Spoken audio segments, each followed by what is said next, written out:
I possess power on par with the divine, but I dare not use it unless absolutely necessary because my body has become a vessel for 7 gods. Every time I tap into their power, one of them tries to break free. One wrong move and I vanish. Along with the entire city. The world has long since stopped being normal. 30 years ago, the Age of Awakening began. Some people started developing anomalies, fire from their hands, control over water, telekinesis, spiritual communication, out-of-body projection, time manipulation.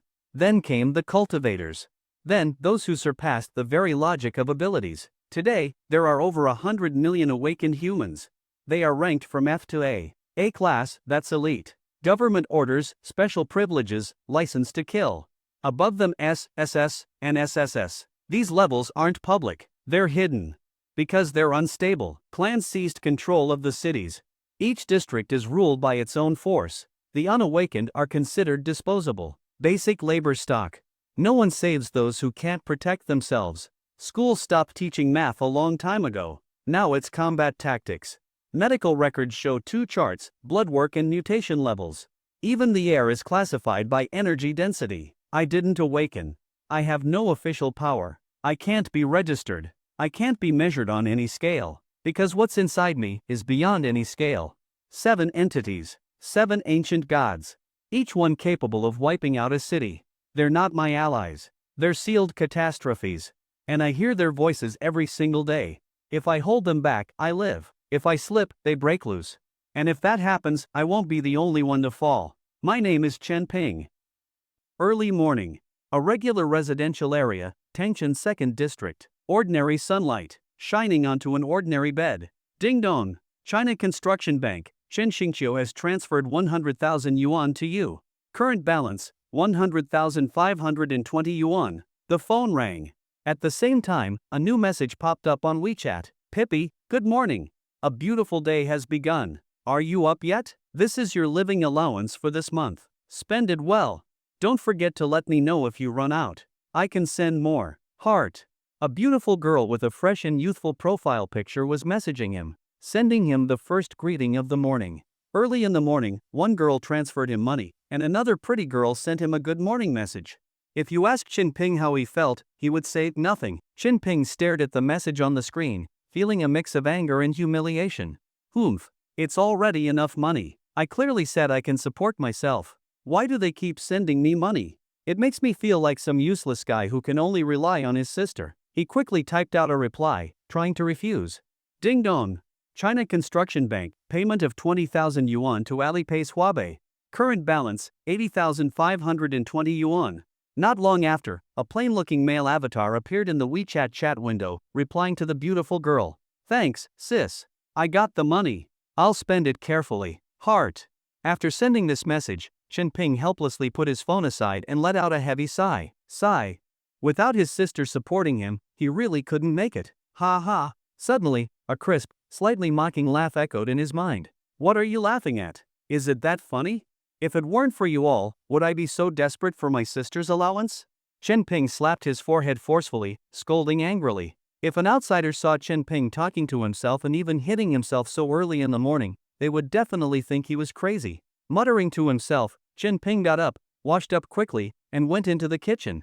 He fried 16 eggs, ate 9 pieces of whole grain bread, steamed 2 baskets of barbecued pork buns, and drank a 12-liter can of milk. Gulp, gulp, gulp. The 6 steaks in the oven should be ready too. He quickly took them out and ate them. After finishing them, he had 2 large cakes from the fridge as dessert. Finally satisfied, he patted his belly, grabbed his backpack, and went to school. Another energetic day. Morning sunlight spilled onto the streets. Cars flowed endlessly, and pedestrians hurried along the road. Above the city's towering buildings, massive flying ships glimmering with spiritual light occasionally streaked across the sky, leaving a radiant trail. Beast tamers rode giant, exotic beasts along the beast lanes, always drawing attention. The red light turned on, and the huge white-furred lion at the front of the beast lane bent its legs, lowered its rear to the ground, and obediently crouched, paws on its knees, waiting at the light. Behind the white-furred lion, a black-armored rhinoceros beast and a red-feathered rooster beast all came to a sudden stop. Poof! The black-armored rhinoceros beast was running too fast. Its horn accidentally poked the white-furred lion's rear. Roar! The white-furred lion's fur stood on end as it jumped up, turning angrily. The beast tamer on the white-furred lion was even more furious. pointing at the tamer on the black-armored rhinoceros beast and cursing. Damn it! Do you know you rear-ended me? Sorry, it's my fault. I didn't maintain enough distance. Pay up. 10 star source stones. That's too much. I don't think your beast got hurt much. Open your eyes. This is a white-furred lion, a 3-star beast pet, not some 1-star trash like yours. It's lost some fur because of your lousy rhino and got scared. Do you know how much spiritual grass it takes to soothe its traumatized mind? The two beast tamers bickered on the roadside. Chen Ping stood at the crosswalk, quietly munching on a fried dough stick, watching the drama. Screech! Suddenly, a sharp whistle echoed from the sky. Looking up, he saw several graceful cultivators flying together on swords, looking especially dashing. So cool! Chen Ping sighed while eating his fried dough stick. Watching the magical sights on the street, his expression was always filled with envy. What a wondrous era! Everyone had special abilities. But sadly, he was just an ordinary high school student without any awakened powers. His father disappeared 3 years ago while escaping from enemies. His mother was forcibly taken away by a powerful family, also 3 years ago. These 3 years? Do you know how Chen Ping survived these 3 years? He has been supported by his sister for 3 whole years. Whenever Chen Ping thought about this, he always felt guilty, feeling like a useless person. He was worried that his sister might be misunderstood by others as a brother-supporting demon because of him. But his sister was a natural Dao seed, a once-in-a-millennium immortal lunar physique. Now, she was already a specially trained disciple at Kunlun Academy, the highest supernatural academy in the Xia Kingdom. She probably wouldn't be spoken of badly by others, right? Thinking of this, Chen Ping sighed again. His sister's only flaw was probably having such a useless brother like him. It was all his fault. His fault for being so ordinary in this world. This was a crazy era because as many as 100 million people had awakened superpowers. Unbelievable, right? Some could breathe fire, some could control water, some could heat their entire bodies, some could leave their bodies as spirits, some could talk to animals, and some could even cultivate and become chi practitioners that everyone envied. Anyone born in this era of superpowers would dream of being the main character, right? At the very least, they would hope to have a legendary story, a fantastical journey in this strange age. But Chen Ping was ordinary, with nothing. Or rather, the majority of people living in this era had nothing. They were only fit to be spectators.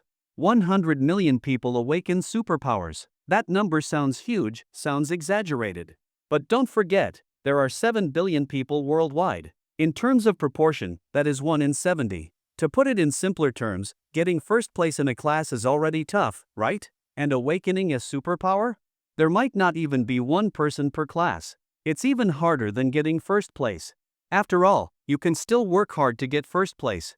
But awakening a superpower is entirely up to luck, entirely dependent on a person's physique. Either you have it, or you don't. Don't ask why. If you do, it's just fate. Chen Ping, an ordinary person, was naturally destined by fate to be ordinary. He was just a denominator, not a numerator.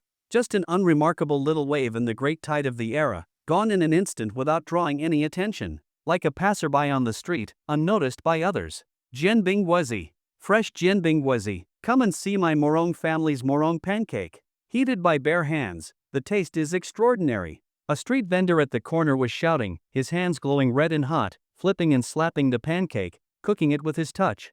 His movements were dazzling, and the fragrance filled the air. Each jianbing Wezi made in his hands had a unique, mouth-watering flavor. So his small stall was always packed, becoming a popular breakfast spot on these streets. Chen Ping stopped by the vendor, quietly standing next to the jianbing Wezi stall, eating his fried dough stick, watching the pancakes, and drooling. What a wonderful ability! If only he could have such a magical ability. He would bake 1,000 pancakes every day to eat. In this era, every awakened person never had to worry about food or clothing. Boss, I want some jianbing Wezi too, give me 10. Ha ha ha, Xiaoping, buying pancakes for your friends again? The jianbing Wezi vendor seemed familiar with Chen Ping, smiling and chatting while staying busy. Chen Ping's face turned slightly red, but he then spoke seriously. I suddenly remembered, my friends said they were hungry. Better make it 20. Got it. Your friend sure can eat. The vendor was a cheerful person, smiling and agreeing.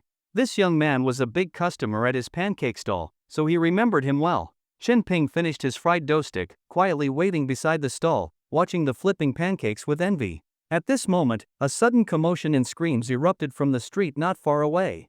Chen Ping looked over to the other side of the street. He saw a man holding a briefcase, with dark circles under his eyes from late-night work, suddenly collapse to his knees, clutching his chest.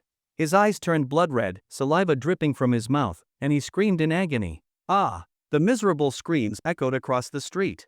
Many passers-by turned their heads, watching the kneeling man with shock and confusion. What's wrong with him? Should we call the police? Something's not right. His appearance isn't right. Some pedestrians seemed to realize something, and their faces changed dramatically. He's awakening. Boom! A thick purple lightning bolt suddenly struck down from the clear sky. The deafening thunder left countless people with ringing ears. Everyone on the street was startled. Then something even more shocking happened. The man's body exploded under the purple lightning, with blood and flesh scattering everywhere. Those chunks of flesh twisted and stretched under the lightning, then rapidly expanded into a massive blood sphere. Finally, the blood sphere condensed and reformed into a giant monster tens of meters high. The process was incredibly fast. In an instant, that enormous figure, taller than the surrounding buildings, dominated everyone's view. The monster's skin was dark green, its body thin and skeletal, standing upright like a human. It had 6 arms stretched out like a Buddha's hands, but with sharp, clawed fingertips, and fine purple lightning threads crackled across its body. It had a human-like face, but was grotesquely ugly, staring down at the terrified passers-by with a sinister, twisted smile. It leaned forward slightly and greeted the horrified humans. He. M.O. Monster. He failed his awakening. It's an awakened monster. Oh my god, it's so huge. What are you standing around for? Run! Run! The once bustling, orderly streets suddenly descended into chaos. Screams of people, sounds of crashing vehicles, and the terrified roars of exotic beasts filled the air. The 2 beast tamers arguing about compensation at the intersection hadn't even reacted before their white-furred lion and black-armored rhinoceros bolted in terror. Beep, beep, beep. A sharp, piercing alarm blared across the street. At the same time, in the Special Incident Command Center of Nantang City, everyone was thrown into a frenzy. A special awakening disaster has appeared in the Northern District. Energy wave analysis shows it is preliminarily judged as a 9-star fierce beast. Initiate the emergency plan immediately. Deploy the B-rank awakened squad in the Northern District. Alarms blared, the streets were in chaos, and people scattered in panic. A turret rose from the traffic light, rapidly rotating. Rat-tat-tat. Flames burst out, and a hail of bullets was unleashed at the massive monster, as tall as a building. Clatter! The monster's body was covered in thick armor. The bullets struck, creating sparks, but merely flattened against the armor, falling to the ground without causing any harm. Provoked by the traffic light, the monster grinned hideously, stretched out its thin fingers, and pointed at it. Boom! Hundreds of terrifying purple lightning bolts erupted from the monster's body, shattering the sky. The outer walls of nearby buildings cracked, and all the windows on the street shattered at the same time. Many fleeing pedestrians were struck by the lightning, instantly turning into charred corpses. One bolt struck the traffic light, severing it and sending it crashing to the ground. A whistling sound came from the sky. 5 figures on hovering boards appeared over the chaotic street. The panicked crowd saw them, and their fear eased slightly. Thank goodness, our city's awakened squad is here. Judging by their uniforms, they're a high-level B-rank squad. We're saved.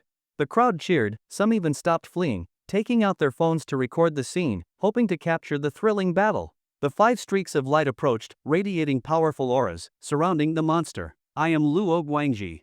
The squad has arrived at the designated location. Beginning disaster clearing mission. The leading man drew a gleaming greatsword from his back and spoke into his headset. But a panicked female voice came through his earpiece. Captain Luo, be careful. Headquarters just detected a strong energy reaction. The target monster's disaster level has been upgraded from 9-star fierce beast to 3-star evil ghost. Headquarters has already dispatched an A-rank squad to the scene. Your mission has changed. I repeat, your mission has changed. From clearing the special awakening disaster, it is now to stall the monster and minimize the damage. The B-rank squad leader Luo Guangji's eyes widened at the message. What? This monster is actually a 3-star evil ghost? Luo Guangji looked ahead. The monster also turned to look at him. Its ferocious, ghostly face twisted into a grin that stretched to its ears, smiling at him. An overwhelming pressure engulfed him instantly. Luo Guangji felt a chill run down his spine, his body trembling uncontrollably. This was an instinctive reaction to the enormous difference in power. He took a deep breath, his fingers turning pale as he gripped his glowing greatsword tightly. Understood. Captain Luo Guangji gave a brief response and glanced at his 4 teammates. Brothers, we fight to the death. The 4 teammates nodded silently, their eyes fixed on the monstrous threat ahead. Attack! Luo Guangji charged at the monster on his hoverboard. I'll draw its attention. You guys use the yellow dragon ropes to bind it. Got it. Swish. Swish. Swish. Golden sword energy cut across the sky like a mighty river. Blades of powerful sword energy struck the monster, but shattered against its thick, armored skin, leaving only faint scratches. But it succeeded in catching the monster's attention. Seizing the moment, the team members threw out golden ropes from their sleeves. Bind! The 4 teammates chanted together, and the ropes shone with golden runes, coming to life, wriggling like golden dragons, rushing toward the monster. But the monster's 6 thin arms suddenly stretched out, slicing through the ropes in an instant. What? Luo Guangji was shocked. Before he could react, the 6 elongated arms smashed into him and his teammates like giant pythons. Bang! Bang! Bang! A series of dull impacts, followed by explosive sounds. Huge holes appeared in the nearby buildings. The B-rank squad members were all slammed into the walls, coughing blood, unable to stand. The powerful B-rank awakened squad was wiped out by the monster. The street fell silent. The cheering people and those filming with their phones felt a chill run down their spines, quietly lowered their phones, turned, and continued fleeing. Chen Ping was still standing in front of the pancake stall. Everyone else had run away, even the vendor with his supernatural power had fled. But he hadn't moved, because he was hesitating. He had already paid for 20 pancakes. But the vendor had only made 1. There were still 8 pancakes left on the stall, abandoned by other customers. Were those considered abandoned? Could he take them as part of his order? Taking abandoned pancakes shouldn't be a crime, right? Chen Ping hesitated. Boom! A massive foot suddenly stomped down in front of Chen Ping, crushing the stall. The delicious pancakes were smashed to bits. A gust of wind swept over. The enormous monster was now standing before Chen Ping. Its massive, blue-skinned, fanged face leaned down, grinning a sinister smile. Well, no need to hesitate now. The suffocating pressure paralyzed his thoughts. Chen Ping obediently began trembling. At the same time, the monster didn't know that a chaotic chorus of voices erupted in the boy's mind. Crush it! Let me crush it! Damn it! It destroyed our pancakes? Chen Ping, take my power. I'll help you crush its brain. Thunder descends, all life trembles. The world shall be reborn in ruin, and you will be the king of this new world. Brother, don't listen to them. They are all bad. Trust me. Accept my power, and I will fight by your side. Master! Master! Use me! Don't hesitate. Countless voices echoed in his head. The monster lifted Chen Ping with its fingers, grinning as it opened its mouth, ready to swallow this strange-smelling human. Let him go. Luo Guangji shot out from the collapsed building, his greatsword emitting a beam of sword energy. Boom! Dozens of purple lightning bolts erupted from the monster, turning into lightning serpents, ravaging buildings and vehicles. Luo Guangji was struck by several bolts, his hoverboard exploded, and he crashed to the ground, charred and twitching. His eyes struggled open, seeing the boy about to be swallowed by the monster. No! Suddenly, a fierce wind surged, kicking up sand, blurring his vision. In the storm, Chen Ping stared calmly at the hideous face of the monster. His pupils reflected a sea of lightning. His voice carried an undeniable command. Since you were born of thunder, I will grant you death by thunder. His pupils interwove with divine lightning, and he raised one finger. The sky darkened. A crimson lightning bolt, thick as a pillar, crashed down from the heavens. The world was dyed red. Boom! The monster's towering body was engulfed in blood-red lightning, reduced to ashes. As the dust settled, Luo Guangji's headset crackled with a worried voice. Captain Luo, status update. What happened? Luo Guangji stared at the smoldering ruins and spoke calmly. The monster is dead. Not by us. If I say a divine lightning struck from the sky and killed it, would you believe me? A still shaken Luo Guangji got up from the devastated street. He struggled over to the massive monster, now a charred corpse dozens of meters tall, confirming that it was completely dead. At that moment, a strong energy wave appeared not far away. A faint green light pierced through several buildings, ignoring all material obstacles, and was the first to arrive at the battlefield. A woman with long, flowing green hair appeared, her eyes glowing like spring water. Her slender, translucent body seemed almost disconnected from the world. The moment she appeared, a shiver went through the depths of everyone's souls, as if their bodies were being compelled to worship her. At the same time, a brilliant streak of fire tore across the sky. Boom! A sonic boom followed its descent. A scorching wave spread in all directions. The temperature around them shot up instantly. A man with blazing red wings, like a burning phoenix, descended and hovered in the air. On the rooftop of a nearby building, a massive serpent coiled around the structure, its enormous head watching the battlefield while a man in a black robe stood calmly on top of it. In another direction, snowflakes danced in the air. A woman in white walked lightly across the falling snowflakes, her figure ethereal like an immortal. In an instant, a blinding golden light crashed to the ground. Rumble! A pillar of golden energy shot straight into the clouds, stirring the winds above. An immensely powerful aura spread like a storm. A tall, golden man, his entire body glowing like molten gold, stepped toward Luo Guangji.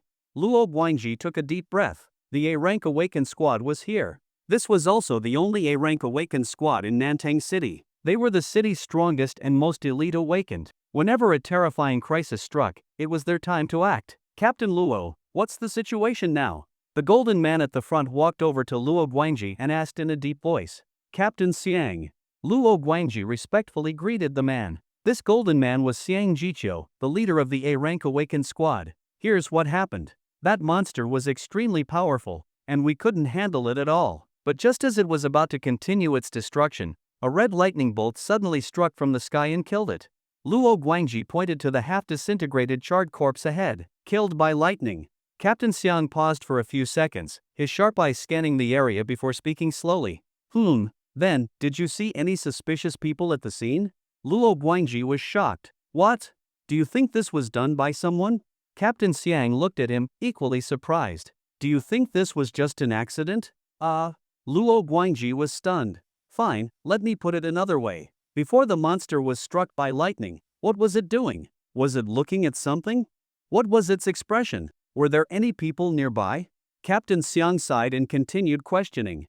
Luo Guangji thought carefully, as if remembering something. The monster was grabbing a plain-looking student, trying to swallow him.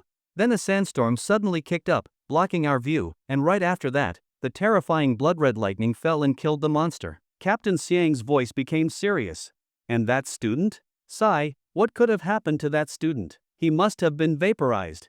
Captain Luo shook his head and sighed. If even a 3-star evil ghost-level monster was charred by that lightning, how could an ordinary human survive? He was surely reduced to ashes. Captain Xiang looked at the shattered road ahead, walked to the massive, charred body, and lightly touched the remains. He quickly pulled his hand back, as if burned by something terrifying. What a powerful energy fluctuation. Captain Xiang's expression changed dramatically. The being who acted is far stronger than I am. Luo Guangji gasped. Stronger than you? It wasn't surprising for Luo Guangji to be shocked. After all, Captain Xiang was one of the strongest A-rank awakened in the city. In the Great Awakening era, awakened individuals were categorized into 9 elements and 6 awakening levels, of which the most common were D, C, B, and A.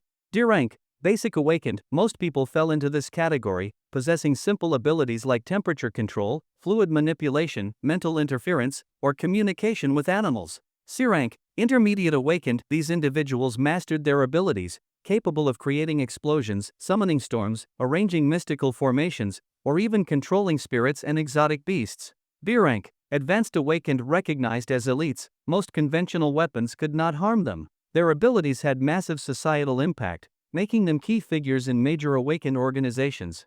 A rank, extreme awakened, the pinnacle of power in their fields, commanding the might of their element to a theoretical limit. They were leaders of large organizations, their power even capable of altering the environment itself. Such awakened individuals were extremely rare. In a city like Nantang with a population of millions, the number of A-rank awakened could be counted on 2 hands, each one a renowned powerhouse. The A-rank squad was the strongest team in Nantang City, and Captain Xiang Jiqiu, as their leader, had reached the peak of A-rank. You're saying this person is even stronger than you. Could they be? Luo Guangji's breathing quickened. An S-rank awakened? Captain Xiang nodded slowly. Yes. Such an overwhelming lightning technique, even its residual power makes me feel fear. That being must be a transcendent. S-rank awakened, also known as transcendents, were those who had surpassed the limits of living beings. Each of them was a monstrous existence, beyond the scope of normal human understanding. They were like the rulers of this world in the Great Awakening era, unbound by conventional laws. Some transcendents were so powerful they could control the fate of an entire small nation.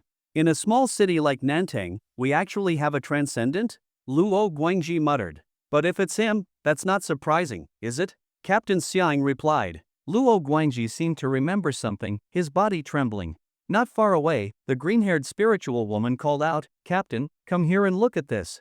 Captain Xian's figure flickered, instantly appearing at the spot. Luo Guangji quickly followed, staring dumbfounded at a burnt mark on the ground. There, scorched into the ground by lightning, was a massive symbol, the number 7. "It really is him," Luo Guangji whispered. "Yes, it's him." Captain Xiang slowly nodded, "The guardian of Nantang City. 7 God." The sudden 3-star evil ghost disaster in Nantang City stirred the entire city.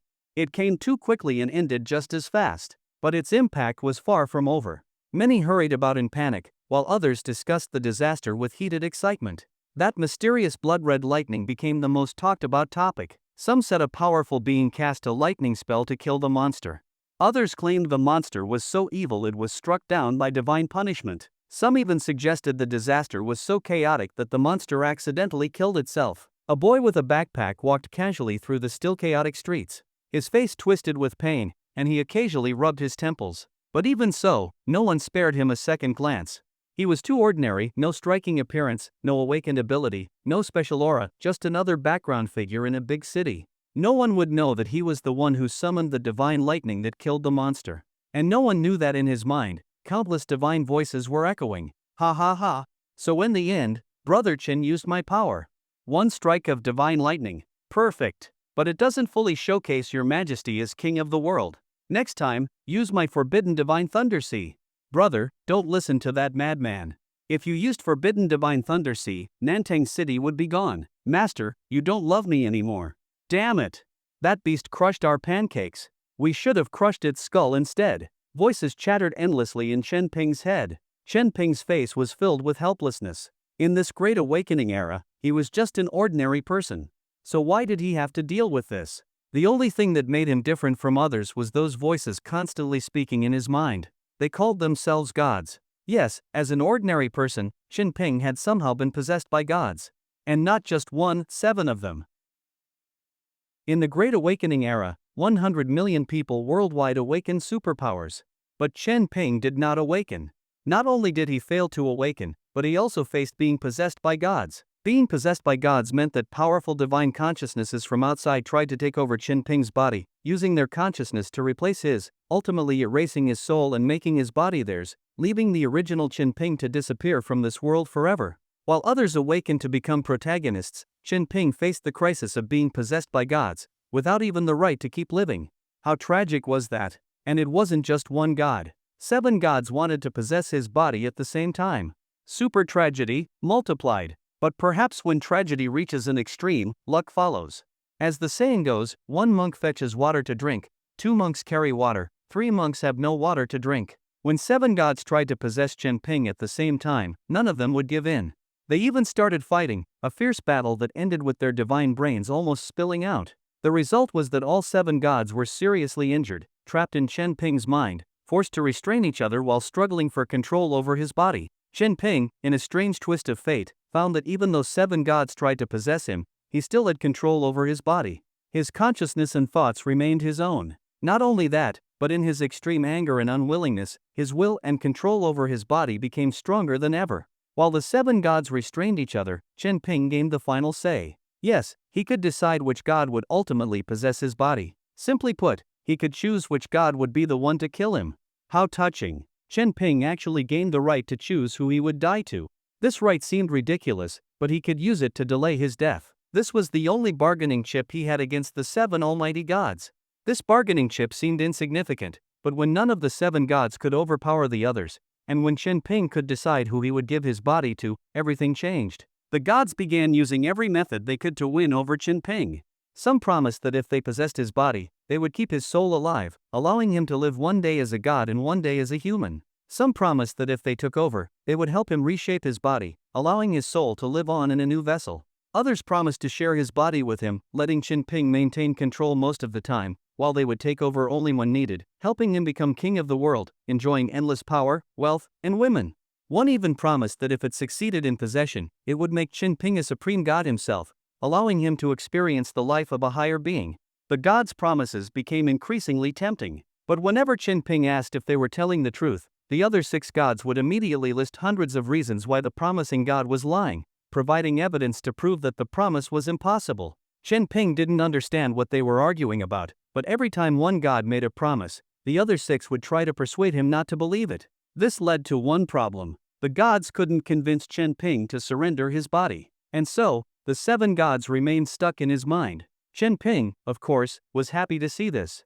Dragging things out was great. The longer he could delay, the longer he could survive. But this couldn't last forever. Chen Ping could still feel that, even as the gods restrained each other, they were slowly eroding his body. If this continued, it would just be a slow death. A turning point came when Chen Ping encountered a terrifying awakening disaster. At that moment, he desperately needed their power to save those caught in the disaster, so he had no choice but to borrow power from the gods.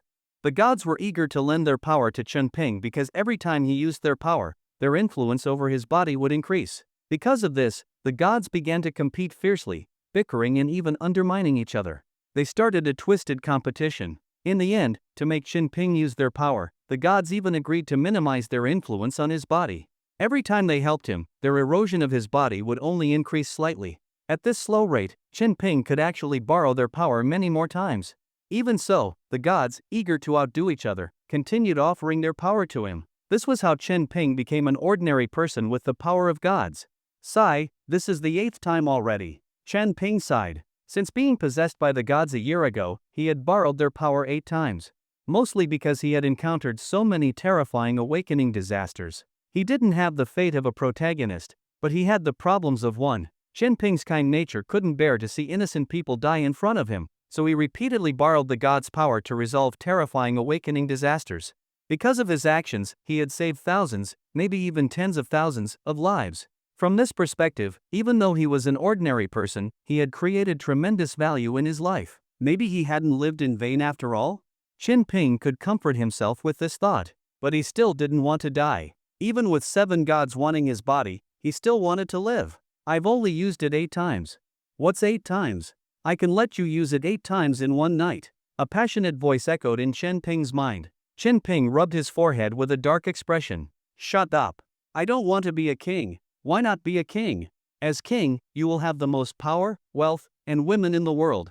You can do whatever you want, experiencing endless pleasure. The voice became even more excited. At this moment, another voice, a female one, chuckled in his mind. Your brain is broken. Don't mislead my dear Ping Ping. Not everyone has your obsession with being a king. Ping Ping, listen to Mom. Just live a good life in this world. Don't mind these crazy voices. Mom will protect you. Chen Ping's expression darkened. How many times do I have to tell you? You are not my mom. I have a real mom. Ping Ping. The gentle voice in his mind became firm and undeniable. But your mother has been gone for 3 years now. Let me make up for the motherly love you lack. I will take care of you. Oh, by the way, I reviewed your homework last night. The final algebra problem on your math test has a better solution. Let me explain it to you now. Chen Ping. Brother, look at them. Some want to manipulate you, others want to take advantage of your identity. None of them are good, not like me. I only care if your head hurts after using that idiot's power, how you feel, if your body is okay. You little, who are you calling an idiot? Ha ha ha. Someone's triggered. Woof woof. Master, look, a monkey's being teased. Chen Ping's mind was a chaotic mess. He sighed, ignoring the arguing gods in his head, walked to the school gate, greeted the guard, and entered Nantang High School. In this age of information, the 3-star evil ghost awakening disaster quickly spread throughout Nantang City. Students were all talking about it. Chen Ping, I'm so glad you're okay. A clear, sweet voice rang out beside him. A girl with a ponytail, wearing a clean school uniform, smiled as she ran over. Her delicate features carried a bright, sunny warmth in the morning light. Song Xiao. Chen Ping stared blankly at the approaching girl, his heart racing. I was so worried when I saw the awakening disaster break out so close to your home. Are you okay? You didn't run into any danger, right? No, I'm fine. The boy replied nervously. That's good. Hurry to class, then. Song Xiao looked him over, smiled, patted his shoulder, and walked away. Chen Ping watched her elegant figure, lost in thought, before shaking his head. What was he thinking? Song Xiao was kind to every classmate. Why would the school's recognized goddess have any special concern for someone as ordinary as him? Suddenly, a soft, seductive voice echoed in his mind. My dear brother. I can see you really like that pretty classmate. Want me to help you? Just use my power, and I can cast a love spell on her. She'll be madly in love with you. Just once, and the school's goddess will be yours. Chin Ping's eyes turned slightly dazed as he stared at that beautiful, departing figure. Chin Ping's emotions surged, his mind trembled. With the help of a god's power, just by casting a small spell, the school goddess he secretly liked would become deeply in love with him. For an ordinary high school student like him, such temptation was enormous. The power of gods was beyond understanding, which meant no one would know what he did. After all, he had already used divine power 8 times to save people. What difference would one more time make? Chen Ping's heart grew slightly warm. Chen Ping, what are you standing there for? Hurry up, it's time for class. Song Xiao turned and looked at the dazed Chen Ping, her clear, bright eyes free of any impurity. Chen Ping saw the girl's pure black and white eyes looking at him with a gentle smile. He suddenly shook his head, sweeping away the whispering temptations in his mind. Screw your love spell. Is this the kind of person I am? Chen Ping angrily slapped his forehead, then strode forward, smiling at the girl. I'm coming. He often faced such devilish temptations, but every time, he managed to overcome his desires and continue being an ordinary person. Song Xiao looked at the approaching boy and curiously asked, "What were you mumbling about just now?" "Oh, nothing. I was just saying I must study hard and improve every day," Chen Ping replied seriously. Song Xiao blinked, glanced at him with some doubt, and said, "But, you look like you were arguing with someone." No.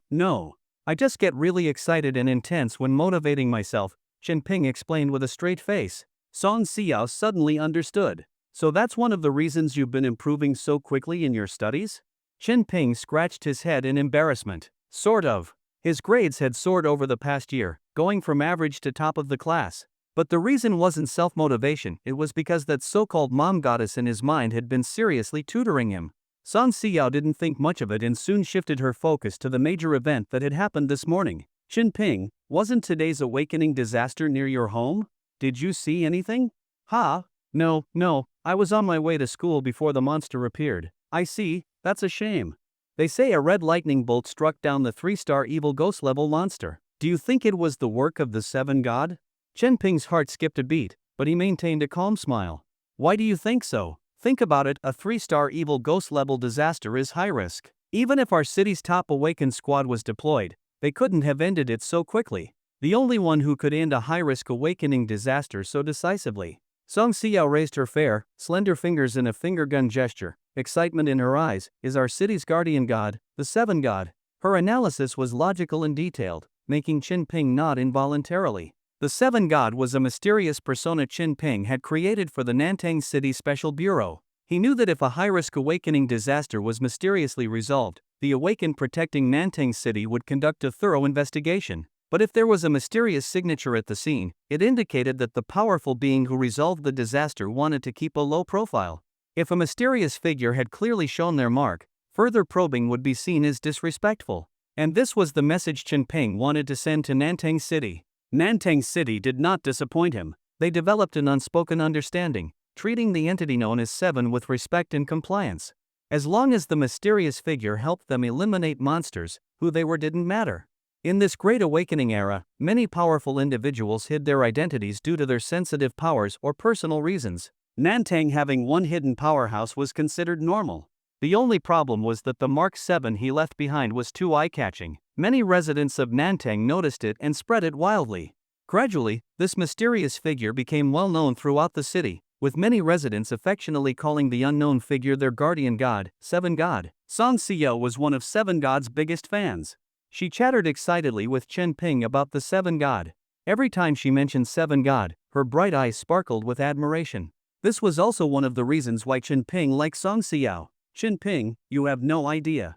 I joined a 7 god fan group with over 1,000 members. They share top secret information about 7 god. Song Xiao excitedly clenched her fists. Oh, what kind of information? Chen Ping asked nervously. Song Xiao leaned closer and whispered, They say that 7 god is from the Qi cultivation system, a being with unimaginable cultivation power. Otherwise, he couldn't possibly master so many types of abilities. Oh. Chen Ping nodded. And he's unbelievably handsome, with a face so divine it's like an immortal descended from the heavens. The kind of face that would leave anyone who sees it completely captivated, unable to forget. Chen Ping was stunned. Where did that conclusion come from? Song Xiao explained, think about it. He never shows his face, which must mean he has an extremely memorable appearance. In other words, he's too handsome. So handsome that he hides his face to avoid causing too much trouble and ruining too many girls' lives. He prefers to be a hidden guardian. Chenping stared at Song Seo in shock. It can be explained like this? So, what do you think? Am I right? Song Seo asked with a bright smile. Chenping awkwardly nodded, thinking, you're not right at all. Wait, the analysis about being handsome. Chenping touched his face and calmly thought, whether the handsome part is right, that's debatable. There might still be room for discussion. The girl would never know that the guardian god 7 of Nanteng City was standing right in front of her, listening seriously to her boast about how amazing 7 God was. Once Song Xiao started talking, she couldn't stop. They chatted happily as they walked to the classroom, drawing the attention of many classmates. Their deskmate Zhao Liang nudged Chenping with his elbow, winking. Not bad, old Chen, chatting so happily with our class rep. We're just talking about 7 God, Chenping replied. Oh, I see. Zhao Liang's excitement faded, feeling a bit more balanced. Song Xiao was a hardcore 7 God fan. She could talk excitedly about 7 God with anyone. Many boys tried to approach her by gathering 7 God information from various sites, just for a chance to talk with her. That's how high school was. Talking happily with a girl always drew attention, especially when the girl was a well-known beauty. Just then, their homeroom teacher walked in with test papers. We're about to start the monthly exam. Move your desks apart and sit in your assigned seats. The teacher's voice was loud and clear. Zhao Liang began moving his desk and looked at Chenping seriously. Chenping, this time, I'm definitely going to surpass you and take first place in class. Chenping smiled. Are you sure? Of course. I've prepared a lot this time. Zhao Liang said confidently. Chenping thought for a moment. How much are we betting this time? Zhao Liang's face twisted slightly, then he raised 5 fingers. Chenping's face also twisted. 50,000? Zhao Liang sneered. I want to win back everything I lost before. What, are you scared? Chenping's heart raced.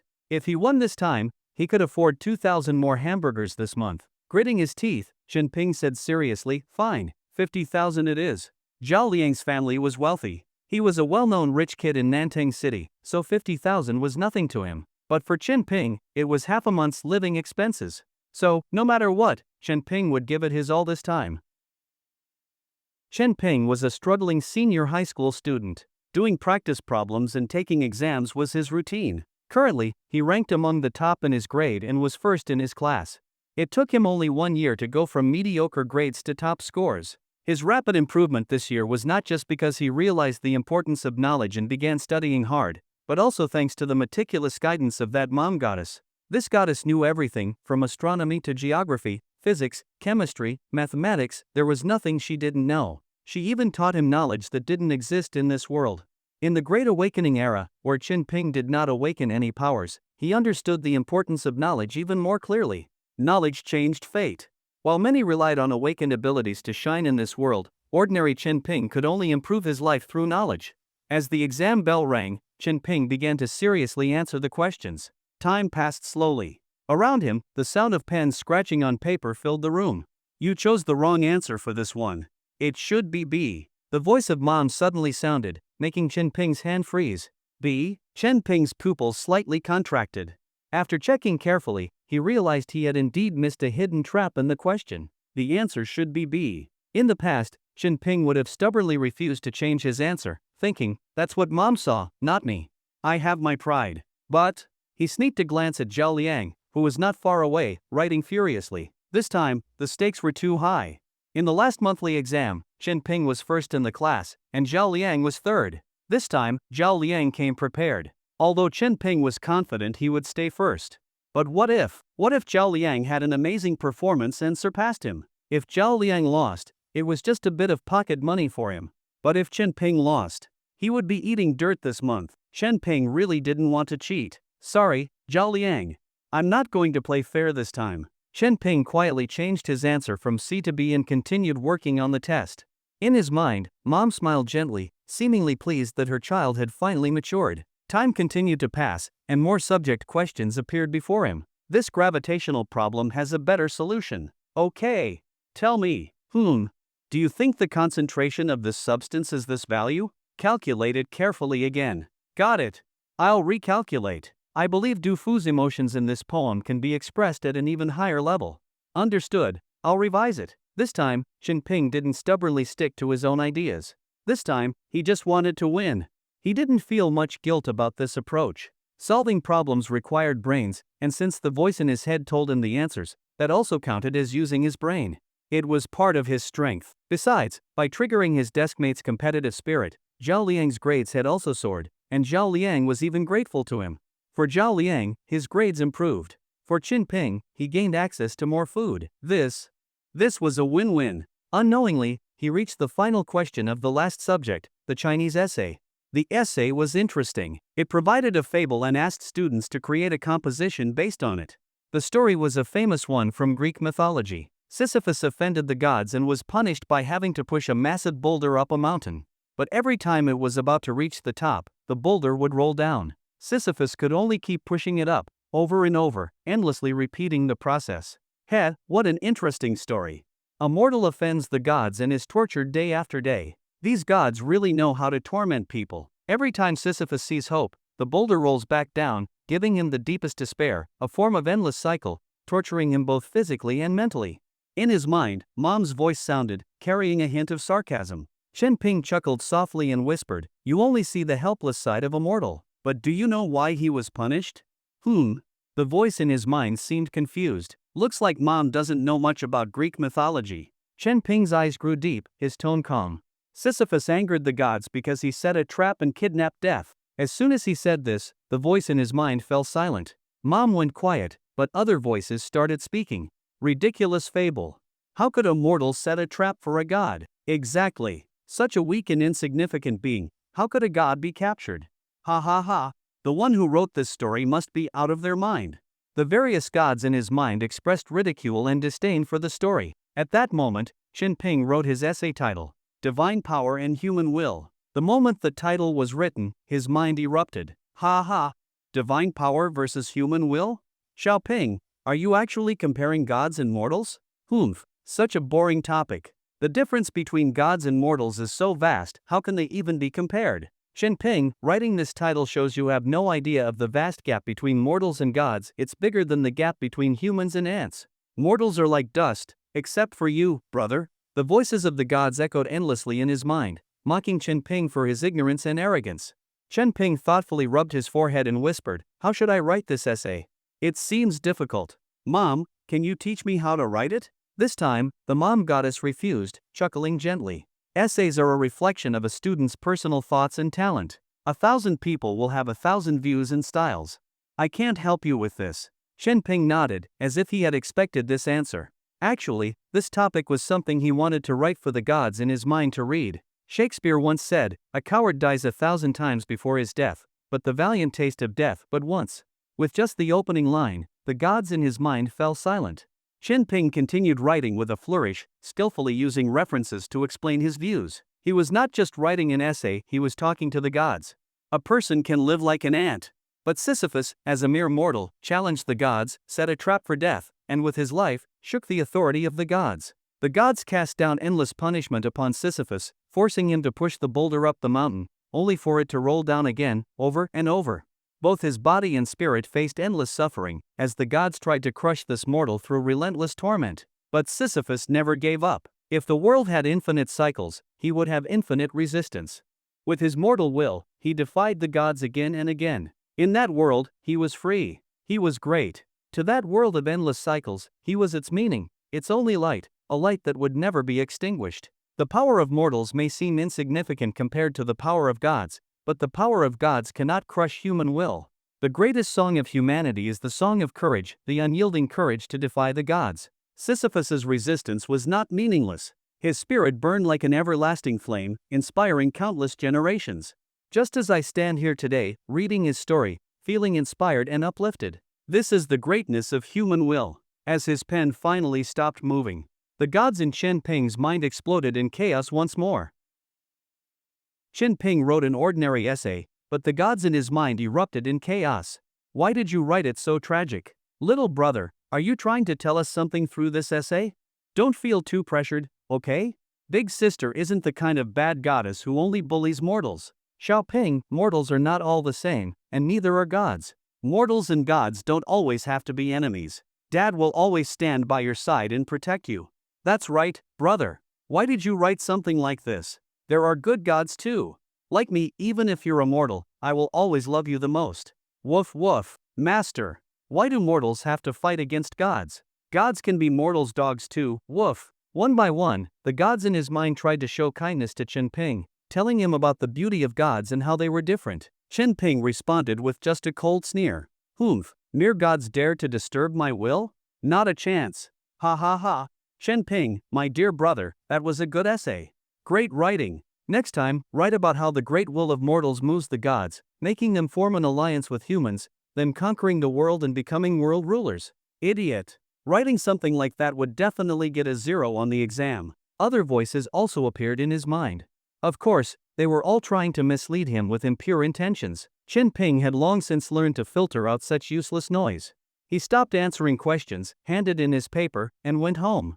Back in his cozy little room, he turned on the TV. It was broadcasting the latest news in Nanteng City, still talking about yesterday's 3-star evil ghost level awakening disaster. An evil ghost level disaster was big news anywhere. In the Great Awakening era, some people awakened successfully, gaining powerful abilities and reaching the pinnacle of life. But at the same time, for every successful awakening, there were those who failed. Most humans who failed to awaken would turn into awakening monsters, creatures filled with a destructive urge, extremely bloodthirsty and insane, attacking all living beings in sight and creating various terrifying awakening disasters. Cities with high population density were hotspots for such disasters. According to their severity, awakening disasters were classified into 4 levels: Fierce Beast level, Evil Ghost level, City Destroying level, Hell level. Each disaster level was further divided into 9 stars based on energy intensity. Fierce Beast level awakening disasters were the most common. Humans would suddenly transform into terrifying beasts, attacking people and causing significant damage to city residents and infrastructure. Their threat levels were divided as follows: low risk, 1 to 3 stars, mid risk, 4 to 6 stars, high risk, 7 to 9 stars. Such disasters could generally be handled by armed forces with firearms, C-rank awakening squads, or even B-rank awakening squads. But evil ghost level disasters were extremely serious for any city. Humans would suddenly mutate into nightmare-like ghosts with immense power. If left unchecked, these ghost monsters could easily turn an entire area into a wasteland. They were immune to most conventional weapons, and ordinary awakened individuals were no match for them. Only A-rank awakening squads, led by elite extreme awakened individuals, could handle such threats. Above that was the city-destroying level awakening disaster, where humans mutated into terrifying monsters from mythology. These beings wielded godlike power, capable of moving mountains, filling seas, and easily destroying a city. Such disasters were extremely terrifying. Nanteng City was a second-tier city in Xia country, with a population of several million, a large city with many awakened individuals. But even it didn't have the power to handle such a disaster. Fortunately, these disasters were extremely rare. Once detected, most cities would immediately report to the central government, requesting central support. The final level, Hell level awakening disaster, was, as the name implied, a terrifying catastrophe that could turn an entire world into a hellish landscape, a disaster capable of destroying nations. This description was no exaggeration. Several small countries had already perished due to hell-level disasters. Many weak countries could only pray that they would never encounter a hell-level awakening disaster. If it appeared, they were doomed. Aside from awakening disasters, strange regions of various sizes had also appeared worldwide. These strange regions contained exotic beasts never seen before, unique landscapes, and unknown materials. Collectively, they were known as awakening forbidden zones, classified by danger levels. D-rank forbidden zone, C-rank forbidden zone, B-rank forbidden zone, A-rank forbidden zone, S-rank forbidden zone. The appearance of these forbidden zones greatly threatened human living spaces. Awakening disasters and forbidden zones were likely the side effects of the Great Awakening era. While everyone had a chance to awaken and change their fate, the world itself faced new dangers and challenges. Everything had 2 sides, never purely good or purely bad. Oh, no, for ordinary people without abilities, the bad far outweighed the good. The dreamlike Great Awakening era had arrived, but it was the powerless ordinary people who suffered most. Their situation didn't change at all, and they faced constant threats from various disasters. Unfortunately, the voice of this era was dominated by the awakened, while mortals were merely the foundation of society, struggling to survive. Just then, the doorbell rang. Chen Ping opened the door to see a delivery man holding a box of hamburgers. "Sir, Here are your 30 McSpicy chicken burgers. The delivery man looked at Chen Ping with a strange expression. Thank you. Chen Ping smiled and took the box. The delivery man peeked inside the room, saw no one else, and his expression grew even stranger. He seemed to realize something, and his face turned slightly pale. Well, I'll be going now. The delivery man spoke politely, then turned and quickly walked away, almost running from this place. Chen Ping didn't know why the delivery guy was so scared. Sure, he could eat a lot, but he didn't eat people. Chen Ping shook his head. Oh well, the new delivery guy would get used to it. He struggled to carry the box of burgers back into his room. Then he began to devour them. Chen Ping suddenly thought, ordinary people in this world had it rough, but even worse off than ordinary people was someone like him. Because at any moment, he could be killed by the 7 gods in his mind. Not only that, but he had become incredibly gluttonous. Being gluttonous was bad enough, but the worst part was that eating so much didn't make him stronger. Just look, he even struggled to carry a box of burgers. He was just a glutton, like a bottomless pit. If it weren't for his wealthy sister, his crazy appetite alone would have starved him to death on the streets. This was probably thanks to the 7 gods in his mind. Chen Ping had questioned them, asking if they were secretly eating his food. They stammered and eventually admitted it. Chen Ping also asked why such powerful gods needed to eat. They swore that without eating to replenish energy, how could they fight? And so, the miserable Chen Ping not only lacked any supernatural abilities but also became a complete glutton, forced to bear an enormous food expense that nearly crushed his small frame. How tragic! Chen Ping angrily devoured his hamburgers while thinking. In his mind, the voices of the gods continued.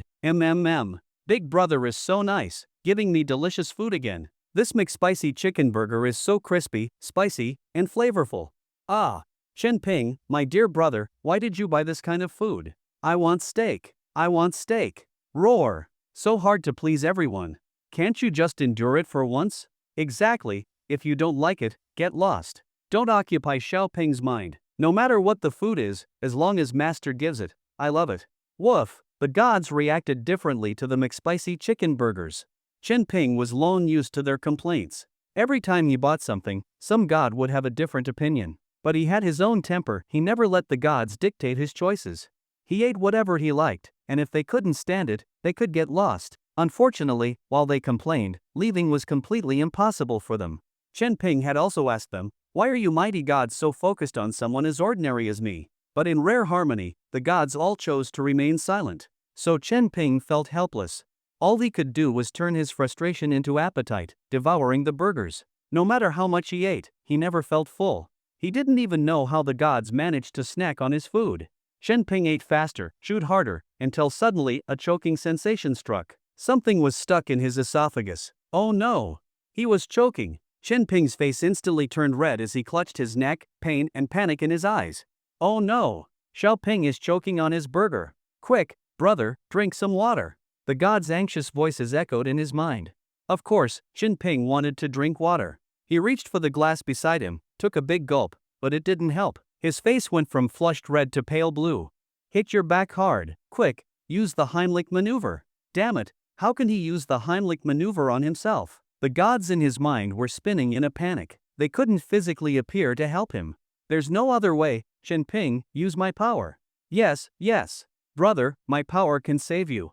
Saving master from danger is this god's duty. Woof, hurry, before it's too late. If this goes on, you'll choke to death. Xiao Ping, use my power.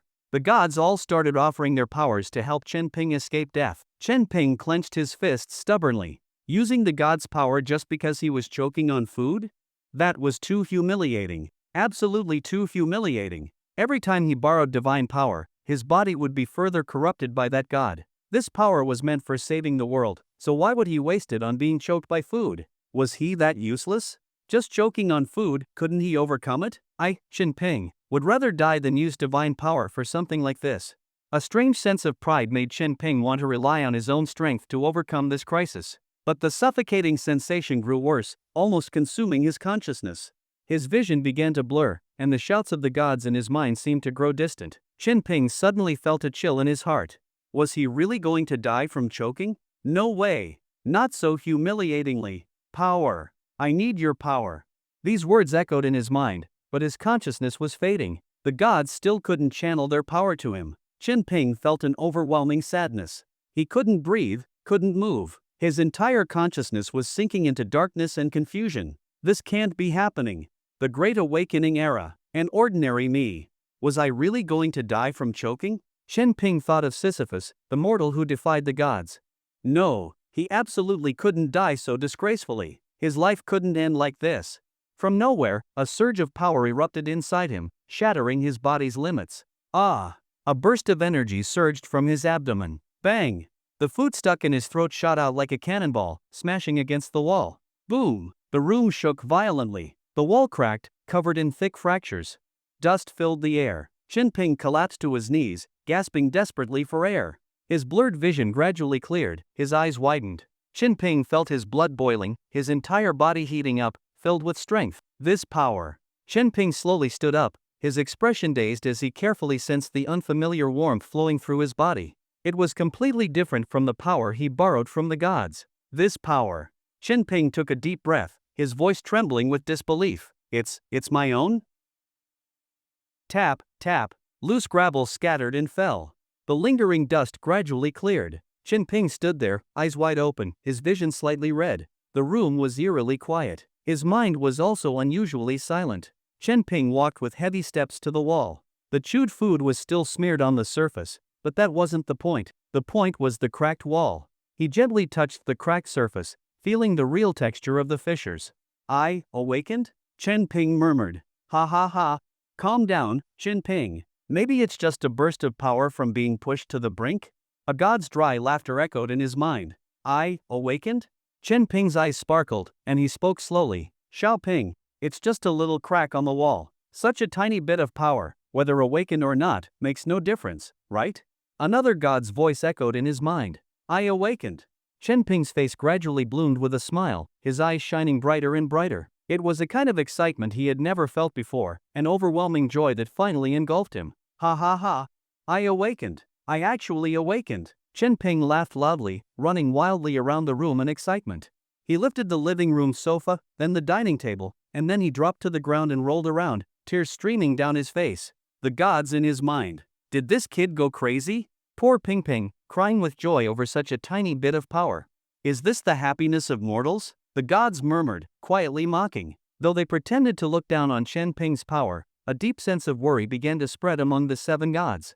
They were genuinely worried. Otherwise, they wouldn't have subtly tried to suppress Chen Ping before. As for Chen Ping, he more or less knew what the gods were thinking. The reason he was crying with joy, the reason he was so ecstatic, was because, in his dark life, he finally saw a glimmer of light, a light to fight against the gods. Being awakened meant he could become stronger. It meant his body could adapt to this world and create endless possibilities. Only by becoming stronger would he have the power to compete with the 7 gods in his mind. This was his own strength. Even if it was small and weak now, it was a leap from nothing to something, from 0 to 1. After his ecstatic outburst, Chen Ping began carefully examining his body. He could feel that his body's energy channels seemed to be opened, making his whole body feel light, filled with vitality. His muscles felt strong. It was a sensation of having so much power that he wanted to release it. In terms of athletic ability, Chen Ping was just average among boys. But now, even if a burly man stood in front of him, he felt he could easily knock him down. At this moment, a mosquito flew quickly past his side. Chen Ping's eyes followed the mosquito's movement with lightning speed. The floating dust in the air, the smell of the burgers, the breeze outside the window, the sound of cooking next door. Every sensation became incredibly clear at this moment. He felt that his senses had reached a whole new level. The world looked different, his vision, hearing, smell, touch, and taste all became sharper and clearer, as if a fog had been lifted, making everything he saw more vivid and awe-inspiring. So, this is the feeling of awakening. Always an ordinary person, Chen Ping suddenly felt an urge to cry. No, he was already crying. What's so exciting about awakening? Kid, if you agree to share your body with me, I can let you experience what it feels like to be a god. A voice in his mind, one that always claimed to be his big brother, spoke. Chen Ping ignored it and continued focusing on his body. My physical strength has increased so much. So I awakened in the Vajra system? Carefully feeling the changes in his body and combining it with his knowledge of awakening, he made a preliminary judgment. In this world, awakenings came in all shapes and forms, but they generally fell into 9 major categories, known as the 9 awakening systems. Elemental system, Vajra system, all things system, feng shui system, spiritual system, curse system, Divine Descent System. Soul System. Chi Cultivation System. The Vajra system referred to physical awakening. Those who awakened in this system possessed incredibly strong bodies. The higher their awakening level, the stronger their bodies became, making them masters of combat. Among the 9 systems, it was the most combat-oriented. For example, the strongest in Nantang City, Sang Jichio, the captain of the A-rank awakening squad, was a top-tier Vajra system expert. The Vajra system was divided into 6 stages. Iron Refining Stage, Quenching Stage, Lesser Vajra Stage, Greater Vajra Stage, Extreme Yang Stage, Sacred Body Stage, Theoretical. The theoretical limit for most was the Greater Vajra Stage. Xiang Jichio was at this level. The Extreme Yang Stage was already the domain of S-rank awakened, a realm beyond human limits, a realm Chen Ping couldn't even imagine. Chen Ping carefully felt the power within his body again, lifting the 100-pound wooden table in the dining room several times, confirming that his awakening was at the Iron Refining Stage. Just as expected. Nothing to be disappointed about. Chen Ping was still overjoyed. Most people awakened at D rank. But starting at D rank didn't mean staying at D rank forever. Every system had different ways to become stronger. For example, in the Vajra system, the poor could train their bodies, enter forbidden zones to fight exotic beasts, or join organizations to learn cultivation techniques. The wealthy could use potions, soak in energy baths, and eat the bones of rare beasts. In short, there were many ways to get stronger. He was D rank now, but that didn't mean he would always be D rank. Thinking of this, Chen Ping's heart burned with excitement again. He walked to the cracked wall, his expression turning slightly puzzled. I just spat out food, but the impact was this strong? Little brother, when facing a life or death crisis, a person's potential can be unleashed. That's nothing strange, one of the sisterly gods explained. Chen Ping nodded. In life or death situations, it was true that people could unleash hidden strength. Many awakened during such crises. His awakening was probably related to nearly choking on that burger. Ha ha ha. Chen Ping, you might be the weirdest case of awakening among all awakened. Indeed, awakening because you almost choked. That's enough to make history. Who would believe this if you told them? Ha ha ha, a bit embarrassing. Don't worry, we'll keep it a secret. The gods laughed. Since Chen Ping awakened, they seemed to be trying to undermine his confidence, subtly or overtly. But Chen Ping just smiled. The more the gods opposed him, the more they mocked him, the happier he felt. Because it meant he was on the right path. Listening to the voices in his mind, Chen Ping smiled faintly and said, "My awakening is weird? Embarrassing? Don't joke around. I awakened at a moment of life and death, refusing the power of 7 gods, relying on my own strength to fight for survival. With the power of a mortal, I reversed life and death. With the will of a mortal, I resisted the will of the gods. This is heaven's reward for me, a mortal who fought alone against 7 gods." Chen Ping's voice was firm and powerful, echoing through the room. Chen Ping's words shocked the 7 gods. He actually said it like that? Chen Ping, my dear brother. Truly worthy of being an educated person. Even awakening from choking can be described so passionately, so heroically. Well said, Chen Ping. With such eloquence, you possess the qualities of a king. Join me, and we'll conquer the world together. I'll make your words echo across the stars, so everyone can hear your magnificent rhetoric. Say what you will, but his mindset is truly strong. The gods in his mind spoke one after another, excitedly. Chen Ping's face twitched slightly. He felt that the gods' words were somewhat sarcastic. He snorted lightly, continued sitting on the sofa, and kept eating his burgers to calm down. There were still over 10 burgers left. No way he was wasting them. As he devoured them one by one, he was surprised to clearly feel the burgers turning into warm currents within his body, nourishing him. His expression froze slightly. What was going on?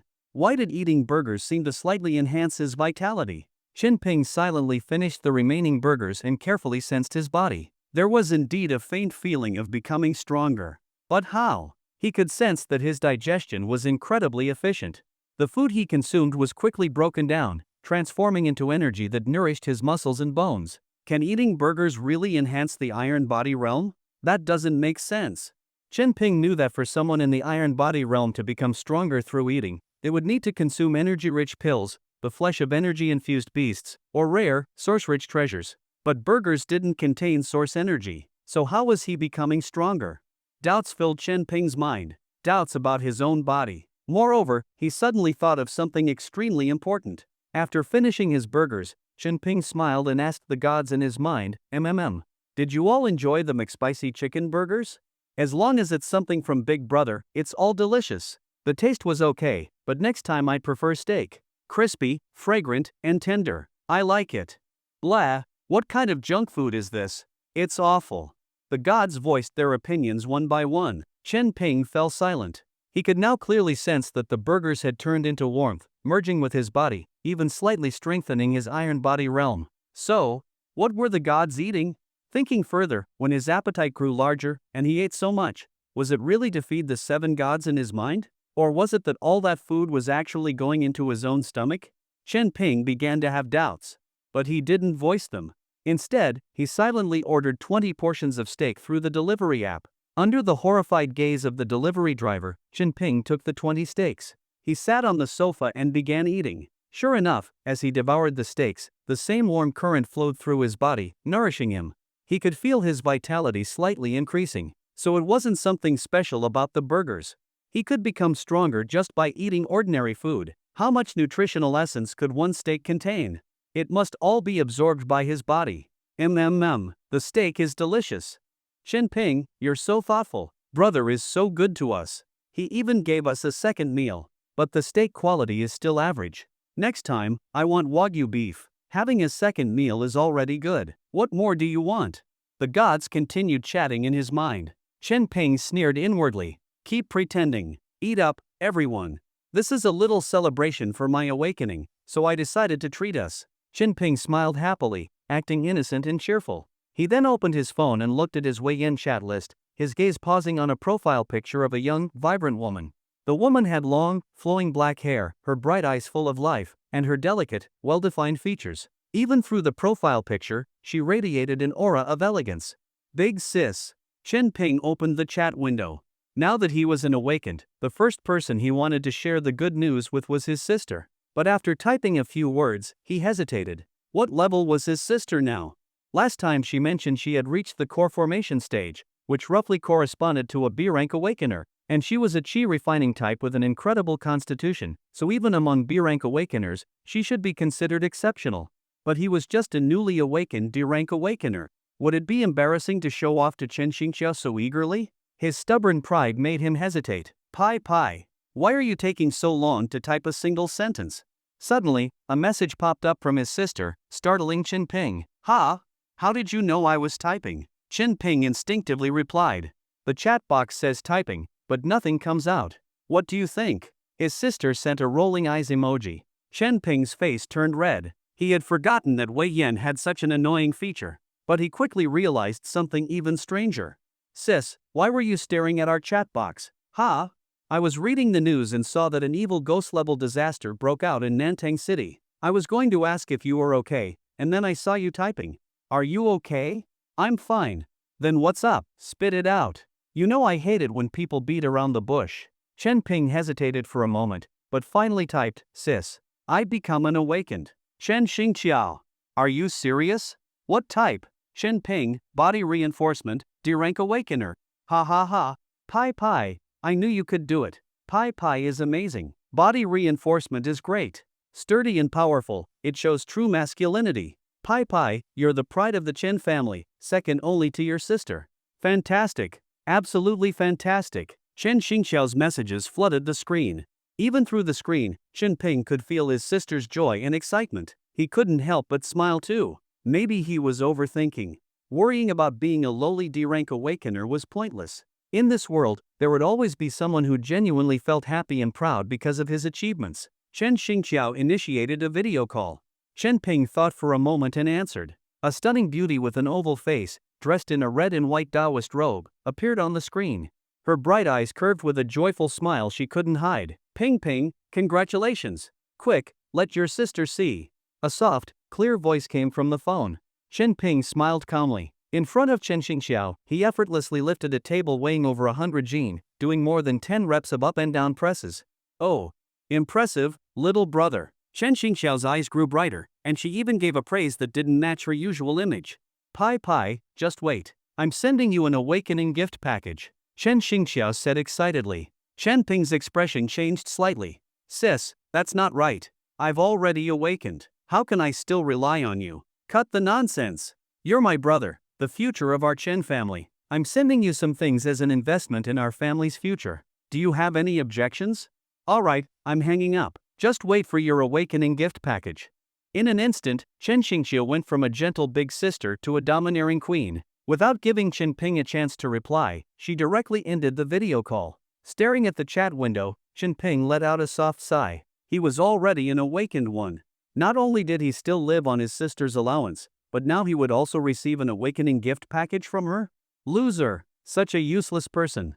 But why was he so happy? Unknowingly, a smile had already appeared on Chen Ping's face. So what if he was a loser?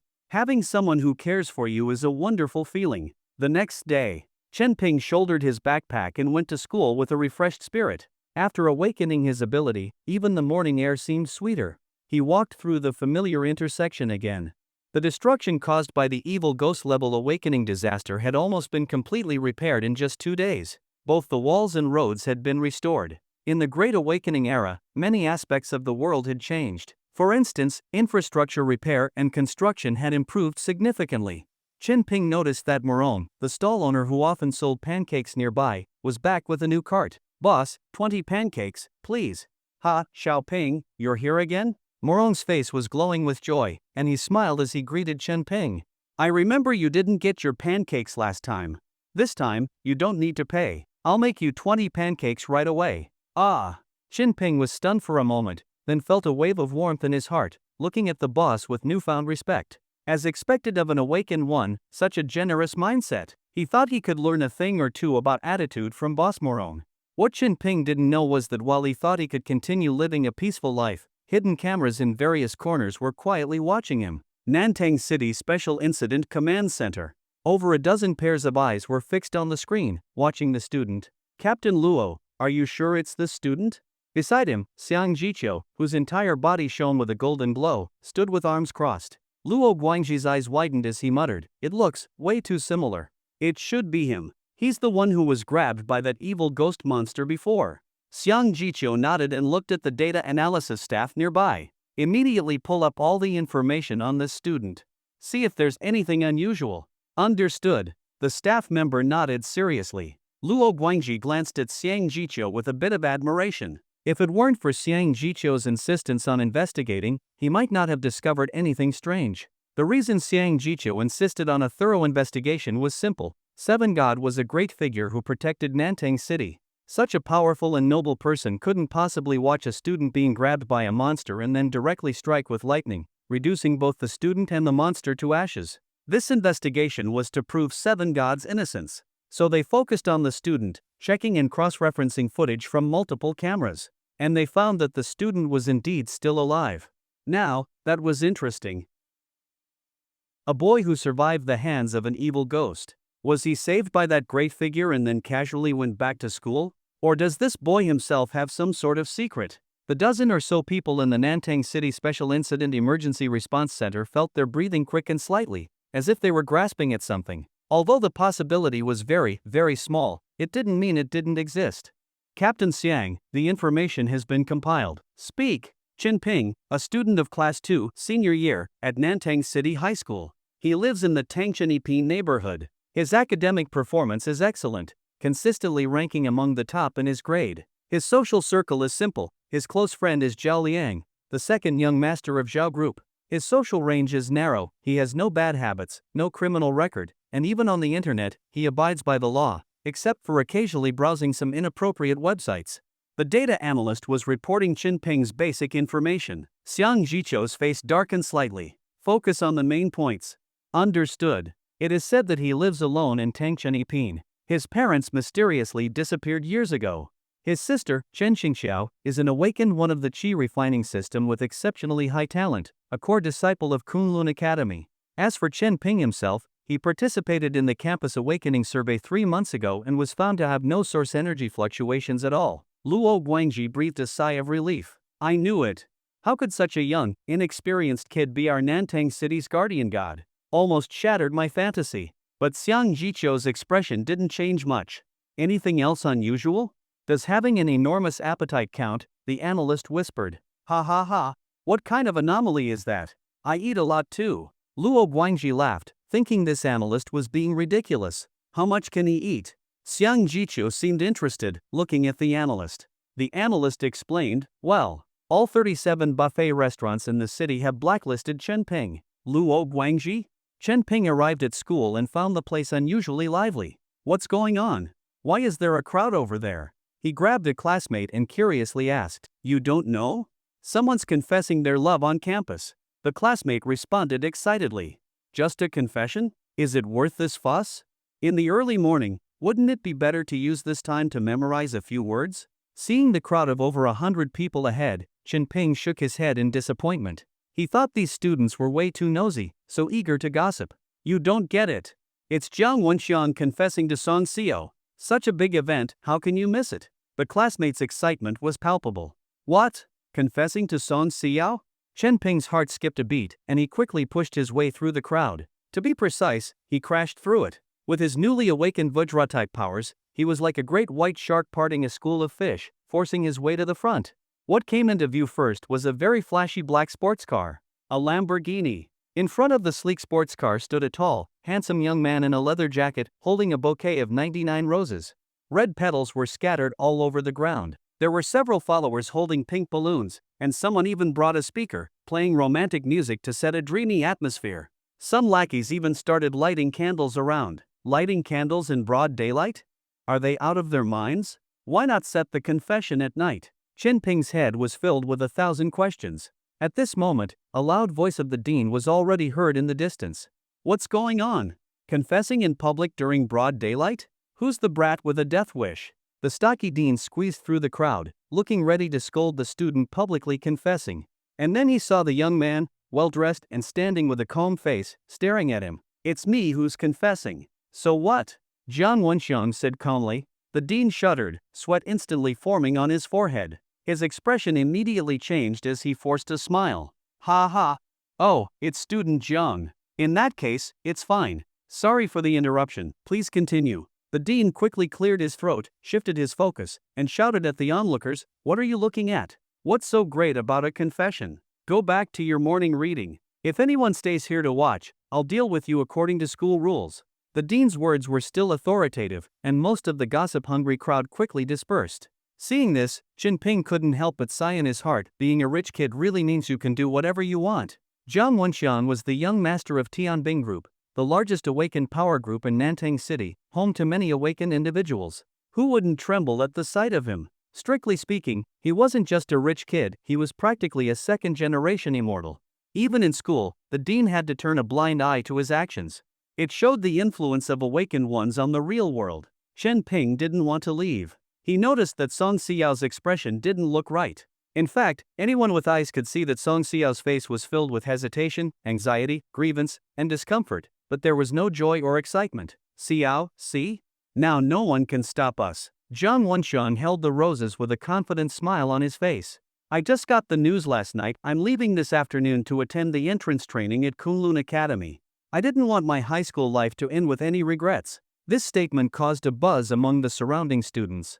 Kunlun Academy? The top supernatural academy in our country. If he's attending the entrance training, doesn't that mean he has a chance to get in?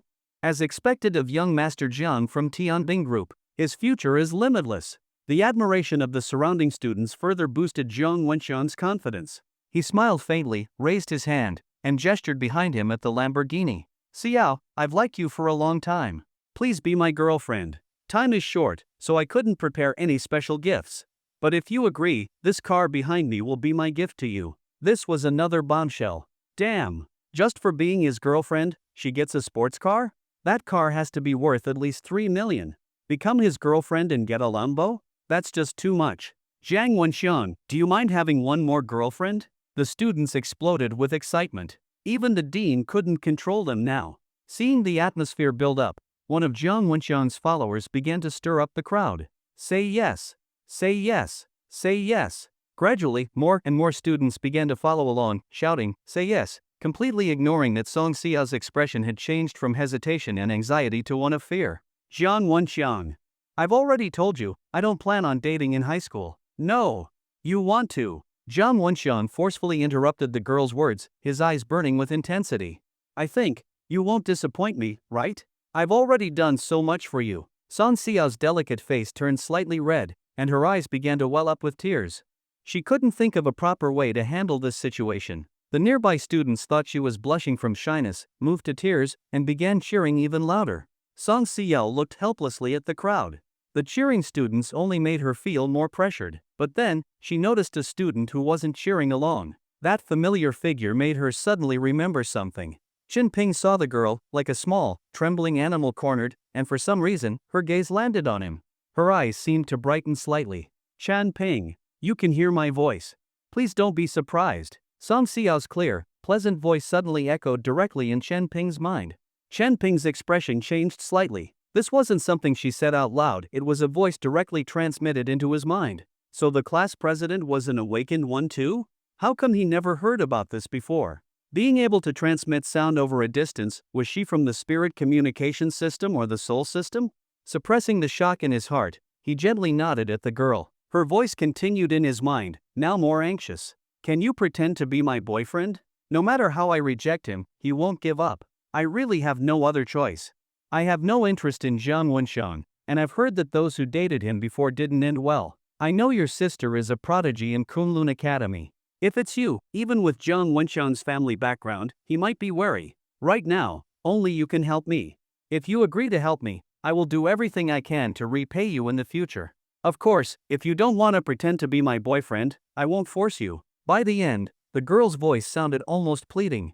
Chen Ping's mind went blank, leaving him with just one thought. Such a cliché situation. It actually happened to him? The heroine being courted by the villain, seeking the male protagonist's help to pretend to be her boyfriend, leading to a series of thrilling romantic entanglements, finally becoming a real couple and living happily ever after. Maybe they could buy a house in Tangchenipin with two awakened ones working hard. It should be achievable.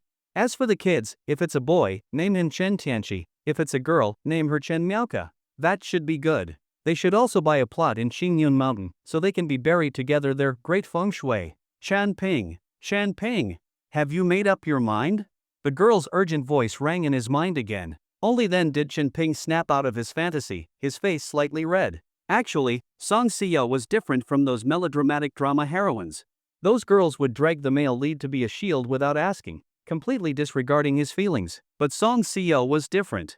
Though she had the idea, she still used voice transmission to discreetly seek his opinion. If he didn't want to, she wouldn't force it. Such composure, such character, what a wonderful girl. Looking at the girl, who was cornered, her last hope resting on him, Chen Ping calmly nodded at her. Then, he stepped out from the crowd. Jiang Wenxiang held a bouquet of roses, his bright smile radiant, his gaze burning as he looked at the girl in front of him. The girl, who looked so fresh and lovely, now had reddened eyes, and her bright, expressive eyes couldn't even meet his.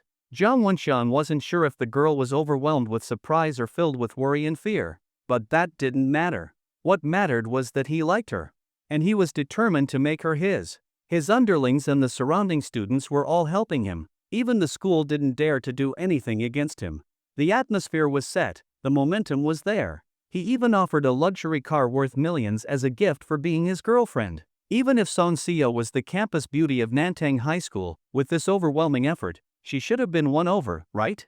But before Jiang Wenxiang could hear her say yes, a young boy stepped out of the crowd with firm steps, quietly walking to Song Xiao's side. One by one, the students widened their eyes, their expressions growing more and more colorful.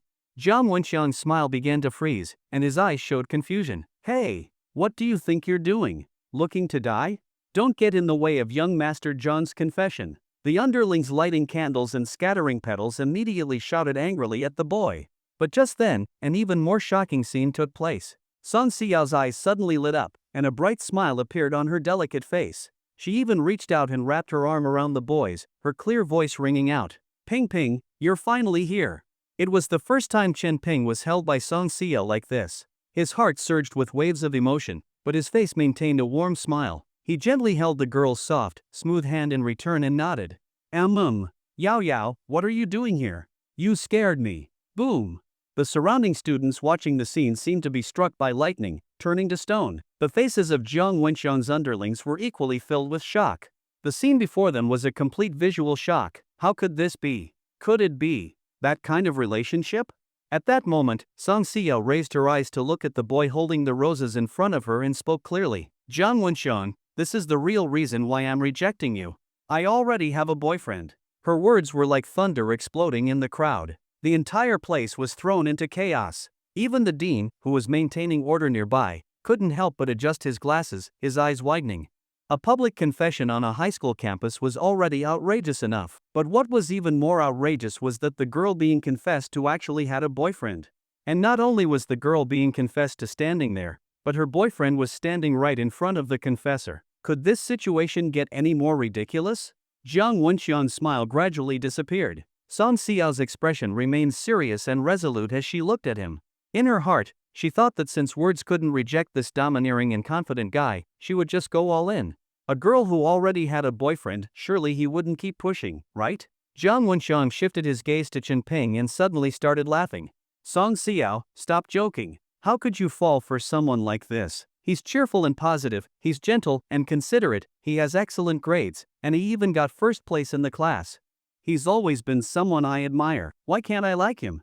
Song Xiao listed a series of Chen Ping's strengths in one breath. Jiang Wenxian was momentarily speechless, then shook his head helplessly. In this era, you choose a boyfriend based on grades? A top student. Can he take one of my punches? Boom! Suddenly, he punched the air beside him. A blast echoed out, and a shockwave formed in front of his fist. The nearby students were startled, backing away with fear in their eyes as they looked at Jiang Wenxian. Get lost! Jiang Wenxian's gaze turned cold as he looked at Chen Ping. At that moment, his fierce side was revealed. Chen Ping suddenly felt as though he was being stared at by a wild beast, pressure weighing down on his entire body. Song Xiao is my girlfriend. The one who should leave is you. To Jiang Wenxian's surprise, Chen Ping didn't take a single step back. He even stepped forward, slightly shielding Song Xiao behind him. Song Xiao had been frightened, but seeing a figure stand firmly in front of her brought a strange warmth to her heart. Chen Ping. The girl held onto Chen Ping's hand tightly, feeling both touched and worried. Ha, I'm the one who should leave? Jiang Wenxian laughed in anger, stepping closer to Chen Ping. His expression grew darker, and his presence became increasingly intimidating.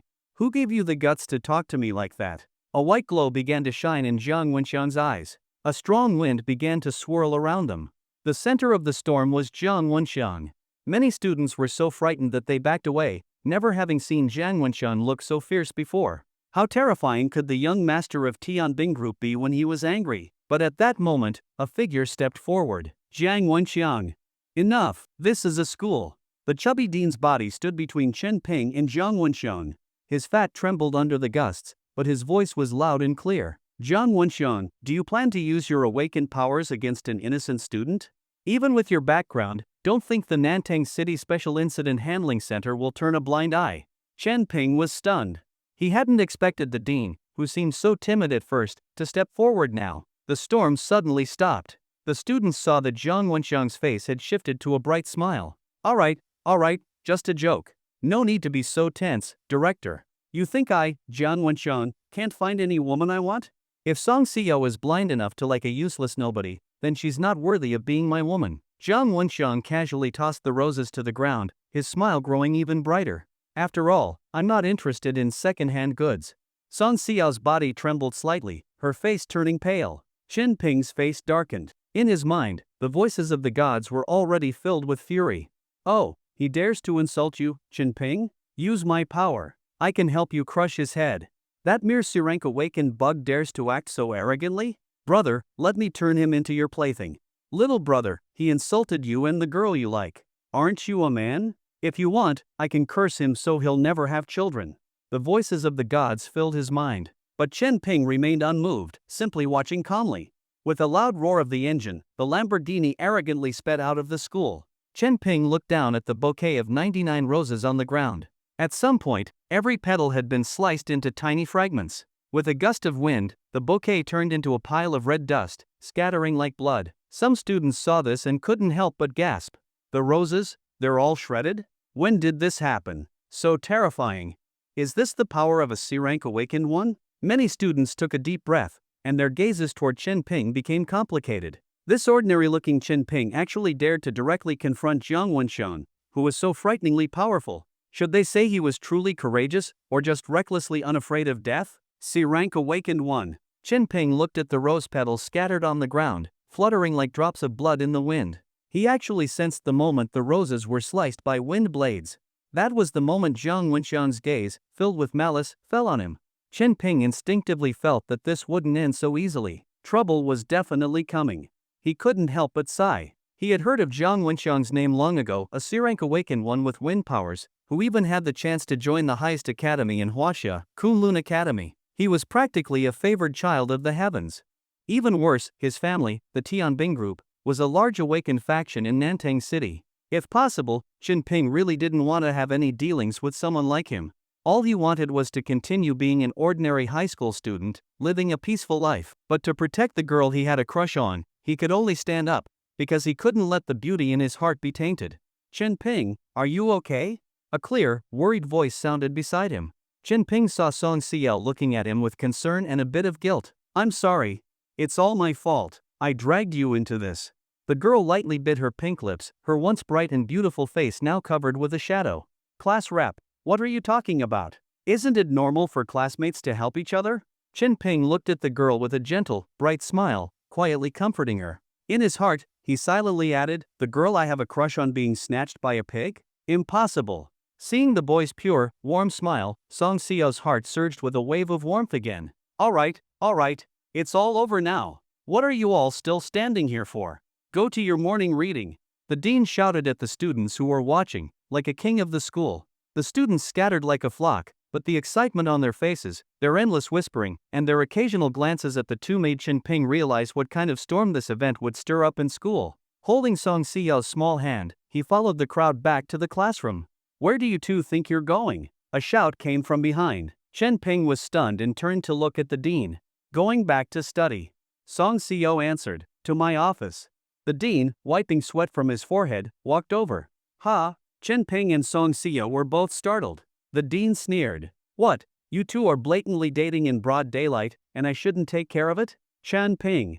And so, the two were taken to the office for a lecture. Early relationships are bad. At your age, you should be focused on your studies. Dating will affect your learning, the dean earnestly advised. "My grades have always been stable," Song Xiao softly argued, rubbing her small hands. "I went from the 20th place in class to first place." Chen Ping smiled. "Dean, but dating is still not good. You must be mindful of the influence on others. How bad would it be if other students or teachers saw you? We're always very mindful of our influence. If it wasn't for Jiang Wenxiang confessing publicly, you wouldn't even know we were secretly dating." Chen Ping calmly explained without blushing or skipping a beat. Hearing this, Song Xiao's face flushed red. She looked at the boy beside her with a mix of emotions. Their eyes met for a moment, and both their faces turned slightly red. An unusual atmosphere quietly filled the dean's office. The high school campus. Students were always full of energy. Hey, did you hear? Jiang Wenxiang confessed to Song Xiao in front of everyone at school. What the heck? And then Song Xiao's boyfriend Chen Ping showed up. What the heck? Chen Ping and Jiang Wenxiang had a showdown. Jiang Wenxiang left in anger, and the roses were shredded everywhere. What the heck? News spread fast among students. The gossip-hungry students couldn't wait to share the freshest gossip with their friends. When Chen Ping and Song Xiao walked into the classroom, Chen Ping noticed that more than half of the classmates had shifted their gazes from their books to him. In those eyes, he saw excitement, curiosity, judgment, envy, sympathy, and a mix of other emotions. There was no doubt that these classmates had already heard about what had happened. Following behind Chen Ping, Song Xiao's delicate face blushed, and she nervously lowered her head, not daring to make eye contact with her classmates. She was extremely embarrassed by the fact that the entire class was now focused on her because of this early relationship incident. Chen Ping, on the other hand, looked much calmer. He walked confidently toward his seat, head held high, full of self-assurance and strength. Among all the students with various expressions, his deskmate Zhao Liang was the most excited one. The moment Chen Ping sat down, Zhao Liang grabbed his arm, his eyes filled with envy, jealousy, and hatred. "You sly dog, Chen Ping. You look so honest and decent, but who would have thought you'd secretly win over our class's goddess, Song Xiao?" Zhao Liang gritted his teeth. "Come on, spill it. How did you win her over?" Chen Ping scratched his head, a little embarrassed.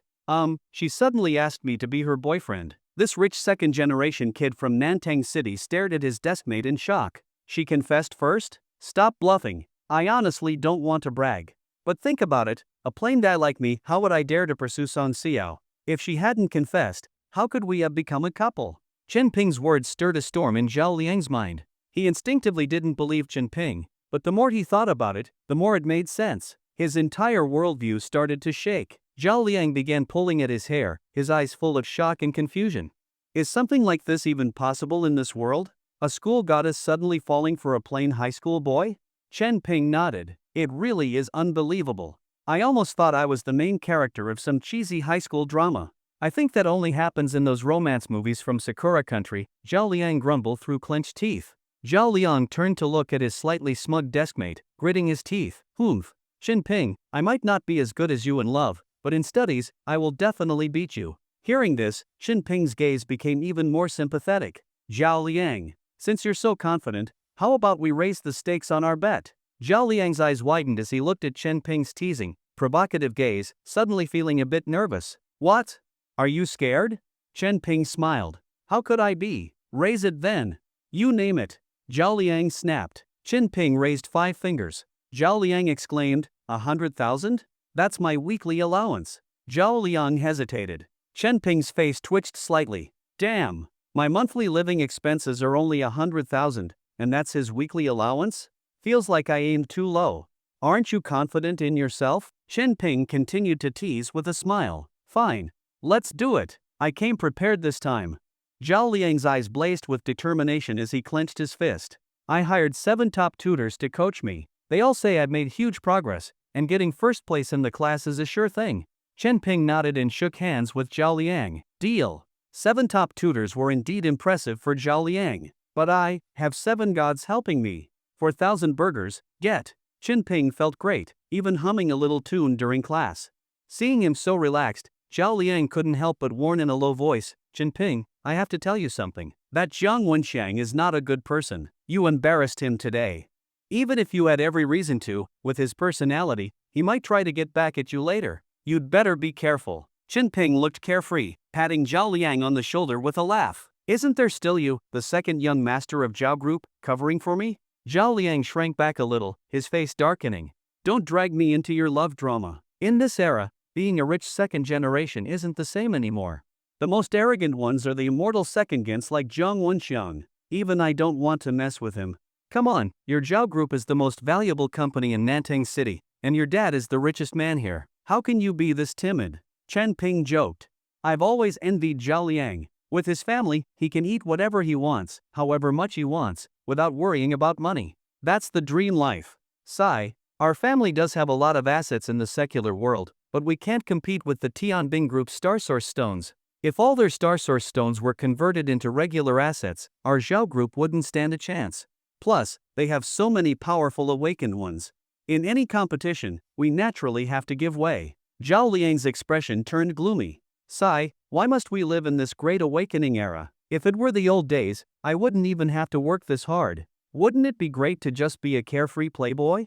So much more fun. Zhao Liang sighed, feeling the weight of the world. Honestly, I envy you, Chen Ping. At least you have a sister who's like a chosen one. With your sister watching over you, that sense of security is way better than mine. Even if you clash with Jiang Wenxiang, he might not dare touch you because of her strength. Chen Ping nodded but silently thought to himself that his reliance wasn't on his sister. He didn't seek trouble but wasn't afraid of it either. Hopefully, Jiang Wenxiang would be sensible enough. After all, Chen Ping wasn't someone who liked conflict, nor did he want to offend one of those immortal second-gens of the Great Awakening era. Meanwhile, in the southern part of Nantang City, there stood a towering skyscraper shaped like a blade. This was the headquarters of the famous Tianbing Group. From the rooftop, the rumble of a helicopter could be heard. A dark green helicopter slowly descended onto the large helipad. Young Master Jiang, the entry training for Kunlun Academy is about to begin. Please board the helicopter. A tall, burly man in a suit stood respectfully beside a student. Got it. Jiang Wenxiang's gaze turned toward a certain direction, the direction of Nantang High School. From the top of this blade-shaped skyscraper, the high school looked insignificantly small. That guy named Chen Ping. Send a few thugs who have nothing to do with us. Teach him a good lesson. Jiang Wenxiang spoke calmly. The burly man in the suit was stunned for a moment, then spoke, I witnessed the incident this morning too. That Chen Ping and Song Xiao probably aren't actually a couple. He most likely stepped in just to help her out. You think I don't know that? Jiang Wenxiang abruptly cut him off, his face darkened, almost dripping with malice. He sneered, a mere nobody, daring to provoke me at that moment, to defy me, to make me lose face in front of everyone, and even cause my confession to fail. Who does he think he is? The burly man in the suit looked troubled. That Chun Ping.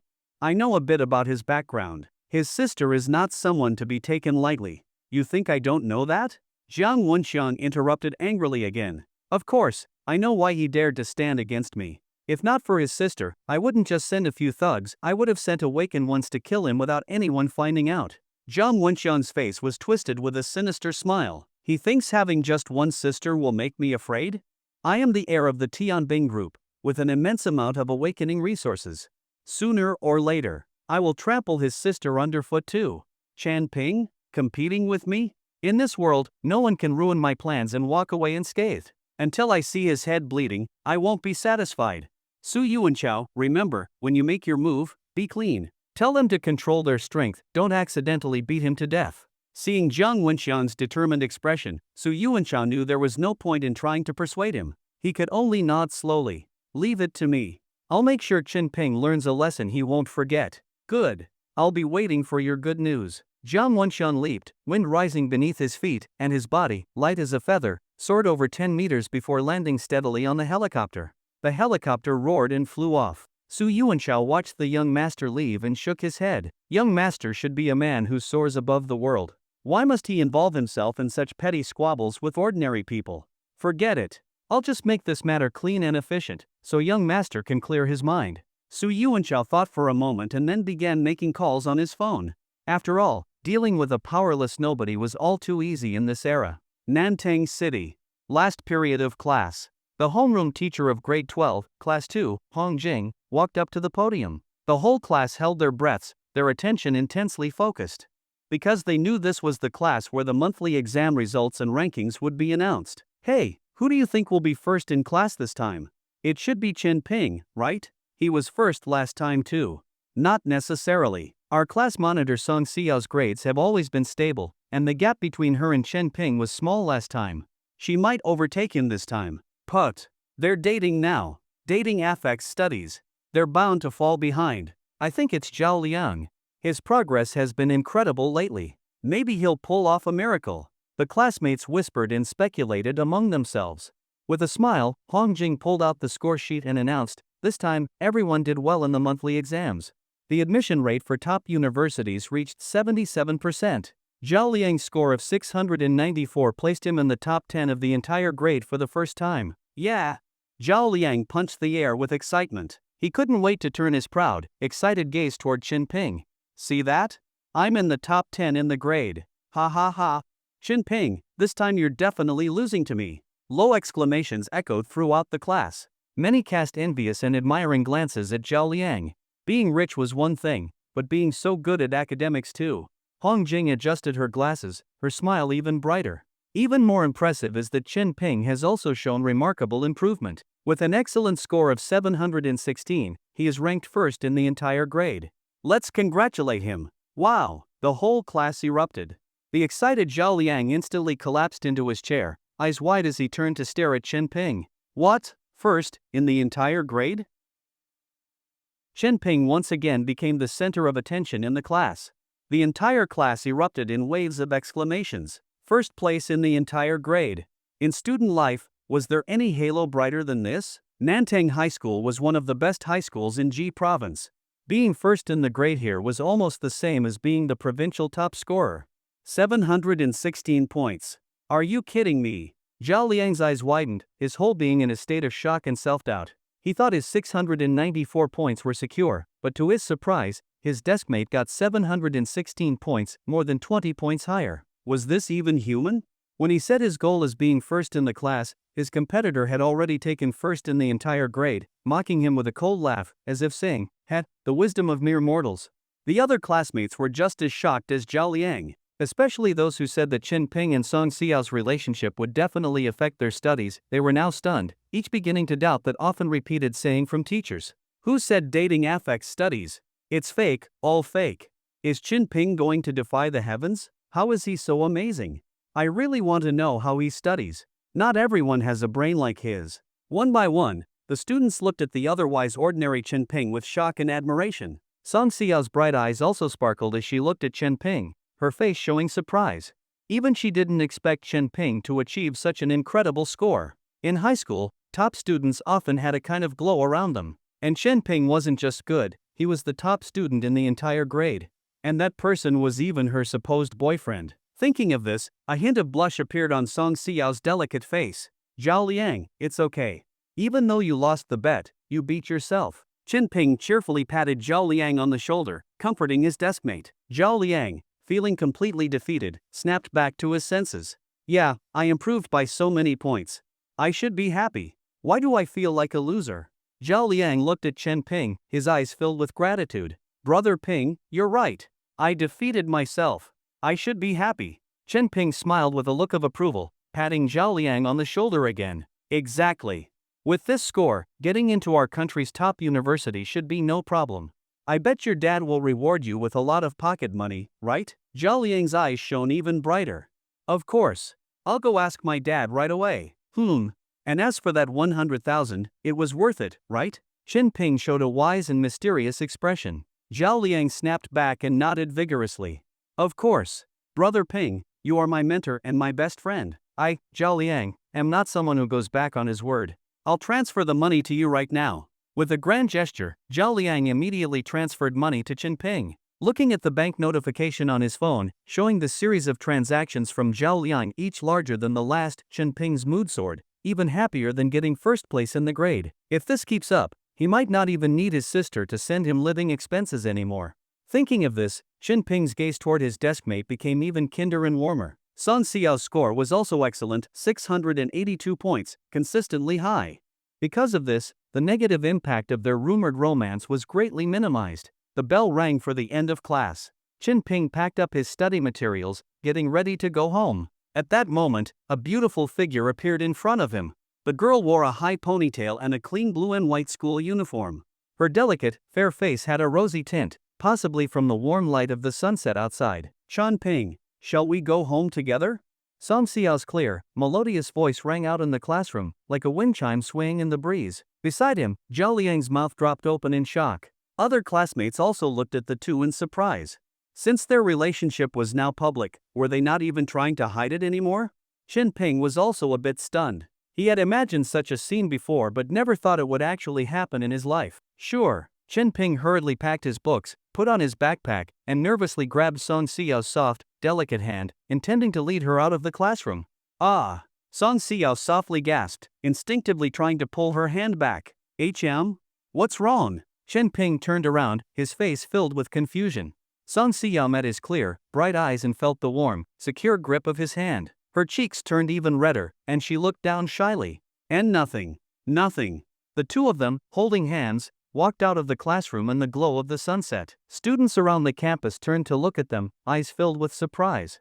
Oh my god. My goddess Song is holding hands with a guy? What do you mean a guy? Show some respect. That's Chen Ping from our class, the top student in the grade. Are they crazy? Walking around holding hands in public? If Chen Ping dared to confront Jiang Wenxiang in front of the whole school, why wouldn't he dare hold hands with her in public? Incredible. What a bold guy. Many passing students looked at the two walking hand in hand, their faces filled with shock, and they couldn't help but start talking. Especially the girl, with her fresh and refined beauty, she had long been a popular figure on campus. And the boy, who looked so ordinary, yet walked with confidence, calm and composed. That fearless attitude was enough to capture the attention of countless people. Yes, Chen Ping was well aware that he was holding Song Xiao's hand. But as the saying goes, if you're going to act, you might as well play the part thoroughly. Since their relationship was now public, he would make sure Jiang Wenxiang gave up completely. He was going to be Song Xiao's boyfriend properly. Chen Ping was very dedicated. Perhaps because he had just won first place in the grade, he walked with a much straighter back and more confidence. Song Xiao followed beside him like a light, graceful bird. The faint fragrance of the girl drifted to Chen Ping's nose. Suddenly, Song Xiao raised her delicate face slightly and softly said, Chen Ping, I'm really sorry, but you don't have to bear so much for me. What am I bearing? Chen Ping paused, looking at the girl beside him. Song Xiao's clear eyes shifted slightly, as if she didn't dare to look directly at him. Her small hand gently squeezed his. Well, this, taking on the pressure of the whole school, openly being my boyfriend. Feeling the soft, warm touch in his hand, Chen Ping was stunned again. So he was holding Song Xiao's hand, but she thought he was the one being wronged? What a wonderful girl. If this was considered pressure, then let the pressure be even greater. Chen Ping's emotions surged, and he gently tightened his grip on her hand, smiling. It's okay, Xiao. You might not believe me, but being able to hold your hand like this and walk together makes me really happy. Song Xiao suddenly looked up. Her delicate, lotus-like face, with eyes reflecting the warm light of the sunset, seemed to ripple slightly, reflecting the boy's gentle, warm face. Everything was so beautiful and warm. The girl responded softly. It was unclear what her answer meant. She bit her thin lips lightly, lowered her head, and walked quietly forward, as if only by doing this, she could hide her rapidly beating heart from the boy beside her. The two walked side by side, holding hands, passing through the bustling path of the campus. The school was playing the song Scarborough Fair, a beautiful and timeless melody. Many schools loved to play it after class, as it carried the memories of countless students' youth. Are you going to Scarborough Fair? Parsley, sage, rosemary, and thyme. Remember me to one who lives there. She once was a true love of mine. The two walked hand in hand under the sunset, their shadows stretched long, very long. They both knew this was just a staged act. They both knew it was just a fake relationship. But neither of them broke this atmosphere. The summer breeze on campus, the sound of basketball on the court, the warm tones of the sunset, the soft touch in their hands, and the faint presence of the person beside them. It was hard to say whether it was because of the students' gazes and whispers around them, or for some other reason. Their heartbeats seemed to quicken slightly, and they walked out of the school gate, bathed in the glow of the setting sun. Chen Ping, do you understand me? A soft, clear voice sounded in his ear. What counts as understanding? Chen Ping asked. Well, at least knowing more about me than other classmates. That would count, Song Xiao said with a bright smile. Chen Ping thought to himself, that would be a lot. He knew Song Xiao's daily habits, her study habits, that she bit her nails when anxious, that on the surface she was cheerful and helpful, but she wasn't good at refusing requests she didn't like. Having secretly liked someone, you naturally paid attention to things others didn't notice. Of course, Chen Ping wouldn't say all this out loud. Otherwise, Song Xiao might think he was a creep. Knowing that you're an awakened, does that count? Chen Ping asked. Song Xiao laughed, her beautiful eyes curved in a smile. Yes, that counts as one. You gave me a voice transmission, it really scared me. By the way, which system are you in? Chen Ping asked curiously. Soul system. Song Xiao replied. I awakened while staying up late studying. Awakening by studying late. Hearing this, Chen Ping couldn't help but feel a little envious.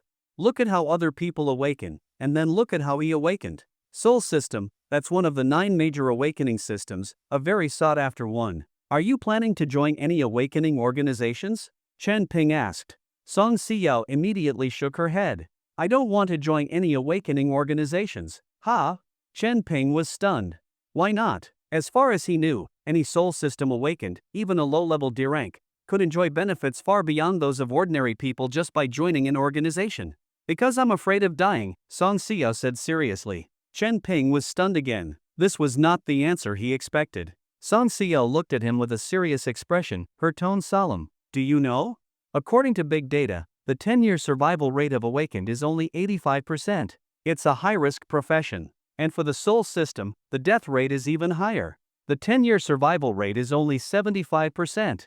Which means, out of 10,000 soul system awakened, only 7,500 will survive after 10 years. 2,500 will die. How can you guarantee you're not one of those 2,500? Chen Ping was left speechless by her words. Everyone knew that being an awakened was great, but with awakening came the threat of awakening disasters and the dangers of forbidden zones.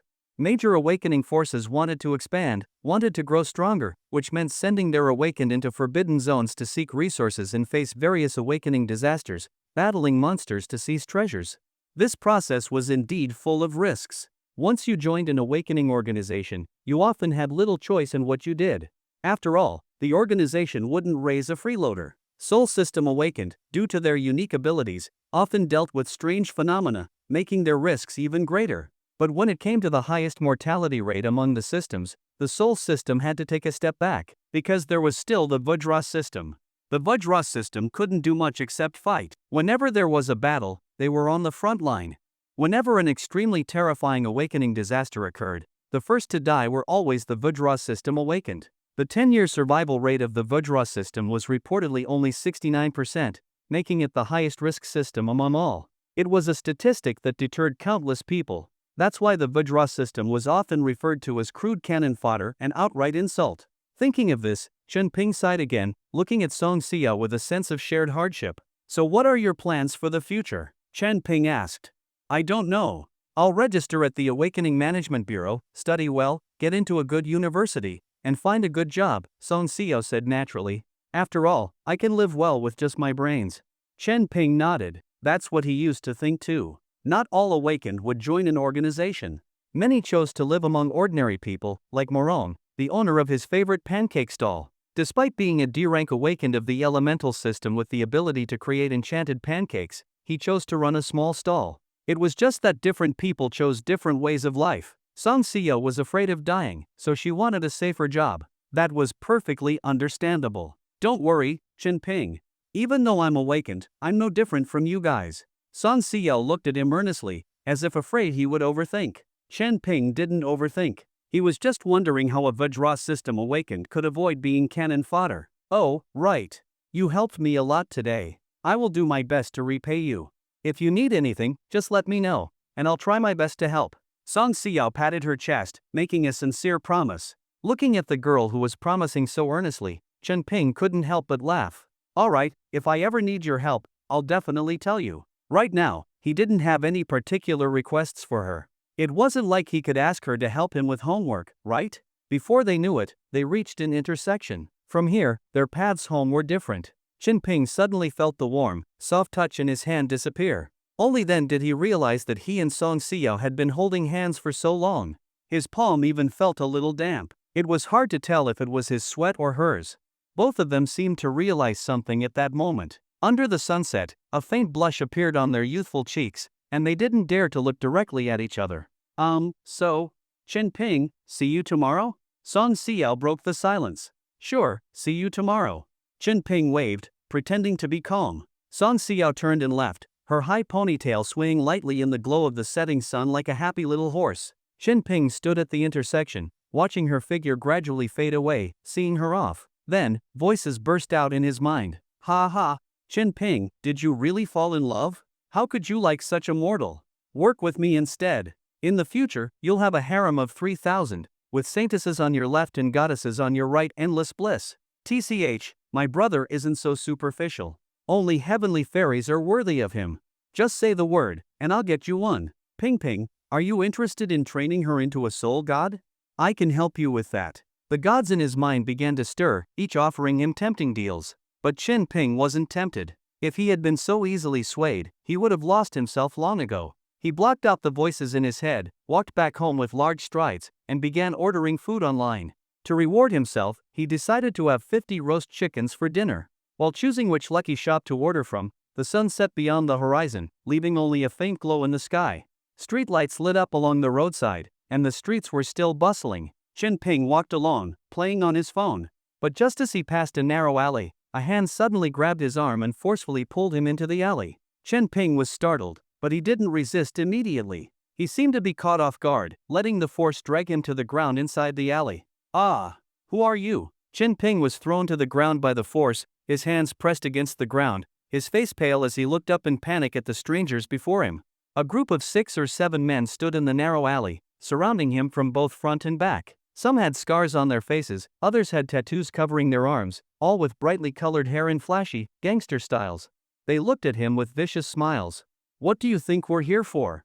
Robbery. The green-haired leader of the group held an iron rod and spoke with a sinister tone. Chen Ping was stunned. Ever since the Great Awakening era began, social unrest had also given rise to many criminal gangs.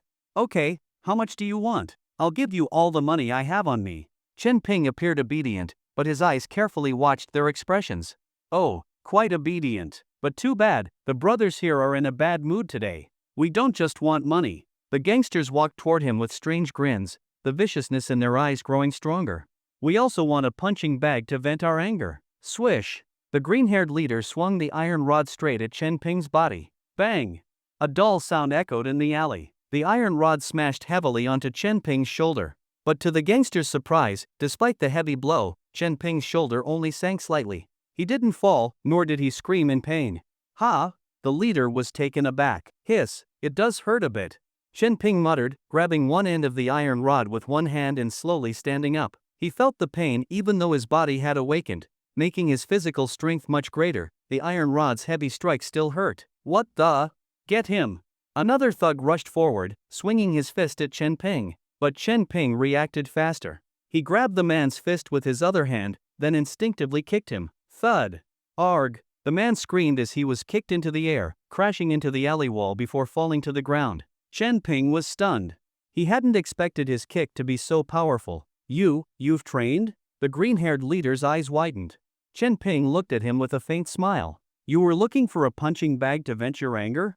Well, what a coincidence. I need a punching bag too. Crack, crack. As Chen Ping tightened his grip, the iron rod in his hand began to bend and dent. The green-haired leader tried to pull the rod back, but a massive force surged from it, and instead, he was dragged straight toward Chen Ping. Smash! A ruthless punch slammed into the leader's face. His entire face twisted, blood and teeth flying from his mouth as his body collapsed to the ground, rolling in pain. Chen Ping looked at this scene, feeling a bit surprised himself. He realized that these once fierce men had become so fragile before him, like they would shatter with just a little force. Damn it! He's a trained fighter. He dared to hit our boss. All together. Seeing their leader beaten, the remaining gangsters were shocked, but they quickly grabbed their weapons and charged at Chen Ping. At this moment, the paths of their iron rods, the speed of their fists, the cold glint of their knives, all their attacking moves became crystal clear to Chen Ping. The moment he entered combat, his senses heightened dramatically. With a nimble body, he instinctively dodged their attacks, his fists firing like cannonballs without hesitation. Bang, bang, bang. His punches landed on their bodies, each blow connecting solidly with a force that far exceeded their expectations. One by one, the gangsters' bodies bent and crumpled, as if hit by a truck, flying through the air before slamming to the ground, clutching their battered parts and howling in pain.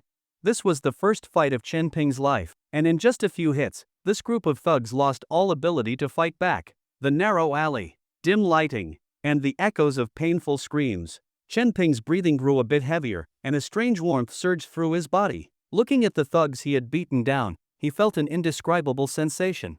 It was a bit thrilling. Chen Ping grabbed the green-haired leader by his collar, lifting the man easily with one hand like he was holding a small chicken.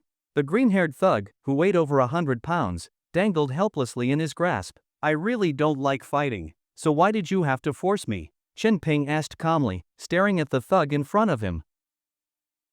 I didn't force you. I was wrong, please spare me.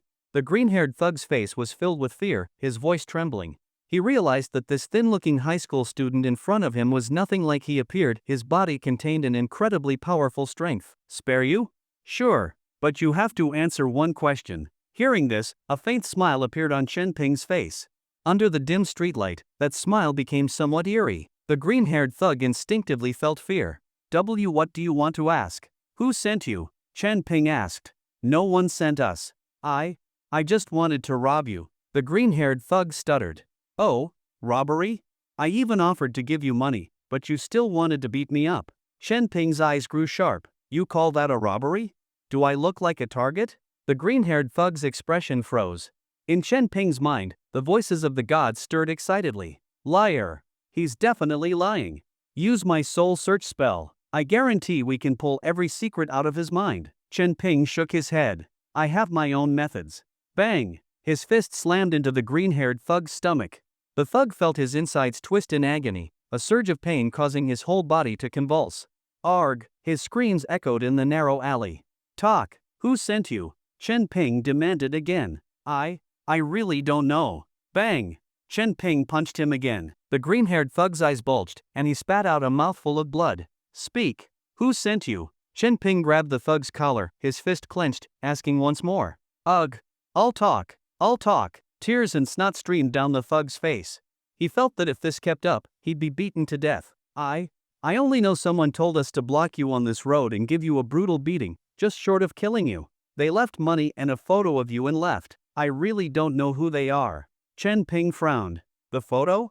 The green-haired thug, trembling, pulled a photo from his pocket. Chen Ping looked at it, a candid shot of him walking to school with his backpack. It was clear that someone had been watching him.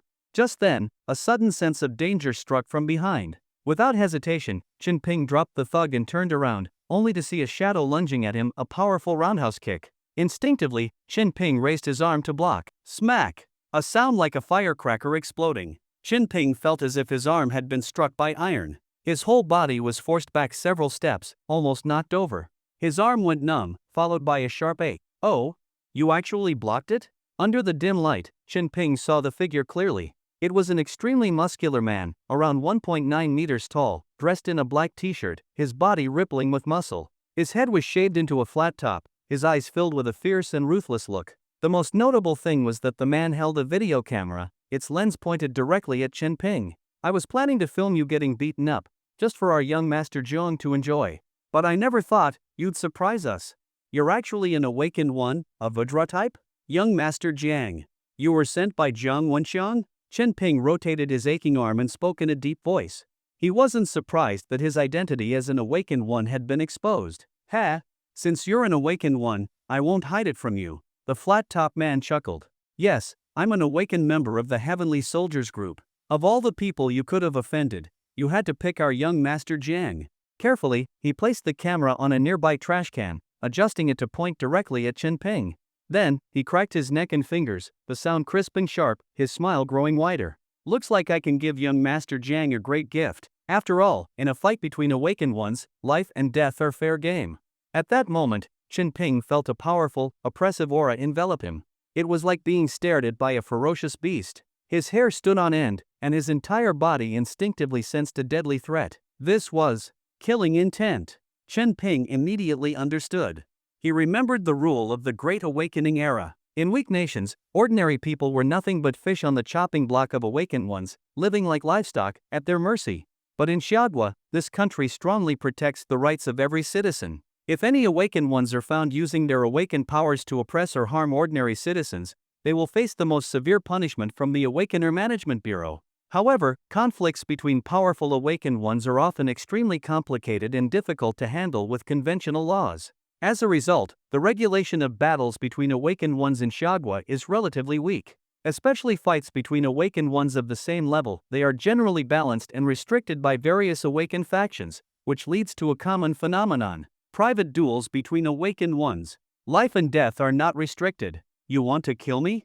Chin Ping asked calmly. Yes. The flat-topped man sneered. I am also a D-level awakened one. If I get into a conflict with another D-level awakened one and end up killing him, that's perfectly reasonable, right?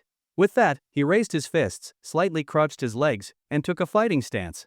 In that instant, the feeling of being stared down by a wild beast grew even stronger for Chin Ping. Under the dim light, the tall figure in front of him suddenly moved at high speed, like a pouncing leopard. Whoosh! A fast and fierce straight punch shot straight at Chin Ping's face. Chin Ping instinctively dodged sideways. But the flat-topped man's left knee was already rising, aiming for a brutal knee strike at Chin Ping.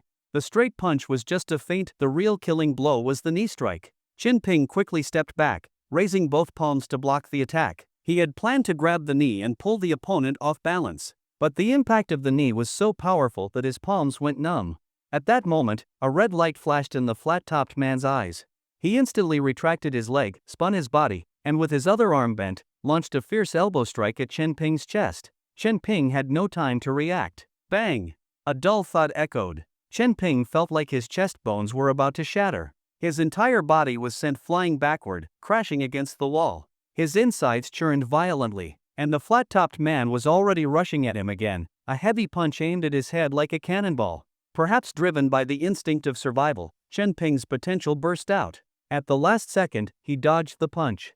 The wall behind him shook violently, and the punch left a spider-web crack on it. Chin Ping's heart trembled. If an ordinary person took that punch, they'd be dead. His fighting spirit surged, his eyes filled with a hint of madness. Taking advantage of the flat-topped man's missed punch, he lunged forward, delivering a swift chop to the man's neck. This chop carried great force. It struck one of the most vulnerable areas. But to Chin Ping's shock, it felt like hitting a sheet of iron. Crack! The flat-topped man staggered back a few steps, instinctively clutching his neck. Chin Ping quickly grabbed an iron pipe from the ground and swung it down at the man's head. The flat-topped man reacted swiftly, using his arm to block. Clang! A metallic clash rang out. His arm was so tough that the iron pipe actually bent on impact. Chin Ping's heart sank. His entire body was like solid iron. The man was also a Vajra-type awakened one. and he had achieved an iron body state of a D-level awakened one, at least mid-D-level mastery. Ha! The flat-topped man let out a strange cry, shifting from defense to offense. One punch after another came at Chen Ping in a frenzy. The air exploded with each punch.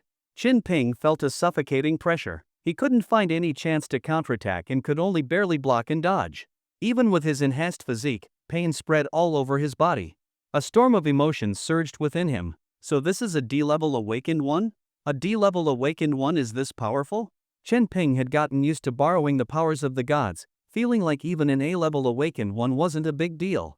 But now, relying on his own strength to fight, he realized D-level awakened ones were terrifying. Bang! Bang! Bang! The sound of violent body collisions echoed repeatedly in the narrow alley, accompanied by the sinister laughter of the burly, crew-cut man. Ha ha ha! In terms of physical strength, you can't match me. In terms of combat skills, you're a complete loser. What are you going to use to fight me? The burly man completely dominated the fight, throwing punches at Chen Ping one after another. His fists carried terrifying power.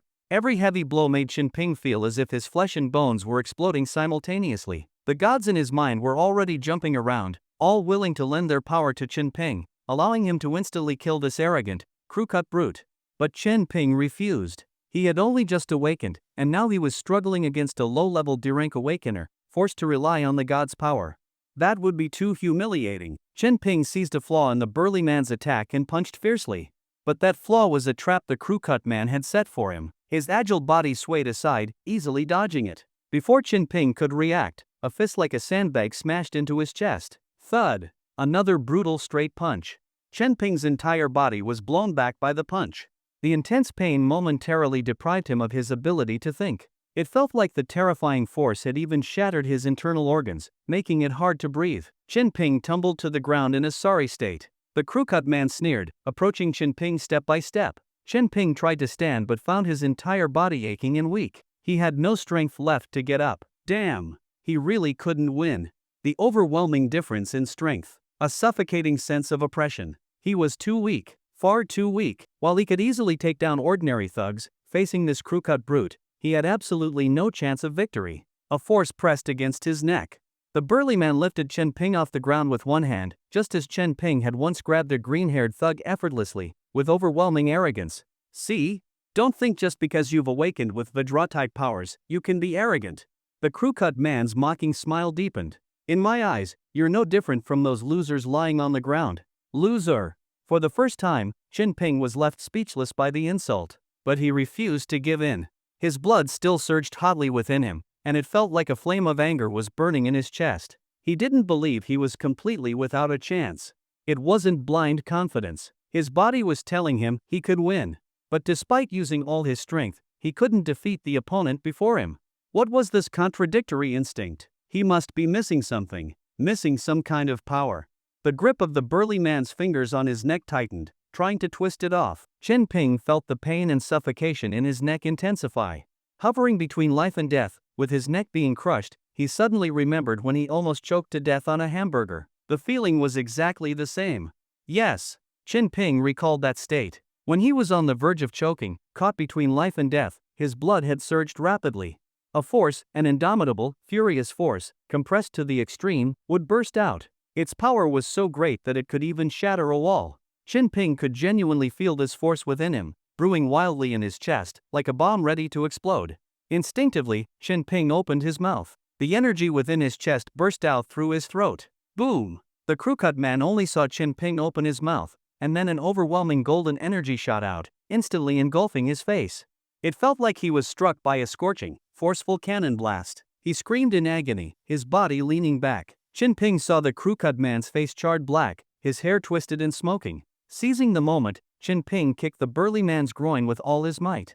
The man screamed again, his grip on Chen Ping's neck loosening. Using the momentum, Chen Ping rolled backward, grabbed a dagger lying on the ground originally used by the thugs, and charged at the crew-cut man. He gripped the dagger tightly, slashing it toward the man's neck. There was only one chance.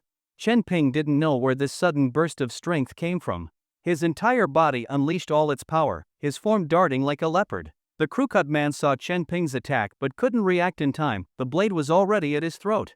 A cold flash swept through the dim alley. with the sound of tough skin being sliced open and blood spraying. Slash! The splattering blood stained the school uniform of the young man. The wall bloomed with crimson, like scattered red petals. Behind him, the massive figure wavered. Thud! Finally, it collapsed helplessly. Painful groans echoed in the narrow alley. The crew-cut man clutched his bleeding neck in agony, as if this could stop his life from slipping away. Never in his wildest dreams did he think he would fall at the hands of a newly awakened kid, a kid he had dismissed as a worthless nobody. Soon, he stopped moving, and a dead silence filled the surroundings. Jinping slowly turned around, breathing heavily as he looked at the person lying on the ground, completely silent. His hand, which was holding the blood-stained dagger, was trembling slightly. Tonight was his first time fighting. Tonight was also his first time killing someone.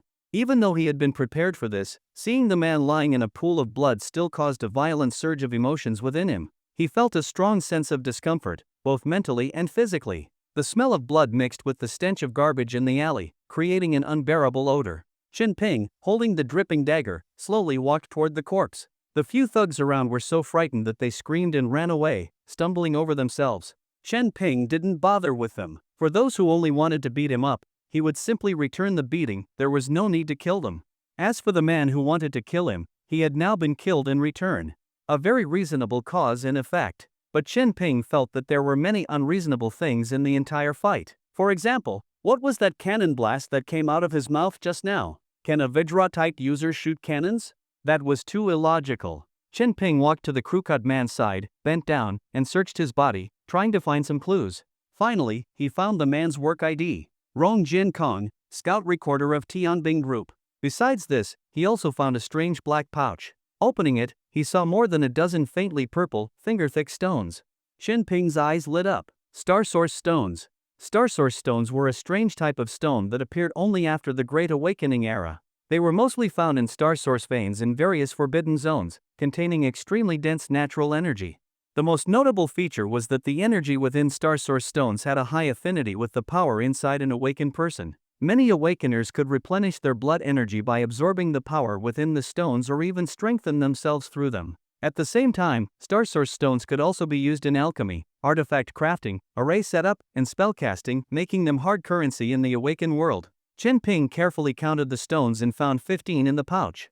He pocketed them and continued searching Rong Jiankong's body. But apart from those two things, he found nothing else. He then turned his attention to the camera placed on the trash bin.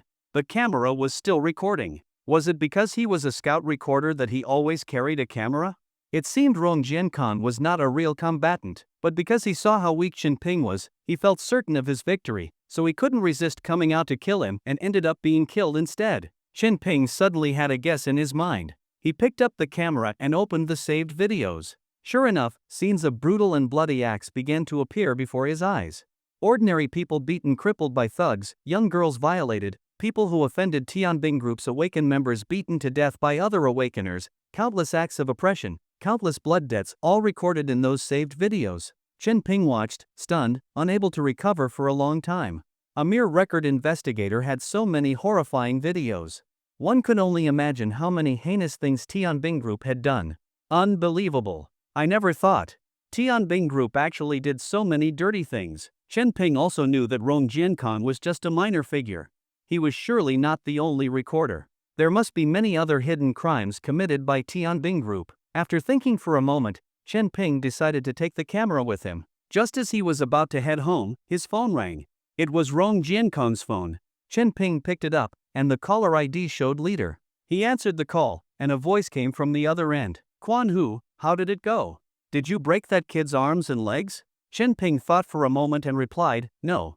But Quan Hu's neck was cut off. Jinping continued. The other side hung up. Jinping felt bored and walked home. Night fell. Tangshan urban residential area. In a lively room. Can someone tell me what happened? Jinping looked calmly at the dozens of roast chickens piled up on the table. Why can I shoot energy waves out of my mouth? The room was bustling because he was talking to the gods in his mind. What's so strange about that? When a person is pushed to their limit, they can always do some extraordinary things, unleashing some special potential. I've never seen a Vajra type who, when pushed, can shoot energy cannons from their mouth. Jinping replied with a cold sneer. Big brother is amazing. As expected of Big Brother, you can defeat strong enemies without even using our help. Stop changing the subject. You guys don't want to tell me, do you? Chen Ping didn't give the gods a chance to change the topic. It's not that we don't want to tell you, it's that we don't know either. Yeah, this is a very special phenomenon. Don't overthink it. Exactly, life is unpredictable, and there are always exceptions. The gods were surprisingly consistent on this matter, each claiming they didn't know. Chen Ping knew he couldn't get anything out of them, so he could only explore it on his own. He searched for videos online, found a tutorial on Vajra-type fighters, and practiced the moves. As he did, he felt heat surging through his body, and that special warm flow appeared again. Ever since he started intentionally sensing and guiding it, he could frequently feel that magical warm flow within him. The more intense his movements, the stronger his excitement, and the more powerful the warm flow became. It seemed that this power within him was linked to his combat state. Could this be my unique body explosion technique? Chen Ping muttered to himself as he ate roast chicken, puzzled. He tried searching online but couldn't find any similar cases. It was well known that Vajra-type awakeners were typically crude, relying on punches and kicks. Although B-rank Vajra-types could release energy externally, that was a B-rank skill. And even then, it looked cool and didn't involve shooting waves from their mouths. One by one, the roast chickens disappeared into his stomach. Chen Ping felt the chicken meat turning into a warm flow, spreading through his body, healing his bruised skin, damaged organs, and various other injuries. A Vajra-type shouldn't have the ability to heal wounds by eating food. Chen Ping became even more confused. He had originally planned to visit a hospital for some medicine to treat his injuries, but now it seemed unnecessary. Just eating a few more roast chickens could heal him. Before long, he had finished 50 roast chickens. Finally, he felt full, which meant he had almost reached his body's limit for one meal. The effect of 50 roast chickens was significant. Most of his injuries were healed, his blood energy was full, and even his body felt slightly stronger. But Chen Ping was not satisfied. He knew the danger he faced today. He was still too weak. A D-rank awakener could easily overpower him, which changed his mindset. A little progress wasn't enough to face the upcoming challenges. He needed to become stronger. Yes, he needed to get stronger quickly. Chen Ping took out a black pouch and opened it. Inside were finger-sized star source stones, glowing faintly purple. Their surface was crystal clear, like perfectly shaped purple crystals. Chen Ping picked up one and carefully examined it. Inside the translucent stone, aside from the faint purple glow, there were tiny white light dots, like stars in a purple night sky. Perhaps because of this appearance, this energy stone was called a star source stone by the world. For a beginner awakener, 15 star source stones were a decent asset. According to some Awakening Forces recruitment ads, a D-rank awakener's annual salary was just a few dozen star source stones. Chen Ping searched online for tutorials on how to absorb the energy from star source stones and studied them carefully. Then he eagerly followed the instructions, adjusting his inner energy to synchronize with the energy inside the star source stone. He sat cross-legged, one hand forming a special seal pressed to the ground, and the other holding the star source stone above his head. The star source stone, the body, and the earth formed a pathway, creating an energy gradient. By maximizing the resonance, he guided the energy from the stone into his body, like connecting two electrical poles. As Chen Ping carefully followed the instructions, the star source stone in his hand began to glow with a more dazzling purple light. Immediately, he felt a pure, warm flow pouring from his hand into his body.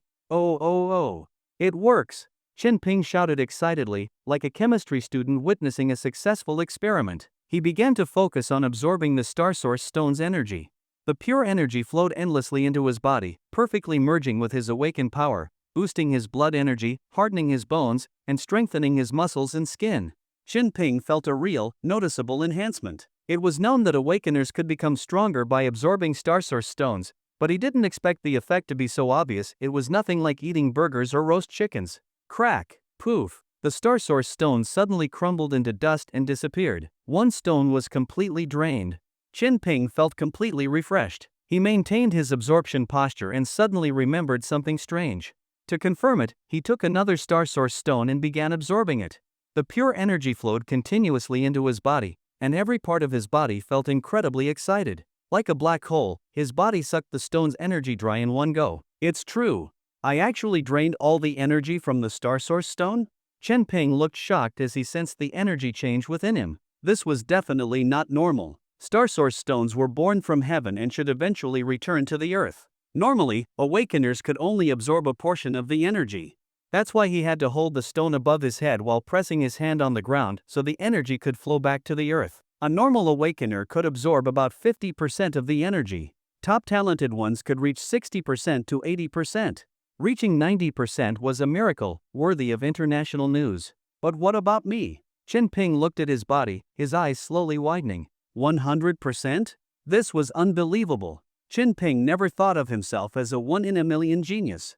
After all, true geniuses awaken as C-rank or even B-rank directly, and he had never heard of anyone who could absorb 100% of a star source stone's energy. His first thought was, is something wrong with me? Did you guys secretly eat the energy from my star source stone? Chen Ping angrily tapped his forehead. Ah, brother Chen Ping, why would I eat your star source stone energy? Yeah, we don't need that. Brother, don't you know? Not all the energy in a star source stone can be converted. Some always goes back to the earth. Ping Ping, what's wrong? Some gods explained, others were confused. Chen Ping felt puzzled. Was it really not the gods, but his own body? He could clearly feel that the energy from the star source stone was fully absorbed by his body. But why could he absorb it so cleanly? Can't I leave some for Mother Earth? This is making me nervous. Will I anger Mother Earth and suffer divine backlash? Chen Ping never expected that absorbing a star source stone would become another unsolved mystery. But besides feeling a bit worried, he actually felt great. After all, while ordinary awakeners could absorb only half of a stone's energy, he could absorb all of it, double the benefit. 15 star source stones in his hands. Weren't they equivalent to 30 for other awakeners? This time, he was winning big. I earned 1 star source stone. I earned another star source stone. He. Feels great. Every time Chen Ping absorbed the star source stone, he felt like he had absorbed 2. In other words, it was as if he had earned an extra star source stone. This sense of joy made him even more eager and active in absorbing them. After all, only the star source stones that entered his stomach were good ones. Those not absorbed were just numbers, like the ones Rong Jiankong had, which were useless to him but ended up as a delivery package for the one who killed him. Soon, Chen Ping had completely absorbed all 15 star source stones. He felt his blood energy surging, his muscles firm, his entire body filled with strength. When he punched with full force, there was even a sharp sound cutting through the air. Such a powerful effect. My awakened power has been significantly enhanced. I should be close to reaching the mid-stage of the iron refining realm. Chen Ping's face lit up with surprise as he felt the changes in his body. As a Vajra-type awakener, who focused most on physical improvement, the star source stones had left him feeling completely refreshed. His whole body was brimming with endless strength, making him want to throw a few punches to let off steam. And he did just that. Chen Ping spent 10,000 yuan to buy an online course called Tiger Leopard Fist, taught by an A-rank Vajra-type master, and eagerly started practicing at home. Paid knowledge is always more reliable knowledge. Chen Ping didn't mind spending a lot on it because he knew that in the previous fight, he lacked not only physical strength but also proper combat skills. To be honest, if Rong Jiankong hadn't underestimated him, Chen Ping wouldn't have even gotten a chance to touch him and would have been beaten to death. Tiger Leopard Fist emphasizes 3 aspects: form, body, and intent. Attack like a tiger, swift like a leopard. On his computer, a muscular master with thick eyebrows and a shining golden body demonstrated the moves in a martial arts hall, striking a fierce pose in front of the camera. Come on, everyone, strike this pose with me. The master struck a fierce tiger stance, his golden muscles bulging, and with a roar, a terrifying golden sound wave burst forth, giving off a fearsome aura, truly like a tiger. Chen Ping watched excitedly, mimicking the stance and letting out a whoa. Ha. I can't. That's cat punch, not tiger punch. Are you serious? Learning such a crude fighting style? Xiao Ping, you are the one we have our eyes on, a mortal blessed by us. How can you degrade yourself like this? The gods in his mind burst out laughing. Chen Ping's face darkened, and he snapped, then why don't you teach me? If you can't, then shut up. Give me your body, and I will teach you a supreme divine combat technique. My supreme divine physique can stand above all gods. Brother Chen Ping, I am the ultimate form of the Vajra system. Accept everything I offer, and I will grant you limitless power. At that point, who needs techniques? A simple straight punch can destroy any enemy. What's the point of all this fighting and killing? Little brother, listen to big sister. Vajra types have no future. They charge fast, but die fast. The true big shots stay in the shadows. My magic can help you manipulate the world from behind the scenes.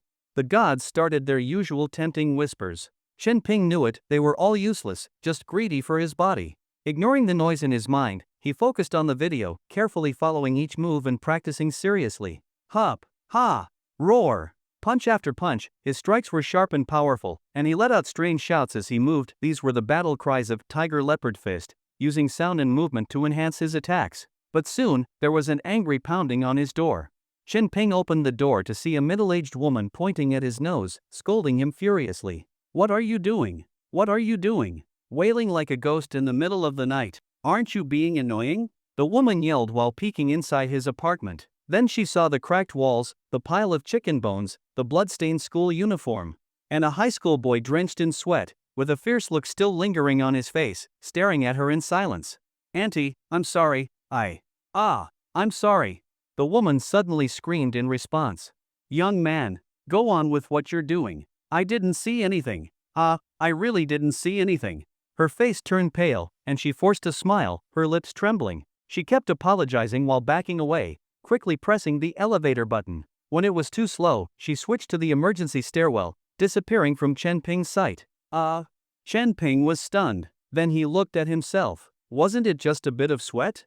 Was it that scary? Shaking his head, Chen Ping closed the door and resumed practicing his punches. But this time, he paid attention not to make any loud noises. Yet even without shouting, someone knocked on his door again. How could he still be disturbing his neighbors? Was the soundproofing of this apartment that bad? Chen Ping opened the door, but this time, it wasn't the middle-aged woman.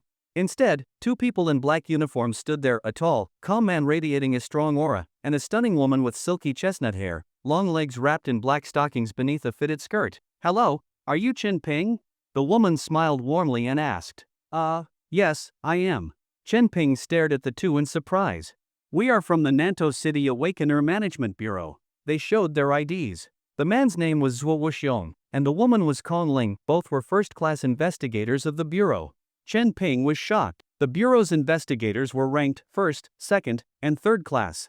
First class was the highest, usually only dispatched for extremely important awakening incidents in Nantou City. He never expected them to show up at his door. "We are investigating an incident involving an awakener conflict. Preliminary findings suggest you are closely related to the incident. Could you please cooperate with our investigation?" "Of course. Please come in." Chen Ping quickly invited them inside. "The room is a bit messy. Please don't mind," Chen Ping said awkwardly. Kong Ling walked into the room. When she saw the blood-stained clothes, her expression remained calm, as if she had expected it. But her face changed slightly when she noticed the cracks on the walls. Finally, when she saw the pile of bones on the floor, she could no longer keep her composure. "What kind of kid is this?" Zhuo Wuxiong sat on the sofa, glanced around the room, and spoke directly in his deep voice. "A D-rank awakener, Rong Jiankon's body was found in an alley on Qingshan Road." "It was me," Chen Ping nodded. Seeing him admit it so straightforwardly, both of them were stunned. "Can you tell us what happened? Why did you and he get into a conflict?" Kong Ling asked with a friendly smile. The law enforcement recorder on her collar was already turned on. Chen Ping calmly began. "It all started with that confession." Chen Ping spoke fluently, explaining everything, from how his girlfriend was confessed to, how he stood up and caused Jiang Wenxiang's confession to fail, how Jiang bore a grudge and brought thugs to cripple him, how his awakening ability was exposed, and how an awakened person tried to kill him but ended up being killed instead. He explained the entire process clearly, logically, and with solid reasoning, which surprised the two investigators. Chen Ping had actually prepared this statement long ago. Yes, he had been waiting for the people from the Awakener Management Bureau to come. In fact, he was worried they wouldn't come. As they say, when in trouble, call the police. Tianbing Group bullied him, so he definitely wouldn't foolishly take them on alone. If you deal with trouble on your own, then what are the police for? Reporting this horrible incident to the Awakener Management Bureau was the best option. After all, the bureau had its own experts. If Tianbing Group used their power to bully an innocent and well-behaved student, then let the Awakener Management Bureau deal with them. Humph, Tianbing Group again. These thugs are too much. They even attacked a student. Zhuo Wuxiong seemed to have had issues with Tianbing Group for a long time and now let out an angry snort. "Do you have any evidence for what you just said?" Kong Ling asked, watching Chen Ping's expression closely. "Of course." Chen Ping smiled and pulled out a camera. "This is Rong Jiankon's camera. It has videos they recorded, including everything he said and did before attacking me." Chen Ping handed the camera to the investigators. This was what Chen Ping wanted to do most. The two investigators opened the camera and began watching the videos. The more they watched, the darker their expressions became. They saw Rong Jiankang threatening to beat Chen Ping to death and send his miserable state to Jiang Wenxian. They saw Rong Jiankang relying on his strength to viciously beat an innocent high school student who had just awakened. Although the footage cut off at the critical moment, leaving out how Chen Ping turned the tables, it was solid evidence of Tianbing Group's cruel actions. Kong Ling also noticed other videos on the camera and curiously clicked to watch them. Now, the two investigators' faces were nearly dripping with anger, their fury barely contained. Dozens of videos showed Tianbing Group's members committing various crimes. But they were true professionals. Soon, they managed to restore their usual calm expressions. Kong Ling held the camera and smiled. "We need to take this as evidence. I hope you don't mind?" Chen Ping shook his head. "I don't mind. One more thing, how did you manage to kill Rong Jiankang? Do you mind sharing?" Kong Ling asked. Chen Ping nodded. "I do mind." Kong Ling's expression froze slightly, but her smile remained. "Understood. It's normal for an awakener to have a few secrets." Then, one last thing. She took out a round black sphere and placed it in front of Chen Ping, her voice carrying a hint of subtle tension as she spoke quietly. As per protocol, we need to perform a simple test of your awakening ability. Is that okay?" Chen Ping was eager. Of course. He had been wanting to know just how strong he was. Chen Ping immediately placed his hand on the black sphere. The black sphere lit up with a faint golden light, and a number appeared on it, 5. Early stage D-rank awakener, Vajra type. Awakening ability strength, only 5? Kong Ling looked at the number, then glanced at Chen Ping with surprise. A normal person's awakening ability strength was 0. For an early stage D-rank awakener, the strength was usually around 3 to 4. A strength level of 5 was considered good for an early stage, but it was still below the mid-stage standard. How did he defeat Rong Jiankang, who was at the peak of mid-stage D-rank and had extensive combat experience? It wasn't just Kong Ling who was surprised. Even Zhuo Wuxian looked at Chen Ping with a shocked expression. Not because they thought Chen Ping was strong, but because he was unexpectedly weak. "Is something wrong?" Seeing their expressions, Chen Ping asked curiously. "No problem." Kong Ling snapped out of it and smiled. "The test result is out. You are just an ordinary D-rank awakener." Hearing this, Chen Ping felt a bit unwilling. "There's nothing special? Nothing that makes me different from other awakeners?" Kong Ling was momentarily at a loss for words. Her clear, bright eyes looked at Chen Ping, and after a moment of thought, she said, "Well, you are a slightly stronger D-rank beginner than the average." Chen Ping's eyes lit up slightly. "So, I'm not ordinary, and I have good talent?" Kong Ling originally wanted to say that this was within the normal range of awakeners, but seeing the boy's expectant gaze, she nodded with a bit of affirmation in her tone. "Yes, your talent is quite good." Phew! Chen Ping let out a sigh of relief, a satisfied smile appearing on his face. "Much better. By the way, what punishment will Tianbing Group receive?" Chen Ping asked. "To be honest, if it was just a fight between you and Rong Jiankang, this matter would likely be left unresolved. But..." Kong Ling picked up the camera, her smile carrying a hint of deeper meaning. "With this, it's different. We will make Tianbing Group pay for what they've done." Both investigators stood up. "Thank you for your cooperation, Chen Ping. That will be all for the investigation." Kong Ling extended her hand, and Chen Ping shook it. He noticed that her hand was slender and strong, completely different from her gentle and friendly appearance. Kong Ling took out a business card from her pocket and placed it on Chen Ping's table. "Chen Ping, if Tianbing Group tries to harm you again, call this number, and we will come immediately." Okay. Chen Ping, a little overwhelmed, picked up the card. This was the private contact of a first-class investigator from the Awakener Management Bureau. Kong Ling and Zhuo Wuxiang bid farewell to Chen Ping, walked out of his house, and left the residential area. Only then did the friendly smile on Kong Ling's face slowly fade. "He was very cooperative with us," Kong Ling murmured. Zhuo Wuxian glanced at her seriously. "Did you notice anything?" Kong Ling shook her head. "My true sight has been active the whole time." He didn't lie. From all signs, he's just an ordinary D-rank awakener.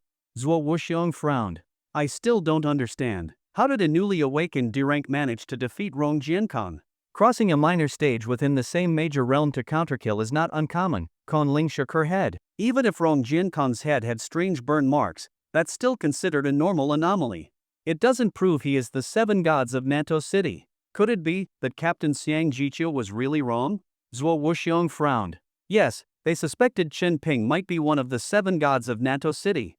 Or at least somehow connected to the 7 gods. That was the real reason 2 first-class investigators were dispatched for the seemingly minor Awakener conflict. Investigating Rong Jiankong was just a pretense, discovering Chen Ping's true identity was their real goal. Besides, how could the 7 gods of Nantou City be bullied by a D-rank Awakener? With their methods, they could easily eliminate a D-rank without leaving any trace. Why would they let us find any clues? Kong Ling shook her head. This reasoning left Zhuo Wuxiong speechless. A figure like a divine dragon in the heavens couldn't possibly be so sloppy. Maybe Chen Ping was just a slightly strange kid? Overthinking this is pointless. Didn't we still gain something from this trip? Kong Ling smiled faintly, holding the camera. Zhuo Wuxiong looked at the camera, his expression darkening, and nodded. Yes, Tianbing Group. It's time to take a big bite out of them. We need to give them a proper lesson and make them understand that Nantou City is not a place where they can do whatever they want. Chen Ping had done what he wanted to do. The investigators from the Awakener Management Bureau were now in close contact with him. No matter how arrogant the people from Tianbing Group were, they wouldn't dare to make a move during this high alert period. His most important concern now was still to become stronger. Thinking this, Chen Ping quietly reopened the tutorial video and continued practicing. There were several ways to get stronger at the iron refining realm. Learning combat techniques, tempering the body, participating in real combat, absorbing star source stones, soaking in various young attribute energy fluids. But with his current conditions, Chen Ping could only focus on learning Tiger Leopard Fist. Hup ha! Hup ha! Chen Ping kept throwing punches, sometimes crouching like a leopard, other times striking like a tiger. He had to admit, Tiger Leopard Fist was quite powerful. The techniques were exquisite, combining form and spirit. Every move could be used in real combat, making it highly effective in battle. It benefited him greatly. Knock, knock, knock. Someone knocked on Chen Ping's door again. Ha! What's going on? Someone's knocking again? This is the 3rd time, right? Chen Ping was stunned. He didn't expect such a busy night. The first time was the ante. The second time was the investigators. Who would it be this time? Chen Ping opened the door and saw a young man in a golden uniform struggling to carry a large golden box. Hello, sir. I'm the courier from Super Crazy Express. This is your golden package. Please sign for it. The young man placed the large golden box in front of Chen Ping. The box was almost half as tall as him, so large that Chen Ping was shocked. He noticed the glowing runes on the golden package, drawn by his sister's hand. There was no doubt this was the awakening gift pack his sister had prepared for him, and it had finally arrived. It's actually Super Crazy Express. And even a golden level package. Chen Ping was stunned. Super Crazy Express was a courier company established by an Awakener tycoon, specializing in deliveries for Awakeners. It was known for reaching any destination imaginable. Its delivery services were divided into 5 levels: Silver, Gold, Diamond, Starshine, and King. Each top-tier delivery had different services, and the prices varied dramatically. Most Awakeners could only afford Silver-level delivery. He never expected that, as a mere D-rank Awakener, he would actually receive a Gold-level express delivery. Thank you. No problem, Chen Ping, feeling flattered, accepted the box. Alright, then I'm off. Remember to give me a 5-star review. The delivery guy smiled cheerfully, nodded, and walked away briskly. Chen Ping was surprised to see that a gust of wind actually appeared beneath the delivery guy's feet. He was an Awakener 2-1 with wind abilities. He didn't even need to use the elevator, he simply whooshed away, vanishing at the stairwell. A true man of the wind. Only such people could work as couriers for Super Crazy Express, right? Shaking his head, Chen Ping came back to his senses and moved the golden box to the center of his living room. This box was quite heavy, at least 1 to 200 pounds. What could it be, to be this heavy? Chen Ping was curious about what kind of awakening gift pack his sister had sent him. The box was sealed with runes set by his sister, and only specific people could open it. Chen Ping was one of them. He easily erased the runes on the box and then slowly opened the golden case. The moment it opened, a dense wave of energy surged out, and then, Chen Ping seemed to see a vast field of starlight. It was a vision created by the gathering of countless star source stones. A purple glow washed over the entire room. Chen Ping's pupils contracted sharply, his mouth opening wide in shock. Star source stones. Hundreds of star source stones. It was the first time Chen Ping had ever seen so many star source stones, and the dazzling light almost blinded him. The sheer number of them left Chen Ping utterly stunned. His hands trembled slightly as he carefully counted them one by one. Finally, he got the total. 500. To know, an ordinary D-rank awakener's annual salary was only a few dozen star source stones. But here were hundreds of them. That was the salary of a D-rank awakener working hard for 10 years. At this thought, Chen Ping's eyes became misty, an indescribable emotion swelling in his chest, a mix of happiness and a slight sense of being overwhelmed. His sister was simply too good to him. She gave him such an extravagant gift just because he had awakened. And that wasn't all. After putting away the star source stones, Chen Ping found a pair of dark golden gloves inside the box. The gloves were sleek and refined, with a metallic texture. On the back of each glove was a bear-shaped pattern, with intricate runes engraved all over them, emitting waves of spiritual energy. Chen Ping saw the tag next to the gloves, and his breathing became rapid again. Spiritual artifact. It's actually a spiritual artifact. Chen Ping's expression became ecstatic. Spiritual artifacts were the favored weapons of awakeners. But because of their high cost, many low-level awakeners couldn't afford them. After all, even the cheapest spiritual artifact cost hundreds of star source stones. Bear King Gauntlets, 2-star spiritual artifact. Created using the essence blood and source bones of a 5-star beast, the Wilderness Bear King, fused with high-grade profound steel. Extremely tough and fiercely powerful, it greatly enhances the user's destructive power. Spiritual artifacts were graded from 1 to 9 stars. Though 2-star spiritual artifacts were among the weaker ones, the materials and craftsmanship required for any spiritual artifact were beyond ordinary imagination. These were weapons that surpassed common sense, capable of perfectly matching an awakener's power, creating a synergy far greater than the sum of their parts. And that was why they were so expensive. Even a 2-star spiritual artifact had a starting price of over 1,000 star source stones. Chen Ping held the Bear King gauntlets, his heart trembling. Not long ago, he was overjoyed like an idiot just for getting a dozen star source stones. But now, just these 2 items before him were worth nearly 2,000 star source stones. Then he noticed a small note beside the gloves. Pippi, you've just awakened, so you're not suited for high-level spiritual artifacts yet. After thinking it over, I looked through 100 spiritual artifacts and felt that these gloves were the most suitable for you. So, I'm giving them to you as your awakening gift. Of course, if you want any other spiritual artifacts, just let your sister know anytime. Chen Ping stared at the note, speechless for a long time. After a while, he looked up at the ceiling and murmured, "There's nothing better in this world than having a sister." Chen Ping's feelings toward his sister, Chen Xingxiao, were complicated. He didn't want to be a useless person who only relied on his sister. But whenever his sister gave him so many things, he couldn't help but feel deeply touched, as if his whole life was filled with happiness. She wasn't even his biological sister. Yet she treated him better than any real sibling could. How could Chen Ping not be moved? Yes, his sister was a shining star in the world of awakeners, beautiful as a goddess, with unmatched talent and cultivation. So how could she have such an ordinary, mediocre brother? The answer was that they weren't related by blood. Chen Ping was just an orphan. He was adopted by his current foster parents, which gave him a happy family. But this happiness didn't last long. His mother was taken away by a mysterious noble family, and his father was hunted by an unknown force, eventually disappearing from their lives.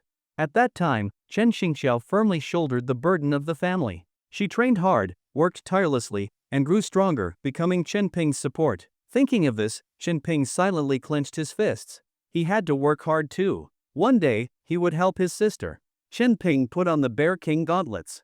Immediately, he felt a powerful resonance between the weapon and his body, with the runes on the gauntlets lighting up, fatally forming the image of a giant bear. He tried a few punches and felt shockwaves ripple through the air. So strong. It feels like my overall strength has gone up a level. This is the power of a spiritual artifact? Chen Ping's eyes widened, feeling the dramatic change in his strength with excitement. Then his gaze shifted to the golden box. Besides the 500 star source stones and the spiritual artifact worth over 1,000 star source stones, there was also a book. Curious, Chen Ping picked up the book. It looked a bit yellowed, with several bold characters on the cover. 9 Suns True Art. What is this? Some kind of divine technique? For some reason, Chen Ping thought of the legendary 9 Yang divine skill and almost laughed. With curiosity, he opened the 9 Suns True Art. The moment he opened it, a grand voice echoed in his mind. 9 Suns True Art, a true cultivation method that combines combat techniques and spiritual practice. Created by the ancient Qi master, 9 Suns Immortal. It is divided into 3 chapters, Qi Fire Chapter, Profound Yang Chapter, and True Yang Mysteries Chapter. This is the Qi Fire Chapter, defined by Kunlun Academy as a mid-tier profound grade technique. Hearing this, Chen Ping's breathing became rapid again. Mid-tier profound grade technique. It was said that all combat and cultivation techniques in the Awakener world were divided into 4 grades: Heaven, Earth, Profound, and Yellow. Yellow grade techniques were the most common, but even they were kept secret by major awakening forces. Those who wanted to learn them had to join one of these forces and sign a confidentiality agreement. As for profound grade techniques, they were possessed only by large awakening forces, and the requirements to obtain them were extremely strict. They were never casually shared with others. The Nine Suns True Art was just at the entry-level chapter but was already at mid-tier profound grade. How powerful could it be? Where did his sister even get this technique? Was it really okay to just give it to him? Chin Ping's mind buzzed, feeling once again the overwhelming love of his sister. Trembling slightly, he continued to flip through the Nine Suns True Art. The book detailed battle techniques and cultivation methods, which began to appear before his eyes. As he read, vivid illusions appeared in his mind, as if a mighty immortal stood before him, demonstrating punches. It felt like watching a holographic live broadcast video, but it was fundamentally different because the true essence of the technique was being imprinted in his mind repeatedly. This was an extremely unique reading experience. He didn't even need to imagine it. It felt like he was personally experiencing it, learning directly from the immortal. This was the special effect of high-level techniques. They carried the creator's true essence, which couldn't be perfectly replicated. At most, others could copy the text and pass it off, but the effect would be vastly inferior. Chin Ping became completely immersed in the Nine Suns True Art. This was an experience he had never had before. He absorbed everything in the technique with all his heart. The Chief Fire chapter of Nine Suns True Art focused on circulating energy throughout the body, attacking with the force of fire. As long as one had enough blood energy and a strong body, they could cultivate it. This was probably why his sister chose to give this technique to him. Chin Ping eagerly practiced it, using the cultivation method to guide his blood energy. He repeatedly punched, unleashing his strength again and again. Soon, his whole body became hot, even steaming with heat, and he felt himself gradually grasping the basics of the technique. Huff, huff, this feels amazing. So cultivation can be this enjoyable. Sweating heavily, Chin Ping collapsed to the ground, gasping for breath. After this intense practice, he felt his blood energy circulating rapidly, his whole body heating up. Although exhausted, he felt incredibly clear-headed, his entire body relaxed. Even his muscles seemed to be joyfully quivering, as if they were shouting, "More! Practice more!" It was his body's instinct, craving this technique. This meant that Nine Suns True Art was indeed perfect for him. Chin Ping glanced at the table and realized that his computer was still playing the Tiger Leopard Fist video. The A-Rank Awakener was seriously explaining his techniques. Chin Ping watched with a blank expression. The instructor roared like a tiger, full of momentum. Chin Ping's face remained expressionless. In the video, the sparring partners were knocked down one by one, and the surrounding disciples applauded. Chin Ping stood up, still expressionless, and closed the video. What kind of garbage was this? Why did he even waste his time watching this? Wasted 10,000 yuan for nothing. Only after experiencing a truly powerful technique did he realize how shallow those online combat tutorials were. No wonder they sold for 10,000 yuan, they were just basic, weak techniques. At this moment, his thoughts aligned perfectly with those of the 7 gods in his mind. Feeling deeply touched, Chin Ping eagerly opened his messaging app and sent a message to his sister. "Sis, I've received the Awakening gift pack. I really don't know how to express my feelings. Sis, you're the best. I will definitely not let you down." Chin Ping typed each word with a nervous heart. After waiting for a while, his sister didn't reply. She was probably busy with something. Chin Ping didn't know how to face his sister's favoritism and sacrifices, so he could only turn all these emotions into motivation and continue working hard on his cultivation. Chin Ping kept training, sweating like rain, practicing for several hours straight until 2 in the morning. Only then did he truly master the basics of the Nine Suns True Art. His entire body's strength now carried a sense of burning heat. After reaching the entry level, his power had clearly increased, his punches had explosive force, and his combat skills had improved significantly. During his break, his eyes turned to the 500 Star Source Stones. 500 Star Source Stones. Resources that a D-Rank Awakener would have to work 10 years for, and his sister gave them all to him in one Awakening gift pack. Was this his sister's capability in the Awakening world? And compared to ordinary Awakener's absorption efficiency, these 500 Star Source Stones for Chin Ping were equivalent to 1,000 for them. Earn 1 Star Source Stone. Earn 1 Star Source Stone. Earn another Star Source Stone. Chin Ping kept absorbing the energy from the Star Source Stones. Using Star Source Stones to become stronger had its limits. Ordinary people could only absorb a few before needing to rest. Otherwise, their bodies wouldn't be able to handle it. But Chen Ping's body was like a black hole. Not only could he completely absorb the energy within the star source stones, but he showed no signs of reaching a limit. It was as if he could absorb endlessly.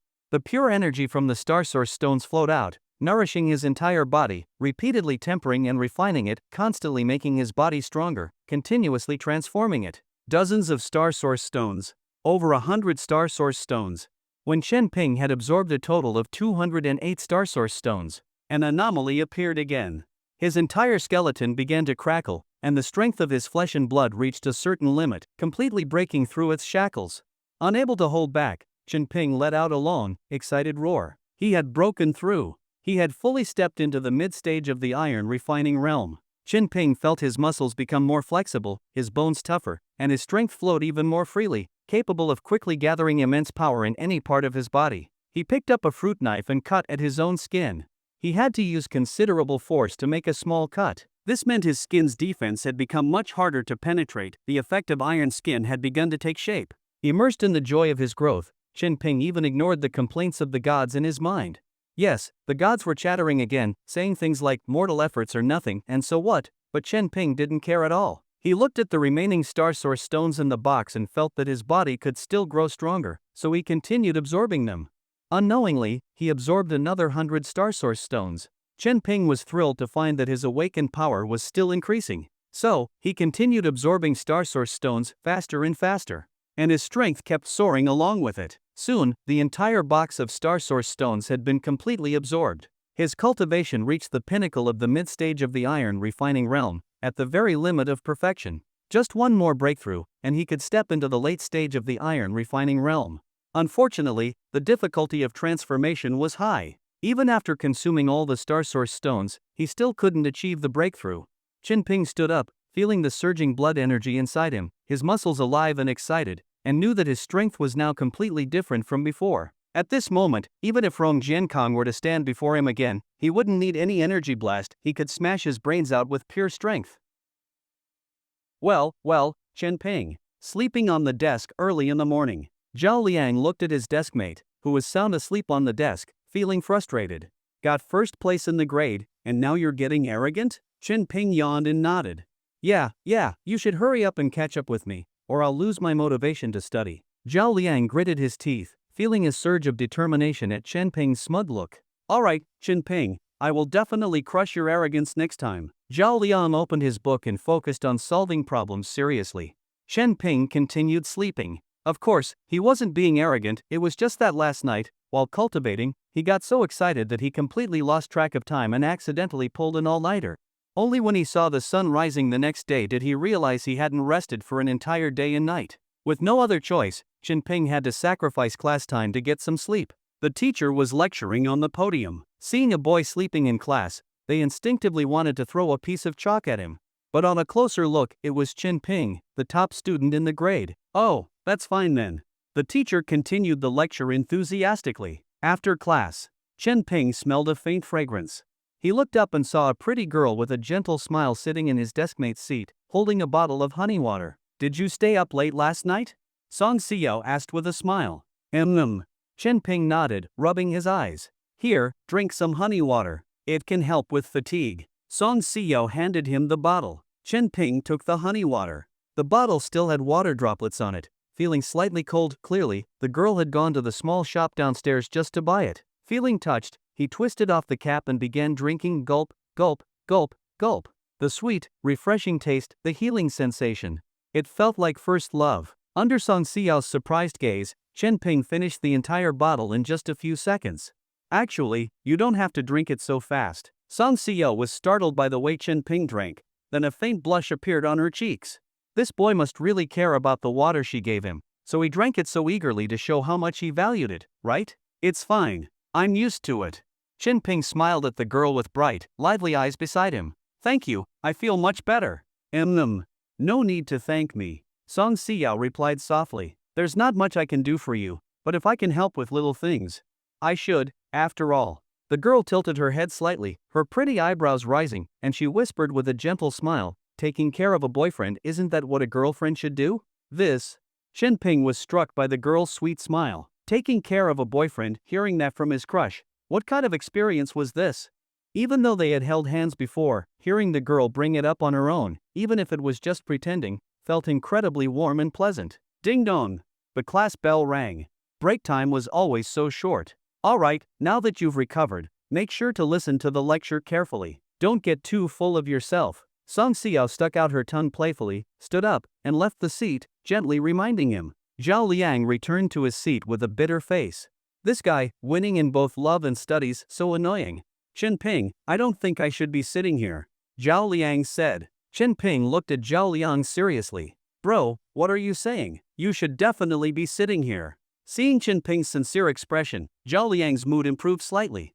But he still pouted. Yeah, right. You're always being all lovey-dovey with Song Xiao, completely forgetting about your bro. No way. You are irreplaceable to me. Even if Song Xiao asked you to switch seats, I wouldn't agree. Ping put an arm around Zhao Liang's shoulder, speaking with extreme seriousness. After all, he couldn't let go of Zhao Liang, his walking wallet. To him, Zhao Liang's seat was irreplaceable. Zhao Liang was touched by Ping's sincere words. He grabbed Ping's shoulder. Brother Ping, you are loyal and righteous. I knew I didn't misjudge you. Just like that, the atmosphere between the two deskmates became warm and friendly again. They even set a bet to motivate each other for the next mock exam.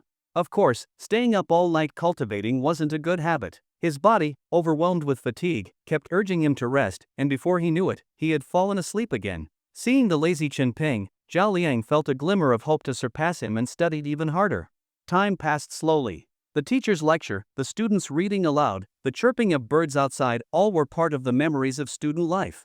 Ping was sound asleep, enjoying this peaceful time, until his deskmate suddenly shook him awake. Brother Ping! Wake up! Wake up quickly! Something big happened. Zhao Liang shook Ping's arm excitedly. Ping opened his sleepy eyes. What's the matter? Why are you so noisy? In this quiet, peaceful campus, he couldn't think of anything that could be called a big deal. Look out the window! Zhao Liang pointed excitedly. Ping paused and turned his head. Outside the window was thick white fog, the blue sky and white clouds were gone, and even the nearby trees were hard to see. Looking out, all he could see was the dense, blinding white mist. Everything had become shrouded in white, silent and mysterious.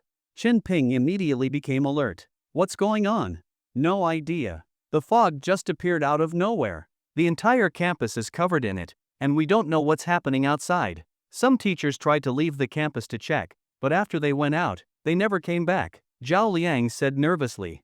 And one more thing, none of the communication devices are working, Zhao Liang added in a serious tone. Hearing this, Ping's heart sank. A forbidden zone? Zhao Liang nodded slightly. Very likely. Ping didn't say anything else. He stood up, his expression vigilant as he looked around. Forbidden zones were categorized as D level, C level, B level, A level, and S level. They were also divided into two types, Genesis zones and coverage zones. A Genesis type forbidden zone is a mysterious, completely new area that suddenly appears, like a small new world emerging within the existing world. Normally, it does not affect the surrounding environment. A coverage type forbidden zone, on the other hand, suddenly introduces a massive amount of matter and monsters into the existing world, covering and overlapping it. This type of forbidden zone appears extremely suddenly, like an awakening disaster, giving local people no time to react, often causing significant casualties. Could it be a coverage-type forbidden zone? Ping said in a deep voice. Zhao Liang nodded solemnly. Highly possible. At this moment, the other students in the classroom also seemed to realize something. Nervous expressions appeared on their faces as they anxiously looked around. Living in the Great Awakening era, even though the students were just ordinary people, they still understood a fair bit about awakening knowledge to deal with emergencies. Some of the girls were already pale with fear, trembling as they looked at their homeroom teacher for help. This period was the Chinese class of their homeroom teacher, Hong Jing. Everyone, don't panic. The teachers in our school have already gone to investigate the situation. Even if a forbidden zone has appeared, the best thing we can do is to stay put and defend ourselves. Absolutely do not move around or try to escape. Wait for the Special Incident Response Bureau to come to our rescue, Hong Jing shouted to the class. With the strange white fog covering the campus, no one naively believed it was a natural phenomenon. Although the students were scared, they managed to stay calm. Many of them huddled in the corners without making a fuss. But just then, a scream suddenly echoed through the school building. Help! Help me. Ah! The desperate screams of students pierced through the thick white fog. Mysterious roars of some unknown creature and the horrifying sound of flesh being chewed could be heard from within the building. In the classroom, some students screamed, some sobbed in fear, and others huddled together, trembling. A forbidden zone. It must be a forbidden zone. We're done for. We're going to be eaten by monsters. Everyone, stay calm. We will be fine. We just need to hold on until rescue arrives. Hong Jing began giving orders to the students. Quick, lock the classroom door immediately. Move the desks and chairs to block the door. Don't let any monsters in. The students hurriedly began moving desks and chairs, stacking them against the door. Chen Ping, what are you standing there for? Help move the desks. Zhao Liang lifted a desk in front of him and urged anxiously. Has he gone dumb from reading too much? Forget him. We'll move them ourselves, one of the boys beside him said angrily. But Chen Ping didn't say a word. Instead, he suddenly turned his gaze toward the window on the right. Bang! The window suddenly shattered. The wooden frame of the window couldn't withstand the violent impact at all. The students' moving desks froze in shock. They never expected the monster to actually appear right in front of them, and even more so, they didn't expect it to enter by smashing through the window. A massive, pitch-black shadow crashed through the window. Amid flying wooden splinters, a giant lizard monster, nearly 2 to 3 meters long, appeared before the students. Its massive body landed heavily, crushing one of the desks beneath it. The lizard monster's body was covered in red bumps, and its mouth was abnormally large. When it opened, rows of blood-stained, flesh-covered sharp teeth were revealed, like the mouth of a crocodile able to swallow a person whole. Ah! Help! The entire class screamed in terror. The boy who had been moving desks stood frozen in shock. The thick smell of blood and the overwhelming sense of terror pressed down on everyone in the classroom. The lizard monster lunged at the closest girl. Her legs had already gone weak, her mind blank. She could only stare in horror as the terrifying, bloody mouth came down to bite her. Many of the students screamed, but none of them could do anything. At this critical moment, a blur suddenly shot forward. It crashed into the surrounding desks and chairs, using its arms and body to slam into the lizard monster's side. Bang! A loud impact sounded. The lizard monster's body twisted from the force, and this massive creature, weighing hundreds of pounds, was actually knocked off its attack trajectory, sent rolling awkwardly to the ground. Many students stared wide-eyed in disbelief at the scene before them. There, standing beside the frightened girl, was a classmate, his entire body emitting a faint white steam. It was the same boy someone had mocked for being too dumb from reading. Chen Ping, how did you? Zhao Liang was stunned. No time for nonsense. Quickly lead the other students away from me, Chen Ping shouted in a low voice. At this moment, the fallen lizard monster flipped itself back up, roared angrily at Chen Ping, and charged at him, its tail swaying violently. The lizard monster leapt high, its crocodile-like mouth wide open, rows of sharp, bloody teeth aiming straight at Chen Ping. Chen Ping initially wanted to dodge, but when he saw the classmates behind him who hadn't had time to retreat, he steadied his stance. He extended his arms forward, one hand grabbed the lizard monster's upper jaw, and the other gripped the lower jaw. The terrifying impact of the monster's body made Chen Ping's feet slide half a meter across the ground. He almost got knocked over. The lizard monster tried to swallow Chen Ping in one bite, but his arms firmly held its mouth open. The stench rushed at him, and the monster's immense bite force felt like it would snap his arms. Chen Ping steadied his breath, gathering all his strength into his arms, wrestling with the monster. Seeing his classmates clear away, he suddenly released his grip and stepped back. The lizard monster's jaws snapped shut, biting nothing but air. Chen Ping had already spun to the monster's side. His arms wrapped around the lizard monster's neck like ropes, tightening with all his strength. Hiss! Sensing the threat to its life, the lizard monster struggled violently. Its thick tail whipped toward Chen Ping's back. Pa! Chen Ping staggered, feeling like his back had been smashed. The intense pain sent a wave of blood surging up his throat, and he tasted something sweet and metallic in his mouth and nose. Fortunately, with his mid-stage iron refining realm strength, his tough body could endure it. If an ordinary person were struck like that, their bones would have been shattered. Die for me! Chen Ping gritted his teeth and roared, his arms coiling tighter around the lizard monster's neck, refusing to let go. At this moment, the chi fire essence of the Nine Suns' true art burst out. His arm muscles swelled, and streams of blazing white energy wrapped around them. The lizard monster's neck was visibly crushed, deeply caved in by the pressure of his arms. Hiss! The lizard monster screeched in terror, struggling wildly, its tail repeatedly smashing into Chen Ping's back. But Chen Ping refused to let go. He only tightened his grip. Crack! A sharp sound echoed. It was like a neck being twisted. The lizard monster's body convulsed violently a few times, then went still. It lay motionless on the ground, its eyes rolling back, black blood seeping from its mouth. No more signs of life. Only then did Qin Ping release his grip on the lizard monster's neck, wincing as he touched his bruised back. His back was already swelling, covered with purple and blue bruises. Damn, that hurts, he grumbled to himself, but soon noticed that the classroom had fallen silent. Qin Ping looked around and saw his classmates staring at him in shock. Some of the girls, who had been crying in fear, were now staring blankly at him, forgetting their tears. Qin Ping, you're an awakener? Homeroom teacher Hong Jing asked excitedly. Qin Ping knew there was no hiding it, so he nodded. Yes, I'm a Vajra-type awakener. Oh my god, Qin Ping is really an awakener? No kidding, could an ordinary person kill a Forbidden Zone monster with their bare hands? Being so good at studying is one thing, but now he's an awakener too? This world is too unfair. Are you dumb? Having an awakener with us right now is the best thing that could happen. True. Big brother Qin Ping, protect me. After a brief moment of shock, the classmates became excited and crowded around Qin Ping. In such a critical moment, any awakener was a savior, and there was one in their class. Everyone, calm down. Give my bro some space to operate. Zhao Liang stood by Qin Ping, helping maintain order. Qin Ping, this is amazing. With you here, we're safe. Homeroom teacher Hong Jing also walked over excitedly, helping Zhao Liang maintain order. In moments of crisis, people naturally cling to the strong. But Qin Ping knew that in the face of a terrifying Forbidden Zone, he alone was far from a true powerhouse. And most importantly, he couldn't reach the gods in his mind. No matter how he called out, the gods didn't respond. This was the first time this had ever happened. According to their usual behavior, the gods should have jumped out by now, yelling to lend him power. But this time, there was nothing but silence. Strange. It was unbelievably strange. Qin Ping couldn't help but connect this to the Forbidden Zone that had appeared. Could it be that in the Forbidden Zone, the gods simply vanished? But why? Qin Ping, what should we do now? The homeroom teacher asked for his opinion.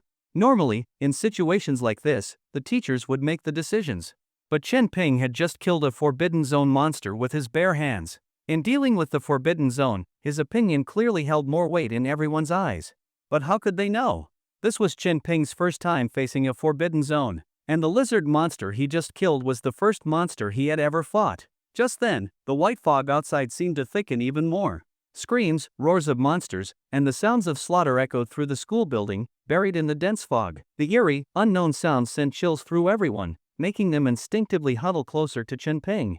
Qin Ping glanced at the shattered window and spoke. We can't stay in this classroom anymore. Even if we block the door, we can't block all these windows. If wandering monsters in the Forbidden Zone find us, they could break in and attack at any moment. Staying here is still too dangerous.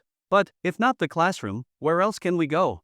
Zhao Liang asked nervously. A coverage-type Forbidden Zone is like a sealed barrier. You can enter but not leave. If we can't find the core and destroy it, we won't escape the school. The equipment room. We can go to the school's equipment room. A clear voice suddenly spoke up. Song Xiao stepped forward, speaking quickly. Our school's sports equipment room is huge, around 200 to 300 square meters. It only has a few small windows, and those lizard monsters can't fit through them. Yeah, the equipment room is big, and the door is an iron door, much more durable. Some classmates immediately understood and agreed. Qin Ping, what do you think? Hong Jing asked respectfully. All right, everyone, wait for me a moment. Qin Ping nodded calmly. In truth, he was just as terrified of the unknown horrors within the Forbidden Zone. But he was the only one in the class who could fight. He had to stay calm, otherwise, the entire group of teachers and students would lose their backbone. Under the watchful eyes of his classmates, Qin Ping walked back to his seat, unzipped his backpack, and pulled out a pair of massive, dark gold, metallic gauntlets. Everyone was stunned. Brother Ping, you actually brought something like this to school? Zhao Liang was shocked. I'm an awakener. Isn't it reasonable for me to bring a weapon to school? Qin Ping replied. Zhao Liang opened his mouth but couldn't find the words to respond. Looking at those cold, heavy gauntlets with a terrifying metallic sheen, he felt that a punch from those could leave an ordinary person either dead or crippled. Very soon, Qin Ping had put on his Bear King gauntlets. He felt his strength resonate with the gauntlets, unleashing a powerful aura. Let's go! After putting on the gauntlets, Qin Ping felt much more confident. He opened the classroom door and led the way out. Their classroom was on the third floor, and the equipment room was on the first floor, just 2 floors down the stairs. The white fog in the corridor was much thinner, but visibility was still only a dozen meters. Chin-ping moved carefully with each step, but his pace was steady. Behind him were dozens of teachers and students following closely. The neighboring classroom had already barricaded itself with desks and chairs. Seeing the group of teachers and students walking down the corridor, the students inside were shocked. "Hey, are you guys crazy? Running out at a time like this? The white fog is full of monsters. What are you thinking? Hide quickly." Many students whispered urgently. As if to confirm their fears, a lizard monster suddenly lunged out of the white fog. Its speed was incredibly fast, and its gaping, ferocious jaws snapped open. But before they could even scream, a boy outside the window charged forward. His gauntlets glowed with radiant runes, and there seemed to be a faint roar of a bear king that shook all beasts. His punch was ferocious, explosive like fire, and before the lizard monster could pounce, his fist struck its head. Boom! A heavy, thunderous impact echoed. Chin-ping's Bear King gauntlet smashed into the lizard monster's head, accompanied by a burst of unstoppable force and scorching energy. The students saw the monster's tough skull visibly twist and cave in. The metallic, glimmering fist smashed through, driving the monster's head straight into the wall, and there was even a faint sound of bones shattering. The monster howled in pain. Chin-ping's punch sent it crashing to the side wall. The impact splattered its black blood from its ears and mouth, staining the wall. As Chin-ping withdrew his fist, the lizard monster slumped against the wall and slid to the ground, completely lifeless. Some students even noticed tiny cracks appearing on the blood-stained wall. A moment of stunned silence followed. Everything had happened so quickly, so fast that they couldn't even react. Holy shit! One punch killed a Forbidden Zone monster? This guy is a beast. Wait, why does he look so familiar? Isn't he the top student from the class next door? The students from the neighboring class gasped, their voices filled with shock. Even the students from Chin-ping's own class were stunned. Earlier, when Chin-ping fought the Forbidden Zone monster, it seemed like an even battle. But now, with the gauntlets on, he suddenly became so fierce it was like he had transformed into someone else. Some girls in the class looked at Chin-ping's back, their eyes sparkling with admiration. What a wonderful boy. Not only was he good at studying, but he could also fight so well. So this is the true strength of our class heartthrob? Somewhere in the crowd, a girl murmured, "Class heartthrob?" The handsome Zhao Liang was left speechless. But most of the students, looking at the figure standing in front of the teachers and students, felt a surge of emotion in their hearts. Yeah, why hadn't they noticed before? Right now, Chin-ping, he looked so cool. Thick white fog, screams from time to time, and the sounds of students fleeing in panic. A constant sense of danger everywhere. The most distinctive feature of this forbidden zone was the unknown and fear. No one knew what was hiding deep within the white fog. A large group of students, gathering their courage, moved quickly through the school building. Chin-ping led the way, taking dozens of teachers and students with him as they hurried to the equipment room downstairs. It wasn't far, just 2 floors down. Along the way, Chin-ping saw bloodstains in the corridor, smelled the thick scent of blood in the air, and even saw scattered body parts. Occasionally, the low growls and chewing sounds of monsters echoed from within the fog. Some students saw this and immediately vomited, but they didn't have the luxury to stop. Even while vomiting, they were dragged along by their classmates. Chin-ping's vigilance was at its peak. He moved forward cautiously, constantly scanning his surroundings. Fortunately, they didn't encounter any more trouble along the way. Soon, they reached the equipment room door, but it was locked. If they listened carefully, they could hear the sound of people moving things inside. There are already people inside. That's normal. If we thought of hiding in the equipment room, others could too. Hey, open the door. Please, open the door. The students outside grew anxious, knocking on the door urgently. Inside, other students' voices could be heard. There are people outside, and it sounds like a lot. Did they also figure out the equipment room is the safest place? So, are we opening the door? Hurry, move this stuff. I don't think we should. We barely set up a defensive line. Why tear it down just because they arrived? What if we open the door and monsters rush in? Exactly. Can't they find somewhere else to hide? Why should we sacrifice our safety? A fierce argument broke out among the students inside. Unexpectedly, even in such an urgent situation, the people inside were split into 2 groups. Open the door. Hurry, open it. It's an emergency. Stop arguing. Zhao Liang shouted anxiously. He never imagined that in such a dangerous moment, the people inside would still be arguing over whether to open the door. Chin-ping's expression darkened slightly, just as he was about to do something. A loud, furious voice boomed from inside the room. You bunch of idiots. Is this the time to discuss safety? You're here to save people. Dozens of lives are right outside this door, all your classmates, your teachers, waiting for you to save them. All you need to do is open this door. So tell me, what should you do? What are you standing around for? Hurry up and open the door. The voice of the dean, almost roaring, snapped a large group of students inside back to their senses.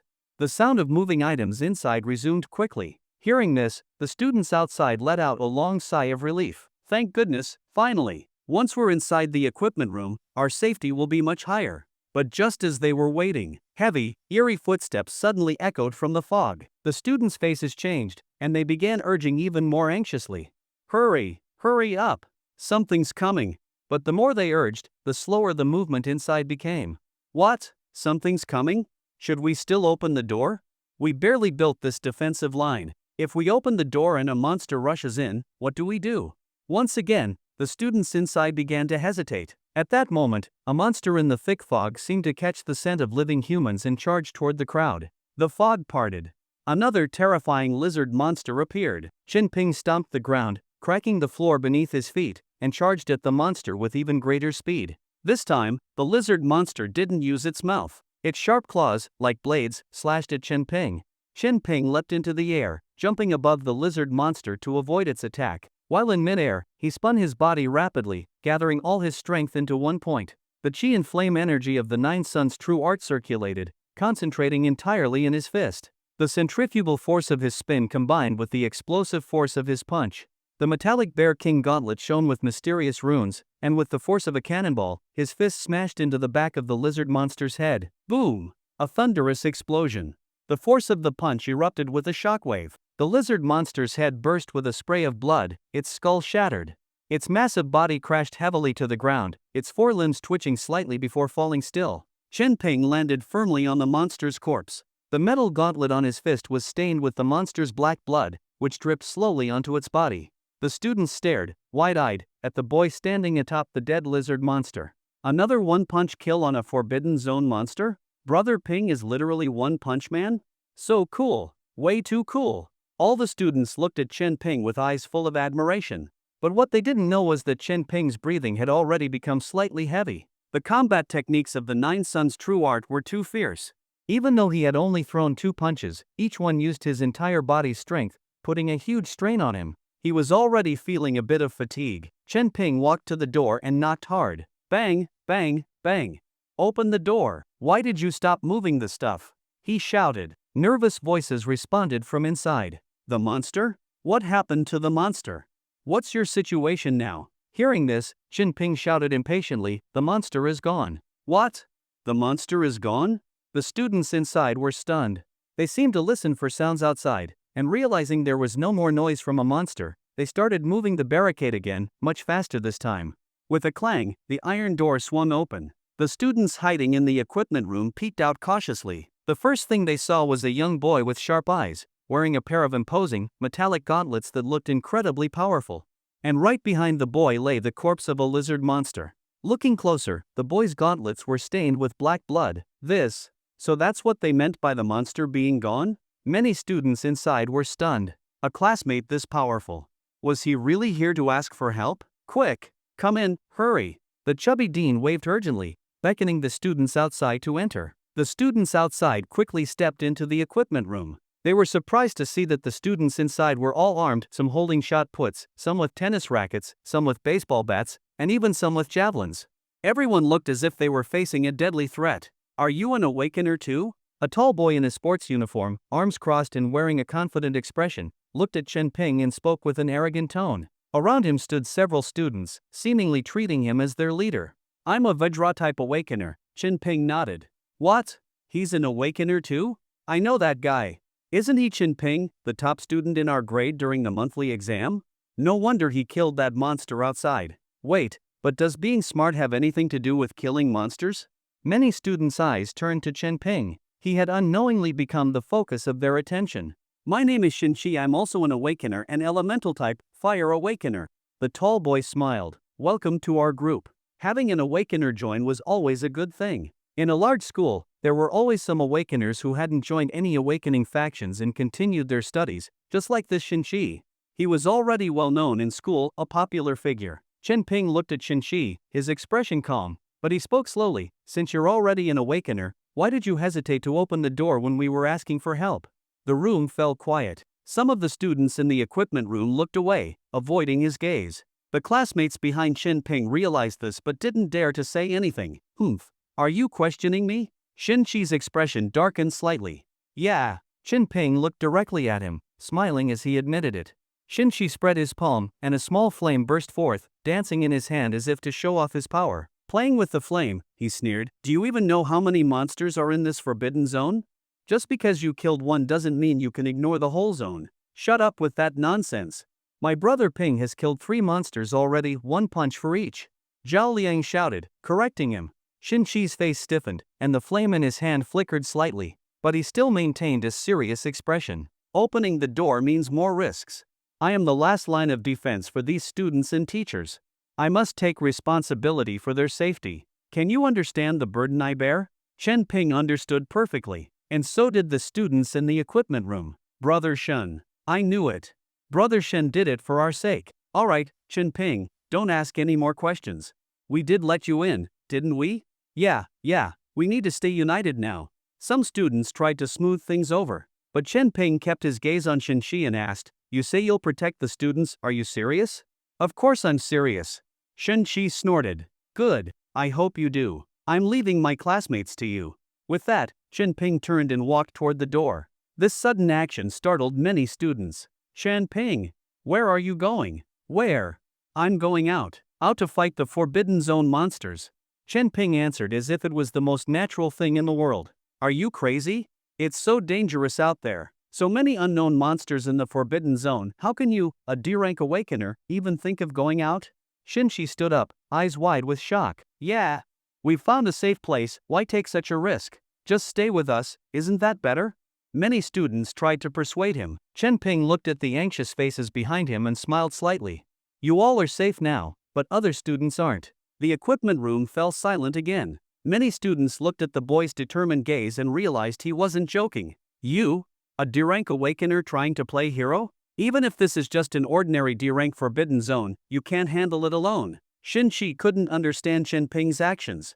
It's not about whether I can handle it. Chen Ping shook his head, then pointed to his ear. Don't you hear it? Shinchi froze. Hear what? The cries for help from other students. Chen Ping said, I've never thought I could take on all the monsters in a forbidden zone. But the screams and desperate cries coming from the classrooms, I can't ignore them. Desperate classmates are waiting for rescue, and I have the ability to help.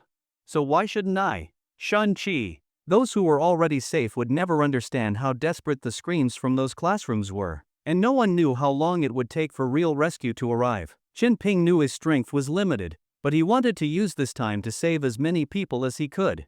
The equipment room became quiet. Those who wanted to rely on Chen Ping's protection didn't speak anymore. They realized that others needed him more. Chen Ping opened the iron door. A thick, heavy fog lay beyond, filled with a palpable sense of danger. Just then, a girl stepped up beside him. I'm going with you. Her voice was firm. Chen Ping was startled and turned to look at her, a delicate-looking girl who didn't seem to have any combat ability. But faced with his doubtful gaze, the girl smiled confidently, her eyes full of determination. Did you forget? I'm an awakener too. Song Siyao revealing herself as an awakener caused another uproar in the equipment room. Many students stared at the sweet and charming girl, their dream girl, and suddenly felt she seemed even more out of reach. Song Goddess is an awakener too? Oh my god, how come so many awakeners showed up as soon as the Forbidden Zone appeared? Is she planning to follow Chen Ping to save people too? A couple team? Chen Ping looked at Song Siyao's petite figure, feeling a bit hesitant. Are you sure? Following me, it's really dangerous. Don't be fooled by my appearance, I'm really strong. Song Siyao clenched her delicate fists and swung them around a few times. I'm a soul-type awakener with strong perception. In this fog-filled world, I can sense the locations of the Forbidden Zone monsters.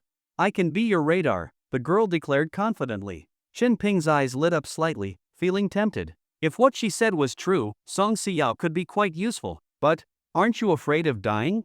Chen Ping remembered that Song Xiao once told him she didn't join an awakening organization because she was afraid of dying. But now, she was voluntarily risking her life with him to save others. Wasn't this going against her own beliefs? But, you helped me. I want to help you too. Song Xiao lowered her head, speaking softly. And? She glanced at Chen Ping and added, "You'll be protecting me, right?" As she spoke, her cheeks turned a rosy red, her face shy and sweet. Chen Ping, sigh. Alright, I'll do my best to protect you. Chen Ping nodded, agreeing. The iron door behind them closed. Chen Ping and Song Xiao stepped back into the school building. This was Building 3 of the senior high section. They planned to clear Building 3 first. Chen Ping's strategy was clear first. They would go to the classrooms where they could hear students screaming. He moved quickly, passing through the thick fog, and soon stopped in front of a classroom on the second floor.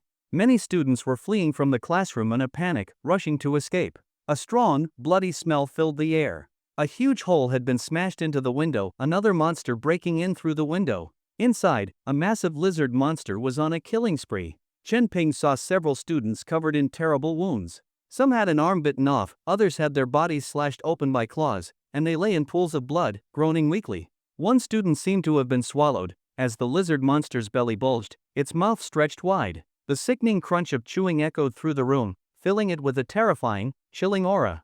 The entire classroom was consumed by panic. Students were crying, screaming, and running wildly. If not for the lizard monster's limited appetite, even more students would have been devoured. Seeing the bloody scene, Chen Ping's blood boiled. Damn it, you're asking to die.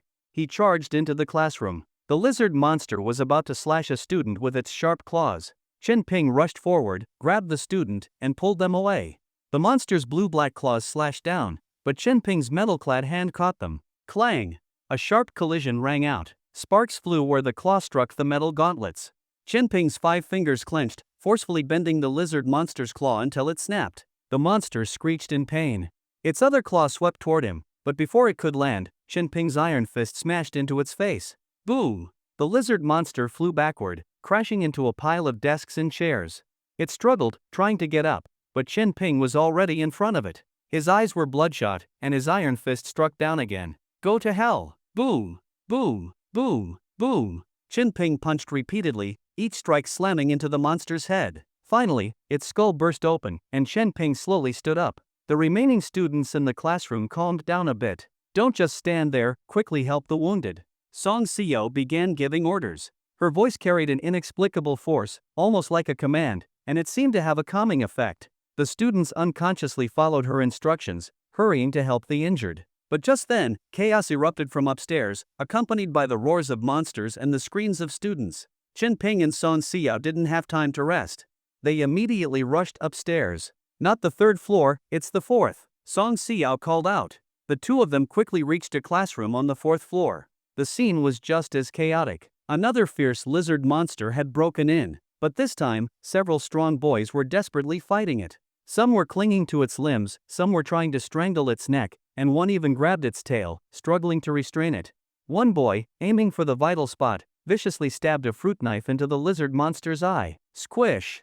Blood sprayed, and the monster thrashed even more violently.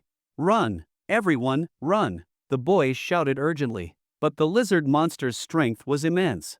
It quickly flung off the 2 boys holding its neck. The monster twisted its head, opening its wide, tooth-filled mouth, ready to bite another boy holding its limbs.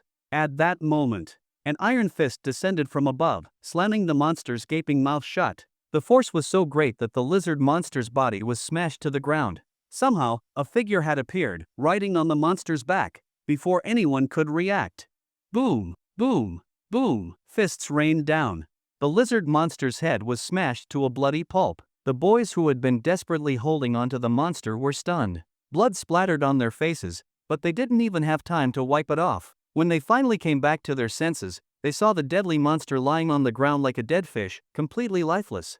The boy, covered in the monster's blood, slowly stood up. He raised his cold, metal-clad fist, gave a thumbs up, and flashed a bright smile. You guys, well done. Suddenly being praised, the boys felt a bit embarrassed. Well, we're all sports students. It's what we should do. Before they could say anything more to the powerful boy, a beautiful girl's voice suddenly called out from outside the door. Chen Ping! Something else is approaching. Hearing the shout, Ping immediately rushed out and stopped the students who were trying to run away. Everyone, stay calm. Get back in the classroom, and I will protect you. Having witnessed Ping's strength, the students became much more obedient and quickly retreated into the classroom. Ping stood in the middle of the corridor, staring at the thick white fog ahead, quietly waiting. Sure enough, a dark shadow gradually approached. Soon, that shadow broke through the mist. It was another lizard monster charging at him. Ping remained on high alert, his focus locked on the incoming monster, and his body surged with power. Ping, watch out. There's another lizard behind you, and it's faster. Song Xiao's anxious voice warned. Just then, a slender lizard monster, like a blur, shot out of the fog. Hearing her warning, Ping immediately turned around and saw the lizard monster pouncing at him. This one looked completely different from the previous ones. It was just over a meter tall, with a smaller mouth, but its front claws were exceptionally sharp, like black blades, swinging straight for his neck. This was a variant lizard, specialized in assassination. Luckily, Ping reacted in time. He swung his fist back at the lizard's slashing claws. Boom! A violent collision exploded, dispersing the surrounding fog.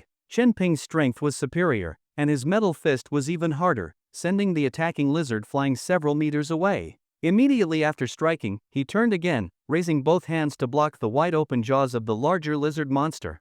Careful! Something's climbing down from above, Song Xiao shouted urgently. Above? Ping looked up and saw a lizard's head peeking out from the balcony above. It was a wall-climbing lizard. Its limbs were equipped with suction cups, and with a slick sound, it rapidly crawled along the outer wall, clinging to the ceiling. It moved silently, and suddenly, it opened its mouth, aiming at Ping. Feeling an instinctive sense of danger, Ping shoved the lizard in front of him away and quickly dodged. A split second later, a stream of dark green liquid sprayed from the wall-crawling lizard's mouth, splattering where he had just stood. The liquid sizzled on the ground, eating into the surface. What is this stuff? Ping's expression changed. At this moment, both the front and rear lizards charged at him simultaneously. The one on the ceiling sprayed its strange liquid again. Ping swiftly dodged, then immediately lunged at the smaller, blade-armed lizard. His iron palm caught one of the blade-like claws, gripping it tightly. At the last moment, he spun around, swinging the smaller lizard like a weapon and smashing it into the larger one behind him. Boom! The two lizards crashed together, and the larger one was knocked to the ground. Another spray of green liquid rained down from above. Ping used the smaller lizard in his grasp as a shield. The green liquid splattered on the small lizard, causing its flesh to sizzle and melt away, making it scream in pain. The larger lizard climbed up again, opening its massive mouth in fury. Ping sneered and forcefully shoved the smaller lizard into the larger one's mouth. You want to eat, huh? Eat this. He twisted his waist, and a fiery force surged into his fist, swirling with white-hot energy, before slamming into the smaller lizard's body. Boom! Power can be transferred. The smaller lizard's body caved in, spraying blood. The larger lizard, now with the smaller one crammed in its mouth, suffered the same devastating force. Its jaw cracked, flesh torn apart, and it tumbled backward. Ping dashed forward, delivering another punch. Boom! Both lizards were crushed to death. On the ceiling, the wall-climbing lizard was terrified and began crawling away along the wall. Don't even think of escaping. Ping wanted to give chase, but he couldn't climb walls. Just then, Song Xiao's eyes flashed with a blue glow. Chaos Soul. The wall-climbing lizard's body trembled, its pupils losing focus for a moment. Its limbs weakened, and it lost its grip, falling from the wall. Seizing the opportunity, Ping leapt high, clasping his hands together into a fist, and smashed it down onto the falling lizard's head. A brutal impact, followed by an eruption of blood from the lizard's eyes, nose, mouth, and ears. The wall-climbing lizard crashed to the ground, lifeless. Standing among the three dead lizard monsters, Ping panted heavily. Inside the classroom, the students stared wide-eyed, frozen in shock. They never expected that this boy would have to face a three-way attack from three lizard monsters. Even less did they expect that this boy actually defeated all three of them. Is that really the top student, Ping? So strong. Ping, are you okay? Song Xiao noticed something was wrong with Ping. He was sweating all over, and his face was pale. I'm fine, just a bit tired. Ping smiled and shook his head. His pale face was because his energy and blood were severely depleted. This crisis required speed, so Ping had been using the Nine Suns True Art the entire time, keeping the fiery energy flowing through his body. This fighting style was powerful but consumed too much energy. After continuous battles, he already felt weak, like the exhaustion after running 2,000 meters. He could still move and fight, but he really didn't want to move. Let's take a break first. If you recover your strength, you can save more people, Song Xiao gently comforted. Chen Ping thought about it and agreed. He sat on the ground to recover his strength. The students in the classroom couldn't hold back anymore. They carefully walked over to Chen Ping. Boss, are you tired? Want some water? I have some here. Need bread? I have some in my backpack. The students, gathering their courage, offered help. Hearing this, Chen Ping did feel hungry, so he nodded at them. Realizing they could help Chen Ping, they were excited. Eat mine. No, my toast is better. Eat mine. I have a burger, higher in calories. Unexpectedly, some students even argued over who would offer their food. Chen Ping laughed, bring it all over. I'll take everything. They thought he was just trying to avoid conflict. But when they saw Chen Ping eat more than 10 pieces of bread, drink several bottles of water, and still look unsatisfied, they realized experts were really different. After a quick meal, Chen Ping felt a bit of his strength returning. Several of the strongest boys in the class eagerly approached him. Boss, what should we do next? Chen Ping remembered them, they were the ones who bravely fought the monsters before, preventing greater casualties. I'll clear out the monsters in this building. You all stay in the classroom. I can't guarantee the safety of other areas, so waiting here for rescue is the best choice. The boys nodded in understanding. One of them asked excitedly, can we help you fight? Chen Ping was taken aback by their enthusiasm. Aren't you afraid of the monsters? Of course we're scared, one of them said. But if you need our help, we'll fight, because it's about saving lives.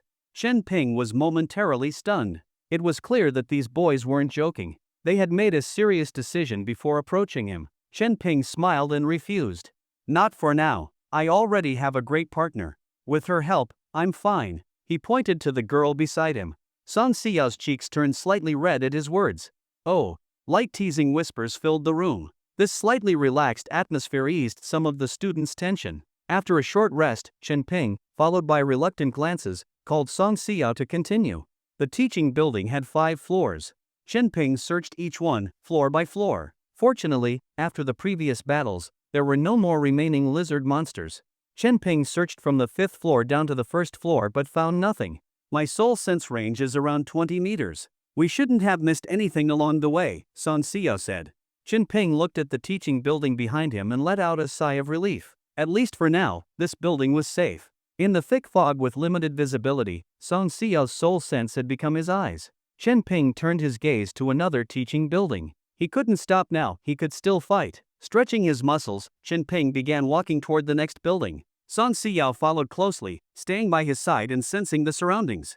Suddenly, she gripped his arm tightly, her face filled with fear. Not good. I sense monsters ahead. Chen Ping clenched his iron fists and smiled. So what? We'll just take them down. But, Song Xiao's face turned pale, staring ahead. There are a lot of them. A whole group. Chen Ping froze. How many? At least a dozen. They're coming together. No, they've noticed us. They're heading this way. Song Xiao gasped. Dark shadows began appearing in the thick fog. Chen Ping hesitated for a moment, then looked worriedly at Song Xiao. Understanding his concern, Song Xiao quickly spoke. If you're worried about my safety, you don't need to. I'm a soul type. I can erase my presence, making monsters ignore me. Her eyes glowed with a faint gray light, and her body became slightly translucent, blending with the fog. Seeing this, Chen Ping was shocked again. Soul-type abilities had so many tricks? Compared to this, his Vajra-type ability seemed pretty basic. At this moment, the shadows in the mist became clear. One by one, lizard monsters emerged, hideous, with wide jaws full of sharp teeth, and thick tails raised high.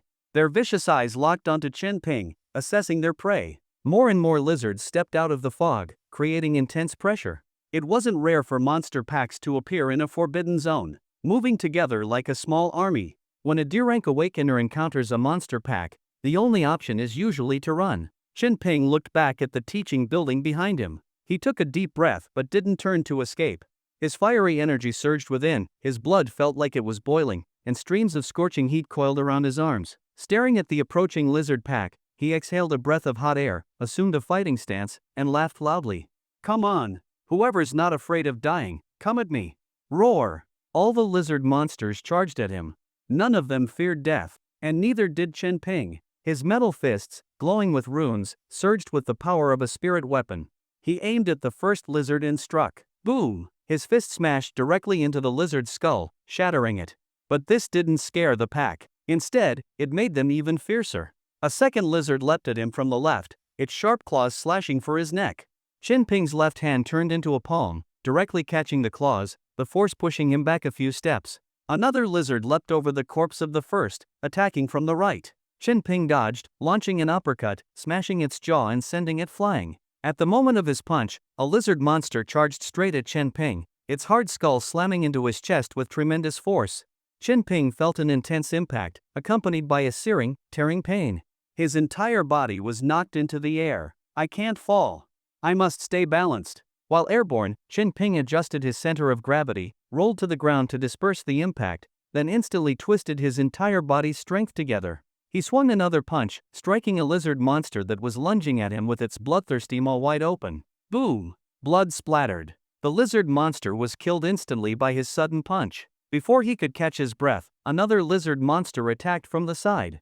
Shinping swung his fist, sending it flying. "Shinping, watch your back," Song Xiao's voice echoed in his ear. Shinping quickly turned around and saw another lizard monster sneaking up behind him. At the last moment, he leaned back, dodging the monster's pounce. "Watch the front left." Shinping spun around, his leg sweeping out in a roundhouse kick that struck the approaching lizard monster. The creature was sent tumbling to the ground, but a sharp pain shot through his leg. The lizard's hide was too tough. His unprotected foot wasn't strong enough. "Careful, front left, back right," Song Xiao's voice warned again. Shinping reacted swiftly, dealing with two attacking lizards. He seized an opportunity to smash another lizard's head with his fist. Song Xiao's ability allowed her to sense all the monsters hidden in the mist, constantly providing Shinping with information. With her help, Shinping could barely handle the monster swarm. Not only that, but the more he fought at his limit, the hotter his body became. His control over his body and his awareness of his surroundings became sharper. He could see them. He could see all the monsters' movements. Shinping fought furiously against the lizard monsters. In just 1 minute, he had killed 6 of them, his body soaked in their blood. Above and behind, Shinping bent back just in time, slamming his fist into the belly of a lizard monster lunging from above. As he stood up, a thick tail suddenly whipped toward his head. Bang! A wave of dizziness hit him. His head throbbed with searing pain. "Shinping!"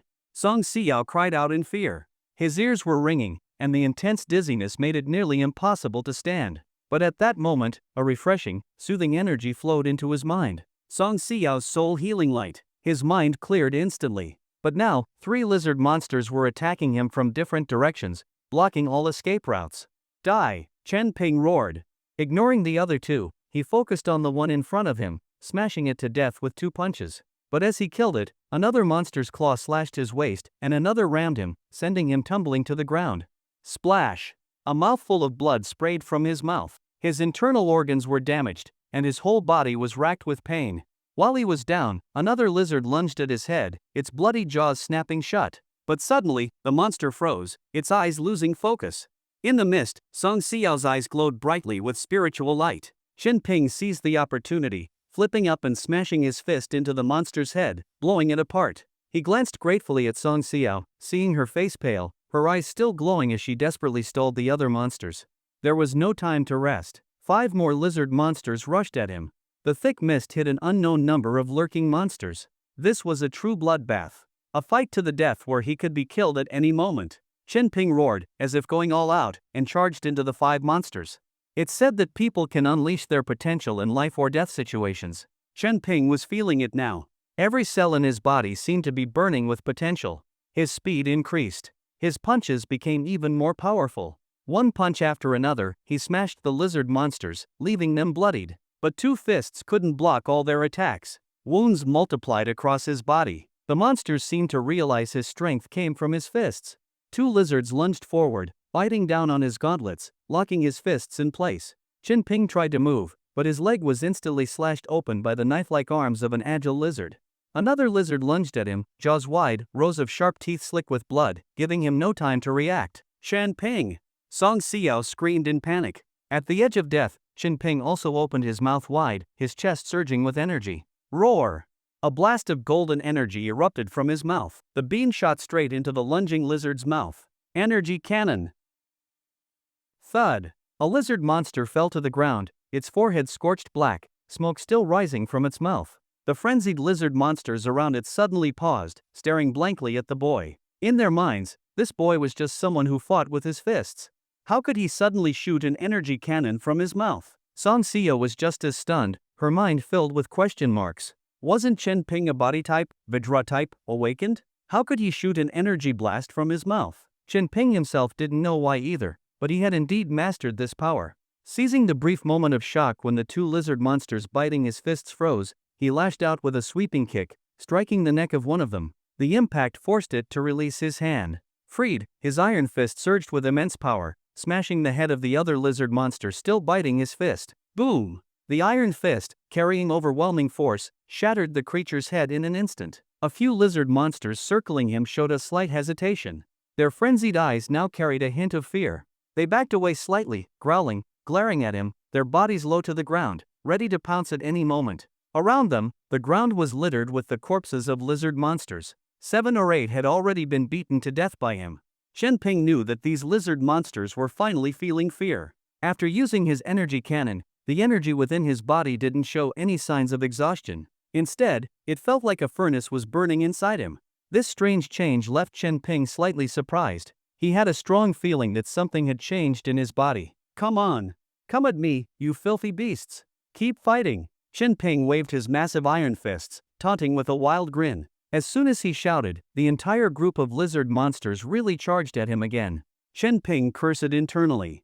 Why are these monsters so easily provoked? But even now, facing a swarm of lizard monsters, he felt no fear at all. The furnace inside him seemed to burn even hotter. His entire body felt warm, filled with endless strength. His punches grew even more ferocious. Boom, boom, boom. A fierce and brutal battle erupted. Chen Ping continued to unleash his full power with each punch. Blood splattered everywhere. His body was torn open. His body was slammed again and again by the raging monsters. The brutal strikes and crushing blows of the monster swarm didn't bring Chen Ping down. Instead, their savagery only made his punches even fiercer and more decisive. Fight, fight, fight. Chen Ping felt the furnace within him blazing at full strength. The longer he fought, the braver he became. His speed increased. His strength surged. His entire body, his blood, and his flesh seemed to be undergoing a transformation. Chen Ping suddenly understood in the midst of the battle. He was breaking through. The iron body stage, refining the body as iron, using inner energy as fire, he had forged a new stage. He reached the late iron body stage. No wonder his body felt like a furnace. No wonder he felt like he had an endless supply of strength. With the breakthrough, his potential was being unleashed, granting him even greater power. Boom! Chen Ping punched a lizard monster, sending it flying 5 to 6 meters into the air. Bang! Bang! His fists smashed down, flattening the head of an agile lizard monster trying to ambush him. Several lizard monsters tried to pin him down, but his strength was simply too great. Like a raging bear, any monster that got close was met with his fists. The light ones suffered concussions, the heavy ones had their heads smashed open. One by one, the lizard monsters fell beneath his fists. Song Xiao stared in disbelief at Chen Ping. She hadn't expected him to last this long. One lizard monster after another fell, but Chen Ping didn't fall. The girl couldn't help but wonder, did this blood-drenched boy have any limits? Boom! A thunderous crash. The last lizard monster's head was crushed by Chen Ping's fist, its body teetering before collapsing. All around him lay the corpses of lizard monsters, 17 of them, an entire monster pack wiped out. The boy stood at the center of the corpses, his body shrouded in a mist of white steam. Blood dripped steadily from his iron fists. Blood black and red stained his once clean school uniform, leaving it filthy and torn. His face was also covered in blood, but his clear, bright eyes remained sharp and piercing. The girl, so sensitive to souls, seemed to glimpse a blazing phoenix burning fiercely within his eyes, brilliant and untouchable, noble and inviolable. Her heart was stirred once more. But suddenly, she seemed to sense something, and her expression changed. Chen Ping, be careful. More monsters are coming. More monsters? So what? I'll just smash them too. At this moment, Chen Ping's battle spirit was sky-high, and he had no fear of lizard monsters. This time, the monsters are different. Song Xiao warned anxiously, they're much stronger monsters. Chen Ping's heart tightened, and just then, the mist parted. 3 lizard monsters appeared. These 3 lizards were 2 to 3 meters tall. Their skin was covered in blood-red patterns, and their backs were lined with dense, glowing red crystals. A chilling aura engulfed Chen Ping. He instantly knew that these 3 monsters were different from the previous ones. Monsters in forbidden zones were classified by star levels, ranging from 1 star to 9 star. This classification differed from the general threat levels of disaster class beasts. Theoretically, the most powerful forbidden zone monsters in this world were 9-star monsters. The lizard monsters Chen Ping had fought before were just the most common 1-star monsters, but these three, with blood-red crystal spines, were clearly of a higher level. They were definitely 2-star monsters. A 1-star monster roughly equaled an ordinary D-level awakened. But a 2-star monster was at least at the peak of D-level awakened power, a threat that normal D-level awakened ones could only flee from. I just broke through in power, and now they give me an upgraded monster pack? Chen Ping muttered bitterly. But then, one of the three lizards suddenly puffed up its cheeks. His expression changed. He quickly dashed to the side. The lizard's mouth opened wide, spewing a long tongue of fire. Luckily, Chen Ping dodged fast enough. The fire scorched the ground, leaving a long, blackened trail. He felt the searing heat brush past his face. Before he could react, another lizard's red crystals glowed, and it spat another burst of flame. Chen Ping dodged again, but his clothes were still scorched, catching fire. He quickly tore off his burning school uniform, revealing his toned, lean upper body. These monsters don't just eat people raw, now they're roasting them? Chen Ping frowned, feeling even more troubled. Tongues of fire kept spewing out. He used the trees along the path as cover to dodge, but he couldn't even get close. One tree after another caught fire under the scorching flames. The battlefield was engulfed in blazing flames everywhere. The three blood crystal lizard monsters advanced aggressively, spewing fire as they moved. Sun Xiao's voice echoed in Chen Ping's mind. I can momentarily control two of the lizard monsters, making them lose their senses. Can you take advantage of that? Hearing this, Chen Ping shouted immediately, I can. He burst out from behind cover, his speed lightning fast. One of the blood crystal lizards saw him and immediately spewed fire at him. Chen Ping narrowly dodged the scorching flames, but the other two lizard monsters also puffed out their cheeks, ready to turn him into charcoal. Hiding in the thick fog, Sun Xiao's eyes widened, and two distorted, ghostly rays shot out from her pupils, striking the two lizard monsters that were charging up their attacks. In that instant, the two blood crystal lizards' eyes went blank, their expressions dazed as if they had suddenly lost their minds. Boom! The ground cracked. Chen Ping stomped hard, launching himself like an arrow.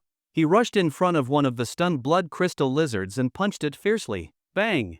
The blood crystal lizard's head exploded. The built-up flames burst out from the shattered head. Crap! Chen Ping's pupils shrank sharply. Caught off guard, he was blown away by the explosion. The violent impact made him cough up blood, and the scorching burn spread across his body. If not for his body being as tough as iron, this explosion alone would have killed him. Chen Ping! Song Xiao's panicked voice echoed. By now, the other blood crystal lizard had snapped out of its daze, opening its mouth to spray another stream of fire at Chen Ping.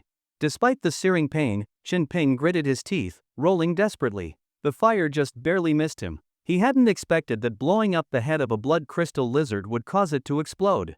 He truly understood the chaos of a battlefield now. A single unexpected event could turn the tide and nearly cost him his life. More flames surged toward him. The scorching heat distorted the air. Before he even had a chance to stand, the fire was already upon him. In that split second, Chen Ping opened his mouth wide. Roar!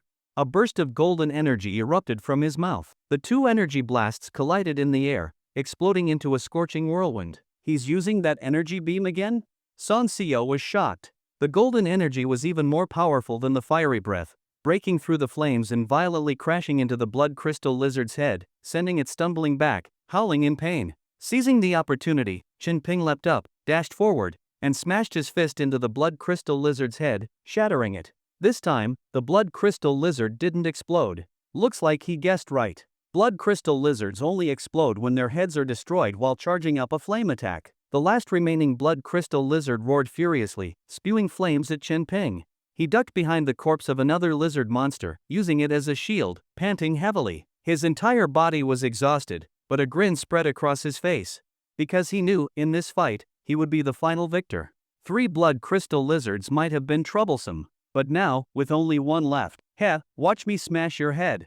But suddenly, Song Xiao's anxious voice rang out. Chen Ping, be careful. A whole new group of monsters is coming. Just as her words fell, one lizard monster after another began emerging from the mist.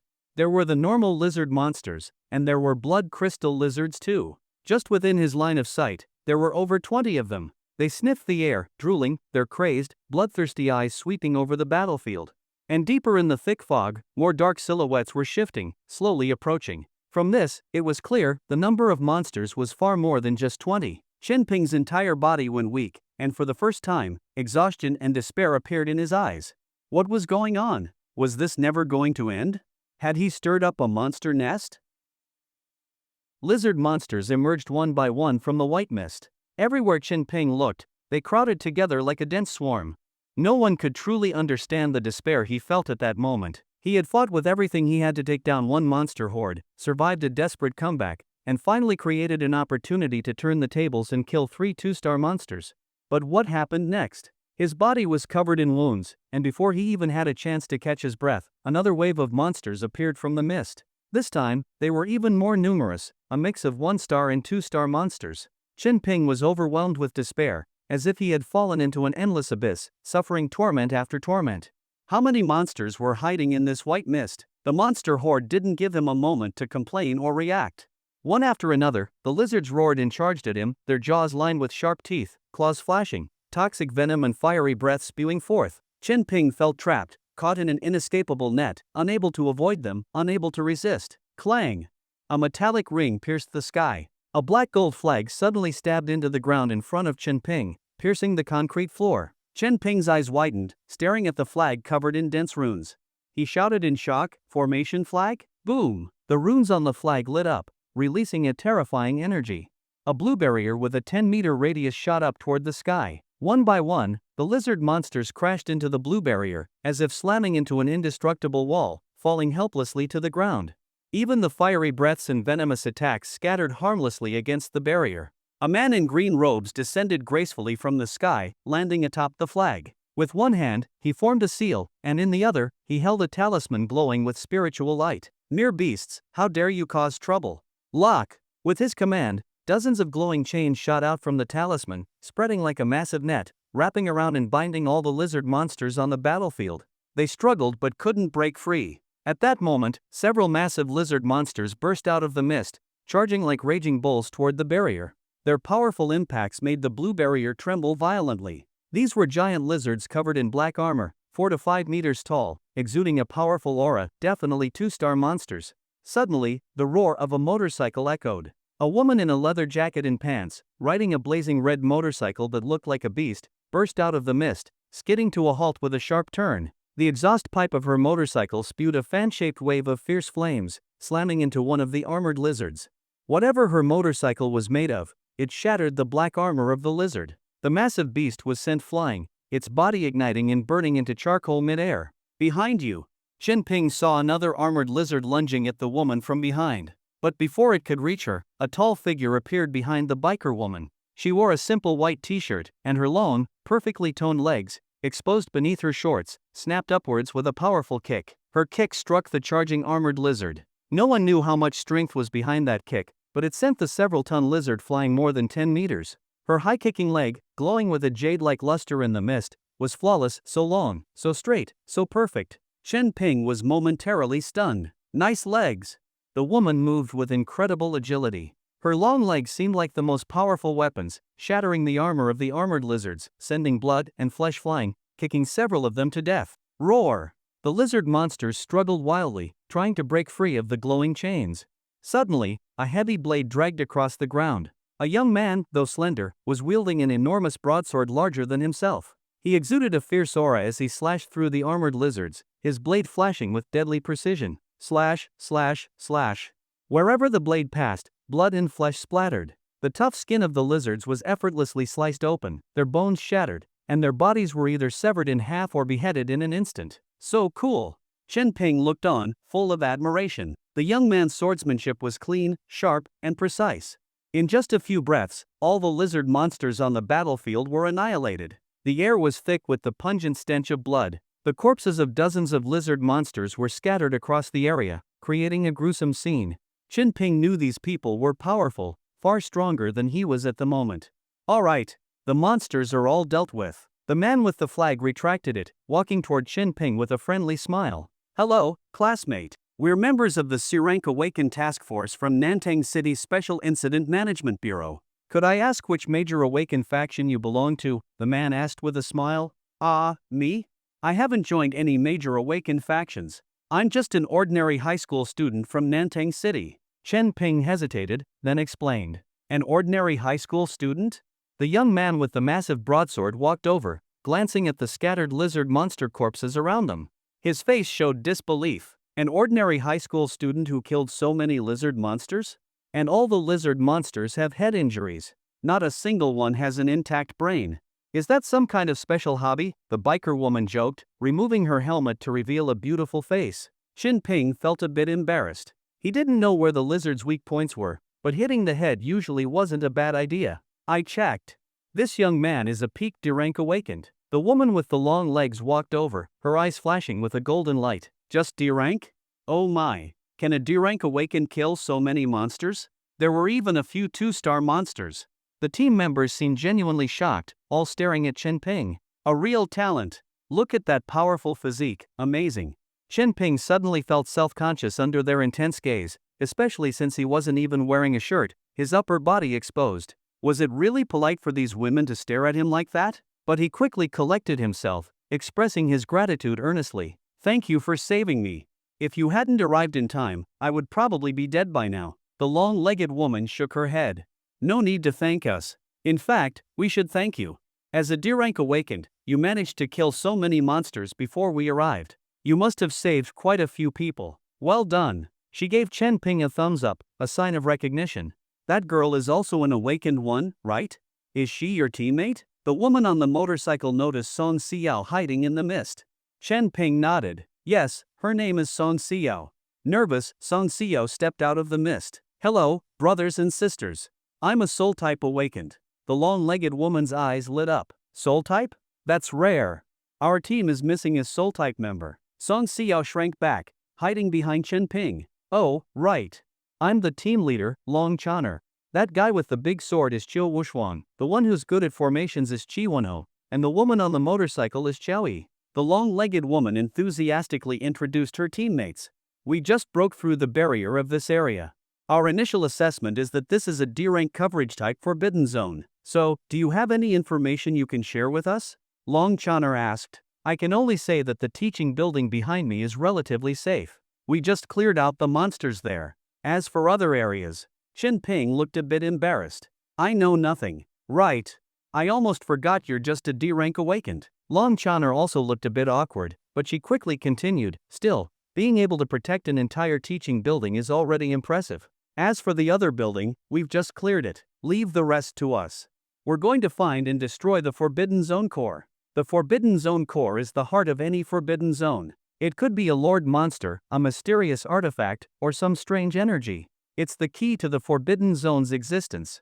If the core is destroyed, all the strange phenomena within the zone will vanish, and the monsters will become much weaker. After that, they can be easily wiped out, and the Forbidden Zone will disappear. In short, finding the core and destroying or containing it is the best way to resolve the Forbidden Zone disaster. I found it. Chi Wenho held a talisman radiating strong spiritual energy, his eyes closed as if sensing something. Then, he pointed into the mist. Over there. The energy is strongest in that direction. The Forbidden Zone core is most likely there. Good, let's go right away. Long Chaner nodded. Hearing they were going to destroy the core, Chen Ping's heart raced with excitement. He hesitated but then spoke up. Can I come with you? The awakened team members were slightly stunned. Long Chaner looked at the boy, bloodied, wounded, but with eyes that shone brightly. After a moment of thought, she nodded. All right, you can ride with Chow Yi. Chen Ping. A soft voice called from behind. Song Xiao stood there, hesitating as she looked at Chen Ping. The core is really dangerous. Can I stay here? Long Chaner looked at Song Xiao with interest. Even a D-rank awakened isn't afraid, but you, a C-rank, are scared? Chen Ping turned, shocked. What? A C-rank awakened? Oh no. How did you know? Song Xiao stepped back, nervously looking at Long Chaner. Long Chaner pointed to her eyes, smiling. I saw it. Your little trick to hide your aura doesn't fool me. Song Xiao pursed her lips. I'm not good at fighting. I won't be useful over there. And every time I see a Forbidden Zone core, I have nightmares. I really don't want to go. Chen Ping's heart skipped a beat. Every time she sees a core? Has this girl seen other Forbidden Zone cores before? But time was short. Since Song Siyao refused to go, they left her in the teaching building. Chen Ping climbed onto Xiao Yi's fiery red motorcycle. "Hold on tight, little boy," she teased. "If you fall off, big sister won't take responsibility." The motorcycle engine roared. Xiao Yi gave a wild grin. Feeling a bit nervous, Chen Ping awkwardly wrapped his arms around Xiao Yi's slim waist. Motorcycle girls always had a flexible, slender waist. With the engine's thunderous roar, the bike transformed into a streak of blazing red light, slicing through the mist. The powerful momentum almost threw Chen Ping off. No longer caring about modesty, he tightened his grip, clinging desperately to the snake-like waist in front of him as they sped wildly through the mist. Rumble. The motorcycle roared through the campus. Ah! The high-speed ride was so thrilling that Chen Ping couldn't help but scream. "Ha ha ha! Why are you so scared? Acting like a little girl." Xiao Yi laughed loudly, twisting the throttle even more. The motorcycle seemed like it was about to take off. Chen Ping had never experienced this kind of high-speed racing before. The intense acceleration and centrifugal force made him feel like he could be thrown off at any moment. He had no choice but to cling tightly to the woman's slender waist in front of him. Being so close, he could even feel the softness and warmth of her body. The speed wasn't the scariest part. What terrified him was the thick fog ahead, where he couldn't see the road. Racing at this speed through thick fog felt like a death wish to Chen Ping. But this woman seemed to love it. "It's too fast, way too fast." Chen Ping hugged Xiao Yi tighter in fear. "Aren't you afraid of crashing into something?" "Not at all." Xiao Yi laughed even louder, revving the engine. "Do you have some special way to see through the fog?" Chen Ping suddenly realized. "Nope, my motorcycle is just durable enough to crash through anything." Xiao Yi shouted excitedly. "Chen Ping? Is this really about the motorcycle?" As they spoke, Xiao Yi suddenly tilted the bike, making a huge arc as it drifted like a dragon's tail, smashing into a lizard monster that suddenly appeared in front of them. Boom! A violent impact. The lizard monster's flesh burst apart. Its body was flung dozens of meters away, landing dead. Xiao Yi was like a hit-and-run rogue, twisting the throttle again and speeding off. She rode so fast that she left her teammates far behind. Only when Shi Wenho, who was responsible for guiding them, couldn't keep up did she slow down. "It's just ahead. There are strong energy fluctuations there." Shi Wenho, his feet wrapped in wind, caught up quickly. He was an awakened one of the feng shui type, not good at fighting, but he had a special ability to sense the flow of energy in the world and the terrain's structure. Xiao Yi suddenly slammed the brakes. Chen Ping was thrown forward, accidentally bumping into her soft but firm body. Embarrassed, he looked up and saw the tall white steel structures in the mist. "The school stadium," he blurted out. "Oh, so it's a stadium? It makes sense for such a place to be the lair of the Forbidden Zone monsters." Behind them, Long Chana emerged from the mist with her long, striking legs. Chen Ping didn't think she was moving fast, but each step seemed to cover over 10 meters, almost like she was walking on air. She was nearly as fast as the motorcycle. The stadium was huge and open air, with rows of steel stands rising high. It could hold thousands of teachers and students at once. But Long Chana didn't rush in. She had Shi Wenho set up a formation first. Shi Wenho's way of setting up the formation was bizarre. He crawled on the ground like a puppy, sniffing, closing his eyes, pressing his ear to the ground, even rolling around a few times. Finally, his eyes sparkled. "I found it." Chen Ping was stunned. "What did you sense?" "The flow of Forbidden Zone energy, and the structure of the earth veins." Shi Wenho replied briefly, then looked at Xiao Wushuang. "I need to get to the top of the stadium." Xiao Wushuang nodded, grabbed his massive blade in one hand, wrapped an arm around Shi Wenho's waist with the other, and jumped. They leapt along the steel frames, reaching the very top of the stadium. "Hold on tight," Xiao Yi suddenly warned. "Ha?" Chen Ping was confused. Before he could react, the motorcycle roared, spewing fiery flames. The strong thrust made Chen Ping scream, clinging tightly to the woman's waist in front of him. "No, we're gonna crash," Chen Ping shouted, seeing the wall rushing toward them. But Xiao Yi suddenly lifted the front wheel. The tires gripped the wall, spinning rapidly, creating intense friction and suction. The motorcycle climbed the wall at a 90-degree angle, racing up the stadium. Chen Ping felt like he was flying, soaring upward on a blazing motorcycle. Long Chana smiled slightly, her feet stomping the ground, and her body shot up like a cannonball, landing steadily at the stadium's top. They say the higher you stand, the farther you see. But standing atop the stadium's steel frame, all Chen Ping saw was a vast, hazy mist, as if standing on a cloud. Only the ground below was visible. Everything else was shrouded. In the mist, faint monster roars and eerie creaking sounds echoed. Shi Wenho spread his arms as if sensing something. Soon, he pulled out several white formation flags from his backpack. Each flag was tied with several star source stones. Using his hands, he carved strange symbols on the flags, then activated the star source stones and tossed the flags into the mist. No one knew where they went. It's time to see what this forbidden zone core is. Gentle breeze, clear moon, dispel all evils. Break! Suddenly, fierce winds howled through the sky. Chen Ping watched as the thick mist in front of them was blown away. Beams of light erupted from different parts of the stadium, shooting into the sky. Those were the formation flags Chi Wonho had thrown, forming a grand array that summoned the wind, blowing the mist away. The thick mist over the entire stadium was quickly swept clean. Chen Ping felt as if his blindness was cured. Everything became clear and open before him, and he saw the true scene inside the school stadium. Hiss! Chen Ping couldn't help but gasp. He saw that the stadium was packed with lizard monsters. All kinds of lizard monsters. There were ordinary big-mouthed lizards, blood crystal lizards, venomous lizards, black-armored lizards, dual-bladed lizards, and even a massive, bloated two-headed lizard. They were everywhere. There were at least 200 or 300 of them. 200 or 300 monsters appeared right before his eyes, forming a dense, suffocating sea of monsters. Only now did Chen Ping finally understand how lucky the students in the teaching building were. Because the core of the forbidden zone was here, the other lizard monsters were just scattered around. The few lizard monsters in the teaching building were just strays. The real terror of the forbidden zone was here. In the center of this sea of monsters, Chen Ping saw an enormous lizard monster. Its legs were thick like pillars, and it stood upright. Even crouching, it was over 10 meters tall. On its back were small bat-like wings, and its entire body was surrounded by a blood-red energy. Blood-red veins, like pulsing vessels, crawled over its body. And its aura was growing stronger by the second. Chen Ping didn't even need to get closer. Just watching from a distance, he could feel the terrifying pressure coming from that lizard monster. "This is the lizard dragon," Xiao Wushuang said in a deep voice. "A 4-star forbidden zone monster. Lizard dragon." Xiao Yi's expression also turned serious. Long Chaner crossed her arms and sneered. "Looks like the intel was wrong. This misty forbidden zone has clearly reached the threshold of a C-rank zone. The lizard dragon is still in its growth stage. If it fully matures, this misty forbidden zone will become a complete C-rank zone." Chen Ping was stunned, realizing the severity of the situation. "Then what should we do now?" The other 4 teammates silently glanced at Chen Ping. "What else can we do? Of course, we take it down." Long Chaner's lips curled into a slight smile, and a terrifying aura surged from her body. "The core of this forbidden zone is simple. It's that lizard dragon in the center, constantly getting stronger. As long as we kill it, this forbidden zone will collapse. Simple?" Chen Ping looked at the densely packed horde of monsters in the stadium below and couldn't help but swallow nervously. So many monsters. Can a few of them really handle this? Just as he had this thought, there was a sudden movement beside him. Long Chaner directly jumped toward the stadium below.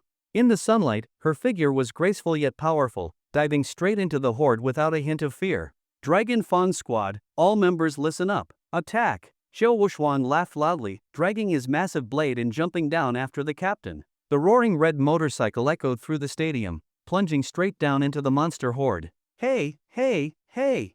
I haven't gotten on yet." Chen Ping anxiously watched the motorcycle race off without him. Below, hundreds of lizard monsters noticed the intruders and erupted in furious roars, charging at them. Boom! Boom! Boom! Explosive collisions rang out one after another.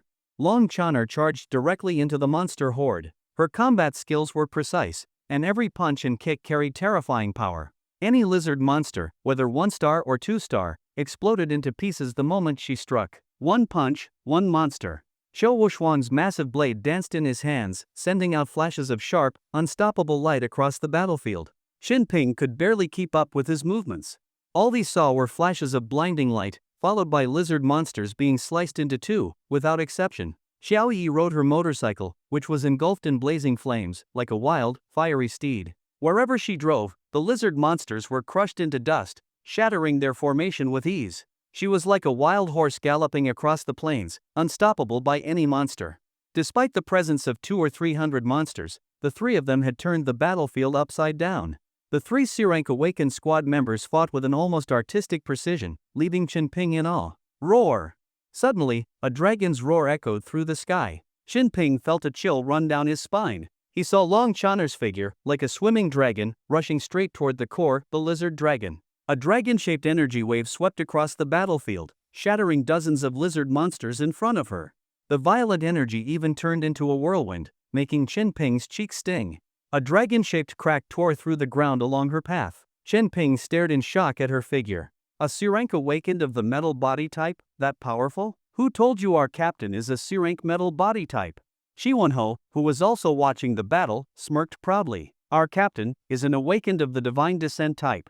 A B-rank divine descent emerald sky divine dragon. A B-rank divine descent awakened? Chen-Ping's pupils slightly contracted, and his face showed shock once again. No wonder Long Chaner seemed so strong, she was a B-rank awakened. Wasn't that the same rank as his sister? Divine Descent Awakened had 6 realms: sensing the divine, invoking the divine, commanding the divine, perfecting the divine, transforming into the divine, and the legendary heavenly divine. Every Divine Descent Awakened could be considered a messenger of a god, capable of borrowing divine power. And the gods behind each Divine Descent Awakened could be different. The Divine Azure Sky Dragon, Chen-Ping had heard of it. It was considered one of the top 10 divine beings for Divine Descent Awakened. Once someone reached the commanding the divine realm, they would be among the best of B-rank awakened. Boom, boom, boom. Long Chana rampaged across the battlefield like a tyrannosaurus, the ground of the stadium crumbling in pieces.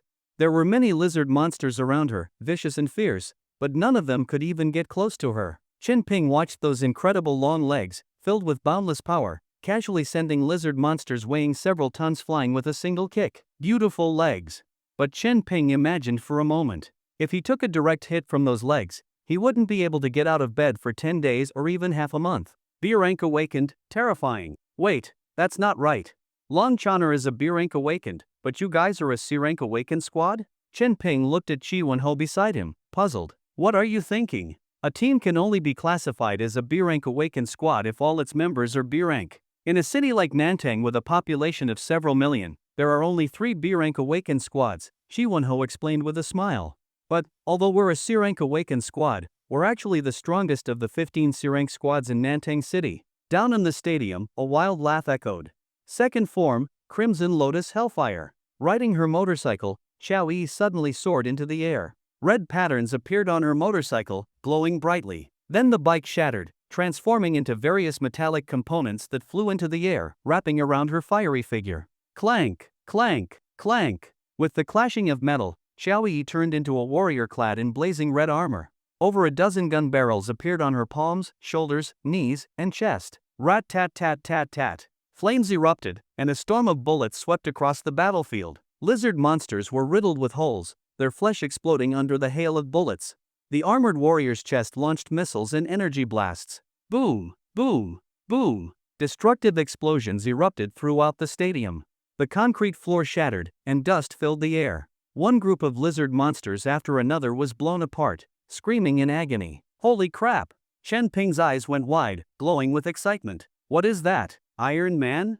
Chi Wen-ho laughed and explained, Xiao Yi is a B-rank awakened of the artifact control type, a famous master artificer in Nantang City. That motorcycle is her life-bound artifact, Crimson Lotus.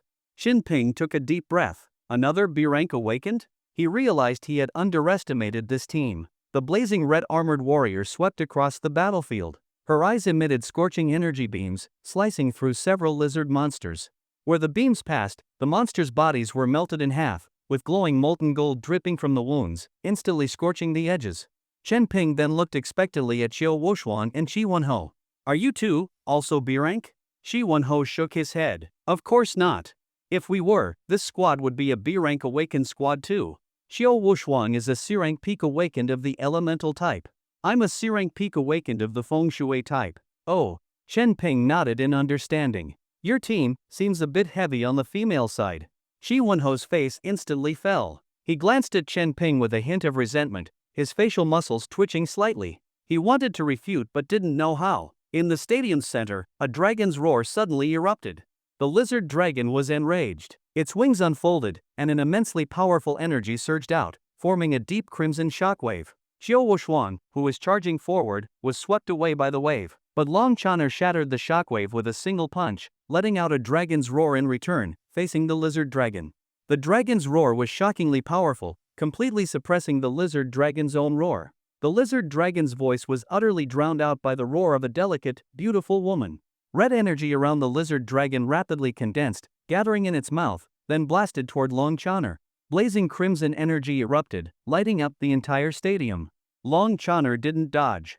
Her delicate fist clenched, her long leg bent back. A faint white phantom dragon seemed to coil around her body. As she spun, she punched straight at the lizard dragon. A massive force burst from her fist, transforming into a powerful white dragon shadow that tore through the crimson energy ahead and struck the lizard dragon's head. Boom! The impact exploded. The lizard dragon's head was struck, blood splattered, and it let out a pained roar, its massive body staggering backward. Long Chonner closed in, her smooth, straight, long leg suddenly kicked into the lizard dragon's belly. Her raised leg delivered a side kick, and the overwhelming force caused a ring-shaped shockwave.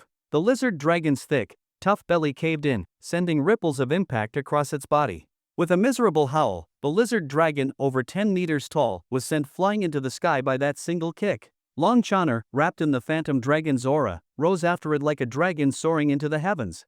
Then she unleashed a dazzling combo: Dragon Claw, Dragon Elbow Strike, Dragon Head Smash, Dragon Tail Whip. One twisting white flash after another exploded. The lizard dragon's entire body was mercilessly assaulted by Long Chonner's overwhelming attacks. Finally, Long Chonner soared above the lizard dragon, her body spinning. Her long, flawless white leg lifted high, the dragon's phantom around her leg transformed into a majestic dragon's head overlooking the world. Commanding the divine, dragon splits earth. Her long leg slammed down, like a divine white dragon descending from the heavens, crashing straight onto the lizard dragon's head. Boom! Shenping saw a white dragon crashing down to earth. The ground shattered into pieces. The lizard dragon's head exploded, its massive body crashed heavily to the ground. He saw that incredibly powerful lizard dragon, killed just like that by a series of kicks. His eyes were filled with amazement. That kick even summoned a dragon? So cool! So this is the power of a divine descent awakened? Shenping couldn't help but feel a bit envious. When he used to borrow the power of the gods, he thought B-rank awakened were nothing special. But now, facing a true B-rank awakened with his own strength, he could clearly feel the tangible sense of pressure and the enormous gap in power. Thinking of this, the slight arrogance that had arisen in him due to his rapid strength improvement quickly faded away. If he wanted to break free from the gods' control using his own strength, he still had a long way to go. He needed to work even harder. Work harder to use his own power to solve the crisis of possession by the 7 gods.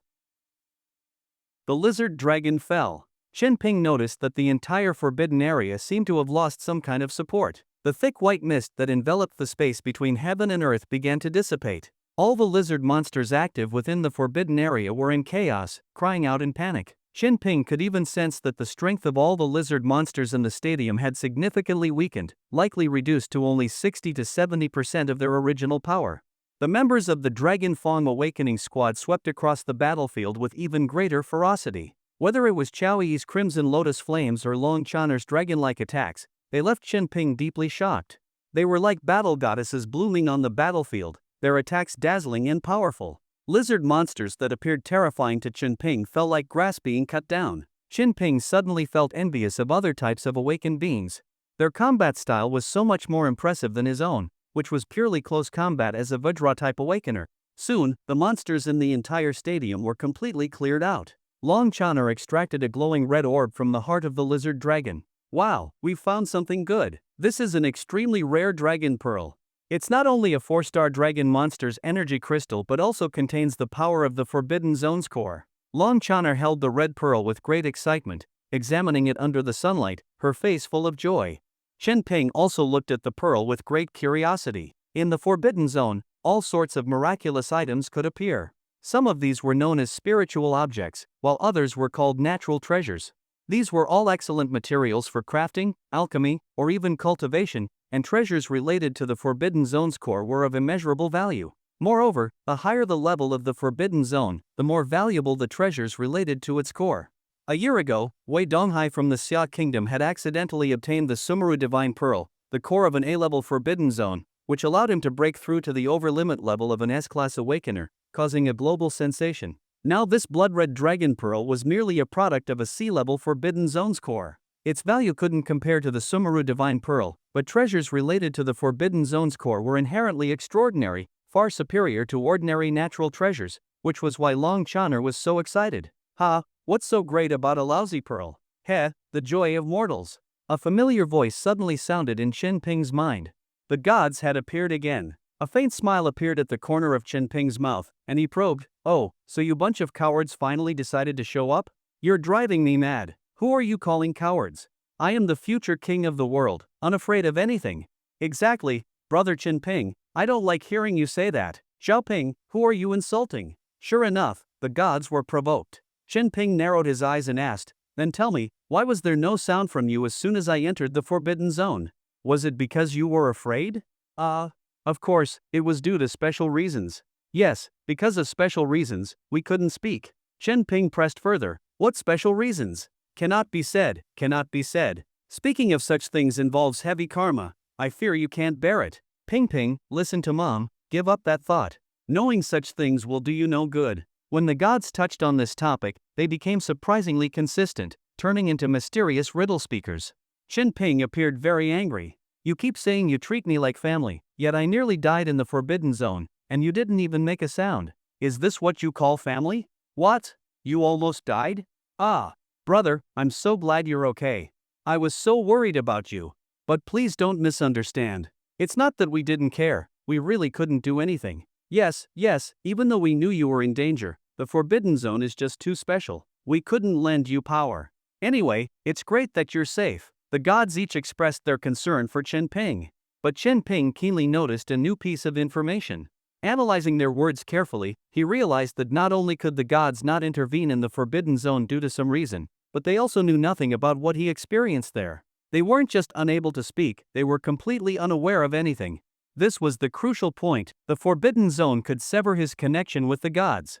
Chen Ping quietly noted down this significant discovery. "By the way, Ping, we should congratulate you.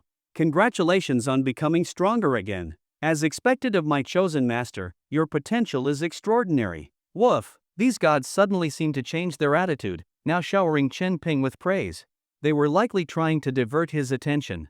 But little did they know, Chen Ping took every word from them very seriously, never missing a single detail. The forbidden zone was broken. The mist dissipated.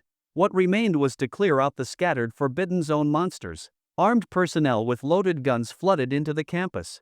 Gunshots rang out. One monster after another was struck by bullets, letting out wretched howls as they fell. Low-level forbidden zone monsters had little resistance to modern firearms and were quickly shot down, collapsing helplessly in pools of blood. From here on, the cleanup could be handled by ordinary armed forces. Watching the rescued teachers and students being evacuated, Chen Ping finally breathed a sigh of relief. He began to leave the stadium with the Dragon Fang squad members. "Chen Ping, your performance was excellent. Our Dragon Fang squad believes in clear rewards and punishments. This dragon crystal and these 10 star source stones are your reward for this mission." With a flash of light from her bracelet, Long Chaner produced a blood-red dragon crystal and 10 star source stones. Thank you very much." Chen Ping accepted the dragon crystal and star source stones with delight. Although 10 star source stones were far fewer than the hundreds given by his sister, this was still his first salary earned with his own strength, and the sense of accomplishment was entirely different. As for the blood-red dragon crystal, it was the second treasure extracted from the lizard dragon's body, out of 10 in total, and Long Chaner generously gave him one. The dragon crystal contained a special essence of dragon blood and could be considered a spiritual object, highly beneficial for cultivation. A 4-star forbidden zone leader was a treasure in itself. The same was true for awakened monsters. What a pity!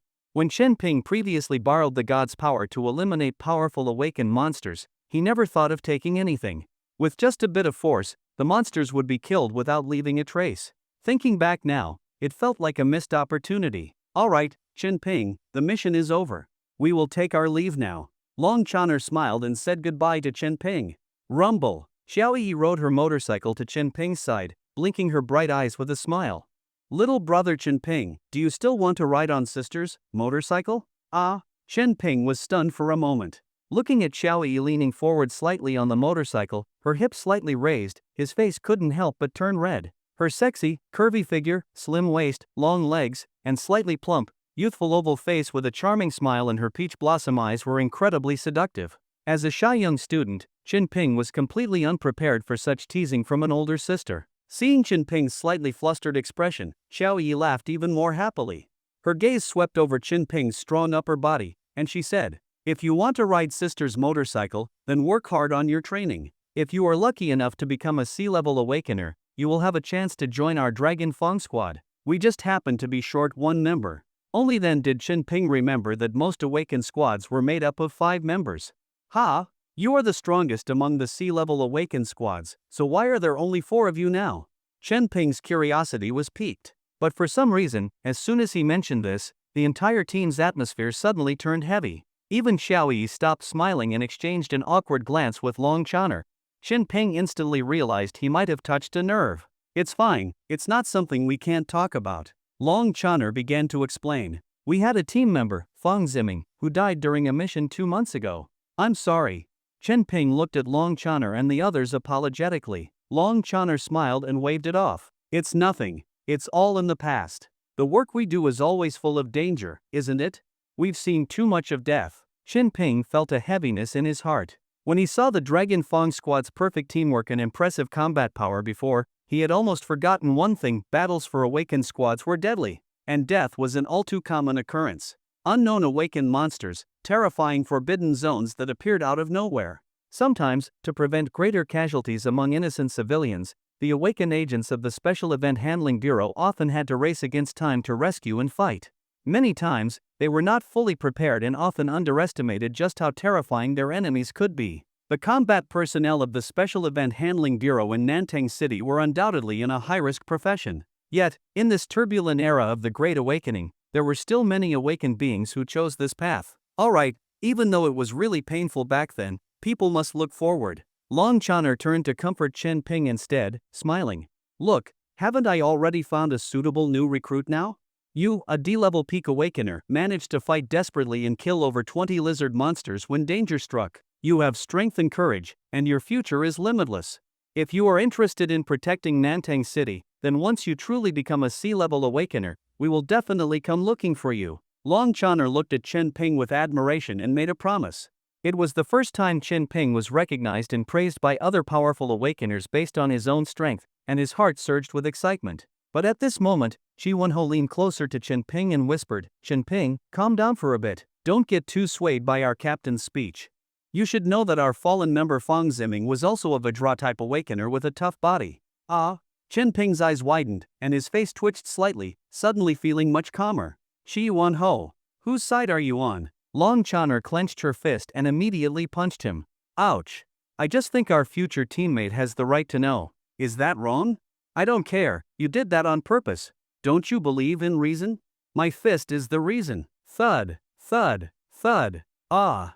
Chi Wenho was beaten into a pig's head in no time. Even as a swollen-faced pig head, Chi Wenho didn't forget to extend a trembling finger, pointing at the furious woman, and said to Chen Ping, see, this is our captain. You? Long Chaner's chest heaved with anger, her fury clearly visible. Watching the Dragon Fong squad members interact, Chen Ping couldn't help but laugh. This feeling, it wasn't so bad, was it? Nantang City High School coverage type Forbidden Zone Disaster. Code name, Mist Lizard. Level, Sea Level, 3-star, Top. Core, 4-star Monster, Lizard Dragon. Casualties, 65 dead, 267 injured. Handling personnel, Special Event Handling Bureau, Dragon Fong Squad. Result, successfully destroyed the Forbidden Zone core. All lizard monsters were exterminated, and the Forbidden Zone disaster was cleared. In the command center of the Special Event Handling Bureau, Xiang Jiqiu, tall and covered in golden brilliance, was silently looking at the first-hand report. Captain Xiang, have you discovered something important? A middle-aged man with a refined appearance walked over. Director Wang. Xiang Jiqiu greeted the newcomer with respect, then continued looking at the report, speaking in a solemn tone. For some reason, the number of awakening disasters in Nantang City is increasing year by year. It's not just Nantang City, the awakening disasters in our Ji province are also increasing every year. Director Wang shook his head. This time, the Forbidden Zone disaster, though not of high level, occurred in a school, a densely populated area, and the casualties are still terrifying. Sigh. We must do a good job in the follow-up cleanup and comforting work. Xiang Jiqiu nodded and took out a photo. This is? Director Wang looked at the young man in the photo, feeling an inexplicable sense of familiarity. This is the student I mentioned before, Chen Ping. He is a Vajra-type awakener. It was because of his timely action during the Forbidden Zone disaster, killing more than 20 lizard monsters, that greater casualties were avoided. Xiang Jiqiu explained. Director Wang suddenly understood and nodded with a smile. Not bad, not bad. Just a D-level awakener, but he played such an important role. Truly, heroes emerge among the young. He's the student you previously suspected might be the guardian god of Nantang City, right? It seems now that suspicion can be dismissed. After all, if he were the guardian god, there would be no need for the Dragon Fang squad, and the high school wouldn't have suffered such casualties. It was a very simple logical deduction, the most straightforward judgment, based on the strength and character of the seven gods. Xiang Jiqiu continued to look at the photo, a young figure, his school uniform stained with monster blood, his metallic fists cold and hard, his eyes filled with determination and resolve. This was a photo secretly taken by a student. That gaze shows no trace of hesitation or retreat. As an extreme awakener of the Vajra type, Xiang Jiqiu's face unexpectedly showed a hint of admiration. Director Wang, did you know? Director Wang looked at Xiang Jiqiu with curiosity, only to find a stronger sense of curiosity and a desire for exploration on his face. The Awakener Management Bureau just investigated Chunping's awakening ability yesterday. This student, Chunping. A few days ago, he was still at the early stage of D-level awakening. As soon as the words fell, Director Wang was stunned on the spot. The entire command center fell completely silent. The night sky was clear. Stars filled the sky like an ocean. Exhausted all over, Chunping returned to his warm home. His body was covered in wounds, and his inner strength was almost completely drained. Every muscle ached terribly. These were the aftereffects of high-intensity combat. But it didn't matter. Chunping discovered that his physique was somewhat special. He could recover just by eating. To reward himself, he ordered 20 roasted chickens and 200 hamburgers this time. The delivery boy, with a face full of terror, used a small cart to place the 20 roasted chickens and 200 hamburgers outside Chunping's door. Through the gap in the door, he could still see a man with a bare upper body, covered in wounds, smiling and looking at him with a kind expression. "Ah, your delivery has arrived. I'm leaving." The delivery boy shivered all over, turned around, and fled in panic. Chunping shrugged, moved all the food inside, and happily started his dinner. He had to admit, after exhausting himself, his appetite was much larger than before. Even after devouring 200 hamburgers and 20 roasted chickens, he only felt about 70% full. A warm flow surged within his body, quickly helping him recover energy and heal his wounds. Some of the wounds torn open by Forbidden Zone monsters sizzled as they rapidly scabbed over under the warm current. For lighter wounds, even the scabs began to peel off, revealing the smooth, white skin beneath. The recovery speed is so fast. Is my physique really a Vajra type? Chunping felt a bit surprised and curious in his heart, but he didn't dwell too much on this question. Instead, he took out 10 Star Source stones and 1 dragon crystal, a satisfied smile appearing on his face. These were his spoils of war. Chunping skillfully devoured the 10 Star Source stones. His cultivation level significantly increased, but it was still at the D-level peak. Crossing from D-level to C-level was not something that could be achieved just by consuming Star Source stones. This was a major boundary, a great divide. No matter how many Star Source stones some people consumed, they would remain stuck at the D-level peak. Just like how some people could awaken, while others could not, it was a matter of personal talent limits. To step from D-level to C-level, awakeners with extraordinary talent could rely on personal insights and training, breaking through with their own efforts.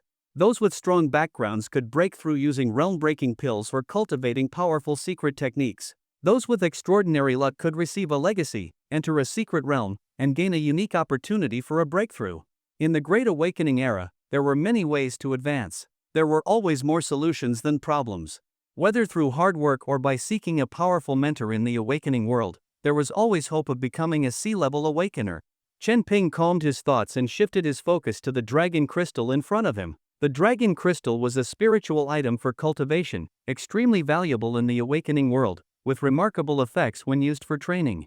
This was Chunping's first time encountering such a spiritual item, so he couldn't help but play with it in his hand. The crystal wasn't hard. Touching it felt like touching a monster's skin, soft and elastic. He searched online for how to absorb dragon crystals, and following the method instructions, he began to devour the dragon crystal. Very soon, an extremely powerful energy began to surge into his body. This energy was very different. If the energy of the Star Source stones was like a warm current nourishing his entire body, then the energy inside the dragon crystal was like an unruly little dragon, violently rampaging through his body, striking his flesh again and again, making his muscles tougher and his internal organs more resilient. Chunping experienced an incredibly strange sensation, even letting out a soft moan involuntarily. when the energy inside his body was completely absorbed. Chen Ping felt a bit of pain all over, but at the same time, his entire body felt clear and refreshed, with his blood flowing smoothly and powerfully, leaving him feeling relaxed and full of energy. Absorbing a dragon crystal once was like experiencing a perfect full-body treatment. Is this the joy of being an awakener? The corners of Chen Ping's mouth couldn't help but curl up slightly. This batch of spoils allowed him to solidify his D-level peak cultivation, but taking one more step forward was still very difficult. Chen Ping wasn't in a hurry. Cultivation was always a long process. He picked up the small knife on the table and forcefully slashed it against his skin, but only a faint white mark appeared, not even breaking his skin. It wasn't that the knife wasn't sharp, his skin was just too tough. Chen Ping knew that his skin now possessed the hardness of iron. Peak of the iron refinement stage, a body like iron. In a martial arts world, that would definitely be the realm of being invulnerable to swords and spears. Thinking of this, the curve of Chen Ping's smile grew wider. He felt very happy, put on his boxing gloves, and excitedly practiced his punches. He ended up punching continuously for 3 whole hours. Even the gods in his mind got annoyed. Punching for so long, aren't you bored? Brother Chen Ping, can you turn on the TV and let us watch something? Ha! The efforts of mortals. This kind of punching won't make you stronger. Chen Ping's face darkened. Then tell me, how can I become stronger? Give your body to me, and you will taste the power that surpasses all living beings. Chen Ping chuckled, forget it. I'm just an ordinary person. I don't want to be a god. With that, he continued punching. However, feeling in a good mood, he turned on the TV for that big brother god who kept calling him little brother, playing the anime One Piece. That big brother god loved watching One Piece. After watching it, he would often dream of becoming a king. Chen Ping liked it too, but what he liked was the core spirit of One Piece. An ordinary rubber boy who yearned for freedom, endured countless hardships, and used his simple rubber ability to defeat one powerful enemy after another, rising from a weak mortal to become a king. Every time he saw the rubber boy fighting against powerful foes, Chen Ping would feel his blood boil and be deeply inspired. Look, such an ordinary boy, with such an ordinary fruit power, could still defeat monsters that seem like gods, right?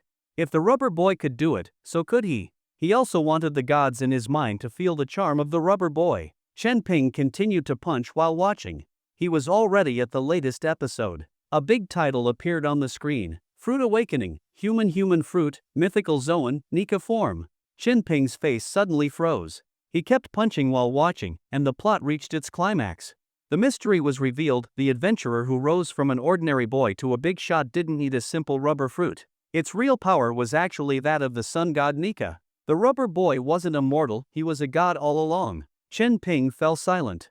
The gods in his mind also fell silent. At that moment, Chen Ping felt an urge to smash the TV with his iron fist, but he held back. Brother Chen Ping, did you see that? Your favorite anime has revealed the truth of the world.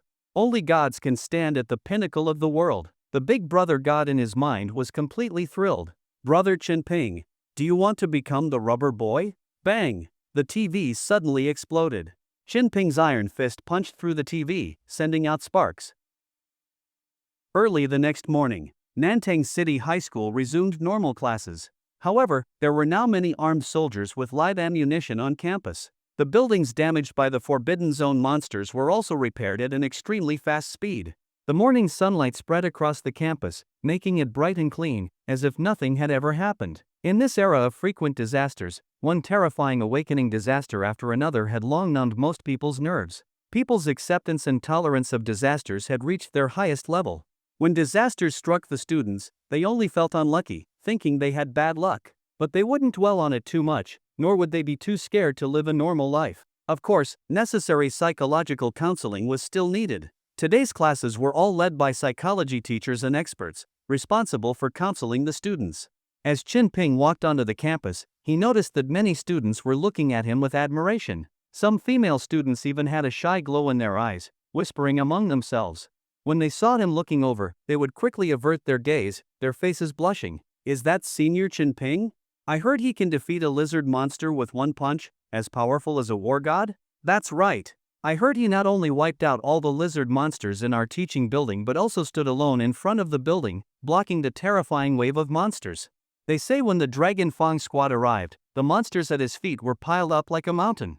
Wow, is he really that strong? I also heard that Shinchi is an awakener too, but he only dared to hide in the equipment room without coming out. Even Song Xiao, such a gentle girl, dared to fight alongside Chen Ping. How can there be such a huge difference between awakeners? From now on, Chen Ping is my male god. All the way, students were quietly discussing Chen Ping's heroic deeds. Chen Ping felt like he had become a big name at the school. Excellent in both character and academics, skilled in both literature and martial arts. He seemed to have no flaws. Chen Ping wasn't quite used to this atmosphere yet. No matter where he went, he was the center of attention. When he walked into the classroom, someone, he didn't know which smart person started it, suddenly began clapping. Then, the entire classroom burst into thunderous applause. Chen Ping was completely embarrassed, forcing a smile as he greeted all his classmates. "Brother Ping, from now on, you are my idol." Back at his seat, his deskmate Zhao Liang spoke excitedly. Chen Ping could even see the light in Zhao Liang's eyes. It was a look of admiration. "Idol? That's too much, way too much. I'm just your competitor." Chen Ping spoke seriously. He didn't want to be an idol. Being an idol didn't make money. Chen Ping spent the entire day feeling uncomfortable. In just one day, he received over 100 friend requests, dozens of carefully prepared small gifts, secret glances from various female classmates, and male classmates treating him like a big brother. Now, he had become the most popular student at Nantang City High School. Some students even called Chen Ping the #1 of Nantang City. Chen Ping really didn't want to be this famous. He felt he couldn't even walk around holding hands with Song Xiao properly. Along the way, there were always classmates excitedly whispering and gossiping. After school, Chen Ping held a soft little hand and walked forward. Song Xiao looked a bit embarrassed, mainly because she didn't know how to face Chen Ping. "About me being a sea-level awakener. I didn't mean to hide it. I was just afraid you might see me differently because of it." Song Xiao spoke softly, her pretty little face showing guilt and unease. Chen Ping smiled gently. "It's okay. Everyone has their secrets. I can understand. In fact, when the Forbidden Zone disaster happened, you still decided to stand by me and fight, even at great risk. Nothing else really matters."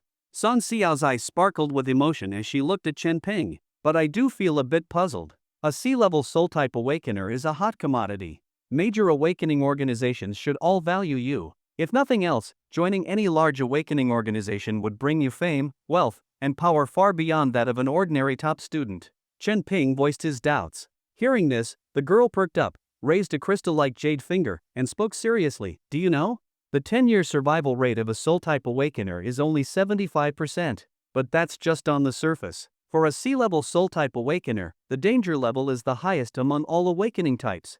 Their 10-year survival rate is only 60%. Because sea-level awakeners have basic soul power, they are strong at dealing with many strange abilities.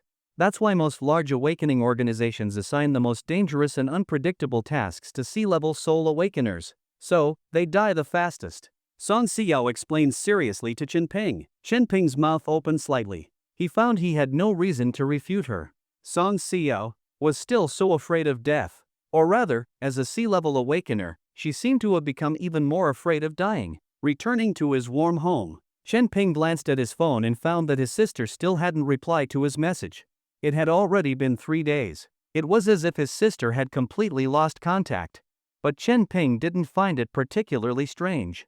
After all, at his sister's level of strength, it was normal for her to enter a high-level forbidden zone without a signal from time to time or to go into seclusion for a few days whenever she gained some insight. Chen Ping was already used to it. He adjusted his thoughts and continued sweating profusely while practicing his punches. As he practiced, his proficiency in the 9 Suns True technique kept increasing.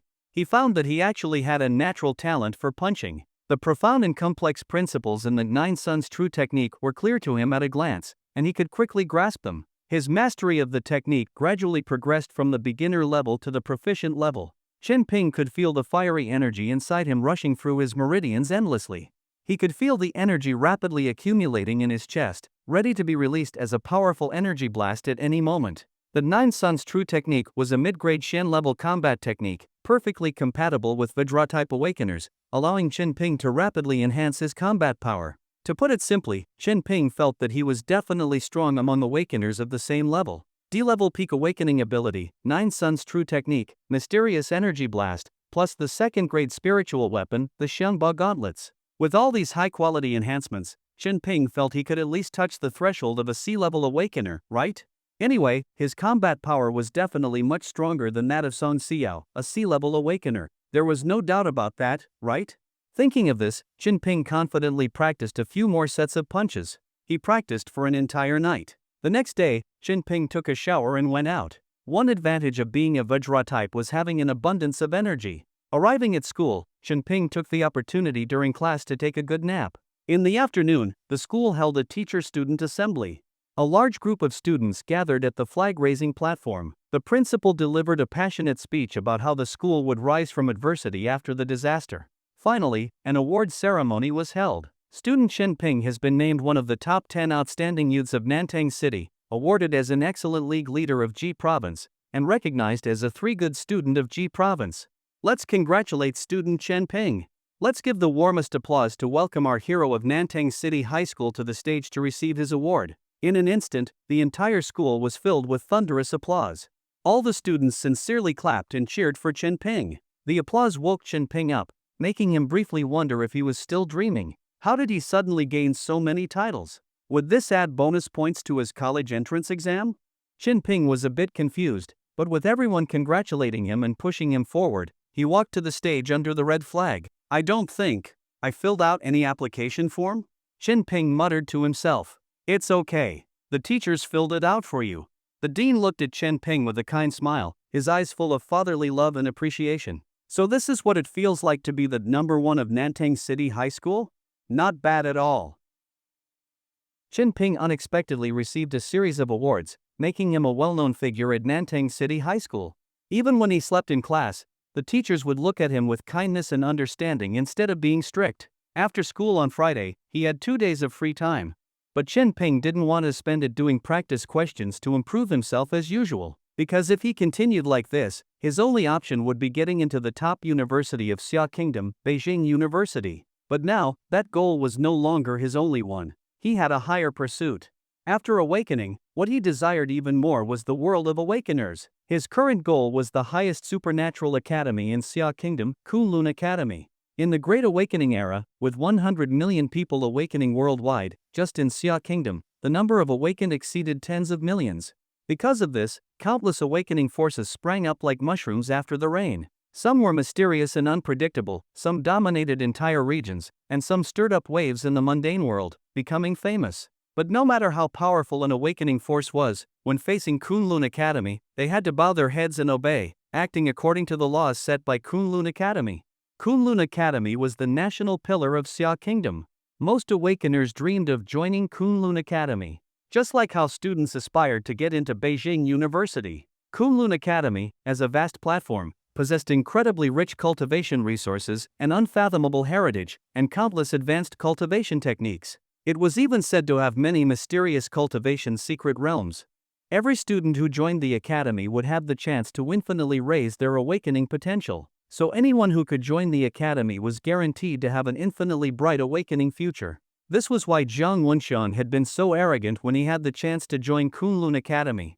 After all, it was truly something worth bragging about. Chin Ping logged onto the official website of Kunlun Academy, filled out some basic information about himself in the introduction section, including the honors he received today, and then submitted it. There were many ways to join Kunlun Academy. Some were recruited by academy teachers themselves, some were selected through resume screening, some were specially recommended by internal members, some were referred by large awakening forces, and some simply applied on their own. But regardless of the method, everyone had to go through a series of tests to finally be admitted. Chin Ping wasn't in a hurry. He just submitted a resume to give it a try. As soon as he finished submitting his resume, his phone rang. He picked it up and saw it was Zhao Liang calling. Hello, Liang, what's up? Chin Ping's tone was relaxed. Brother Ping, it's like this, there's an event tonight, and I want to invite you to come along. Zhao Liang's nervous voice came through the phone. Chin Ping frowned slightly. An event? Is it something important? Let me say this first, I'm not interested in those wild parties you rich kids love, so don't interrupt my training. Come on, it's definitely not one of those drinking and girl-chasing parties. Don't I know your standards, Brother Ping? Zhao Liang sounded excited on the phone. It's like this, a big shot from the awakening world is coming to our circle tonight. I thought, Brother Ping, you're also an awakener, right? Maybe you could chat with them, get to know each other. Who knows, it might help you in the future. Chin Ping was slightly stunned. A big shot? How big? I can't say for sure, but you'll know when you meet them. Zhao Liang replied. Chen Ping thought seriously for a moment. Given that he was currently facing a bottleneck in his cultivation, going out for some exchange might help, who knows? He might even find a chance to break through to sea-level awakening. After carefully considering it, he nodded. All right. I'll go with you then. Great, brother. I'm coming to pick you up right now. Zhao Liang sounded extremely excited. Soon, the roar of a sports car echoed outside the gates of Tangcheniping community. When Chen Ping walked to the gate, he saw an eye-catching sports car, a Koenigsegg. Its sleek black and white lines and streamlined design made it look like a noble and elegant beast, crouching on the ground, ready to transform into lightning at any moment. So cool. Is this the joy of being a rich kid? Chen Ping saw Zhao Liang step out of the sports car, dressed in a stylish and handsome outfit, looking like a trendy young man. He waved excitedly, "Brother Ping." Passers-by turned their heads, looking at Chen Ping with surprise. For a rich kid like Zhao Liang to call him brother, could this seemingly ordinary young man also be a low-key big shot? Chen Ping smiled at Zhao Liang, his smile becoming a bit more genuine and warm. Old Zhao, not bad. This big toy must be worth millions, right? Zhao Liang's happy expression stiffened, and the corners of his mouth twitched slightly. What's wrong? Chen Ping looked at Zhao Liang with a puzzled face. Nothing, get in the car. Zhao Liang quickly recovered his smile, eagerly inviting Chen Ping. Today, Chen Ping was wearing a cool black and white sports outfit, which showed his respect for Zhao Liang's event. It also matched the sports car perfectly, making him look like the coolest guy at any party they were going to. The sports car roared to life and sped off. The sun gradually set. Soon, they drove to the riverside. This was the largest river in Nantang City, called Yong River. The river was wide, and with the arrival of the Great Awakening era, its water volume had become even fuller, stretching out like a vast, silver ribbon reflecting the starry sky. By the riverside, a massive white cruise ship was quietly docked. In the open-air parking lot beside it, luxury cars were parked everywhere, clearly indicating a major event was taking place. Zhao Liang parked his sports car in the parking lot. He seemed to be quite popular in this circle. As soon as he got out, several well-dressed people approached him to greet him. "Young Master Zhao. Brother Zhao, you're here." A few young men dressed casually and flamboyantly walked over. Each of them had a beautiful, sexy woman by their side, with somewhat polite, friendly smiles on their faces, though their looks were all rather typical of social media influencers. Zhao Liang enthusiastically greeted the group. "Oh, Brother Zhao, who is this beside you?" "Oh, he's my brother, Chen Ping." Don't be fooled by his ordinary appearance.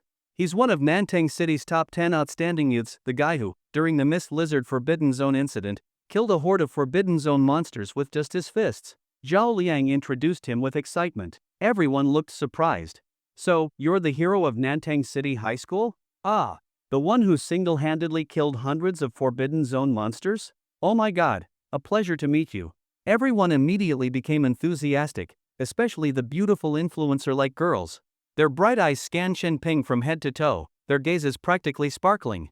Chen Ping hadn't expected that he had apparently single-handedly killed hundreds of monsters, but he still maintained a polite smile and warmly greeted the group. "Ha, killed hundreds of Forbidden Zone monsters all by himself? Zhao Liang, I can't believe you said that with a straight face." A woman with flowing long hair, dressed in a black trench coat and marten boots, strode over. Her face had a touch of sharp beauty, her eyes were fierce with a hint of mockery, and she sneered, "A D-level awakener can barely handle a few Forbidden Zone monsters at best. Who are you trying to impress here? Tan Mengxiu, you weren't there, so what are you even talking about?" Zhao Liang retorted, unconvinced. "Heh, I wasn't there, but I've never seen a pig fly either," the woman sneered. She waved her hand, and a burly man in a suit with sunglasses stepped forward beside her, looking imposing. "My bodyguard here is also a D-level Vajra-type awakener. Don't tell me I don't know what a Vajra-type awakener is capable of? If your brother Chen has the guts, let him spar with my bodyguard." Chen Ping was stunned. He hadn't expected someone to target him so quickly, especially since he hadn't even said anything. Zhao Liang stepped forward, shielding Chen Ping, and said coldly, "Tan Mengxiu, are you doing this on purpose? I brought my brother to attend the banquet, not to fight your bodyguard." Then he leaned over slightly, whispering, "Brother Ping, be careful. That Tan Mengxiu is from the Tang family, which has close ties with the Heavenly Soldiers group. She's being so aggressive right away, this is probably connected to the Heavenly Soldiers group." Tan Mengxiu looked at Chen Ping with a mocking smile. "Oh my, the great hero of Nantang City High School needs to hide behind a mere mortal? Truly worthy of being the mighty warrior who killed hundreds of Forbidden Zone monsters. Ha ha ha, can't keep boasting, huh? A freshly awakened D-level weakling, thinking he can show off at a banquet? Our brother sure could slap him so hard his own mother wouldn't recognize him. The people around Tan Mingxiu, including the tall bodyguard, all began laughing in sync. Zhao Liang sneered, such a clumsy provocation. Do you really think we'll fall for it? But as soon as he said that, he heard the sound of metal clinking behind him. He turned around and saw that Chen Ping had already silently put on his Xianba gauntlets. Fine. I'll spar with your bodyguard. Chen Ping agreed cheerfully. Zhao Liang? Chen Ping stepped out from behind Zhao Liang, still wearing a gentle smile. He looked at the bodyguard, whose smile had become a bit stiff, and eagerly asked, "Shall we stop at first contact? Or go all the way to life and death?" The noisy, laughing crowd around them suddenly fell silent. Everyone stared in shock at the young man who had silently put on his gauntlets and accepted the challenge with a smile. Tan Mingqiu was stunned. She had intended to provoke Chen Ping, but it was just a mocking remark from a superior position. She never expected Chen Ping to agree so readily and so quickly that she didn't even have time to hesitate. To stop at the first strike. Or to fight to the death. What a heavy statement.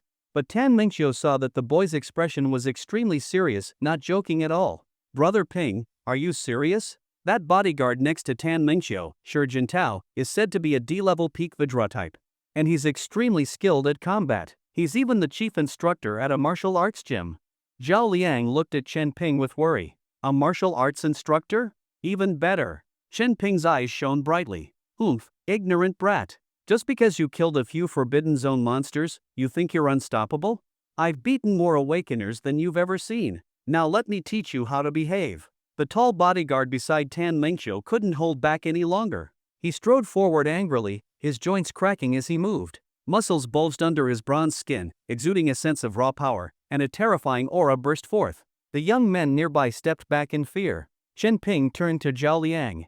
Old Zhao, you should step back. Brother Ping. Calm down. There's no need for this fight at all. Zhao Liang was anxious. He hadn't brought Chen Ping here to start a conflict. No, this fight is necessary. Chen Ping's expression was serious. Zhao Liang didn't know why, but he saw a hint of eagerness in Chen Ping's eyes. Could it be his brother actually wanted to fight? Zhao Liang fell silent and wisely stepped back. At this moment, many people around them focused nervously on Chen Ping and Shi Jintao. They're really going to fight? This is too sudden. What's so sudden about it? Wasn't it Tan Mingqiu who came looking for trouble? If it were me, I wouldn't stand for it either. The hero of Nantang City High School versus the chief instructor of Tianjin Martial Arts Gym? This is going to be interesting. Hero of Nantang City High School? That title means nothing in the awakening world. A mocking voice came from the crowd. Some people turned in displeasure to see who had spoken, only to find it was a young man in a Taoist robe. Next to him stood Su Xiao, a well-known figure in Nantang City, who was following him respectfully. Who is that guy, acting so arrogant? He's Li Han, a core disciple of the longevity sect. Better not mess with him. Many people looked at the young man with a mix of respect and fear. The longevity sect was a renowned awakening force in Nantang City, the strongest Qi cultivation sect in Ji province.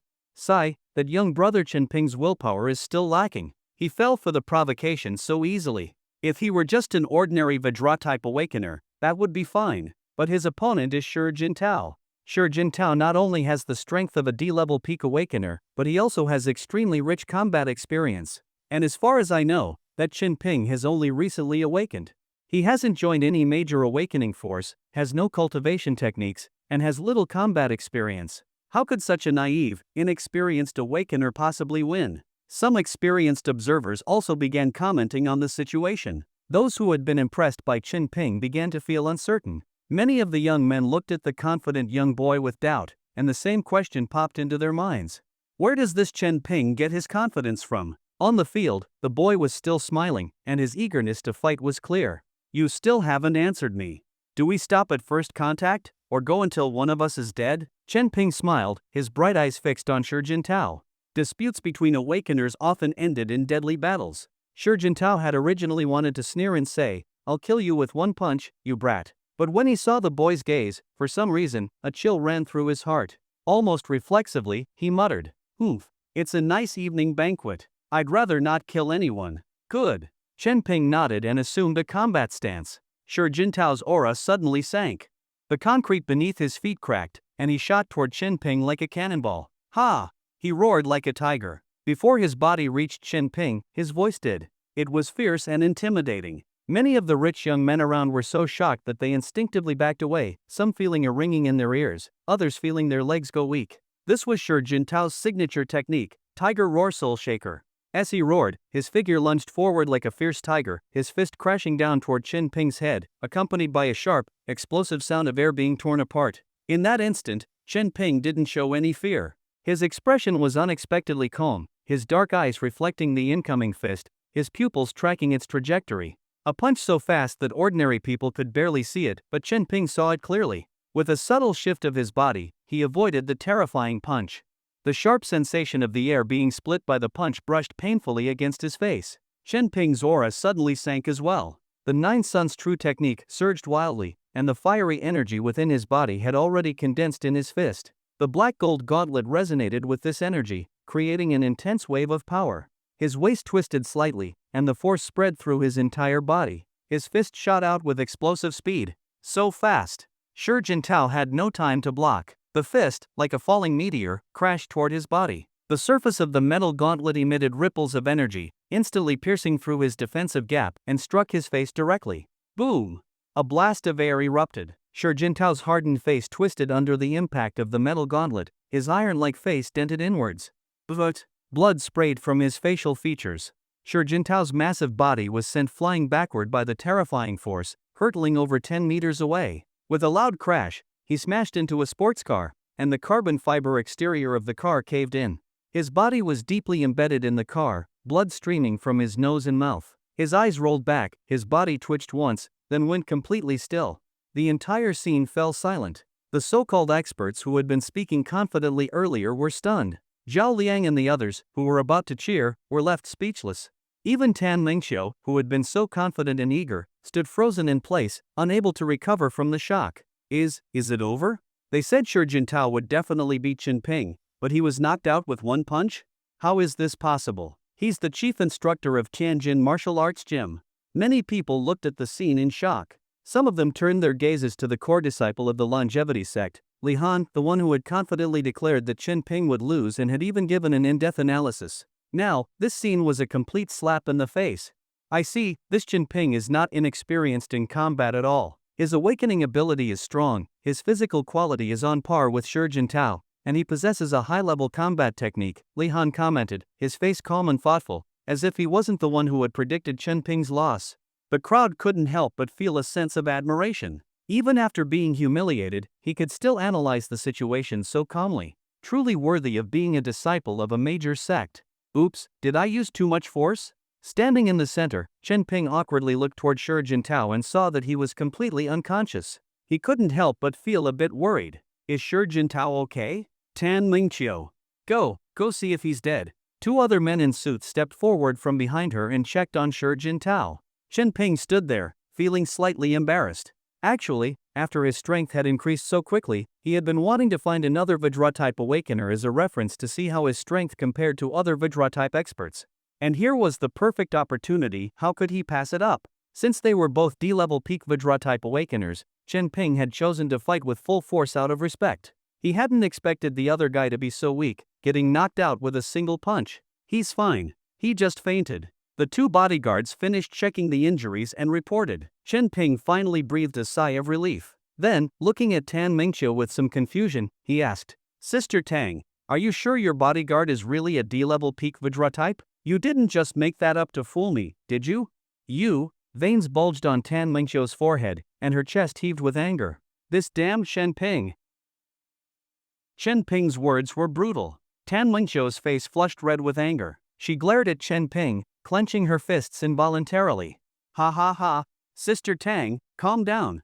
Calm down. Zhao Liang cheerfully stepped forward to mediate. That was truly an amazing match. My brother Ping just got lucky and won. Sister Tang, you're not really angry, are you? Are you planning to interfere in a fair battle between awakeners? Zhao Liang spoke with a joyful tone, clearly feeling smug. Tan Mingqiu was so angry that she gritted her teeth, but she couldn't find any sharp words to counter him. Humph. A fight between awakeners is won or lost. I admit your friend has some skill. At this point, if she didn't acknowledge Chen Ping's strength, it would be slapping her own face. Ah, my car. One of the young men covered his head in agony, staring at his sports car with a large dent from the crash. It's just a sports car. What's the big deal? Since Sister Tang's bodyguard initiated the fight, she will naturally handle the damage. Don't you think so, Sister Tang? Zhao Liang said loudly, smiling at Tan Mingqiu. Tan Mingqiu's face turned pale with anger. Humph, of course, I will handle this little matter. She waved her hand. One of her bodyguards went to carry away the unconscious Shi Jintao, while another began arranging compensation for the damaged sports car. Behind her, several more burly bodyguards stood silently, giving her the air of a pampered young lady. All right, it's over. Everyone, disperse. It's all done. Sigh, I thought we were going to see a fierce battle, but it turned out to be a one-sided beatdown. The hero of Nantang City High School lives up to his name. I almost got swayed by some people here. The young rich kids started to disperse, but some walked up to Zhao Liang and Chen Ping, eager to make friends. Brother Ping, your performance just now was amazing. Yeah, as a fellow Vajra-type awakener, you're on a completely different level from that martial arts gym instructor. From now on, you're my idol. Brother Ping, my name is Zhang Yan. Can I add you on WeChat? Many people warmly greeted Chen Ping. At first, they had been polite but somewhat indifferent. But after this battle, their attitude toward Chen Ping had changed drastically. They went from being casually friendly to sincerely wanting to befriend him, with even a hint of admiration in their eyes. To them, awakeners weren't rare. But a young awakener who could knock out a trained D-level peak awakener with one punch was almost unheard of, a true genius. Zhao Liang was naturally delighted by this change and eagerly acted as the introducer, helping both sides get acquainted. Chen Ping followed Zhao Liang and the others onto the massive luxury yacht docked by the shore. On the yacht's open-air stage, small star-like lights were strung up, making the decorations especially delicate and beautiful. This is Zheng Guofu. This yacht belongs to his family. Zhao Liang introduced. Hello. Chen Ping showed a polite, professional smile. Young heroes truly emerge early. I saw your match just now from the ship, and it was truly impressive, said a middle-aged man in a burgundy suit, smiling brightly. Oh, it was just luck, Chen Ping replied modestly. He looked around and saw many young men and women dressed elegantly, mingling and chatting. Many young women wore gorgeous evening gowns and delicate makeup, like beautiful butterflies fluttering among the crowd, conversing and smiling gracefully. Some of the women even focused their attention on Chen Ping and Zhao Liang.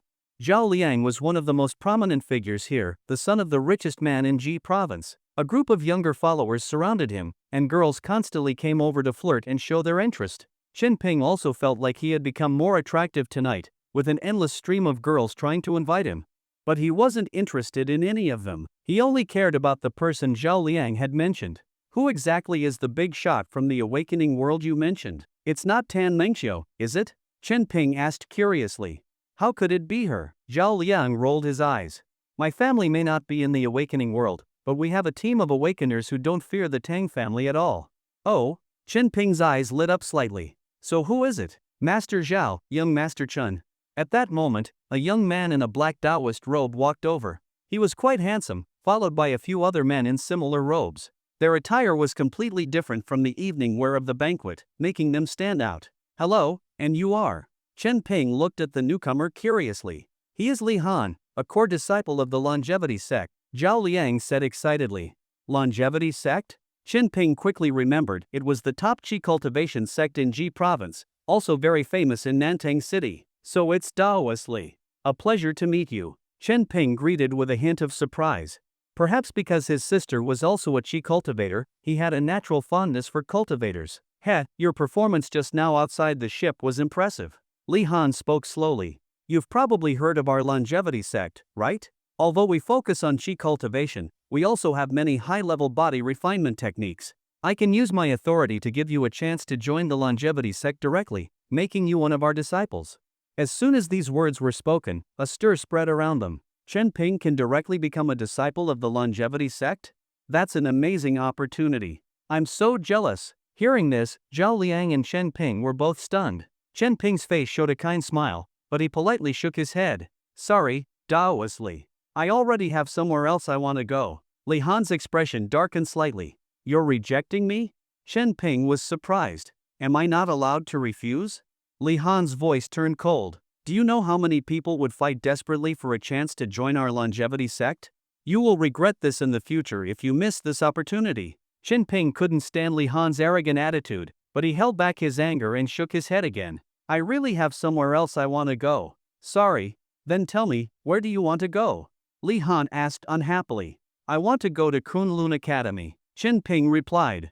The crowd fell silent again, and many people looked at Chen Ping with surprise. Ha ha ha, Kunlun Academy?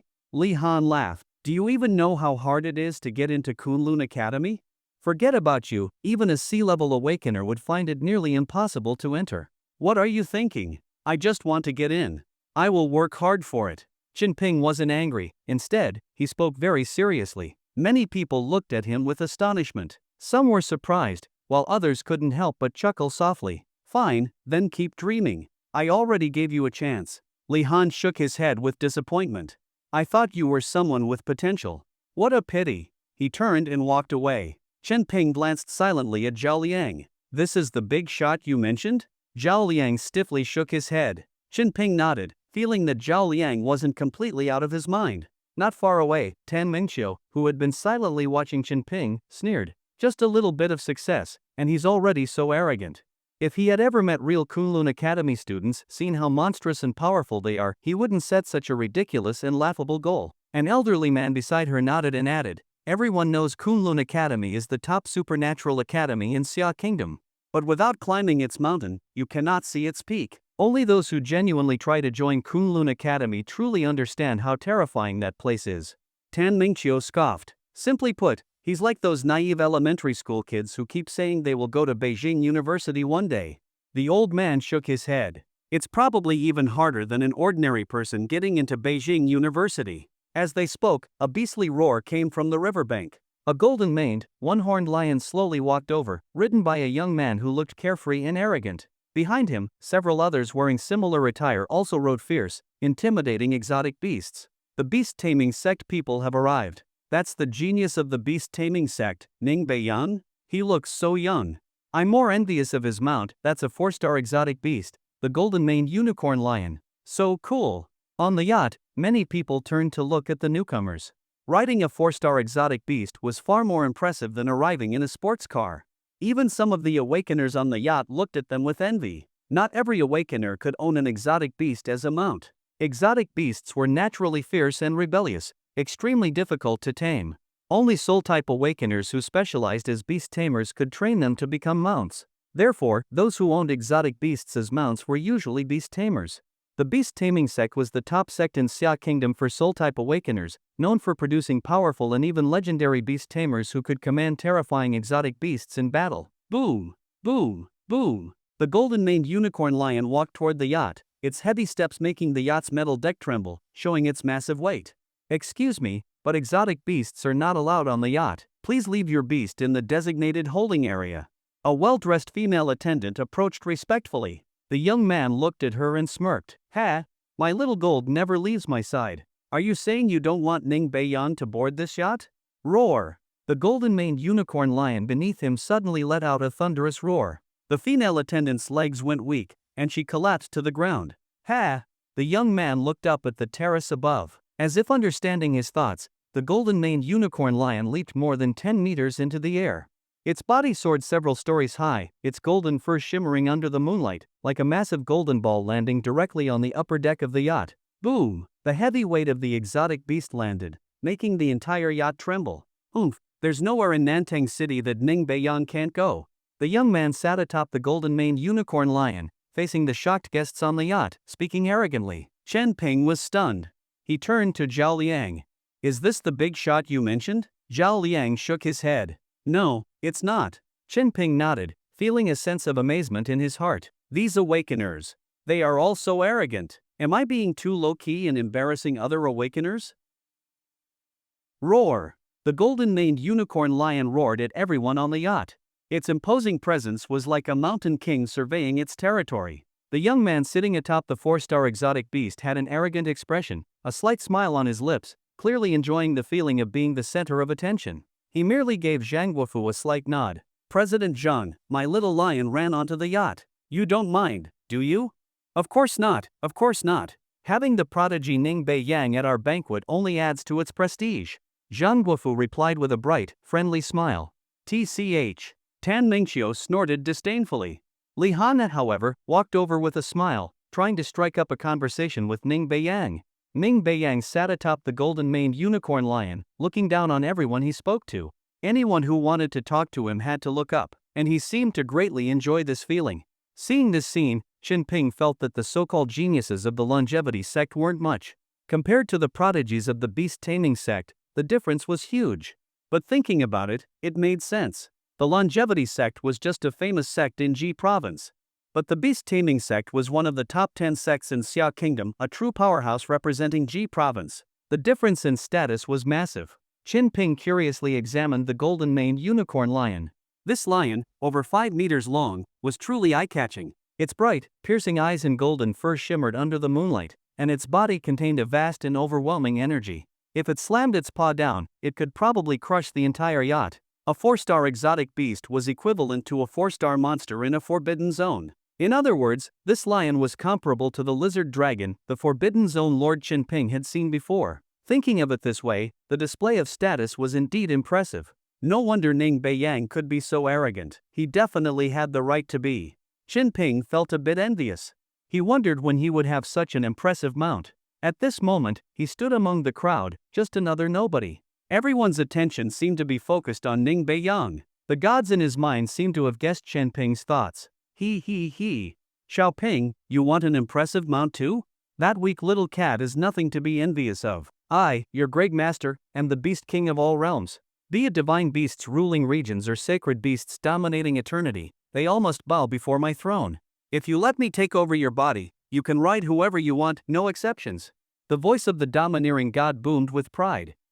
Keep dreaming. If I fall for your tricks, I'd be an idiot. Qin Ping replied with a cold sneer, completely unmoved. He continued watching Ning Beiyang's performance from the sidelines. Now that Ning Beiyang was the center of attention, many people went to strike up conversations with him. Qin Ping had no intention of going over. He didn't have the habit of looking up to talk to someone. His focus shifted to the banquet's food. Only then did he realize he hadn't eaten dinner yet. Thinking of this, he began grabbing all kinds of desserts, seafood, and steaks, eating heartily. This dessert is so soft and delicious, sweet but not too much. Wow! The lobster is so tender, and the steak is incredibly flavorful and chewy. The banquet food was of high quality, and Qin Ping was having a great time eating.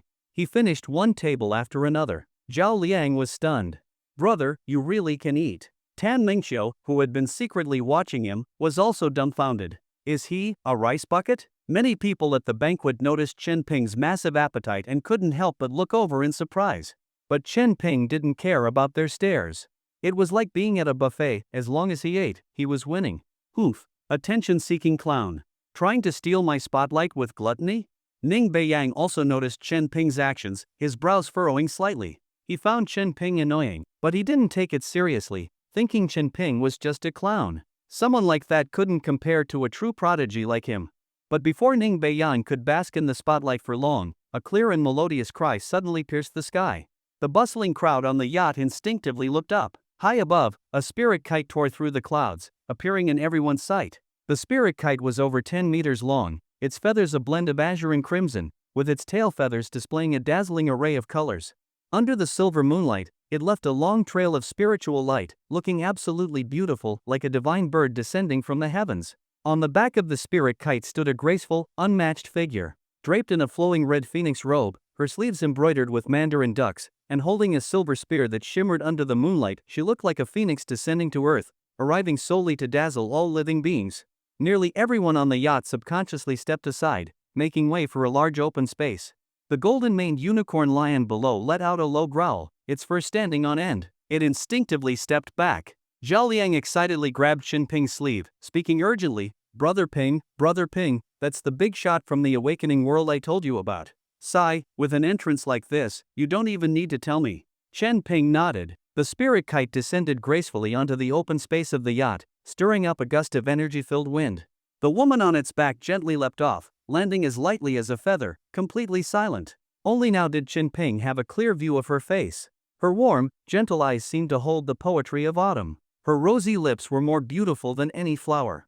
Her beauty was both dazzling and enchanting, yet also carried a sense of purity, creating a paradoxical but captivating charm. Many of the young playboys on the yacht, who had seen countless beautiful women, were now staring in a daze. It was as if a true celestial maiden had descended to the mortal world. The crowd that had surrounded Ning Beiyan earlier all turned their awe-filled gazes toward this woman, completely uncontrollable. Ning Beiyan's spotlight was utterly crushed. He was angry, but also helpless. Zhang Guofu stepped forward with a bright smile. "Welcome, Taoist Qin. We've been waiting for you." The well-dressed businessman greeted the woman respectfully. The woman returned the gesture with a smile. "Sorry for the delay, something came up." Her voice was soft and gentle, a stark contrast to the powerful aura she had displayed when she arrived. This made her seem even more charming. "Taoist Qin? What kind of title is that?" Chen Ping asked curiously. "Seriously, Brother Ping? You're already part of the awakening world, and you don't know what a Taoist is?" Zhao Liang stared at him in disbelief. Chen Ping looked at Zhao Liang seriously. "I wasn't an awakener before, so why would I care about those titles? That's why I'm humbly asking you now." Zhao Liang felt something was off with that answer, but he still explained patiently, "Taoist, it means a Kunlun Taoist. In Kunlun Academy, among the Qi cultivators, the top 12 are chosen based on their talent, character, strength, and many other factors. These 12 are called the 12 Kunlun Taoists." These words were like thunder in Chen Ping's ears. His interest was instantly piqued. Kunlun Academy was the awakening force he had always wanted to join, and this Qin Taoist was actually one of the best in Kunlun Academy, a genius among geniuses. He remembered his sister mentioning once that she also wanted to strive for a place among the 12 Kunlun Taoists. He didn't know if she had succeeded, but he could tell that achieving such a title was an extraordinary feat. Zhao Liang, still excited, continued, "Her real name is Qin Xiaoyu. She is a famous prodigy in the awakening world of Ji Province. As one of the 12 Kunlun Taoists, she is also a role model for all cultivators in the awakening world. Recently, in the southwestern cultivation world of Xia Kingdom, she has earned another title, the Southwest Divine Flower." Southwest Divine Flower. Chen Ping looked at the woman surrounded by the crowd. To have a title representing an entire region clearly showed her high status in the awakening world, so she was truly a big shot in the awakening world. But isn't she a Qi cultivator? How does she have such a high-level exotic beast as her mount? Chen Ping pointed at the massive, colorful bird with radiant feathers, which had just forced the golden-maned unicorn lion into a corner with a single glance. "That's the 9-colored spirit kite, a 6-star beast king." Zhao Liang's eyes sparkled with admiration. It is said that the 9-colored spirit kite has divine beast bloodline. Even a soul-type beast taming master might not be able to tame such a creature. Some exceptionally talented experts can subdue high-level exotic beasts through their personal charm. It seems that the Southwest Divine Flower is one of them. Chen Ping suddenly understood. So it was possible to tame an exotic beast with personal charm? Then there was hope for someone like him with Vajra-type abilities too. Thinking of this, Chen Ping felt a surge of excitement for the future. "Taoist Qin, I am Tang Mingqiu from the Tang family. Could I have your contact information? If you ever need the Tang family's help in the future, please feel free to let me know." Tang Mingqiu looked at Qin Xiaoyu like an excited fan, her eyes burning with admiration. Of course. Qin Xiaoyu's smile was gentle, and she agreed very kindly, without the slightest arrogance of a top awakener. She almost always responded positively to others' requests, instantly gaining the affection of many. "Oh dear, I got so caught up chatting that I haven't even had dinner yet." Qin Xiaoyu smiled lightly.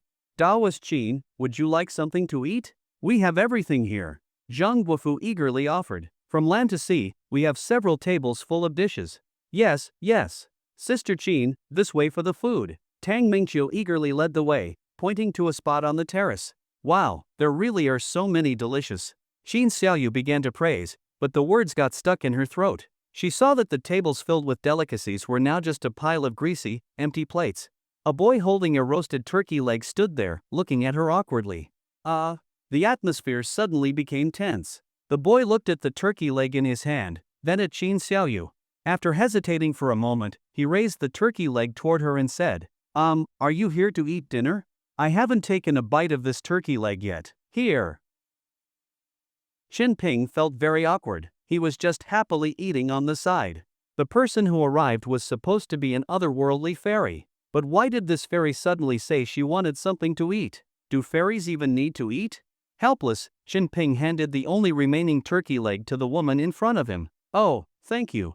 Qin Xiaoyu was momentarily stunned. But for some reason, she actually accepted the large turkey leg. She even wrinkled her delicate nose slightly, seeming to take a sniff of the turkey leg's aroma. What happened here?"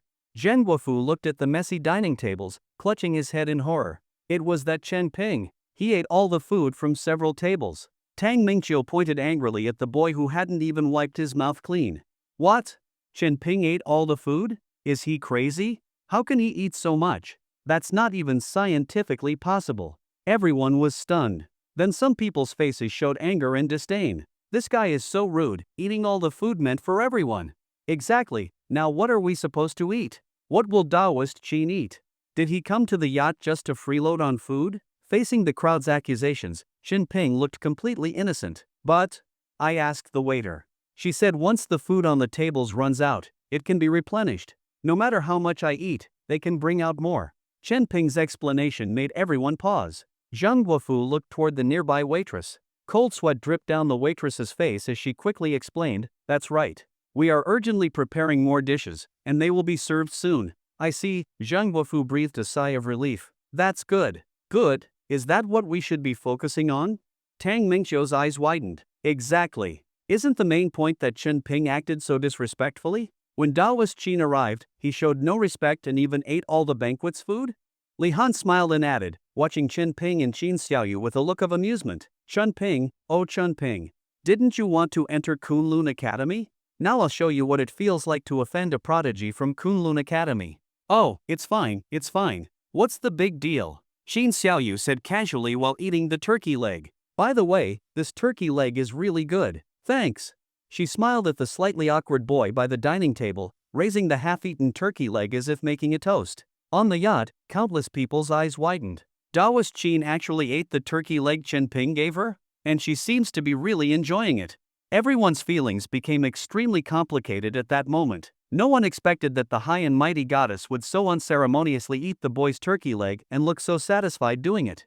Chen Ping saw that the woman's rosy lips were slightly stained with oil from the turkey leg, but she continued eating with great enjoyment. His instincts as a foodie told him she genuinely loved the taste. Under the evening breeze, Qin Xiaoyu's red phoenix robe fluttered like a blossoming divine flower.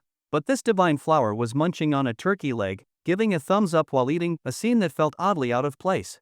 But Chen Ping thought this fairy-like woman somehow looked even more beautiful now. Sorry, I ate too much. When the new dishes come out, you can eat first. Chen Ping apologized. I can't eat nearly as much as you. Just one turkey leg is enough. Qin Xiaoyu shook her head, smiling lightly. Even though she was eating meat with big bites, she looked incredibly cute. By the way, how did you manage to eat all the food from several tables? Are you a divine-type awakener who awakened the gluttonous god? Qin Xiaoyu asked curiously. No, I'm a Vajra-type awakener, Chen Ping replied.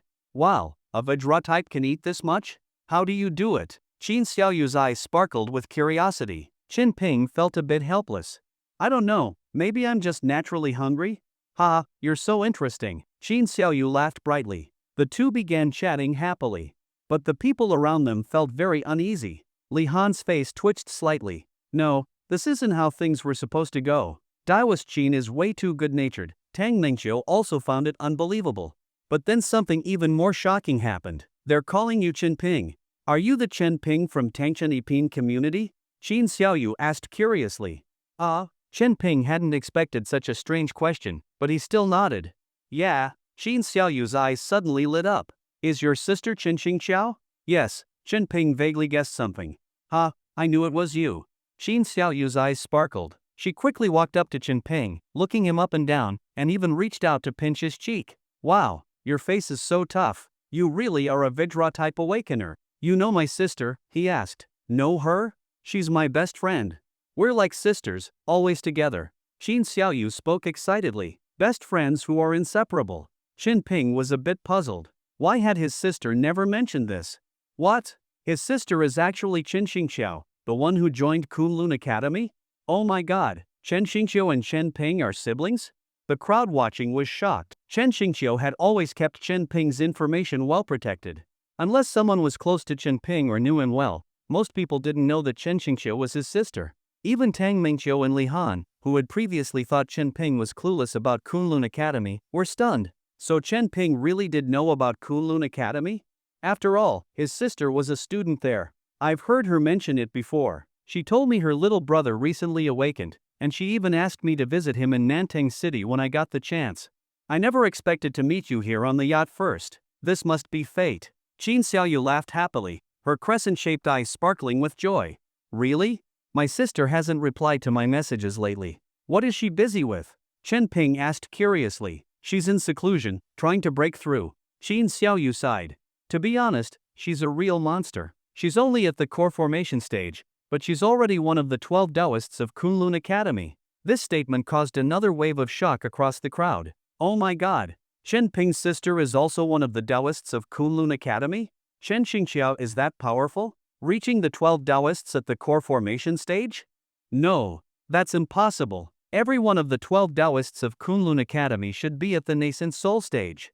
Li Han's eyes widened, and he shook his head forcefully, clearly thinking this information was unbelievable. Jin Xiaoyu turned to look at Li Han, her bright eyes flashing with a hint of mockery. She smiled. Oh, I remember now. The person Xingqiao replaced was someone from your longevity sect, Lu Tianlu.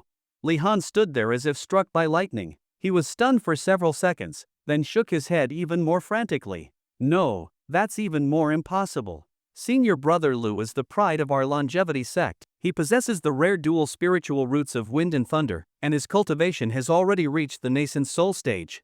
How could he be replaced by someone at the core formation stage? The title of Taoist isn't determined by strength alone. Besides his barely passable strength, how does Lu Tianlu compare to my dear Xingqiu in terms of talent and character?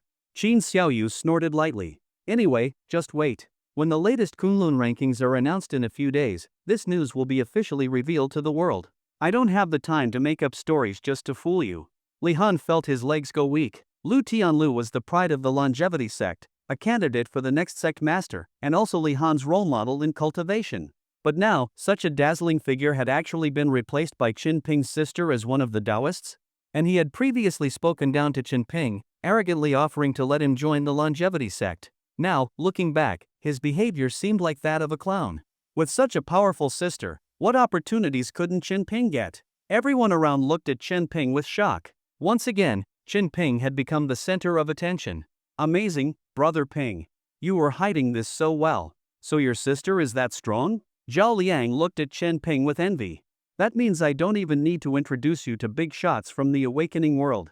You just need to call your sister home. Chen Ping felt a bit speechless. Actually, he was just as shocked as everyone else. He never expected his sister to be this strong. A Kunlun Taoist. The title alone sounded incredibly impressive. So while he hadn't known, his sister had already reached such a high level. As they spoke, Jin Xiaoyu had already finished the turkey leg. She raised her hand and waved lightly in the air. Instantly, the oil stains on her hands and lips vanished, and she returned to looking like a pure, otherworldly fairy. Well, since I've run into you here, I might as well tell you this now. Besides handling some mundane affairs in Nanting City, I have something important to do. You might be interested too. Jin Xiaoyu's bright eyes blinked as she looked at Chen Ping. It's related to me too? What is it? Chen Ping asked curiously. The corners of Jin Xiaoyu's lips curled up slightly, her smile even more dazzling than flowers. Her soft, gentle voice was like a sweet melody. It's a big opportunity. Jin Xiaoyu's tone suddenly became ambiguous and alluring for some reason. The word benefit stirred something in Chen Ping's heart. About a big benefit? Chen Ping looked at the woman close at hand, her flawless face under the moonlight, and the words she spoke felt somewhat dreamlike. Yes, this big benefit is related to you. Jin Xiaoyu looked at Chen Ping and smiled, saying, here's the thing. I obtained a barrier key for a Genesis-type forbidden zone in Province G, which allows for the exploitation and clearance of that forbidden zone. Genesis-type forbidden zone. Chen Ping's emotions were slightly stirred. It is widely known that forbidden zones are divided into coverage type and Genesis type. Once a Genesis-type forbidden zone appears, a small world will suddenly emerge in this world. The entire Earth will mysteriously gain an additional piece of inherent territory, as if a separate world is squeezed into this one. Some of these zones are extremely dangerous, while others have little impact on reality. Various private awakening forces often maintain a tacit understanding with official bodies like the Special Event Management Bureau. Private forces handle forbidden zones outside the cities, while the official bureau deals with those within the cities. This not only maintains a balance but also helps the official awakened forces better protect public safety. Of course, to ensure public safety, forbidden zones within cities must be cleared as quickly as possible. Because of this, if other forces arrive in time, they can also assist in clearing these zones.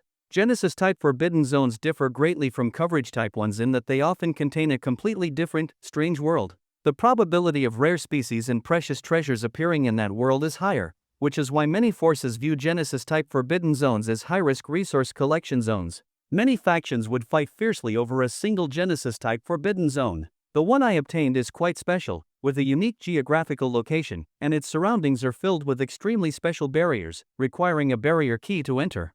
To put it simply, it needs a special entry point. So far, no one has been able to enter that zone. Xin Xiaoyu took out an intricately crafted key, which looked more like an extremely sharp spike than a key. Chen Ping nodded seriously. The harder a forbidden zone is to enter, the greater the opportunities inside. But correspondingly, it would also be more dangerous. But what does this have to do with me? Chen Ping asked again. This kind of difficult-to-enter forbidden zone was extremely challenging. Even if he managed to get inside, what could he do? That's the interesting part. Xin Xiaoyu raised a slender finger and smiled. To enter this forbidden zone, the conditions are very strict. Not only does it require the barrier key, but the zone is also covered with powerful barriers. It requires 4 people below S rank, each with completely different major realms, to form a special 4 symbols formation to enter the zone. Hearing this, Chen Ping's eyes widened, and his heartbeat quickened. The conditions are that strict? Yes, they are that strict. Xin Xiaoyu said excitedly, based on past experience, forbidden zones with such strict conditions are usually artificially modified, likely created by ancient powerhouses as a screening ground. They may contain incredible opportunities. Hearing this, Chen Ping's heart raced even faster. These zones often contain ancient, mysterious inheritances, a chance for any awakened one to rise. But he quickly calmed down. What does this have to do with me? Why would such a great opportunity come to him? I'm currently looking for a B rank awakened one, a C rank awakened one, and a D rank awakened one to join me in entering the zone. The B rank slot I intend to give to the 10,000 Beasts sect, as a favor to someone who helped me before. Xin Xiaoyu said, gently stroking the 9-colored spiritual kite beside her. Ning Beiyang crossed his arms, a proud smile on his face. Chen Ping tentatively asked, Ning Beiyang? Yes. Xin Xiaoyu nodded. Ning Beiyang is a genius of the younger generation of the 10,000 Beasts sect, with great potential and highly valued by the sect. Although he is only at the early stage of B rank awakening, I still decided to give him this great opportunity. As for the C rank slot, I will give it to the longevity sect. It's just another interest-based deal. Xin Xiaoyu continued. Li Han silently clenched his fist. Only he knew the price the longevity sect paid to secure this slot for him. He would not disappoint his sect's expectations. He would complete all his assigned tasks and become the hope of his sect. Master Brother Lu Tianlu, I will definitely catch up to you. I will help you achieve the goals you couldn't complete. In the future, I will become one of the 12 sons of Kunlun and return the humiliation that woman caused you 100-fold. Thinking of this, Li Han turned his furious gaze toward Chen Ping. Chen Ping was baffled by this sudden glare. How had he offended Li Han? But now was not the time to dwell on that. Chen Ping turned his expectant, excited gaze to Xin Xiaoyu and asked, So you mean, this is related to me because I am the chosen D-rank awakened one? Correct. Xin Xiaoyu snapped her fingers, pointing at Chen Ping with a bright smile. You are the D-rank awakened one I have chosen. It felt like Chen Ping had been struck by a wave of happiness, leaving him dizzy. A Genesis-type forbidden zone, and one with tremendous opportunities. And he actually had a chance to enter it? But that feeling of happiness didn't last long. Chen Ping quickly became alert again. Why me? What price do I have to pay? He asked. You don't need to pay anything just because you are Qin Xingxiao's younger brother. Xin Xiaoyu spoke without any hesitation, and the firmness in her tone surprised Chen Ping. This, because of my sister? You're giving me this huge opportunity just because of her? Chen Ping felt a little uneasy. Why was he suddenly receiving another favor because of his sister? Did my sister do something for me again? Of course not. Your sister is in seclusion and doesn't even know about this. Xin Xiaoyu shook her head. Then she looked at Chen Ping with a gaze that unexpectedly carried a hint of affection. But because you are Xingxiao's brother, I just want to be good to you. There's no big benefit, no complicated reason, just because. I want to. Seeing the sincere and captivating expression on her face, Chen Ping was completely stunned. The other onlookers on the yacht were also dumbfounded. What was going on? How did Chen Ping suddenly get a free slot? Ning Beiyang and Li Han were the most frustrated. The forces behind them had paid a huge price to secure a slot, but Chen Ping, who did nothing, got one too. Why? Just because he had a sister? Ning Beiyang's lips twitched slightly, and his proud expression became hard to maintain. Li Han was furious, his face turning slightly red, but he didn't know what to say. Both of them felt like they had swallowed lemons, their hearts filled with bitterness. Oof. What's there to envy? The lower one's level, the less they can gain from the Forbidden Zone. Ning Beiyang snorted. Li Han quietly echoed, exactly. Even if he enters a place with ancient inheritances, the benefits he can get are very limited, and the lower his strength, the greater the risk. A D-rank awakened one entering such a high-level Forbidden Zone is almost asking for death. Let him be happy for now, but this opportunity might become his grave. Their reasoning was sound, but their words were tinged with bitterness. In contrast to their sour expressions, the other people on the yacht enthusiastically congratulated Chen Ping. Some even tried to strike up conversations with him. Even those who had previously been around Li Han and Ning Beiyang now approached Chen Ping, trying to get familiar with him. Chen Ping suddenly found himself surrounded by friendly faces, each smiling warmly at him. But Chen Ping was still very clear-headed. He knew that most of these smiles were directed at his sister. This was the benefit of having high strength. It brought many good people into your life. The benefit I mentioned is this. Of course, all of this is based on your willingness. As long as you agree, we will set off in 2 days, Jin Xiaoyu said, her eyes filled with expectation as she looked at Chen Ping. Chen Ping thought seriously for a moment. In fact, Li Han's words weren't wrong. With his current strength, entering the Forbidden Zone, regardless of its level, would be extremely dangerous.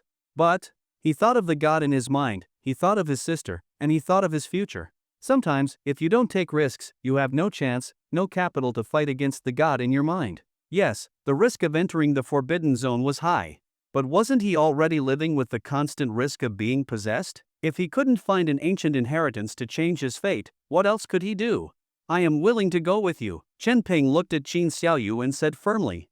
Waiting to die was not Chen Ping's style. He preferred to take the initiative. Chen Ping agreed to Qin Xiaoyu. In 2 days, he would set off with Qin Xiaoyu to that mysterious Genesis-type Forbidden Zone. Qin Xiaoyu gave the 3 of them time to prepare. Chen Ping felt there was nothing he could prepare. Mainly because he was too poor. He only had a single second-grade spiritual weapon and nothing else. The next morning, he went to school again, but this time, he applied for a few days off with his homeroom teacher. What? You want to take a leave of absence? And for an entire week? Homeroom teacher Hong Jing looked at the well-behaved student in front of her with surprise. Chen Ping spoke sincerely, Teacher, I know that as someone with the top grades in the year, one of the top 10 outstanding youths of Nantang City, an excellent student of Province G, and an outstanding youth league leader, taking a sudden week off doesn't look good, but I really have a reason I can't avoid. Hong Jing was briefly speechless but soon calmed down and asked, is it something related to being an awakened one? Chen Ping nodded. Alright, I understand. Since you've chosen this path, I won't make things difficult for you. Hong Jing looked at Chen Ping, her voice filled with sincere concern, but I also hope you understand that even if you've decided to walk the path of an awakened one, studying more is always beneficial. I don't want you to completely give up on your studies. I understand. I never planned to give up on my studies, Chen Ping smiled. The cultivation of an awakened one and studying were never opposites. Learning could help him better shape his worldview and understand the world. Someone who only knew cultivation without studying was no different from a wild boar. The homeroom teacher approved his leave. Returning to his seat, Chen Ping found that someone had prepared breakfast for him, 3 extra-large sandwiches. Chen Ping, I know you eat a lot, so I specially prepared this breakfast for you. I hope you like it. May you be full of energy every day, carrot carrot. Seeing the neat handwriting, Chen Ping instinctively looked in a certain direction. And there she was, the girl also looking at him, her beautiful, jade-like face glowing in the morning light, fresh and charming. Song Xiao smiled brightly at him, raised her delicate fist, and made a cheering gesture. Chen Ping couldn't help but smile. He formed a heart with his fingers in her direction. Song Xiao shyly looked away, tucking a strand of hair behind her ear. Her shy appearance was particularly adorable. Feeling happy, Chen Ping picked up a sandwich and started eating. He had actually already eaten breakfast, but 3 sandwiches could serve as a nice dessert. After finishing, Chen Ping focused on his studies. During the self-study period, he carefully reviewed knowledge about forbidden zones. Genesis-type forbidden zones were full of dangers. There were dangers from forbidden zone creatures, threats from mysterious terrains, chaotic energy surges that could appear at any time, and dangerous killing formations and restrictions set by humans. Any of these dangers could be deadly. Even powerful A-rank awakened ones often made the news for entering forbidden zones and never coming back. Sigh. Ping looked at the information in front of him and let out a heavy sigh. The pressure was quite intense. After all, he was just a D-rank awakened one. Time passed quickly, and before he knew it, school was over. Ping walked home with Song Xiao. Ping, I heard you're taking a week off? Song Xiao looked at the boy beside her. Yeah. Ping nodded. I'm going to a forbidden zone. It's a rare opportunity. I see. Song Xiao saw the determination on the boy's face and smiled. She clenched her small fist and waved it, her voice crisp. Then I wish you victory, that you gain great opportunities, and return safely. The girl's energetic encouragement eased the pressure in Ping's heart a little. Ping also smiled and nodded, thanks. I will definitely return victorious. The two parted ways at the familiar intersection. Ping watched as Song Xiao's familiar and beautiful figure gradually disappeared at the end of the street. He knew he wouldn't see Song Xiao for many days. Song Xiao walked with her head down, her smile fading. Bathed in the sunset glow, she stepped on her own shadow, biting her lips and walking forward in silence. Her face was filled with conflict and pain. Why? I tried so hard to just be an ordinary person, but you keep walking further down the path of an awakened one. Both of them were awakened ones. But Song Xiao felt that this only made the distance between them greater. She also knew that there wasn't any particularly close relationship between her and Ping, but she still felt deeply upset. It was as if something in her heart had become empty. Ping walked all the way home. He didn't think much else, just focused on preparing for tomorrow's Forbidden Zone expedition. Ning Beiyang and Li Han were nervously preparing everything they needed for the Forbidden Zone. Ping couldn't prepare anything. He could only practice boxing at home like a silly dog. He practiced boxing for 2 hours straight. His entire upper body was covered in sweat. Looking in the mirror, he felt his muscles had become much firmer. Those defined muscles, though not bulky, were full of beauty and strength. With his current strength, taking down a few small monsters shouldn't be a problem, right? Master, you're getting more and more handsome. I really like it. SSS. A voice that was both honest and loyal sounded. Ping, are you really going to the Forbidden Zone? It's so dangerous there, and we can't help you. If you encounter a life or death crisis, Mom will be really worried. A gentle, caring voice also echoed in Ping's mind. Ping shook his head, his expression turning heavy and sorrowful as he said, sigh. My decision is made. If you truly consider yourselves my family and see me as family, you shouldn't be wasting words here. Instead, you should teach me some self-defense techniques to increase my survival rate. His words immediately caused an uproar in his mind. But the uproar wasn't because he spoke firmly. It was because he mentioned one word. Family. You actually called us family. Wah! I knew it. I knew Big Brother would see me as family. Master, you will always be my master. I will always serve you well. Woof. Facing the extremely excited gods in his mind, Ping spoke helplessly. You all keep calling yourselves my brothers, my sisters, fine, whatever. But then there are those who call themselves my mom, my dad, all crazily trying to take advantage of me. What else can I do? I can only pinch my nose and accept the family setting. Brother, they are so bad, so bad. A soft voice rang in Ping's mind. These gods all have impure thoughts, trying to take advantage of you under some identity. Unlike me, I will always see you as my brother, always put you first, and whatever brother says goes.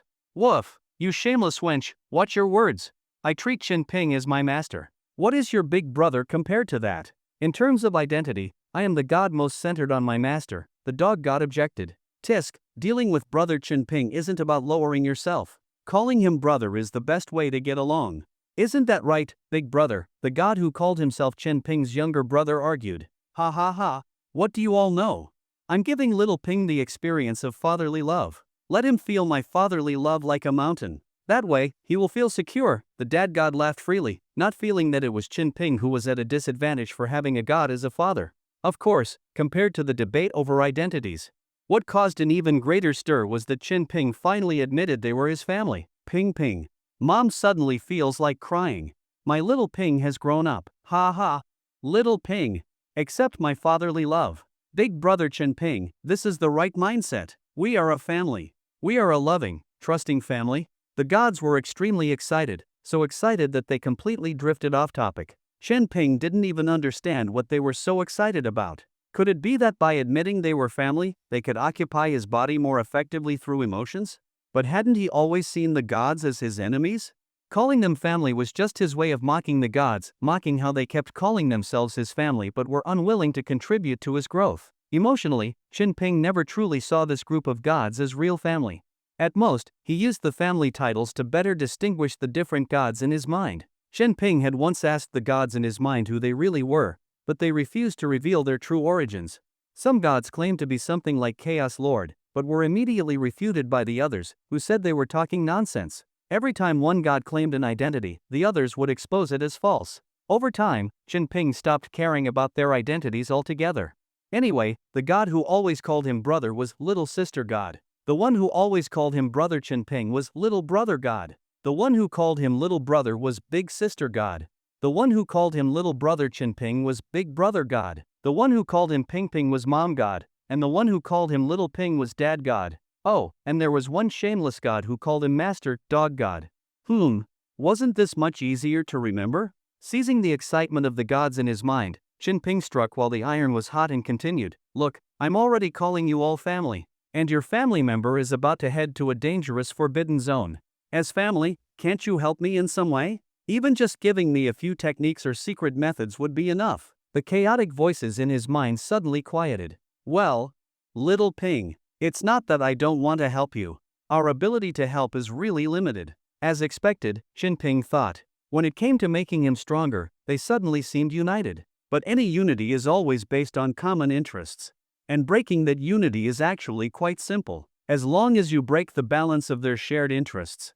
Jinping pondered for a moment, and a chain of logic quickly formed in his mind. He slowly spoke, Whoever among my family can help me before I enter the forbidden zone. Next time, I will borrow that family member's divine power." The gods in his mind fell silent. They seemed to have entered a strange, eerie silence. Then, suddenly, boom, his mind exploded with chaos. What kind of reckless words are these? Yeah, how can you use the priority of borrowing power as a bargaining chip to exchange benefits with us? Exactly. We lend you power to help you in the first place. This is too much. The chance to help you should not be something exchanged for other benefits. What? Big brother, I saw you as family, but you see me as a tool god? As expected, the gods in Jinping's mind erupted in chaos, with each one condemning his actions. Jinping didn't speak. He just waited patiently. He knew that his proposal would definitely cause cracks in their alliance. We absolutely cannot allow this. We can't spoil Little Ping. Agreed. Who does he take us for? Little brother, how can you play such tricks on your family? Yeah, exactly. So, what level of help would be needed to exchange for a chance to lend power? Yeah, master, you should at least set a standard. Without a standard, how can we proceed? This is too vague. The excited gods in his mind suddenly fell silent. It seemed that a group of angry gods was glaring at another group of tempted gods. Hey, are you all out of your minds? Dad God roared furiously. Have you all gone mad? Do you actually plan to agree to his request? Do you know what consequences this will bring? Do you have any brains at all? The sister god, who always called him Big Brother, was also furious, so angry that she lost her reason and forgot to call him brother.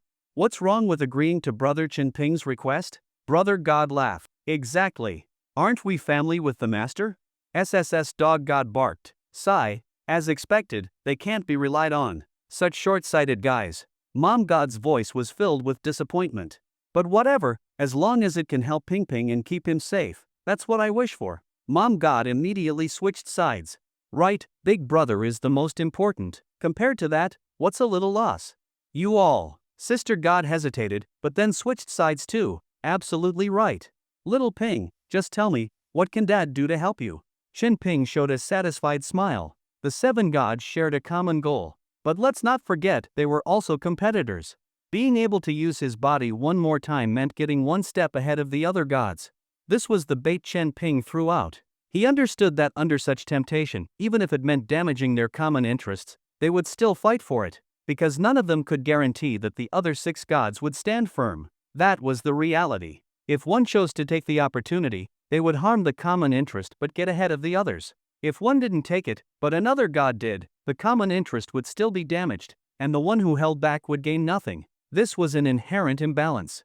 This was an unerasable crack. And when they realized the crack existed and couldn't be sure the others would stick to the rules, the best choice from their perspective was often just one: take the lead. This was the prisoner's dilemma. People often abandon the best cooperative strategy for immediate personal gain, leading to long-term losses. This is the prisoner's dilemma. With just one sentence, Chen Ping plunged the 7 gods into a prisoner's dilemma. At the same time, from their reactions, he became even more determined in his goal to become stronger. To use every possible means to become stronger. Even gods are just like humans. A sharp light flashed in Chen Ping's eyes. He understood that so far, the 7 gods didn't have the ability to prevent each other from cheating. They were still in a state of mutual restraint, a state that condemned them to the prisoner's dilemma. I'm about to enter a very dangerous forbidden zone.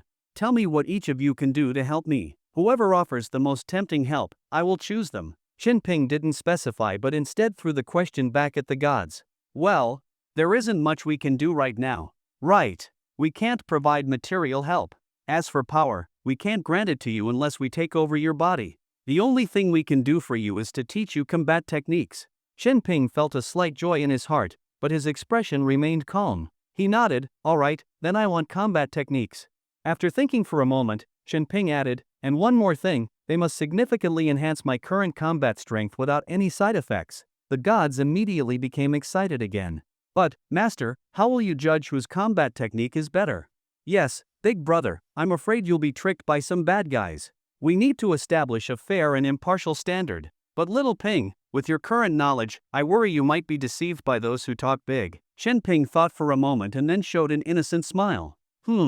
Very simple. Brother and sister gods, mom and dad gods, and dog god, you 7 will vote among yourselves.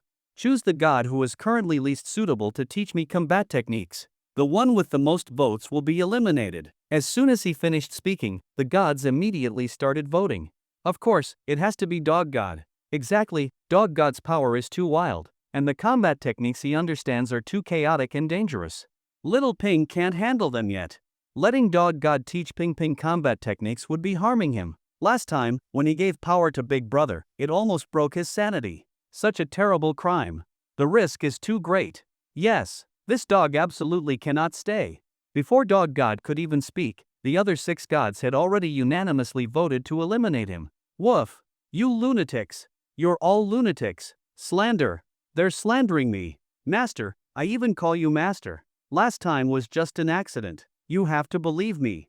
They are all slandering me, joining forces to harm me. Dog God roared in grief and anger. Chen Ping spoke with a look of regret, objection overruled. Dog God loses eligibility to compete. Oh whoa! Master, how can you do this? I haven't even had a chance to show what I can do, and you already decided I'm out. Dog God was eliminated before even getting a chance to begin. He had now become the most tragic god. Actually, Chen Ping had expected this. After all, Dog God's power was indeed too dangerous. And despite his constant master flattery, even if he taught something and placed it right in front of Chen Ping wouldn't dare to use it. Chen Ping and the other 6 gods had reached a surprising consensus on this matter. Alright, Dog God is out. So, who should we vote for next? The gods in Chen Ping's mind were excited, already looking for the next target. Let's vote for Mom God. Besides being good at flattering, she's useless. How about Brother God? That musclehead, what decent combat techniques could he have? You bastard. Want me to smash your dog head? I think Dad God is pretty useless to Big Brother right now too. You filthy wench.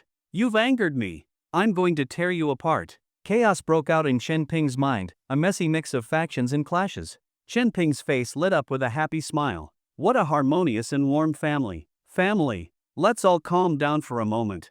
This time, we won't be voting. Chen Ping's words made the noisy mind quiet down again. What? No voting this time? Exactly. No voting this time. Chen Ping nodded and explained, this time, we'll determine the winner through a PK competition. A PK competition? The gods immediately became interested. Chen Ping blinked his innocent eyes and slowly said, here's how it will work. The 6 family members will be divided into 3 groups. Each of you must present a set of combat techniques or skills that are the most helpful to me at this stage, without any side effects, for one-on-one PK battles. During each PK match, the remaining 5 family members will act as impartial judges, voting on which of the 2 competitors' techniques are superior for me at this moment. The gods in Chen Ping's mind were thrilled. Interesting. This is a truly interesting competition. Excellent. I love this kind of competitive format. Ha ha ha. Just wait, I'll crush you all beneath me. Wah! Master, I want to compete too. Can you give me a chance? Scram! Shameless dog. Losers don't get to speak. Before Qin Ping even said anything, Dog God was driven away by the other gods. The remaining 6 gods were all eager to compete. Qin Ping was also excited. He knew. Qin Ping began arranging the gods for their one-on-one PK battles. Dad God versus Mom God, Brother God versus Little Brother God, and Sister God versus Little Sister God. Clear matchups. The arrangement was reasonable. The 6 gods didn't have many objections, none of them feared the others. First to compete were Dad God and Mom God.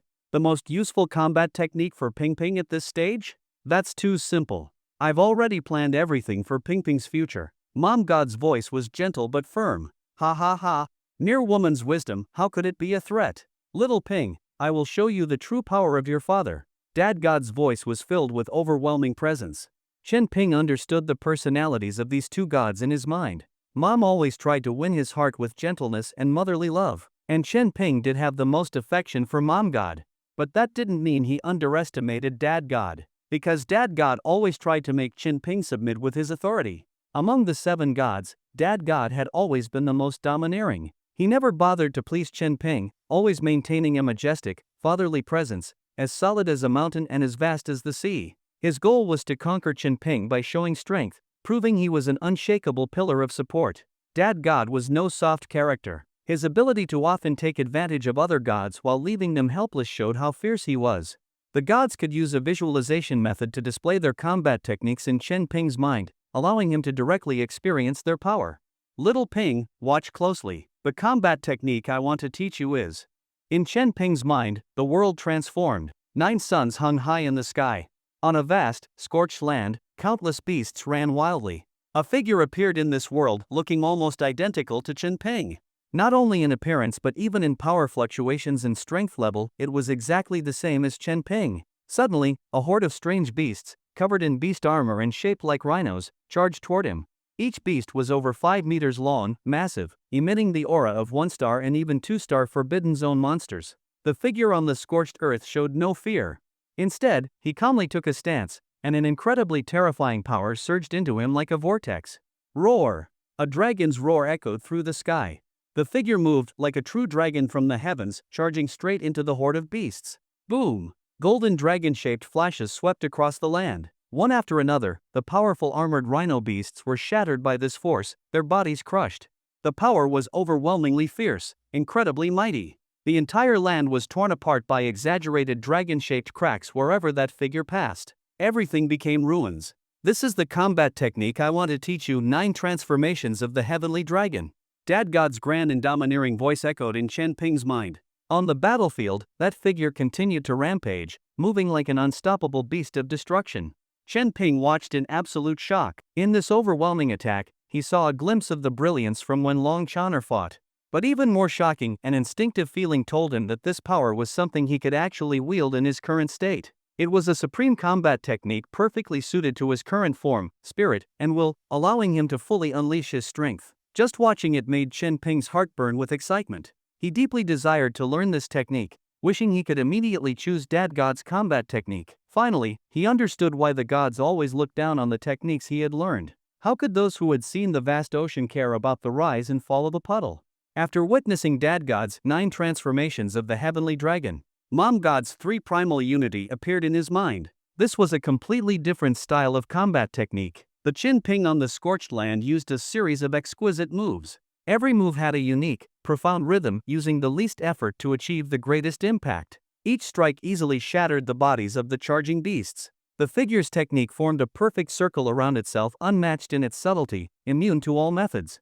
When faced with a powerful monster, it could even transform into 3, creating 3 identical Qin Pings who instantly crushed all the beasts ahead. Qin Ping instinctively felt that this technique was filled with endless mysteries. Learning it would not only greatly enhance his combat strength but also have a profound impact on his future development. The demonstrations ended, and the voting round began. To Qin Ping's surprise, a total of 4 gods voted for Dad God. Mom God only received a consolation vote from Dog God. It seemed most of the gods believed that Dad God's 9 transformations of the heavenly dragon would give Qin Ping the greatest combat boost. Ha ha ha. I told you, I am the victor. You foolish woman can only come up with flashy, useless moves. Dad God was in an excellent mood. Mom God sighed helplessly. The competition continued. Second round, Brother God versus Little Brother God. Youth, let me show you what is called the King's Combat Technique. Brother God took the initiative. In Chen Ping's mind, the simulated Chen Ping suddenly burst forth with an aura that shook the world. Like a thunderstorm, he charged into the horde of monsters. Swift as the wind, steady as the forest, aggressive as fire, immovable as a mountain, elusive as shadow, and explosive as thunder. Chen Ping saw a supreme war god dominating the battlefield. Earth, wind, water, and fire erupted together, and unstoppable king's might ruled everything. At that moment, the figure was the true king of the battlefield. Chen Ping's heart raced with excitement. As expected of Brother God, who always wanted to be the king of the world, it had to be him. Humph, a bunch of flashy but useless techniques. Little Brother God's voice suddenly echoed. The scene in Chen Ping's mind changed. The simulated Chen Ping suddenly stood before a towering Tyrannosaurus, tens of meters tall, as massive as a building. Just its presence brought unimaginable pressure and suffocation. Compared to this colossal beast, Chen Ping looked like a tiny ant. But suddenly, his body was engulfed in golden flames, his insides like a reactor accumulating energy. Then, he erupted with unimaginable power and punched straight at the Tyrannosaurus. Boom! The punch exploded with a deafening roar like heavenly thunder. That enormous monster was blasted away by Chen Ping's punch. Chen Ping was utterly stunned. This is the power that a peak D-rank awakened one can wield? This is my heart technique, that and battle technique, Little Brother God said proudly. Chen Ping's heart surged with excitement. The name of the technique sounded a bit strange, but its actual effect was amazing. What should he do?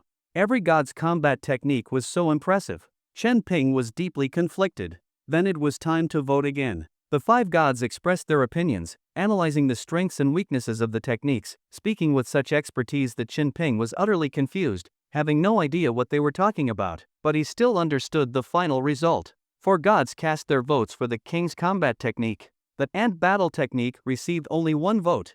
Little Brother God shouted in protest, yelling that it was rigged. Brother God was overjoyed, looking even more arrogant than Dad God in victory. The competition moved to the 3rd round. Sister God versus Little Sister God. Little Sister God's myriad forms returned made Chen Ping appear like a deity on the battlefield, using all kinds of mystical and terrifying abilities. The moves he could recognize numbered over 100, while the ones he couldn't identify were in the tens of thousands. No matter what type of enemy appeared, myriad forms return could always find a power to counter it, eliminating enemies with precise targeting. Myriad forms return was incredibly profound, combining both technique and combat skills. It was extremely tempting for Chen Ping, hitting right at his heart. But Chen Ping also doubted if he could ever learn such a complex technique. Sister God's cycle of all things, on the other hand, sent a chill down Chen Ping's spine. Because this technique was extremely vicious. It used one's own blood as a curse, scattering it across the world like a plague. No matter the type of enemy, it could kill them with a curse, catching them off guard and making it nearly impossible to defend against. It was absolutely a top-level combat technique for mass slaughter and killing stronger opponents. Every one of these combat techniques was so heaven-defying. Every one of them was so tempting. Was this the power of the gods' combat techniques? Was this the foundation of the gods? They could actually make a D-rank awakened one become this powerful? Chen Ping found himself lost in these overwhelming techniques, completely unsure which one to choose. Fortunately, his family helped him choose. The 3rd round of voting. Little Sister God's myriad forms return received 3 votes. Sister God's cycle of all things received 2 votes. Little Sister God won by a narrow margin. And so, after 3 rounds of competition, 9 transformations of the Heavenly Dragon, King's Combat Technique, and Myriad Forms Return won the highest votes. Dad God, Brother God, and Little Sister God were all beaming with joy, extremely happy. Chen Ping was also delighted, loudly announcing the winners. I hereby announce 9 transformations of the Heavenly Dragon, King's Combat Technique, and Myriad Forms Return have been eliminated. The gods erupted in celebration. Yay! Ha ha ha!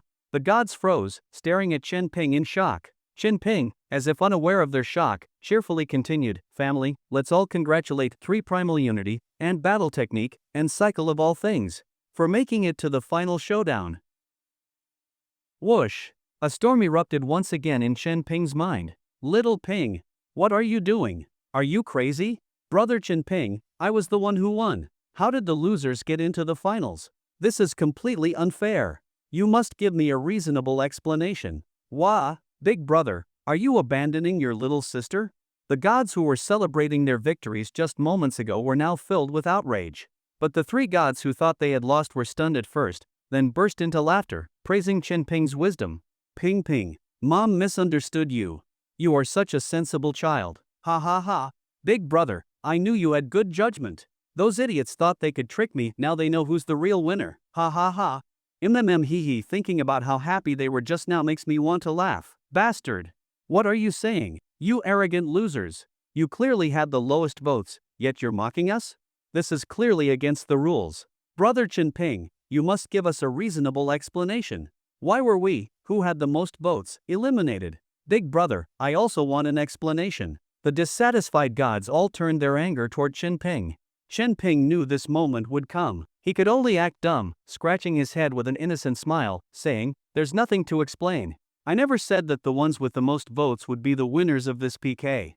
The gods were momentarily speechless. They recalled what Chen Ping had said before. Chen Ping had indeed only told them to vote for the techniques they thought were superior, but he never said he would choose the techniques that received the most votes. That's unreasonable. Why did you choose the combat techniques of the losers? Are you messing with us, family? Chen Ping shook his head with a serious expression. How could I mess with my family? I did this purely because I wanted to learn one of those three techniques. Yes, it's just because I like them more. The furious dad god, brother god, and little sister god were once again stunned, simply because he liked them. What kind of reason was that? Ha ha, nothing is more precious than what Ping Ping likes. That's great. Big brother, well done. My little brother is such a simple and pure person. Sister god also laughed. Simple and pure? This is clearly nonsense. If you were going to do this, then why did you have us vote in the first place? Chen Ping responded, I also need to hear my family's opinions. I really respect your thoughts, but in the end, I hope you can respect mine too. Chen Ping's response was sincere.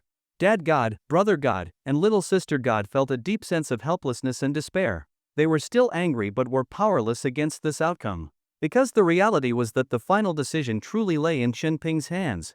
If Chen Ping said he liked the three losing techniques more, what could they do? They were just as frustrated. Seeing the gods left with no choice, Chen Ping felt a wave of joy.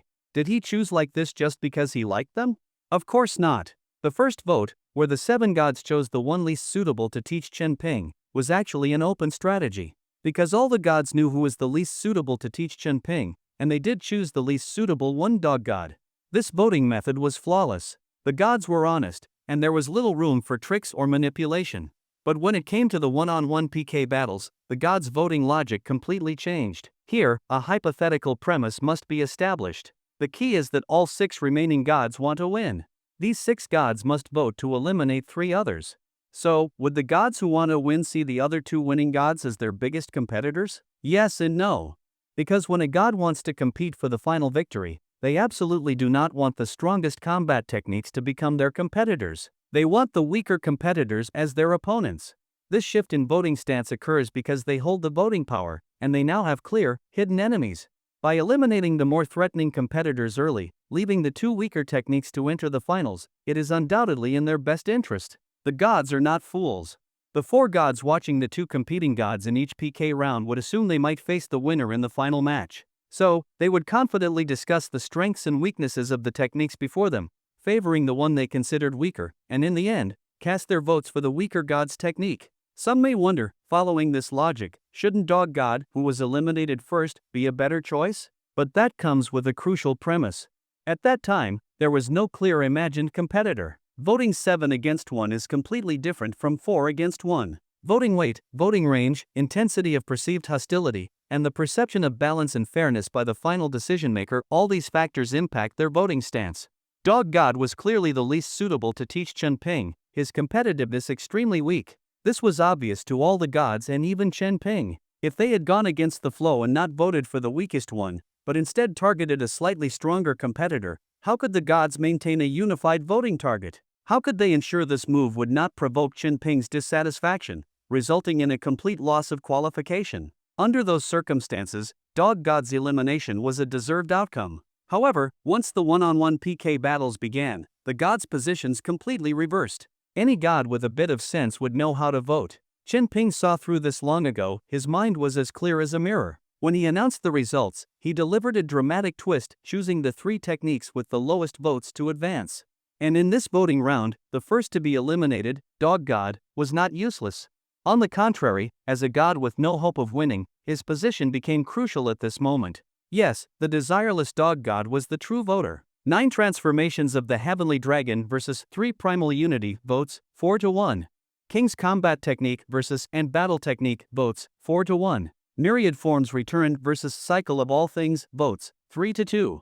3 Primal Unity and Battle Technique and Cycle of All Things became the losing group with 1, 1, and 2 votes, respectively. But in each of these losing groups, Dog God cast 1 vote. This perfectly confirmed Chen Ping's theory. It further proved Chen Ping's inner deduction. This was a psychological game with the gods. Alright, let's begin the final round. Mom Gods 3 Primal Unity, Little Brother Gods and Battle Technique, and Sister God's Cycle of All Things are the 3 techniques entering the finals. Chen Ping happily announced the rules of the finals. Dog God, Dad God, Brother God, and Little Sister God, you 4 who were eliminated, will now vote for the best combat technique among these 3. As soon as Chen Ping finished speaking, mocking laughter echoed in his mind. Heh, another vote. Will the highest vote count be eliminated again? Big brother. I'm really scared. I'm afraid all my careful analysis will be ruined again. The gods all spoke up, clearly still holding a grudge over the previous voting round. Chen Ping comforted them with a guilty look. Family, I promise I won't be willful this time. Among these 3 techniques, the one with the most votes will be the one I choose. After speaking, he added with a very serious expression, this time, I'm giving the most important decision to the family members I trust most. Wah! Master, I will definitely try my best and not disappoint you. Woof woof. Dog God was moved to tears. Hoof. Dad God didn't say much. Even if Big Brother tricks me 1,000 times, I will always love him like my first love. Whether he's lying or not, I'll believe him, Little Sister God said sincerely. Ping Ping, you're quite clever, Mom God smiled, seemingly hinting at something. And so, the 4 gods began their analysis, each arguing the strengths and weaknesses of the 3 techniques. They discussed life, races, combat, calamities, growth, resonance with the Great Tao, and the intertwining of cause and effect, deeply dissecting each aspect. Chen Ping listened carefully. He didn't understand much, but he was greatly shocked. Only true gods could evaluate divine combat techniques. These 3 techniques were beyond Chen Ping's shallow knowledge. He couldn't judge their strengths or weaknesses. But he was clear about one thing, whichever technique got the most votes, he would truly choose it. It was the same logic as before. Now, the 4 voters, Dog God, Dad God, Brother God, and Little Sister God, had once again changed their positions. From being competitors for the championship, they had become neutral voters with no direct interests at stake. There was an optimal strategy, of course. The 4 voters could unite and cast their votes for the technique that would benefit Chen Ping the least. But doing so would bring them back to the familiar prisoner's dilemma. How could they guarantee that the other 3 gods would think the same way, rather than using this opportunity to please Chen Ping and show goodwill? If their choice differed from the other 3, wouldn't they risk being remembered negatively by Chen Ping, leading to distrust? Moreover, the 3 techniques, once seen as powerful competitors, were not vastly different in strength. The slight differences between them might not seem significant to the other gods. If they made a wrong choice because of these minor differences and ended up drawing Chen Ping's dislike, it would be a loss. Alright, voting begins. Chen Ping loudly announced. The 4 gods began voting. The result was soon revealed. To Chen Ping's surprise, and Battle Technique and Cycle of All Things were tied. Dad God and Little Sister God voted for and Battle Technique. Dog God and Brother God voted for Cycle of All Things. Chen Ping thought the result would be a clear majority. But it turned out to be a tie. Was it because the 2 techniques were too close in quality? Or because some gods reached a silent agreement, trying to mislead him into choosing a weaker technique? At this moment, the 6 gods were arguing, accusing each other of having poor judgment or malicious intent. Chen Ping was speechless. The situation was quite different from his expectations. But isn't reality always full of surprises? The only relief was that none of the 3 techniques in the finals were bad. No matter which he chose, it wouldn't be a loss. Objectively speaking, since Dog God, who had always remained neutral, voted for Cycle of All Things, choosing it would be the safest option. But from Chen Ping's subjective view, he didn't really like Cycle of All Things. The technique's use of blood curses and its plague-like, venomous attacks didn't appeal to him. By contrast, the Battle Technique, despite its strange name, was a combat technique focused on raw power. The visualized demonstration in his mind showed its simple, brutal explosive power unexpectedly fitting his style and matching well with his Vajra physique. So, should he choose objectively? Or should he choose based on his feelings? After a moment of hesitation, Chen Ping gritted his teeth and made his final decision. Nothing is worth more than my happiness. On the path of cultivation, following your heart is most important. I've made my decision. I announced that the final winner of the championship is and battle technique. As soon as the words fell, his mind roared. Some gods were overjoyed, while others were disappointed. Little brother God became the final winner, laughing with unrestrained joy. The gods all knew that each time they lent their power to Chen Ping, they came one step closer to their ultimate goal. So every bit of progress brought them immense happiness. Big brother, take my end battle technique well. Little brother God's booming voice echoed in Chen Ping's mind. Chen Ping was curious, he didn't know how he was supposed to receive this combat technique. The next moment, a massive stream of information surged into his brain like a tidal wave. Combat techniques, mental techniques, true essence, Tao resonance. Layer after layer, it almost felt like his head would explode. Little brother God was like a divine being transmitting knowledge, directly imprinting the essence of this divine combat technique deep into Chen Ping's mind, allowing him to immediately grasp it. And battle technique, a divine combat technique evolved from the power of ants. Ordinary ants can lift objects hundreds of times their body weight. In the cultivation world, some mutated ants can even lift objects thousands or tens of thousands of times their weight. They are the undisputed powerhouses of the cultivation world. The ant battle technique was created by studying the characteristics of ants, making it a top-tier divine combat technique perfectly suited for body refinement cultivators. Imagine a strong human who can only lift 100 to 200 pounds. If humans could possess the same ability as ants, an ordinary person could lift 10,000 or even 100,000 pounds. What kind of terrifying power would that be? The secret behind an ant's incredible strength lies in its muscle engine. It is a power where all body energy is perfectly transformed into mechanical energy, as if all the muscles in the body are burning, instantly releasing explosive power. Ants have muscle engines inside their bodies. So can humans. The secret of the ant battle technique is to transform every muscle in the body into an engine capable of explosive energy, unleashing unimaginable strength. If the chief flame of the Nine Suns true technique is like an ever-burning flame, then the engine of the ant battle technique is like an erupting volcano. The difference is enormous. The gap is simply too vast. Whether in terms of raw power or energy efficiency, the ant battle technique far surpasses the Nine Suns true technique by a mile. But that doesn't mean the Nine Suns true technique is completely useless. The ant battle technique is a high-efficiency engine, a method that squeezes out one's potential. Given Chen Ping's current physical condition, it puts a huge strain on his body, causing significant energy consumption and emphasizing explosive bursts. Meanwhile, the Nine Suns true technique is a constantly burning flame, better suited for prolonged combat. From this perspective, the ant battle technique cannot completely replace the Nine Suns true technique. The Nine Suns true technique can be improved. Chen Ping's eyes shone brightly as he spoke slowly. If anyone else knew that a mere D-rank awakened one dared to boast about improving a mid-grade profound technique like the Nine Suns true technique, they would mock him as a madman or an idiot and never believe it. But Chen Ping could actually do it now. The ant battle technique is a divine combat technique, one focused on life and strength. After officially starting to cultivate this divine technique, Chen Ping gained a completely new understanding of his body. For the first time, he could truly and deeply perceive himself understanding how his power operated, how it transformed, how every inch of his muscles, every bone, every meridian worked.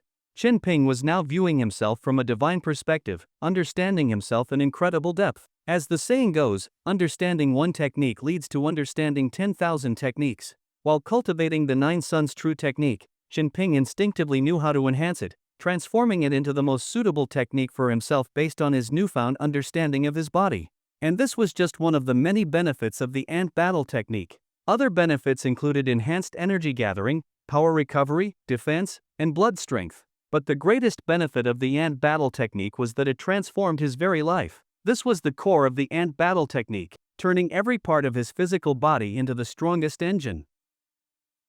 Chen Ping sat cross-legged on the floor, following the principles of the ant battle technique to transform his body, turning every part of it into the strongest engine. For now, he had just begun. Achieving a 100-fold increase in strength was still unrealistic. Like any technique, after initiation, it had to go through the stages of proficiency, mastery, minor success, major success, and perfection. What little brother God showed him earlier was just a seller's showcase, a demonstration of the technique at its peak. For Chin Ping to reach the point of punching a giant beast dozens of meters tall, he still had a long way to go.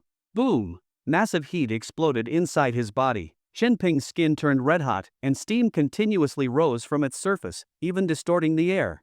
His blood surged violently, and his bones crackled. Ah! For the first time, Chin Ping cried out in pain. Transforming his body according to a divine combat technique made every part of him ache intensely. His meridians shifted, his nerves underwent metamorphosis. The pain receptors were almost transmitting every bit of agony directly to his brain, making him feel like he would pass out from the pain. Hold on, hold on. Chin Ping clenched his teeth, using his extraordinary willpower to keep his energy flowing correctly. Sweat poured out of his body, only to be instantly evaporated by his burning skin. His entire body trembled, and even his muscles began to transform. Every muscle group underwent a qualitative change, becoming tiny engines capable of carrying and unleashing energy, providing his whole body with explosive power. Chin Ping's heart pounded like a drum. With each violent beat, he felt as though he might explode. This feeling was terrifying. For the first time, Chin Ping was transforming his body through a combat technique, and it felt like he was being burned by fire. His bones, meridians, and internal organs were being hammered, and the pain roared over him like a tsunami, threatening to drown him completely. Don't stop! Absolutely don't stop! Chin Ping's eyes were filled with unyielding determination, a resolve no amount of pain could shake. This was the best opportunity to become stronger he had ever encountered. If he couldn't endure this pain, how could he ever fight against the 7 gods? Ah! Chin Ping cried out in pain. Maybe he was even venting all the pressure the 7 gods had once placed on him. Despite his screams of pain, his face somehow carried a smile. Oh no, brother Chin Ping won't lose his mind, will he? Big brother, if it hurts too much, please stop for now.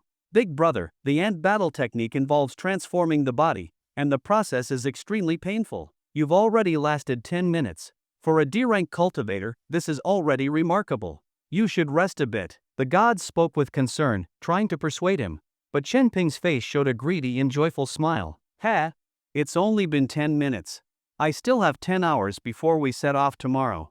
I don't have much time left. I have to make the most of it. Let's go for 10 hours first. Ignoring the god's advice, Chin Ping continued his training. His bones crackled, his muscles contracted and twisted, and his heart pounded like a drum. Pain. Unbearable pain. But this was the feeling of becoming stronger. Chin Ping actually became addicted, so addicted he couldn't stop. He sensed his muscle groups rearranging themselves in a more efficient structure. A new power began to surge within him and energy. This was the energy of muscle engines, officially converted from his own blood energy, stored in his muscles, ready to explode like dynamite at any moment. After forcefully training for an hour, Chin Ping's life itself felt different. An invisible barrier shattered at that moment. Chin Ping realized that the wall separating D-rank and C-rank had been broken. He could now become a C-rank awakened one at any moment. Chin Ping was overjoyed. He hadn't expected the ant battle technique to directly raise his body's limit, helping him break through his realm. Was this the power of a divine combat technique? But just as Chin Ping was feeling excited, he suddenly remembered something. He still needed to enter that forbidden zone filled with great opportunities as a D-rank awakened one. No, he couldn't break through yet. Chin Ping suddenly forced himself to hold back. His face turned pale and green, struggling to suppress the explosive feeling. No, he couldn't ruin this now. He hadn't claimed the great opportunity in the forbidden zone yet. Ugh! Chin Ping's whole body trembled, enduring an incredibly intense, instinctive urge. How could he describe this feeling? It was like desperately needing the bathroom, but 100 times worse. Every part of his body urged him, come on! Come on! Release it now! Chin Ping held back the breakthrough so hard that tears almost came to his eyes. He wanted so badly to let go, to be free. But he couldn't. His face turned pale and green, his eyes were red. Oh no, did something go wrong with little Ping's cultivation? Big brother's face looks terrible, like something's blocking him. Want us to help you clear it? Hearing this, Chin Ping almost cursed them. Stop talking. It was already taking all his strength to suppress the breakthrough, and now these gods were making sarcastic comments. Wasn't that too much? Fortunately, suppressing a breakthrough was like holding in something urgent. If you held it long enough, the urgency seemed to fade. Chin Ping's entire body was covered in cold sweat. He exhaled slowly. His strength remained at the peak of D rank. Good, very good. Chin Ping nodded in satisfaction and took a proper rest. Then, he carefully resumed cultivating the technique. A night passed. The morning sunlight shone on the gray-blue city walls. Under the sunlight, the surface of the gray-blue walls shimmered with a faint golden glow, flowing like ripples of water and transforming into pure solar power, continuously strengthening the walls. This was the Psionic City Wall of Nantang City. It stood on the city's outermost edge, towering several dozen meters high, forming a barrier that encircled the entire massive city in a ring. Countless menacing cannon muzzles protruded from the walls, aimed at the outside. In this era of frequent disasters, densely populated cities were all protected by psionic city walls to defend against any possible catastrophes. A 9-colored spirit bird descended from the sky, landing on the city wall. Xin Xiaoyu stood gracefully on the massive spirit bird, dressed in a flowing red phoenix robe. Her robe fluttered like divine flowers blooming, and her autumn-like eyes shone brightly, making her radiant and captivating. Many of the station's soldiers couldn't help but glance at her. Li Han looked up, his eyes filled with admiration as he caught sight of the descending woman. But he didn't dare look for long. After all, even though he was from the Longevity sect, the largest Qi refining sect in Ji province, he had never seen such a stunning woman. To him, Xin Xiaoyu was an unattainable figure. Even the usually arrogant Ning Beiyang sat obediently on his golden-maned unicorn lion, waiting quietly nearby. "Hey, you're all here. Where's Chen Ping?" Xin Xiaoyu greeted the two on the city wall with enthusiasm, showing no arrogance. How would I know where that kid is?" Ning Beiyang replied with disdain. Aside from Xin Xiaoyu, he didn't care about people like Li Han or Chen Ping. Chen Ping is really something. It's one thing to be weak and have poor cultivation, but his attitude is so lazy. Making me and Taoist Ning wait is bad enough, but even making Taoist Qin wait for him. Li Han spoke with a look of frustration, his words filled with sympathy for Xin Xiaoyu. But Xin Xiaoyu simply waved her hand, smiling as she defended Chen Ping. "It's not that serious. Our meeting time is 9 o'clock, and it's not time yet. We're just early." Seeing Xin Xiaoyu speak this way, Ning Beiyang and Li Han couldn't say much more. As time ticked by, a figure finally appeared on the city wall. He really showed up at 9 on the dot, Ning Beiyang sneered. "Arriving right at the last minute, who does he think he is?" Li Han grumbled, annoyed. Xin Xiaoyu smiled and waved at the approaching young man.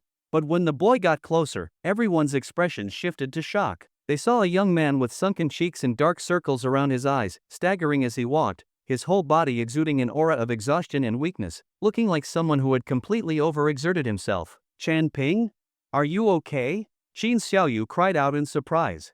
"What happened to you?" Ning Beiyang's eyes widened in shock. Li Han was equally stunned, blurting out, "Did a female ghost drain you?" Chen Ping looked at their shocked faces and forced a weak smile. "I'm fine. I just trained too hard, accidentally overexerted myself." "You trained yourself to this state?" Ning Beiyang was dumbfounded. "Evil technique?" Li Han added with a sarcastic jab. Chen Ping shook his head, too weak to bother arguing. But at that moment, a pair of white, delicate hands appeared in front of him, holding a few crystals that shimmered with starlight. "These are star source stones. Use them to recover." Chen Ping looked up and saw the young woman smiling at him, her smile bright and sincere. "No, I can't possibly accept this. These star source stones are too valuable." Chen Ping instinctively waved his hand, trying to refuse. "Just a few star source stones, and you call that valuable?" Xin Xiaoyu smiled lightly, saying, "I usually give these to Xiaokai as snacks." Inging, the 9-colored spirit bird behind her, let out a cheerful cry in agreement. "Take them." Xin Xiaoyu extended her white, delicate hand again, offering the stones to Chen Ping. Chen Ping swallowed nervously, feeling a mix of surprise and gratitude as he accepted them. He really didn't want to live off others, but why did girls keep offering him a free meal? "Thank you, Taoist Qin. I'll consider these star source stones as something I borrowed from you." Xin Xiaoyu looked at the stubborn young man, her smile growing warmer, with a hint of affection in her eyes. She nodded, "Fine, consider it a loan. But enough talking, quickly absorb them, your health is most important." Chen Ping nodded. He truly needed the star source stones right now. After exhausting his energy through intense training, he desperately needed them for recovery. When his training ended, he realized he had no star source stones at all, not a single one. He was completely broke. Left with no other choice, he dragged his exhausted body to the meeting point. Taking the star source stones, Chen Ping sat cross-legged on the ground and began absorbing them. "We still have to wait for him to absorb the star source stones? How long will that take?" Ning Beiyang grumbled impatiently. But soon, everyone noticed something unusual. In just a few seconds, one of the star source stones in Chen Ping's hand had completely dimmed, turning into powder. "So fast?"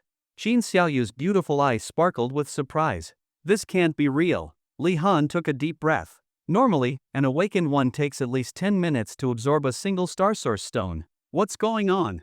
Ning Beiyang, who had just complained, now stared wide-eyed in disbelief. As they spoke, the star source stones in Chen Ping's hands were completely absorbed. Chen Ping's face regained a healthy glow, the dark circles under his eyes and the sunken cheeks vanished. He now looked like a bright and energetic young man.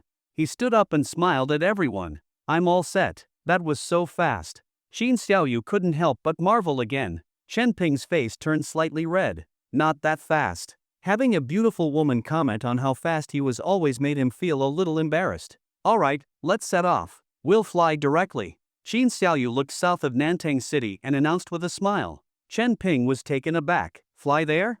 Of course. That forbidden zone is near the S-rank forbidden area, the 10,000 mountain range. How else would we get there? Ning Beiyang's golden-maned unicorn lion suddenly let out a loud roar. Light wings spread from its sides, and it soared into the sky. Li Han stepped onto his life-bound flying sword. At the foundation establishment stage, cultivators could already fly with their swords. Chen Ping looked at his own muscles. Ning Beiyang glanced at Chen Ping with a mocking smile.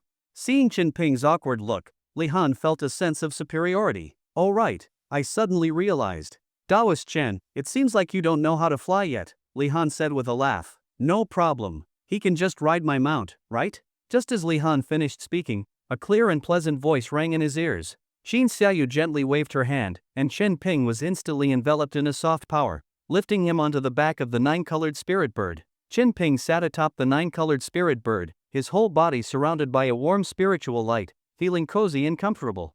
Hold on. Qin Xiaoyu, standing in front of him, waved her hand again. The nine-colored spirit bird soared into the sky, carrying the two of them.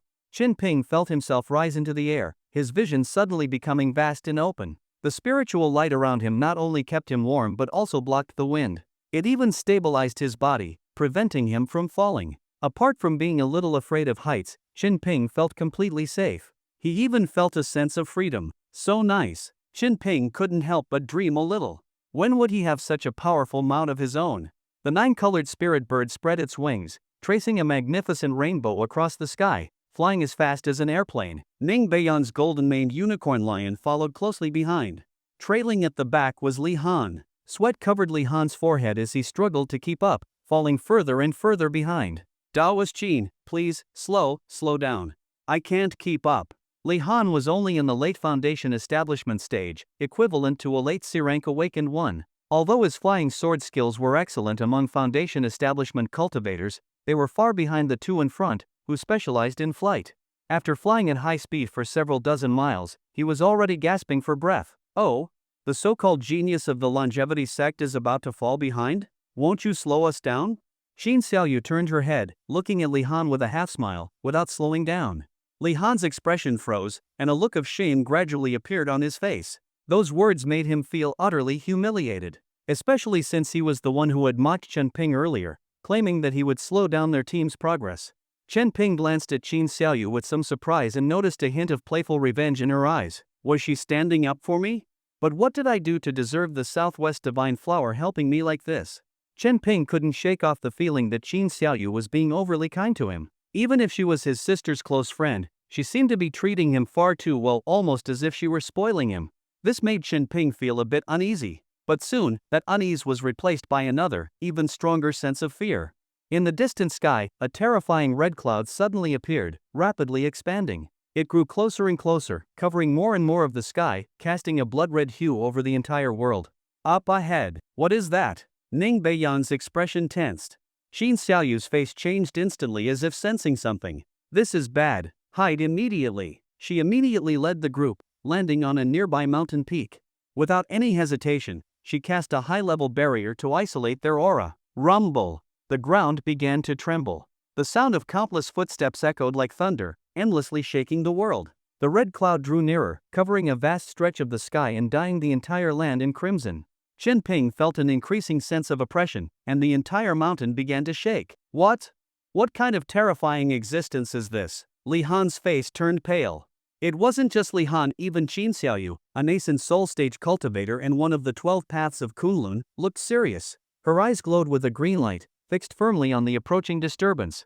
It's a beast tide. She suddenly spoke. Beast tide? Everyone's expressions changed. What level of beast tide? Chen Ping asked nervously. He heard the thunderous rumble. It had to be the sound of countless fierce beasts charging. It was common knowledge that Ji province was full of mountains and teeming with wildlife. In the Great Awakening era, humans could awaken, but so could animals and plants. Although their awakening rate was much lower than humans, their massive numbers made their awakened population substantial. Moreover, it wasn't uncommon for beasts from various forbidden zones to escape their boundaries and gather together, forming beast tides. Beast tide disasters were a frequent occurrence in Ji province. This was precisely why the myriad beast sect of Ji province could become the strongest spirit beast sect in Xia country. It was inseparably linked to the unique environment of Ji province, teeming with awakened beasts. These beast tides. Qin Xiaoyu sensed a familiar yet terrifying aura, and her face turned extremely grim. They're coming from the 10,000 mountain range. As soon as she said this, Chen Ping, Ning Beiyang, and Li Han's faces turned pale with fear.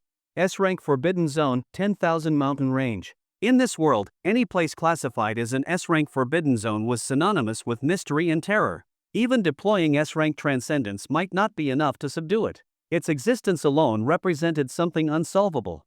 A country as vast and ancient as Xia, with its deep heritage, had only 7 S-rank forbidden zones, and one of them was the 10,000 mountain range of Ji province. The beast tide is coming from the 10,000 mountain range?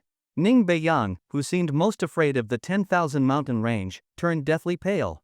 His golden-maned unicorn lion trembled all over, its 4 legs going limp as it collapsed to the ground. At this moment, Chen Ping looked up and saw that the blue sky and white clouds above them had been swallowed by a thick, inescapable red cloud.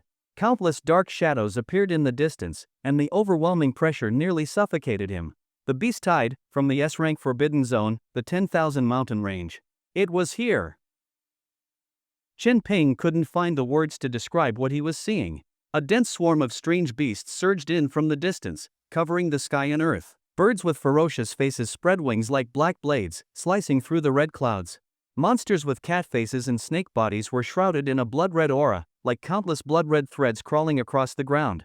Rhino-like creatures wrapped in thunder stomped with a weight of thousands of tons, their 4 feet shattering the earth beneath them. At the very front of the beast tide were over a dozen giant beasts, each towering hundreds of meters high. A bull demon wielded a spiked club, swinging it with thunderous force, smashing mountains in its path. 9 flaming birds soared across the sky, spewing scorching streams of flame that dried up entire rivers. A venomous creature shaped like a flood dragon but with hundreds of tentacles on its belly slithered through the forest, its presence withering plants, draining the life from vast patches of greenery. Chen Ping was grateful that their hiding spot was still some distance from the beast tide's path. Otherwise, one swing of that spiked club could have smashed the mountain they were standing on. All kinds of monstrous creatures gathered into a torrent, advancing relentlessly, crushing everything in their way. Is this the beast tide of the 10,000 mountain range? Chen Ping's eyes widened in shock. From what he could see alone, there were already thousands upon thousands of these strange beasts. Not only that, but most of the beasts in the tide radiated a power far more terrifying than the lizard monster he had encountered in the Mist Lizard Forbidden Zone. Their strength was at least on the level of 2-star monsters, with many being 3-star or even higher. And those dozen beasts leading the tide were like kings, sweeping across the world with an oppressive aura even more terrifying than Qin Xiaoyu's 6-star beast king, the 9-colored spirit bird. It wasn't just Chen Ping, Li Han and Ning Beiyang were also overwhelmed with fear. Even Qin Xiaoyu, one of the 12 paths of Kunlun at the nascent soul stage, had a pale face. With a beast tide of this scale, they wouldn't even cause a ripple if they tried to resist. They would be instantly swallowed by the tide, a force that no mere group of awakened ones could stop. This is bad. The direction they're heading. Qin Xiaoyu's expression suddenly changed, and she shouted in shock, "It's Nantang City." What? Nantang City? Chen Ping jumped in shock. Even if it's Nantang City, there's nothing we can do. Ning Beiyang said grimly. The myriad beast sect is hundreds of miles away from Nantang City, there's no way they can arrive in time to help. If the sky falls, the tall ones will hold it up. We should just focus on keeping ourselves alive, Li Han said fearfully. The jade bracelet on Qin Xiaoyu's snow-white wrist flashed with a green light, and a talisman appeared in her hand. She held the talisman, muttering something under her breath, her voice too faint to hear. Then she stepped onto the back of the 9-colored spirit bird. Dawas Qin, what are you trying to do? Ning Beiyang asked nervously. I'm going to stop this beast tide. Qin Xiaoyu answered without any hesitation. Stop the beast tide? This is a calamity-level beast tide. Even an S-rank transcendent might not be able to stop it. What can you do? Ning Beiyang shouted in panic. Li Han quickly echoed, yeah, there's nothing we can do right now. It's already a miracle if we can save our own lives. The awakened ones in Nantang City can deal with the beast tide. Qin Xiaoyu shook her head, her expression filled with determination. No. The city walls of Nantang City won't be able to withstand this beast tide. If they're breached, the city will suffer unimaginable casualties. Qin Xiaoyu said firmly. Chen Ping felt his heart sink at her words. Unimaginable casualties. But even so, what can you do by going there? Ning Beiyang asked. Qin Xiaoyu glanced at Ning Beiyang and Li Han. A beast tide is coming. If I can kill one beast, I will. If I can save one person, I will. The exploration of the Forbidden Zone is temporarily cancelled. You can wait here if you want. With that, she cast a pale spiritual light that enveloped her and the nine-colored spirit bird, concealing their aura. Without wasting another word, the nine-colored spirit bird soared into the sky, flying at full speed toward Nantang City.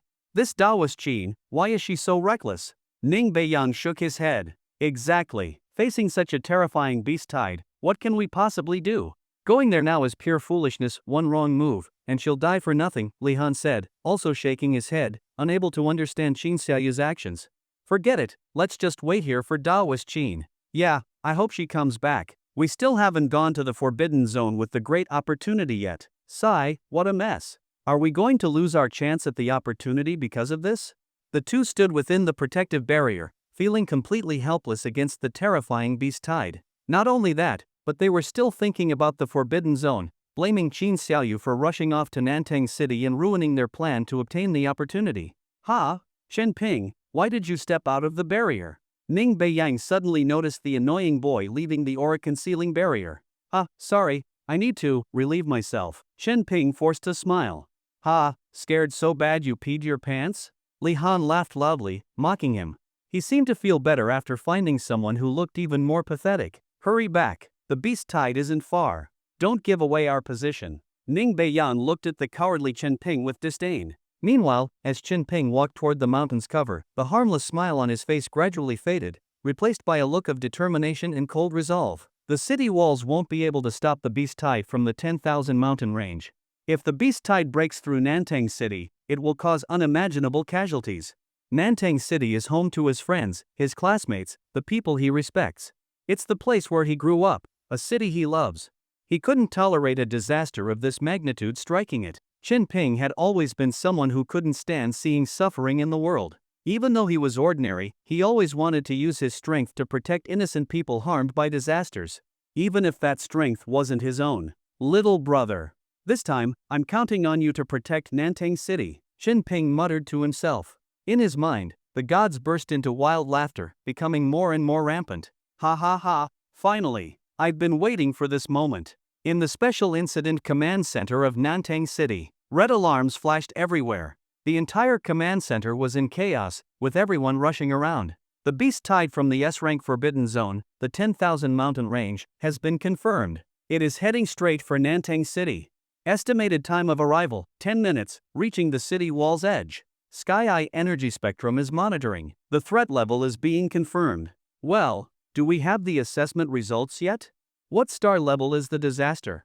Director Wang clenched his fists, his expression anxious as he stared at the rapidly changing data.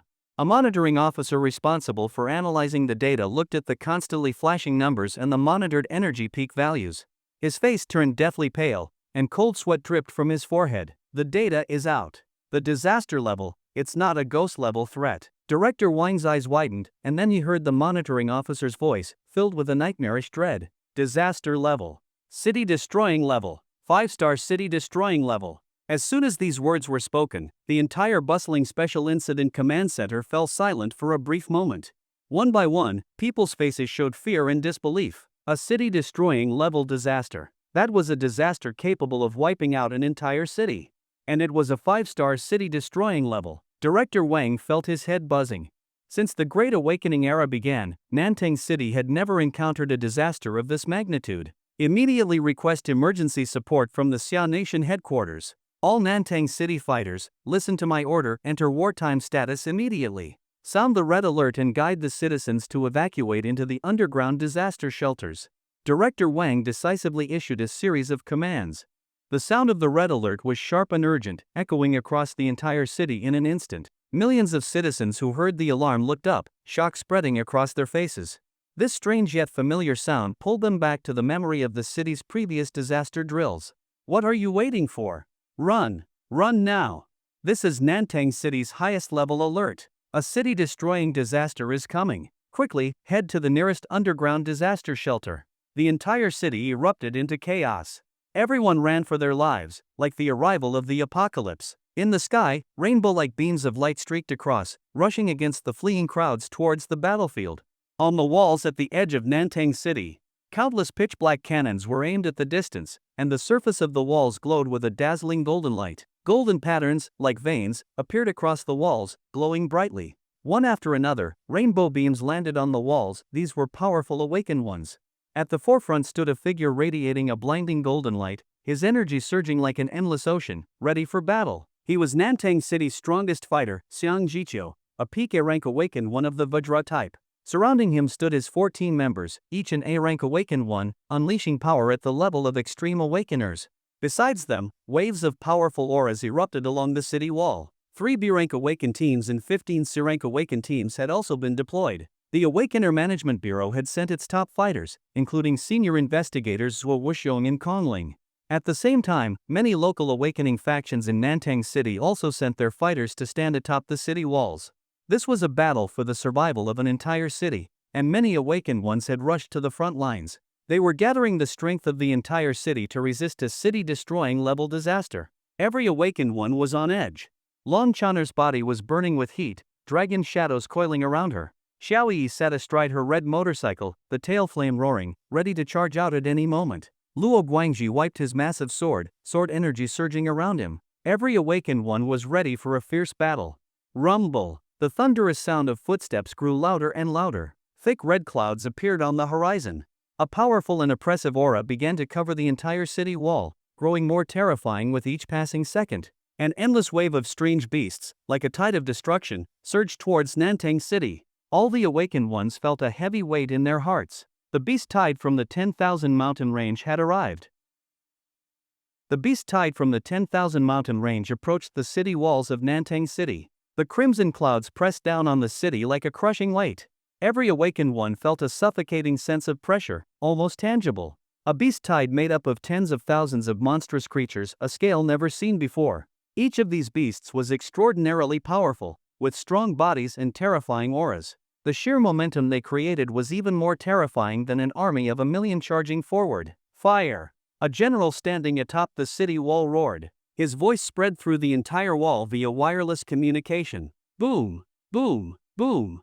The cannons on the city walls roared like thunder. A row of shells fired, spewing blinding flames, and the pitch-black shells tore through the air at high speed, raining down on the beast tide. Within the beast tide, 9 flaming birds flapped their wings together, unleashing a vast curtain of scorching heavenly flames. Boom! Boom! Countless shells collided with the flame curtain, detonating midair. High-energy array cannons, fire! Golden array patterns across the city wall shimmered, amassing a terrifying amount of energy. A brilliant and fearsome energy beam shot out from the center of the array, piercing toward the beast tide. The entire world was bathed in golden light. In the beast tide, a giant black-armored Xuanwu, black tortoise, let out a low roar. A black light shone from its forehead, conjuring an enormous shield out of thin air, blocking the front of the beast tide. Boom! The golden energy beam struck the shield, exploding with devastating force. To the awakened ones on the city wall, it was like a small sun appeared in the distance. When the blinding light finally faded, a deep trench, hundreds of meters wide, had been melted into the ground by the high-energy array cannon. At the center of the explosion, a massive crater, hundreds of meters in diameter, had been blasted into the earth. But to the awakened one's horror, a pitch-black, sturdy shield still floated in front of the beast tide, emitting thick, rolling black smoke. It actually blocked it? The high-energy array cannon, which can kill ghost-level monsters, was blocked by that creature. The faces of countless awakened ones on the wall were filled with unprecedented fear. Some of them even began to tremble, their legs going weak. These creatures, they're like monsters from mythology. Can we even defeat these monsters? The once fiery and fearless awakened ones on the wall felt a chilling despair wash over them, especially when they looked at the dozen beast kings leading the charge. Each one was unimaginably terrifying, like monsters stepping out of ancient legends. The bull demon's spiked club, heavy as a mountain, roared with wind and thunder. A single swing could shatter a mountain. The 9 flaming birds soared through the beast tide, seemingly ready to burn the sky itself. The giant black tortoise was like a moving mountain, its shell invincible. The 6-tailed demon fox, bathed in dazzling, dreamlike light, could enchant anyone who looked at it, leaving them lost in a trance. The beast tide continued to close in at high speed. Every defender on the wall was under unimaginable pressure. They knew this would be a fight to the death. If the wall fell, Nantang City would be destroyed. Everyone, prepare. Xiang Jiqiu stood on the wall, clenching his fists, his aura growing fiercer by the second. Just as he was about to shout the order to fight, a figure, wrapped in blazing multicolored flames, suddenly appeared outside the city wall. This figure wasn't tall or particularly eye-catching, but for some reason, it drew the gaze of everyone present, as if he were the only one in the world. Step by step, the figure walked toward the beast tide. He seemed to walk slowly, but each step covered a vast distance, completely ignoring the laws of physics. Who is that person? Is he one of our awakened fighters? Is he insane? He's charging at the beast tide alone? The awakened ones on the wall were all shocked. In their minds, the best strategy was to defend from the walls, the safest and most effective method. Charging at the beast tide alone was nothing short of suicide. He would be trampled into paste. They turned to look at their leader. But the strongest fighter of Nantang City, Xiang Jiqiu, hadn't given the order. Instead, he stared at the figure with wide eyes, his voice caught in his throat, his gaze filled with doubt and suspicion. The thick crimson clouds had already covered the sky, and the air was filled with a suffocating aura of bloodshed. The beast tide surged forward like thunder, stirring up clouds of dust. The figure burning with colorful flames seemed so tiny within the beast tide, but his light was the only bright spot in the crimson world, dazzling and impossible to ignore. The dozen beast kings at the front of the tide charged at the figure. Human, courting death. The massive bull demon spoke with a thunderous voice, swinging its spiked club, wreathed in wind and lightning, down at the figure. A weapon that could shatter mountains. The figure calmly raised one hand, spreading his fingers. Boom! The spiked club struck an invisible barrier before him, freezing mid-air. The shockwave alone cracked the ground around him. What? The bull demon's eyes, like giant bronze bells, shrank in shock. Before it could react, a horrible screeching sound echoed. The figure clenched his hand in the air, and the spiked club shattered into countless pieces. The bull demon's expression changed to horror. The figure threw a punch. He didn't even touch the bull demon. But the force rippled through the air, and the bull demon's massive body crumpled and twisted before exploding into a rain of blood and flesh. On the city wall, everyone's faces were filled with shock. He killed a beast king in one blow. So strong. This scene shocked all the beast kings. They went berserk, roaring to tear the mysterious figure to pieces. Die! Kill that human! I will crush his bones! Ha! The mysterious figure laughed. His laughter was more vicious, more savage than the beast's. A venomous beast, shaped like a flood dragon but with hundreds of tentacles, lunged at him. He grabbed it with both hands, swung it like a whip, and smashed hundreds of beasts into bloody paste. The 6-tailed demon fox released dazzling light to enchant him, but he swatted it out of the air, sending it flying hundreds of meters, crashing into the beast tide, its fate unknown. Another punch launched a giant tiger king skyward. In the sky, a 9-colored spirit bird barely dodged, almost colliding with the flying tiger king. It screeched in panic, quickly retreating from the battlefield. One punch per beast king? Is this even possible? Who is this guy? On the 9-colored spirit bird, a stunning woman in a phoenix robe looked at the battlefield in shock. Xin Xiaoyu saw the lined-up defenders on the wall, saw the beast tide about to crash into the city. But then her gaze was captured by that one figure who was tearing through the beast tide. Her beautiful eyes stared at him, unable to look away. Even though the figure was shrouded in colorful flames, his face hidden, she felt an inexplicable sense of familiarity. It wasn't without reason. That figure was Chen Ping, who had borrowed the power of the gods. A dozen beast kings surrounded Chen Ping, and he laughed wildly. Ha ha ha ha. Good. At this moment, Chen Ping was in an utterly frenzied and brutal state. He blocked the praying mantis king's twin blades with his bare hands, spun around, clenched his fist, and punched another beast king's head, shattering it instantly. The beast tide was approaching, and he punched directly at it without hesitation. Boom! A unique shockwave spread. At the moment his fist struck, the hearts of all the beasts and awakened ones shook violently. The entire space ahead seemed to distort, and the scenery behind the fist caved inward.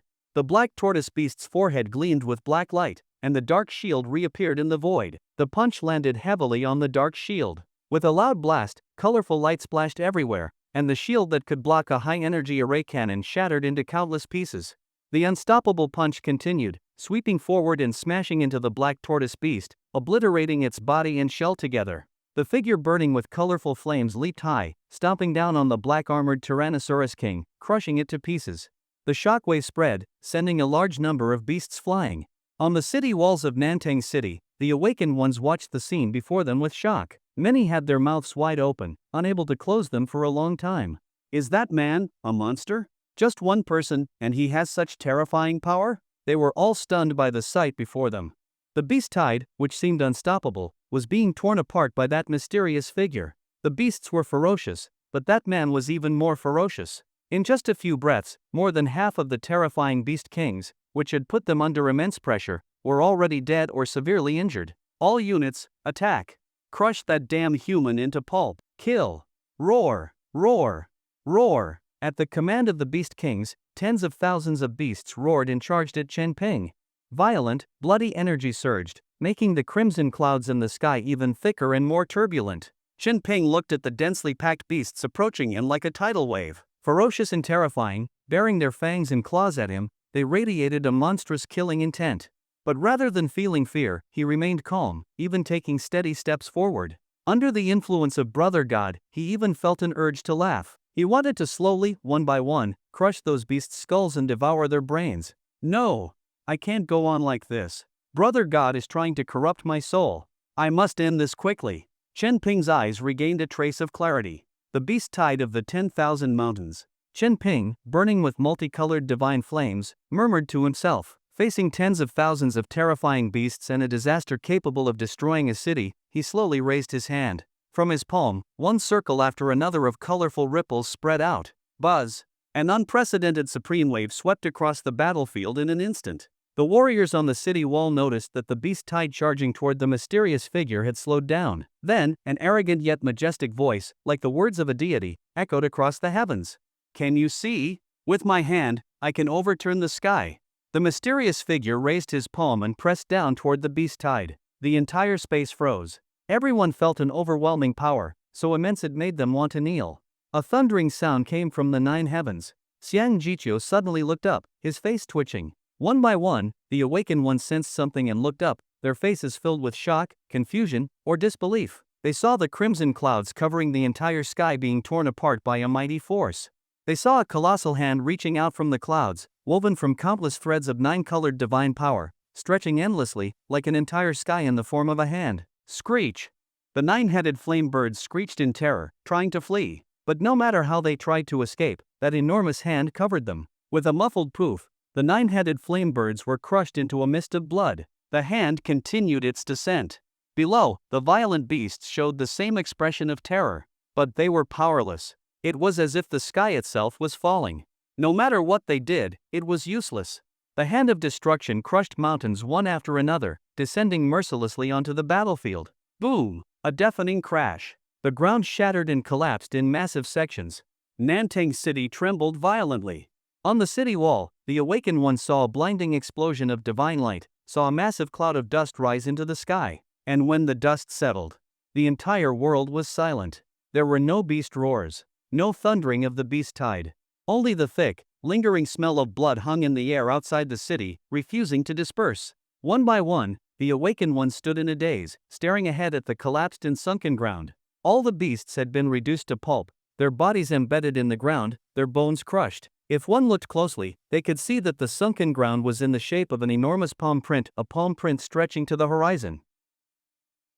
Outside Nantang City, everything was silent. The warriors on the city wall were silent because they were all stunned. The beasts outside were also silent because they had all been crushed flat. Xiang Jiqiu stared blankly at the collapsed, shattered ground ahead, at those ferocious beasts that had once been unstoppable, now reduced to formless masses of blood and flesh, completely dead. Only when the pungent smell of blood wafted up to the city walls did he suddenly snap back to his senses. A 5-star city-breaking disaster. Defeated with a single palm? He was completely lost in an indescribable feeling of disbelief. When Xiang Jiqiu looked back at the battlefield, trying to locate the mysterious figure again, he realized that the figure had already disappeared. Just as he had suddenly appeared on the battlefield, he could also vanish without a trace. The beast tide is gone? Zhuo Wuxiang stared at the shattered battlefield, feeling as if he were dreaming. Oh my god, who exactly was that mysterious person? Did we just witness a god? The awakened ones who had been ready to fight came to their senses one by one, speaking with shock. Long Chaner, Xiaoyi, and the others stared dazedly at the battlefield, their hearts pounding as they replayed that breathtaking palm strike in their minds. The feeling of facing an impending apocalypse, only for a single figure to suddenly appear and shatter the doomsday with one strike, it was beyond words. It was the seven gods. It had to be the seven gods who took action. Luo Guangji shouted loudly, his eyes filled with uncontrollable fanaticism and reverence. His words awakened everyone present. That's right, we have the seven gods protecting Nantang City. Such overwhelming power. It must be the seven gods, no doubt about it. Everyone, look! There's the mark of the seven gods. Another excited awakened one pointed to a spot outside the city wall, where a large flaming symbol of the number 7 was burned into the ground. It really is the seven gods. This confirms it. Ah, I finally saw the seven gods. Even if I couldn't see them clearly. As long as the seven gods protect Nantang City, the city will never fall. Seven gods, mighty and invincible. Seven gods. Seven gods. Seven gods. On the city wall, the warriors who had just survived the disaster raised their clenched fists high and chanted the name of the seven gods. All the warriors of Nantang City were infected by this atmosphere, expressing their respect to the city's guardian deity in their own way. In the sky, the nine-colored spirit Luan circled above. Qin Xiaoyu stood on its back, her phoenix robe fluttering.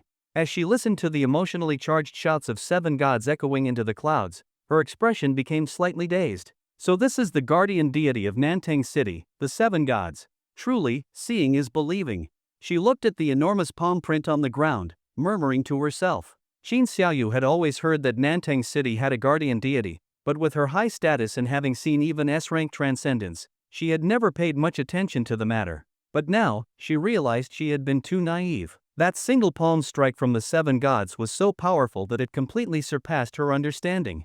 Is this really an attack that a transcendent can perform? Qin Xiaoyu stared at the massive palm print on the ground, lost in thought. Meanwhile, at Nantang City's Special Incident Command Center, Director Wang received a call from Captain Xiang Jiqiu. Captain Xiang, what's the situation? What was that terrifying tremor? And what was that giant hand in the sky? You might not believe this. The battle is over. Captain Xiang Jiqiu's voice came through, and Director Wang's face immediately turned pale. What? Do you mean the city wall has been breached? It was no wonder Director Wang would think this. A 5-star city-breaking disaster was terrifying, and with Nantang City's strength, they couldn't withstand it. They could only try to hold back the beast horde and await emergency reinforcements. No, that's not what I meant. I mean, the beast tide has been defeated. Ha! Director Wang was stunned, as if he had misheard. Since the call was on speaker, the entire emergency command center instantly fell silent. Director Wang almost blurted out, "Are you telling me you guys defeated a beast tide of that level? Do you take me for a fool?" But as a well-mannered leader, he held back and instead asked, "What happened? How did you defeat them?" "It wasn't us. The beast tide was annihilated." Captain Xiang Jiqiu's words left Director Wang even more baffled. "Are you joking? That was a 5-star city-breaking disaster." The usually composed Director Wang's face was now flushed with excitement. But Captain Xiang Jiqiu's voice remained calm, even with a hint of pride. "But what if I told you it was the seven gods who appeared?" The entire Special Incident Command Center erupted in an uproar. Director Wang's hand holding the phone trembled slightly. He took a deep breath and said, "Are you saying that the seven gods helped you eliminate the beast tide from 10,000 mountains?" "No, the seven gods did it alone. That giant hand you saw was his power. With one slap, he killed tens of thousands of beasts." Xiang Jiqiu's voice echoed through the command center. The busy staff members paused, their eyes widening as if they had misheard. The Special Incident Command Center fell into a brief silence. Director Wang's expression froze. What the hell? On the mountain, Ning Beiyang and Li Han were nervously looking toward the north. What was that shock just now? Did the city fall? Li Han asked, his voice tense. Maybe. Ning Beiyang sighed lightly. A beast tide from 10,000 mountains. How could a single city stop that? In such a short time, the experts from Myriad Beast Sect couldn't have made it. Looks like it's another catastrophe. The two of them sighed with regret, but that was all they did. Just then, the seemingly ordinary young man walked back toward them, his expression carrying a hint of exhaustion. Seeing Chen Ping like this, Li Han chuckled. Oh, the great hero of Nantang High School is back? Chen Ping heard Li Han's sarcastic tone and smiled awkwardly. Did it take you that long just to take a leak? Ning Beiyan looked at the unimpressive Chen Ping, his gaze filled with disdain. Scared of the beast tied to this extent? Hee hee, the spot I went to was a bit far. Didn't want the smell to reach you guys. Chen Ping smiled innocently. He wouldn't say that he solved the beast tide just by taking a leak. Ha ha ha.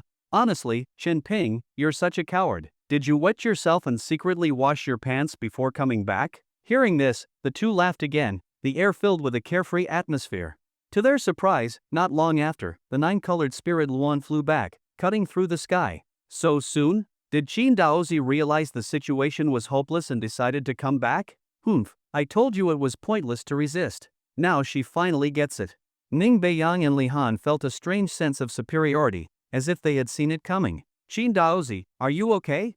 Ning Beiyang pretended to be concerned. I'm fine. The problem has been resolved. Qin Xiaoyu smiled gently at them. Resolved? Ning Beiyang was stunned. Yes. The beast tide has been wiped out. Nantang City is safe, Qin Xiaoyu said happily. Li Han was confused. Resolved? Do you mean what we think you mean? Yes, all of them were destroyed, crushed by a single slap from the seven gods. Qin Xiaoyu smiled. Hiss. The two of them gasped at the same time. A single slap? That's impossible. That was at least a city-breaking disaster. Ning Beiyan's voice trembled. As a prodigy of the myriad beast sect, he knew better than anyone how terrifying this beast tide was. To wipe it out with one slap. Even the sect master couldn't do that, right? To be honest, I was surprised too. Nantang City's guardian deity. Qin Xiaoyu's eyes showed a hint of reverence. Among S-rank transcendents, he must be at the absolute peak. The two fell silent again. Ha ha, the seven gods. Truly divine power. Li Han forced a smile to ease the awkwardness. A figure of such divine might is like a dragon among the heavens, unattainable. Even the arrogant Ning Beiyang couldn't help but feel awe. If only the seven gods would take disciples, Li Han said longingly. Ning Beiyang clenched his fists, his eyes burning with passion. The seven gods are among the strongest beings of this era, a figure to look up to. One day, I too will become an existence like the seven gods. Watching the two marvel and dream, Chen Ping struggled to keep from laughing. Nantang City narrowly escaped the crisis. After a brief rest, the group set out again for the area with the great opportunity, a forbidden zone. Since entering the forbidden zone required 4 people to use a special 4 symbols formation to break the barrier, Qin Xiaoyu named it the 4 symbols forbidden zone.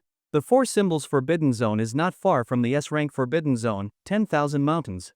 Now that there's been a beast tide from 10,000 mountains, we must be extremely cautious. Qin Xiaoyu warned the group.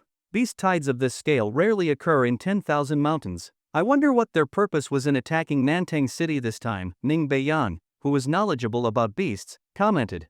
A beast tide of this level usually doesn't just hunt by instinct, it has a clear purpose. It's a pity, Qin Xiaoyu sighed. The 7 gods wiped out the entire beast tide with one strike. We didn't even have a chance to capture any live ones to investigate their purpose. Chen Ping scratched his head awkwardly. Wiping out the beast tide with one strike wasn't exactly his choice. After all, those tens of thousands of powerful beasts, just their bodies would have been worth a fortune. Unfortunately, he didn't have the time back then. Whenever he borrowed the power of the gods, he always had a limit. The moment he felt the gods were becoming stronger than his own consciousness, he would end the battle as quickly as possible. Of course, when circumstances allowed, he would indulge a bit in using the divine power. Not because he liked it, but because it felt like a form of release. He had discovered that the 7 gods in his mind seemed like people who were constantly being restrained. This feeling of being held back would also affect him. Whenever he unleashed divine-powered event, he also felt a sense of relief, like a force that had been pressing down on his body was finally being released. Sigh. What a waste. One slap, and not even a trace was left. Thinking about it, Chen Ping still felt a bit regretful. He had heard that high-level beasts contained beast cores. With tens of thousands of beasts, there should have been at least a few dozen high-level ones.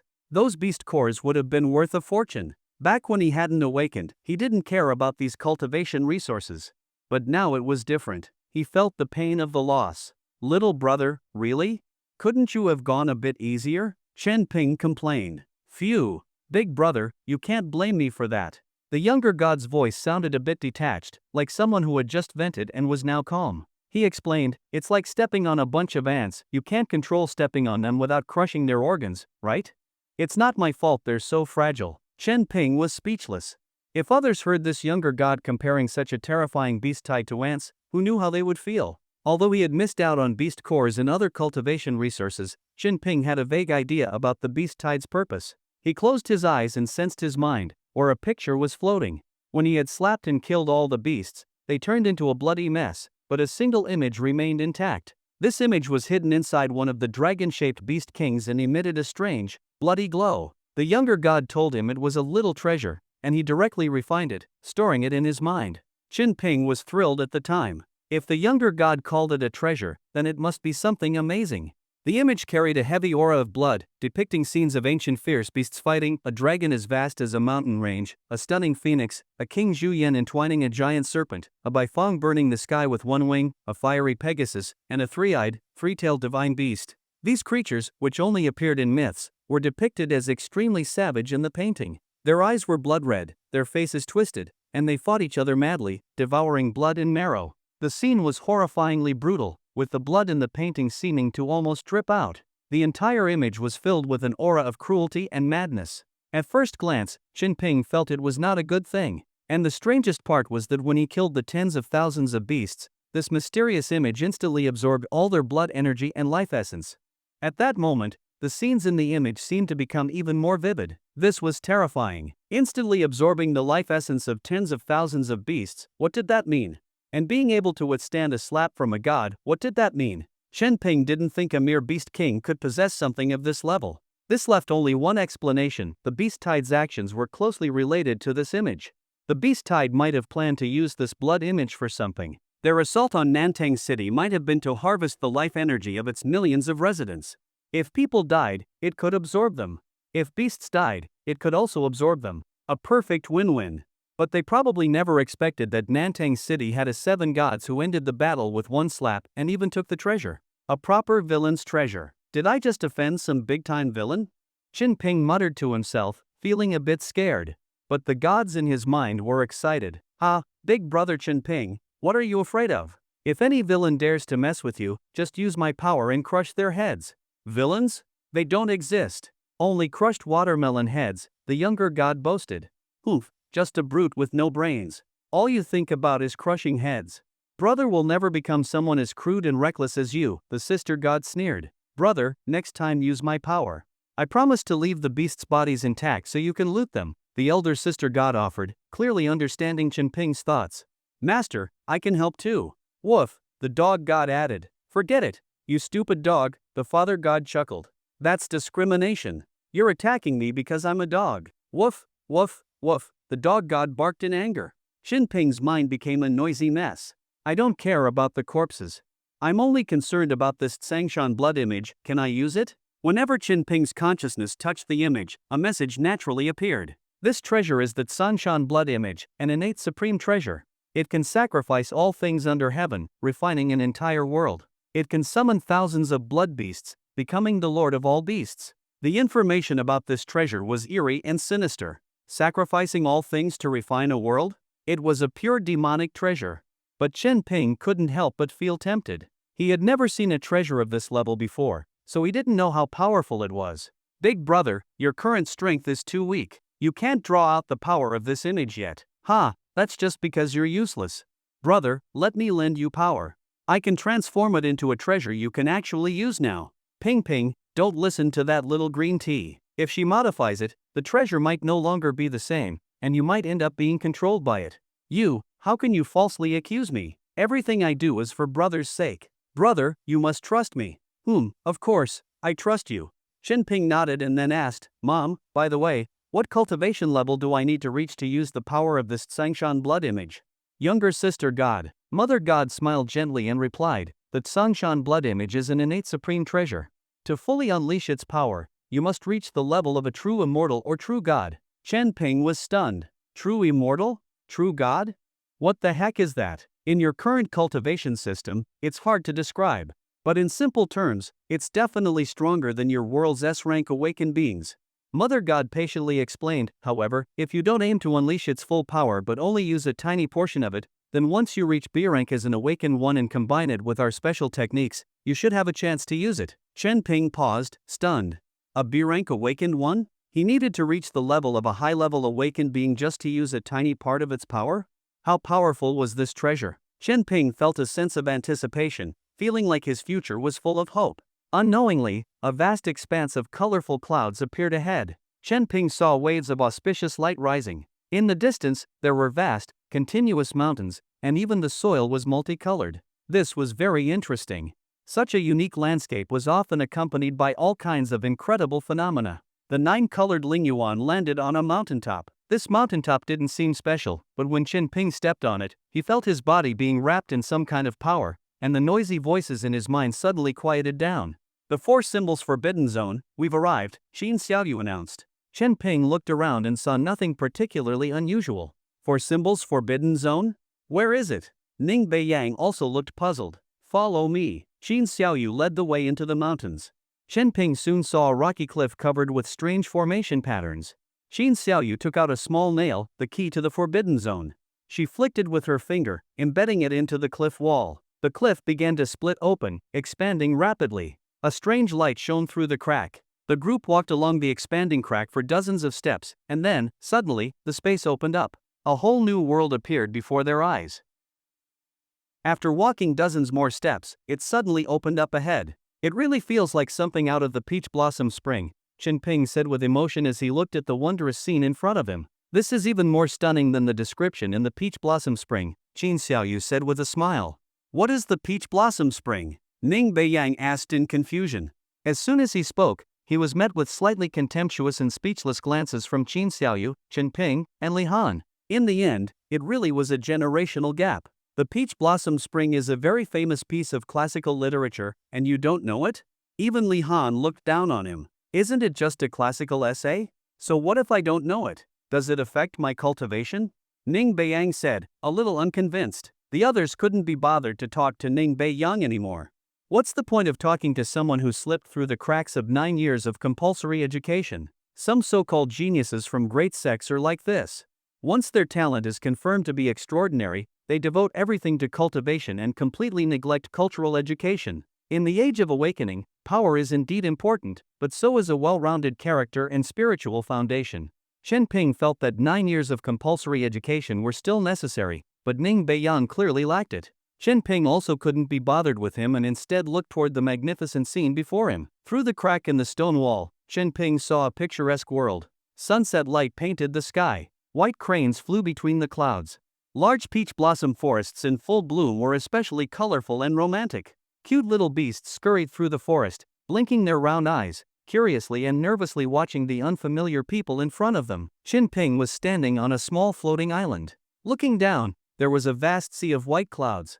Beyond the small island were 4 radiant rainbow bridges, spanning the sea of clouds and extending far into the distance. At the end of the rainbow bridges, more floating islands could be seen.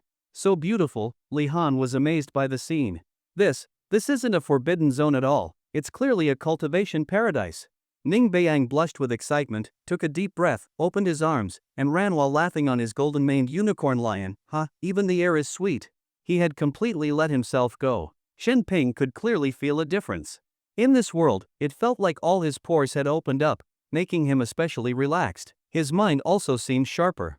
Is this what a cultivation sanctuary feels like? Chen Ping followed closely by Qin Xiaoyu's side like a child who had never seen the world. Li Han wasn't much better than Chen Ping.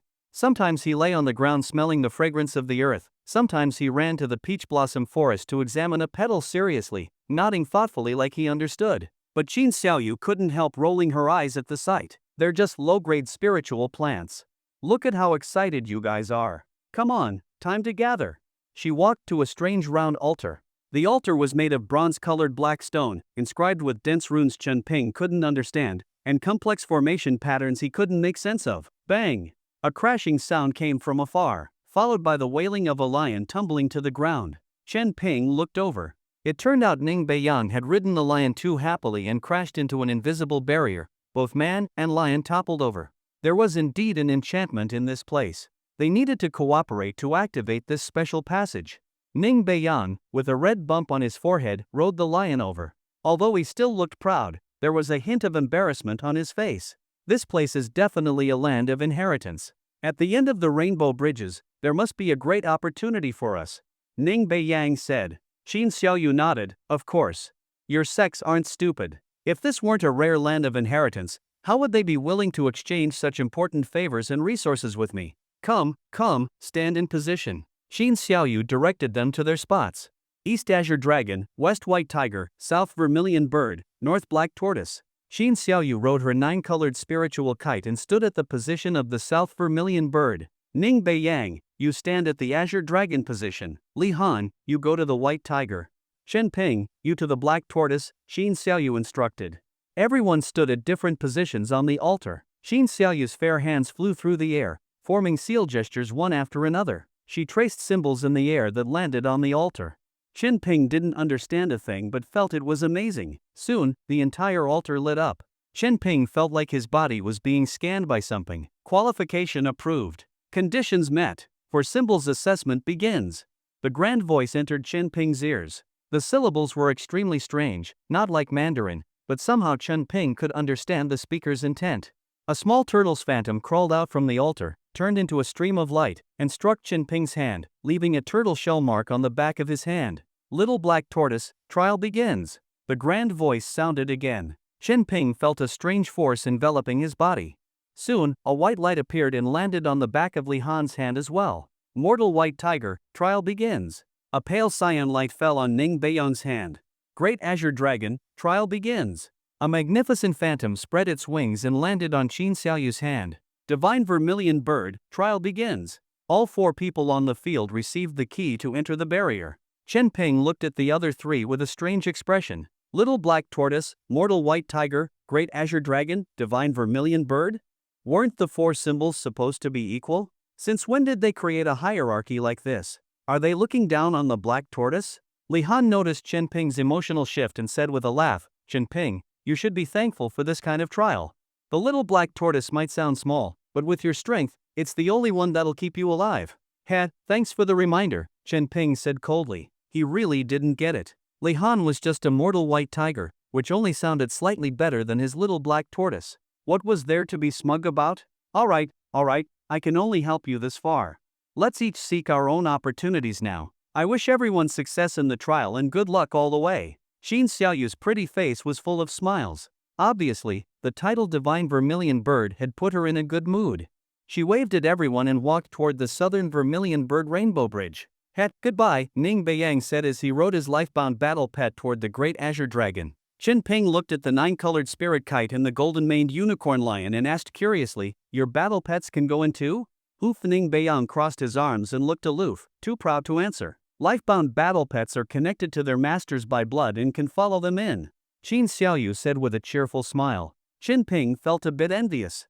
Having an extra battle pet clearly meant having extra combat power. When would he get a cool, personal battle pet of his own? Qin Xiaoyu and Ning Beiyang walked toward their respective rainbow bridges. At the side, Li Han clenched his fists, full of determination and fighting spirit. I finally have the chance to receive an ancient inheritance. Sect Master, Senior Brother Lu Tianlu, the task of restoring the glory of the longevity sect and becoming one of the 12 paths of Kulun, leave it to me. After speaking, Li Han walked toward the rainbow bridge of the Mortal White Tiger. This floating island had 4 rainbow bridges east, south, west, and north spanning across the Sea of Clouds.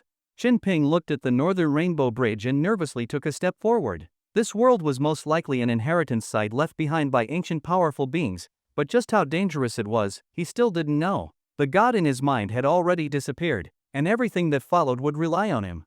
At this moment, Shen Ping was more nervous than excited. There might be some truth to what Li Han said. For a D-rank awakened newbie like him, he really should be thankful for the trial grading system. Otherwise, entering a mysterious inheritance forbidden zone would be suicidal. Inheritance-type Genesis forbidden zones weren't rare in this world, but many inheritance-type forbidden zones were just as dangerous as regular ones, and some were extremely deadly, still holding a 100% mortality rate to this day. Thinking of this, Shen Ping grew even more nervous. Who knew if this inheritance forbidden zone would take his life? He stood in front of the little Black Tortoise trial rainbow bridge. The little turtle on the back of his hand glowed green, and the barrier ahead responded by opening a small passage he could walk through. Shen Ping silently swallowed a mouthful of saliva, steadied his emotions, then took heavy steps and passed through the barrier. "Welcome, fated one," a voice suddenly rang in his ear. It startled him. "I am Anlan, king of heavenly generals, the most powerful heavenly general." A solemn, majestic voice echoed in his ears, shaking Qinping to his core. "King of heavenly generals? The king among heavenly generals? And the most powerful one?" Qinping suddenly felt fired up. He didn't know exactly what a heavenly general was, but he vaguely sensed that he had entered the trial grounds of someone incredible. The future looked bright. "I know that my lifespan is nearing its end, yet I have no successor to inherit my defiant ultimate technique. What a pity. Thus, I opened up a world of my own, set up the king's trial, and await a fated person to inherit my ultimate technique and dominate the world." The impassioned words echoed in Qinping's ears. They stirred emotions in Qinping's heart, but he quickly calmed down. The more he listened to these lines, the more they sounded like something a certain family member of his would say. Qinping shook his head and pushed down the complicated feelings. He became more cautious. This Forbidden Zone world before him was created by the King of Heavenly Generals. Just the title Heavenly General was already intimidating. How powerful must the King of Heavenly Generals be? He had to approach this with the utmost caution. The more formidable the creator of an inheritance-type Forbidden Zone, the more dangerous it was. Qinping was very self-aware of his strength. He was just a mere D-rank awakened. Even though this trial was the Little Black Tortoise trial, he still had to go all out and stay fully focused. Qinping put on his Bear Tyrant gauntlets.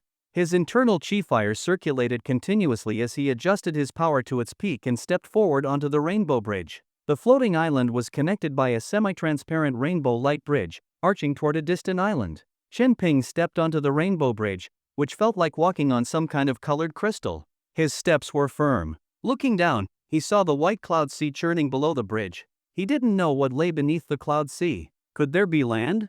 Or was it a bottomless abyss? Qinping withdrew his thoughts and walked forward step by step. He stayed alert, watching his surroundings carefully, wary of any sudden danger. He walked several hundred meters like this and reached the center of the Rainbow Bridge.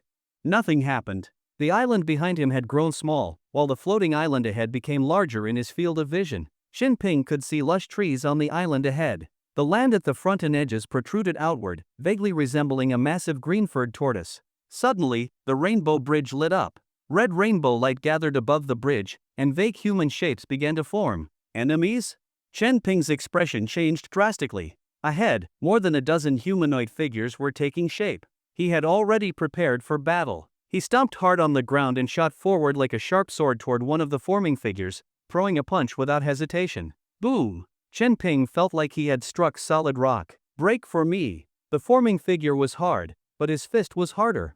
Qinping unleashed all his strength. The Bear Tyrant gauntlets carried terrifying power and smashed the forming humanoid figure with one punch. He didn't stop, raising his fist and smashing down on another forming humanoid figure. Boom! Another figure exploded. At this moment, the voice of the Heavenly General King Anlan rang in Qinping's mind. "Welcome to the first stage of the King's trial, the Rainbow Bridge battle." The powerful voice rang out. Qinping, full of energy, continued to smash a few more red rainbow-like humanoid figures. In the Rainbow Bridge battle, 15 Rainbow Bridge warriors will appear. Each one has the cultivation level of Qi refining stage 7. What you must do is defeat them. Boom boom boom. Qinping's fists didn't stop. He continued to punch, smashing the remaining forming figures. "All right, now the trial begins." The majestic voice of Heavenly General King Anlan sounded again. Qinping, catching his breath, looked at the now empty Rainbow Bridge and scratched his head. The bridge was unusually quiet. Nothing was happening. "Huh, the trial has begun?" Qinping muttered and looked around. "All right. Now the trial begins." The voice of Heavenly General King Anlan rang out once more with great enthusiasm. Qinping again looked around the bridge. There was no one there. Where were the Rainbow Bridge warriors? Qinping fell silent for a moment and suddenly realized the figures that were forming just now. Could those have been the Rainbow Bridge warriors? The Rainbow Bridge trial had begun, but it also seemed like it had already ended before starting. "All right, now the trial begins." The voice of Anlan rang out again excitedly. Qinping's mouth twitched slightly. The powerful Heavenly General King had become a broken record? Was this voice just a program? "All right, now the trial beg. The voice of Heavenly General King Anlan suddenly began to repeat, like it was stuck, repeating the same phrase endlessly. Qinping was dumbfounded. Was something wrong with this thing? Had he triggered a bug in the Forbidden Zone? Beg, beg, beg. And Lan's voice kept repeating like a fool. Chen Ping was overwhelmed. Was the progress stuck here? Please no. He hadn't even obtained a single inheritance yet. Was his Forbidden Zone adventure going to end here? Chen Ping was on the verge of tears. Come back, please come back. I know I was wrong. I won't punch you guys while you're still forming anymore. Chen Ping was almost kneeling on the bridge, begging the Rainbow Bridge warriors to return. But the bridge remained calm, no trial appearing. The background voice kept repeating, beg, beg, beg, beg. Chen Ping had never imagined that after finally entering a forbidden zone of inheritance, things would turn out like this.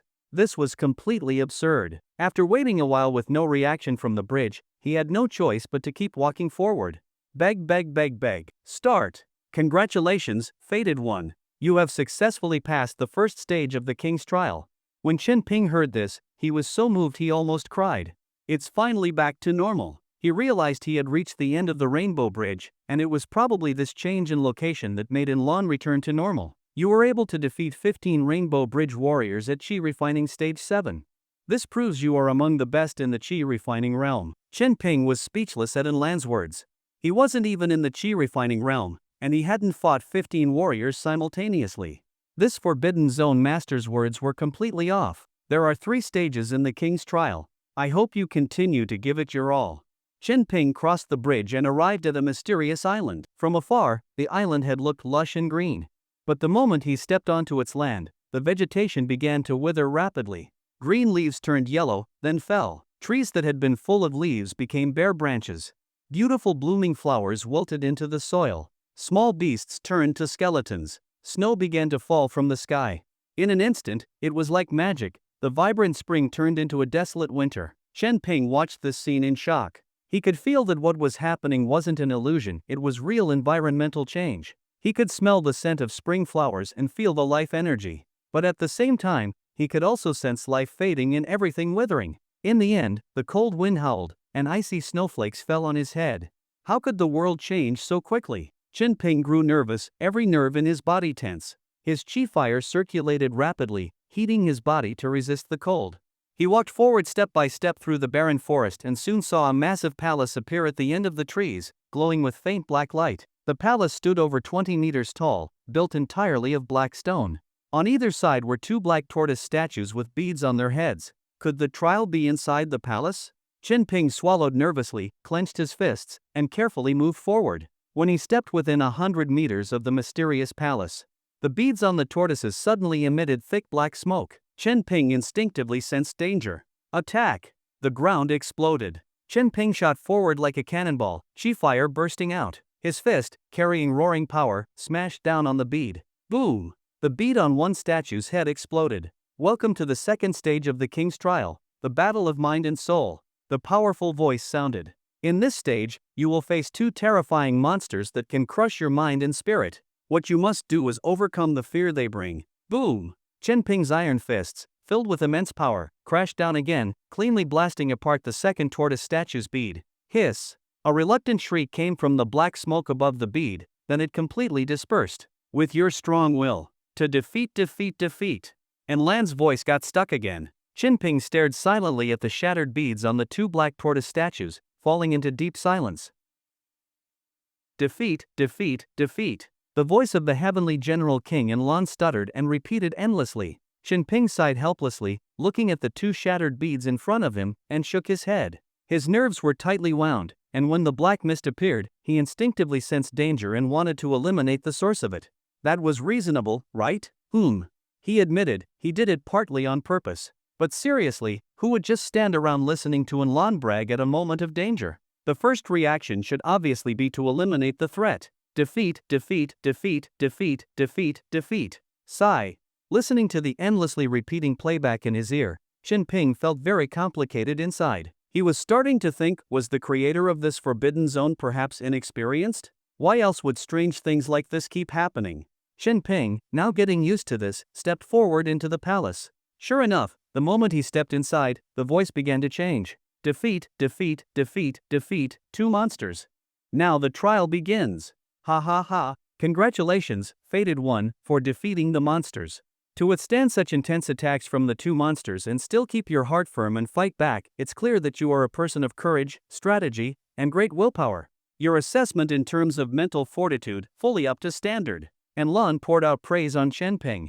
Chenping rubbed his nose, looking a little embarrassed. This second trial, the evaluation from this Forbidden Zone master was, once again, completely off. Well, maybe not completely. Courage, strategy, strong willpower, he hadn't exactly shown it. But maybe Lan's judgment wasn't totally wrong? Muttering in his heart, Chenping walked deeper into the mysterious palace. As soon as he entered, he saw countless fierce beast statues placed all around, each sitting on large grid tiles on the ground. The statues were lifelike, and he felt as if he were a chess piece dropped into a game, watched by those beast statues, with death a constant threat. What is this now? Chenping's hairs stood on end. Clenching his fists, he looked around in panic. At the other end of the grid, he saw a crouching blackwater black tortoise. Though it was also a statue, it felt completely different from the others, it almost seemed alive. So that's it. I understand now. A sharp glint flashed in Chenping's eyes. The beast statues around are the pawns on the chessboard. Then that blackwater black tortoise at the back must be the king piece on this board, right?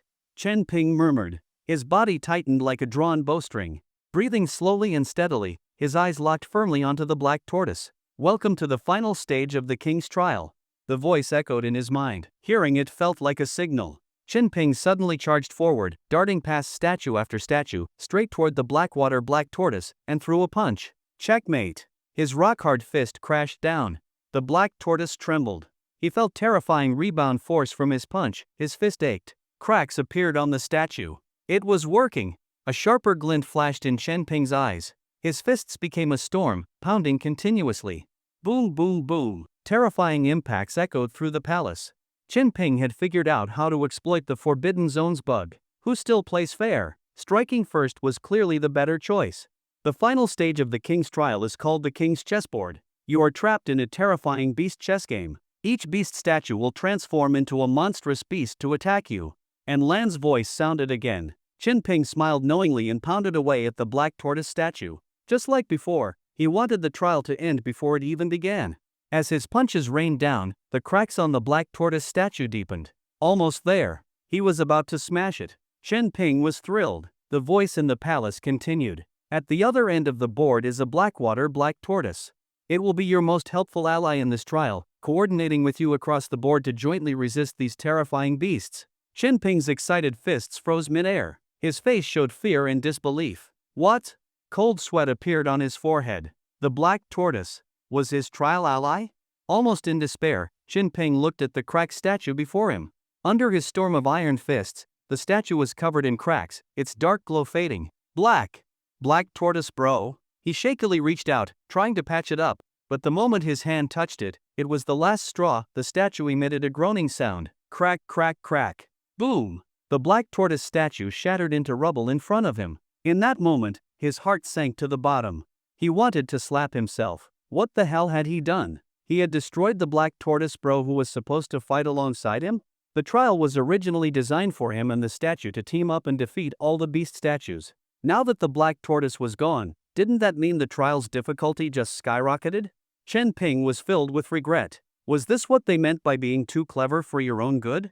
Trying to outsmart the Forbidden Zone creator, charging in with initiative. Now he had tricked himself into a disaster. From the grid on the ground, terrifying energy surged. One by one, beast statues glowed with black light, as if they were about to come alive. Even the shattered black tortoise statue flickered with dark light, but the light faded, came back, then faded again. As if a force was trying to emerge but had no vessel, and so vanished. I declare, the third stage of the king's trial begins. Begins. The familiar stutter made Chenping shudder. His expression shifted rapidly, from despair to shock, then to confusion. This is glitching again? Chenping was stunned. He looked at the broken statue. Black mist kept trying to form at its center, only to collapse repeatedly. Was it because he had destroyed the black tortoise statue early, so the trial system had glitched again? Right now, Chenping's emotions were like a roller coaster. Begins. Under the repeated playback of Lan's voice, Chenping walked up to one of the beast statues and fell into deep thought. Inside the chessboard, each fierce beast statue had a ferocious face, exuding a murderous aura. The beasts, about to come to life, gave Chenping the same feeling as 2-star Forbidden Zone monsters. So many 2-star level Forbidden Zone monsters waking up at once, Chenping felt immense pressure. begins. Hearing the palace's repeated playback, Chenping paused for a moment, then clenched his fists and slammed them hard onto a beast statue. At this moment, his strength was immense. With just one punch, he shattered the hard stone. Boom! The beast statue was crushed with one punch. The black mist energy inside scattered. Chenping walked to the next beast statue and struck it again. Boom! Another statue exploded. Like that, Chenping kept punching. Boom, boom, boom. One after another, immobile beast statues were smashed by him. 80. Chenping's iron fist swept across the entire chessboard. By the time he stopped, gasping for breath, the entire hall was covered in rubble. With decisive and fierce methods, Chenping had eliminated all powerful enemies. Phew! This really is worthy of being the final stage of the king's trial. So tough. Chenping truly felt the terror of the third stage of the king's trial. Begins. Hiccup! Suddenly, Chenping heard a strange sound. Wait, it's been glitching so long it hiccups now? Chenping looked around, both puzzled and uncertain. At that moment, the passionate voice rang out again. Congratulations, fated one! With powerful strength and resolute action, you cooperated perfectly with the Blackwater Black Tortoise and successfully defeated all the ferocious beasts. The tongue of the heavenly general King in Lan had finally straightened out, but what he said was still completely wrong. Boom, boom, boom. The ground trembled. Chenping saw the chessboard floor split in the middle. A colorful statue with a crown on its head slowly emerged from the crack, looking extremely majestic.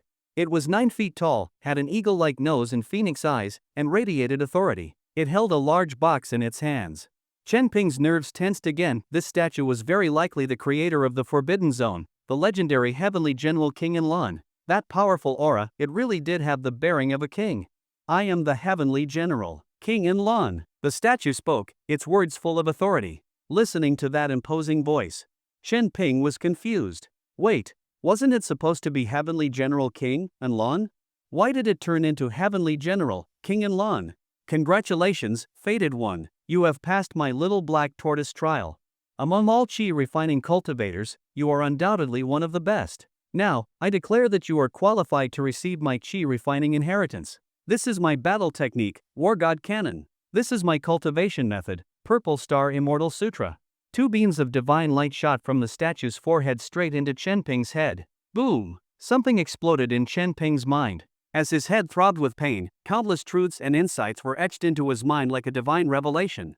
In an instant, he had grasped the War God Canon, and also understood the essence of the Purple Star Immortal Sutra. This was the benefit of receiving an expert's legacy. No need to read carefully, you instantly understand everything. The War God Cannon was a powerful attack technique, fusing all bodily strength into one explosive blast like a divine cannon.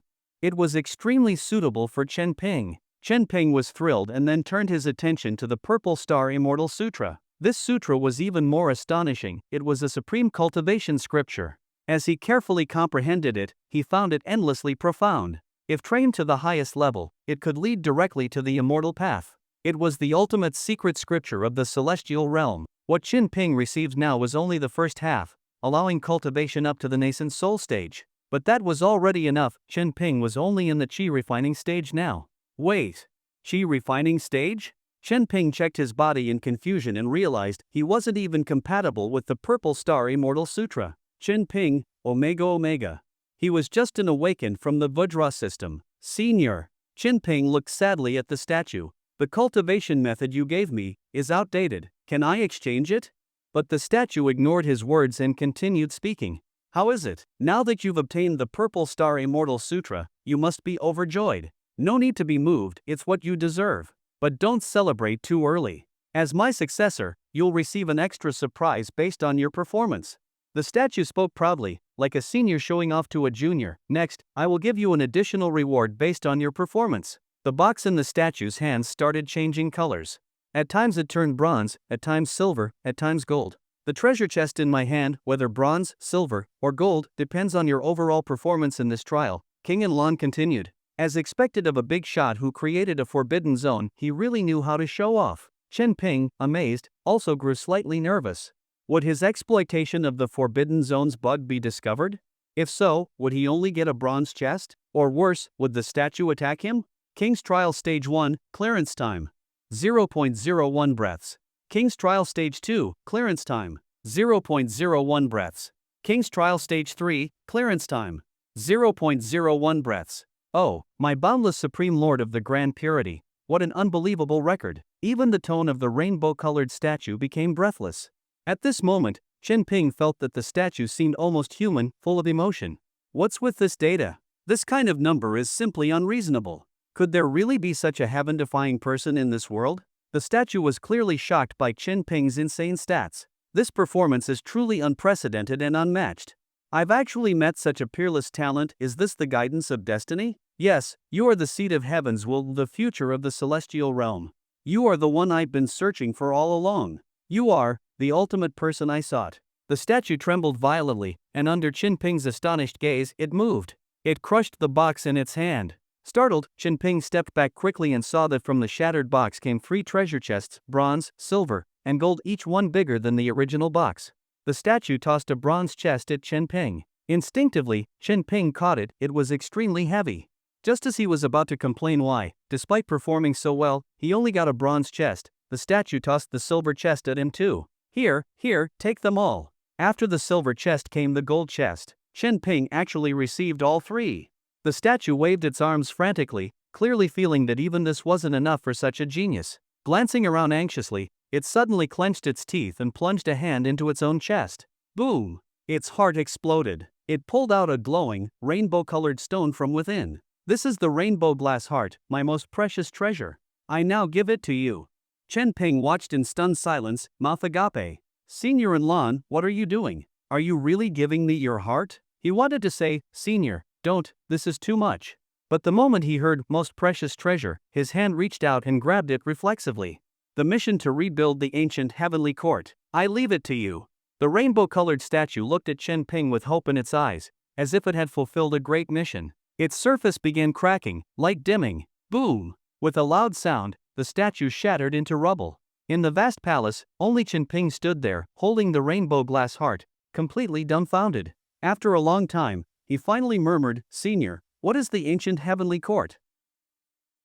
No one could answer Chen Ping's question anymore. Heavenly General King and Lan had already shattered into rubble. Inside the entire palace, only Chen Ping stood alone, dazed in the wind. Out of nowhere, he was told to rebuild the ancient heavenly court. He didn't even know what the ancient heavenly court was. What was he supposed to rebuild?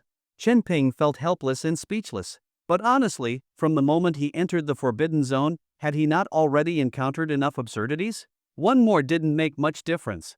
Chen Ping looked down at the heart-shaped crystal in his hand. The sparkling, transparent gem, glowing with a multicolored luster, was dreamy and mysterious. The strange energy it emitted even seemed to resonate with his heartbeat. This thing, how do I use it? Chen Ping could only tell that this treasure was extremely powerful. After all, it was the item Heavenly General King and Lan valued the most. Maybe even Qin Xiaoyu's top-tier divine vermilion bird trial wouldn't offer something this precious. But how powerful it really was, and how exactly to use it, he had no idea. But the moment he voiced the question, the rainbow glass heart in his hand suddenly flashed. Through a certain rhythm, it directly conveyed to Chen Ping how to use it. Refine it with blood essence. Let it recognize its master. They say blood essence is not ordinary blood, but a condensed fusion of an awakened one's essence, energy, and spirit. For an awakened person, every drop of blood essence is extremely precious, and releasing even a single drop can leave one weak, like the kind of exhaustion after several rounds of sex. So here's the problem. How should he refine this treasure? He'd never learned. No one had ever taught him such knowledge. Chen Ping was very helpless. This must be the pitiful fate of a rogue cultivator. Not only having nothing, but also knowing nothing. Chen Ping held the rainbow glass heart tightly. He didn't want to give up here, and he definitely didn't want to go outside and ask the gods how to refine it. Because he had a strong feeling that this rainbow glass heart was a rare treasure. It might even influence his future struggle against the gods in a significant way. Racking his brain for refining methods, Chen Ping suddenly discovered that the Purple Star Immortal Sutra included some matching refining knowledge, a bonus lesson, so to speak. But the Purple Star Immortal Sutra used spiritual energy to extract blood essence. Chen Ping didn't have spiritual energy. What he had was the Qi fire cultivated from the 9 Yang True Art. Well, it's all Qi anyway. Let's just treat the dying horse like a live one. Chen Ping knew he had no other choice. Gritting his teeth, he followed the technique described in the sutra, letting Qi fire surge through his entire body, and finally rush straight to the crown of his head. Immediately, Qin Ping felt his brain explode. Wisps of white steam came out from his scalp. Not only that, a wave of intense dizziness and nausea surged through him. Crap, did he just go into chi deviation? Startled, Qin Ping quickly circulated his chi fire, enduring the intense dizziness, letting it flow through his entire body and gather at his heart. Then he condensed the heart's blood into a single drop, guiding his chi and spirit to his fingertip. It worked! Using chi fire instead of spiritual energy to extract blood essence worked. Qin Ping was overjoyed. He felt intense pain in his fingertip as it split open slightly, revealing a drop of red golden blood, which slowly dripped onto the rainbow glass heart. With a sizzling sound, the rainbow glass heart absorbed the drop of blood. Qin Ping's whole body shivered, as if something had been released, something lost. In that moment, he felt an unprecedented emptiness, his whole body light and hollow. His legs weakened, and he fell into a blank state of extreme weakness. So empty, so very empty. After losing just one drop of blood essence, Qin Ping's vision darkened, and everything in the world felt meaningless. Whoosh! In contrast, the rainbow glass heart suddenly burst into brilliant light. The next moment, Qin Ping felt an invisible connection form between him and the rainbow glass heart. He could sense its existence clearly. To his astonishment, the rainbow glass heart turned into a rainbow beam and shot into his chest. Boom, boom, boom. Qin Ping felt a strong rumble in his body. His hollow frame was instantly filled by the rainbow glass heart. He could feel his heart merge with the rainbow glass heart. An immense life force surged within, bringing powerful transformation to his body. Not only that, fragments of memories flashed rapidly in his mind like a slideshow. They were impressions from when Enlon possessed the rainbow glass heart. Qin Ping saw Enlon, transformed in rage into the vermilion bird war god, sweeping across the 8 desolations.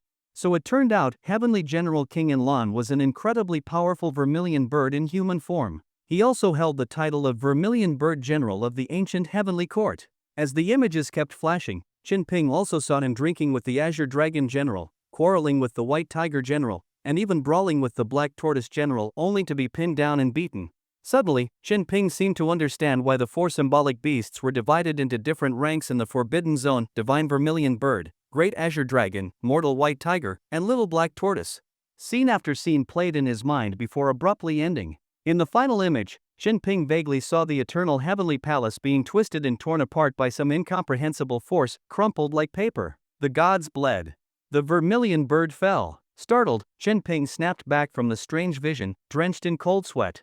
Once he calmed down, he clearly felt the rainbow glass heart in his chest releasing gentle energy, nourishing his entire body and rejuvenating his vitality. Rainbow glass heart, life-bound immortal treasure of the Vermilion Bird General of the ancient Heavenly Court. Aside from greatly enhancing its master's vitality, it contains 7 hidden, heaven-defying divine abilities. Learning this, Qin Ping was amazed. An immortal treasure. It was actually an immortal treasure. Qin Ping's heart surged with excitement. In the Age of Awakening, the value of an immortal treasure was beyond measure. Legends said immortal treasures were used by ancient immortals, infused with extremely unique and powerful energies. Their materials had to be the rarest heavenly and earthly treasures, their crafting, supremely complex, requiring god-tier artisans, their forging environment, filled with great fortune. All of it beyond imagination. In today's world, no craftsman could forge immortal treasures anymore. Which meant every immortal treasure was a one-of-a-kind artifact, its value only growing over time. Whenever one appeared, it sparked deadly battles among top-tier awakened beings. Back when an immortal treasure appeared on Panglai Immortal Island, no one knew how many powerful awakened beings died in the scramble for it. Who would have thought that he, a mere D-rank awakened, would accidentally obtain a treasure of this level? Qin Ping felt both overwhelmed and terrified. This was an immortal treasure. Even though his cultivation was too low to activate the rainbow glass heart's 7 hidden divine abilities, just the constant stream of boundless life force was enough to make him feel like he had transcended mortality. At the very least, right now the rainbow glass heart was constantly nourishing his body. It beat continuously like a powerful engine, refining and purifying his blood, making his strength more concentrated and solid, and his body more powerful. Qin Ping's face suddenly flushed, blood boiling, muscles twitching, golden light even radiated from his veins. His strengthening body was beginning to undergo a transformation and evolution on its own. Oh no! He was about to break through. Qin Ping forcefully suppressed the powerful surging energy inside him, trying hard to restrain his cultivation from breaking through. The energy in his body, his muscles, blood, and meridians were all trembling. This force wanting to evolve was too strong, so strong that Qin Ping nearly couldn't hold it back. Fortunately, he managed to suppress it. In this trial zone that only allowed those in the chi refining stage to enter, he didn't dare imagine what would happen if he advanced his realm. Would the forbidden zone unleash terrifying punishment upon him? To be safe, he still planned to break through after leaving. Phew, that was close. Chen Ping wiped his sweat. Once again, he had held back a breakthrough to a higher realm. He turned his gaze to the 3 treasure chests before him: bronze, silver, and gold treasure chests. Logically, those who passed a forbidden zone trial usually only got one of the 3. Chen Ping hadn't expected that, due to his outstanding performance, he'd receive all 3. Had he emptied out the entire treasure vault of the little black tortoise trial? He felt a bit excited, like opening mystery boxes. Let's open the bronze chest first. Excited, Chen Ping opened the bronze chest. Crash! A large number of star origin stones, glowing with starlight, appeared in front of him. Densely packed, at least 1,000. No, 2,000 star origin stones. Chen Ping counted them carefully, and a look of joy appeared on his face. He couldn't stop smiling. No wonder the bronze chest was so heavy, it was all money. Based on the average annual salary of a D-rank awakened being, which was a few dozen star origin stones, this pile alone would take a D-rank awakened decades without food or drink to earn. No wonder people said that inheritance-type forbidden zones were full of fortune. Once an awakened enters, they could rise to the top. Just the lowest reward from this forbidden zone alone could fulfill the dream of overnight wealth.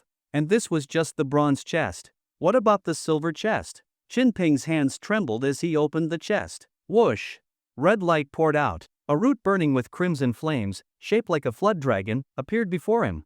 At the same time, a divine thought entered his mind. Red dragon root, a top-tier heavenly and earthly treasure nurtured by the blood of a red flood dragon, greatly boosts vitality, enhances chi and blood, and reshapes bones and meridians. A good item. Another great item. A genuine heavenly treasure. Each one of these treasures was infused with the fortune of heaven and earth, far more valuable than spiritual items, extremely rare. In the Age of Awakening, every heavenly treasure fetched sky-high prices. Next to the red dragon root was a blue, water drop-shaped jade pendant. Chen Ping picked it up and realized it was an unclaimed spiritual treasure. He immediately refined it and sensed its powerful spiritual energy. Ethereal jade, tier 5 spiritual treasure, contains 3 zhang internal space, can store items and has additional effects of warding off evil, nourishing the body, and extending lifespan. Chen Ping's face lit up with joy. A space-type storage item, absolutely priceless.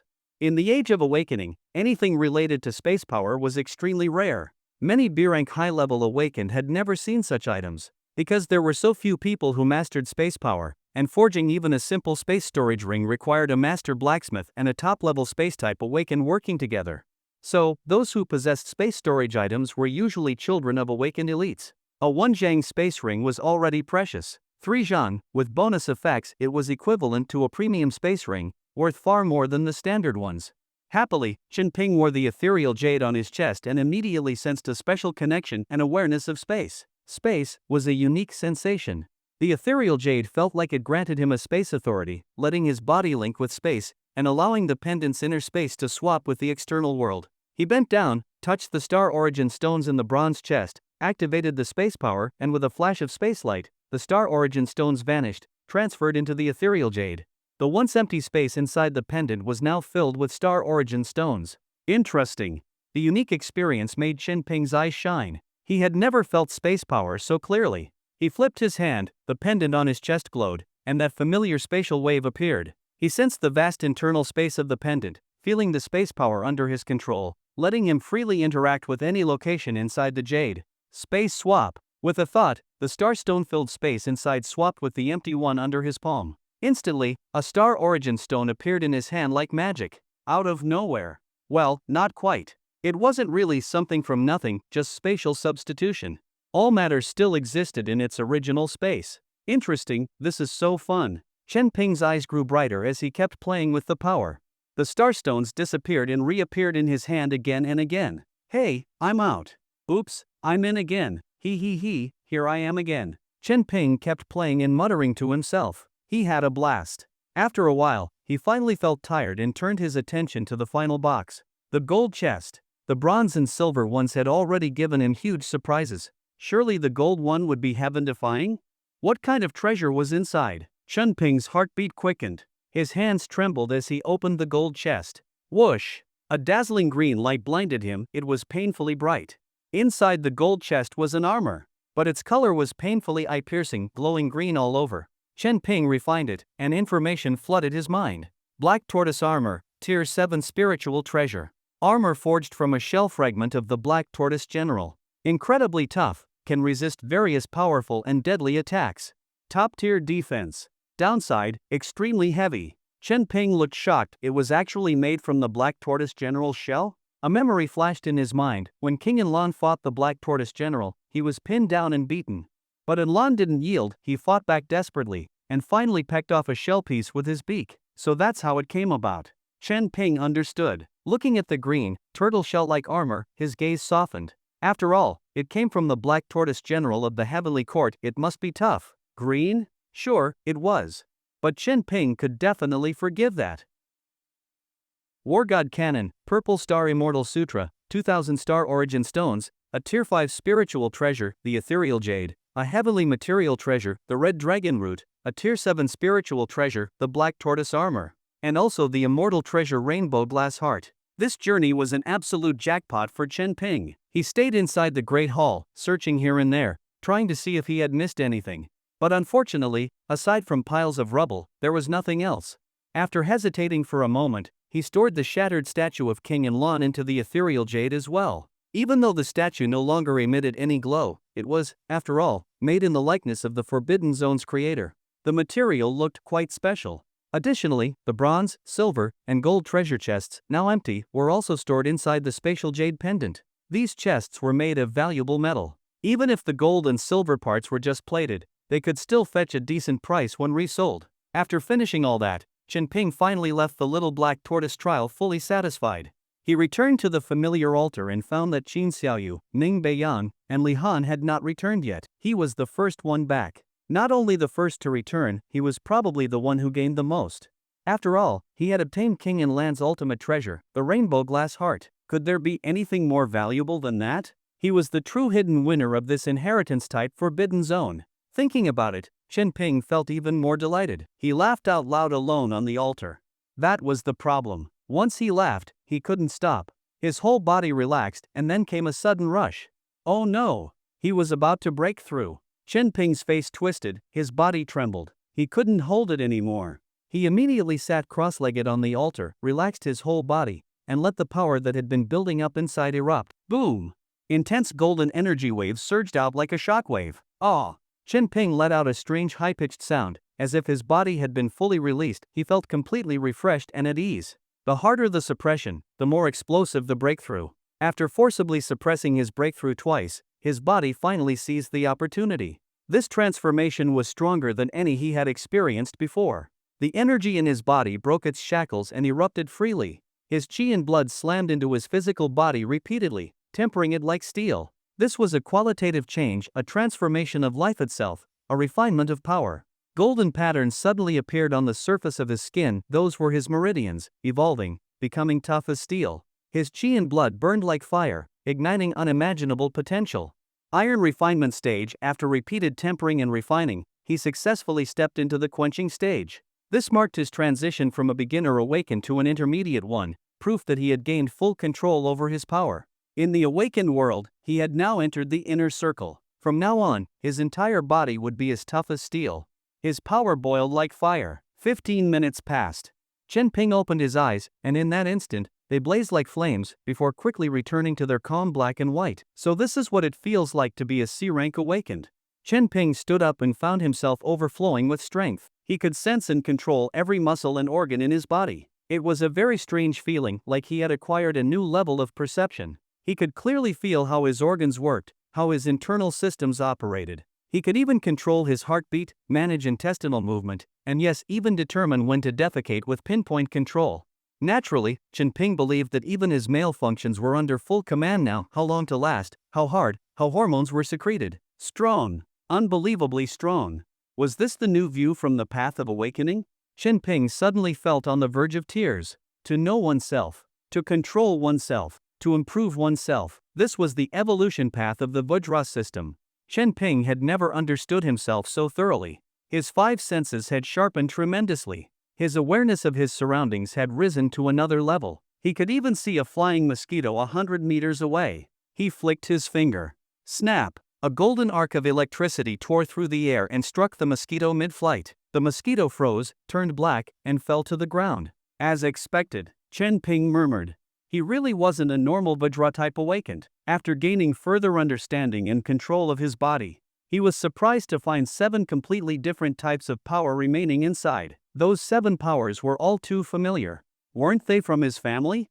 He had borrowed divine power before, letting it merge with his body. When it faded, there were always some lingering effects. Yes, those effects were actually divine remnants. His body had a strong devouring power. It could absorb the energy of star origin stones completely. Even when borrowing divine power, he could forcibly tear off a piece for himself. The mysterious energy in his chest came from his father. From previous use, he'd seen that this energy wasn't one-time, it could recharge after being depleted. It was as if he had stolen divine power for himself. Snap! Another flick. An even stronger golden lightning shot from his fingertip, instantly striking a peach tree 100 meters away, splitting its trunk. That power. Too satisfying. Chen Ping grinned, his smile turning wild. He snapped his fingers repeatedly. Boom! Boom! Boom! He kept testing, firing shot after shot around him. The power was amazing, like a finger gun. It rivaled that of elemental-type C-rank awakened ones.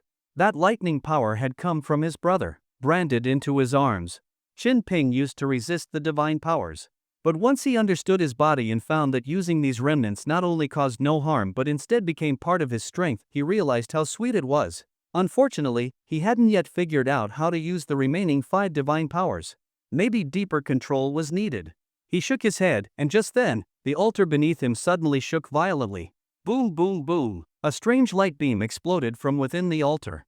A white tiger phantom suddenly leapt out of the light and landed swiftly on the back of Chen Ping's hand. Congratulations, Fated One, you have obtained the Mortal White Tiger Trial qualification. King Inlan's warm and excited voice echoed across the altar. Chen Ping looked at the white tiger mark on the back of his hand, dazed.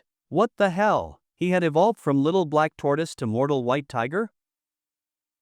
Chen Ping actually felt a bit nostalgic for King Inlan. That voice, after not hearing it for a while, he really did miss it a bit. After all, to Chen Ping, whenever Inlan's voice appeared, benefits followed. And this time was no exception. He had only been qualified to enter the Little Black Tortoise trial, yet now, somehow, he had obtained the qualification for the Mortal White Tiger trial.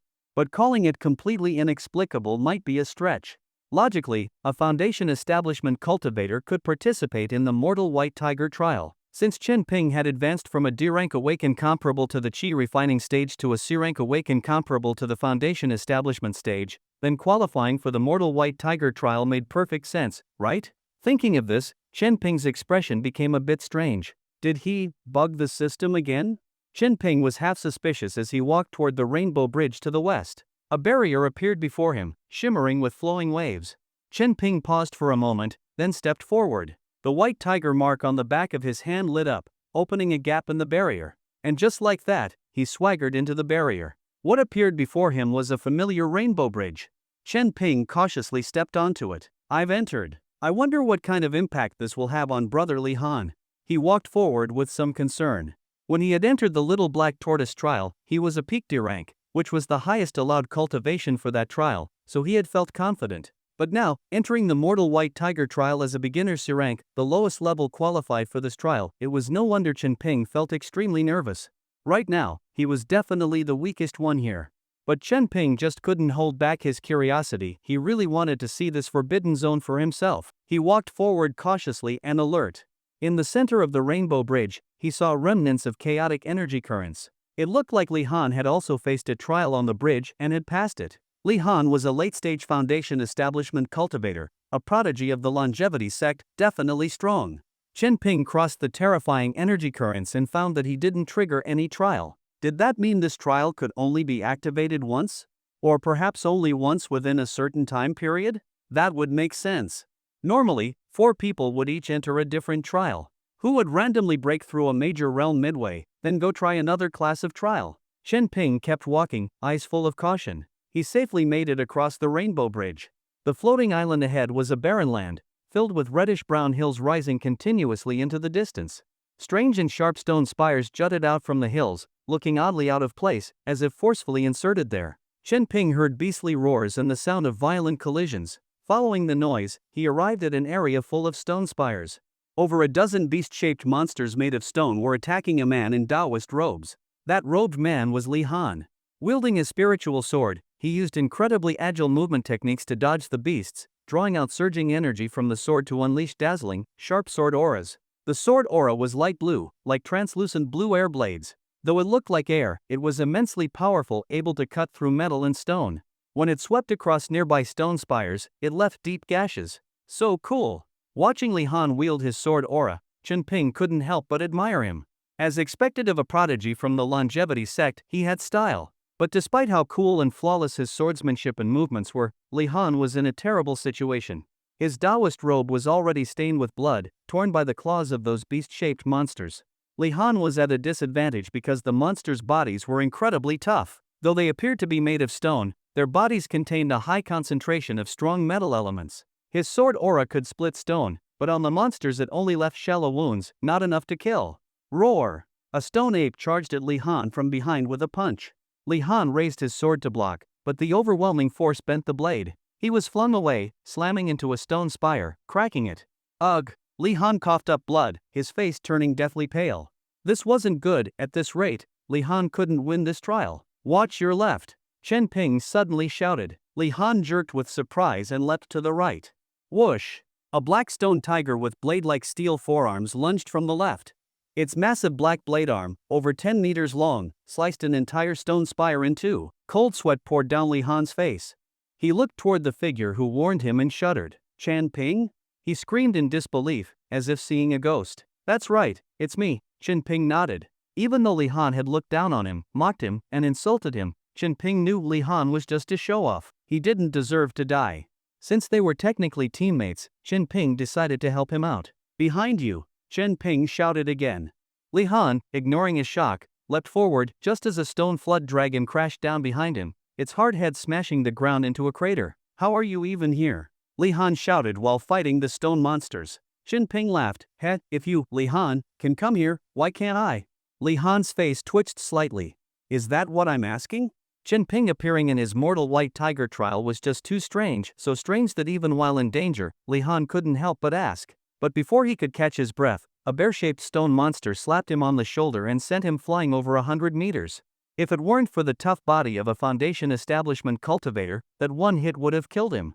Li Han crashed to the ground in a mess and saw several more stone monsters charging at him. He gritted his teeth and pulled out a yellow talisman from his robes. Defend! With a loud roar, the talisman ignited, and a golden barrier formed around him. Boom, boom, boom! Several monsters slammed into the golden barrier, shaking it violently. Truly worthy of being a prodigy from the longevity sect, so many tricks. Chen Ping commented in amusement. But this is just your last gasp, isn't it? Taoist friend Li Han, if this keeps up, you're going to get killed by those monsters. Want me to lend a hand?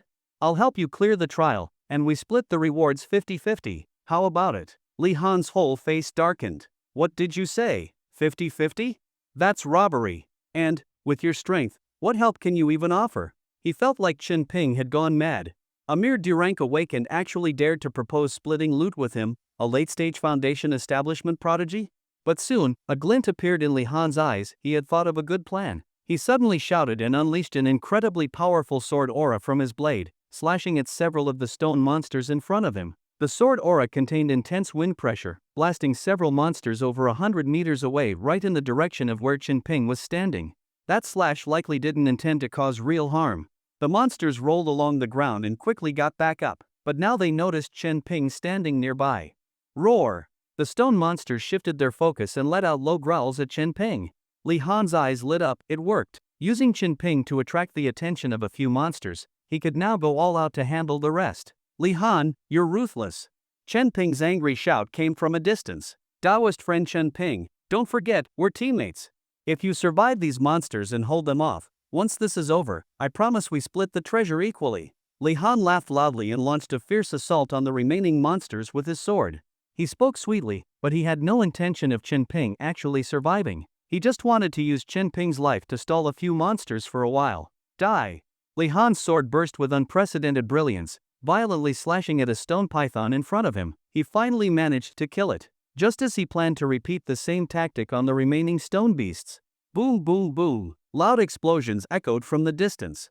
Thud thud thud. Several monsters crashed heavily near Li Han, slamming deep pits into the ground. Li Han looked toward one of the fallen monsters. It was the stone ape. The back of its rock-hard head had been mostly smashed in, and after rolling on the ground, it never got back up, completely losing its combat ability. His brain froze for a moment, stiffly turning his head. A young man wearing metal gauntlets stood beside a hill. Sunlight shone on his gentle face, soft and harmless, and he gave Li Han a big smile. Chun-Ping, you. Li Han's eyes widened in disbelief at what he saw. Were those stone monsters really all knocked away by that young man?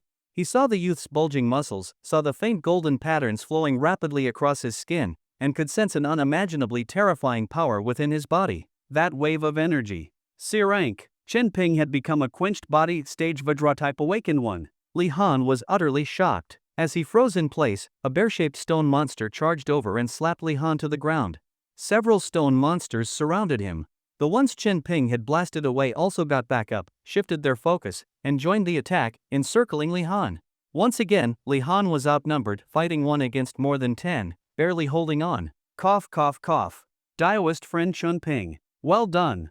Congratulations on reaching the quenched body stage. That's great news. Now let's work together to wipe out these damn stone monsters. My promise still stands. Once we get the Forbidden Zone rewards, we'll split them 50-50. Li Han shouted as he struggled to fight off the monsters.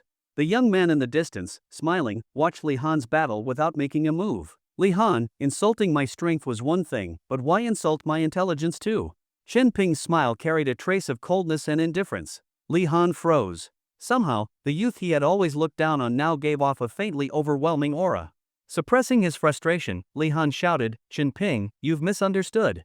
We're teammates through thick and thin. These monsters are extremely strong. Only by joining forces can we defeat them. Chun-Ping laughed out loud. He really thought Li Han was treating him like a fool. That attempt to get him killed just now, did Li Han really think he hadn't noticed? Li Han saw Chun-Ping still wasn't helping and continued to watch with great interest. His tone softened. Daoist friend Chun-Ping, what do you want me to do to get your help? I can help you, Chun-Ping said slowly. Li Han's eyes lit up. Chun-Ping suddenly said, call me daddy. Li Han? Daoist friend Chun-Ping, stop joking around. Li Han forced a smile, trying not to explode with rage. I'm not joking. Chun-Ping looked at him with utter seriousness and a playful smile. Li Han trembled with fury. This person he had always looked down on was actually asking him to call him daddy? The rage he'd been suppressing finally burst out. Outrageous. Just because you've gained some strength, you think you can act all high and mighty and take advantage of others? I, Li Han, am a prodigy of the longevity sect. I will one day become one of the 12 paths of Kunlun and inherit the legacy of senior brother Lu Tianlu. Who do you think you are, to humiliate me? Enraged, Li Han's spiritual sword burst into flames. Whoosh!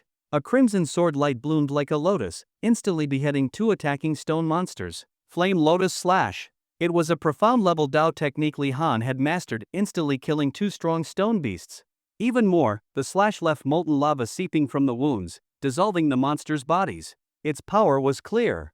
Even Chun-Ping's expression changed slightly as he watched from afar. That slash was seriously dangerous. As expected of a genius from a major Qi training sect, he had real skill. However, that attack also consumed a lot of spiritual energy. Li Han's face turned pale. Whoosh! Another slash, with a powerful wind burst, blew 3 stone monsters into the air, landing near Chun-Ping. Same old trick. Li Han wanted to make Chun-Ping take aggro. The mindless stone monsters indeed lunged at Chun-Ping. Chun-Ping didn't hesitate. With Qi fire flowing through him, he punched straight at one of them. It was just an ordinary punch, but it was far stronger than his full-power D-rank punch from before. The Bear King gauntlet struck the monster's rock-hard body, denting it and sending it flying back toward Li Han. Chun-Ping stepped aside, easily dodging attacks from the other 2 monsters. These monsters were strong, their strength and speed were beyond 2-star monsters, at least at Foundation establishment level, but their brutal attacks, under Chun-Ping's heightened senses, were clear and predictable, easy to dodge. Yes, when Chun-Ping realized he had enough strength to handle these monsters, when he saw that even Foundation stage monsters weren't all that fearsome, he knew he could control the whole situation. Like a cat playing with mice, Chun-Ping dodged a few attacks, then used skillful force to knock 2 more monsters back to Li Han. From whence they came, to whence they return. Chun-Ping! Li Han's voice cried out in fury. Chun-Ping sat cheerfully on the ground and watched the show. He wasn't about to fall for Li Han's trap and help him defeat these monsters. What are you yelling for? Are you calling me? Chen Ping scratched his ear. Li Han was furious, but overwhelmed by the monster's assault, he grew more exhausted. A person's strength has limits. Even after killing a few monsters, 9 still surrounded him relentlessly, and he no longer had the strength to finish them off. Flame Lotus Slash was unusable, and his sword couldn't harm their tough bodies. He could only struggle and bleed, his injuries worsening. Chen Ping just watched nearby, full of anticipation, watching the kid resist, waiting for him to yield. Boom, boom, boom. Li Han was beaten black and blue, his waist slashed deeply by claws. A black stone lion bit into his shoulder, knocking him down and pinning him to the ground. Chen Ping! Li Han cried out in anguish. Say it. Say you want to live. Say you want me to save you. Chen Ping walked toward the fallen youth. Li Han's eyes turned red, his body trembled. Surrounded by monsters, he was utterly desperate. In that moment, one voice rang out across the heavens. Daddy, save me! As Li Han screamed those words, a golden blur filled his vision, followed by a thunderous sonic boom. The youth's fist slammed into the black stone lion's side. A massive collision erupted, blasting white shockwaves outward. The beast's rock-solid body caved in and cracked. Roar! The lion howled in agony. The iron fist burst through its body, sending it flying dozens of meters away. As he retracted his fist, Chen Ping grabbed the stone dog by the head, slammed it into the ground, cracking the earth, then spun up and kicked another stone monster into a distant spire. The youth fought like a brutal beast king, flowing with deadly precision, saving Li Han from the brink of death. Looking down at the dumbfounded Li Han, the smiling youth replied cheerfully, Hey! Chen Ping's affectionate hey made Li Han collapse emotionally. Too much. It was really too much. Li Han gritted his teeth and climbed up from the ground, his face red like pig's liver. When he first met Chen Ping, he had assumed an aloof attitude, claiming he would grant Chen Ping an opportunity, looking down on this newly awakened rookie. Even when they later teamed up to explore the Forbidden Zone, he still had no expectations for someone as weak as Chen Ping, mocking and belittling him both openly and subtly. But who would have thought, in just a few days, he had gained a daddy. Roar! The stone monsters roared in fury and charged at Chen Ping. Chen Ping's whole body surged with chi fire, his iron fists as heavy as mountains.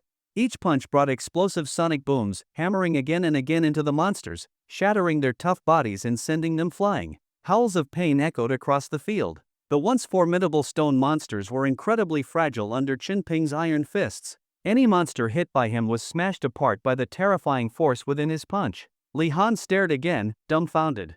Only now did he realize Chen Ping had been holding back earlier. This was Chen Ping's true strength. Was the S-rank Vajra type awakened really this strong? And Chen Ping had only just entered the quenched body stage. Li Han looked at the overwhelmingly powerful Chen Ping, his emotions becoming more and more complicated. How could he be this strong? One after another, the stone monsters were smashed apart by Chen Ping. In no time, all the monsters had been dealt with by him. The group of stone monsters that Li Han had found extremely difficult now lay as rubble. Phew! These monsters really were strong. No wonder you were pushed into a desperate situation, Taoist friend Li Han, Chen Ping panted. Li Han's face twitched slightly, gripping his sword tightly. It must be because Vajra type awakened were especially good at fighting stone monsters. Yes, it had to be that. Besides, if he hadn't already fought more than 10 of them, killing 6 or 7 by himself, how could Chen Ping have taken the chance to finish off the other 9? Thinking that way, Li Han suddenly felt much better. He forced a smile and cupped his hands toward Chen Ping. Many thanks, Taoist friend Chen Ping, for lending a hand. This great kindness, I, Li Han, will never forget. Chen Ping waved his hand. Don't give me that nonsense. Just don't forget to give me half of the reward when we get it. Of course. Li Han smiled and cupped his hands again. You and I fought side by side and conquered the mortal white tiger trial. It was no trouble at all, right? Just as he finished, a majestic and excited voice echoed in their ears. Congratulations, fated one, for completing the second stage of the King's Trial, the Golden Beast Trial, with outstanding performance. We look forward to seeing even better performance in the next 2 stages. A familiar voice. Chen Ping's expression shifted slightly. 2 stages cleared, but 2 still remained. So the Mortal White Tiger trial had a total of 4 stages? But more important than that, King Enlan finally started talking to him too. The moment he heard Enlan's voice, Chen Ping knew he was now recognized as a true trial participant. Earlier, he had spared Li Han's life not out of compassion, but because he needed to use Li Han's identity to obtain the trial's inheritance treasures. If he accidentally killed Li Han and the trial ended because of it, wouldn't that be extremely awkward? Don't think that couldn't happen in a forbidden zone full of bugs. Chen Ping really didn't dare take that risk. But now it was fine, he himself was also a trial participant. Chen Ping turned his gaze toward Li Han. Li Han gave him a friendly smile and sincerely said, "Taoist friend Chen Ping, I'm a bit weak right now, how about we sit and meditate for a while before continuing?" Chen Ping hesitated, then nodded slightly. That's fine too. He'd had a bit of killing intent before, but seeing Li Han's friendly smile and remembering that this smiling guy had once called him daddy. Even a tiger doesn't eat its own cubs. At this moment, he couldn't bring himself to do it. Fine. He'd wait a bit longer, see if the trial really worked like he thought and if he truly had a place in it. The two of them sat down to meditate. Li Han pulled out a small bottle, and the rich fragrance of pills instantly filled the air. Just breathing it in made one feel refreshed all over. He took out one blood-chi pill after another and stuffed them rapidly into his mouth. Chen Ping was dumbfounded watching this. Did Li Han think blood-chi pills were free? They were spirit pills. Even though they were only the lowest 1-star grade, they were still precious to awakened beings. One pill could quickly replenish blood-chi and heal injuries, must have for wealthy awakeners. Most people took one, then rested slowly to recover. But Li Han was eating them like candy, one after another. How wasteful was that? Chen Ping was speechless. So this was what a rich dog from the cultivation world looked like? Showing off wealth in front of him? But it wasn't really Li Han's fault. What Chen Ping didn't know was how much psychological pressure he had put on Li Han. Li Han sensed Chen Ping's threat. Covered in injuries and feeling extremely weak, he had no sense of security at all. Under such pressure, he desperately wanted to recover his strength. He didn't care about wasting valuable pills, he just wanted to return to peak condition as fast as possible. As long as he got back to full strength, what was a mere Chen Ping to him? Rumble. The power of the blood-chi pills surged, his blood and chi roared and rolled inside him, and his injuries quickly began to heal. A dark and cold glint flashed in Li Han's eyes. Out of the corner of his eye, he glanced at Chen Ping and saw that he was also meditating, holding a star source stone in his hand, seemingly relying on the energy of the stone to recover. The corners of his mouth lifted slightly, filled with disdain.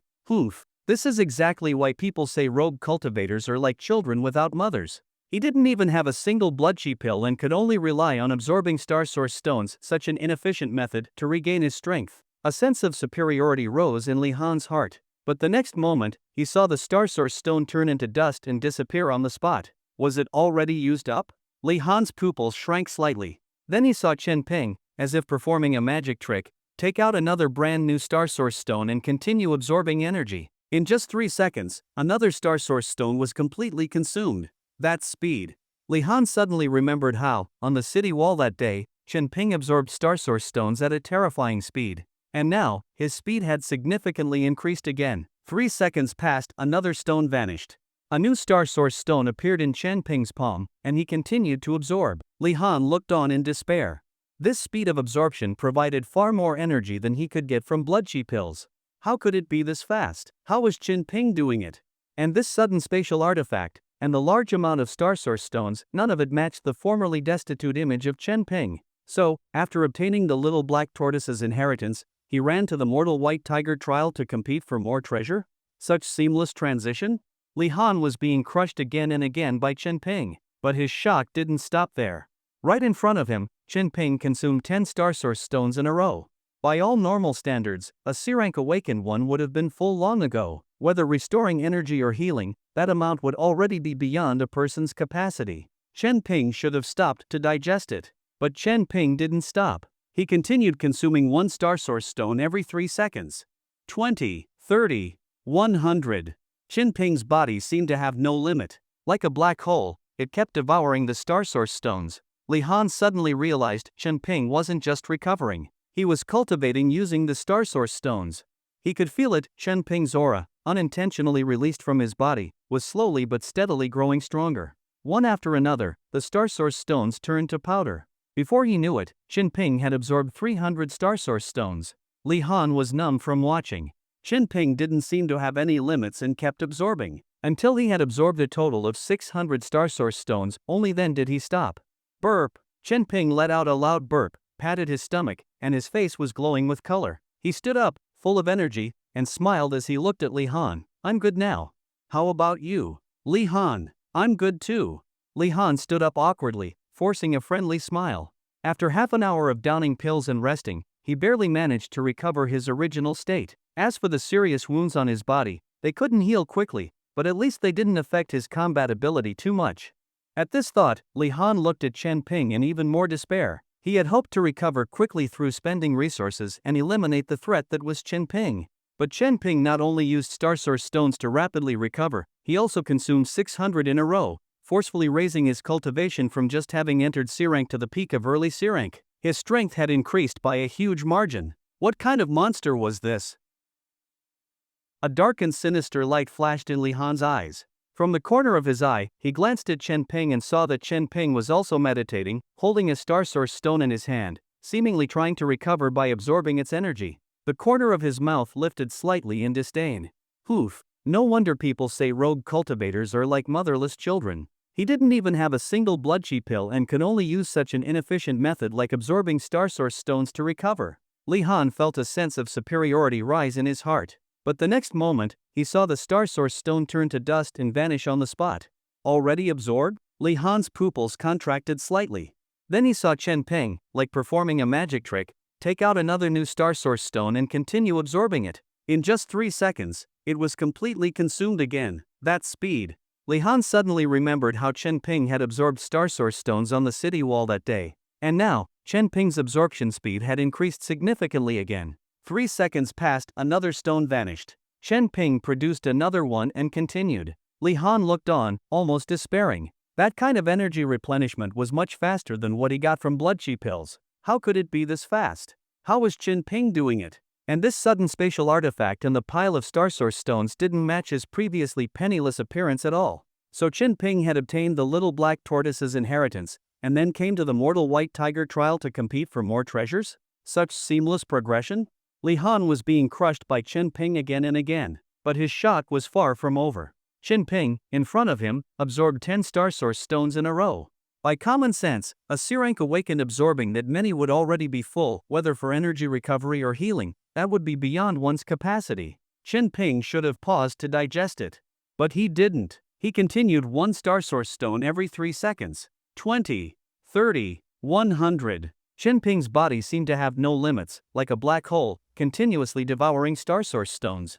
Li Han suddenly realized Chen Ping wasn't recovering like he was using Star Source stones to cultivate. He could sense it. Chen Ping's aura, unconsciously released from his body, was steadily and slowly strengthening. Stone after stone turned to dust. Unknowingly, Chen Ping had absorbed 300 Star Source stones. Li Han was numb from watching. Chen Ping showed no signs of stopping. Until he had absorbed exactly 600 Star Source stones, he finally stopped.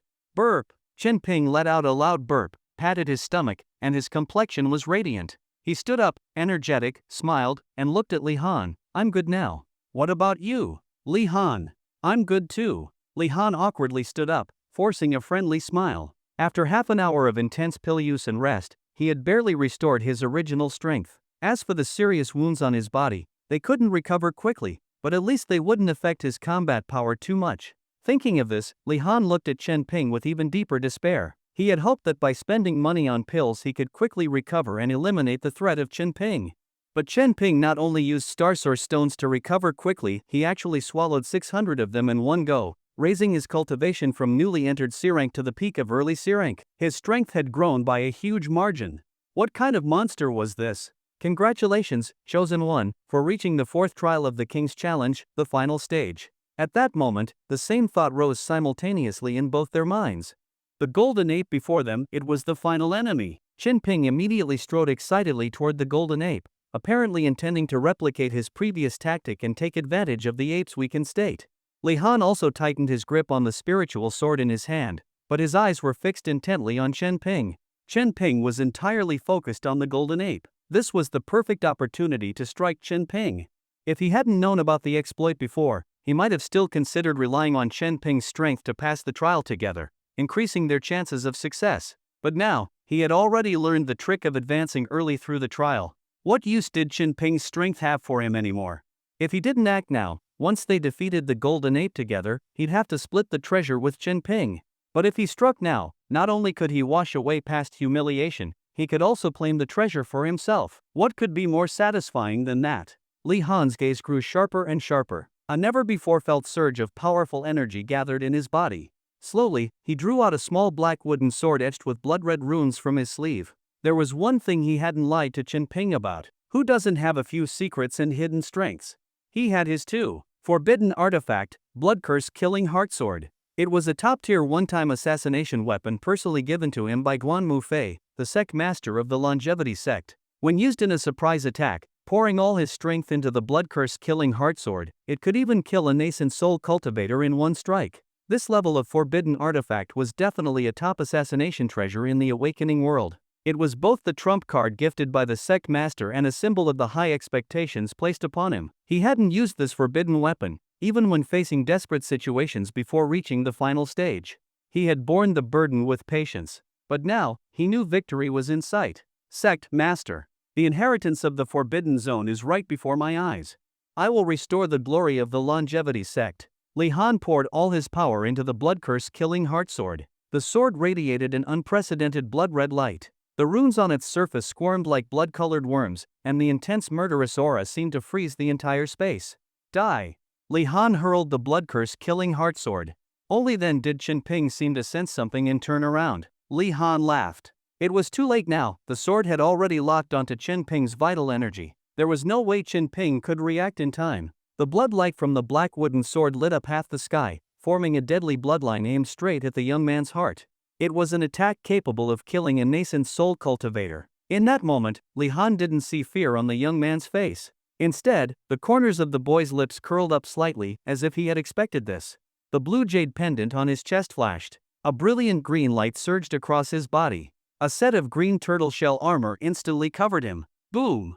The blood curse killing heart sword struck Qinping's chest, but was blocked by the turtle shell armor. The sword energy exploded at that moment, shattering and tearing up the ground around them. The overwhelming force kept surging forward, pushing Qinping's body backward, generating ring after ring of powerful shockwaves behind him.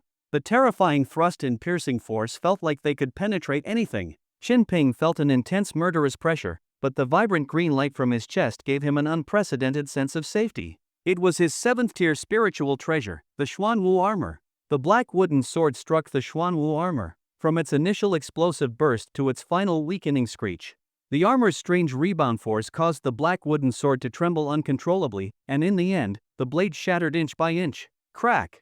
The black wooden sword broke apart. The green shell in front remained unscathed, as if mocking him mercilessly. Li Han's eyes widened, his body swaying slightly, struggling to stay upright. How could this be? That was the blood curse killing heart sword, a forbidden weapon capable of killing a nascent soul expert. The boy stood with his green turtle shell armor on his back, looking at the handsome man before him in disbelief, and gave a meaningful smile. Brother Li Han, you wanted to kill me?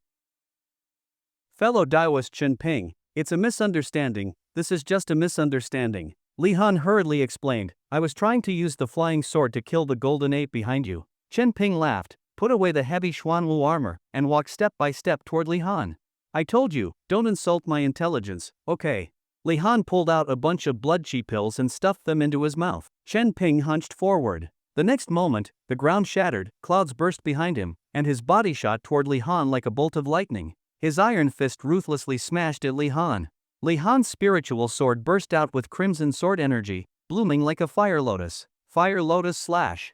Wherever the blade passed, the air twisted, but the iron fist shattered through layers of flame and struck heavily on Li Han's sword blade. Boom! The clash of weapons resounded. Sword energy exploded with flames. Qinping felt the scorching sword aura wrap around his entire body, as if trying to engulf and melt him. But he showed no fear, withstood the flames head-on, and his iron fist, heavy as a mountain, bent Li Han's spiritual sword. Li Han's face showed shock. This young man actually blocked his ultimate move, Fire Lotus Slash, with just his fists, and even suppressed him in momentum. Before he could react, he saw Qinping open his mouth at him. Roar! Along with the roar, blazing energy burst forth, exploding right in Li Han's face. Li Han was completely dazed, feeling the ripping pain explode in his head. Only one thought remained. How could a Vajra type awaken one shoot blasts from his mouth? If not for his late Foundation establishment physical body and strong spiritual energy protection, that blast alone would have blown off his head. Li Han's face turned pitch black as he forcibly withstood the blow, retreating quickly. His sword's momentum shifted, spitting out sword energy, slicing at the youth's neck from a tricky angle. Even in such a disadvantaged position, he still tried to counterattack. Chen Ping stepped back, dodging the sharp slash, and at the same time brought two fingers together and pointed at Li Han's chest. Boom! Golden lightning burst from his fingertips, shattering space and piercing Li Han's heart. Li Han went completely numb. He couldn't even hold onto his sword, which fell to the ground. What was that? Why can a Vajra type awakened one discharge electricity? Just as he snapped back, Chen Ping's iron fist, the size of a sandbag, slammed hard into his abdomen, launching him into the air, smashing his internal organs. Chen Ping then leapt into the sky, twisted midair, and unleashed a punch like a tiger crashing down, striking Li Han's heart. The force blasted through Li Han's chest and sent his body crashing to the ground like a cannonball, creating a huge crater. Cough, cough, cough. What's happening? What the hell is happening? Li Han coughed up blood repeatedly, his eyes filled with fear and regret. He was scared. He was facing a complete monster. Even though he was in the late foundation establishment stage, he couldn't fight back at all against this youth. Stop. Li Han cried out hoarsely. Chen Ping descended, fist slamming down toward Li Han's head without hesitation. Boom! One punch cracked the earth. Blood splattered. The sound of a skull shattering followed. Chen Ping looked down and saw that the head under his fist had become a bloody mess. If you've got last words, save them for the king of hell. I'm not interested. Chen Ping exhaled and slowly pulled back his fist. Looking at the lifeless body, he nodded in satisfaction. He had finally killed the enemy who had repeatedly tried to take his life. Not bad. Chen Ping nodded to himself. He was very satisfied with the outcome of this battle.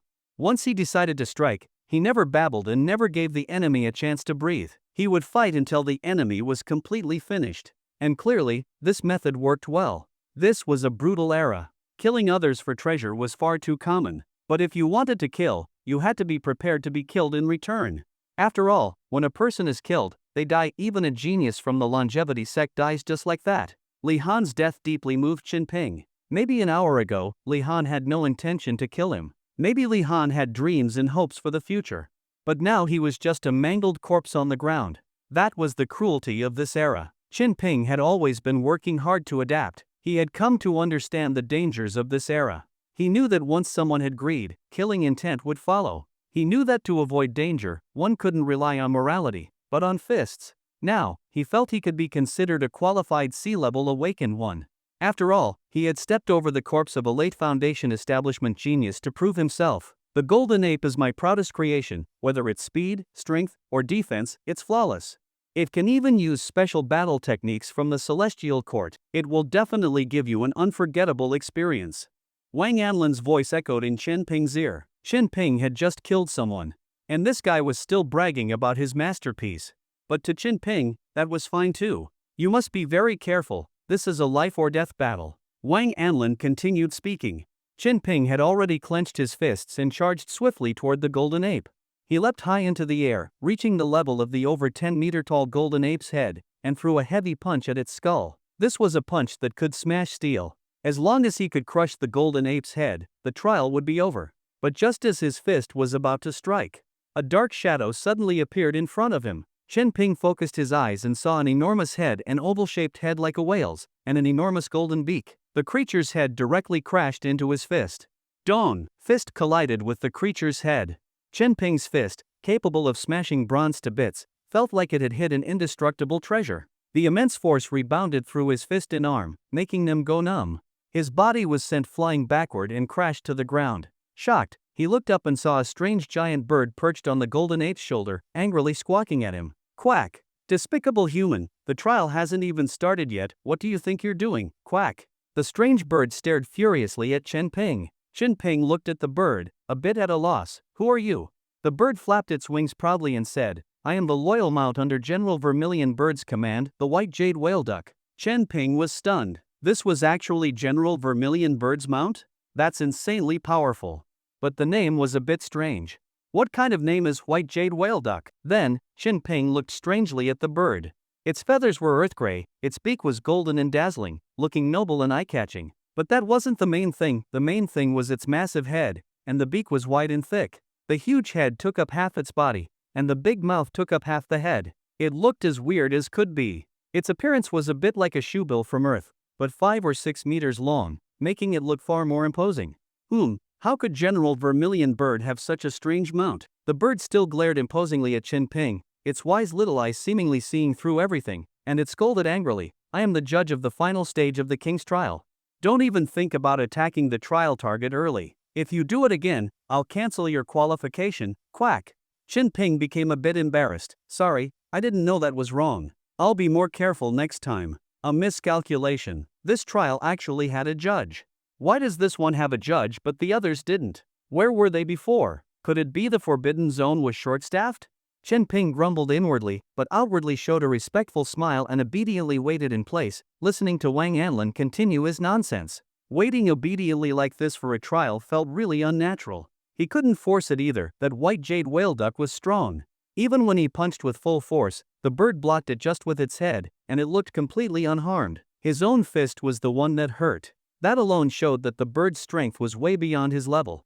After seeing that Chen Ping had calmed down, the giant bird nodded in satisfaction, flapped its wings, and flew to a nearby tall stone peak. There was a large bird's nest on the mountain, along with various pieces of furniture. It plopped itself down on a leather sofa, crossed its wings behind its head, leaned its big head to one side, stretched out a tasty-looking leg and wiggled it, casually watching the battle arena. It looked as street smart as could be. "Kid, behave yourself. Let me see what you've got, quack," the white jade whale duck said in an old-fashioned tone. Only then did Chen Ping realize that the bird had been silently watching the battlefield from nearby all along. It's just that its aura was so well hidden that neither he nor Li Han noticed it was up on the mountain. In the arena, waves of golden energy surged, rapidly pouring into the golden giant ape. The ape's body grew increasingly dazzling. Strange golden hairs began sprouting, and its eyes glowed with golden light, sharp and full of life, as if it had truly awakened. At the same time, a powerful aura began to spread outward. Chen Ping felt an intense and terrifying pressure. His entire nervous system tensed up involuntarily, and his muscles trembled slightly, warning his body of danger. The enemy was very strong.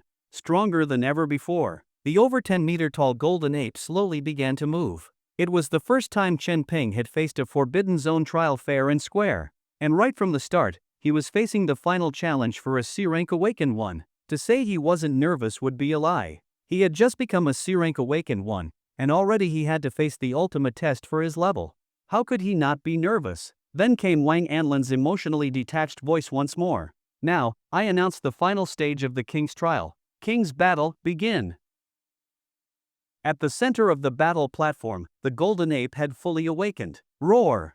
It roared wildly, pounding its chest with both fists like a drum, sending out wave after wave of shock through the air, making the entire battle platform tremble. Chen Ping could feel its aura. It wasn't any weaker than the master of the Forbidden Zone he had once seen, that terrifying lizard demon dragon. The over 10-meter-tall golden giant ape gave Chen Ping immense pressure. After its excited roar and furious drumming, its golden eyes slowly turned toward Chen Ping, staring at the seemingly frail young man on the platform.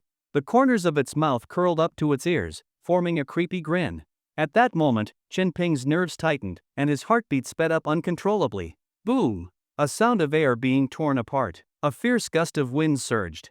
In the blink of an eye, the golden giant ape was in front of Chen Ping. Its 4 to 5 story tall frame caused the pressure to skyrocket. So fast. A fist larger than a human hurtled toward him, filling Chen Ping's entire field of vision. Chen Ping's chi fire surged to its limit. Without hesitation, he threw a punch toward the incoming fist. Boom! A violent collision.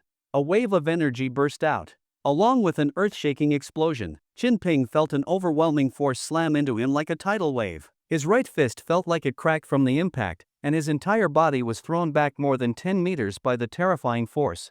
Such powerful strength. With just one clash, his arm was already numb and trembling. He.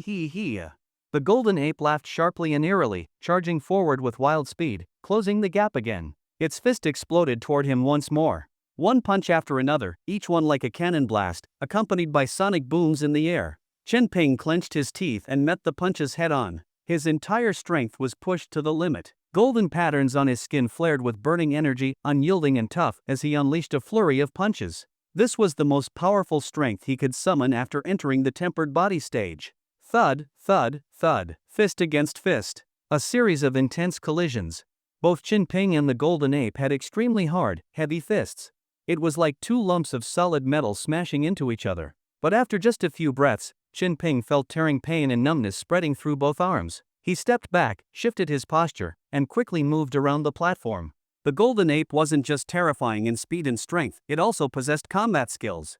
One punch after another drove Chen Ping into a corner. Suddenly, it spun and swept its leg, slamming into Chen Ping's shoulder and sending him flying dozens of meters. Chen Ping felt like the bones in his entire arm were shattered. The golden ape was already on all fours, charging quickly. Its fists came down wildly, giving him no time to breathe. But Chen Ping kept a solid stance. Even after being knocked back, he immediately stabilized his footing. The moment he landed, he counterpunched. His blood began to boil. Even though he was clearly at a disadvantage, even though the enemy before him radiated overwhelming pressure, a smile involuntarily spread across his face. Golden ape, he. Chen Ping, he. Thud, thud, thud. Their fists collided madly. Chen Ping was knocked into the air by one punch. The golden ape grinned fiercely and leapt into the sky, aiming to hammer him to death. Suddenly, Chen Ping opened his mouth. Energy surged from his chest, and a powerful golden energy blast shot out, slamming right into the golden ape's face. While its face turned pitch black and its body stiffened for a split second, Chen Ping closed in from midair and spun, viciously kicking the golden ape in the head. The kick, strong enough to crush steel, caved in the golden ape's face. With a metallic clang, golden blood seemed to spurt from its mouth. The golden ape's body began to fall backward. Chen Ping wanted to follow up, but the golden ape twisted in midair. Its golden tail lashed out and wrapped around Chen Ping's waist, violently slamming him into the ground.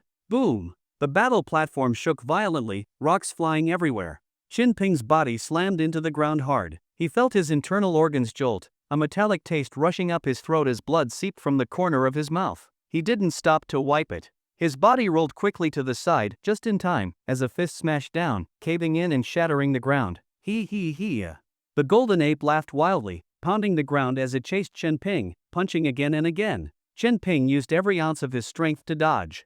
Monster! It really is a monster. Even after taking a blast from his mouth and a full power punch, its combat strength hadn't dropped at all. Chen Ping could feel its terrifying strength, the overwhelming presence of the golden ape. His 9 Yang True technique, Flame Chapter, had already reached the minor accomplishment stage.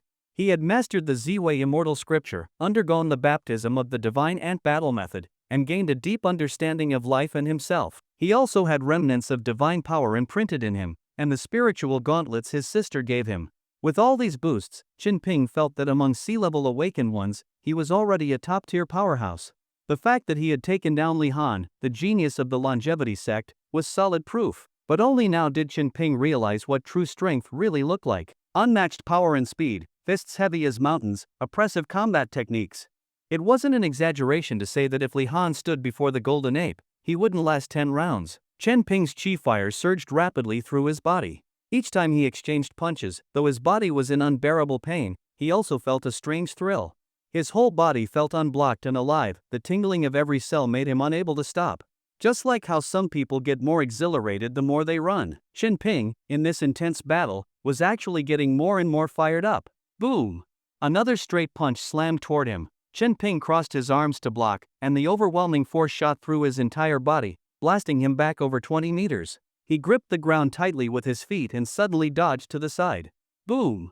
The golden fist landed where he had just been, shattering the ground of the battle platform. Chen Ping narrowly dodged the punch and quickly closed in on the golden ape using his agile footwork. The golden ape threw another right hook. Chen Ping ducked low to avoid it. As the golden ape turned, its tail swept across like a giant python, slicing the air with a sharp screech.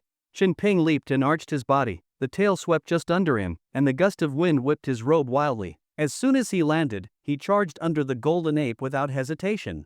When the golden ape tried to throw another punch, it became awkward. It was like a human trying to punch a lizard right in front of them, extremely troublesome.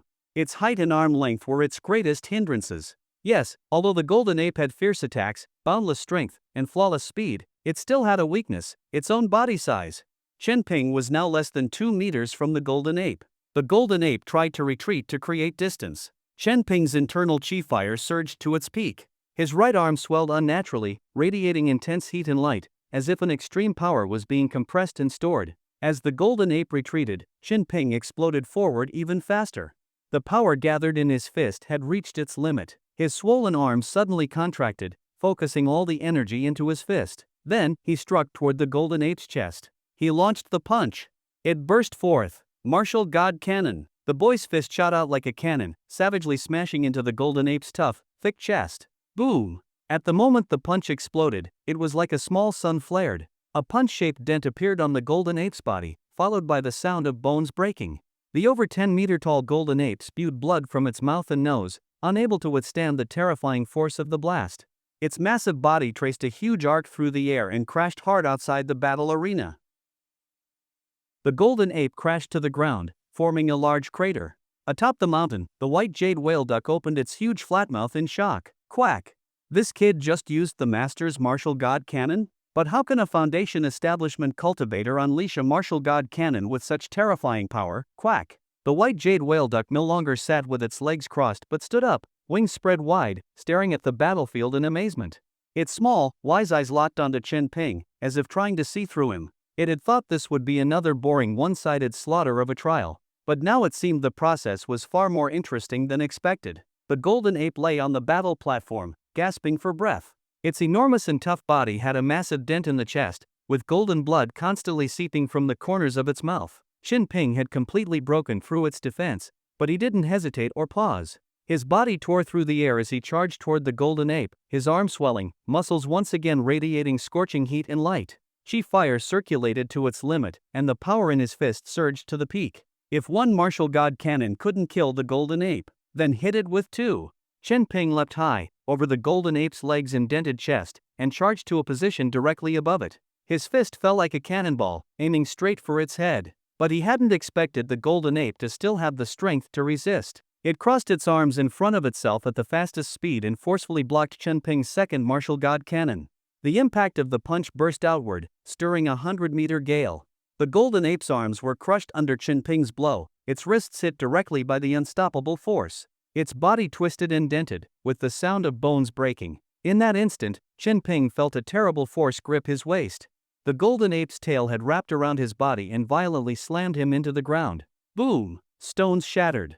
The ground caved in. Chen Ping was in excruciating pain, his blood and qi churning violently. He realized his waist was still tightly bound. The golden ape clearly had no intention of letting him go. Using its tail, it swung Chen Ping hard toward a nearby stone peak. The over 20-meter-high peak was broken in half. Chen Ping felt like his whole body was splitting apart. That terrifying tail still gripped him tightly, slamming him toward the ground again. Chen Ping clutched the tail tightly with both hands, and golden lightning burst from his fingertips. Rumble! Thunder roared. The golden ape's tail suddenly recoiled like it was electrocuted, and released him. Chen Ping landed, enduring the chaos within his body, and immediately launched another attack toward the golden ape. Taking advantage of the moment the ape was stunned by the electric shock, he fired another martial god cannon and blasted the golden ape away. Chen Ping took a deep breath, ready to chase, but saw the golden ape adjust its stance midair, grabbing the ground with its limbs and carving long trenches into the earth as it charged back at him with even greater momentum. The golden ape seemed enraged. Its golden pupils turned blood red, and its metal-like fur bristled, burning with crimson energy. As it charged, a suffocating wind followed. Quack! Kid, not bad. You actually forced the golden ape into its berserk state. As long as you defeat the golden ape in this berserk state, you'll pass the trial. Quack! The white jade whale duck flapped its wings, cheering Chen Ping on. Chen Ping's heart sank at those words. Berserk state? There's even a berserk mode? Why does every boss have a second phase? Can't they just fight with all they've got from the start? As he thought that, a massive fist was already slamming toward his face. Chen Ping punched back without hesitation. Dong! The clash sounded like two giant bells colliding. At the moment of impact, he felt like his arm wasn't even his own anymore. His body couldn't withstand the terrifying power and was thrown backward. Crimson gales swirled. The golden ape charged again. Whether in speed or strength, the golden ape had reached an unimaginable level. Chen Ping stomped hard on the ground, digging 2 deep trenches to absorb the impact. His muscles were already tense with power. His fist blasted out like a cannon at the oncoming golden ape. Martial god cannon. The golden ape's blood-red fist had already reached him. Their fists collided again. Dong! Tremendous force exploded simultaneously. Golden and crimson energies burst out like bombs, tearing apart the ground beneath them. For the first time, the golden ape was forced back, taking 2 large steps. Chen Ping was knocked back over 10 meters. His entire arm ached terribly, and even the surface of his dark gold spiritual gauntlets had developed a visible crack. The golden ape's attack had actually cracked his spiritual weapon. He. The golden ape laughed again. Its exaggerated smile was filled with mockery, brutality, and a king-like arrogance that looked down on Chen-Ping. Ha! Chen-Ping also laughed. The golden ape, in its berserk state, could match his martial god cannon with a normal punch. The only difference was, for the golden ape, it was a basic attack; for Chen-Ping, it was his ultimate technique. If this continued, Chen-Ping would eventually be beaten to death. That's why he laughed. Chen-Ping felt his whole body trembling, every cell squeezed to the limit, excited in the face of death. He didn't know why he was laughing, but he felt amazing. His whole body was heating up, his spirit reaching a peak. Ha ha ha, come on. Chen-Ping laughed wildly, shooting forward like a cannonball, clashing fists with the golden ape once again. Thud, thud, thud. The battle between the two reached its fever pitch. Chen-Ping took a punch from the golden ape head-on. His bones and internal organs felt like they had all cracked. His shirt burst open, and he spat out blood, but he seized the chance to land a heavy punch on the golden ape, smashing its waist in and sending it rolling to the ground. Bathed in blood, Chen-Ping fought on. With no shirt, his strong body stood out clearly, his muscles beautifully curved, every muscle trembling violently, golden lines flashing across his skin, pushing his strength to the limit. He was like a fearless warrior on the battlefield, embodying the aesthetics of raw power, unleashing the strength of the ultimate body. Even the white jade whale duck on the mountain peak was stunned. This guy, is he a battle maniac? After all this brawling, he's still laughing? Chen-Ping and the golden ape fought like madmen. Martial god cannon. Facing the incoming punch of the berserk golden ape, Chen-Ping's arm muscles swelled again, unleashing his ultimate move. But this time, the muscle that had swelled instantly deflated like a balloon losing air. Boom! A terrifying collision exploded. Chen-Ping's fist could no longer withstand the golden ape's punch. His body was sent flying, crashing into a distant stone peak. Cracks spread across the 100-meter-high peak as his body embedded into the rock wall. The white jade whale duck looked closer and saw that Chen-Ping's entire arm was bent at an exaggerated angle. Quack! His arm got broken? Looks like the fight is over. The white jade whale shook its huge head, which took up half its body, with a regretful expression. Sigh, waited decades to find something this entertaining. Looks like it's back to boredom again. Quack! On the cracked stone peak, Chen-Ping's entire body was embedded in the rock, coughing up blood non-stop. His body had reached its limit. The golden ape leaped onto the peak and climbed up agilely. Its 5 thick fingers grabbed Chen-Ping's head and yanked him out, holding him up. Its mouth stretched to its ears in a victor's grin. Hee hee hee. The berserk golden ape laughed with great joy. Hee hee hee hee. The boy caught in its hand laughed too. A hint of confusion appeared in the golden ape's eyes. The boy was clearly in its grasp. With just a little force, it could crush his fragile head, so why was the boy still laughing? Didn't he know that his life was completely in its hands? The golden ape grew annoyed and began to apply pressure with the hand gripping the head, but it suddenly noticed the boy's head was extremely hard. Every inch of skin seemed to be releasing terrifying energy, resisting its strength. Hee hee hee. Chen-Ping stared at the golden ape, still smiling, but after a while, his expression turned a little regretful. Looks like, as a human, this is my limit. The golden ape looked even more puzzled. If he knew he'd reached his limit, why was he still laughing? Rumble! Suddenly, an immense and boundless energy erupted from within Chen-Ping, as if countless engines roared inside his body, every inch of flesh, every cell exploding with unprecedented potential. The golden ape's grin slowly faded, its expression turning to shock. It could feel an incredible power emanating from the human in its hand, a power that someone like him shouldn't possess at all. The boy was still laughing. His eyes stared straight at the golden ape, his aura growing more terrifying. For some reason, the golden ape, under that dreadful gaze, suddenly felt like it had changed from the hunter to the prey. The boy's voice entered its ears like a nightmare. So, I won't be human anymore. Crack! The sound of bones cracking and shattering echoed through the world. Accompanied by the golden ape's painful roar, the white jade whale duck suddenly stood up, staring in shock at the scene not far away. What's going on? How did that kid's strength suddenly increase so much? Quack! Deep dents had appeared on the golden ape's wrist, caused by the boy's hands continuously squeezing inward. That immense force not only twisted the golden ape's arm but also crushed its incredibly hard bones. What kind of terrifying strength was this? The golden ape instinctively sensed danger and let go, flinging Chen-Ping away and fiercely pushing off the cliff to retreat. Chen-Ping didn't chase. He landed steadily on the ground. His entire body was burning with golden energy, not because it was radiating outward, but because there was simply too much power within him, seeping out through every pore. Step by step, he walked toward the golden ape, releasing an unprecedented aura. His bones crackled and popped. His broken arm had already healed. His bare upper body, muscular and sharply defined, pulsed with power, as if someone inside was pounding a drum and overwhelming force was ready to burst out. Roar! The golden ape roared like facing a deadly enemy, triggering even more intense battle intent in its berserk state. Thud, thud, thud. The golden ape beat its chest with both arms, its steps shattering the ground as it charged toward the tiny human like a blood-red storm. Amid flying debris, its huge fist, wrapped in crimson energy, crushed forward. Chen Ping's gaze was calm. He felt the power raging within him reach its peak. Casually, he raised his palm. Boom! The fist collided with the palm. A terrifying shockwave erupted and shattered the ground. Yet, that originally heavy as mountain punch was blocked by what seemed like a soft palm. Chen Ping didn't budge at all, facing the berserk golden ape's punch. A 10-meter-tall golden ape and a little over 1-meter-tall Chen Ping. The massive size difference created an even more unbelievable contrast. Confusion appeared in the golden ape's fierce eyes. The next moment, it felt an unimaginable force coming from its own fist. It was the boy who grabbed it with his palm. Then, with both arms, he suddenly flipped the ape over. Whoosh!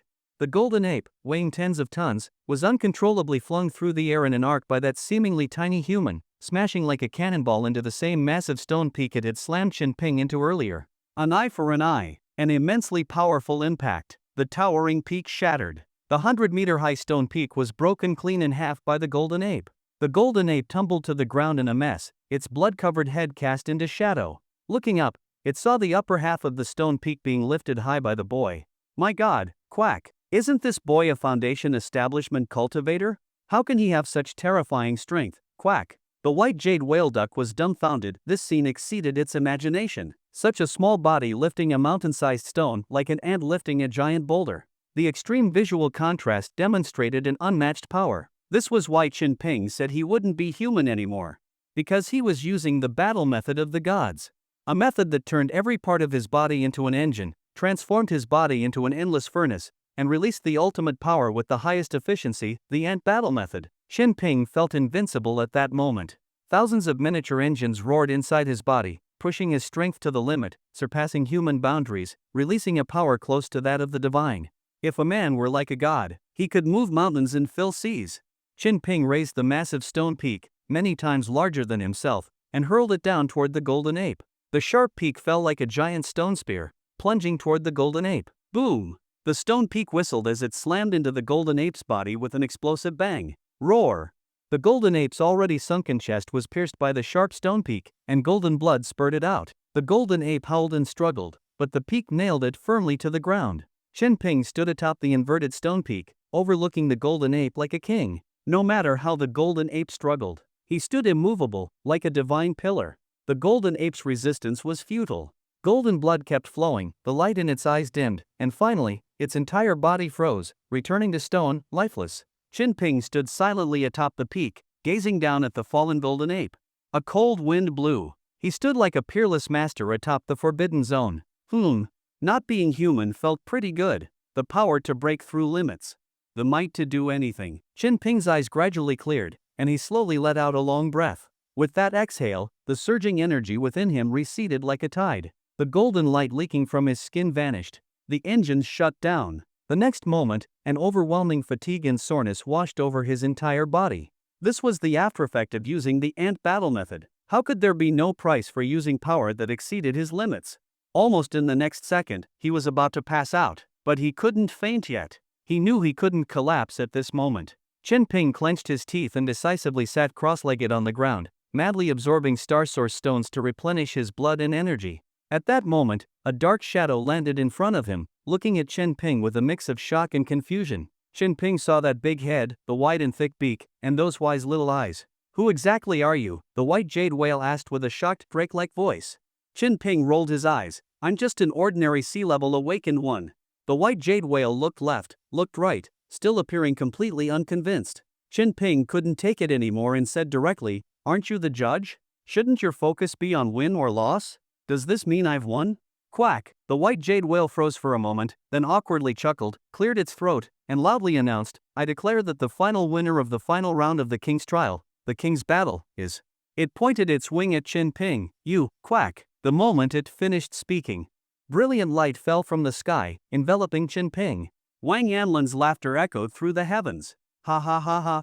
Congratulations, Chosen One, for successfully passing the final trial. You've demonstrated extraordinary combat power, and after a fierce and dazzling battle, you finally defeated the powerful Golden Ape and stood at the peak of the trial, proving yourself with invincible strength. After Wang Anlin's excited announcement, the drake-like voice returned. Powerful trial taker, Quack received my inheritance reward. The white jade whale swayed its head and shot a beam of divine consciousness from its forehead, infusing it into Chen Ping's mind. Suddenly, the battle footwork of the ancient celestial court, White Tiger Step, appeared in Chen Ping's mind. Still as a virgin, moves like a white tiger. This technique was created by General Vermilion Bird while visualizing the combat style of General White Tiger. When performed, it grants the practitioner the ferocity and agility of a white tiger. As Chen Ping comprehended the essence of White Tiger Step, his eyes grew brighter. Another top-tier footwork technique. Now he had a combat method, a body-exploding secret skill, and now, a movement technique. He didn't expect it. What he lacked came right to him. This White Tiger Step perfectly filled the gap in his footwork. The second divine consciousness entered Chen Ping's mind, Ziwei Immortal Scripture. He absorbed it extremely quickly, because he already had it. But it was only the upper half of the scripture, which could be cultivated up to the nascent soul stage. That was a bit of a pity. The repeated reward was a waste. Chen Ping let out a soft sigh. Next is the physical reward, Quack, the white jade whale said. Chen Ping's eyes lit up sharply. The physical reward he got from the little Xuanwu was amazing. Now hearing that there was another, he couldn't help but get excited and look forward to it. The strange bird, with bluish-gray feathers and a large, round head like a big-headed duck, spread its wings. Beneath them appeared a large chest that Chen Ping recognized, floating up and down. That large chest was constantly shifting colors, between bronze, silver, and gold. Next, I will select the box most suitable for you based on your performance in the trial, Quack. Chen Ping looked ahead with anticipation. What kind of box would he get this time? From the previous trial, the box's level seemed related to the clearance time. He had spent quite a bit of time on the final stage, so getting a good box seemed a bit difficult. First stage of the King's Trial, Rainbow Bridge Monster, clearance time, 0.01 breaths. Quack. When the white jade whale read out the clearance time, it looked at Chen Ping in utter disbelief. Chen Ping was stunned too. It seemed he hadn't gone through the first stage at all. Because he didn't experience it, the clearance time was nearly zero? Familiar forbidden zone bug indeed. Chen Ping felt a bit secretly pleased. This would definitely boost his final score. However, when he looked at the big-headed bird in front of him, he suddenly saw the white jade whale spit out a contemptuous liquid from its flat, duck-like beak. Pah! Stupid Wang Anlin. The white jade whale suddenly started cursing. Chen Ping froze entirely. Kid, you came in behind that shady cultivator, didn't you? You didn't even participate in the first stage, so the result for the first stage is void. The white jade whale swayed its head and said, with a wise look in its small eyes. Chen Ping was dumbfounded. Result void? That's not fair. Then give me the first stage now and let me do it. I didn't even get the chance. The white jade whale sneered. You only get one trial attempt. After all, my former master didn't expect two people to enter. It can't be helped. My dumb master made the mistake, and now you're the one who has to pay. Quack. Chen Ping. At that moment, Chen Ping really wanted to yell, stupid Wang Anlin. Second stage of the King's Trial, clearance time. 266 breaths. Quack quack. I assume you cleared that together with that shady cultivator, right? Fine, since you were so pitiful in the first stage, I won't argue about this one. The white jade whale continued. Chen Ping felt helpless. It was all because Li Han had wasted time back then. If he had gone through the trial alone, the time would have been much better. Third stage of the King's Trial, clearance time, 0.01 breaths. The white jade whale read the result, falling silent again. Chen Ping knew this weird bird was once again confused. After all, it was only the judge for the fourth stage and didn't know what had happened in the previous ones. Kid, you used the trick you were saving for the fourth stage, didn't you? The white jade whale's wise little eyes stared hard at Chen Ping. Chen Ping instinctively flinched. I didn't. Don't slander me. Oh, then tell me, how did you manage 0.01 breaths? The white jade whale sneered. Chen Ping forced himself to say, that was because I used a secret technique with a heavy cost. It's one of my hidden trump cards. You can't interfere. The white jade whale laughed. Didn't expect your mouth to be tougher than mine. Quack. Chen Ping. Third stage result, void. The white jade whale gave its ruthless verdict. Chen Ping was in despair. That master of the forbidden zone was an idiot. Why was his mouth so clever? Chen Ping had now tasted the pain of exploiting loopholes. 2 of his stage results were void. What hope was left for a high-grade reward box? He might as well prepare to take a bronze one home. 4th stage of the King's Trial, clearance time. 283 breaths. That's actually a pretty good score, quack. Your performance in the 4th stage was impressive, far beyond my expectations. The White Jade Whale, for once, praised Chen Ping. Clearly, it was fair. It would scold when deserved, and praise when earned. But Chen Ping couldn't be happy. With 2 of his 4-stage scores void, how could he even pass? Even if he did great at the end, there's no way he'd get a good box, right? Now scoring your overall performance, your cultivation is late foundation establishment, quack? No, your cultivation is. The White Jade Whale widened its little mung bean eyes and stared hard at Chen Ping, speaking in disbelief. Early foundation establishment? Chen Ping nodded honestly. Yes, I just recently became a sea-level awakened one, then came to join the trial. My life level should correspond to early foundation establishment in your cultivation world. Early foundation establishment? The White Jade Whale seemed stunned, circling around Chen Ping non-stop, its expression growing more and more shocked, repeating like a broken record, early foundation establishment? Chen Ping.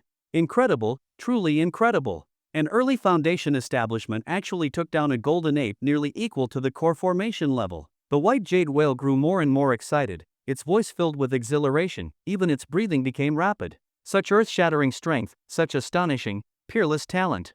It was as if something suddenly clicked in the White Jade Whale's mind. It clapped its wings excitedly and shouted, "Power that defies logic, a leap beyond cognitive limits. Quack, quack, quack. I get it now. You're the prophesied one we foretold. You're the one we've been waiting for, quack." The White Jade Whale was visibly thrilled. It suddenly smashed the box in its hand. A bronze treasure chest flew toward Chen Ping. He caught it, and then a silver treasure chest followed, flying toward him. It was a scene all too familiar. Here, take it. Take them all. Bronze, silver, and even gold. The White Jade Whale threw all the treasure chests it had toward Chen Ping. Chen Ping was a bit dazed, sluggishly catching all 3 chests. His score shouldn't have been that high, so why was this weird bird so worked up? After handing over the 3 treasure chests, the White Jade Whale paced excitedly nearby, as if even these treasures weren't enough to express its emotions. Then, it actually turned to look at its own body. The scene was too familiar. So familiar that Chen Ping just wanted to shout, "No!" That familiar expression, like it was about to bare its soul to him. Wang Yanlin's statue wasn't a living being, so blowing himself up was whatever. But this weird bird was a living creature. How could it treat itself like this? Yet the bird completely ignored Chen Ping's plea. It suddenly jabbed its long, thick duck beak into its own body. No! Chen Ping reached out in despair. Rip! The sound of tearing rang out. The White Jade Whale showed a pained expression. With its large golden beak, it bit off an enormous feather and silently handed it to Chen Ping. Chen Ping looked at the feather, as thick as an arm, and fell into silence. What the heck? Bite off your own feather to give to me? This is my true life feather. Refine it, and I'm yours, quack. The White Jade Whale said with anticipation. Chen Ping was dumbfounded. He pointed at the feather, struggling to believe it. Refine this, and you'll be mine? The White Jade Whale nodded matter-of-factly and said in its aged, drake-like voice, "Yes. Kid, you've struck gold. You should know, I was the personal mount of the Vermilion Bird Heavenly General. Now I willingly follow you. You're blessed, quack quack quack." The duck was laughing. The boy was silent. Chen Ping couldn't believe it. He not only got all the treasure chests, but also somehow gained a mount? And it was the legendary mount of the Vermilion Bird Heavenly General? Good heavens! Chen Ping couldn't help exclaiming, "Good heavens!" After clearing the White Tiger trial, Wang Yanlin didn't hand over his heart and lungs, but getting to bring home a judge was something Chen Ping never expected. Looking at the feather before him, he wondered, could he refuse? Absolutely not. Even though this weird bird in front of him had gray feathers, a huge head, a golden beak that looked like it could swallow a man whole, it was still the personal mount of the Vermilion Bird Heavenly General. That's a mount from the ancient celestial quartz generals. Who could resist such temptation? Sure, it looked a bit ugly, but status and identity mattered more here. Chen Ping couldn't resist. As if guided by fate, he dropped his own blood onto the feather. Whoosh! The gray life-bound feather absorbed Chen Ping's blood and instantly released a brilliant rainbow glow. Oh, yes, yes. That's the feeling. Quack, quack, quack, quack. The White Jade Whale seemed to feel something, its feathers standing on end with excitement as it flapped its wings rapidly, hopping around like a penguin. After accepting the colorful life feather, Jinping suddenly realized he had formed a kind of contract with the white jade whale. A contract between master and battle pet. The white jade whale's life feather was essentially the contract scroll, linking master and pet. Overwhelmed, Jinping carefully placed the life feather into his hollow spirit jade. "So now, I'm your master?" Jinping asked, slightly dazed. The white jade whale froze mid-flap, then solemnly bowed and said seriously, "Yes, from now on, you are my master." Quack. Jinping was still in disbelief. That's it? The personal mount of the vermilion bird heavenly general was now his? The same mount worthy of a heavenly general now belonged to Jinping. So, by rounding up, wasn't Jinping basically the vermilion bird general now? He chuckled at the thought. Sure, it was just self-amusement, but it still felt like an achievement. Looking at the strange bird, Jinping tentatively reached out his hand. The white jade whale understood instantly and gently rubbed its big head against his palm. Its big head was soft and smooth to the touch. "Master." The weird bird even cooed in a cutesy Drake-like voice. Jinping got goosebumps all over. What a change in attitude. Before, it was calling him kid and acting like a wise elder. Now it was all sweet and delicate, calling him master. What a smooth switch in tone. Jinping looked at the bird with growing satisfaction and nervously asked, since you're my mount now, can I ride you?" The white jade whale spread its wings and said cheerfully, "Of course you can, quack. Come on, ride me hard. I'll show you what it feels like to be the vermilion bird general." Jinping excitedly leaped onto its back. The bird was 6 meters long. Even though its head was huge and took up much of its body, its back was still about 3 meters long, with a full, rounded curve. Straddling it and holding its neck, it felt soft, yet firm and very secure. "Xiao Yu, take off!" Jinping shouted in excitement. "Quack! I'm the white jade whale, don't give me some sissy nickname." The bird complained, flapping its wings and lifting into the air. Okay, Xiao Yu. Wahoo! Jinping yelled excitedly as his body was lifted into the sky. The wind howled past his face. The ground rapidly shrank below. He was flying on the back of the white jade whale. It felt amazing. Sure, he'd ridden Qin Xiaoyu's 9-colored spirit kite before, but that was someone else's mount. Flying with your own mount was a whole different story. Faster! Go faster! Jinping yelled like he was riding the world's most fun amusement ride. The white jade whale laughed, grinning like a pro driver. "Alright, time to speed up. I'll show you some real moves, hold on tight, don't get thrown off." Quack! Whoosh! The white jade whale ripped through the sky like a streak of rainbow light. Wahoo! Jinping screamed with joy as the landscape flashed by in a blur. He rode the white jade whale through high-speed maneuvers in the sky. That rainbow streak flew in a Z-shape, then an S-shape, spiraled downward, then shot upward again. All kinds of difficult aerial stunts made Jinping feel like he was in heaven. This was the feeling of flight. Jinping had once envied others for riding flashy creatures like 9-colored spirit kites or golden horn lions. His first mount was this weird bird. He had felt a bit of regret, but now? Not at all. So what if the bird looked odd? It flew incredibly fast. Its handling and flight performance were off the charts. Breathing the fresh air high above, Jinping felt euphoric, as if entering a whole new state of mind, wanting only to shout freely. He was now a man with a mount. No need to envy anyone else, he could soar on his own strength. After a long joyride, Jinping finally landed back on the battle platform, still reluctant to stop. But he still had 3 treasure chests to open. Time for the joy of blind boxes again. What goodies would he get this time? With eager anticipation, Jinping looked at the 3 chests in front of him. Same routine as before. Start with the bronze chest. Jinping slowly opened it. Whoosh! A dazzling light burst out. Star Source stones. More Star Source stones. Jinping was overjoyed. The chest was packed full of them. Ha ha ha. Awesome. There must be thousands in here. He laughed so hard his mouth went crooked. Rubbing and kissing the huge pile of spirit stones, he couldn't stop grinning. Like a mortal seeing a chest full of gold, that surprise and satisfaction were indescribable. The world suddenly felt perfect. Quack quack. Look at you, acting like a peasant who's never seen money. The white jade whale shook its head disdainfully at the greedy sight. Jinping ignored the bird and gleefully counted his treasure. The entire chest was crammed with Star Source stones. His hands ached from counting. After a while, he finished tallying them up. 4,000 Star Source stones in total. Not only that, 20 high-grade Star Source stones too. High-grade stones looked very different from regular ones. Ordinary stones glowed with faint purple light and tiny white dots, like stars in a purple night sky. High-grade ones shone with dense purple light, and within that light were dazzling golden flecks like little suns, releasing energy dozens of times stronger. One high-grade star source stone is worth 100 regular ones. 20 high-grade ones equal 2,000 regular stones. So just this chest holds 6,000 stones. Oh my god, Chen Ping was dazed. He had spent 600 stones to reach peak sea level. It had felt like a painful splurge. Now it seemed like nothing. Including the 1,400 left in his hollow spirit jade, he now had a total of 7,400 star source stones. That kind of wealth, if a D-level awakened one worked without eating or sleeping for 100 years, they still couldn't earn that much. He. Ha ha ha. Chen Ping clutched the stones, giggling like a fool, filled with happiness and satisfaction. At this point, he could count as rich in the awakened world, right? He turned his eyes toward the silver and gold treasure chests. What surprises awaited him in the remaining boxes? After putting away the bronze treasure chest, Chen Ping began to slowly open the silver one.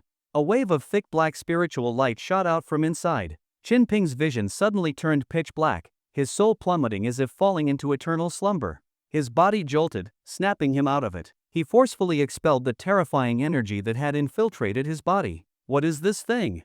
Cold sweat beaded on his forehead as he looked at the chest with caution. The chest was mostly empty, inside lay a single, exquisite-looking black ring. The ring was pitch black with elegant, intricate patterns carved into its surface, featuring ancient inscriptions. At the front, a raised crescent moon detail added a touch of mysterious elegance. Chen Ping carefully reached out and picked up the black ring. The moment he touched it, he felt dizzy and inexplicably uneasy. Don't tell me this thing is cursed? Chen Ping felt a little nervous facing this sinister-looking ring. It's not cursed, quack. This is the famous Black Moon Soul Ring. The white jade whale couldn't stand it anymore and jumped in to explain. Chen Ping nodded repeatedly, beginning to understand the ring. Black Moon Soul Ring, a 7th-grade spiritual treasure, crafted from lunar essence, heavenly Yin water, and the horn of the nethermoon beast, rare materials of the world.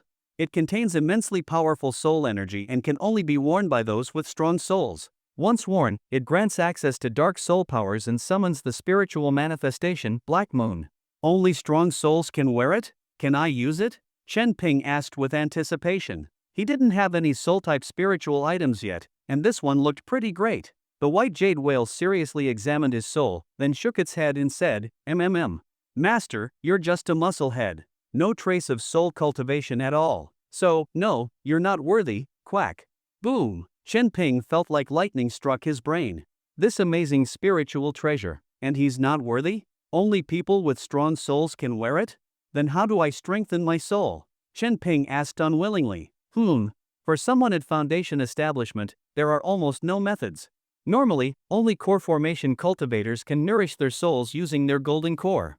At nascent soul stage, you can refine and enhance the soul using special techniques. At soul transformation stage, your soul evolves into a divine soul with incredible power. In short, only higher-level cultivators can strengthen their souls. Foundation Establishment doesn't qualify. And your cultivation path is more physical-focused, so it's even harder, quack. Once you reach the next major realm and your body strengthens, maybe your soul will too. Or if you find certain divine soul-related diagrams to meditate on continuously, your soul could grow that way. The white jade whale listed various options. Chen Ping helplessly realized none of them were things he could do right now. So he regretfully stored the Black Moon Soul Ring in his hollow spirit jade. Strengthening his soul would have to wait. Right now, he was just a well-built brute. He turned his attention to the golden treasure chest. Hopefully, this one wouldn't disappoint. Hopefully, it wouldn't contain something else he couldn't use. Taking a deep breath, Chen Ping slowly opened the golden chest. Golden light burst out dazzlingly. Gotta say, Wang Anlin really nailed the box opening effects. Chen Ping's heart skipped as the brilliant light hit him. When his pupils shrank and he looked into the chest, he saw only one small bottle filled with flowing spiritual light. A huge chest for just one little bottle. Could it be a pill?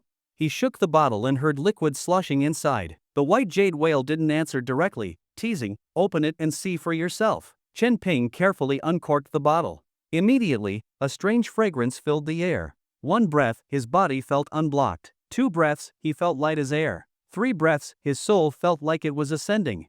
His curiosity turned to shock. Just the scent had such effects. He peered into the bottle and saw red gold liquid flowing inside. The liquid rippled with an energy so dense it stirred ripples in space. Just one look, and his eyes couldn't move away, it seemed to pull at his very mind. What is this stuff? Why does it feel like it wants to swallow me? He instinctively recoiled. That's the famous Divine Infusion Jade Liquid, the White Jade Whale revealed. Divine Infusion Jade Liquid? Chen Ping was stunned. Famous? Why hadn't he heard of it? The White Jade Whale shook its big head and explained patiently, it's the essence of divine artifacts, gathering heaven and earth's creation in one. It can turn the ordinary into the extraordinary. Just one drop can revive the dead, restore bones. It can empower pills, transform weapons, give spirit to all things. The bird spoke so mysteriously that Chen Ping was in awe. He looked at the flowing liquid and wondered how to use it. Seeing his cracked bear tyrant gauntlets, he asked, if one drop can transform weapons, can I drop it on this gauntlet? Of course, the White Jade Whale nodded, then froze mid-glance at the gauntlets, squawking loudly, are you crazy? You want to use such precious liquid on this trash? Chen Ping's face sank. Who says it's trash? This weapon's been with me through everything, and it's my sister's first awakening gift to me. The whale's face twitched, but that liquid only has 9 drops, quack. Chen Ping's eyes lit up, 9 drops? Then I'm definitely using one. The White Jade Whale gave up, collapsing in defeat. Fine, as long as you're happy. Anyway, this might be the best use of it for now. Getting a strong weapon might not be a bad idea. Whether it was for Chen Ping or to console itself, who could say? Chen Ping dropped 1 drop of Divine Infusion Jade Liquid onto the gauntlet. Boom! An immense wave of energy burst out, forming a storm of dark gold power. The gauntlet's spiritual energy surged, glowing brightly. The dark gold metal deepened, runes on the surface sparkled and twisted, and a bear-shaped pattern roared to life. Roar! A giant bear phantom emerged from the gauntlet, domineering and awe-inspiring. Chen Ping looked up at the majestic bear, stunned. This is Weapon Spirit Awakening? He whispered in awe. The White Jade Whale beamed. That's right.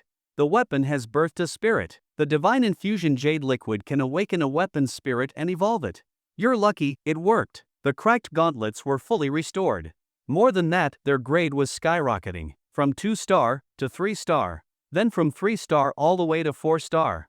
And finally stopped at the peak of 4-star level. Chen Ping knew this wasn't the gauntlet's limit, because once a weapon birthed a spirit, it gained intelligence and the potential to grow. Not only could it upgrade continuously, it might even awaken divine powers. So this is turning the ordinary into the divine. Looking at the bear phantom, it felt like the mythical wildland bear king was right in front of him, majestic, commanding all beasts. The phantom vanished. Chen Ping put the bear tyrant gauntlets back on. They felt heavier, tougher, and their resonance with his body's strength stronger than ever. He instantly sensed their new traits. Heavy wound, any target hit by the gauntlet suffers damage from the Bear King's overpowering force, drastically reducing their healing. Bloodthirst, every drop of enemy blood absorbed strengthens the gauntlets with blood fiend energy, making each strike more devastating. Chen Ping beamed with joy at the upgrade. He punched the air, there was a bear roar with the swing. Amazing! I feel like my combat power jumped to a whole new level. His eyes sparkled as he looked back at the little bottle. 1 drop had turned a plain spirit weapon into a spirit awakened weapon and boosted it by 2 whole stars. Divine Infusion Jade Liquid. Truly divine. Chen Ping was very happy, very content. He had perfectly cleared both the Little Xuanwu and the Mortal White Tiger trials. 6 treasure chests, 2 battle techniques, 1 celestial scripture, a 7-colored glazed heart, and even a mount. This couldn't just be described as a rewarding journey. It should be called changing fate against the heavens. Yes, a Legacy Forbidden Zone truly lived up to its reputation as a place where fate could be rewritten. Chen Ping felt that after this round, his entire being had undergone an earth-shaking transformation. From a struggling nobody rogue cultivator, he had leapt to become a rich, handsome elite in the awakened world. Was he getting cocky? Of course, a little. Chen Ping was still a teenager. Gaining so much all at once, it was only natural he would feel a little euphoric. But he also knew the biggest taboo in the awakened world was getting arrogant. Get cocky, and you're likely to get stabbed. He worked hard to calm his excitement, sat cross-legged, and began slowly healing his injuries and replenishing his energy. After that life-or-death battle, every cell in his body was surging with vitality, every part of his body feeling a powerful sense of transformation, as though about to break through another limit. I must be the type who gets stronger the more I fight. Chen Ping reminisced about his battle with the golden ape. It still felt exhilarating even now. He quietly sat and meditated, digesting the gains from the fight. An hour later, he left the battle arena. He came to a patch of torn-up earth. There lay a cold corpse. It was his former ally, Li Han. Chen Ping searched the body again and found a spiritual sword. 2-star spirit tool, Fireblaze sword. Traits: sharp, durable, heats up when infused with spiritual energy, suitable for fire element cultivators. He also got 12 1-star spirit pills, blood chi pills, useful for restoring blood in injuries. 3 1-star spirit pills, soul wake pills, which calm the mind, ward off evil, and relieve fatigue. In addition, there were 18 star source stones, tucked into a small black pouch. TCH.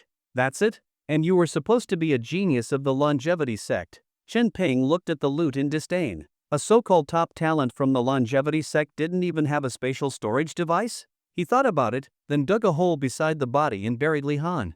He even moved a rock and carved on it with the fireblaze sword, grave of good boy Li Han.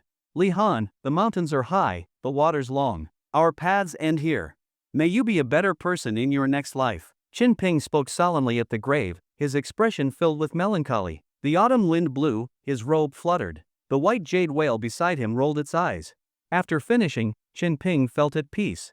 He mounted the white jade whale and soared into the sky as a rainbow light. At that very moment, at the four symbols altar, the 9-colored spirit kite was grooming its feathers, wrapped in green healing cloth with patches of blood. It had clearly been wounded in battle. A young woman stood beside it, holding a silver spear, eyes bright, red lips slightly raised. She seemed rather satisfied with the journey. Hey, Taoist friend Ning Beiyang, Chen Ping, and Li Han still haven't come out? Qin Xiaoyu looked over at Ning Beiyang, who was meditating nearby, bruised and battered, clearly having had a rough time in the Forbidden Zone. The golden-horned lion lay beside him, wrapped up in healing cloth like a mummy. Ning Beiyang slowly opened his eyes and arrogantly said, "The trials of the Forbidden Zone are extremely dangerous. Even the geniuses from my sect risk being buried here forever. As for Li Han and Chen Ping, just ordinary guys. If they died here, it wouldn't be surprising." Qin Xiaoyu frowned, hugging her silver spear and leaning against the 9-colored spirit kite. Her fiery red robe traced out her graceful figure as she softly replied, "Ordinary? Li Han might have fallen due to his arrogance, but Chen Ping is Xing Qiao's little brother. I think he'll be fine." "Oh, let's bet on it then." 100 star source stones. Ning Beiyang smiled. "I bet Li Han returns first." "Alright," Qin Xiaoyu smiled slyly, "but 100 is too small. Let's bet 500. You?" Ning Beiyang's face twitched. 500 star source stones was no small amount for him.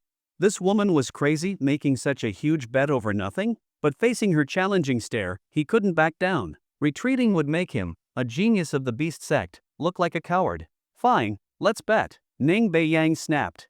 In his mind, the talented Li Han from a great sect was obviously more reliable than a rootless vagabond like Chen Ping. They waited a while longer. From the direction of the White Tiger trial, trees began to shake. A figure appeared in the forest. Qin Xiaoyu's expression shifted slightly. Ning Beiyang already started laughing. "Hee, looks like you lost, Taoist Qin. I told you a longevity sect genius is bound to be faster than some rogue." But his smile froze instantly. The one who came out was a boy smiling brightly, riding a weird bird. Qin Xiaoyu's eyes lit up. She giggled excitedly. "Ha ha ha. Chen Ping, why are you riding a duck?" Like a king returning, Chen Ping's smile also froze. His mount, the strange bird, angrily spoke up. "White Jade Whale, my name is White Jade Whale, quack." Qin Xiaoyu blinked. "White Jade Whale? That's clearly a shoebill." "Humph. Ignorant child. I am the White Jade Whale under the command of the Vermilion Bird General. Heaven holds the White Jade capital, with 12 towers and 5 cities. The immortal touches my head and grants me eternal life." The White Jade Whale gazed at the girl with haughty disdain. Qin Xiaoyu nodded as if understanding, her eyes sparkling with amusement as she tried hard not to laugh. It was obvious she just found the bird really funny. You're making me mad, quack." The White Jade Whale flapped its wings in rage. "Chen Ping, why are you coming from the White Tiger's direction?" Ning Beiyang asked, stunned. "Oh, after I cleared Little Xuanwu, I broke through to S-Rank Awakened, then casually cleared White Tiger too," Chen Ping said casually. Ning Beiyang and Qin Xiaoyu both gasped. "You cleared Little Xuanwu, then broke through, then casually cleared White Tiger? Is that even allowed?" Both wore identical shocked expressions. "Impossible. I could maybe believe you got lucky with Little Xuanwu and reached S-Rank, but a freshly promoted S-Rank clearing a trial meant for S-Rankers? Impossible." Ning Beiyang refused to accept it. "It's fake. It has to be fake, quack. I'm the trial judge for the White Tiger Forbidden Zone. Are you questioning my authority?" The White Jade Whale snapped. Ning Beiyang's golden-horned lion growled in response, raising its head and roaring at the strange bird. Roar! Golden waves rippled outward with power. Quack! The White Jade Whale roared back, releasing an even stronger wave. Ning Beiyang turned pale. The lion beside him shuddered, its fur standing on end, shrinking into a ball as if naturally suppressed. It trembled uncontrollably. Ha ha ha, just a little kitten dares show off in front of me? The white jade whale flapped its wings arrogantly. Seeing how powerful his mount was, Qin Ping was delighted. Awesome! Even a 4-star beast was terrified. Just how powerful was this duck? Qin Xiaoyu's eyes sparkled as she looked between Qin Ping and the white jade whale, curiosity shining in her gaze. You really came out of the white tiger forbidden zone? Qin Ping nodded. Why would I lie about that? As expected of Xing Xiao's brother. You've gone beyond anything I imagined, she murmured, stunned. How did you do it? Qin Ping smiled naturally. I just beat everything down. That's all. Just needed hands, really. You two really are siblings. So this duck white jade whale really is the trial judge? Qin Ping nodded again. Yes, it judged the white tiger trial. Then it was moved by my charm and insisted on following me. It's officially my battle pet and mount now. You abducted a trial judge and made it your mount? Is there anything more outrageous than that? Qin Xiaoyu muttered. For the first time, the cultivation worldview of the Southwest goddess had been thoroughly shaken. Qin Xiaoyu felt that the young man in front of her was simply too outrageous. But when she thought of his sister, it seemed barely acceptable. Just as this Daozi of Kunlun Academy was calming his mind, another voice rang out. Qin Ping, you said you passed the mortal tiger trial, then what about Li Han? Where is Li Han? Ning Beiyang suddenly remembered someone else and asked anxiously. It wasn't that he cared much about Li Han, but only Li Han could prove whether this was all real. Qin Ping said with a face full of grief, he was beaten to death by the monkey in the final stage. Ning Beiyang's expression froze. Actually beaten to death by a monkey? Qin Xiaoyu's pink lips opened wide. Qin Ping nodded heavily, thinking to himself, I am that monkey. Baiyu Whale, acting as the judge, raised its wings and shouted, I testify. Qin Xiaoyu, Li Han, actually died? Ning Beiyang's body swayed slightly, looking at Qin Ping in disbelief. He was a powerful late-stage foundation establishment cultivator, and he died, but you passed? Humph, how dare you look down on my master? Do you know how powerful my master is? Quack? Baiyu Whale stared at Ning Beiyang with its mung bean-like eyes, exuding a terrifying aura. Ning Beiyang wanted to retort but was stunned by this aura. His face flushed red, speechless. He also understood in his heart that someone who could subdue such a strange beast was definitely not ordinary. But, just what is so special about this Qin Ping? Isn't he just a crude Vajra-type awakener?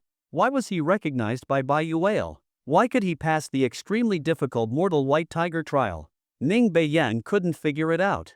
As proud as he was, he wouldn't dare challenge the Great Azure Dragon Forbidden Zone just after advancing to B-Rank Awakener, but Qin Ping actually did it. Li Han actually died? Qin Xiaoyu sighed lightly. Breaking into the Forbidden Zone is a matter of life and death. He was not skilled enough, and his fall is only natural. It just means his path ended there, Ning Beiyang recovered and said with a snort. Qin Ping sighed, sigh. Back then, Brother Li Han took good care of me and respected me greatly. I didn't expect him to be too hasty and die in the final stage. Heh, he respected you? Stop pretending. Ning Beiyang sneered at Qin Ping. Qin Ping stayed silent. He really did respect me. He even called me daddy. Of course, he wouldn't say that aloud. Qin Ping concealed the real cause of Li Han's death for safety reasons. Even though Li Han attacked first, in the world of awakeners, especially with powerful factions like the Longevity sect, if they wanted to pursue the matter, they wouldn't care who started it, nor listen to Qin Ping's side. So if Qin Ping told the truth, what awaited him would only be endless blame and even revenge. Naturally, he had to blame the dead golden ape. Even though it was a lie, it brought less trouble and was the best choice for his situation. At that moment, Qin Xiaoyu suddenly stretched out her hand toward Ning Beiyang. What is it? Ning Beiyang was stunned. Pay up. 500 star source stones. Qin Xiaoyu smiled sweetly. Only then did Ning Beiyang remember the previous bet. With a blackened expression, he took out 500 star source stones and looked at Qin Ping with deep resentment. Qin Ping looked completely innocent. Why is this guy staring at me? But soon, he noticed that the beautiful goddess was looking at him with growing warmth and admiration. Oh no! What's with this Daozi using her eyes to seduce me? Even though he didn't know what kind of deal those two had made, Qin Ping felt unjustly accused. Since fellow Taoist Li Han has already perished in the Forbidden Zone, let's head back. Qin Xiaoyu said with satisfaction, showing no sadness over the death of a fellow cultivator. Okay. Qin Ping nodded happily, also showing no grief for the fallen. Humph! Ning Beiyang snorted sadly, not out of grief for Li Han, but for his 500 star source stones. The three of them smoothly left the four symbols forbidden zone. Ing. Outside, the nine-colored spirit kite let out a crisp and pleasant chirp and soared into the sky. Qin Xiaoyu stood atop the spirit kite, her delicate figure standing tall, phoenix robe fluttering in the wind. Ning Beiyan's golden-maned unicorn lion also spread its wings and flew up with him. Xiaoping, want to come up? Qin Xiaoyu turned to smile, her voice crisp and pleasant. Who are you looking down on? You think I can't fly? Really think I'm a duck? Quack. Baiyu whale flapped its wings in protest. Thanks, Sister Xiaoyu, but no need. Qinping smiled warmly, then patted Baiyu whale on the butt, and the whale turned into a streak of light and soared skyward. They began to return to Nantang City the same way they came. Along the way, Baiyu whale's flying speed was actually faster than both the nine-colored spirit kite and the golden-maned unicorn lion. Both Qin Xiaoyu and Ning Beiyan looked a bit surprised. This weird bird that looks like a duck flies so fast. Qin Xiaoyu blinked her bright eyes and muttered, its head is so big, doesn't it feel heavy? What's there to show off? Ning Beiyan was a little unconvinced and slapped the golden-maned unicorn lion's butt hard. The lion let out a low roar and flapped its wings desperately, trying to speed up. But Baiyu whale turned back with a charming smile and let out a fart toward the lion. PFF.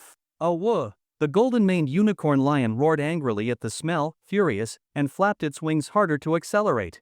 But no matter how much it tried, it couldn't catch up with Baiyu whale. Ning Beiyan's face turned ashen. As proud as he was, he had never experienced such humiliation. This was outright humiliation. Phew, ahahaha, awesome. Qinping shouted joyfully. It was an unprecedented feeling of freedom. He had a mount now, and one cooler than the nine-colored spirit kite and golden-maned unicorn lion.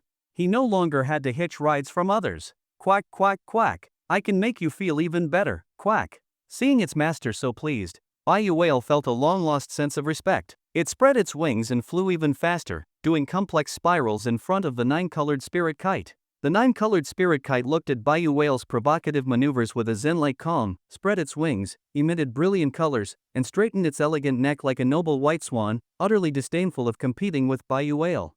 Baiyu whale felt bored and flew in front of the golden-maned unicorn lion again. Roar! The golden-maned unicorn lion was a bit angry and wanted to catch up. Quack quack quack quack. Baiyu whale laughed mockingly and sped up, maintaining a relatively steady pace. You're only fit to follow behind me. Look at my butt. Baiyu whale twisted its little perky butt and turned its big head, giving a wicked smile to the person and beast behind. Ning Beiyan was so angry he was grinding his teeth, but completely helpless. This feeling made Baiyu whale feel great. Qinping also inexplicably felt great. Serves you right for always showing off in front of me. Now look at you, all you can do is stare at my precious ducks but, right? As soon as Ning Beiyan looked up, he saw Baiyu whale's butt swaying ahead. Damn! He was really angry. But he had no way out. The proud Ning Beiyan gritted his teeth, then his eyes turned, and he started smiling at Qin Xiaoyu behind him. We rarely get through a forbidden zone. How about we exchange our insights and experiences? Qin Xiaoyu's eyes turned slightly, and she nodded with a soft smile. Sure. Qinping also got distracted and slowed down. Ning Beiyan noticed Qinping's reaction. The corners of his mouth lifted slightly, and he gave a cold smile. Perfect, as long as he noticed. Why should I compete with this guy over mount speed? Almost got sidetracked. They say the most skilled freeloaders are good at dragging someone down to their level, then beating them with experience. What matters now is comparing gains. What's the point of comparing speed? In the Great Azure Dragon trial, I saw 9 dragons connected mountains. I saw the Azure Dragon rising from the sea, and gained deep insights. I was just thinking about discussing with Daozi Qin. Ning Beiyan cast a slightly provocative glance at Qinping. He wanted to defeat Qinping from his own height. Ha, you're just a little Xuanwu. What kind of divine phenomena could you possibly have encountered? MHM. In the Divine Vermilion Bird trial, I encountered the worldly illusion of the Vermilion Bird Emperor, and I saw the divine bird preaching the Tao, and the mysterious lady soaring in the sky. All sorts of marvelous Tao insights. I could certainly discuss them with you. Qin Xiaoyu spoke gently and softly, smiling without any arrogance. The two began to discuss Tao beside each other. Once again, Qinping felt his own crudeness. He couldn't get a word in. Their conversation became more harmonious, even touching on insights from the final inheritance. Heavens! I really didn't expect you, Daozi Qin, to have obtained the most precious golden treasure chest. Ning Beiyan looked shocked during the exchange. That's incredible. Only those deemed by the Vermilion Bird Emperor as supremely talented, monstrous geniuses can have a chance at a golden chest. Qin Xiaoyu smiled modestly. It's not that great. But the things inside the golden chest were truly shocking. I won't say what exactly. By the way, what kind of chest did you get? Ning Baiyang cupped his hands and sighed lightly. I am not so capable. I only received a silver treasure chest, rated by the Vermilion Bird Emperor as a Heaven's Chosen level. Though his words were modest, his expression was a bit proud. He then looked provocatively at Chen Ping and asked with a smile, "Oh, I wonder, fellow Daoist Chen Ping, what kind of treasure chest did you get in the Mortal White Tiger trial?" Here it comes. The dagger hidden in the smile. Chen Ping had only recently advanced to S-Rank Awakener. Even if he somehow managed to pass the Mortal White Tiger trial, the treasure chest would surely be bronze. A bronze chest from a Mortal White Tiger trial versus a silver chest from the Great Azure Dragon, that's an obvious and shameful gap for Chen Ping. Chen Ping secretly laughed. So this was Ning Baiyang's counterattack. He looked regretful and cupped his hands toward Ning Baiyang. I am not so capable, only received a bronze treasure chest. Ning Baiyang's smile bloomed. Silver chest, and a golden chest too. Chen Ping added with a smile. Ning Baiyang's smile froze. Qin Xiaoyu was stunned too. 3 chests? Chen Ping, what nonsense are you talking about? Each trial taker is clearly only allowed 1 chest. Do you think we're idiots? Ning Baiyang was just about to refute. The ethereal jade on Chen Ping's chest flashed. A bronze, a silver, and a golden chest appeared before their eyes. Ning Baiyang and Qin Xiaoyu were completely dumbfounded. They recognized the aura of those chests, the familiar craftsmanship and energy. Weren't they made by Wang Anlin? Bronze, silver, and golden chests, he actually has all of them? How is this possible? Ning Baiyang felt his worldview collapsing, his pride trampled under Chen Ping's feet. Chen Ping chuckled, not only do I have them, I have 6. Whoosh whoosh whoosh. Another set of bronze, silver, and golden chests appeared before them. 6 treasure chests in total. The 2 of them were stunned like wooden chickens. What the heck? Did this Chen Ping go to the Forbidden Zone to run a wholesale business? 6 treasure chests appeared out of nowhere. They shattered the worldview of the 2 top talents of the Awakener world. Qin Xiaoyu looked on in silence. Ning Baiyang looked on with tears. They both couldn't believe what they were seeing. How can there be so many treasure chests? Are you a bandit? Qin Xiaoyu, the well-informed Daozi of Kunlun, was dumbfounded. Her red lips parted slightly, and after holding back for a long time, she could only say that. Chen Ping was stunned for a moment. He felt the description was quite fitting. Wherever he went, all the treasure chests were swept clean, even Wang Anlin's statue was gone, and Wang Anlin's mount was taken away too. This was basically the most professional bandit. Ha, just luck, pure luck. Chen Ping laughed modestly with a humble face. I am not so capable, merely got 6 treasure chests. The familiar humble brag Ning Baiyang, who wanted to show off in front of Chen Ping, almost coughed up blood. Chen Ping, you win. A red figure landed on Baiyu Whale's back. A faint fragrance lingered.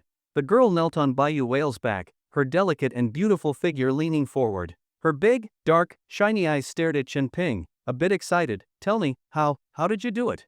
Chen Ping noticed that Qin Xiaoyu was very excited. Her eyes seemed to glow as they locked onto him, filled with strong curiosity. Of course, Chen Ping couldn't say something self-deprecating like I exploited a bug. Instead, he seriously said that his strength was too powerful, and during the trial, Wang Anlin's divine sense took notice and gave him the highest level reward. He also added that the lower your cultivation level, the higher the evaluation you'll get if you successfully pass the trial. This was actually true, and because of that, Qin Xiaoyu half believed and accepted his explanation. But because of this top genius from Kunlun Academy started doubting herself. Qin Xiaoyu had thought that getting a golden chest was already a perfect performance. But she didn't expect that in front of her was someone who got bronze, silver, and gold treasure chests at the same time.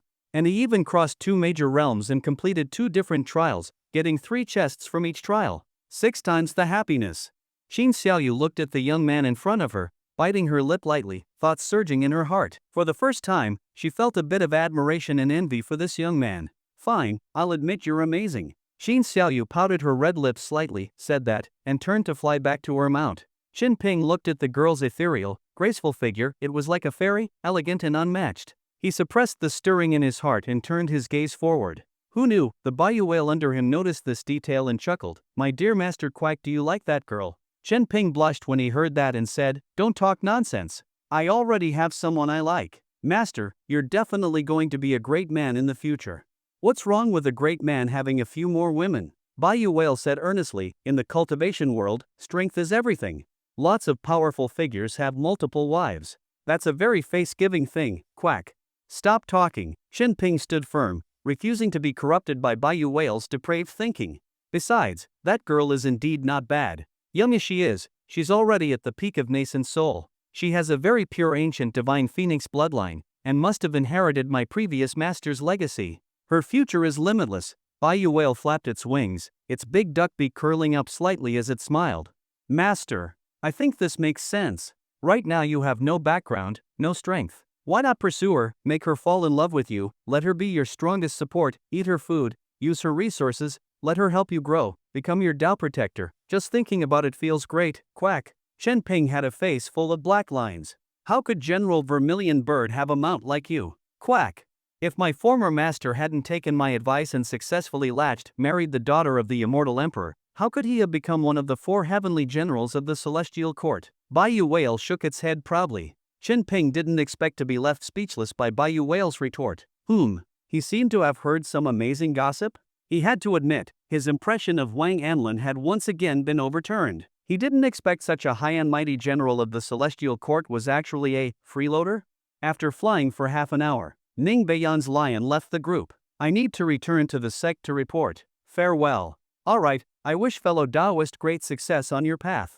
Xin Xiaoyu said goodbye to Ning Beiyan. Goodbye, Taoist Ning. Chen Ping also cheerfully bid farewell. Ning Beiyan glared at Chen Ping fiercely. He left full of negative emotions. Chen Ping understood Ning Beiyan very well. Anyone who had to stare at a ducks but for an entire flight wouldn't be in a good mood. What followed was Chen Ping and Xin Xiaoyu's one-on-one time.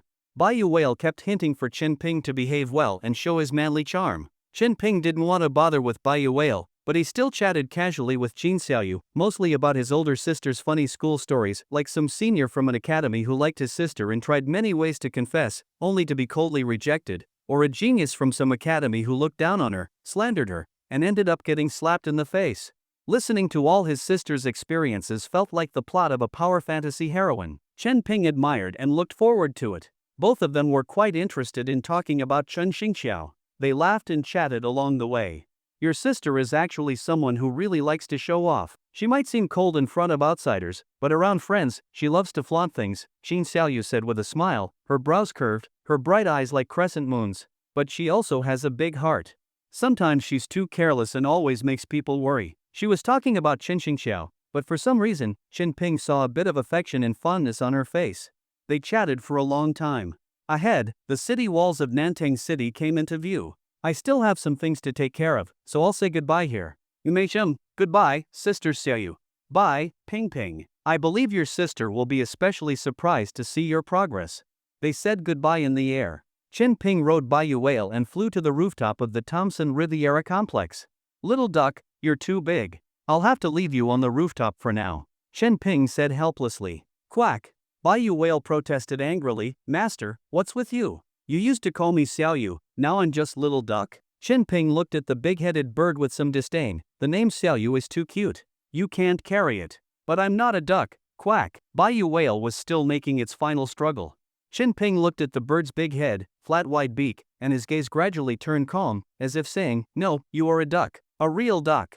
Bai Whale despaired, silently accepting its new name. Chen Ping was about to take the stairs down, but Bai Whale followed. With its huge body, it couldn't even fit through the stairway entrance. Just when Chen Ping was wondering why it was following him, Bai Whale's body suddenly began shrinking rapidly. Soon, it became a palm-sized little bird, standing on Chen Ping's shoulder.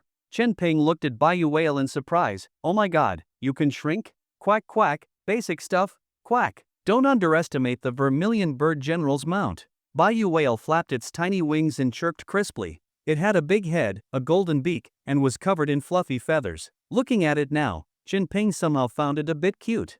He patted Bai Whale's soft head and smiled. From now on, just stay like this. You're kinda cute like this.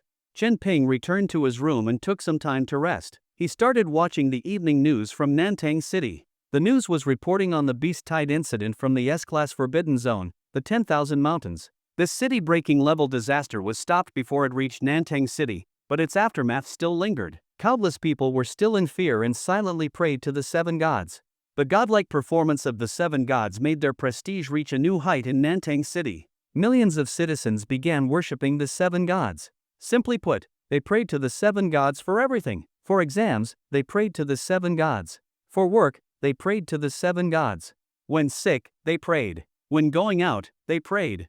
Chen Ping hadn't expected that a character he made up could become so popular. If people knew that the 7 gods they prayed to was actually a high school student struggling with exams, who knows how they would feel? Chen Ping sat on the sofa, watching the Nantang City news with a complicated expression. There were also various so-called experts from the Awakener world analyzing his strength and background. Of course, none of their analyses were correct. "Brother, you've become famous again. I'm really happy for you." In his mind, the voice of the sister god came, soft and charming.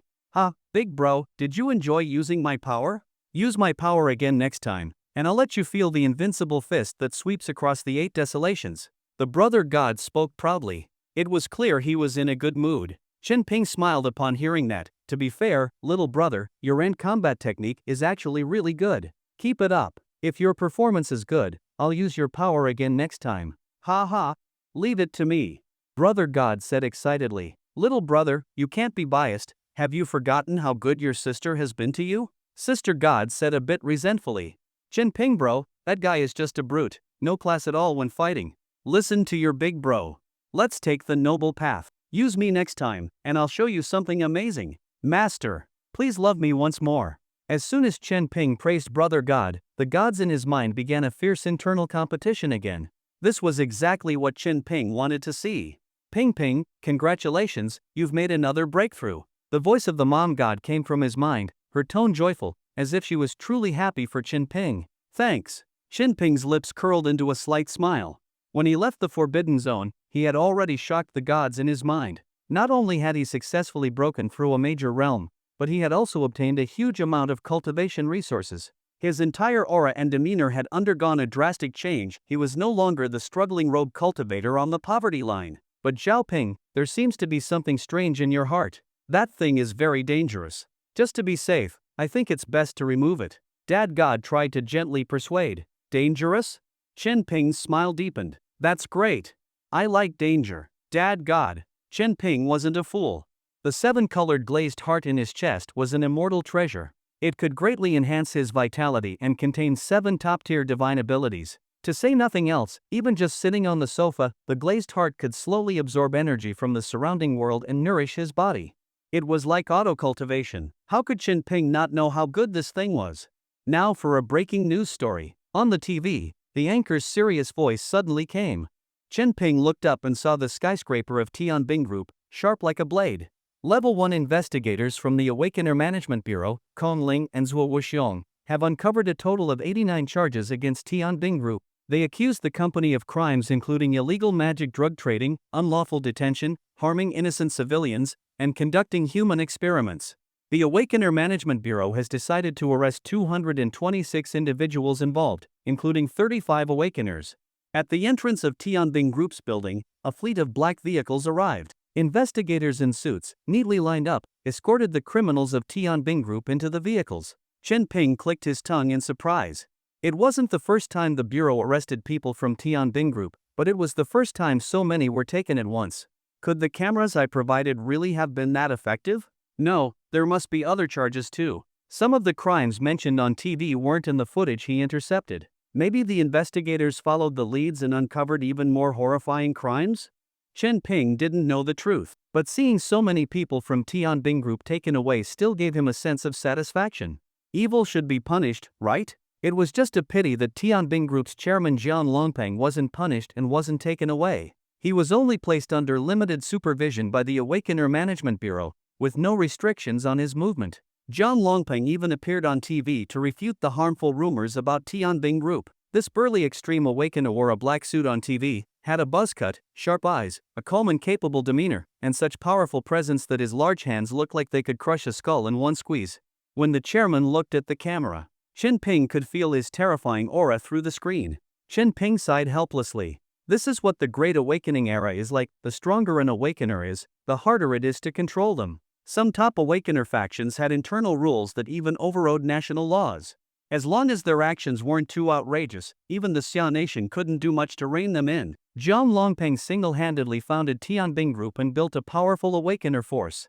For the Bureau to arrest so many of his people already took tremendous effort, but trying to topple the entire Tianbing group led by Jian Longping with these crimes was still nearly impossible. Jian Longping had deep roots and broad connections. He always kept himself clean. Even if he committed some outrageous acts, taking him down would be as hard as reaching the heavens. The more Qin Ping thought, the more uneasy he felt. Damn it! Could the camera I gave the investigators end up making me the enemy of such a terrifying figure? It shouldn't happen, right? He was just an innocent passerby who got caught in the mess. But he had to admit, this boss who had already reached a rank awakener level put a lot of pressure on Qin Ping. What if Jian Longping noticed this small fry like him? What would he do then? Even if the chances were low, the possibility made Qin Ping nervous. Nope, I need to break through a realm to calm my nerves. Qin Ping shook his head and sat down in a specific meditation posture. Battle was the best teacher in cultivation. Through his life-or-death battle with the golden ape, his body had been refined again and again to the extreme, and it had now broken through its limits and was evolving toward a higher level. A large number of star source stones were taken out from the ethereal jade. Qin Ping kept absorbing the energy from the stones, triggering a full-body transformation. One star source stone after another was devoured by Qin Ping. Awakeners usually need intense external stimulation, powerful energy activation, and strong awakening comprehension to break through in cultivation. That's why many people, even if they have a lot of star source stones, still can't break through. But Qin Ping was different. He felt like he couldn't see his own limits. As another 500 star source stones were absorbed, his cultivation directly broke through the bottleneck of the quenching body realm early stage peak and stepped into the mid-stage of the quenching body realm. Qin Ping felt the power inside his body increase significantly. His blood and energy surged like a tide. When he activated the Vajra-type awakener powers, the golden lines on his skin became even denser and brighter, full of strength. He knew that when these golden lines spread all over his body, completely covering his skin, he would step into the minor Vajra realm and become a man who fears no ordinary bullets or guns. Quack, you broke through already? Baiyu Whale beside him was startled and looked at Qin Ping in shock. My talent is unmatched through the ages, breaking through a minor realm is totally normal, isn't it? Qin Ping turned his head and asked. That actually makes a lot of sense, quack. Baiyu Whale tilted its head, unable to argue. At this time, there was a stir among the gods in his mind as well. Qin Ping could feel that they seemed a bit uneasy, but they kept it under control and even pretended to congratulate him on advancing his cultivation. Qin Ping looked at the star source stones still piled like a mountain in front of him, thought for a moment, and continued absorbing. He felt like his body was a bottomless pit, without the typical awakener's sense of fullness after absorbing a few star source stones. As long as he kept absorbing, he would keep getting stronger. Other people raised their cultivation through a combination of training, beatings, combat insights, monster flesh, medicine baths, and absorbing star source stones, a multitasking process. Qin Ping's method was much more direct and rough. As long as the star source stones were enough, he could keep leveling up. One after another, the star source stones were completely absorbed by him. He felt his power steadily increasing at a clearly visible rate. The energy of the star source stones would continuously refine his muscles and bones, his meridians, and temper his internal organs, making his strength stronger and stronger. This feeling of growing stronger was like the tastiest addictive drug, impossible to resist. However, as his cultivation level rose, the amount of star source stones he needed also increased. Only after absorbing 1,500 more star source stones did his cultivation reach the peak of the quenching body realm mid-stage. The familiar feeling of fullness finally appeared. Absorbing more star source stones wouldn't improve his cultivation anymore. Reached the limit, ha! Qin Ping slowly exhaled. This time, he had gone from the early stage peak of the quenching body realm all the way to the mid-stage peak. He used up a total of 2,000 star source stones. That was absolutely a huge cost. Ordinary people would never raise their cultivation like this. It required not only massive resources but also a suitable physique. Qin Ping felt a bit of pain in his heart, but as he sensed the significantly stronger power inside him, the surging energy and blood, the pain on his face gradually turned into a satisfied smile. The star source stones weren't wasted. Qin Ping knew that in this world, strength was everything. As long as his strength increased, the resources he used up would be earned back one day. Besides, he still had 3,400 regular star source stones and 20 high-grade star source stones in his pocket. He had reserves and wasn't worried at all. Now, when facing Tianbing Group, he had a bit more confidence. Ding dong! You have a new message. Qin Ping opened his phone. Congratulations! You've passed the resume screening for independent admission to Kunlun Academy and have qualified for the entrance exam. Please log in to the official website to complete your information, carefully read the relevant instructions, and prepare the necessary materials. An official representative will contact you by phone shortly, so please keep your line open. The message was from none other than the Kunlun Academy admissions office. This is outrageous. They actually said my temperament is lacking? Inside Tianbing Group, a man in a red robe angrily smashed a tablet. On the screen were the large characters eliminated, with the reason listed as failure in the temperament trial. The judging party was Kunlun Academy. Young master, Kunlun Academy rejecting you only shows that their judges and mentors are blind, Su Yuanchao said earnestly at the side. At your young age, you're already a high-level elementalist. In terms of future potential, most of Kunlun Academy's so-called prodigies can't compare to you. The ranking for elemental type awakeners is Elemental Apprentice, Elementalist, Grand Elementalist, Elemental Master, Dao-Seeking Grandmaster, and the legendary Saint Spellcaster. A high-level elementalist is already a peak sea-level awakener, considered a strong figure in the awakener world, especially for someone so young. A bunch of old-fashioned geezers. Those losers I stepped on at Tianyun Mountain have all become Kunlun Academy students, but I got eliminated. Violent winds raged in the room. The man's pupils turned pale white, filled with accumulating rage. He was Jiang Wenxiang, the young master of Tianbing Group. He had once made a high-profile announcement about joining Kunlun Academy's entrance training, causing a stir at Nantang High School. But to his shock, he was actually eliminated. Always arrogant and proud, Jiang Wenxiang had never suffered such humiliation. Young master, our UN sect is eager for you to join. They've promised that if you enter, you'll immediately become a core direct disciple, studying under sect leader Master Haochu, and may even get personal guidance from him, Su Yuanchao said. Our UN sect, if I could really learn from Master Haochu, that's not a bad choice, Jiang Wenxiang nodded in contemplation. Our UN sect is the strongest elemental sect in Ji province.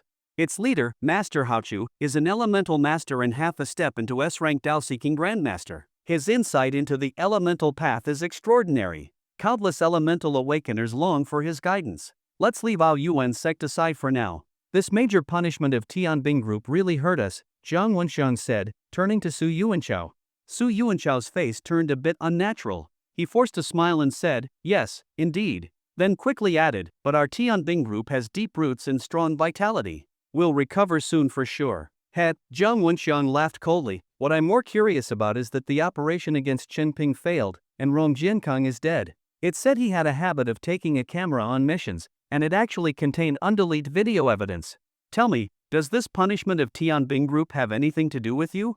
Su Yuanchao immediately broke into a cold sweat and quickly said, young master, I truly didn't expect that guy to be an awakener too. Boom! Jiang Wenxiang's fist suddenly struck Su Yuanchao in the face, sending him flying with blood spewing, cracks spreading across the ground. Trash! The anger in Jiang Wenxiang's eyes finally exploded. Su Yuanchao was frozen in fear. He could feel overwhelming fury and killing intent from the young master, as if any further provocation would mean death. At that moment, the tall and strong Su Yuanchao didn't dare to move a muscle. Calm down, young master.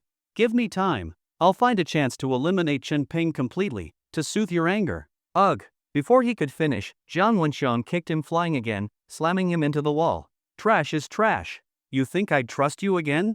Jiang Wenxiang crouched down and began punching Su Yuanchao again and again. Trash! Trash! Trash! With each heavy blow, blood sprayed. Jiang Wenxiang seemed to be venting all his anger onto Su Yuanchao. Oh my dear Jiang, did I come at a bad time? At that moment, the door opened. A man in a trench coat appeared in the room. Jiang Wenxiang turned his head, and a cold smile appeared on his fierce face. No, Edward, you came just in time. Then he turned to the bloodied Su Yuanchao beneath him and kicked him into a corner like a dead dog. He sneered, according to Tianbing Group rules, I could kill you with my fists. But since Edward arrived at the right time, I'll spare your life, for now. Su Yuanchao trembled all over and stammered, thank you, young Master Jiang, for your mercy. The man in the trenchcoat removed his hat, revealing a handsome face with blonde hair and blue eyes, and a polished, businesslike smile. Jiang, the Chenping you want to kill, I've investigated him. He's connected to a Kunlun Daozi. Not easy to kill, Edward said calmly. Jiang Wenxiang wiped the blood from his hands with a white towel and said expressionlessly, does Skull Society have anyone it can't kill? In the corner, Su Yuanchao trembled upon hearing the name Skull Society. Skull Society, known far and wide. It was one of the top 3 assassin organizations in the world, on par with Hell and the Underworld. The more chaotic the times, the stronger assassin organizations become. In the Great Awakening era, many lawless criminals gathered in assassin organizations. Skull Society, as a top-tier global assassin group, was filled with terrifying figures infamous for heinous acts. Jiang, I think you misunderstood me. There's no one Skull Society can't kill, Edward smiled. But killing a relative of one of the 12 Daozi of Kunlun is karmically heavy. So, the price goes up. Jiang Wenxiang froze. How much more? 5 times the price. Edward replied. Jiang Wenxiang fell silent. He hadn't expected hiring an assassin to kill Chen Ping would cost so much. It was all Chen Ping's fault. For some reason, he recalled the boy's fearless eyes when they confronted each other, his own failure at Kunlun Academy, how that boy's sister became one of the academy's brightest stars, the massive imbalance in his heart, and the severe blow Tianbing Group had suffered. All these new and old grudges made him clench his fists and say in a low voice, "Deal." Edward's smile widened. Young Master Jiang is generous. Annoying people like him should disappear forever. That's the only way your heart will be at peace. As he spoke, he pulled out 3 cards from his sleeve. Which assassination package would you like to choose? Even Su Yuanchao couldn't help but look up from the floor, curious. There are packages for killing?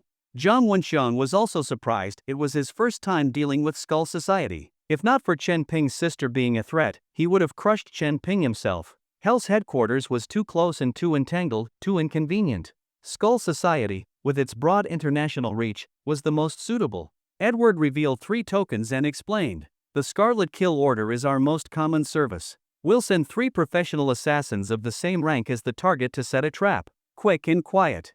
Assassination success rate, 99%. The Black Kill Order is our signature service. One top assassin of at least one major realm higher will take the job. Skull Society guarantees the mission. The target will die 100% death rate. Lastly, the Skull Extermination Order, our super service. Ideal for mortal enemies. If the target has a family, the whole family dies. If in a sect, the sect is destroyed. If part of a clan, the clan is wiped out. No loose ends. Everyone who opposes you will tremble in fear. Edward's voice echoed in the room. At that moment, Su Yuanchao felt a killing intent even scarier than Jiang Wenxiang's.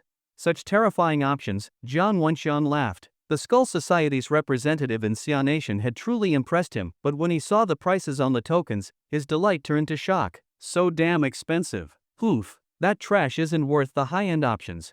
Just give me a Scarlet Kill Order. Jiang Wenxiang said coldly. Good. My dear Jiang, await our good news. Edward smiled broadly as he left. In 3 days, I will personally deliver that boy's head to you. Tianbing Group, Chairman's Office. Smack! Zhang Longpeng slapped Jiang Wenxiang across the face. The slap made Jiang Wenxiang cough up blood and fall to the ground. Trash! Jiang Longpeng scolded. Jiang Wenxiang, holding his reddened face, stood up somewhat unwillingly. I know it was wrong for me to send people to kill Chen Ping, but as long as Chen Ping is alive, my thoughts remain blocked. Smack! Jiang Longpeng slapped Jiang Wenxiang down again. Trash! Is that what I'm talking about? I'm talking about your lack of decisiveness. If someone offends you, you might as well kill his whole family, as long as you clean up properly. I wouldn't say a word, but look at what you've done. Damn it, trash! The more Jiang Longpeng thought about it, the angrier he got. He kicked Jiang Wenxiang hard, sending him flying like a dead dog against the wall. No wonder you were eliminated by Kunlun Academy. Truly fucking useless. This time, clean it up properly. If you keep dawdling like this and leave loose ends, I'll delete the character and start over. If you stay this useless, your position as heir to Tianbing Group will go to someone else. Leaving those words behind, Jiang Longpeng exited the office. Jiang Wenxiang, holding his reddened face, looked at the departing figure, rage and malice burning uncontrollably in his eyes. He knew his father meant what he said. If he said he'd delete the character and start over, he would definitely do it. He had no way out anymore. The next day, Chen Ping returned to school for classes. Some people might think continuing to study was unnecessary at this point, since he was already a powerful awakened one, with a bright future ahead, and no need to waste time on school. From a strictly mature life planning perspective, it did seem a bit unnecessary, but after receiving so many years of education, with only a month or 2 left, he wanted to give closure to all his efforts. Besides, even entering Kunlun Academy required academic grades. Reading was also a way to shape a better worldview, to see the world from more diverse perspectives, and to train one's thinking patterns, which was essential for personal growth. Boss, are the 30 morong pancakes I ordered ready? All set. Carrying 30 pancakes, Chin-ping ate as he walked. The white jade whale on his shoulder looked surprised. You really can eat, duck. It knew that Chin-ping had eaten 2 pots of noodles before going out. These pancakes made by the boss are pretty tasty. Want one? Chin-ping asked cheerfully. I wouldn't eat such common stuff. The white jade whale began to refuse, but after smelling the strange aroma from the pancake, it quietly swallowed a mouthful of saliva. Fine, I'll try it. The white jade whale had a big mouth. Even when shrunken, it could eat half a pancake in one bite. Gaga. Why does this pancake taste so good? Master, let's keep that morong boss for ourselves. Make him bake pancakes for us every day. The white jade whale praised while eating.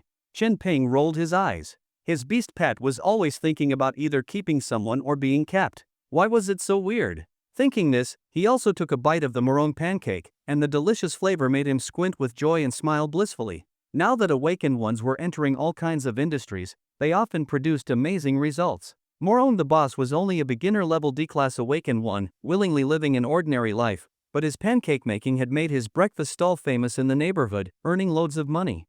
Chin-ping was already at the peak of mid-tier C-class, with a brilliant future ahead. Thinking of this made his steps towards school a bit lighter. His latest materials had been uploaded to the official website of Kunlun Academy. He had already passed the preliminary review.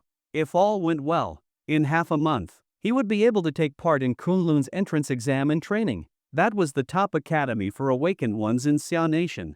Just thinking about it filled Chin-ping with anticipation. He could finally step into his sister's world and see a different scenery. When Chin-ping walked into school with a little duck, he immediately caused a stir. Look, it's Chin-ping. Our Nantan City hero is back. Ah, he's so handsome, his eyes are so bright. Chin-ping noticed that from the moment he entered the school gate, all eyes were on him. Wow, look at the duck on his shoulder, so cute. Ha, really, is that duck his pet? Gaga. Not a duck, I'm not a duck, I'm the white jade whale. The white jade whale flapped its wings and clarified angrily. Oh my god, the duck can talk. Definitely a high-level spirit pet. As expected from Senior Chin-ping, so amazing. The white jade whale's protest had no effect, only drawing more attention. Chin-ping, you're finally back. A girl with a high ponytail, her beauty striking and extraordinary, ran over with small steps, her bright eyes sparkling.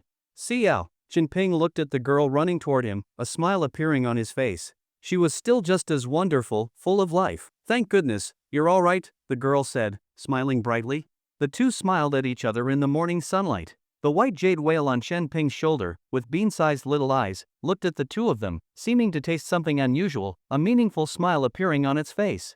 Ah, is this your new pet? So cute. Song Xiao noticed the white jade whale on Chin-ping's shoulder. Chin-ping smiled and said, yeah, it's my battle pet, Little Duck. Little Duck? Song Xiao smiled, her eyes curving, even the name is cute. Gaga. You're the one my master likes, right? The white jade whale suddenly spoke. Song Xiao's fair cheeks instantly turned red, not expecting the duck to be so direct. Gaga, looks like I guessed right. The white jade whale smiled crookedly. Your constitution is quite impressive. Actually the 9 nether underworld body, walking a different path to enlightenment. Pairing with my master is still acceptable. Chin-ping was startled, not expecting the white jade whale to reveal such explosive information. 9 nether underworld body? Song Xiao also widened her eyes, looking puzzled, extending her snow-white finger and asking in surprise, me? Yes, duck, it's you.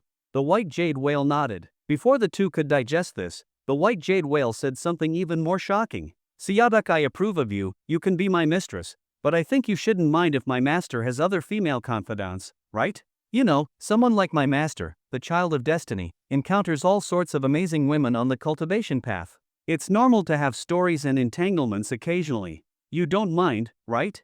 The white jade whale shook its head and spoke. Song Xiao stood frozen, her bright apricot eyes wide open. Stupid duck, what are you talking about? An angry Chin-ping grabbed the white jade whale in his hand and squeezed hard. Gagaga. The white jade whale turned into a screaming duck. Easy, master, easy, gagaga. The white jade whale struggled. I didn't say anything wrong. Duck, I just wanted to give a heads up, duck. To love is to speak clearly first, to love openly and honestly, to give a heads up before taking action. Isn't this more responsible than having a partner and then needing other confidants, duck? The white jade whale, gripped by Chin-ping, still had a stubborn mouth. The girl bit her pink lips, her eyes turning red from being talked to like that. A teenage girl, how could she handle such theories? Xiao, don't take it seriously, this duck has a few screws loose. Chen Ping quickly explained. It's fine, there's nothing anyway. The girl shook her head hard, then forced a smile and said, class is starting soon, let's go back to the classroom. As she spoke, she didn't wait for Chen Ping and ran toward the classroom on her own, leaving Chen Ping standing in the wind, disoriented. Look at what you did. Chen Ping angrily squeezed the white jade whale. Gaga. The white jade whale screamed again. After a while, the white jade whale, as if experienced, spoke in a low tone, say, Master Duck, one day, you'll understand my good intentions. Chen Ping gritted his teeth. This damn duck was still being stubborn. At this moment, on the rooftop of a high-rise outside Nantan City High School, 3 figures in black trench coats stood with binoculars, watching the boys' back. On the back of their trench coats was a white skull symbol. Target confirmed, ready to move anytime. A tall blonde woman said calmly, this job pays so much. That kid isn't pretending to be weak, is he? A thin black-haired man asked uneasily. A D-class Vidra type awakened one, how much could he possibly pretend? A burly man with flaming red hair and a red vest under his coat laughed loudly. His head is expensive because of his sister. With his strength, I can twist his head off by myself. Don't underestimate him. Even a lion uses full strength to catch a rabbit. Nantan City's security is tight. We've mapped the nearby surveillance. We'll try to strike in blind spots, best when he's alone, the black-haired man spoke flatly. Mimhu will go all out. Even C-class awakened ones can die silently. That little boy won't live past tomorrow. The blonde woman licked her red lips and said with a smile. No wonder they were so confident. Although they were just regular White Skull assassins from the Skull Society, they had killed countless D-class awakened ones, their hands already soaked in blood. When it came to killing, they were definitely professionals. And since C-class awakened ones couldn't resist hot weapons, they had even killed C-class targets in surprise attacks. Too bad we can't bring a sniper rifle. Otherwise, with this kind of dumb donkey awakened one shot would do the trick. After this job, I'll have enough merit points to exchange for a storage ring in the Skull Society. Then I can secretly bring a sniper rifle into Xia Nation and make even more money. He. We got lucky this time. Killing such a little brat and earning so many merit points. After this, I'm throwing a party in Sanya. Gradually, the mood became light and cheerful. The 3 laughed and chatted on the rooftop, full of hope for the future. Another peaceful day.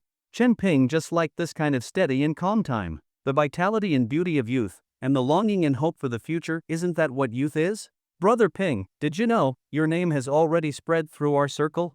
Zhao Liang looked at Chen Ping, speaking excitedly. Do you know what nickname they gave you?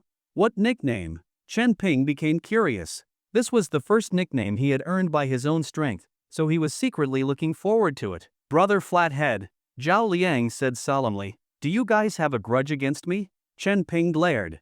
No way. Zhao Liang held back laughter and said, think about it, Brother Flathead is brave and invincible, fearless of anything, no matter how strong the enemy is, never backing down. Isn't that just like you? Gaga. The name Brother Flathead is great, it suits my master, Duck. The white jade whale also flapped its little wings on the desk and loudly agreed. Chen Ping angrily grabbed the white jade whale and squeezed hard. The last class in the afternoon. Labor class. It was a time for students to relax outdoors. And also the time the school used free labor. Chen Ping carried a hoe and walked toward the back mountain of the school. The task for this labor class was to weed. As a C-class Vidra type awakened one, with a swing of his hoe, regardless of weeds or stones, he could clear a large area. Even huge rocks could be shattered with one hit. The back mountain of the school was called Qingshou Mountain, a very famous scenic area, with lush green hills stretching continuously, full of birds and flowers, very suitable for outings. Its area was huge. Rather than calling it the school's back mountain, it was more accurate to say the school was built next to this mountain. Chen Ping breathed in the fresh air of Qingshou Mountain and swung the hoe quickly, working diligently. After a while, he suddenly smelled an unusual scent. He felt a slight fluctuation of spiritual energy, full of vitality and creation. Chen Ping's whole body shivered. Could it be there was a heavenly material or earthly treasure in Qingshou Mountain? In the Great Awakening era, this kind of thing still had a chance of happening. The more spiritually blessed a place was, the more likely it was for rare treasures to appear. In a picturesque and energy-rich place like Qingshou Mountain, the sudden emergence of a heavenly material or earthly treasure was theoretically possible. Chen Ping became curious and followed the energy fluctuations forward. The fluctuations became stronger and stronger. He arrived at a small grove. Just past it was the outer wall. But this wall couldn't stop him. He lightly leapt, his body like a toad jumping, easily vaulting over the wall. Gaga! Master, I feel like this spiritual energy fluctuation came too suddenly. Duck, the white jade whale whispered from Chen Ping's shoulder. Chen Ping smiled. Too sudden? Of course I know. Then why are you still going? The white jade whale was puzzled. What's the big deal? It's just two possibilities, either a surprise or a scare. Chen Ping said calmly, stepping forward again. The white jade whale didn't speak anymore. It felt like its master always had some kind of inexplicable courage. But this kind of courage wasn't always bad. People often say caution keeps the ship safe for 10,000 years, and being careful in everything is necessary.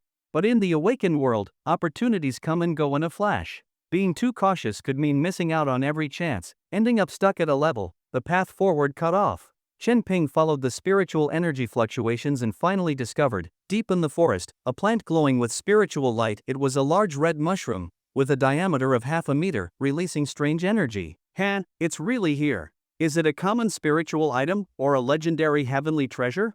Chen Ping walked closer, somewhat excited. Just as he reached the red mushroom and was about to pick it, the base of the red mushroom suddenly swelled, and a surge of crimson energy blasted out at him. At the same moment, from above the trees beside him, a shadow dropped at high speed. A large purple iron hammer with terrifying force smashed toward his head. Chen Ping had an excited and thrilled look on his face, but his eyes didn't show surprise. Instead, a sharpness flashed through them. A wave of energy surged from his body, blocking the crimson energy from the red mushroom. His footwork shifted, leaving an afterimage, dodging the hammer blow at the very last moment. Boom! The hammer slammed heavily into the ground. The ground cracked. What? Under the trench coat, the red-haired burly man sounded shocked, as if he couldn't believe the seemingly naive youth had managed to dodge his well-prepared attack. Who sent you? A cold voice came from the smoke. Watch out! Another voice came from the side. But before the sound reached the red-haired man's ears, the youth's fist had already smashed into his face like a cannonball. A sonic boom followed. Supersonic punch. Puff! The punch smashed the burly man into the tree behind him, breaking it, his head bleeding. Answer me. Who sent you? Chen Ping spoke coldly. From the side, a shadow had already drawn a blade and slashed at him. Just as he was about to respond, from another direction, the black-haired man had already formed a hand seal. Red light flashed between his fingers as he chanted, Deadwood Spirit, bind. Chen Ping felt his body bound by an invisible force, like turning into lifeless wood. The blonde woman appeared beside him, a short dagger in her hand gleaming with a chilling light, slashing down fast. It all happened in an instant. The three attackers coordinated perfectly. At least, that's what the three of them thought. But they didn't understand, why did golden patterns suddenly appear on the boy's body? Why did he break free from the binding spell in an instant? Crack! A golden patterned hand grabbed the incoming dagger. The blonde woman realized her blade had struck indestructible steel. He caught my killing blade with his bare hand? This power fluctuation. No! He's not an iron tempering stage awakened one, he's in the quenching stage. The expression on the blonde woman's face shifted from fierce to shocked. Her professional instincts made her immediately step back and throw out more than a dozen poison needles from her pouch. She was a gold element awakened one, capable of making the weapons in her hands even more terrifying. Under her power's enhancement, the poison needles shot out like bullets. Not only were they extremely fast, but their power was also no less than that of real bullets. Even a C-class awakened one would die from poison if hit by her needle unexpectedly. But what she didn't expect was that Chen Ping punched out at the same moment. His fist struck the air in front of him, causing a visible shockwave. The dozen or so poison needles, under the distortion of the air and the explosive force of the punch, were shaken off course in all directions. Before the blonde woman could react, a large hand appeared in front of her, grabbed her slender white neck, and lifted her into the air. Talk! Who sent you? Chen Ping spoke again. A suffocating pain came over her. In that moment, the blonde woman felt fear. The boy before her was not the easy-to-kill lamb they thought, but a fierce tiger, a man-eating tiger. A massive iron hammer slammed in from the side with violent force. The red-haired burly man was also of a Draw-type awakened one, and he was a peak D class. His iron hammer could easily crush a person's skull. However, Chen Ping casually raised his hand and blocked the hammer with his bare hand. The clash even produced a metallic clang. Still won't talk? Chen Ping's voice grew impatient, and the grip on her neck tightened. Ugh, ugh. The sexy blonde woman struggled violently, her eyes full of despair, her long legs kicking wildly. She wanted to speak, but her throat was gripped so tightly she couldn't utter a word. Very good, you have backbone. Chen Ping showed some admiration. His 5 fingers clenched tighter, and with a crack, he crushed her neck. The blonde assassin died just like that, her face still frozen in terror and unwillingness. Are you stupid? You're choking her, how is she supposed to talk? Another burly man, dropping his iron hammer, slashed angrily at the back of Chen Ping's neck with his arm like a blade. Chen Ping had already pointed at him, golden lightning shot from his fingertip. Boom! The golden lightning pierced through the burly man's body, leaving a charred wound in his chest. Sorry, I got too nervous. I'm inexperienced. In the next instant, Chen Ping swung the large iron hammer down on the burly man's forehead. Puff! A horrifying blow. Brain matter splattered. The burly man's body fell stiffly to the ground. Chen Ping turned around and saw the last black figure getting farther and farther away from him. The thin black-haired assassin was running for his life. Monster! This guy is a monster. What kind of death mission did I accept? The black-haired assassin's eyes were filled with fear and panic. The success rate of a blood order assassination was 99%. The 1% failure rate only occurred when the target's strength suddenly increased drastically, or someone unexpectedly interfered, or due to incorrect intel. The black-haired assassin now realized he was facing exactly that kind of exception. And to think earlier he was chatting with the other two about what fun they'd have after the mission, now those two were enjoying hell. Roar! A tiger's roar suddenly sounded from behind. The black-haired assassin turned to look and nearly jumped out of his skin. That boy was charging toward him at an incredible speed, with tiger-like steps. White tiger step. Chen Ping leapt like a tiger, and the black-haired assassin felt an invisible murderous aura envelop him. It was as if he were staring down a supreme beast king, his blood and energy froze. By the time he realized what was happening, Chen Ping's hand was already on his head, and like a tiger pouncing on prey, he smashed the assassin's head into the ground. Boom! A crater opened in the ground. The black-haired assassin immediately started bleeding from his head and facial orifices, his brain ringing in pain. Talk! Who sent you? Under the shadows of the forest. The boy looked down at the assassin, voice calm, but his gaze like the fiercest wild beast. The black-haired assassin felt like he was experiencing a nightmare. He felt a murderous intent that had become tangible. He clearly understood what that meant. If he kept his mouth shut, he would definitely die. If I tell you, will you let me go? I will. Chen Ping nodded. I know you're just the blade that kills, but catching the real criminal is what matters. The clear and resolute look in the boy's eyes gave the black-haired assassin a sliver of hope. Then swear it on your Dao heart. Fine, I swear on my Dao heart. As long as you tell me who sent you to kill me, I won't kill you. The boy solemnly swore, and immediately, he felt a strange force from the heavens and earth enter his body. In this era, there's something special. The stronger the awakened one, the greater the consequences when breaking a vow sworn on their Dao heart. A smile finally appeared on the weak face of the black-haired assassin. He opened his mouth with difficulty and said, I'm an assassin sent by the Changsheng sect. Someone there didn't like you and wanted to get rid of you. Chen Ping listened seriously. On his shoulder, the white jade whale's bean-sized eyes widened. It suddenly spoke, Master, he's lying. Black-haired assassin? You have no proof, how can you? Slash. Ah! The black-haired assassin screamed in pain. Chen Ping used the blonde woman's short knife to cut off one of his arms, blood splashing out. This is your last chance. Chen Ping looked at the assassin coldly. A chill spread all over the black-haired assassin's body. I'll talk. It was Jiang Wenxiang of the Tianbing group who hired us from the Skull Society to kill you. Strong survival instinct made the black-haired assassin shout the truth. Everyone has a will to live, even assassins. But leaking employer information was a capital offense. He had already decided, once he escaped, he would find a remote place, change his name, and live out the rest of his life in peace. Hired a world-class assassin organization to kill me? That's quite the operation. Chen Ping's expression shifted slightly. He looked at the white jade whale beside him. He's telling the truth, duck. The white jade whale's bean-sized eyes examined carefully and confirmed. Chen Ping nodded and stood up. Little duck, kill him. The boy's cold voice rang out. The black-haired assassin suddenly widened his eyes. You bastard. How can you go back on your word? In the next moment, the little duck on the boy's shoulder leapt toward him. The boy promised not to kill him, but that didn't mean his pet wouldn't. Seeing the duck flying at him, the black-haired assassin still held hope. Such a small duck couldn't be that powerful. Maybe he could take this chance to escape. As he scrambled up from the ground, the duck suddenly turned into a giant monstrous bird, its massive head filling the assassin's entire vision.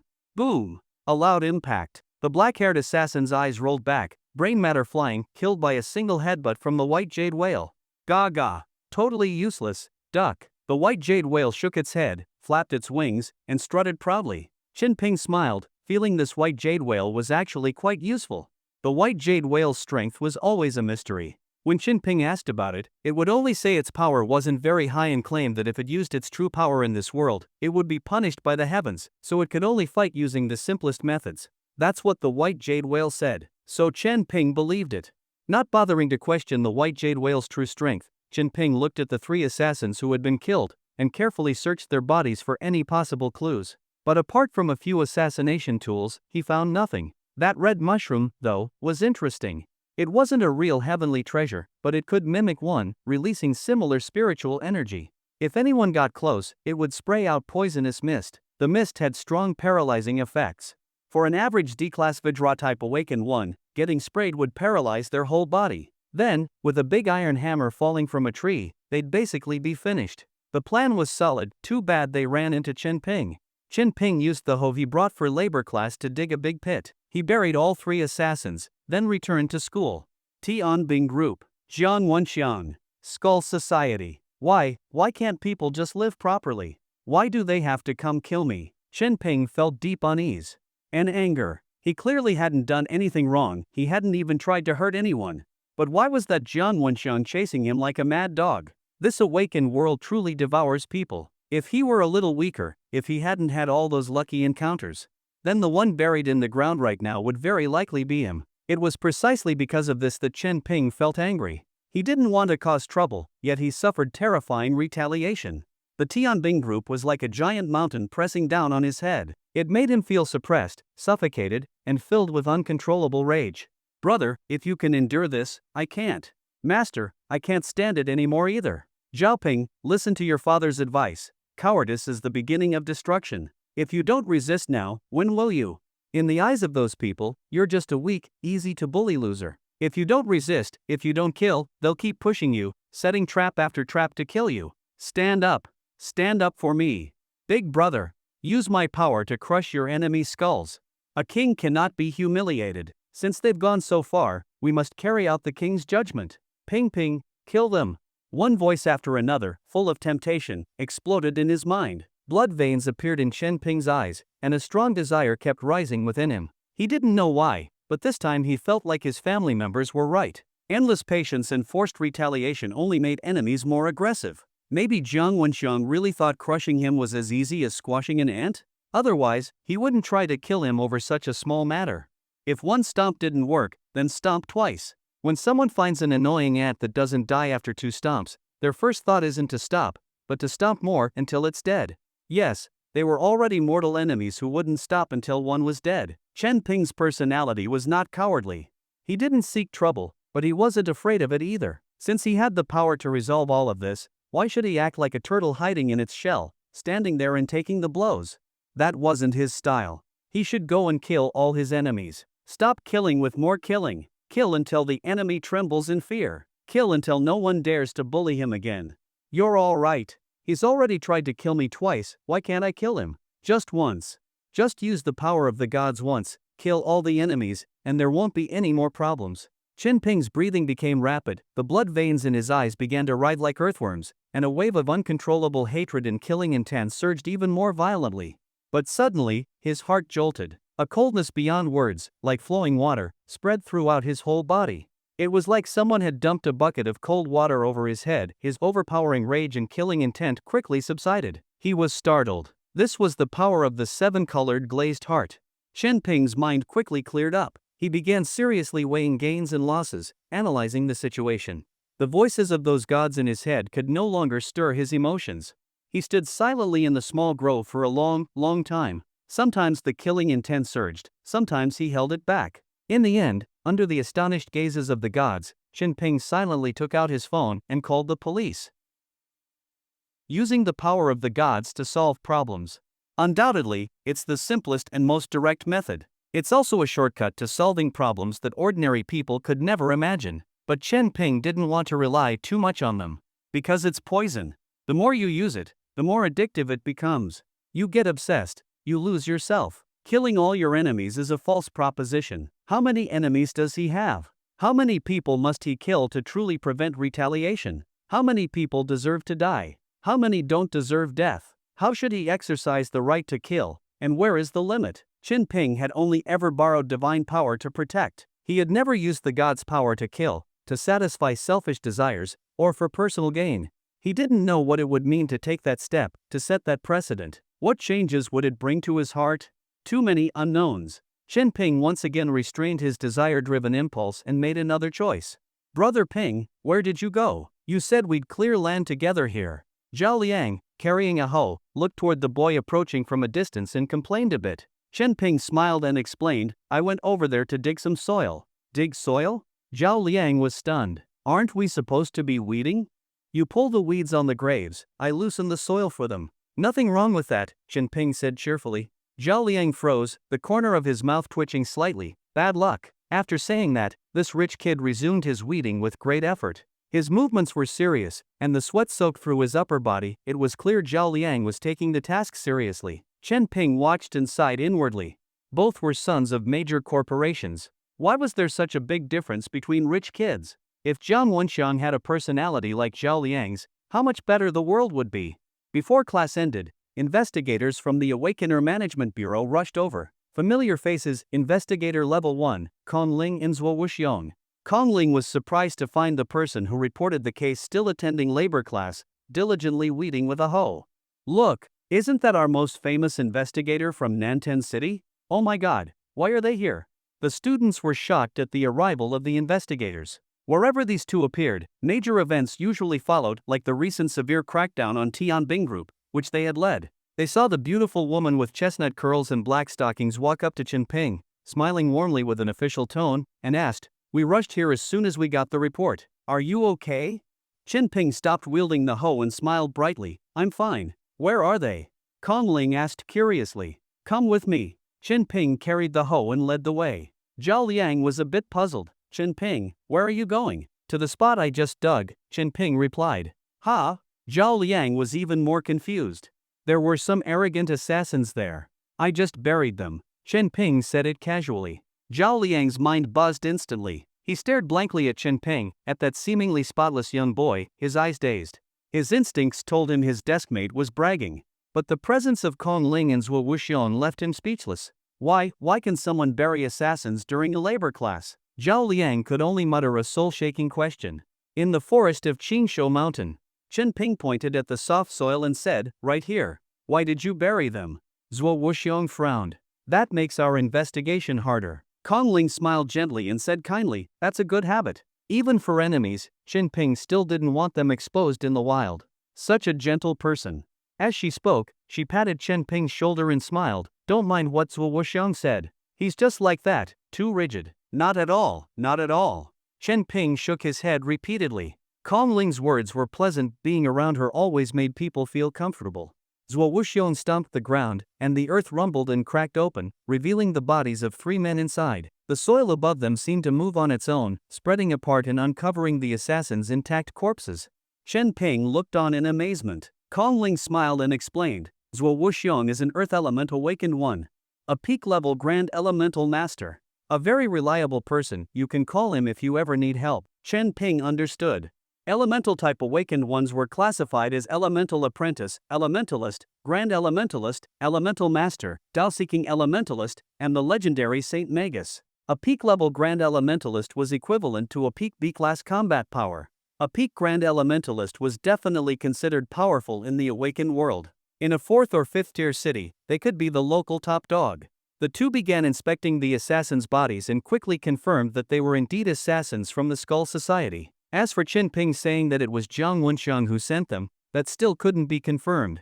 Oomph, those bastards from Tianbing Group again. Hiring killers, even colluding with the Skull Society. Zhuo Wuxiong was so angry the ground trembled around him, and he growled, they already got hit hard last time, yet they still dare act so arrogant. Don't worry, brother Chen Ping. I'll assign special personnel to protect your safety. Kong Ling comforted Chen Ping softly. We will keep investigating this matter. Please believe in us.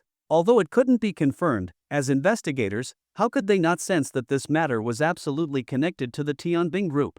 After all, they had been tracking the group for a long time. No one knew their nature better than the two of them. Okay, I believe you.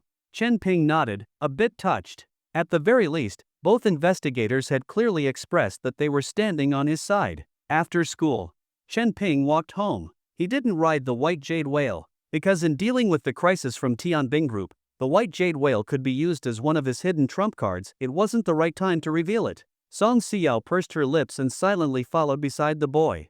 The twilight deepened, casting a faint glow over both of them. Xiao, you don't have to follow me anymore, Qin Ping suddenly said. Song Xiao paused in her steps, surprise on her elegant face. Then, as if realizing something, she stubbornly said, no. Investigator Kongling came today, it must be because something happened, right?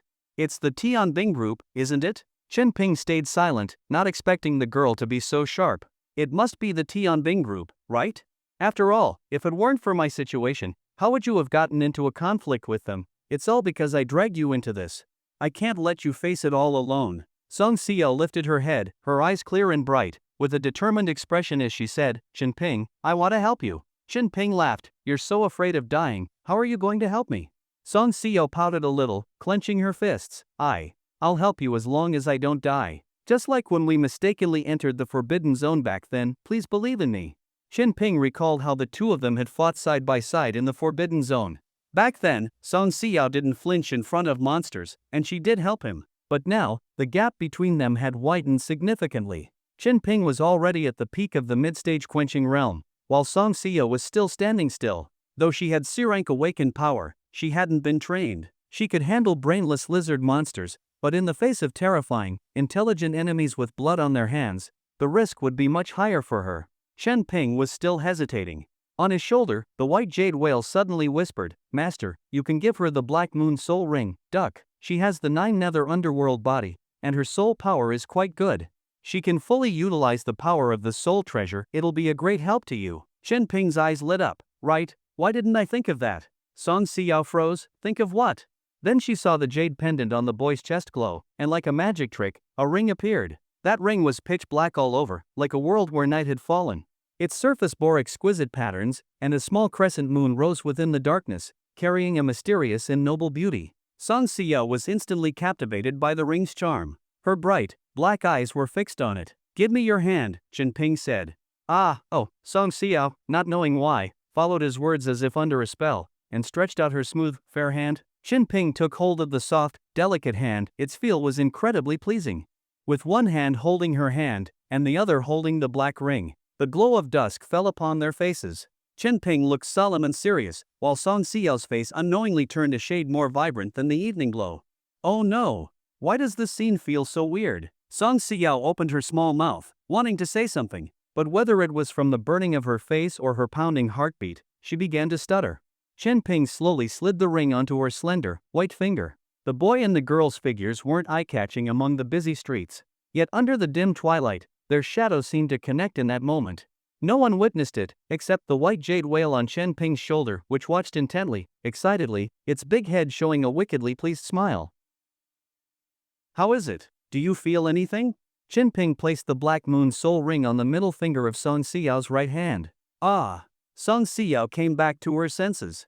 Her face was burning. She thought to herself, heart beating fast, whole body hot, does that count as a feeling? Looking at the girl blushing deeply, Qin Ping finally realized what he had just done.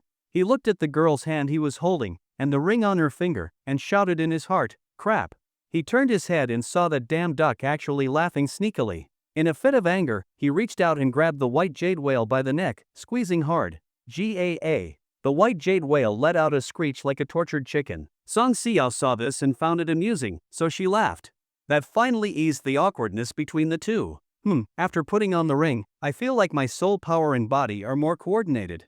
And there's a strange feeling slowly guiding me, as if trying to teach me something. Song Xiao seriously described what she felt. Qin Ping nodded. That sensation should be true intent infusion. Once you fully comprehend it, you'll be able to use the power of the Black Moon Soul Ring. So amazing? Song Xiao was pleasantly surprised and a bit flattered. This kind of ring must be really expensive, right? Not expensive, not expensive. I can't use it anyway, so you wear it for now. Qin Ping smiled. What he said wasn't true, it was definitely expensive. This was a 7th-tier spiritual treasure, equivalent to at least a 7-star artifact in the awakened world. Moreover, it was an ancient magic artifact, and its value surpassed that of a 7-star item. Even peak A-class awakened ones might not have something this good. Song Xiao felt sweet inside. Her slender fair hand gently touched the ring on her finger, reluctant to let go. Her face also showed determination. I'll definitely understand it well and try to help you as soon as possible. Chen Ping took it as a given that Song Xiao was now standing on the same side as him. He began telling her about the situation with the Tianbing group, including how Jiang Wenxian had crazily hired Skull Society assassins to kill him. The more Song Xiao listened, the more guilty and angry she became. How could this happen? Just because I rejected his confession? Why did it go this far? A normal person wouldn't go this far, but they're used to bullying people. The more we resist, the more they want to kill us. Chen Ping shook his head. It was only after dealing with Jiang Wenxian that he opened his eyes to this kind of people. The girl's delicate, flawless face became increasingly determined, and she said seriously, looks like we have no way out. Why don't we find a chance to get rid of Jiang Wenxian? Get rid of Jiang Wenxian? Chen Ping froze. He didn't expect those words to come from this girl in front of him. Just a second ago, she was still a pure and delicate, timid girl. I also want to get rid of Jiang Wenxian. But I think if we really do, we'll face even stronger retaliation from the Tianbing group, Chen Ping said.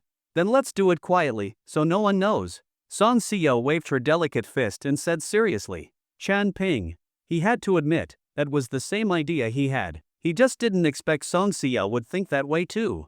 Then let's find a secret place to discuss our plan? Chen Ping figured they were now on the same boat and had nothing to hide anymore. Song Xiao smiled, sure. Your place or mine, or should we get a room? No. Getting a room is way too fast. Even though the ring was already given. It's still too fast. My place, Chen Ping said. No one's home. Okay, Song Xiao agreed cheerfully. Chen Ping saw her so willing, and instead felt a little embarrassed. Won't your family mind if you're home late? Song Xiao shook her head. No, my parents have already died in battle. Now I live alone and rely on government aid. Chen Ping was stunned for a moment, took a while to react, and quickly apologized. I'm sorry. Song Xiao waved her hand and smiled. It's fine, this happened a long time ago. Just don't give me that face, I don't need pity. Chen Ping hadn't expected that this cheerful and lively girl had already lost both parents and was living alone. My parents were both warriors of Kunlun Academy. They died in the Chaos Dragon domain. Their last words to me were to live a good life as an ordinary person, to never get involved in the conflicts of awakened factions, Song Xiao smiled. But oh well, fate is unpredictable. In the end, I still have to fight. Chen Ping looked at the girl who seemed relaxed and indifferent, but felt a heavy weight in his heart. The Chaos Dragon domain was one of the 7 S-class forbidden zones in Huaxia. Warriors of Kunlun Academy usually carried the mission of protecting the country. They sacrificed their lives to protect the people of Xia Nation. Chen Ping understood why the two elders had hoped their daughter would live peacefully, but fate had other plans. The very people their lives protected were now making things hard for their daughter. The two walked side by side. They soon arrived at the house in Thompson Riviera. Song Xiao walked into Chen Ping's home, looked at the luxurious decor inside, her eyes brightened, and her mouth opened slightly. Wow, such a beautiful house. Chen Ping smiled. It's okay, my sister handled the interior design. Make yourself at home. Song Xiao looked around the room and sincerely praised, your sister has great taste. The various furnishings and decorations in the room were full of artistic flair and aesthetic beauty. It had the classical beauty of new Chinese style, and also the trendy charm that suited young people's taste. Chen Ping didn't feel much about it. He poured a glass of water for Song Xiao, sat beside the girl, and asked, what do you want to eat tonight? Steak or burger? Burger, Song Xiao replied. Chen Ping nodded, then ordered 201 spicy chicken burgers on the food delivery app. He turned around and saw the girl holding the water glass, her bright starry eyes scanning the beautiful house, with a captivating smile on her face. He could even see the fine soft fuzz on her fair, glowing skin. The clean school uniform couldn't hide her graceful and delicate figure. That youthful figure just beginning to bloom, her chest curved with subtle rise and fall, her waist thin like a willow branch. And perhaps due to her physique, a faint fragrance drifted from her body. Chen Ping took a deep breath of the girl's scent beside him, and felt his whole head float as if he were high, experiencing an inexplicable sense of pleasure. He couldn't help but take a few more breaths, and soon felt like his soul was sinking into a deep abyss, not the kind of fear and panic, but a strange state of absolute peace. This peace made his soul clearer, more undisturbed, more real, and even gave him an irresistible urge to stay there forever. Crap! This can't go on. Chen Ping suddenly shook his head, forcing himself to snap out of it. This Song Xiao, why is even her scent so intoxicating? Suddenly he felt like a pervert. Chen Ping suppressed the restlessness in his heart and said seriously, ahem, then let's seriously talk about what our next step should be. Okay. Song Xiao nodded with a smile, her bright eyes looking at Chen Ping, her face full of obedience, as if she wanted to hear some brilliant plan from the boy. I think if we want to kill Jiang Wenxiang, the most important thing is to clearly understand his movement patterns and the overall strength of the Tianbing group, then develop a plan that suits our actions, Chen Ping said. Song Siyao nodded like a pecking chick. Zhaoping, I think the most important thing is to accept Dad's power. We'll just go directly to Tianbing Group's headquarters and tear their building down. Dad God interjected in his mind. Chen Ping ignored it and continued. What we're lacking now is the most essential intelligence. Song Siyao frowned, looking a little troubled, and said, but we don't have any people. How can we get specific intel on him? Are we supposed to tail him ourselves? Chen Ping shook his head. No, the risk of exposure is too high. Then what should we do? Song Siyao was out of ideas. They were like two rookies, hiding in a room scheming something big, only to realize they had absolutely nothing. The two of them stared blankly at each other, strangely awkward. After a moment of confusion. Right, there's someone else. Someone else who can help us. Chen Ping's eyes lit up, he suddenly thought of someone. Who? Song Siyao also became a little excited. Chen Ping looked up and said, Zhao Liang. What? You actually want information on the Tianbing Group and Jiang Wenxiang? What do you plan to do to him? Are you tired of living? Zhao Liang's voice came through the phone, extremely agitated. Didn't I tell you earlier that I buried a few assassins? Those assassins were sent by Jiang Wenxiang. He wants to kill me, Chen Ping said calmly. Damn.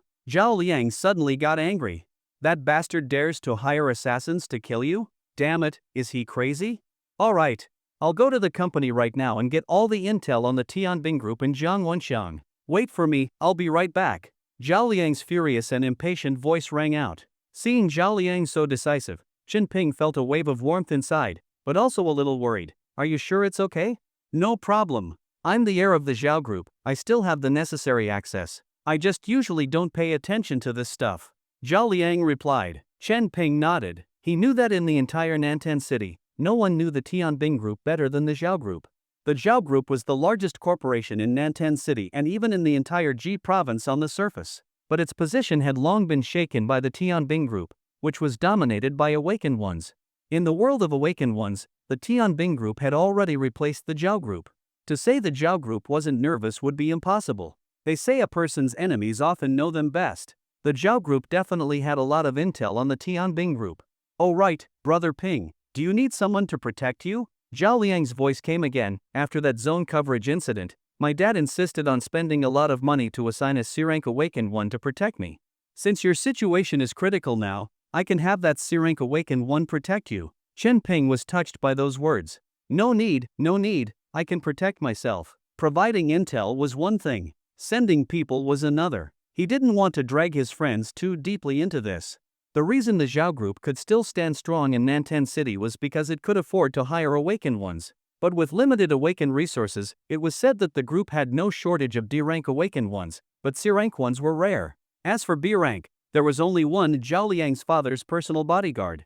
In this era of great awakening, if the richest man in a major city didn't have a powerful bodyguard, he couldn't even secure projects. Of course, that was just public perception. The truth was unknown. The two of them waited in the room for the intel. In the meantime, Song Siyao focused intently on comprehending the true intent of the Black Moon Soul Ring, learning how to use soul power from this 7th-tier treasure. She was not good at combat. As a C-rank soul-type awakened one, her combat ability was as weak as a D-rank. Master, if you want this girl to quickly improve her combat power, you can teach her the Ziwei Immortal Scripture. That would raise her power to a new level. Duck, the white jade whale said from the side. Ziwei Immortal Scripture? Chen Ping was stunned. Isn't that a chi cultivation method? Other awakened ones can't practice it, right? I've tried. The white jade whale rolled its eyes and said, Song Siyao has the 9 nether underworld body. Even though she's walking the soul path now, her constitution is inherently suitable for cultivation. Her meridians flow smoothly without effort, and her soul power is naturally strong. There's no problem for her to practice the Ziwei Immortal Scripture. She's fundamentally different from someone like you, who's just physically strong. Chen Ping was silenced, his face flushed. If you're talking about her, just talk about her. Why bring me into it? To help you understand yourself better, Duck, said the white jade whale, swaying its head. Chen Ping. Fine, I'll teach her the Ziwei Immortal Scripture, Chen Ping said. No need. I know the Ziwei Immortal Scripture too, and I understand it better than you. I'll teach her, duck, the white jade whale said. Chen Ping was annoyed, then why ask me? To respect your opinion, master. It gives you more presence, duck, the white jade whale said. Chen Ping was speechless. Saying that right to his face was already a bit disrespectful. Following the white jade whale's guidance, Song Xiao sat cross-legged on the floor. A Z-way star mark appeared on her forehead, and a strange wave of soul power spread out, which even Chen Ping could feel. An hour later, rumble rumble. A strong wave of soul power burst out. Chen Ping felt his head buzzing. Then he saw Song Xiao open her eyes with delight and say, I've sensed qi. I've entered the qi condensation stage. Chen Ping froze. You're already a soul-type awakened one, and now you can become a qi cultivator too? The white jade whale flapped its wings. Duh, she's got the 9 nether underworld body, duck. I also advanced again from mid-C rank to peak C rank, Song Xiao said in surprise. Chen Ping was stunned. She broke through just like that? The white jade whale flapped its wings. Of course, she's got the 9 nether underworld body, duck. Chen Ping's face turned pale, his heart roaring. So what if she has the 9 nether underworld body? Does that mean she can cheat like this? She hadn't even trained much, didn't even use a single piece of starstone, yet she awakened all the way to peak C rank? And the whole process looked as easy as eating and drinking? Even though she was on his team, he still felt a strong sense of imbalance. He wanted to look up and ask the heavens, why is fate so unfair? I feel my compatibility with the Black Moon Soul Ring has improved a lot. Give me a moment, I'll try to comprehend its true intent, Song Xiao said, her eyes bright. Saying that, she excitedly went back to meditating. Chen Ping sighed beside her. So this is what a genius looks like? Just a little guidance and their level skyrockets? Another half hour passed. Zhao Liang sent over files on the Tianbing group and Jiang Wenxian. Brother Ping, this intel is top secret. Just take a look yourself. Don't spread it. If my dad finds out, he'll kill me, Zhao Liang said. Don't worry, I'll just read it, Chen Ping nodded. He looked at the intel on the Tianbing group and found that it covered everything in detail, even the group's area of influence, every floor and room function inside their building. After the last major crackdown on Tianbing group, they still had over 2,000 members. Among them were 382 core awakened ones, 320 D rank, 52 C rank, 9 B rank, and 1 A rank. That A rank awakened one was, of course, the chairman, Zhang Longpan, a god-descending type awakened one, mid-stage divine descent. He was a big name in the southwestern awakening world. It was suspected there was another A rank in the Tianbing group, but it remained unconfirmed. In addition, in the top secret intel, most of the awakened ones in the Tianbing group had their identity information, job responsibilities, and even activity patterns recorded in detail. Some even had their perverted hobbies or dark histories documented. Chen Ping was utterly stunned reading it. The Zhao group's understanding of the Tianbing group was even more thorough than he had imagined. He shifted his attention to Jiang Wenxian, the heir of the Tianbing group. Jiang Wenxian, Wind Element Awakened 1, Peak C rank. Skilled in attacking with wind blades and wind spears. Extremely fast. Practices a profound rank cultivation technique, Wind God technique, and has mastered the profound rank spell Wind King Spear. Chen Ping carefully read Jiang Wenxian's profile and found a key piece of information. He often went to Elysium on Fridays to relax and have fun.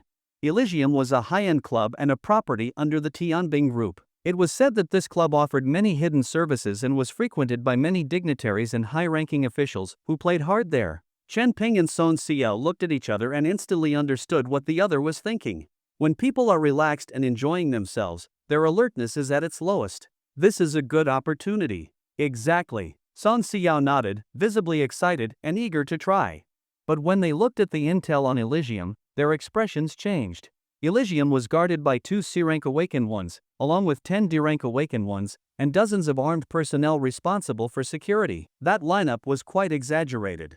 Anyone who didn't know better might think it was the base of an awakened faction, but they had no better options. Either go to the Tianbing group headquarters to take out Jiang Wenxian, or do it at Elysium. What other choice did they have? Besides that, we also need to keep an eye on Su Yuanchao. The intel says he's Jiang Wenxian's loyal follower, a junior C-rank Wood Element Awakened 1, Chen Ping said. Song Xiao raised her fingers to count the enemies, and suddenly felt a little intimidated. Just the two of them, going into the enemy's nest and taking out Jiang Wenxian without anyone noticing? Can they really pull it off? No wonder she felt so uneasy. Even though she had already reached the peak of C-rank, she had never actually killed anyone. Her only combat experience was fighting off small monsters like lizard beasts. The two of them continued strategizing, summarizing intel, and drafting a battle plan. Meanwhile, on a certain floor of the Tianbing Group building, slap!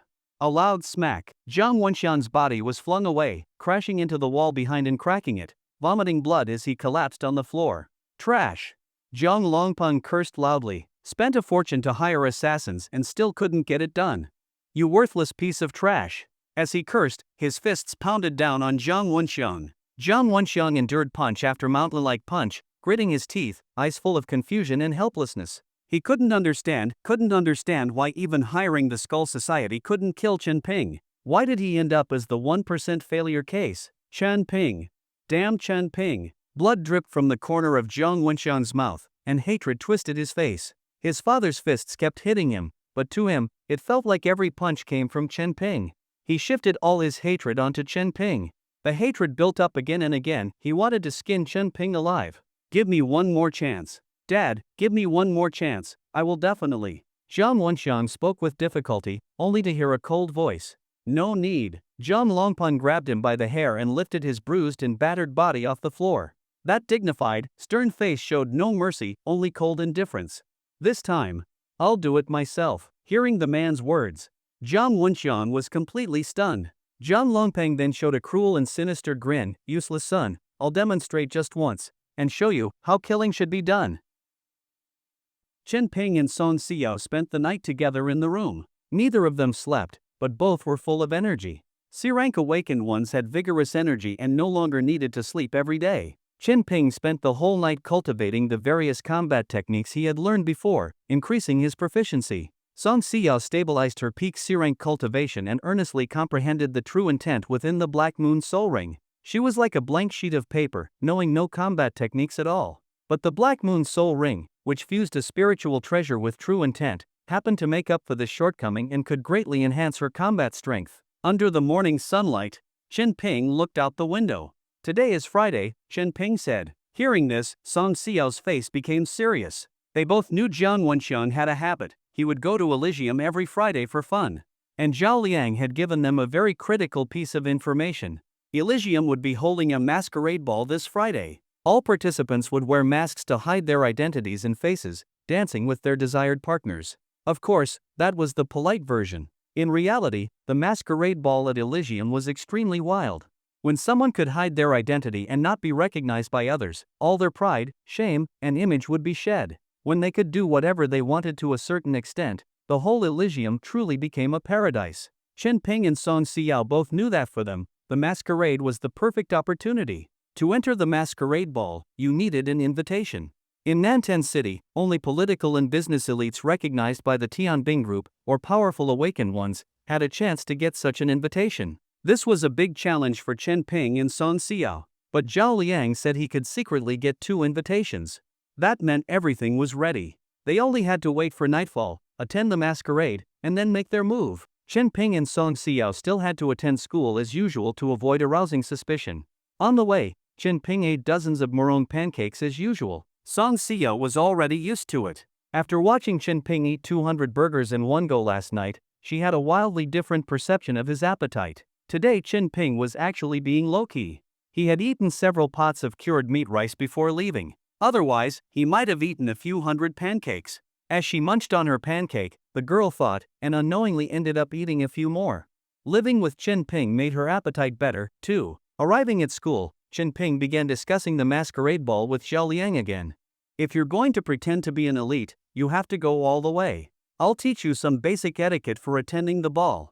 Also, you need proper formal wear, at least several tens of thousands to look the part, right? Hearing this, Chen Ping's eyes widened. Don't worry, I already prepared the evening attire in advance and had more than a dozen sets made. You can send them to Xiao and let her pick which one she likes. I'll have someone deliver them to you tonight. Zhao Liang explained patiently. Chen Ping was quite impressed with him. Aside from not being an awakened one, Zhao Liang seemed capable of everything. Brother Ping, this is all I can help you with. It's a pity I'm not an awakened one, otherwise I could fight beside you. Zhao Liang knew Chen Ping was going to do something big tonight. His eyes were slightly red as he looked at him, deeply moved. Chen Ping smiled and comforted him. Old Zhao, don't say that. You've already helped us a lot. Honestly, within Zhao Liang's abilities, he really had helped to the max. Chen Ping was truly grateful. That's not what I meant, Zhao Liang said with red eyes. Wielding a sword in the martial world, living freely with honor and vengeance, stirring up the awakened world, that's the life a young man should have. Chen Ping froze for a moment. In that moment, he saw envy in his deskmate's eyes. Then he realized Zhao Liang's regret wasn't just that he couldn't fight beside Chen Ping. It was that there was a huge chasm between him and the awakened world. Even if Zhao Liang had everything in the mortal world, he could never experience the excitement of the awakened world. So even a top-tier rich kid had such troubles? Chen Ping thought of himself. He used to be so ordinary, forever yearning for the awakened world from afar. But now, unknowingly, he was already a C-rank awakened one. He patted his deskmate's shoulder and comforted him. Don't be discouraged. The world is undecided, you and I are both dark horses. Zhao Liang chuckled and rolled his eyes at him. After school, the two of them eagerly changed into the evening attire Zhao Liang had sent over. Chen Ping wore a plain black suit. Though Zhao Liang said it cost tens of thousands, Chen Ping really couldn't tell. But his well-built figure with defined muscle lines gave the suit a sharp look. Creak, the door opened. A girl in a blue evening dress stepped in, wearing high heels. With her exquisite makeup, Song Xiao instantly lit up the room. Her beautiful, elegant face, every expression and movement, could stir the heart. Chen Ping had never seen her dressed up before. She usually kept her face bare and didn't care about her appearance, never showing her true charm. So when Chen Ping saw this carefully dressed girl, he was stunned. In that moment, he felt like a little fairy was walking toward him, her graceful, curvy figure swaying with charm, her jet-black silky hair falling over her round, jade-like shoulders, her collarbone delicate and sexy. Though it was an expensive and luxurious gown, she made it shine purely with her beauty, like a peerless fairy walking the earth. The girl shyly looked at him and softly asked like a lark, Do I look good? Gulp. Chen Ping instinctively swallowed. You look good. Chen Ping answered calmly, but in his heart, he was screaming, Is this what they call white moonlight? I'm in love, totally in love. Valentino heels outlined her long, shapely legs, wrapping her crystal clear, delicate feet so flawless that it was hard to look away, fair skin like jade, bright eyes and white teeth, a smile that could ruin his city. The girl blushed, reaching out her long, slender hand toward the boy. The black moon's soul ring gleamed with stunning brilliance in her flawless white hand. Chen Ping reached out and took her soft hand. With his other hand, he gently wrapped around her slim waist and pulled the fairy-like girl into his arms. Savoring her fragrance, he started dancing awkwardly with her to the rhythm. If you're going to act all the way. You're attending a ball, you have to dance, right? Practicing in the room made sense, right? Holding the beauty in his arms, Chen Ping danced clumsily, not even sure where to place his hands. Song Xiao, on the other hand, moved gracefully. She didn't seem like someone who had just learned to dance. Even with his clumsy steps, she danced like a fairy. Xiao, have you learned to dance before? Chen Ping asked curiously. When I was little, I took some interest classes, Song Xiao replied with a smile. Her lightly made-up face looked radiant and charming.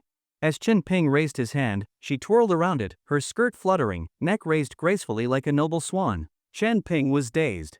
So the girl I've secretly liked could actually be this beautiful? Night fell. In the northern suburbs of Nantan City, a group of manor-style palaces stood nestled among the picturesque mountains. The lights were bright, and luxury cars gathered. A famous pianist played soothing music beside the pool. In the courtyard, glasses clinked, and the air was filled with laughter and casual conversation. Many well-dressed people held invitations and entered this place known as Elysium. All of them wore masks, hiding their real appearances. After entering the main gate, they searched for someone they were interested in, either chatting with smiles, inviting someone to dance, or holding hands to enter a room for deeper communication. A Maybach stopped at the main entrance. A tall man in a black suit stepped out of the Maybach. He wore a red-faced Guangdong mask, exuding an imposing presence without anger. He was accompanied by a female partner in a blue evening gown, graceful and light. She wore a Stella Lu mask. Even though her face couldn't be seen clearly, her graceful figure and snow-white skin were enough to tell she was a stunning young lady. The Guangdong masked man attracted quite a few glances, even more so than the woman beside him. After all, to be able to bring along such an exceptional partner made him even more interesting. The man calmly handed the invitation to the doorman. Judging by the aura, the doorman was an awakened one. Then, the man held the Stella Lu lady's hand and walked confidently through the gates and into the dance floor. All around them were people dancing in formal attire. So many people. How do we identify which one is Jiang Wenxiang? The Stella Lu girl asked in a low voice. Don't rush. The opportunity will come. The Guangdong masked man replied softly. These two were Chen Ping and Song Xiao, who had infiltrated the masquerade. The two danced by the dance floor. Everyone around them wore masks, making it impossible to tell who was who. Chen Ping carefully observed the surroundings and also noticed quite a few surveillance cameras. Taking action here would certainly be troublesome. He continued surveying the area. He saw a few men wearing dwarf masks hugging a woman in a snow-white mask and heading into a room. Laughter from the woman could be heard along the way. Several people wearing Ninja Turtle masks were crawling on the ground, trying to look up women's skirts. By the poolside, a few people gathered and were inhaling some kind of substance. In the pool, a water-type awakened one was dancing lightly on the water surface. In the water, men and women clung to each other, doing various unspeakable acts. Chen Ping couldn't believe these masked people were the high society figures of Nantan City. Despite the soothing music, despite the elegant venue and atmosphere, they were doing all sorts of shameless and bizarre things openly. All he could say was, these people were real perverts. Even among those properly dancing in the ballroom with Chen Ping and Song Xiao, after finishing a dance, if they hit it off, they would hold hands and walk into a private room. Elysium certainly didn't lack rooms. This made Chen Ping and Song Xiao stand out a bit. They had danced 2 full songs and still hadn't gone off to find a private room, nor changed partners. Around Song Xiao, several masked men were already eyeing her hungrily, staring at the fairy-like girl dancing elegantly at the ball. They were just waiting for Chen Ping to switch partners, so they could take advantage of the opportunity. Why are all these people like this? Chen Ping was feeling the pressure and even had a random thought. If only there were a spell that could instantly tear off all their masks, he wondered if they'd be embarrassed to see each other. Just as Chen Ping forced himself to keep dancing, a slight commotion spread across the hall. A man wearing an Erlangshan mask strode into the ballroom. He was followed by several awakened ones. He came in boldly and aggressively, and some people who seemed to recognize him eagerly went up to greet him. Chen Ping even heard some low murmurs among the crowd. Master Jiang is here. Wonder who he'll favor this time. The man in the Erlangshan mask didn't seem too interested. He barely responded to the enthusiastic people in the ballroom and walked straight toward a palace covered in golden lights. The Guangdong man and Stella Lu woman exchanged glances. Thankfully Jiang is so well known here. Indeed, the Stella Lu woman smiled sweetly. Beneath her beautiful feet, a wisp of dark, hidden soul power separated from her body and quietly attached itself to the feet of the Erlangshan masked man without anyone noticing. Their target, Zhang Wenxian, had appeared. No matter the build or the voice, it matches, Chen Ping said softly. Indeed, I also sensed him through his unique soul fluctuation. Song Xiao nodded gently. After putting on the Black Moon soul ring, her soul perception had become stronger. She could even sense the unique soul wave of a target. As long as the person appeared, even with a mask, she could detect it as long as she focused. After confirming Zhang Wenxian's identity, the two focused all their attention on the Erlangshan masked man. This Erlangshan came with 5 followers. These followers did not wear masks and entered Elysium as bodyguards. Among them was the C-rank wood element awakened one, Su Yuanchao. Zhang Wenxian's henchmen are all awakened ones, 4 D-rank awakened ones, and the C-rank Su Yuanchao. Besides them, on the dance floor, the white-haired man holding 2 women is also a C-rank awakened one. Around them are 6 D-rank awakened ones and over 20 armed personnel. This means inside the palace, there's likely another C-rank awakened one, 4 D-rank awakened ones, and over a dozen armed guards. Chen Ping lightly pulled the Stella Lu girl into his arms, leaned toward her crystal-clear ear, and whispered softly. Song Xiao placed her slender finger on Chen Ping's chest, spun gracefully like a lively fairy, drew an elegant arc, and landed back into Chen Ping's arms. How do you know this so clearly? Song Xiao asked curiously. Normally, if an awakened one didn't actively release their aura, it was very difficult to detect. Little Duck told me, Chen Ping replied. Song Xiao understood instantly. She even felt that Chen Ping's pocket moved slightly, as if responding to her question. Chen Ping smiled faintly. Heading into a tiger's den, of course he wouldn't forget his battle pet. In fact, a major reason he dared to enter this place was the duck in his pocket. White Jade Whale could both attack and retreat. It was one of Chen Ping's trump cards. And it could shrink its size, from a palm-sized duck to one as small as a thumb, making it very easy to hide. I can feel it. He went into a room. My tracking-type soul energy won't last much longer. Song Xiao looked at Chen Ping for direction. Chen Ping nodded lightly, then we can't delay. Let's act. Song Xiao's delicate hand rested on Chen Ping's shoulder. Her head lightly leaned against the boy's chest. Her steps moved with the rhythm like a tired yet bright butterfly landing softly on a petal. Chen Ping. I'm a little scared. A voice full of fear and unease came through. Chen Ping was slightly stunned. They were about to act, and now she was scared? This kind of mindset before taking action could be fatal. But Chen Ping wasn't angry. The hand around Song Xiao's slim waist moved upward and gently caressed her smooth, soft back, pulling her slightly stiff figure closer. Gently and firmly, he said, "It's okay. I'll protect you." There was a determination in the boy's gentle tone like never before. The Stella Lu girl responded sweetly, her stiff body slightly relaxing. Maybe it was that firm tone, or the warm, strong palm of the boy that eased her anxiety. Though her expression was hidden under the mask, her ears had turned red. "Let's go," Chen Ping said. "Okay." Song Xiao almost buried her face in Chen Ping's chest. Just like that, Guan Gong and Stella Lu started cuddling and walked toward the palace. Many men who had been eyeing Stella Lu looked disappointed at this scene. They had wanted to get Stella Lu for themselves, but Guan Gong clearly wasn't letting go of this prize. Chen Ping held Song Xiao's waist, pressing her soft figure into his chest, enjoying the warm, pleasant sensation and her lovely scent. They appeared to be a passionate couple looking for a room. The two guards outside the palace didn't stop them and allowed them to enter. Chen Ping saw the palace had 5 floors. He went up the escalator and saw rows of rooms. Green meant the room was vacant, red meant it was occupied. A nice feature was that any green room could be entered freely.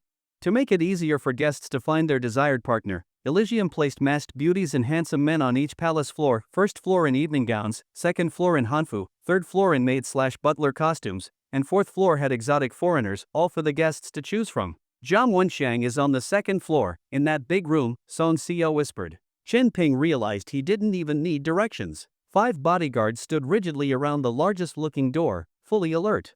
Each floor had a special suite, reportedly over 300 square meters.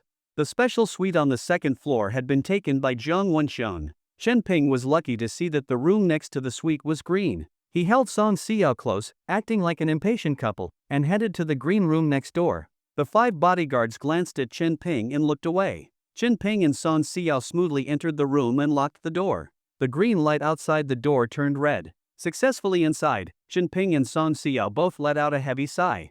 But soon, their relaxed expressions tightened again. A blush crept up the girl's neck, as if she were burning with tension.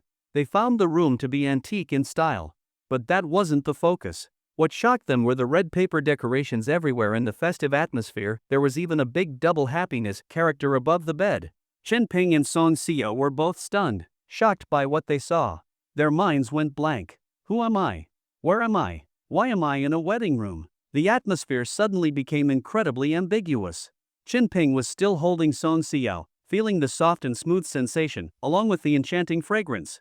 At that moment, he suddenly realized the girl in his arms was getting warm. He didn't even need to look to know that her face had turned red from embarrassment. Quack, quack, quack. First the wedding ring, then the bridal chamber. Wonderful duck, wonderful duck. A voice came from the white jade whale in Chen Ping's pocket. What nonsense are you talking about? Chen Ping angrily smacked his pocket. Quack! A miserable duck cry came from the pocket. Ugh! Song Xiao broke free from Chen Ping's arms on her own, lowered her head, and nervously rubbed her hands together. Haha, we're just here to get the job done. Let's make do with this room. Chen Ping laughed to lighten the mood. Song Xiao nodded lightly. Let's check for cameras first, Chen Ping said as he began to look around. It would have been fine if they hadn't searched, but once they started, it looked even more suspicious. Song Xiao pursed her pink lips, braced herself, and joined Chen Ping in searching. They were using professional equipment provided by Zhao Liang to check for cameras, a necessary skill for a professional infiltrator. But after checking thoroughly, they found no cameras. Which made sense. The people who came to Paradise on Earth were all prominent figures. Their biggest concern was being secretly filmed during certain activities. If Paradise on Earth was so unprincipled, it wouldn't survive in Nantang City. After confirming there were no cameras, Chen Ping and Song Xiao leaned against the wall, trying to listen to what was happening in the next room. Unfortunately, the soundproofing was excellent, they couldn't hear anything at all. What do we do now? How about we just barge in? Song Xiao suggested. Chen Ping shook his head. No, that's not professional at all. We have to take down Zhang Wenxiang without anyone knowing. While speaking, Chen Ping looked around, then focused on the ventilation shaft on the ceiling. His eyes gradually lit up. Little duck, Chen Ping summoned his battle pet. With a poof, the white jade whale turned into a large flying duck, carrying Chen Ping and Song Xiao into the vent. The two carefully crawled along the ventilation shaft and finally reached the vent opening of the neighboring room. Through the gap, they saw what was inside. Both of them were shocked. This special suite was also decorated in an ancient style. But inside, it was splendid and luxurious. There was flowing water, red pearl palace walls, golden carvings. It looked like a royal palace interior. A dozen women wearing sheer robes were screaming and running around, occasionally laughing crisply. "My consort! Where are you, my consort? He, don't let me catch you." Erlangshan, wearing a black hood, was groping in the air, chasing after the women in ancient-style dresses, guided by their laughter. Chen Ping watched the scene, and his innocent heart was once again hit with a wave of shock. He had only one thought in his mind. This immortal rich kid is seriously messed up. Don't let me catch you. Otherwise, Erlangshan, wearing a black hood, was chasing a group of women in transparent gauze clothing. Chen Ping and Song Xiao looked at each other and could see the eagerness in each other's eyes. They knew this was a golden opportunity. The target was alone in the special suite. With his head covered, he couldn't see anything around him. What could be more perfect for a sneak attack? Chen Ping made a hand signal to begin. A purple star shone on Song Xiao's forehead, her pupils contracted, and an intense, dark soul light condensed in her eyes. She gathered all her soul power and shot it toward the man below. In an instant, the room seemed to dim. A black energy beam shot directly into Erlangshan's head. It was formless and immaterial, ignoring the hood and mask, piercing straight through. Erlangshan's moving body suddenly froze. Now was the time. Chen Ping flipped open the vent cover and dropped down. The women screamed. They saw a man wearing a Guan Yu mask suddenly appear in their sight. It was that abrupt. Next, a sonic boom drowned out the screams. Chen Ping erupted at top speed. Wearing the Xiongba gauntlets, his iron fist smashed down mercilessly toward Erlangshan's head. The air itself compressed and twisted around his punch. Jiang Wenxian was already in unbearable pain from the soul attack, his mind blank, completely unable to react in time. That all-out punch from Chen Ping, against an unguarded S-rank awakened, could have smashed his brains out. Just as Chen Ping's punch was about to land, a cracking sound came from a jade pendant. A burst of high-energy white light erupted from Jiang Wenxian's chest, instantly forming a white barrier around him. Boom! The powerful punch hit the white barrier. A fierce wind swept out. Cracks spread across the white barrier. Chen Ping's fist was forced back by the powerful recoil. "Who are you?" Jiang Wenxiang roared in anger. A fierce gust ripped off his black hood. His furious eyes locked onto the red-faced Guan Yu mask in shock. Chen Ping didn't expect his assassination attempt to fail. Even with his head covered, the guy had a life-saving artifact that triggered upon sensing fatal danger, releasing white light to protect him. Chen Ping said nothing, stepped forward again, and threw another punch, shattering the white barrier. Jiang Wenxiang immediately used Wind God's step to pull back at high speed. His arms drew streaks in the air, forming sharp wind blades that slashed toward Chen Ping. The wind blades tore the carpet and shattered the furniture. This was Jiang Wenxiang's signature wind blade attack, but the man in the Guan Yu mask ignored the terrifying blades and charged straight at him. Each sharp wind blade hit the opponent, tearing his expensive suit and crashing against his gold-patterned body, then exploding. Diamond type awakened? Jiang Wenxiang found that his powerful wind blades could only leave shallow cuts on the opponent's body. In the blink of an eye, the man was in front of him again with another punch coming. No time to dodge. Jiang Wenxiang crossed his arms in front of him, quickly forming a wind shield. Next moment, a heavy iron fist, roaring like a bear king, shattered the shield and smashed into Jiang Wenxiang's arms.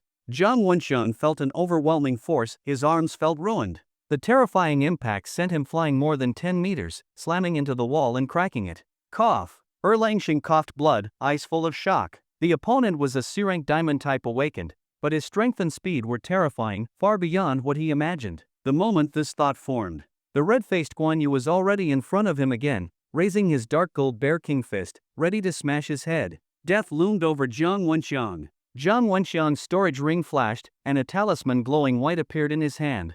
The talisman's power was instantly activated. B-rank talisman, Heaven's Lock. Crafted by a B-rank material type awakened master, it stored B-rank power, allowing the user to unleash that level instantly. Whoosh! The talisman's energy exploded. Thick white chains shot out, wrapping around Guan Yu's arms and waist, locking him in place. Chen Ping felt his strength suppressed by the chains. He was shocked. Jiang Wenxiang wasn't powerful, but he had tons of treasures. Die! Jiang Wenxiang roared. His ring flashed again, summoning a blood-stained sword wrapped in cloth. The seal broke, an extremely dangerous forbidden weapon stabbed straight for Chen Ping's chest. But at that moment, Chen Ping's leg whipped out, kicking the blood sword to change its path. His blood boiled, arms swelled, and he burst out with ultimate strength, breaking free from the chains and punching back. Boom! The air exploded. The powerful punch hit Jiang Wenxian again, sending him flying. This time he smashed through the wall behind him. Who's there? Quick! Protect the young master. Awakened ones outside rushed in. 5 armed men entered. S-RANK awakened Su Yuanxiao led the charge, his sharp eyes scanning the suite, ready to kill the intruder. But then, darkness fell before their eyes.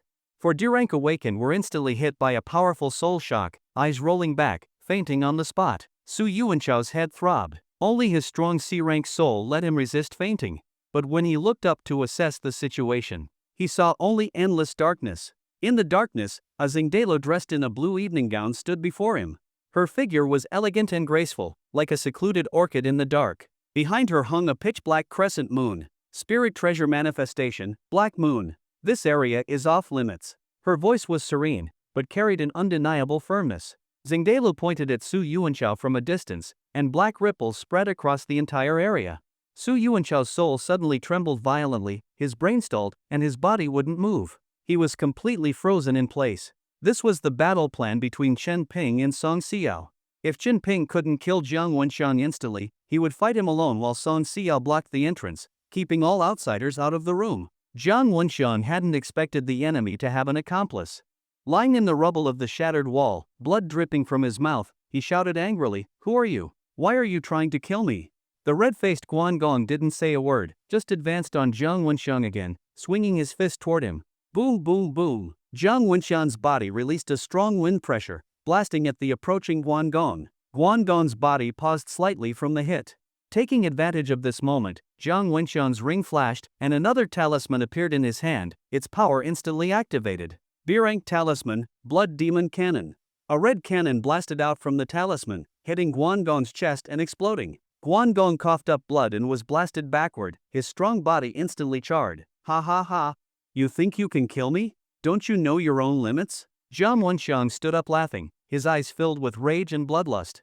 Wind power surged from his body, forming a pale blue spear in his hand. Profound technique, Wind King Spear. This was Jiang Wenxian's most powerful wind-based killing move. Erlangshan released terrifying wind pressure from his whole body. Wind power wrapped around the Wind King Spear as he ripped through the air, thrusting the sharp spear tip toward Guangong's chest. Strike while he's down. Guangong gave a cold snort. Despite taking the Blood Demon Cannon head-on, he hadn't fallen and still managed to counterattack. His dark gold gauntlets burst with brilliant energy, smashing against the spear, forcing it back again and again. Clang! Clang! Clang!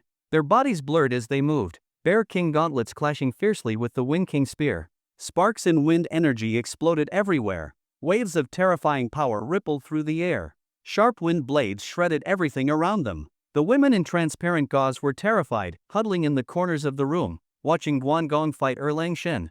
This eerie and terrifying scene was burned into their minds, but soon they were knocked unconscious by the shockwaves of the battle. A peak S-RANK battle, anyone too close would get caught in the crossfire. Erlangshan had used his strongest move, but to his horror, he realized his Wind King spear couldn't suppress Guangong's fists.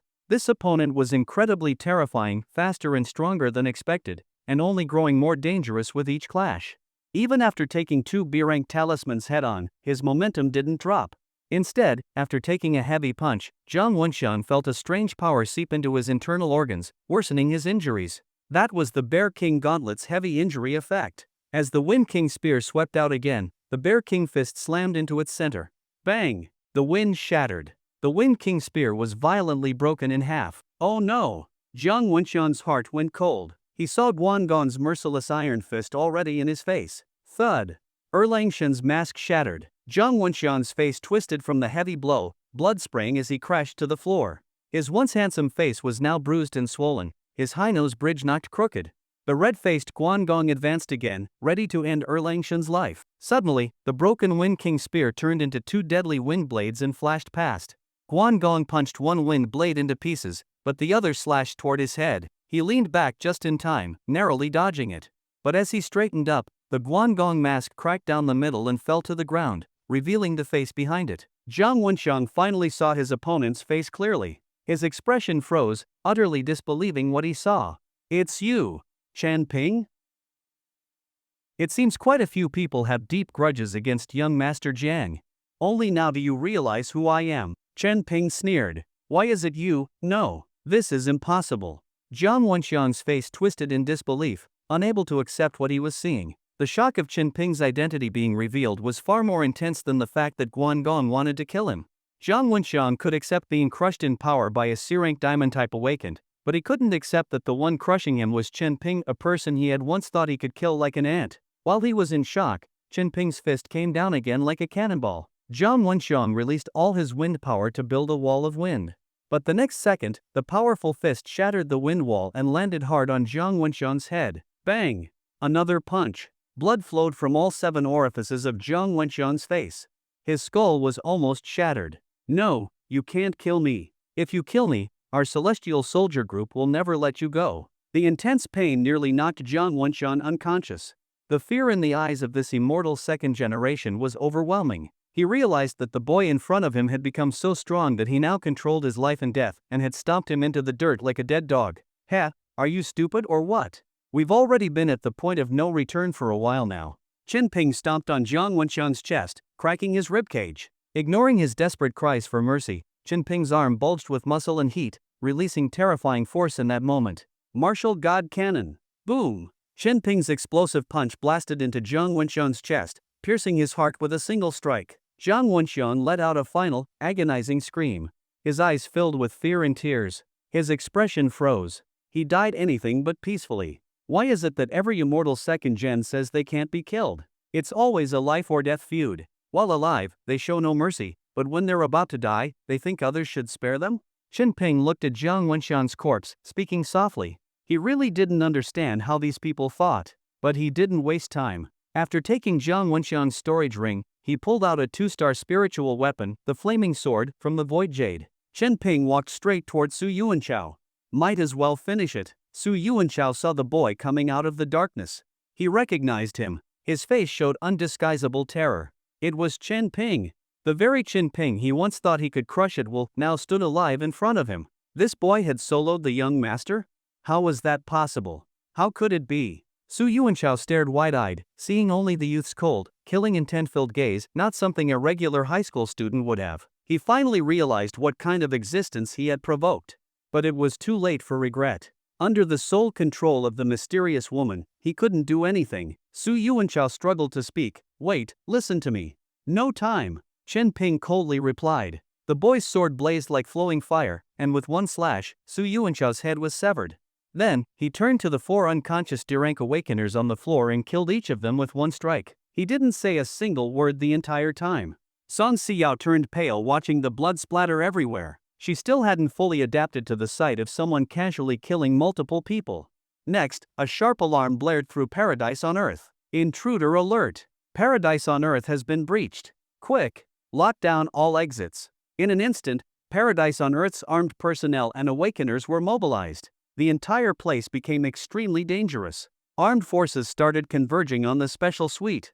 Qin Ping knew the fight had already drawn too much attention. He had mentally prepared for this the moment his sneak attack on Jiang Wenxiang failed. Run! Instead of fleeing through the door, Qin Ping grabbed Song Xiao's hand and headed for the window. He smashed the window with a clean punch and tossed out Big Head Duck. The white jade whale grew rapidly from thumb size to a massive bird 4 to 5 meters long. Song Xiao glanced back at the unconscious dancers, then released another soul shock, erasing their memories of recent events. Once that was done, Qin Ping pulled Song Xiao up, and they jumped onto the white jade whale's back. Quack quack, hold on tight, duck. The white jade whale flapped its wings. Qin Ping held its neck tightly, while Song Xiao wrapped her arms around his waist. The next second, the white jade whale soared into the air, flying fast through the chaotic paradise on Earth. Stop them! Crap! They're flying! As armed forces locked down the building, they saw a giant bird flying into the sky and were stunned. They expected intruders, but didn't expect them to take to the sky. Rat-a-tat-tat. Gunfire lit up the night. They shot into the sky, trying to bring the intruders down. But the targets had already flown hundreds of meters away. Unless they got extremely lucky, they wouldn't hit them. At the top of the palace, a middle-aged man in a Taoist robe suddenly opened his eyes. He stepped on a flying sword and broke through the window. Sword writing technique. This was a Foundation establishment stage expert. Don't even think about escaping. The middle-aged man rode his sword and chased after the white jade whale. He was Li Chengqing, one of the 2 C-rank awakened stationed at Paradise on Earth, a mid-Foundation establishment chi practicing expert.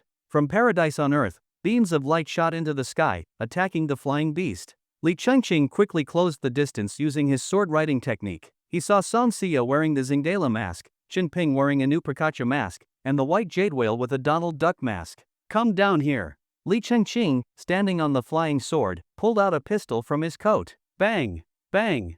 Bang! Bullets burst out from the gun. Each bullet carried immense kinetic energy, ripping through the sky and shooting toward Qin Ping and Song Xia. Li Chengqing wasn't just a chi practitioner, but also a sharpshooter. Even from 200 meters away, his aim was deadly accurate. But he didn't expect that just as he fired, a massive turtle shell appeared out of nowhere, blocking all the bullets like a shield. Pikachu turned his head toward Li Chengqing, slowly raising 2 fingers. From behind the mask, his eyes remained calm and sharp. Li Chengqing paused. Then, golden lightning tore through the dark night like divine punishment from the heavens, shattering the night sky. Boom! A deafening thunderclap roared. Caught off guard, Li Chengqing was pierced by the golden lightning and fell like a bird to the ground. Quack, quack, quack. The flying beast let out an ecstatic cry, arrogantly laughing as if mocking Li Chengqing's overconfidence. Its wings beat powerfully, and it soared rapidly into the clouds, disappearing from everyone's sight. The intruders made a stunning escape. Only the masked elites were left behind, looking up in awe. The white jade whale broke through the clouds. A cool wind rushed past. From their view, the palace of paradise on earth looked tiny and far away. Woohoo! So awesome! Qin Ping shouted joyfully, releasing all the exhilaration in his heart. He had killed Jiang Wenshang and felt incredibly free. With his energy flowing smoothly, it felt like every cell in his body had come alive. Even his previously stagnant cultivation began to show signs of loosening. Ha ha ha, amazing. Song Xiao hugged Qin Ping, her clear voice echoing as she laughed. She took off her mask, revealing a stunningly beautiful smile on her flawless face. It's so high. It was Song Xiao's first time flying in the sky. Looking down, she could see a faint sea of clouds glowing with city lights. Looking up, there was a magnificent starry sky and a bright full moon. A gentle breeze swept past. Her long hair and evening dress fluttered. The moonlight lit up her face, making her look even more beautiful, like a fairy beneath the moon.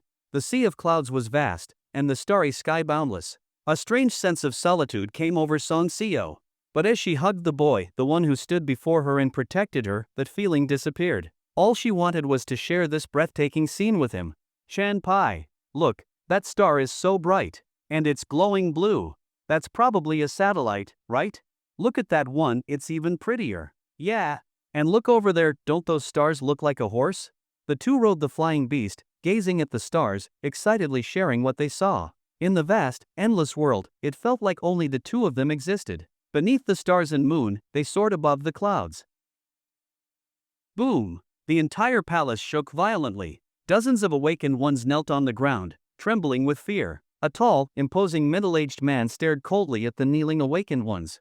His rage surged like a volcanic eruption, enough to engulf the entire area. Trash! You're all trash! The man stomped down, crushing one of the awakened to pieces. Blood splattered, staining the others around. None of them dared to wipe it off. They simply knelt there, shaking, completely silent. Not for any other reason, because this man was Jiang Longpeng, chairman of the Celestial Soldier Group, an ultimate-level Divine Descent type awakened. Jiang Longpeng lifted a man in a Taoist robe by the neck. The man's face twisted in pain, his eyes full of fear. Li Chengqing, you were in charge of guarding paradise on earth, and yet this happened right under your nose. What do you have to say? Jiang Longpeng asked coldly. Chairman, I've confirmed now. The attackers were a mysterious man wearing a red Guangong mask and a mysterious woman with a Zingdala mask. I also investigated their driver and vehicle, but couldn't find any info. The license plates were fake. Their assassination was clearly premeditated. They first entered the room next to young Master Zhang's, then crawled through the ventilation system into his room, and swiftly killed both him and his bodyguards. Jiang Longpeng looked around. No witnesses to the fight? Everyone stayed silent. Li Chengqing shook his head with difficulty. The dozen or so dancers seemed to have fainted at the start of the battle. Also, their flying beast pet appeared very suddenly. When I chased them with sword flight, I only saw them riding a 4 or 5 meter long bird. Very fast. That mysterious man could also release powerful lightning. He seemed to be a C-rank elemental type awakened. Jiang Longping's face darkened even further. His anger became even more intense. You're saying, a C-rank awakened killed my son? Crack, crack, crack. His hand tightened unconsciously. Li Chengqing felt like he was about to be crushed to death. His words had enraged Zhang Longpeng. Zhang Wenxiang had been a peak C-rank awakened with many powerful trump cards. If a B-rank elite had killed him, Zhang Longpeng might barely accept it. But for Li Chengqing to say a mere C-rank did it, how could he tolerate that? Trash! Zhang Longpeng slammed Li Chengqing to the ground. The floor cracked under the impact. Li Chengqing coughed blood endlessly. Just a C-rank awakened. Just a single C-rank awakened, and you let him kill my son and escape right in front of you? You've completely disgraced the Celestial Soldier Group. With that, Zhang Longpeng punched Li Chengqing again, disfiguring his face. Then, he turned his terrifying gaze to the other C-rank awakened at Paradise on Earth, a white-haired man who immediately collapsed and kowtowed. Chairman, spare us. Please give us another chance. We will definitely get to the bottom of this and track down those two criminals. Before he could finish, he was slapped hard across the face. He flew into a wall. His condition unknown, dead or alive. Oomph, trash like you dares ask for a chance? Zhang Longpeng's cold voice sent chills through the air. The aura he emitted terrified everyone on the ground into silence. Zhang Longpeng kicked away Su Yuanchao's corpse. He walked to the body of the young man whose heart had been punched through. Looking at the terror and regret frozen on his face, the rage on his own face turned to sorrow. What were you so afraid of? Why did you die with such a pathetic expression? He slowly bent down and picked up Jiang Wenxiang's corpse. My little loser. Didn't we agree that I'd kill Chen Ping for you, so why were you so weak you couldn't even survive a C-rank assassin? Xing Shun, Zhang Longpeng spoke calmly. Chairman. A man covered in blood curses stepped forward. His aura was overwhelming, stronger than anyone else present. Mobilize the entire Celestial Soldier Group. Access all surveillance. Gather every clue. Track down the whereabouts of those two. Focus on C-rank Elemental Awakened, Foundation Establishment Cultivators, Summoner Types, and Soul Types. And investigate the movements of Wengu, Shi Shueming, Chen Ping, and anyone else who held grudges with my son. Actually, forget it. Just kill them all. It's a good chance to clear away the nuisances. He. My son is dead. He mustn't be lonely on the road to the afterlife. And his favorite pets, after sensing their master's death, they must be terribly sad and restless, right? If they lose control, that's perfectly reasonable, right? Zhang Longpeng laughed. But his laughter was filled with overwhelming killing intent. He, it's our fault for being too well behaved. Now any stray cat or dog thinks they can provoke us. The outside world must have forgotten how the Celestial Soldier Group rose to power. Go, Xing Shun. The time has come. Tonight, unleash a storm of blood across Nantang City, begin a full-scale purge. Holding his son's corpse, Zhang Longpeng slowly stood. His gaze pierced through Paradise on Earth and landed on the glittering lights of Nantang City. His chiseled face bore a chilling smile. Useless son, watch from heaven, and see how your father kills. The man with the blood curses bowed and left. The kneeling awakened ones didn't dare make a sound, but they were drenched in cold sweat. They knew their chairman was truly furious now. He would mobilize the full power of the Celestial Soldier Group. He would not hesitate to commit mass killings. That night, Nantang City was destined to be plunged into chaos. The beast crouched in the capital of Province Ji had bared its terrifying fangs, murderous and unstoppable. Emergency notice. Emergency notice. An explosion has occurred at the Celestial Soldier Group's underground biological lab. Massive numbers of experimental creatures have escaped. The disaster level has been preliminarily rated as 1-star evil ghost. All citizens are urgently advised to take shelter and avoid going outdoors. Tianbing Group's head of biological research, John Lunghu, stated that the entire group will mobilize to exterminate the escaped creatures as quickly as possible. Chen Ping and Song Siyao returned home excitedly, but as soon as they turned on the TV, they were stunned by the emergency report from Nantang City. Is this what they call misfortune piling on top of misfortune for Tianbing Group? Are they getting their retribution? Song Siyao blinked her bright eyes and whispered, "No, something's not right." Chen Ping frowned as he looked at the flood of real-time news alerts. Experimental creatures broke into the Wen family martial hall. Over 20 senior martial artists were brutally killed by the escaped creatures. Experimental creatures invaded Chongfeng Academy. Principal Shi Shueming held off an 8-star demon beast and many terrifying creatures alone to protect staff and students. By the time the B-rank team from the Special Incident Response Bureau arrived, the principal had already been torn apart. 8 venomous experimental creatures attacked Qingdan sect. 16 alchemists died from poisoning. Song Siyao frowned. Chongfeng Academy is a famous awakened academy in Nantang City, and Principal Shi Shueming is a B-rank awakened. Are the creatures from Tianbing Group really that scary? Chen Ping shook his head, and the response from Tianbing Group was way too slow. If they accidentally let those creatures loose, they should have had specialized means to control them. But their reaction was slower than even the city's local awakened squads. At that moment, the danger from the escaped creatures was still spreading. Song Xiao paused, then widened her eyes at Chen Ping. You mean, they did it on purpose? That possibility can't be ruled out, Chen Ping said seriously. But why? If this gets resolved, they'll definitely face severe punishment, Song Xiao said in confusion. What benefit would they gain from this? Chen Ping frowned. He didn't quite understand either. Logically, this shouldn't have happened. But he couldn't come up with a reasonable explanation either. He carefully read through each short bulletin. Behind every newsflash was a gruesome, bloody disaster. After analyzing the data, Chen Ping's doubts only deepened. One bloody catastrophe after another. Each experimental monster, with bizarre appearances and terrifying strength, had test tubes embedded in their bodies. They were spreading out, rampaging through the city. All the awakened squads under the city's management bureau had been urgently deployed. But there were simply too many experimental creatures. Even with a full mobilization, it was impossible to exterminate them all at once. The monsters rampaged, killing awakened ones and eating human flesh, unleashing a horrifying bloodbath in Nantang City. Something's wrong. The casualty list has too many awakened ones. Sure, a lot of ordinary people were killed too, but so many awakened locations being hit at the same time, it can't be coincidence. Chen Ping spoke. Hearing this, Song Xiao's face turned pale. You mean, Tianbing Group might have intentionally guided the creatures to kill people? That's one possibility, Chen Ping replied grimly. They're insane? So many people have already died. If they really did this on purpose, aren't they afraid of the Awakened Administration Bureau? Song Xiao exclaimed. Chen Ping shook his head. But this is a disaster, isn't it? The two of them fell silent again.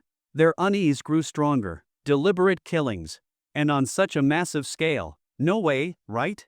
They wouldn't dare. How could they possibly dare? The thought turned their understanding upside down.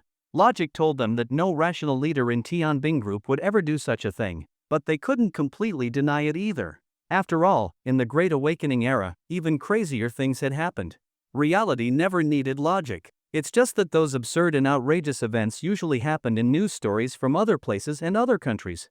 So why were they so sure that such madness couldn't happen right next to them? The shrill sound of alarms echoed throughout Nantang City. The Tianbing Group's experimental bioleak incident had escalated from a 1-star demon level to a 4-star demon level disaster.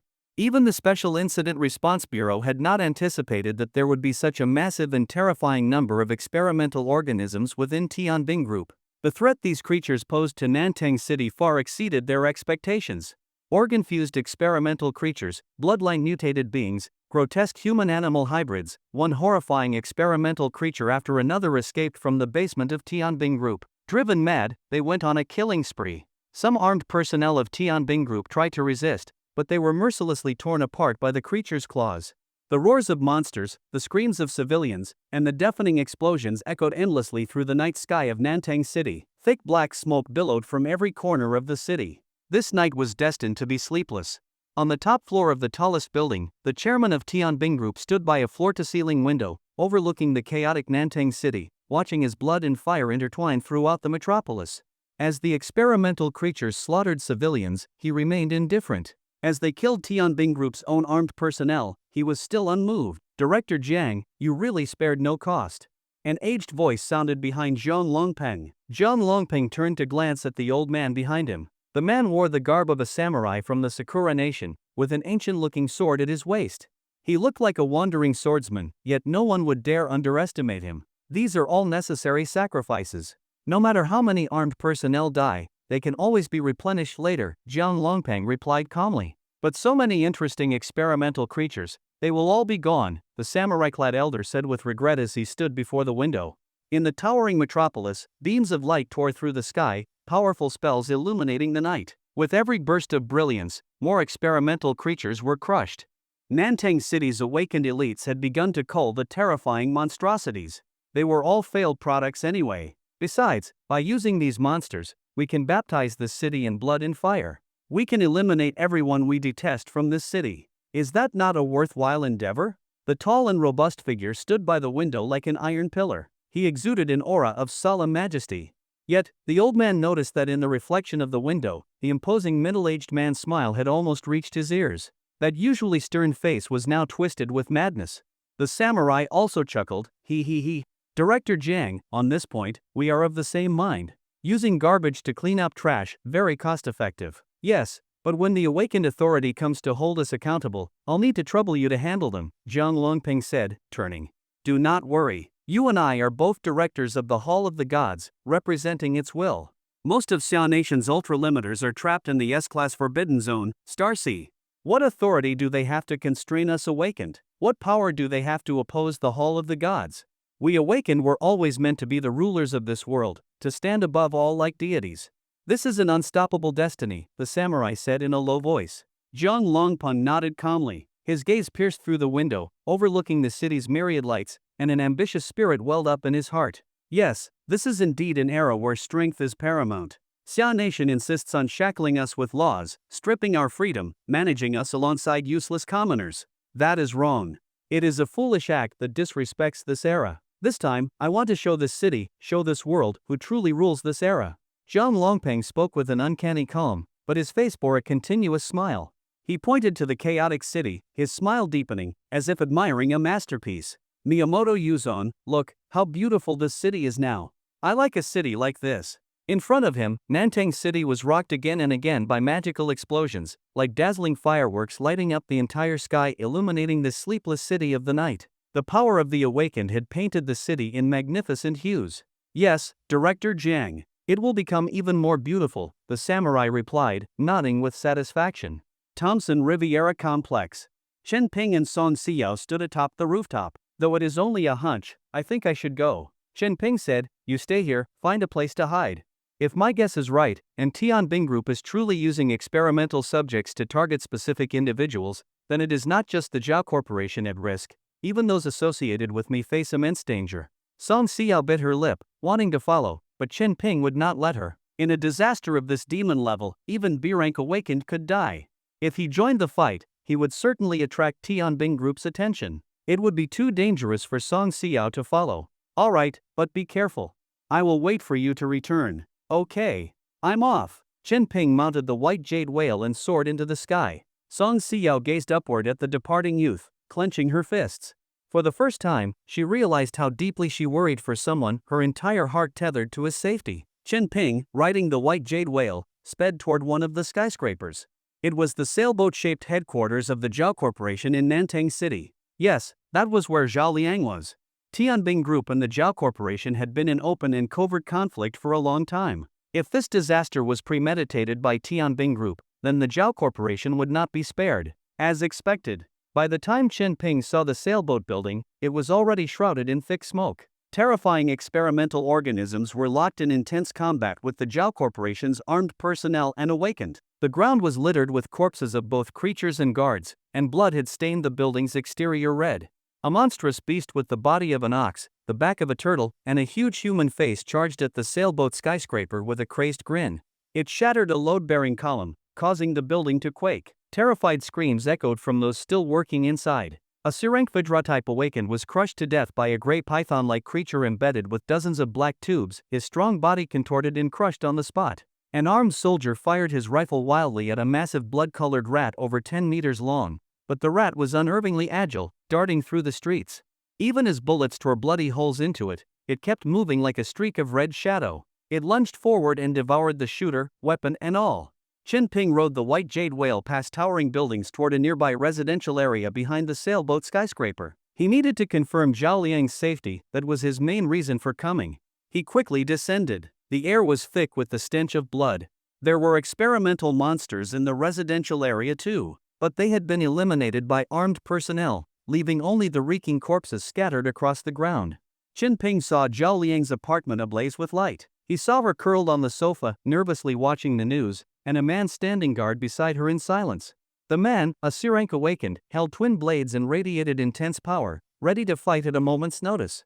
That must be the bodyguard assigned by Zhao Liang's father. Seeing that his deskmate was unharmed, Chen Ping let out a sigh of relief. But where was Zhao Liang's father? Chen Ping still felt uneasy. At that moment, dazzling beams of light lit up the night sky not far away. Even before they arrived, a powerful energy wave blanketed the area. Weaker experimental organisms were instantly subdued, cowering in fear. Beast, die! A loud roar shook the heavens. Golden sword energy burst through the sky like a river, as though it could split the night.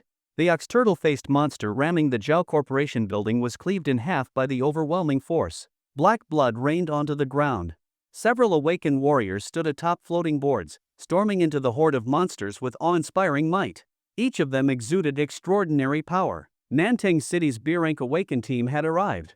Leading them was Luo Guanji, a peak B-rank awakened. With them here, Zhao Liang will be fine. Chen Ping had interacted with Luo Guanji before and trusted these elite awakened. He relaxed a bit and guided the white jade whale to circle above before turning back. Even so, his heart remained heavy. Although he had confirmed that his friend Zhao Liang was safe, he also confirmed another matter. The leak of experimental creatures from Tianbing Group was clearly intentional. There was a good chance someone was secretly controlling the trajectory of the creatures' movements. He could see it. Could the people from Nantang City's Emergency Management Bureau not see it too? Yet Tianbing Group still went ahead with it. One life after another was devoured by the mouths of experimental creatures, ripped apart by monsters, brutally consumed. Behind the chaos and disaster in the city, countless families were broken, countless people plunged into bottomless grief. If Tianbing Group was the culprit behind all this, then how could it ever repay such an immense blood debt? Was Tianbing Group truly afraid of nothing now? What exactly did it have to rely on? Chen Ping felt confused and enraged. A nameless fury surged in his chest. The gods in his mind had long grown restless. One after another, they righteously condemned the atrocities committed by the monsters, all clamoring to lend Chen Ping their power so that he could quell this disaster and save the people from fire and water. But Chen Ping hesitated. He realized the chaos was already nearing its end. Every area plagued by experimental monsters was now being suppressed by awakened teams. Even if he took action now, he would not be much help. Moreover, every time he used the power of the gods, his body would be further consumed by them. He did not know when his body would be completely taken over. When that time came, his existence would be entirely erased by the gods. To use the gods' power was to walk the edge of death. It was an agonizing feeling. The next time he called upon their power might be the last. Therefore, if he could avoid it, he would use their power as little as possible. With this thought, Chen Ping returned to his complex, intending to tell Song Xiao about his discovery, but could not find any trace of her. Could she have gone to hide somewhere else? Chen Ping called Song Xiao's phone, but no one answered. Strange, where did she go? Chen Ping looked around, confused. A soul-type awakened like her should be very adept at concealing her presence. She should not have been in any danger. But then, he suddenly caught a whiff of blood. The scent was faint, very faint, as if it had drifted from afar. His heart plummeted with that scent. Little duck, got it, master. The white jade whale had also smelled the blood and flapped its wings anxiously, flying quickly toward the source. Soon, it arrived at a quiet and narrow street not far from the complex. There were broken-down cars, smashed streetlights, a dim street. Several terrifying shadows had appeared silently around the street. Some stood on the distant road, some atop buildings, cutting off Chen Ping's escape. It was an ambush. Master, the enemies are strong. We cannot fight them head-on. The white jade whale warned nervously. Chen Ping said nothing, his eyes fixed straight ahead. You are Chen Ping, right? So it really matches up. What a surprise. You all were the assassins who infiltrated Blissful Paradise. I must be lucky. One task accomplished, 2 objectives completed. Atop a broken street lamp stood a middle-aged man covered in blood curses, staring coldly at the young man. His palms shimmered with dark curse light, faintly resonating with the monstrous figures surrounding them. Chen Ping realized he was surrounded, but he did not care. He did not even spare the man a second glance. Instead, he walked forward with heavy, trembling steps, his breathing suddenly strained. The source of the blood scent lay ahead. Ahead, a girl lay quietly in the center of the road. Her blue dress spread like a withering flower. Bright red blood pooled beneath her, blooming like a colorless spider lily. Such a beautiful body, yet the head was missing. Beside it stood a twisted black monster covered in over 100 human faces. Each face bore a grotesque, exaggerated smile as it stood next to the body in the middle of the road. He. I told you if I held up this head and let the wind blow a little, I could lure the fish over. The fish took the bait. I am so clever. He. Master, praise me. Its laughter was chilling and sinister. In its thick black hand it clutched strands of jet black hair, and beneath that hair was an exquisitely beautiful head. A girl's face, with an expression of terror and despair. Blood continuously dripped from the severed neck onto the ground. The moment Chin Ping saw the girl's face, he forgot to breathe. It felt as if something exploded inside his mind. Something poured directly into his skull, drowning the calm he had fought so hard to maintain, drowning his reason. Well done, the middle-aged man praised the monster with a smile. He was Qingshin, a B-rank awakened of Tianbing Group, a powerful curse sorcerer who could control experimental creatures. Hurts, does it? Furious, are you? He. You should have known this would be the result the moment you crossed Tianbing Group. Do not worry. I will take your head too, and let you reunite with your little girlfriend on the road to the afterlife. Qingshin looked at the deathly pale boy who had entirely forgotten to flee or resist, and shook his head. He could not understand how such a boy had managed to assassinate the young master. No matter, he could accompany him in death, just as he was about to act. The boy's vacant eyes slowly regained focus, but his expression twisted into a terrifying madness, and he began muttering to himself inexplicably. Ha, ha, ha. A hoarse voice echoed through the dangerous street. My beloved, I want to kill. Dim night, flickering streetlights. The boy's body swayed unsteadily, his shadow seeming somewhat distorted as he slowly walked forward, one step at a time. For some reason, Qingshin felt a chill crawl up his spine as he watched the boy, an eerie and terrifying sensation. Without hesitation, he waved his hand, and 6 high-level experimental creatures lurking in the surroundings shot out like arrows, pouncing toward the boy's thin frame. In the span of a single breath, the 6 high-level experimental creatures had already reached the boy. Their faces twisted with malevolence, bloodthirsty fangs bared, claws gleaming dangerously, terror engulfed the street in an instant. In the next moment, they could tear the boy to pieces. The boy slowly raised his head. His pupils trembled ever so slightly. A surge of black energy swelled, instantly covering heaven and earth. The world plunged into darkness. Shadows crawled across the ground, over the walls. Within the shadows, countless eyes opened, some smiling, some weeping, some seething with rage. Beneath the boy's feet, the shadows surged and coalesced into shadow-like retainers. Some were as robust as knights, others as massive as giants. Each bore a pitch-black halo above their head, wielding dark divine weapons that seemed capable of devouring all. Whoosh! Whoosh! Whoosh! Terrifying black slashes tore through space in an instant. The high-level experimental creatures had no time to react. Some had their heads cleaved off by black axes, some were pierced through the heart by black spears, some nailed to the ground with black javelins, and some shredded into hundreds of pieces by black swords. The agonized howls of experimental creatures and the splatter of blood echoed throughout the entire street. Qingshin's mind went blank in that instant. 6 high-level experimental creatures slain in an instant, and their corpses were still being shredded and torn apart by those mysterious shadow beings with black halos. How could this be? Those were creatures equivalent to B-rank awakened. Qingshin was engulfed by a boundless chill. Before he could recover, the 100-faced monster holding the girl's head was seized by dozens of arms that emerged from the ground. Each hand held a small knife and began slicing into its body, flaying its flesh bit by bit, death by 1,000 cuts. Ah, no, help me. Master, help me. The powerful 100-faced monster screamed in agony. Over 100 faces were simultaneously contorted in horror and pain. Its faces were ripped off by the black hands one by one, then diced apart with blades. The monster exploded with waves of intense energy, destroying the ground and nearby walls in an instant. But the twisted black arms remained unaffected. From the ground, mouths dripping saliva emerged, biting into the monster's flesh, devouring it piece by piece, slowly bringing about its death through sheer agony. Stop playing these ghostly tricks. Qingshin panicked, using a roar to cover his fear. The blood curses on his skin flared into a blinding crimson light. He formed hand seals, and dozens of powerful curses floated around the boy, emanating a force of pure destruction. Scarlet curse beams shot toward the boy, weaving a web of destruction in the darkness, all aimed at him. This power could melt a B-rank awakened in an instant. But the boy merely raised his brow and glanced at them. Within a 3-meter radius around him, the curse beams dissolved silently. Impossible, Qingshin's face twisted in disbelief. How had this boy, who seemed so easy to crush, suddenly become so terrifying? The next moment, the street lamp he stood upon twisted like a serpent and coiled around his body, tightening rapidly. Qingshin was startled, panic written on his face as he struggled to break free, only to discover that the street lamp had transformed. He could not budge it at all.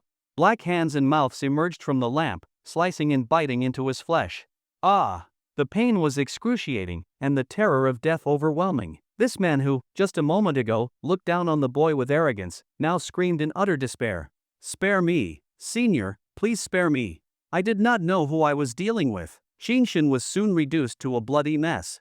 Not a single part of his body was intact. He screamed in agony while begging the boy for mercy. There was no trace of the man who once thought he could control life and death. The blood-soaked street lamp brought Qingshan before the boy. On the boy's crazed face emerged a cold smile. "Those who kill must pay with their lives. I hope you understand that." In his hand, a sharp black blade formed. He slowly pressed it to Qingshan's neck. "No, please." Qingshan had never been more terrified of death than at this moment. He watched in horror as the boy slowly sliced through his neck. The sensation of tearing flesh and pain was overwhelming. The suffocating despair as life ebbed from his body was unbearable. A mysterious divine force enveloped him, keeping him alive just long enough to feel every moment of his death, the black blade severing his skin, his flesh, his bones. The execution was slow and deliberate, forcing Qingshan to experience, in agonizing detail, the horror of having his head severed and his life stolen. Finally, the boy held Qingshan's head in his hand, showing it the decapitated body. "Well, did I do a good job?" the boy rasped hoarsely. A boundless, suffocating terror engulfed Qingshan's soul. His head, now severed, was being held up to watch his own headless corpse. Had he provoked a demon? The pain of decapitation still ravaged his soul. He was dead, yet not truly dead. His spirit remained, suffering endless torment before falling into a black abyss of eternal darkness. This boy, not only could he could kill him twice. Such a death exceeded all human imagination. Pain and regret were the only emotions left at the end of Qingshan's life. If he could do it all over again, he would rather have killed himself on the spot than ever provoke this boy. Qinping casually dropped the lifeless head to the ground like trash. The street fell into absolute silence. Only a duck cowered in the corner, trembling. Its little bean-sized eyes were filled with bewilderment and shock, as though questioning existence itself. "Who am I? Where am I? Why did the master I just acknowledged suddenly turn into a goddamn demon king?" The shadow retainers, the endless dark eyes engulfing the heavens and earth, it all made the experienced white jade whale's scalp tingle. Unfathomable. Overwhelming. That seemingly delicate back radiated godlike power. And that madness, as if he might destroy the world at any moment. The white jade whale was terrified. It feared this boy. But then something unexpected happened. The boy, so consumed by madness and violence, grew calm as he cradled the girl's head. Plop. A single crystal tear fell upon the smooth forehead of the girl. "I avenged you. I am sorry. It must have hurt terribly. I promised I would protect you, but I failed. It is all my fault." The boy cradled the girl's head in his hands, gazing at the terrified expression frozen on her face. His heart felt as if it were being torn apart. He was consumed by regret, unable to understand how, in the blink of an eye, things had come to this.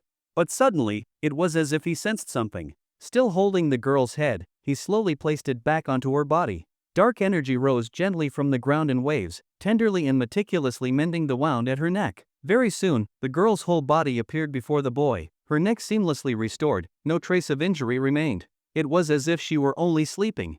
The white jade whale, witnessing this scene, could not help but shake its head and sigh. The boy had summoned divine power to restore the girl's body, making her appear perfectly intact.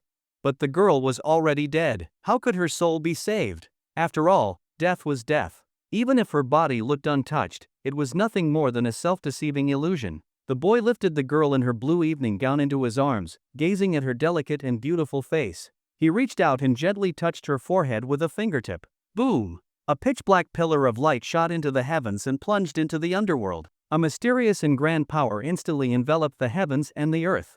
Ga? The white jade whale recoiled in shock, eyes wide with disbelief at what was unfolding. What was happening? What was the master planning to do now? It sensed an unprecedented force of creation. For hundreds of miles around, all of Nantang City was covered by this power, and its origin was right here, at the tip of the boy's finger touching the girl's brow.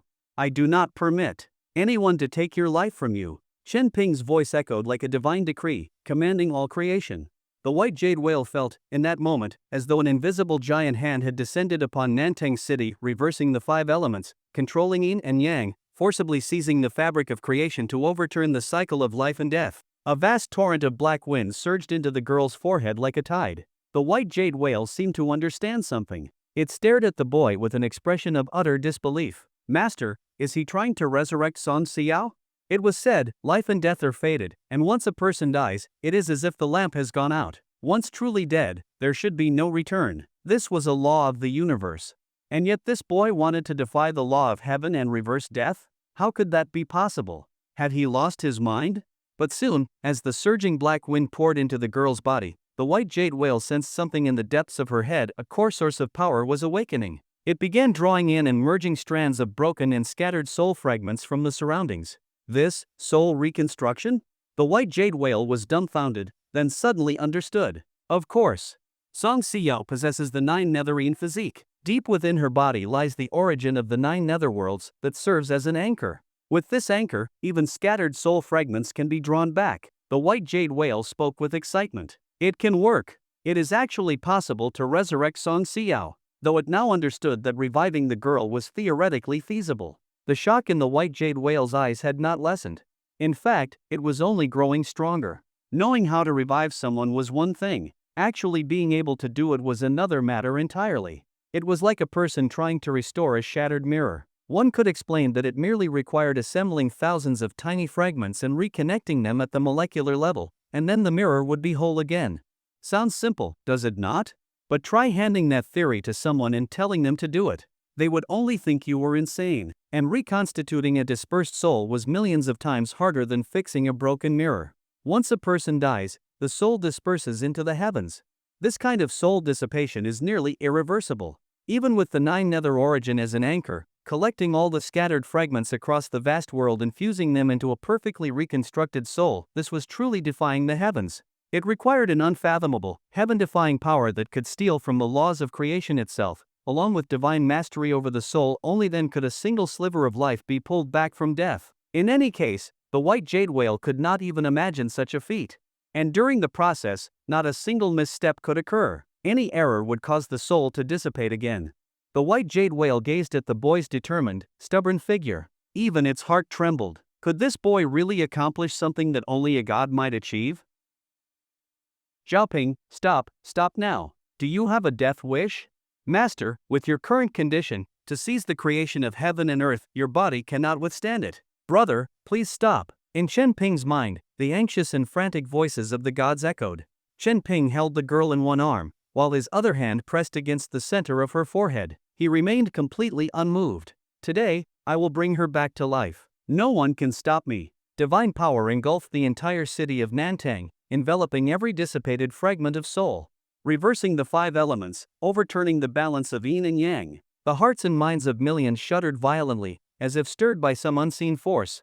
All high-level awakened in Nantang City raised their heads with a sense of foreboding. They felt a power beyond comprehension. The stronger they were, the more vividly they sensed it. What is this power?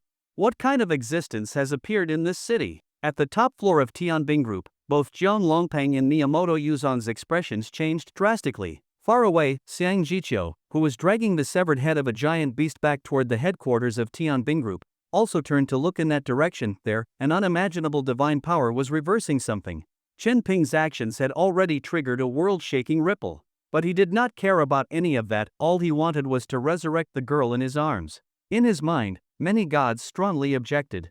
Only the mother goddess spoke with deep emotion. Ping has grown up. He has learned how to love someone, learned how to protect someone with his life. I am truly proud. Bah!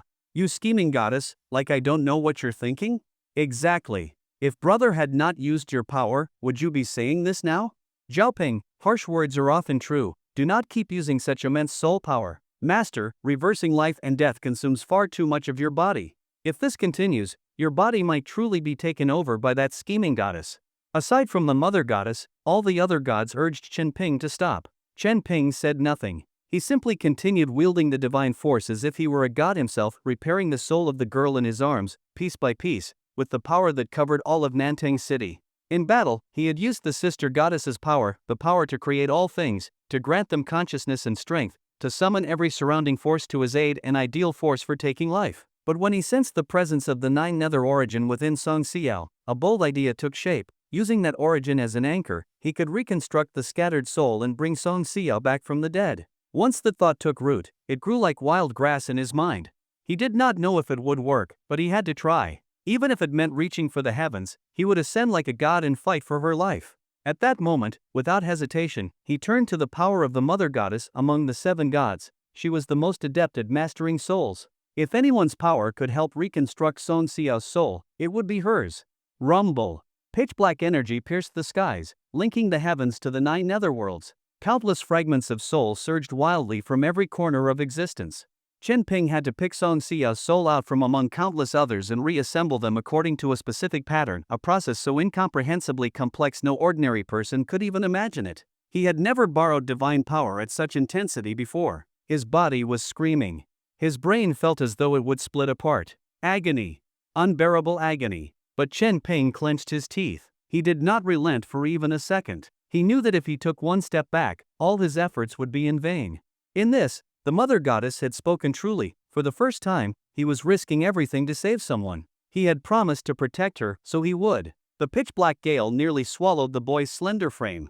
The overwhelming soul energy seemed ready to tear his own soul apart. Chen Ping. A soft voice suddenly rang out, like the most beautiful heavenly melody entering his ears. Chen Ping's pupils contracted as he looked at the girl, who was slowly opening her eyes.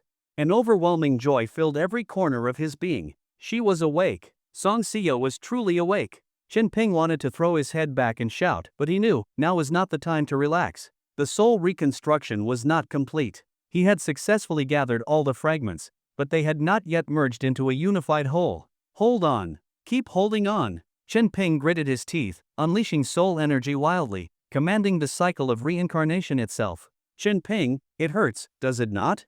Song Xiao looked at the boy before her, tears brimming in her eyes. She slowly reached out, trying to pull his finger away from her brow. Chen Ping had not expected her first words to be that.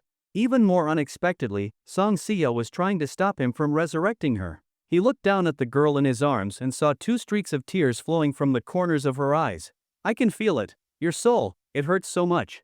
Please stop, do not do this for me. Song Xiao's soft voice carried a pleading tone.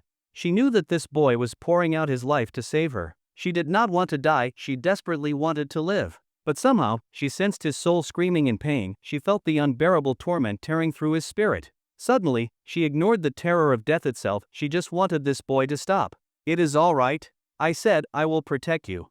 A gentle, yet powerful smile appeared on Chen Ping's face. Song Xiao bit her lip.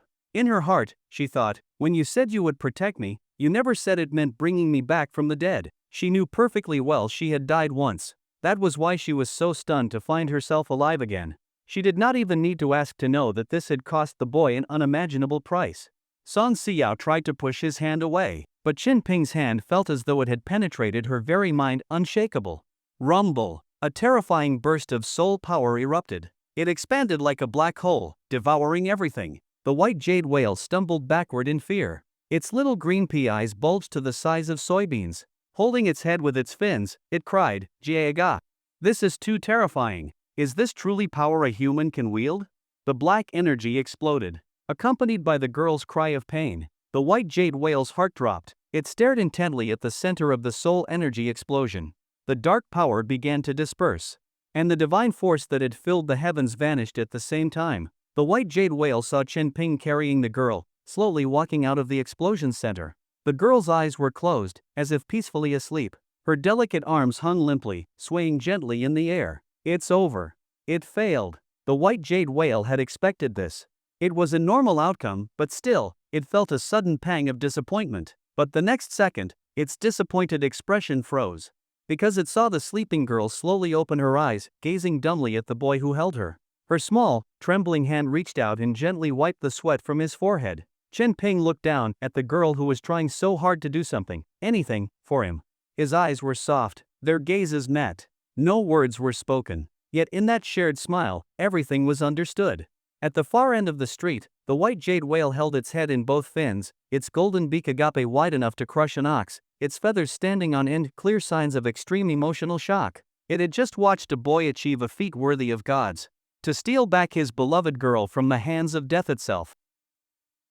Chen Ping had successfully reconstructed Song Xiao's soul. He had fulfilled his promise, risking his life to protect the girl. To forcibly bring back a life that had already passed, it felt incredible. But the cost was unimaginable. His soul was in excruciating pain, and an overwhelming sense of exhaustion and weakness consumed him. Moreover, the mother goddess's power was slowly eroding his body, and none of the other gods could stop her encroachment. The mother goddess had gained total dominance in the process of seizing Chen Ping's body. The delicate balance once maintained by the seven gods was beginning to collapse. As Chen Ping walked forward, holding Song Xiao in his arms, the mother goddess spoke to him softly. Ping Ping, just like this, trust in Mother's power. Mother will never harm you. Mother will always be your safe harbor. Mother can help you do anything, even snatch back the one you want to protect from the hands of death. Just understand this, as long as Mother is here, you have nothing to fear. Her voice was gentle and soothing, echoing in his mind. Chen Ping felt warmth, and even the splitting headache began to ease. The more he trusted the mother goddess, the more he allowed her power in, the better he felt. Brother, do not be fooled by that scheming woman. Hold on to your will. Zhao Ping, snap out of it. Do not be deceived by illusions. Master, be careful. She is taking over your body step by step. The anxious voices of the other gods rang out in his mind. But strangely, their voices were faint, far weaker than that of the mother goddess. It was as if only her voice could truly resonate in his consciousness. At that moment, a warm touch appeared at his neck. The girl in his arms had wrapped her arms around his neck, pulling herself up with effort. Chen Ping was startled back to reality. What greeted him was the girl's face, mere inches from his own. The lip gloss she had applied for the ball was still there. It touched his lips. Soft and warm, delicately fragrant. Chen Ping was completely lost in this unexpected tenderness, immersed in the sweet gentleness. His mind went blank. The pain in his head vanished entirely. That soothing sensation was even more potent than the mother goddess's power. Chen Ping felt as though he were floating, completely forgetting the agony. When the two slowly parted. Under the dim streetlight, the girl's youthful, radiant face, her gaze firm and unwavering. Chen Ping, on the other hand, did not dare meet her eyes, as though he had done something wrong. What just happened? Did he just get kissed? And why did it taste so heavenly? Do you like me? Chen Ping looked at the girl in his arms, stammering out something quite awkward. The girl in his arms pursed her soft, petal-like lips and gently shook her head. I've liked you for a while, but just now, I decided to love you. Her words were like a summer breeze, completely sweeping away the gloom in Chen Ping's heart. His body froze, staring blankly at the girl in his arms. Her gaze was bold and resolute. Her face, so close to his, was like a snow lotus on a mountaintop, pure, flawless, breathtaking. Unable to help himself, Chen Ping pulled the girl closer. His head went fuzzy. His body felt like it was heating up. Her softness and fragrance, so near. A little closer. Closer still. Just now, it happened too suddenly. I didn't even get to feel it properly. Chen Ping blinked innocently. Why don't we try that again? Song Xiao's eyes widened. Huh? Little duck, I'll leave Song Xiao with you for now. Chen Ping placed the girl in front of the white jade whale. The white jade whale extended its wings and gently cradled the girl, trembling slightly, eyes darting everywhere. As if to say, I saw nothing. I know nothing. GAA? Then what about you, master? The white jade whale looked at Chen Ping in confusion. Chen Ping turned to gaze into the distance. I still have something to do. Something that will end this once and for all. It seemed as though some kind of nourishment had entered him. His pain and weakness vanished completely in the next moment. He stood, his back to the white jade whale, watching the thick smoke billowing from the city, his silhouette cloaked in shadow. The white jade whale suddenly sensed from the boy a terrifying surge of killing intent. At that moment, it understood, the boy still wanted to kill. Master, are you going to keep fighting? Yes. Chen Ping nodded calmly. I am sick of them. Truly sick of it. The endless scheming, the revenge, hit the underlings, and the bosses come next. I thought surely things would not go that far. I thought I could kill without using the power of gods, but I was too naive, too foolish. Yes, I am thoroughly sick of them. And I do not want to lose anyone important ever again. Chen Ping turned and looked once more at the girl in the white jade whale's arms. Her face was pale, tinged with a faint flush, her eyes filled with worry as she looked at him, clearly concerned about his condition. It's all right. Wait for me to come back. Chen Ping gave her a smile, then turned and strode away. Step by step, he walked into the city woven with blood and fire, his figure fading into the dim streets. Only one sentence echoed in the night. If reason no longer works, then I will judge them myself. Top floor of Tianbing Group. The old man in samurai robes exhaled slowly. The ancient sword in his hand remained undrawn. Phew, that terrifying soul fluctuation has disappeared. To stir such an enormous wave of soul power, your Nantang city really hides some monsters. Miyamoto Yuzan sighed. Zhang Longpang smiled faintly, most likely the work of the seven gods. He is the guardian deity of Nantang city. The seven gods, interesting. I would love to meet such a person one day, said Miyamoto Yuzong, his eyes flashing sharply.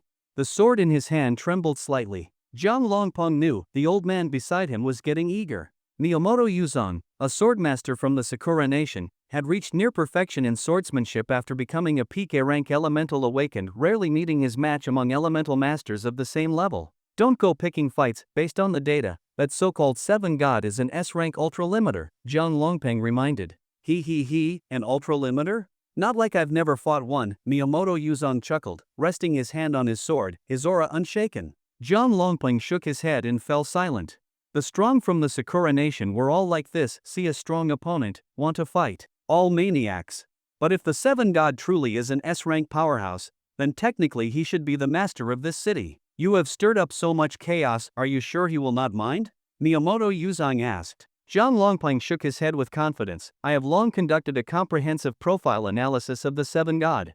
The conclusion is, he only acts against powerful awakened monsters. As for worldly power, fame, influence, he has no interest at all. He is like a divine dragon in the heavens, never interfering in the affairs of mortals.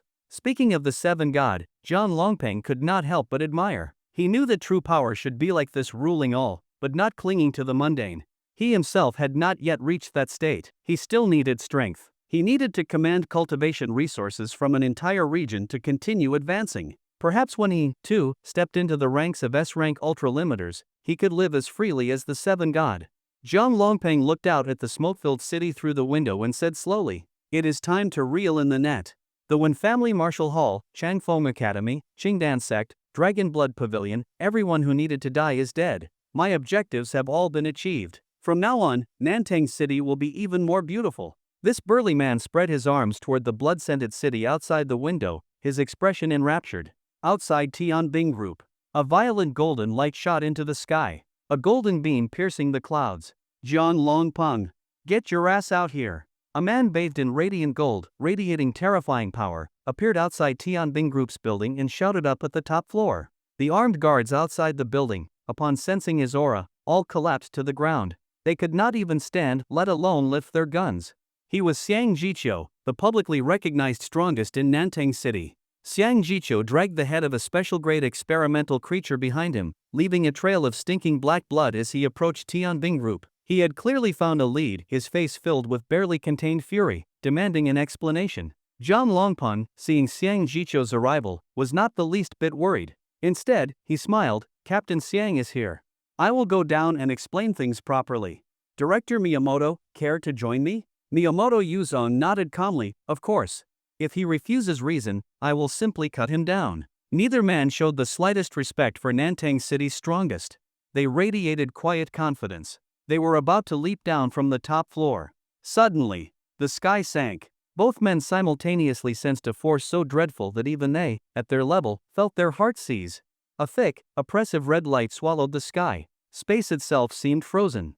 The black night turned crimson. An unknown terror descended upon the entire building. The two looked up instinctively. Above their heads, a massive eye had appeared. It was blood-red and suspended in the heavens, replacing the dark sky, staring at them without blinking.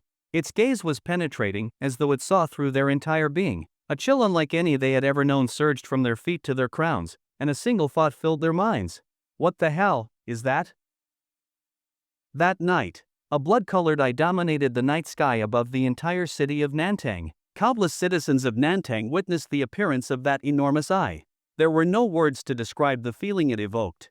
It was as if a supreme being were gazing down upon them, devoid of emotion, looking on from the heights like a god. To outsiders, it was a gaze without feeling. But to every single person within Tianbing Group, when they looked up, what they saw was an eye full of judgment, as though under that gaze, they had no secrets.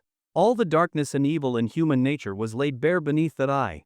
Xiang Jiqiu, storming toward the Tianbing Group's gate with a severed head in hand, stopped abruptly. His expression twisted in shock as he looked up at the eye, the power in his body surging and trembling. Not a tremor of eagerness for battle, but a tremor urgently urging him to flee. This eye filled him with unprecedented oppression. Then, the massive eye in the heavens blinked. The power enveloping Tianbing Group began to change. Inside the building, over 1,000 employees felt an inexplicable sense of dread and panic. They were forced to recall the darkest corners of their hearts. One after another, their unforgivable sins emerged and were reflected, like densely packed images, in the pupil of the giant eye. People within Tianbing Group and citizens watching the eye from afar saw scenes of sin reflected inside it. They saw stern high-ranking officials abusing innocent girls, revered awakened individuals brutally killing innocents, and even physicians, once hailed as compassionate, conducting inhumane experiments combining humans and beasts. Isn't that Director Huang from Tianbing Group? He's actually that kind of person? Oh my god. The instructor Li I respected so much is actually a murderous maniac? No, it can't be. The goddess Jiang Qi I admired most in Tianbing Group turns out to be a monster who extracts infants' bloodlines? One by one, Nantang's citizens stared into the eye. Even from afar, each person saw their own version of truth, unique scenes reflected within that eye. Then the blood-red eye blinked again. Pop, pop, pop. Inside Tianbing Group, over 100 people suddenly exploded into blood mist. Flesh and blood burst like smashed watermelons. Blood instantly splattered the walls, stained office desks, sprayed across pristine labs. Screams erupted from within the building. Employees watched their co-workers mysteriously detonate before their eyes. The horror and shock of it was unimaginable, and it was not over. More images surfaced in the blood-red eye, new sins, new crimes. No, that's not me. It's fake. All lies. Help me. Somebody save me. Everyone who saw their sins reflected in the eye panicked. It was as if the apocalypse had arrived. They ran, they screamed, they lost all control. The blood-red eye continued its cold gaze, like an unfeeling god, passing judgment on sinners. Another blink. Pop, pop, pop. Over 100 more people burst into blood mist. Some had even escaped by car, but while driving, their bodies exploded, spraying blood across their vehicles. Whether researchers, armed personnel, or powerful awakened beings, they all met the same end with that blink, reduced to scarlet mist. This scene made countless people's scalps go numb. Xiang Jiqiu finally understood the intent of the eye above. Judgment. It was judging sin. A power like this exists in the world? One that can reflect human sin and pass judgment over life and death? He muttered, feelings complicated. He had come to confront Tianbing Group with evidence and law. He envisioned formal procedures, legal consequences. But now, this massive, divine eye had simply reflected sin and executed judgment. It was ruthless, efficient. It felt satisfying. But, was it right? As he pondered, the eye again reflected the sins of another group. Those remaining in Tianbing Group were swallowed in boundless terror. Zhang Longping and Miyamoto Yuzong snapped out of their shock. Baka! What the hell is that thing? Miyamoto Yuzong's body bristled. No matter what it is, it dares trample Tianbing Group like this? Seeking death. Zhang Longping roared and crushed a formation plate. The towering building, reaching skyward like a divine blade, erupted with glowing runes. The land itself roared, a white torrent of energy surged like an inverted waterfall, forming a giant snowy blade in the sky. This was Tianbing Group's protective grand formation, Silver Snow Heavenly Blade. It was Tianbing's trump card, created by an S-ranked feng shui grandmaster from the Hall of the Gods. It harnessed all the formation's power into a single strike, powerful enough to kill even Xiang Jiqiu. It was part of what made Zhang Longping so bold in Nantang City. Whoosh! The Silver Snow Heavenly Blade descended, its light turning night to day across the city. Even the mysterious blood-red eye seemed frozen under its might, its aura suppressed. Zhang Longping believed the eye was about to be cleaved in two. But the eye merely looked at the incoming blade. No surprise. No fear. Only cold indifference. Like a god watching mortal blades, utterly unmoved. Buzz. A strange ripple of red energy spread from the eye. Blood-colored runes instantly crawled across the silver snowblade's surface, reaching its core and unraveling it. As the blade neared the eye, its power disintegrated, inside out, its form dissolving into air. To onlookers, it looked as though the mighty blade had simply become a breeze. All noise, no substance. But Zhang Longping and the others knew they had seen a ghost. Their faces turned ashen. What kind of monster is this? How can a strike equal to an S-rank do nothing? Zhang Longping was stunned.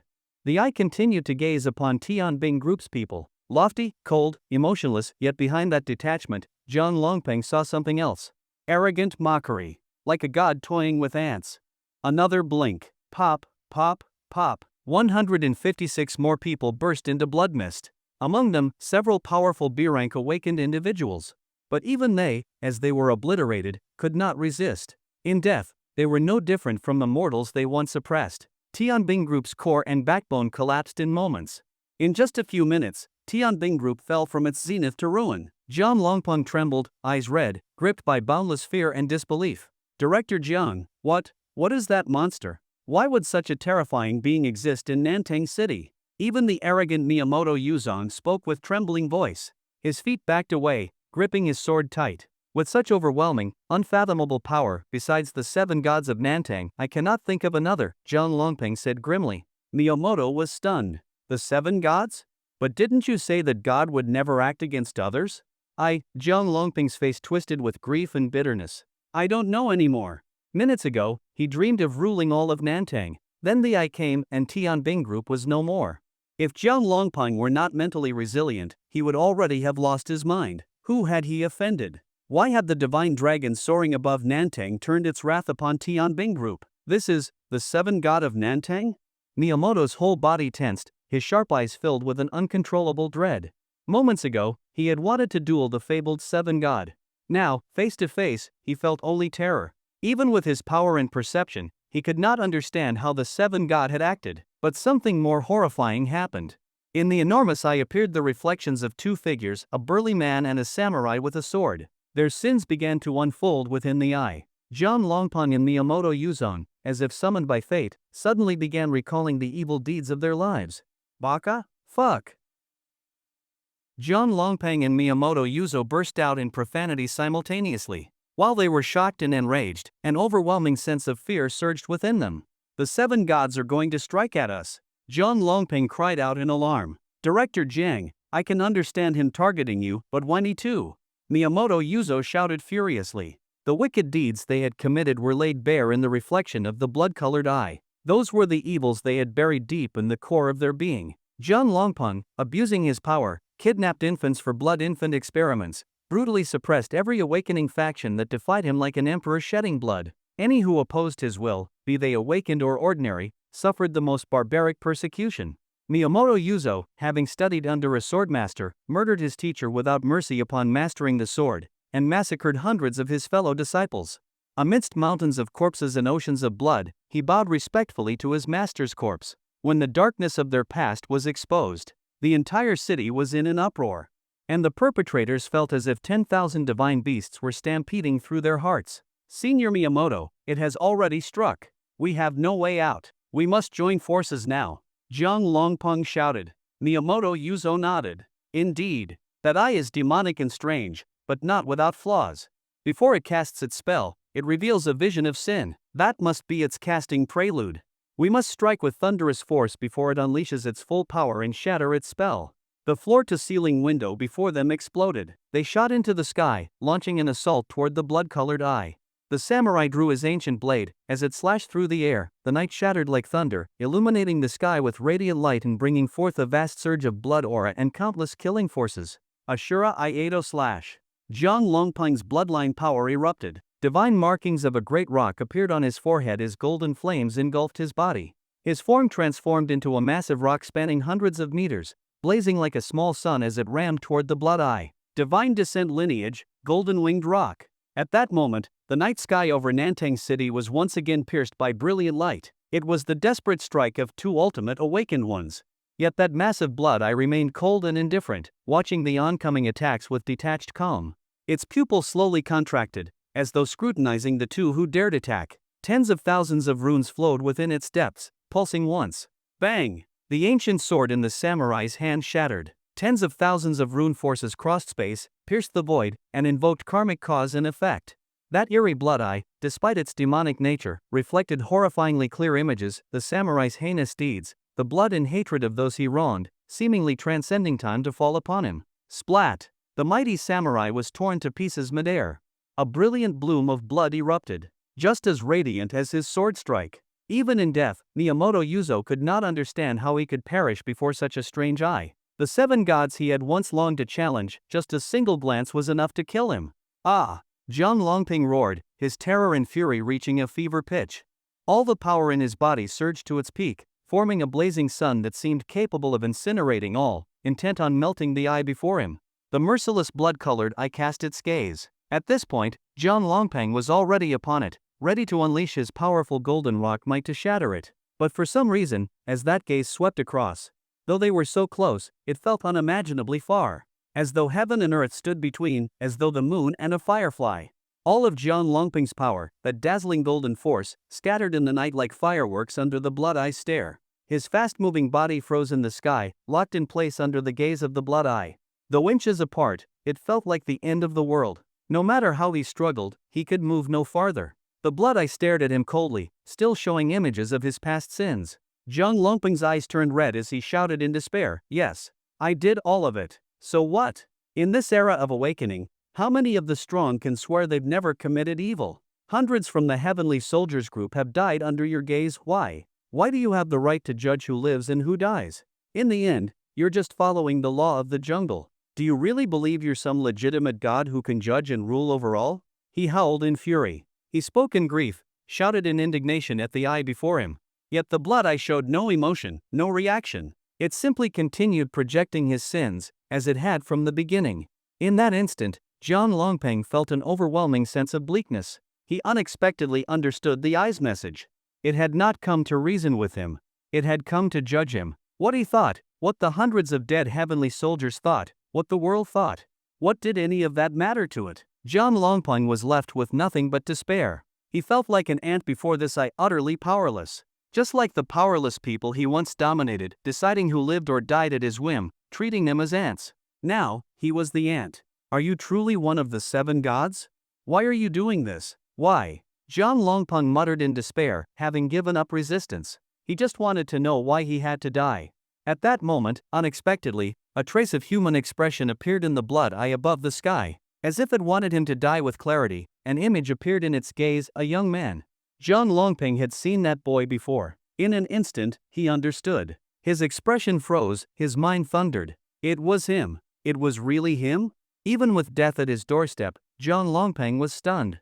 He had thought he understood life, yet here he was, dumbfounded, until suddenly he understood something and began laughing. Ha ha ha, ha ha. Jian Longping laughed until tears rolled down his face. His life felt absurd. Fate had played him for a fool. Who would have thought that the mighty 7 gods of Nantang City would turn out to be a seemingly ordinary high school student? Who would have imagined that the fall of his grand awakening empire would stem from a failed confession by that boy? The person he once saw as an insignificant ant, easily crushed, was in fact a divine dragon soaring in the heavens. And he, who once had the chance to survive, had repeatedly provoked and angered that divine being. Finally, the dragon could bear no more and cast a glance at him, and his entire empire collapsed. Jian Longping laughed through his tears. He completely broke down, sobbing like a fool. But who could have predicted this? The blood eye in the sky calmly observed, as if watching a clown crumble. All right, you can kill me now." Jian Longping spread his arms. His chiseled, authoritative face, now streaked with tears, wore a smile. "This world is truly strange," the chairman of the Heavenly Soldiers group murmured. The blood eye above looked at Jian Longping intently. The scenes of countless sins reflected within it turned into blood and curses, falling upon Jian Longping's body. Boom! Golden blood mist exploded in the sky. The golden rock bloodline burned itself to ashes, transforming into a brilliant golden lotus that illuminated the night.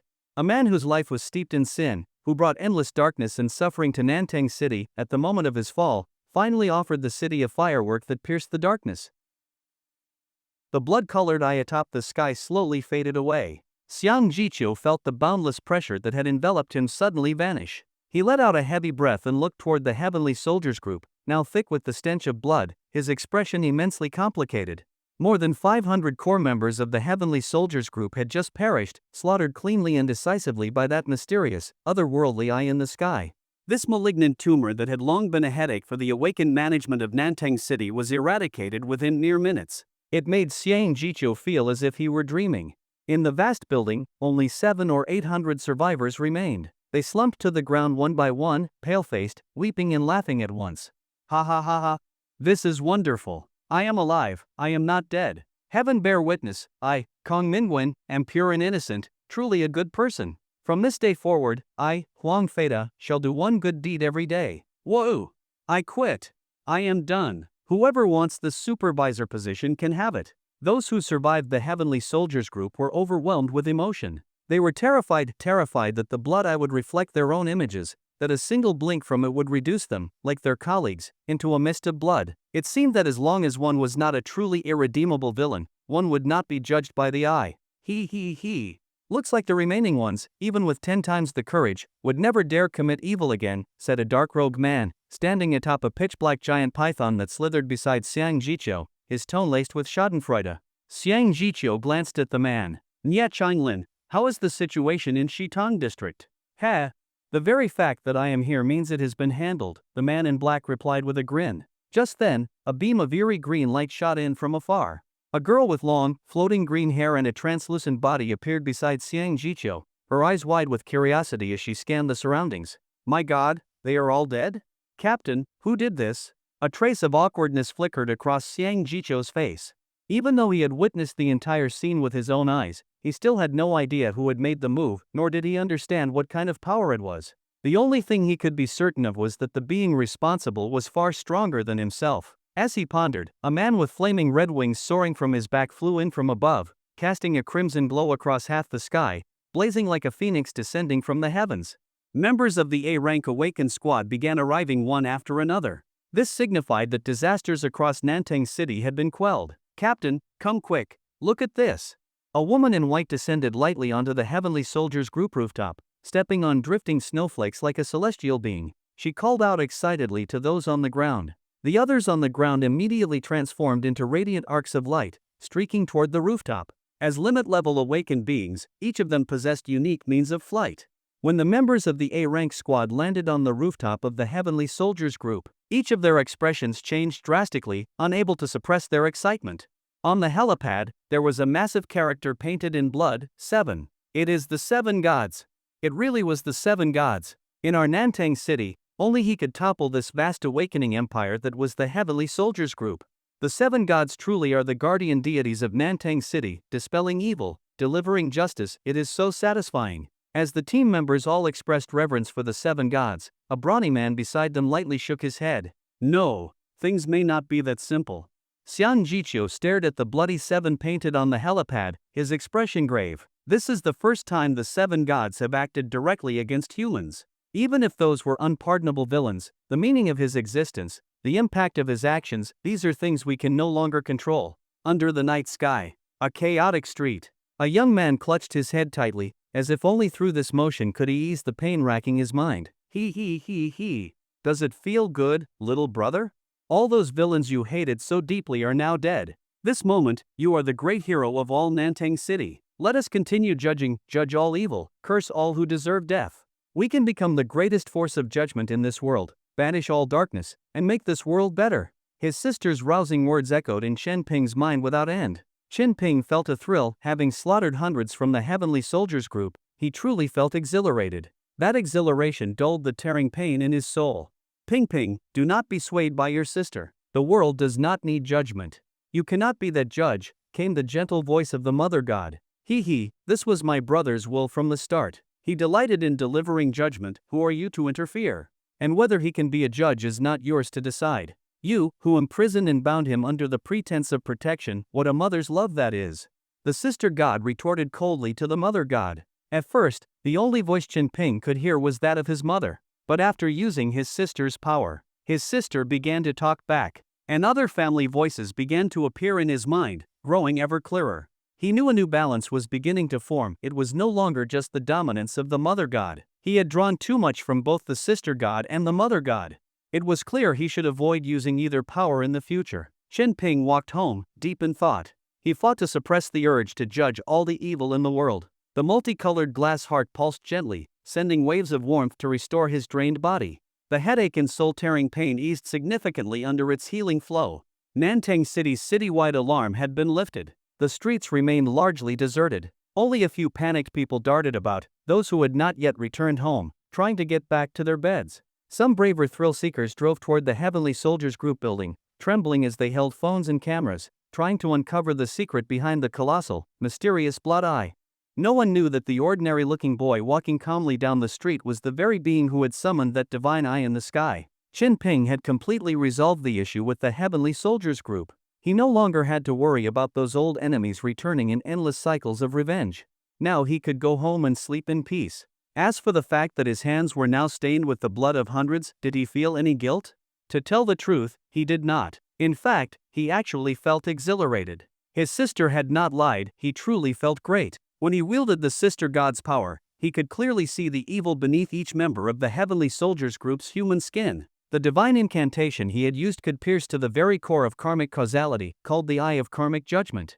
All the sins committed by the targets would return to them in the form of retribution. So rather than saying he killed them, it would be more accurate to say that their own sins killed them. That was karma. Most of those slain by the Eye of Karmic Judgment were the sort who, even if dragged into court, would be sentenced to death many times over. Of course, there were also those who had raped countless women, driven innocent civilians to suicide, or trafficked babies in droves, people who might escape death sentences in court, but whom Chen Ping judged nonetheless. The standard for judgment was his to set. In a way, his power had supplanted the law, and that was dangerous. Chen Ping was deeply wary of the sister god's power. Judging evil felt good, but that judgment was not absolute justice.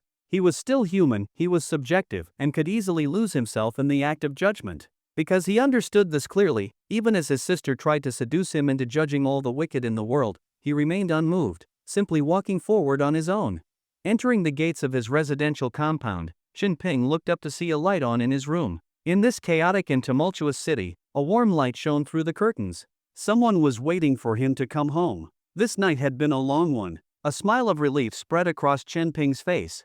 He could finally go home. I am back. Chen Ping, exhausted, pushed open the door to his room. Quack quack. Master, I missed you so much. The white jade duck pounced into Chen Ping's arms. Chen Ping noticed Song Xiao standing to the side, wanting to hug him too but finding no room. With a swift kick, he sent the white jade duck flying. Xiao, are you alright? Chen Ping pulled the girl into his arms, feeling her soft warmth and gentle fragrance. He could sense her delicate body trembling slightly, and then he felt slender hands wrapping around him in return. I am fine. Chen Pai, I am just so glad you are too. Song Xiao held him tightly, her eyes red, lips pursed in stubborn resistance to tears, yet they flowed uncontrollably. She had already died once, but this boy had paid a tremendous price to snatch her back from the hands of death. It was something she had only ever read about in novels. So thrilling, so romantic. Was this not what usually happened between the male and female leads? Thinking this, a blush crept over her cheeks. Chen Ping suddenly noticed that the girl in his arms had become feverishly warm. What is going on? You seem to be running at temperature. And no. Song Xiao bashfully let go of him and took 2 steps back. Her long hair clung to her fair, flawless face, and her eyes flickered shyly. Chen Ping suddenly realized something and blushed as well. Haha, really? As long as you are okay, that is good. He felt their relationship had taken a step forward. If they had only been pretending to be a couple before, now it felt much more real, though neither had confessed. Wait, didn't Song Xiao say she loved me when she woke up? Chen Ping's gaze grew intense as he looked at her. Song Xiao instinctively hugged her own shoulders. The exposed white skin of her shoulders, shown through the evening gown, glowed seductively under the light. The atmosphere in the room grew intimate. If only it were not for that damned duck in the way. Chen Ping silently turned his gaze toward the white jade duck. The duck clutched its head, its tiny green bean-like eyes blinking innocently at him. Chen Ping sighed, turned around, and sat on the sofa. He was exhausted and needed proper rest. Master Quack, the power you used earlier, what was that all about? It looked incredible, and that blood-red eye above the Heavenly Soldiers group, was that your divine power at work, Quack?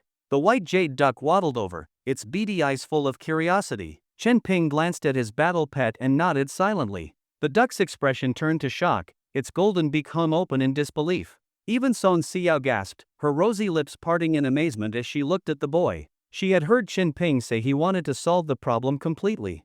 But who would have thought that by completely, he meant wiping out the Heavenly Soldiers group entirely, demolishing their very stronghold? I did not expect Master to be such a hidden powerhouse, Quack. I am shocked for 100 years, the duck exclaimed, its face full of awe.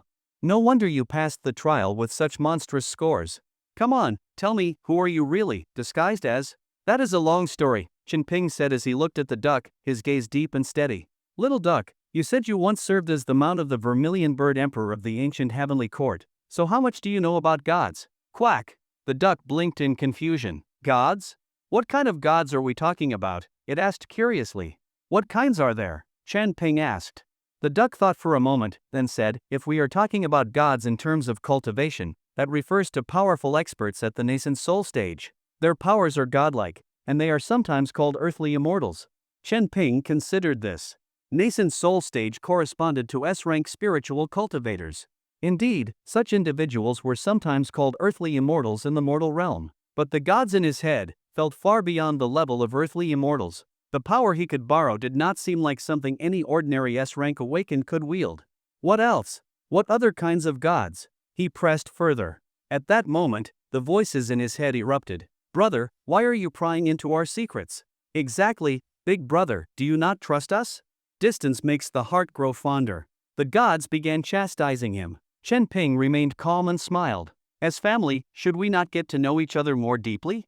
Ugh, brother, do not go so deep, the sister god murmured coyly. Chen Ping rolled his eyes and turned his attention back to the duck, his curiosity reignited. And then? What else? There are also external alien gods.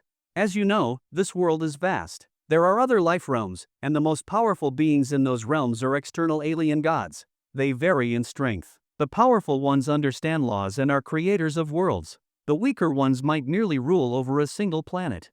Planets with low martial arts might have rulers only at the golden core stage. They are often called water gods, gods anyone can bully. Chen Ping nodded slightly. External alien gods, that did sound familiar. But those in his head were always bragging, boasting of their might, claiming to rule all worlds, command all races. Their lies knew no bounds. All they wanted was to trick him into giving up his body. And then there is one more kind of god. The duck's expression turned solemn. Chen Ping's heart skipped. What kind? Ancestral gods. Its tiny eyes glowed with wisdom as it said, even I have never encountered one directly. It is said they were born in the primordial chaos, the most powerful beings of creation, representing the original essence of existence, wielding powers beyond our comprehension. Chen Ping was captivated. The might of the ancestral gods was beyond imagination. But he doubted the gods in his head were of that level. If they were, they would not need to work so hard to possess his body. Most likely, they were those so-called external alien gods. Little duck, the thing is. Chen Ping hesitated.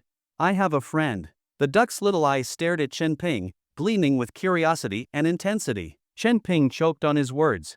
Your friend? What happened to them? Tell me, quack. The duck tried to sound calm, but its eyes were fixed sharply on him. My friend was possessed by a god one day, he said slowly. What? You were possessed by a god, both the duck and Song Seo shouted in unison. Chen Ping stared expressionlessly at the girl and the duck. Ah.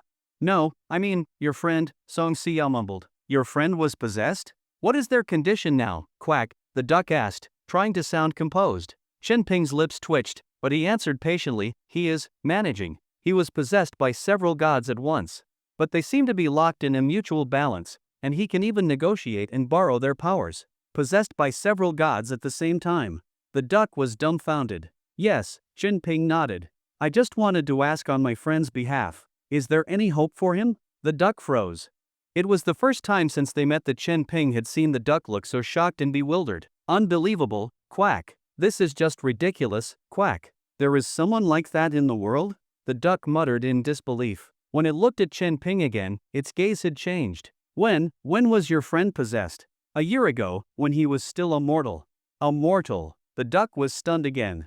Ordinarily, gods would not even look at a mortal's body. Even the weakest alien gods would not bother.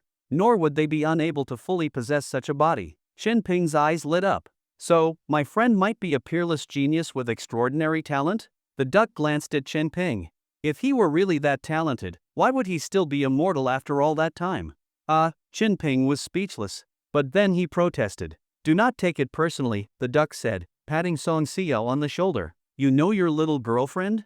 She is a 9-nether underworld body. She barely cultivated, but her current level is higher than yours. Chen Ping's face darkened. What do you mean higher? We are at the same level. The duck chuckled. She is a B-rank awakened now. The boy stared at the girl in shock. Her pale cheeks flushed pink, and she looked down shyly. I do not know why, after returning to this room, I just awakened. Why? He wanted to cough blood. Quack quack quack. Because she is a 9-nether underworld body, the duck said gleefully. Chen Ping's teeth clenched, his mind screamed. So what if she is a 9-nether underworld body? Does that mean she gets to cheat without consequences? Can she just awaken whenever she wants? And actually, it is thanks to you, quack, the duck added. The 9-nether underworld body is extremely sensitive to life and soul energy. She returned from death and underwent soul reshaping. This kind of insight is invaluable for her growth. In fact, this awakening is just the beginning. Her growth will soon skyrocket. the duck lectured on. Exactly. I should be thanking you. If you had not risked everything to save me, I would not be here now, Song Seo added, seeing how shaken Chen Ping was. But Chen Ping could no longer hear her. His mind echoed with the duck's words. This awakening is just the beginning? Her growth will skyrocket? Chen Ping collapsed onto the sofa. He could not understand why he tried so hard to break through by consuming spirit stones. Others did not even touch a single stone and awakened to B-rank. What was the point of living anymore? Was there any justice? Was this what true talent looked like? Terrifying. Back to the point. My friend's situation, can anything be done?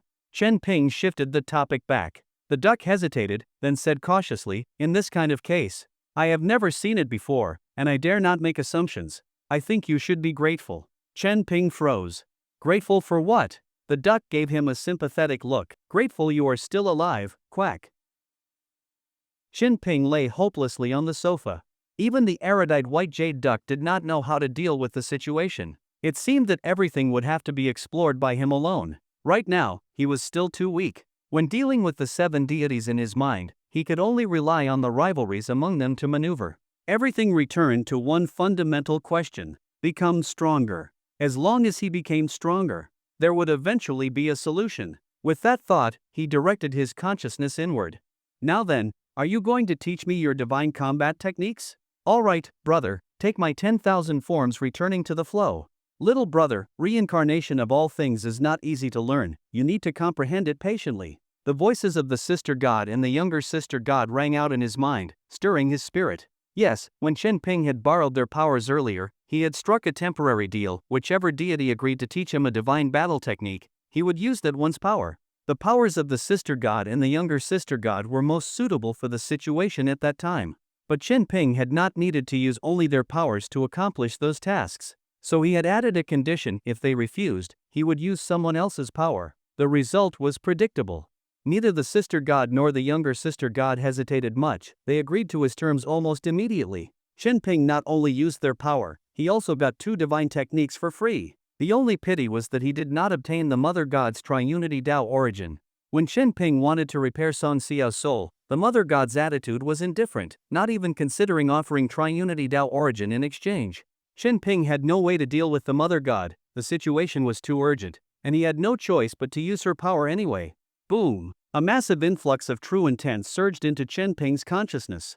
The younger sister god's 10,000 forms returning to the flow could allow Chen Ping to be like a deity on the battlefield, mastering tens of thousands of fearsome and mysterious combat techniques. The forms, essence, and meanings of those techniques immersed Chen Ping in a vast ocean of possibilities, enabling him to grasp countless mysteries of battle.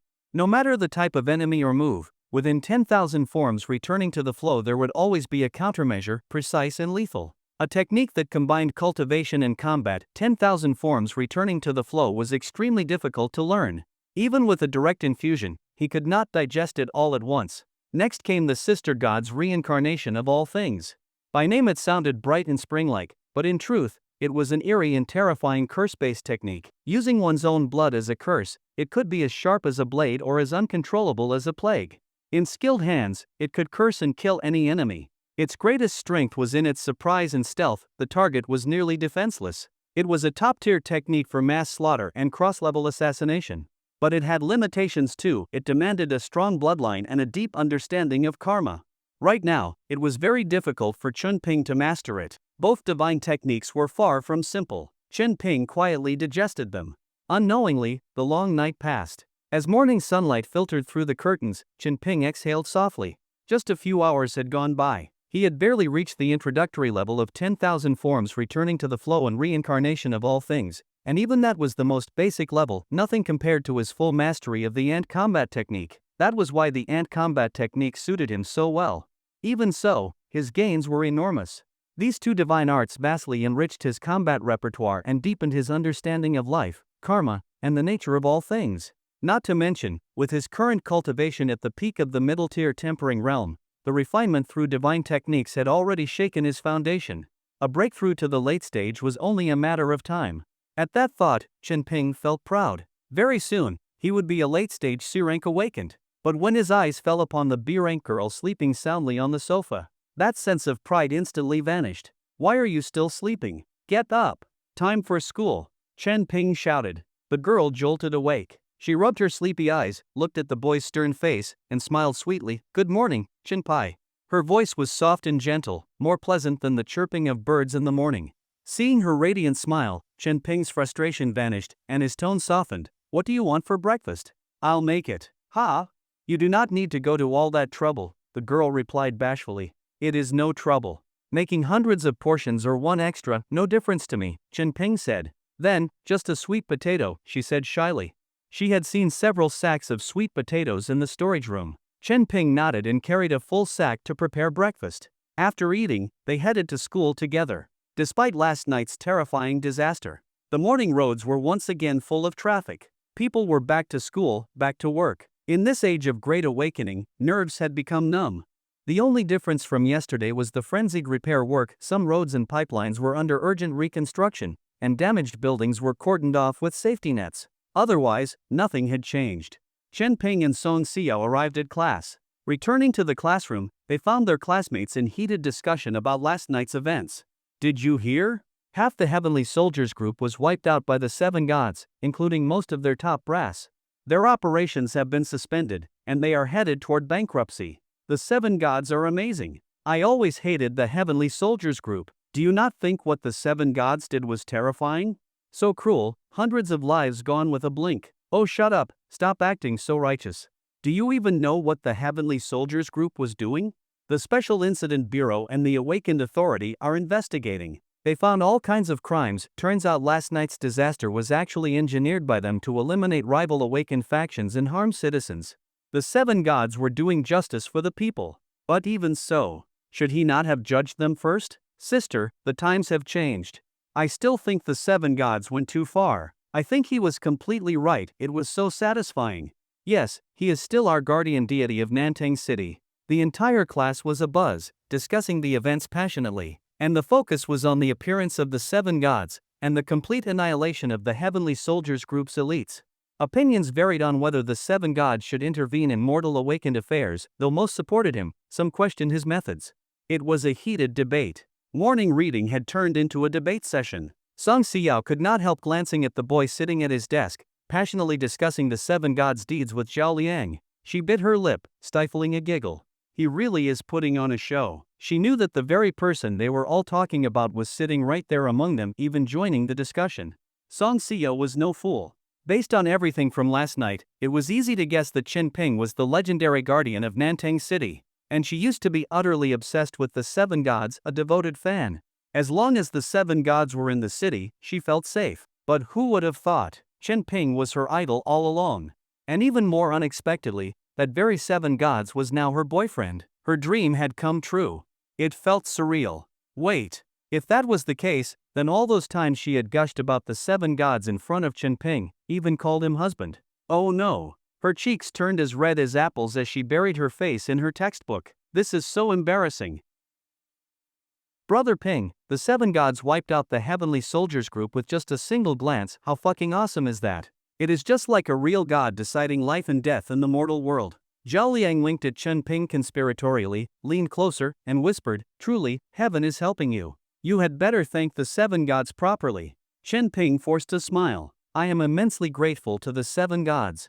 If this world had more brilliant and powerful figures like them, it would be even better." Quack quack quack. The white jade duck laughed on Chen Ping's shoulder. "What the hell are you laughing at?" Chen Ping grabbed the duck by the neck. Quack. Zhao Liang was brimming with excitement, speaking with barely concealed glee. "Hey, did you hear? That Jiang Wenxiang got assassinated too. Poor bastard, got blown up while partying with a dozen women. But whatever, he was doomed the moment the Seven Gods targeted him. No way he could escape judgment after all the vile shit he did." "Yes, indeed," Chen Ping nodded along. "Man, it is just so satisfying. Right, brother?" Zhao Liang babbled on, even clapping Chen Ping on the shoulder like a comrade in arms. Chen Ping could not help but roll his eyes. Zhao Liang was one of the insiders to his operation. The success of the plan owed much to Zhao Liang's support. He knew exactly what Chen Ping had done. Of course, Zhao Liang's joy was not over Jiang Wenxiang's death per se. It was over the collapse of the Heavenly Soldiers group.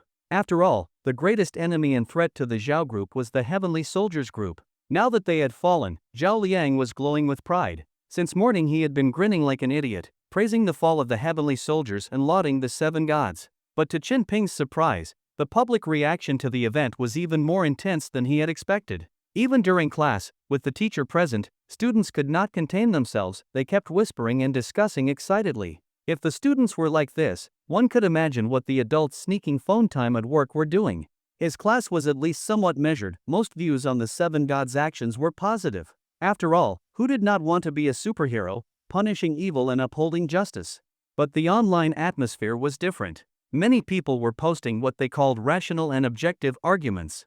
Some believed that the seven gods, having killed people so freely in a major city, should be punished. Others questioned whether those reflected sins were even real. Could it not be that the scenes in the blood red eye were fabricated? Still others argued that even if the entire heavenly soldiers group were villains, and even if this was a battle among awakened, the seven gods should not have resorted to such a method of slaughter, as it could have grave negative consequences for the citizens of Nanting City.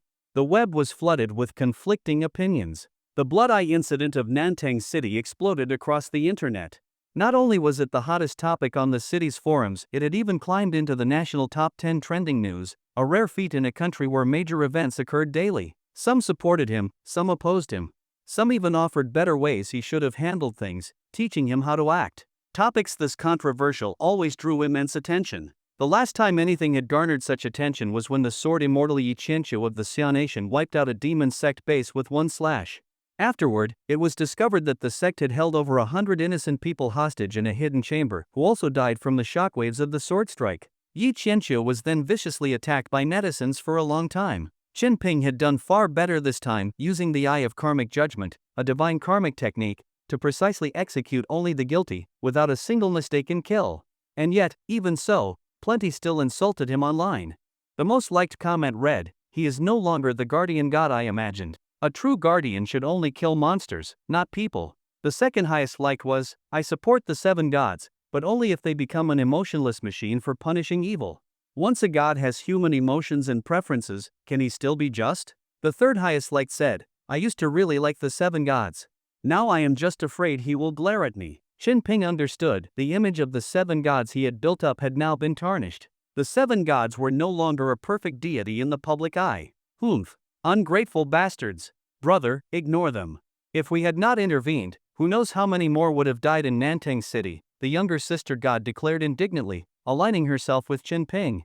"I never expected their gratitude anyway," Chin Ping said with a smile and a shake of his head. "Besides, I did have personal reasons for going after the heavenly soldiers group. Oh my beloved master, such boundless love you have. Even when the world misunderstands and curses you, you forgive them. A person as enlightened as you is truly one in a billion. To fight alongside such greatness, what an honor." Woof woof, the dog god licked up to him obsequiously. "Heh, what are you so pleased about? There is no way my brother enjoyed working with you," the sister god said sarcastically. "Do not forget, last time he used your power, he nearly lost control and killed everyone in the city. You slander me. Bark bark bark. Oh, how did I slander you? I just stated the truth. Bark. You are not afraid I will eat you? Ha! Try it, if you can. Let us see if I can curse you to death before you even get close." The sister god fearlessly traded barbs with the furious dog god. And so, the chaos in Chin Ping's mind resumed. He calmed himself, ignoring the online debates over the seven gods, and focused on class. So what if people insulted the seven gods online? What did that have to do with Chin Ping? He peacefully continued his lessons, just an ordinary, exemplary student. After school, he went home with Siyao as usual. But now that the crisis had been resolved, Song Siyao no longer had any special reason to stay at his place. At the crossroad, she said goodbye. Chin Ping felt a little disappointed and walked home in a low mood. The white jade duck glanced knowingly at him and smirked ambiguously. "Quack quack, I know what you are thinking. You totally had a reason to ask that girl to stay. For example, to protect her in case remnants of the heavenly soldiers group show up. Or you could say I need to help guide her cultivation. But that would be too obvious." Chen Ping shook his head. He. Obvious or not, I bet she would have agreed. The duck laughed even more suggestively, making Chen Ping squeeze its neck again. Quack. Chen Ping ultimately did nothing. Perhaps his image burden was too strong, or maybe he just did not want the girl to think he was that kind of guy. He returned home alone and pressed his fingerprint lock as usual. But when the door opened, a blinding golden light nearly blinded him. What the fuck? What the hell is this? Chen Ping was startled. Standing in his room was a human-sized golden statue. Quack quack quack. Even the white jade duck was shocked and flew over for a closer look. This energy fluctuation. No mistake, no mistake. The duck circled the statue, muttering, "What do you mean, no mistake? What the hell is this?" Chen Ping stared at the golden statue in disbelief. It was tall, imposing, handsome, clad in ornate armor with a cape fluttering behind. It looked like a war god, invincible on the battlefield. "This is your incense flame avatar, master," the duck said excitedly. "Incense flame avatar?" Chen Ping pointed at himself, doubting what he had heard. "Yes, your incense flame avatar." The duck flapped its wings and nodded vigorously. "Amazing, master. You are so weak, yet you managed to manifest an incense flame avatar that is unprecedented." Chen Ping could not tell whether the duck was praising or insulting him. He ignored it and stood in front of the statue, confused. "What is an incense flame avatar?" he asked. "When mortals worship you and certain conditions are met, heaven crafts a golden body in your likeness. It is a rare and powerful opportunity," the duck exclaimed. Chen Ping was dumbfounded. This golden statue was modeled after him? He looked closely. It was tall, handsome, commanding eyes like stars, brows like swords, a sharp and elegant nose. "Wait, am I really this good-looking?" He touched his own rather ordinary face, hesitating. Could it be that the statue's appearance was his true face, that he had yet to grow into? With that thought, Chen Ping grinned with confidence. He had long suspected the mirror was a liar. Only the beauty filter showed his true face. People were just too blind to see through the illusion. Suddenly, he felt a strange pull from the statue before him. Instinctively, he reached out to touch it. The moment his hand touched the face of the incense flame avatar, boom! His brain thundered. As if a tsunami had erupted, torrents of true essence surged into his mind. Chen Ping saw countless images.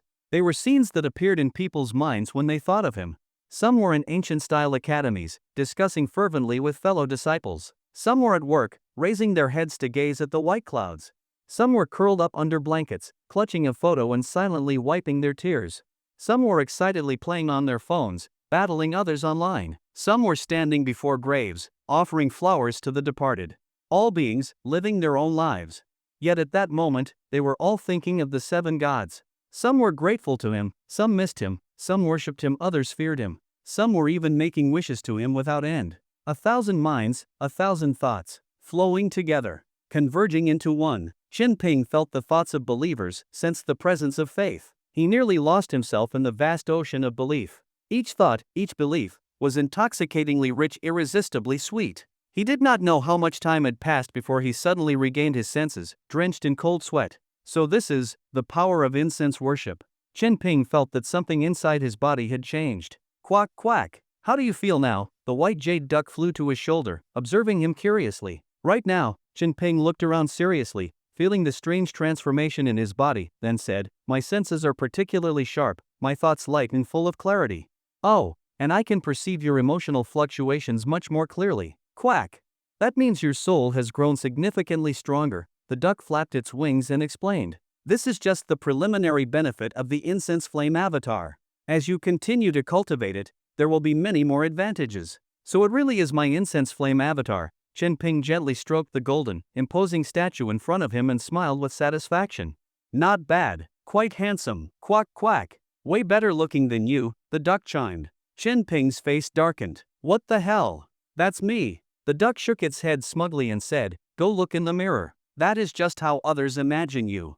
Then the big-mouthed duck burst into laughter again, as if mocking Chen Ping for not recognizing his own reality, until Chen Ping grabbed its neck. Quack! The duck let out a wail. Chen Ping held it in one hand, and with the other, reached out to touch the incense flame avatar again.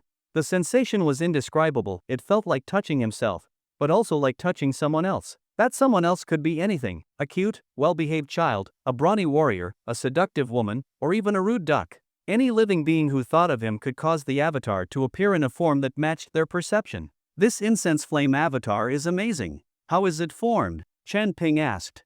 "When enough beings worship you and revere you like a deity, this avatar will appear. It is formed from the willpower of all beings, and is also a gift from the Tao of Heaven," the duck explained while bobbing its head. Chen Ping began to understand. It must have been because, as the seven gods, he had earned the respect and devotion of the citizens of Nanting City. That was why the incense flame avatar had appeared. But why not earlier? Why only now? He voiced his doubts. The duck, worthy of being the vermilion bird general's mount, explained like a sage, there are two kinds of incense faith you need to know about. The first is the orthodox path. Believers must have respect, worship, and faith, but also fear. Only when people fear the divine will they restrain their own evil acts. The second path is to manipulate others into worshipping you, satisfying their desires by any means, spreading extreme ideologies, and controlling their thoughts. This creates incense avatars, too, but they are impure, rooted in desire and evil. It is the heretical path. Though easier to achieve, and power grows rapidly, many in ancient times fell into it. As the duck spoke, Chen Ping suddenly understood. In the past, his identity as the seven gods had earned the worship of millions in Nanting City. But that worship was simple admiration and reliance. No one had ever feared the seven gods. To put it plainly, the people saw him as a god who only fought monsters, a tool. But now, everything had changed. When the seven gods took action against humans, the people of Nanting City began to feel something else. Fear. Yes, they began to fear the seven gods. And it was precisely this fear that made the wicked tremble at the thought of being judged. Even those with dark intentions would now hesitate, thinking of the seven gods before they acted. A true deity requires both reverence and fear. So that's it. I see now. Chen Ping's eyes lit up, and he smiled. Everything made sense. Now, when he looked at those criticizing him online, expressing negativity, he felt oddly close to them. Without them, he never would have been able to condense a true incense flame avatar. If only they knew their fear helped empower the very god they dreaded, how would they feel? This world is truly strange. Cause and effect, law and order, weaving together endlessly. When fortune and misfortune are not yet settled, all things come with karma. Chen Ping stared at the incense flame avatar before him. A strange clarity entered his heart. Let me say thank you. Because of you. Chen Ping was so happy he almost broke into song. In his mind, the deities were already arguing again. The younger sister god said the avatar was a potential disaster and should be smashed immediately. The mother god claimed the avatar was fake, merely formed by borrowing their power. Continuing with it would lead him astray. The brother god declared all incense worship paths garbage and urged him to start over.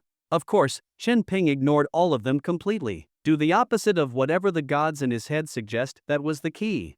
Chen Ping was quite satisfied with his avatar. It is handsome, sure, but keeping it in my house like this? Too conspicuous. He tried lifting it only to find it weighed over 1,000 pounds. When you reach B rank as an awakened, you will be able to open your chi. At that point, you can store the avatar within it, the duck explained. For the first time, Chen Ping truly appreciated the duck's vast knowledge. He looked at the ugly duckling with new respect. I have one more question. You say this is my incense flame avatar. Then why did it not appear in front of me, but instead in my house? He voiced his confusion. When he had first seen the statue, he thought someone had delivered a giant parcel. The incense flame avatar is created from the fusion of belief and the Tao of heaven. It will only appear where heaven deems the god's dwelling place to be. This house is your sacred residence, quack, the duck said. Chen Ping nodded in realization. Quack quack. The god's holy dwelling is just a small apartment in a residential complex. Pathetic. Could you not have picked a proper cultivation cave or something more dignified? Chen Ping's face darkened. I am broke. You got money for me? He was still living off allowance from his older sister. Moving was not even an option. Sigh. I told you to chase after that Qin Xiaoyu girl, but you would not listen. The duck shook its head, full of regret. I already have someone I like, Chen Ping said solemnly. You can like more than one, quack, the duck insisted. Chen Ping picked up the incense spirit statue and moved it to a suitable spot, placing it shoulder to shoulder with the refrigerator. An ordinary refrigerator, under the illumination of the incense spirit statue, now appeared far more precious. So bright. Chen Ping looked at the glittering incense spirit statue and smiled contentedly once more. With this brightness, I guess we can even save on electricity bills at night? Quack quack. With such an awesome spirit statue, and you're still worrying about something as trivial as the electric bill?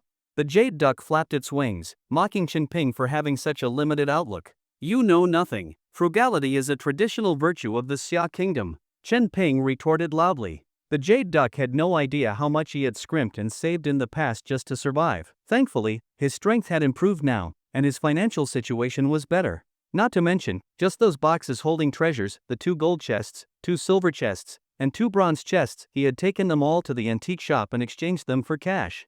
Honestly, selling them as antiques was far more profitable than selling them to a gold shop. Those gold and silver-plated chests alone fetched over 5 million. Now, Chen Ping could be considered a man of means. But unfortunately, it was still not enough. After all, a single apartment in Nantang City cost 1 to 2 million, and a villa several million. Buy one villa, and the money's gone. Thinking of that, he no longer considered himself wealthy. Places rich in spiritual energy, ideal for awakened cultivation, cost tens of millions at minimum. As for those top-tier abodes with spiritual veins running through them, the price exceeded hundreds of millions. Holding on to just a few million, Chen Ping suddenly felt like he was still a nobody. The Jade Duck even insisted they find a more spacious place, at the very least, somewhere with a spiritual vein to cultivate. Upon hearing that, Chen Ping felt like smacking it across the face. If I had that kind of money, would I need you to tell me? Still, it was better than before. At least now, when his sister tried to send him living expenses, he could righteously refuse. He could now support himself. Thinking this, Chen Ping felt uplifted, his thoughts becoming more clear. Indeed, only by standing on one's own feet can a man regain his confidence. Quack quack, I heard your sister is one of the 12 disciples of Kunlun? If you don't have enough money, why not ask her to sponsor you a spiritual vein abode? Why go through all the trouble to earn money? The Jade Duck's voice suddenly rang out by Chen Ping's ear. Chen Ping flew into a rage. How dare you shake my Dao heart, you rascal? Saying that, he grabbed the Jade Duck by the neck and gave it a hard squeeze. Quack! Chen Ping thought the Jade Duck was fine in many ways, except its worldview was a little twisted.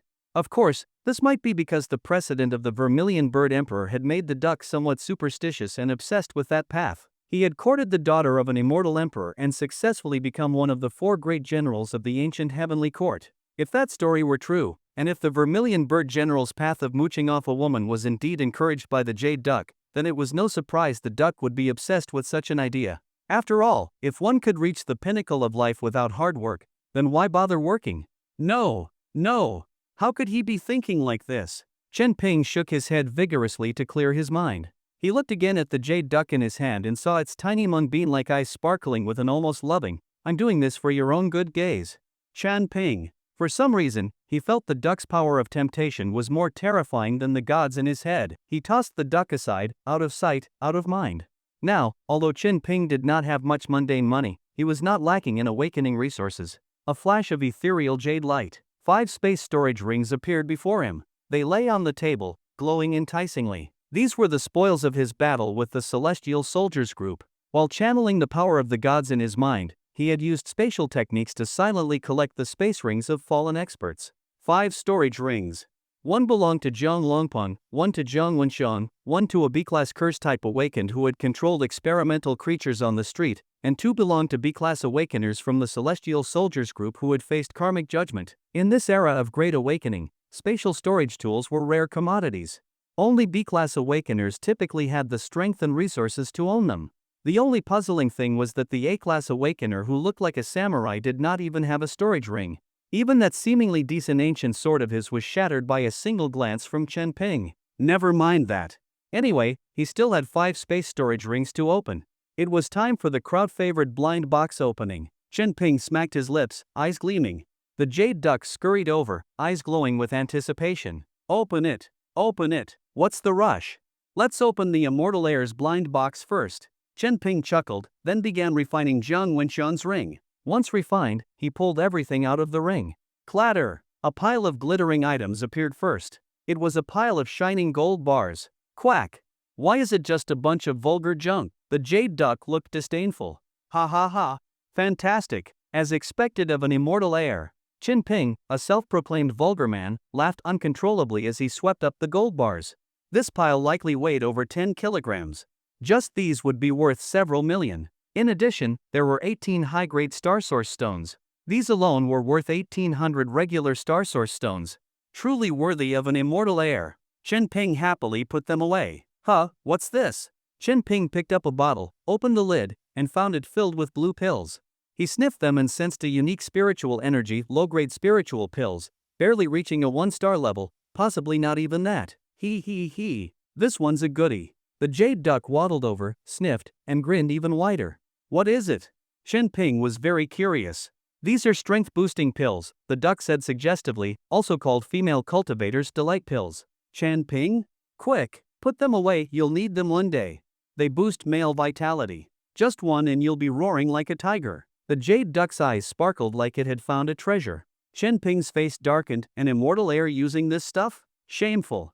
Grumbling, he still tucked the pills away. He might never use them, but he could not be without them. Soon after, Chen Ping found a 1-star spiritual tool among the items, green snake rope. It's characteristic, extremely flexible, capable of tying people into all sorts of poses. Good stuff, really good stuff. The jade duck's eyes lit up. Corrupt.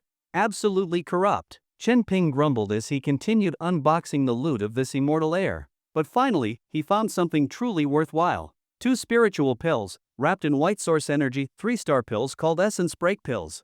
These pills contain pure and powerful star source energy, capable of forcing a breakthrough for awakeners at the critical threshold of a new realm. Of course, forced breakthroughs were a tricky business. The worse one's aptitude, the harder it was.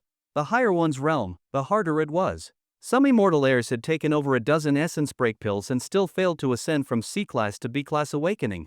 And each pill was worth over 1,000 star source stones. This was a money-burning path. These 2 pills were likely meant for Jiang Wenxiang's own breakthrough to B-class. Unexpectedly, Chen Ping now had a chance to experience the immortal heir's path firsthand. Holding a pill in his hand, he muttered, "I'm currently at the peak of the mid-stage tempering realm, a half-step away from the late stage. Using 1 essence break pill to cross over is not too much, right?" The jade duck burst out laughing. Breaking through is not as simple as reaching the peak. You need insight, opportunity, fortune, aptitude, all of it. You think just popping pills will do it? Otherwise, Jiang Wenxiang would have reached B-class long ago. Cut the nonsense and watch closely. Without hesitation, Chen Ping swallowed the essence break pill. Boom! A surge of immense energy exploded within his body. He channeled the pill's energy to break his physical limits. His entire body felt like it was being forged in fire, steel bones and iron muscles reforged within. This was the tempering realm, the body as a furnace, fire bringing forth true gold. Ah! Chen Ping roared with exhilaration. His whole body turned red-hot, the energy within surging to its peak. But in the next instant, his body absorbed all the energy like a black hole. The heat faded, and calm returned. He looked awkwardly at himself. His cultivation was still stuck at the peak of the mid-stage tempering realm, half a step away from the late stage. Quack quack quack. The jade duck clutched its belly laughing. Told you breaking through is not about popping pills. Do you have insight, fortune, aptitude, destiny? Chen Ping fell silent. Then suddenly, he pulled out a bottle and opened it. A divine fragrance filled the room. The jade duck's face turned pale with fear. What are you doing? Chen Ping smiled meaningfully. Is this not the fortune you were talking about? No, please no. The red gold liquid dripped onto the remaining essence break pill. It was divine jade elixir. Essence of a divine item, embodying the fortune of heaven and earth. 1 drop could revive the dead, heal any wound, and even transform ordinary pills into divine ones. The pill now shone with rainbow light. Its quality skyrocketed from 3 stars to 4 to 5. 5-star peak. Looking at the transformed pill, divine mist rising from it, Chen Ping grinned. You see? Now that's fortune. The jade duck collapsed onto the sofa, despairing. Such waste, such waste. Shut up. A treasure only counts if it's inside you. Power is everything. Otherwise, treasures just sit in your storage rings, waiting to become someone else's blind box joy. Without hesitation, Chen Ping swallowed the upgraded pill. Boom! An even greater energy erupted inside him. Suddenly, he understood so much more. His cells leapt, his flesh transformed, his life reborn through tempering. The bottleneck shattered under the divine energy. His body burned with power, joy surging through him. Ha ha ha! I broke through. Golden winds burst from his body. Golden markings on his skin blazed with fire. His aura skyrocketed, strength, power, and resilience soared. Once the energy settled, Chen Ping's eyes gleamed with golden light. I've reached the late stage of the tempering realm. Feels amazing. The jade duck looked at the excited youth, collapsed on the sofa, shaking its head. Such a wasteful duck, truly wasteful. You could have broken through with patience, and yet you used divine jade elixir. But Chen Ping disagreed. Who knows how long patience would have taken? Who knows what dangers might come during that wait?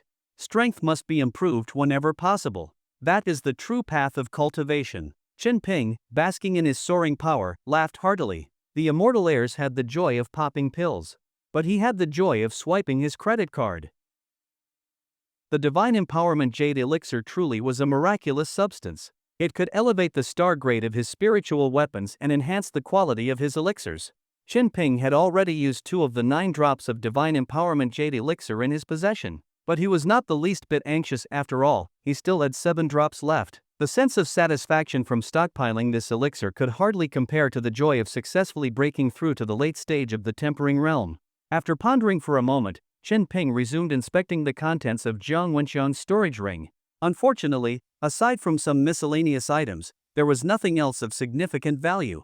Thus, the first of the 5 storage rings was completely sorted. Rather than immediately opening the remaining 4 blind boxes, Chen Ping focused on consuming star source stones to further elevate his cultivation. Having broken through his previous bottleneck, his cultivation progress could only be described as absurdly fast. One after another, star source stones were devoured. Pure star source energy burned within his body, continuously tempering it. 1, 10, 100, several hundred. The rate at which he consumed star source stones was astonishing. Any awakened who witnessed this would be dumbfounded. Even the well-informed Jade Duck was no exception. This guy. How can he eat so much? The Jade Duck's mung bean-sized eyes widened, looking at Chen Ping like he was a freak. Unbeknownst to them, 7 whole hours passed. During this time, Chen Ping consumed 3,400 ordinary star source stones and 8 high-grade star source stones. As his realm advanced, the number of stones required increased, but he felt no remorse. His body now bristled with immense energy, far more powerful than before. He had advanced from the late stage to the peak of the tempering realm. Whoa! So this is what power feels like? Chen Ping stood up and threw a few punches, feeling the overwhelming and unified energy within. The explosive force behind a single punch could easily send a car flying. When his fists struck the air, they even pierced it, triggering sonic booms. This is what it means to reach the peak of the tempering realm. Once again, Chen Ping had pushed his cultivation to the very brink. When he fully unleashed his power, glowing golden patterns appeared on his skin. That was the energy burning inside him, radiating through his skin. His body was like a furnace, ready to explode with tremendous force at any moment and deal devastating damage. But when he withdrew that power, his skin returned to its normal appearance, no different from an ordinary person. Only he knew that his physical capabilities now surpassed ordinary people by thousands, even tens of thousands of times. Unfortunately, he had once again encountered a familiar bottleneck. No matter how many star source stones he consumed now, he no longer felt any progression in his realm. To advance from a C-rank awakener to a B-rank, he felt that something crucial was missing, and that sense of lack left him feeling powerless. Is it destiny I lack? Or enlightenment? What a shame. If only I had another essence break pill, I could try using a drop of the Divine Empowerment Jade Elixir again. Master, please stop wasting precious treasures. The Jade Duck suddenly expanded into a 2 to 3 meter tall duck and pounced on Chen Ping, pleading earnestly. How is using treasures to increase strength considered waste? How is it not? That elixir contains the very essence of heaven and earth. The Divine Empowerment Jade Elixir has countless marvelous uses. Please, do not use it to enhance low-grade elixirs. Besides, what you need now is time to stabilize and comprehend. If your realm increases too rapidly, even with the elixir, you might not succeed in your breakthrough, and could suffer serious setbacks due to an unstable foundation. After a long lecture from the Jade Duck, Chen Ping finally gave up on continuing his power boost. Instead, he turned his attention back to his delightful blind boxes. With great anticipation, he opened the one belonging to the B-rank curse-type awakener. Swish! After refining the ring, 800 ordinary star source stones and 12 high-grade star source stones spilled out. Chen Ping grinned from ear to ear. Look at that! The stones he consumed had returned. Aside from that, there were strange biological research books and several sealed vials of mysterious spiritual liquid, which the Jade Duck identified as biological gene infusion liquid used to trigger various genetic mutations in organisms. Useless to Chen Ping. Among the clutter, the only thing of value was a blood-colored talisman. This is a talisman the B-rank sorcerer spent immense effort to create. Its quality is roughly equivalent to the peak of the core formation stage, the Jade Duck said, nodding thoughtfully. Chen Ping picked it up, examining the intricate, blood-red patterns drawn in real blood. A terrifying power flowed through these patterns, which acted as channels for the spell's energy. The talisman paper itself served as a vessel to contain massive amounts of curse power. Talismans like this were luxurious items. The stronger the talisman, the higher the quality of paper needed, otherwise, it would not be able to withstand the immense power. Chen Ping recognized that this was a peak B-rank talisman, capable of delivering a devastating blow on par with a B-rank sorcerer's ultimate technique. On the black market, it would sell for an astronomical price. What kind of talisman is this? He asked. It looks like a blood explosion curse. The target hit by it would suffer uncontrollable blood surges and die bleeding from all 7 orifices. Crude but effective, the knowledgeable Jade Duck explained. Chen Ping's eyes gleamed with satisfaction. He could even sense the terrifying power lurking within the talisman. In a critical moment, it could be his ultimate trump card. B-rank Blood Explosion Talisman, obtained. Chen Ping was very pleased with this B-rank Awakener's stash. Next, he opened the third storage ring. This one belonged to a B-rank Feng Shui type Awakener. The moment it opened, blinding star source light burst forth, almost dazzling Chen Ping's eyes. What the hell? Star source stones. So many of them. He dumped all the contents out. 3,100 ordinary star source stones. 50 high-grade star source stones. By conversion rates, this ring alone contained nearly 10,000 star source stones. Chen Ping was utterly shaken by the wealth within this ring. Everyone says powerful Feng Shui Awakeners make loads of money. Now I see it for myself. Chen Ping gleefully stuffed handfuls of stones into his ethereal jade, grinning like a madman. He also found 3 2-star tiger heart pills, muscle-inflating, strength-enhancing elixirs, and 1 3-star white spirit pill, used to purge negative curse energy from the body. He also acquired 2 formation manuals, from beginner to expert, the Spirit Gathering Array and the Sinister Blood Spirit Heart-Eating Array, which he had seen in a karmic vision involving a formation master who drained children's blood to empower himself. Chen Ping scorned such vile manuals. But he did find something incredibly useful. An array disc. This was a portable artifact that stored a powerful formation inside it. This is a Spirit Gathering Array disc.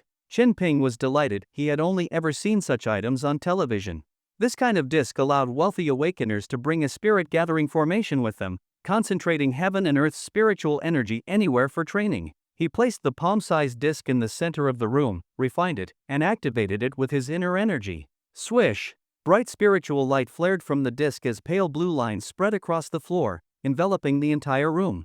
Immediately, the room became cooler, the air fresher, and spiritual energy began to flood inward. The array's lines transformed the room's feng shui into a low-pressure zone for spiritual energy, like a basin in a landscape, naturally drawing energy inward. Ah, so comfortable. Chen Ping sighed in relief. So this was the wonder of a spirit-gathering disc? He never imagined he would one day own such a high-end item. He noticed even the mosquitoes and cockroaches in the room panicked and fled. Oh wow, it even repels pests? Chen Ping chuckled, increasingly fond of the disc. He did not have a training sanctuary, but this was the next best thing. Further study revealed the array had enhancements for speed, defense, and attack, and its core spirit gathering function was top tier, a 4-star array. Amazing, absolutely amazing. Chen Ping was ecstatic. He now had a true guardian artifact for his home. The Feng Shui Awakener's ring had thoroughly impressed him. And with anticipation building, he turned to the 4th blind box. This one belonged to a B-rank Vajra-type Awakener, one at the mid-stage of the small Vajra realm. This was Chen Ping's own class. He eagerly wanted to see what treasures another Vajra-type might collect. It could provide valuable guidance. With high expectations, he opened the ring. Inside, 13 scattered star source stones, a training manual titled Fated Battle Burn, and a stack of documents. Chen Ping carefully examined them, only to find insurance policies. Awakener Accidental Injury Insurance, Awakener Liability Damage Insurance, Vajra Awakener Disability Insurance, Advanced Awakener Full Coverage Life Insurance. All he saw was a thick stack of insurance papers. Aside from that, the storage ring had nothing useful. The once excited youth felt his smile fade. He looked up, melancholy overtaking his face. So this was the legacy of a fellow Vajra-type Awakener. His great inspiration? Chen Ping felt deeply conflicted. The inspiration given to him by this Vajra-class predecessor was simply too profound. He had never expected that someone who had already become a high-level Vajra-class awakened would still be so poor. Even more unexpected was that the only abundant thing in the predecessor's storage ring was insurance policies. Driven by a strange impulse, Chen Ping took out the insurance documents and began reading. And soon enough, he was moved. The coverage amounts were truly tempting.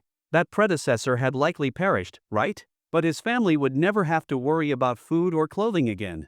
The insurance company even provided special security services for the deceased's family. The service was impeccable. Wait, what am I getting moved by? These are benefits that only come after death. Chen Ping slapped himself several times, cursing his bad luck. He discarded the excess insurance papers, pocketed the 13 scattered star source stones, and turned his gaze toward the only item that seemed to have any remaining value, a cultivation manual. Fated Battle Burn. Chen Ping patiently flipped through the manual and found it to be a combat and cultivation technique quite suitable for Vajra-class awakened. It was of mid-tier profound grade, decent by most standards.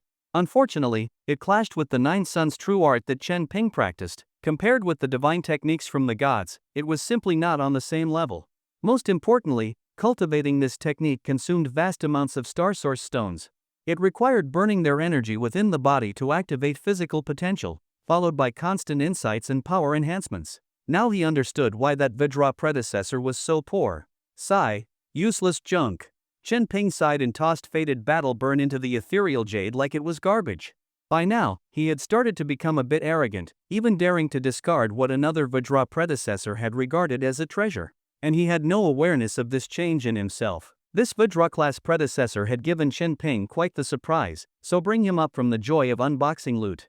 Indeed, that was the charm of blind boxes. Sometimes you found surprises, sometimes disappointments. Sometimes you struck it rich, and other times the box was empty. Chen Ping's gaze was inevitably drawn to the last blind box, the one he was most looking forward to. The blind box of Jiang Longpeng, chairman of the Celestial Soldiers Group. This was Chen Ping's only A-rank blind box. What treasures might a mid-stage Divine Descent class awakened like Jiang Longpeng have? After all, A-rank awakened, also known as Extreme Awakened, were famous wherever they went, admired by all. Their status, wealth, and cultivation resources were beyond ordinary comprehension. Just thinking about it made Chen Ping's breath grow heavy. Still, he tried to lower his expectations a little, to avoid being disappointed like before. Just looking at the energy fluctuations from Jiang Longpeng's spatial ring, it was clear this was no ordinary item, it was of premium quality. After refining the ring, Chen Ping discovered it had an internal space 9 meters wide, larger than that of his ethereal jade. When he poured out all the contents, clatter!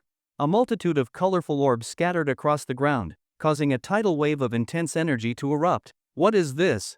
Chen Ping picked up one orb, eyes wide in delight. Beast cores. The jade duck was excited too. Correct. Beast cores are concentrated essence of life, containing the Tao and insights of powerful exotic beasts. They are extremely useful in weapon and pill crafting. Chen Ping nodded. Only powerful, high-level exotic beasts had beast cores. Even the lowest quality core could fetch dozens, even hundreds, of star source stones. He counted 36 beast cores in Jiang Longpeng's ring. An incredible fortune. He then found 109 high-grade star source stones. That alone pushed his wealth well past 10,000. There were also 51 star vitality pills, 11 2-star windstride pills, and 1 4-star ancient spirit pill. That ancient spirit pill was especially noteworthy. The jade duck said it contained the core of a powerful spiritual entity, capable of enhancing the soul, and possibly granting enlightenment into an ancient spiritual secret art. Chen Ping also found a blue lotus in the storage space. It was crystal clear, glowing with divine radiance, and dark blue lightning danced across its blooming petals. Just being near it caused his blood to boil with excitement. A heaven and earth treasure. That is a genuine heaven and earth treasure. The jade duck shouted, overwhelmed with emotion. What kind of treasure is it? Chen Ping asked, astonished that he had found something capable of driving Awakened mad. Judging by its features, it should be a Jialan Thunder Lotus. Tremendously beneficial for those who practice lightning-type techniques, the jade duck replied. Chen Ping nodded with interest. What about Vajra-class Awakeners? The jade duck glanced at Chen Ping's muscular build, then sneered, a complete waste. Chen Ping? Was that a personal attack? He dared not say anything. The jade duck was still very useful. Feeling somewhat sullen, Chen Ping picked up a particularly grand-looking bottle and opened the lid. Whoosh! Golden spiritual light burst forth. He even saw a vision of a rock soaring through the heavens. What the hell? That's a phenomenon. Chen Ping was stunned. The golden liquid inside triggered an intense desire within his blood. He wanted it. He craved it. Hiss, that's golden rock true blood. You lucky bastard, the jade duck cried. Golden rock true blood? Chen Ping was stunned. Inside the bottle was about 10 milliliters of golden blood. Just looking at it made his whole body tremble slightly. Bloodline suppression. Then it dawned on him Jiang Longpeng was a divine descent awakened with the bloodline of the golden winged rock. In that case, it was not so surprising for him to have true blood. Still, it was immensely valuable, definitely worth storing. Chen Ping grinned as he put the golden rock true blood away. So, what does it do? He asked. Cultivation, bloodline enhancement, pill and weapon refinement, talisman crafting, the jade duck listed. Chen Ping pressed, but for a Vajra-class awakened like me, can I just drink it? The jade duck glanced at his thick muscles and rolled its eyes. A complete waste. Chen Ping confirmed this damn duck was insulting him. In anger, Chen Ping grabbed the jade duck and squeezed it hard. Gua! Returning to the storage space, Chen Ping discovered a secret manual, Xiantian-RANK flight technique, a flight technique of low Earth grade. This was the kind of treasure that could serve as a sex foundation. Wonderful! Truly wonderful! Chen Ping burst into laughter, like a fool. That was the last of Jiang Longping's items, but each one was either a rare treasure or an absolute masterpiece. No wonder he was the head of the Celestial Soldiers group, his stash was truly elite. Chen Ping took stock of his current wealth. Star Source Stones. Ordinary, 3,913. High grade, 201. Total value, 24,000. Rounded down, he was rich anyway. He had officially entered the 10,000 stone elite class among awakened. Treasure items. 1-star green snake rope. 2-star fire falcon sword. 4-star bear king gauntlets. Immortal treasure. 7-colored glazed heart. Innate supreme treasure. Blood map of Mount Azure. Tier 5 spiritual treasure. Ethereal jade. Tier 7 spiritual armor. Black tortoise armor. Tier 7 spiritual ring. Black moon soul ring. 7 drops of divine empowerment jade elixir. 10 milliliters of golden rock true blood. Heaven and earth treasures. Red dragon root. Jelon thunder lotus. 36 high-level beast cores. 4-star spirit gathering formation disc. Talismans. B-rank peak blood explosion talisman. Elixirs. 1-star vitality pills, 62. 1-star strength pills, 16. 1-star soul awakening pills, 3. 2-star tiger heart pills, 3. 2-star wind stride pills, 11. 3-star white spirit pill, 1. 4-star ancient spirit pill, 1. Secret manuals. 9 suns true art, fire section. War god canon. White tiger steps. Z-way celestial scripture. Ant combat technique. All things convergence. Cycle of all beings. Spirit gathering array, beginner to expert. Blood spirit heart eating array. Xiantian-RANK flight technique, faded battle burn. Chen Ping looked at the dazzling array of treasures in his ethereal jade. His eyes turned red with emotion. They say robbery and murder bring wealth. The awakened world was indeed brutal. One misstep, and you became rich. He had not even mentally prepared for life as a wealthy man. As he stared at his storage space, tears rolled down from the corners of his mouth. My current strength has already reached the peak of the C-rank awakened level. I now possess a fair amount of awakening resources as well. But I still feel like an ordinary person, nothing special. Chen Ping spoke slowly. Quack quack. What is the point of showing off to me, you pretentious bastard? The jade duck rolled its eyes at the smug young man before it. Chen Ping quickly calmed himself, becoming extraordinarily composed. So composed, in fact, that even the jade duck was slightly surprised. It realized that Chen Ping genuinely believed himself to be ordinary, and had suddenly become very humble, completely lacking the arrogance that often came with rapid gains in strength and wealth. But what the jade duck did not know was that this was not because Chen Ping had particularly high moral character. Rather, it was because he thought of the 7 divine beings in his mind. The gap was just too wide. Far, far too wide. Just thinking about his current achievements made Chen Ping realize how vast the chasm still was between him and the gods residing in his mind. With his current level of strength and resources, he could not even make those divine beings feel the slightest sense of tension. At this point, the 7 gods in his mind still had the leisure to chat with him. For example, ridiculing fated battle burn for its crudeness and inefficiency, or discussing 100 ways to improve Xiantian-RANK flight technique. Yet Chen Ping did not feel discouraged, because he knew that there had been 3 occasions when the 7 gods were truly alarmed. The first was when he awakened his own powers. The second was when he fused with the 7-colored glazed heart. The third was when he formed his incense spirit avatar. As long as he kept moving forward, as long as he never stopped. No matter how distant the goal, he had confidence he would reach it. Chen Ping picked up his phone, eyes burning brighter as he looked at the invitation from Kunlun Academy. An invitation to the Kunlun National Awakening Exam. He had already passed all the qualification screenings and had become a candidate disciple of Kunlun Academy.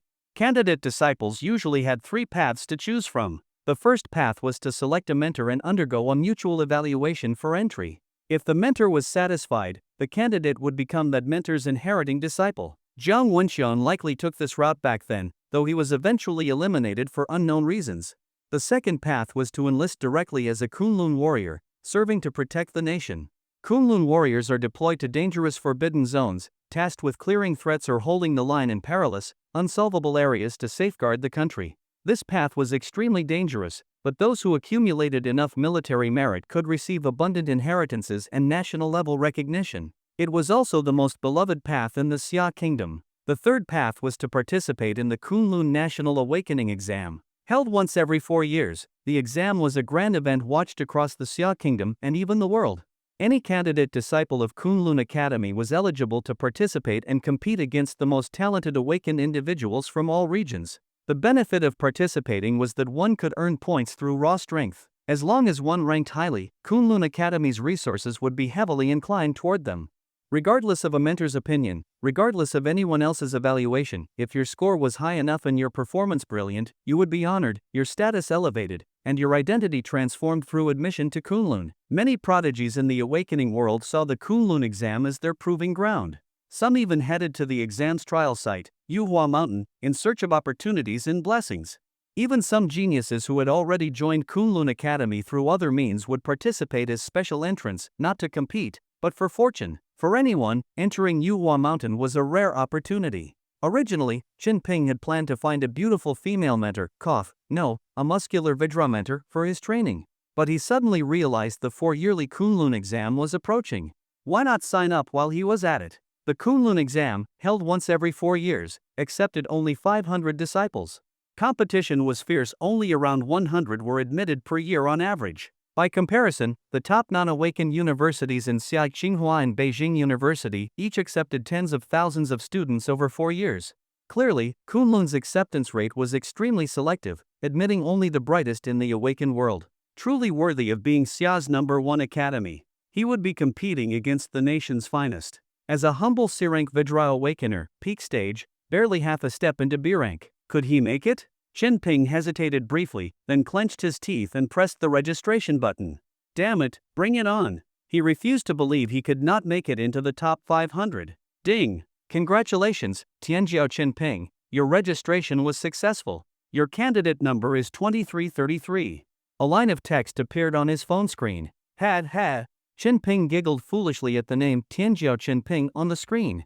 As expected of Kunlun Academy, they really knew how to flatter. Beside him, the jade duck quacked with laughter. This organization really dares say anything. They throw the title Tianjiao on everyone's head. Has that word become this cheap? Qin Ping glanced silently at the jade duck, suspecting it was mocking him again. You even once said I was a peerless genius who would shake the world.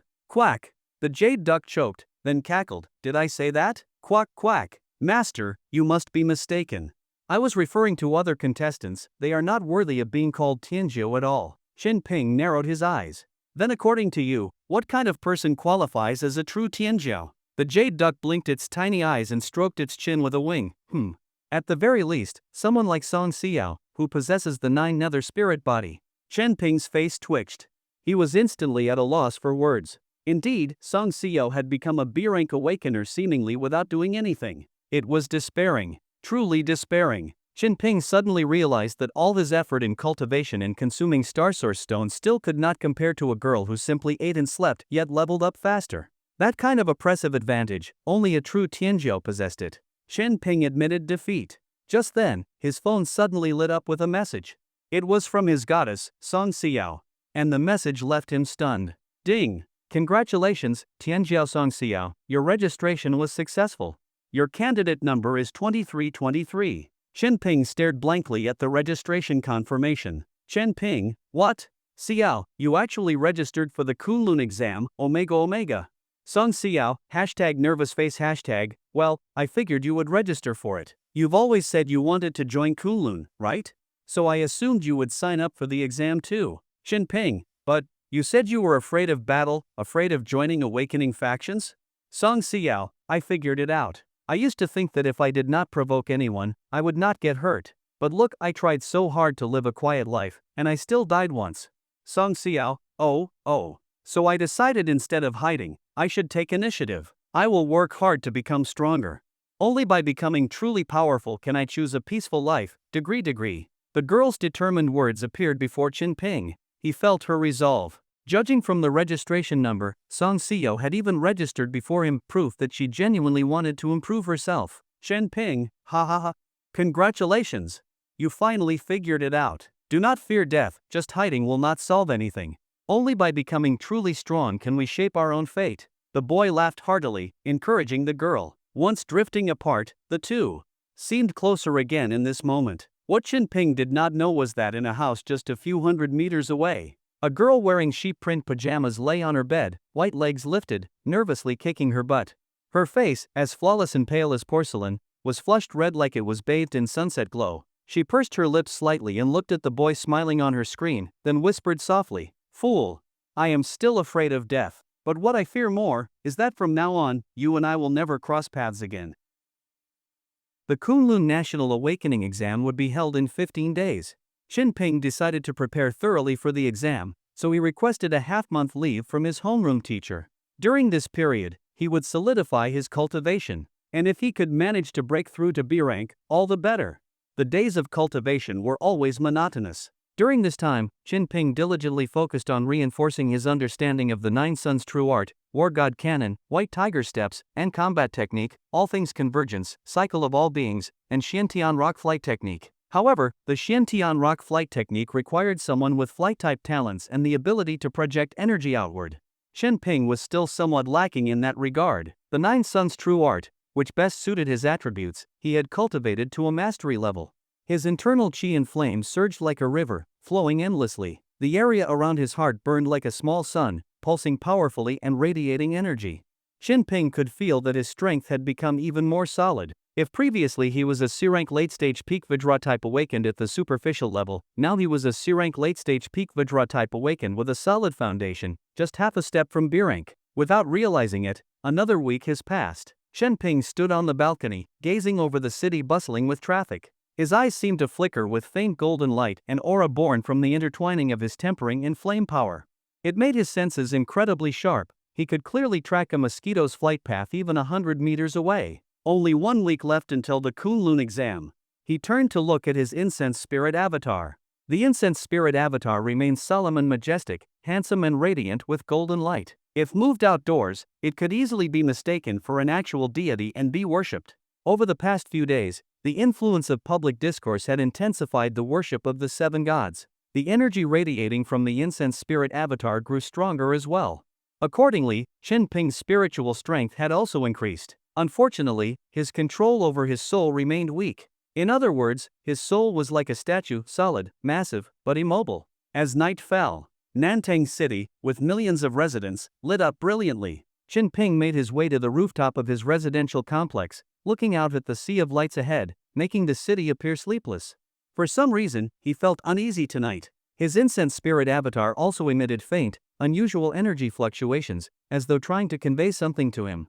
The avatar quivered slightly, filled with urgency and yearning.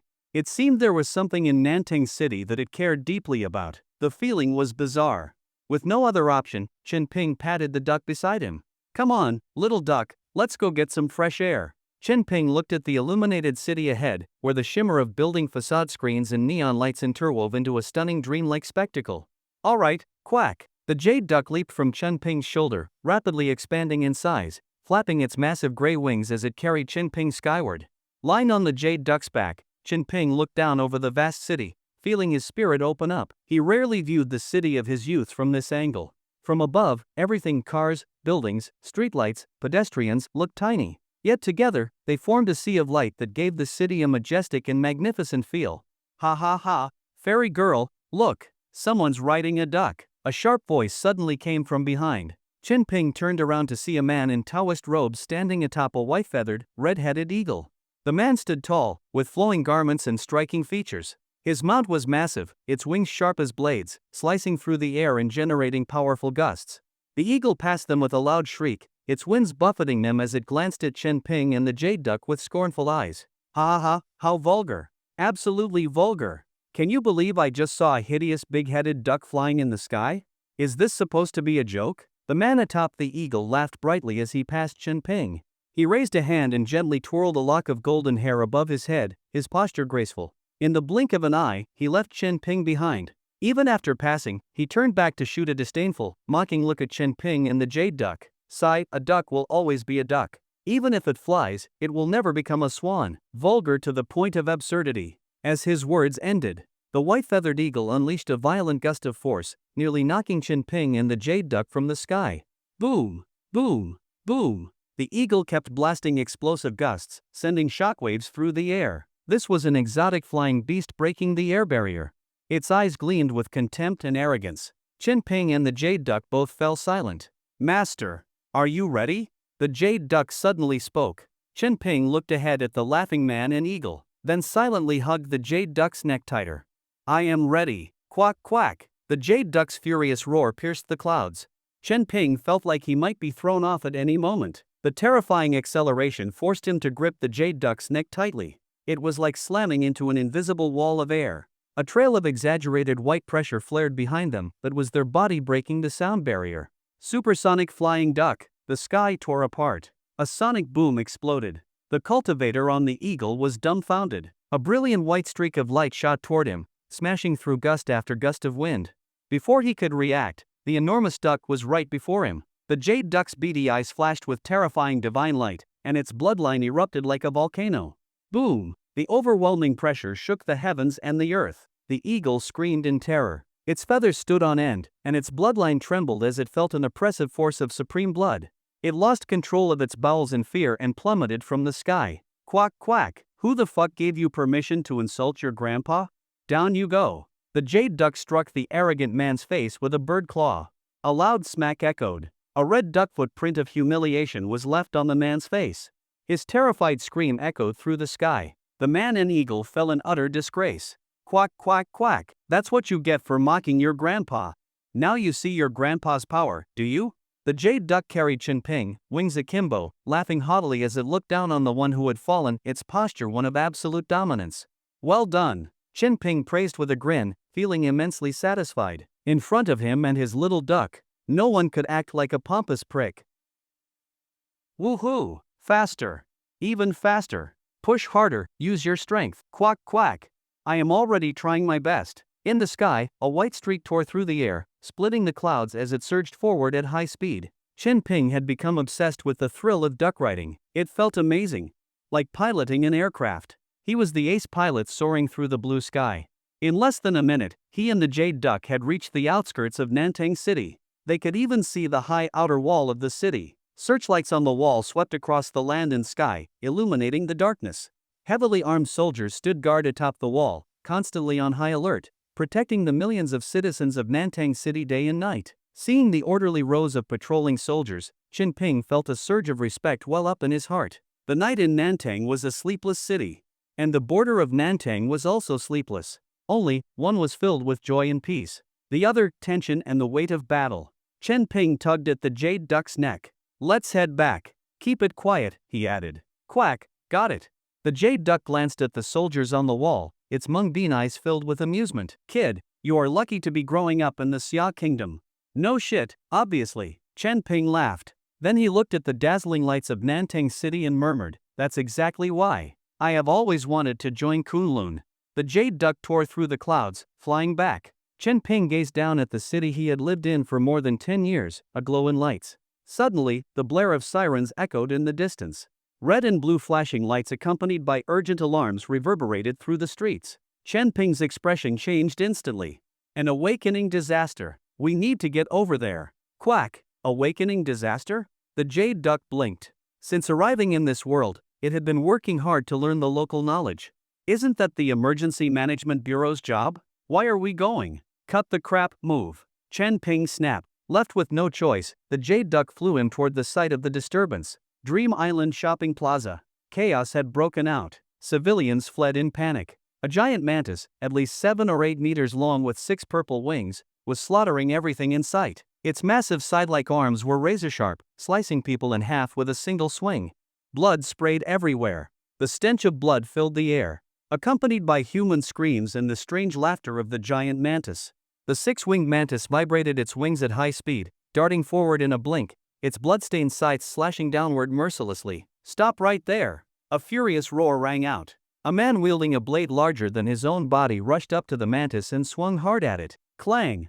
The man's blade clashed with the mantis's, sparks flying. His blade dipped, he could not withstand the creature's strength. At that moment, a loud motorcycle engine roared from the distance. A woman in a black leather jacket, riding a fiery red motorcycle, blazed like a comet into the mantis's side. With a dazzling skid, her steel ride spun like a blooming firework. Bang! A heavy impact. The six-winged mantis screeched, its massive form thrown back. So this is a 6-star demon-class disaster? Even its body is this tough. The woman Xiaoyi pulled out a custom pistol from her thigh holster and fired rapidly at the mantis. Bang bang bang! Powerful bullets burst forth, stirring ripples in the air as they shot toward the creature. The mantis's blood-red eyes spun quickly, its vision reached superhuman levels. At the critical moment, it twisted its body and dodged the fatal shots. The bullets embedded in its carapace but failed to pierce its flesh. Xiaoyi gritted her teeth and raised both pistols, firing continuously. Bang bang bang! Gunfire exploded. Hiss! The mantis shrieked shrilly. Its 6 wings trembled, allowing it to move with terrifying agility. Bullets tore through the walls and ground. In a flash, the creature lashed out, its sights clamped onto a car trying to escape, lifting it like a shield. Xiaoyi froze, ceasing fire. Damn, this monster even knows how to use hostages? Her face paled. Ah! Screams erupted from inside the vehicle. 2 children in the back seat cried in terror. The mantis's blood-red eyes locked onto them with drooling hunger. It shot Xiaoyi a provocative look. The man in the driver's seat slammed the gas, but the car did not budge, as the mantis had already lifted it off the ground. Put them down! Her engine roared as Xiaoyi clutched her guns and charged forward on her bike. A piercing screech rang out. The mantis's scythe sliced into the car's metal shell. The woman's screams became even more desperate. The blade grazed her body, carving a deep gash into her skin. Xiaoyi abruptly halted her bike, stunned. The mantis's face twisted into a cruel smirk, almost as if to say, "Is your bike faster, or is my blade faster?" Xiaoyi dared not move, locked in a standoff. Sirens wailed in the chaos.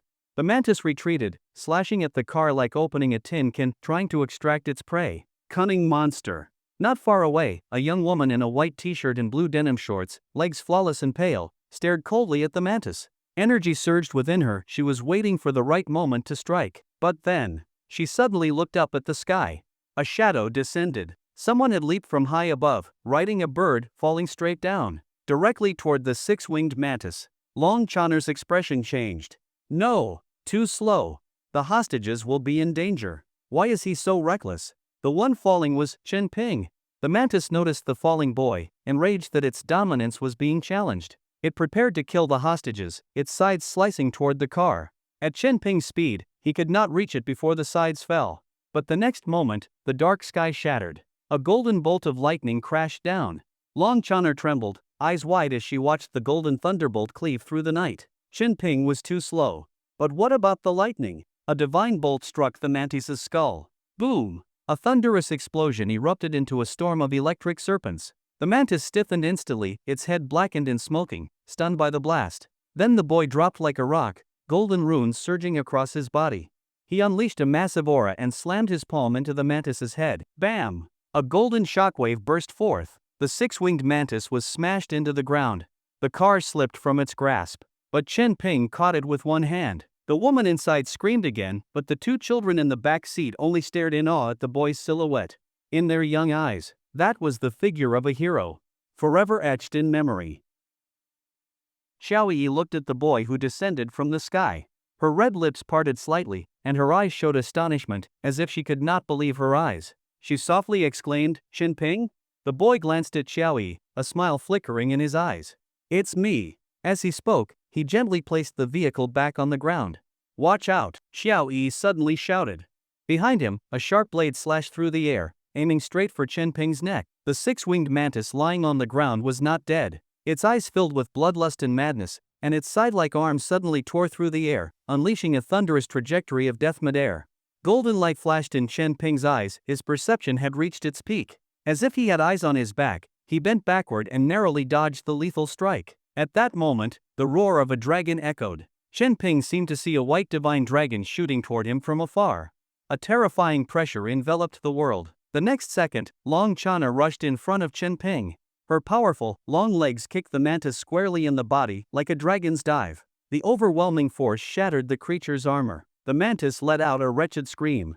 Its body caved inward, contorted grotesquely, blood spewing from both its mouth and tail as it was launched dozens of meters away. Chen Ping, staring at those white, long, and shapely legs, shouted inwardly, "What a leg! Wait, no, what amazing leg technique. Not good. It's still alive. Long Channer's expression changed. Despite being half crippled, the mantis vibrated its wings and took off into the air, trying to escape. This six-star beast was even tougher than expected. Its gaze was full of resentment, rage, and unrestrained savagery. Where do you think you're going? A crisp shout rang out. Xiao Yi's motorcycle suddenly erupted with spiritual light and began to transform, turning into a war machine shaped like a red phoenix.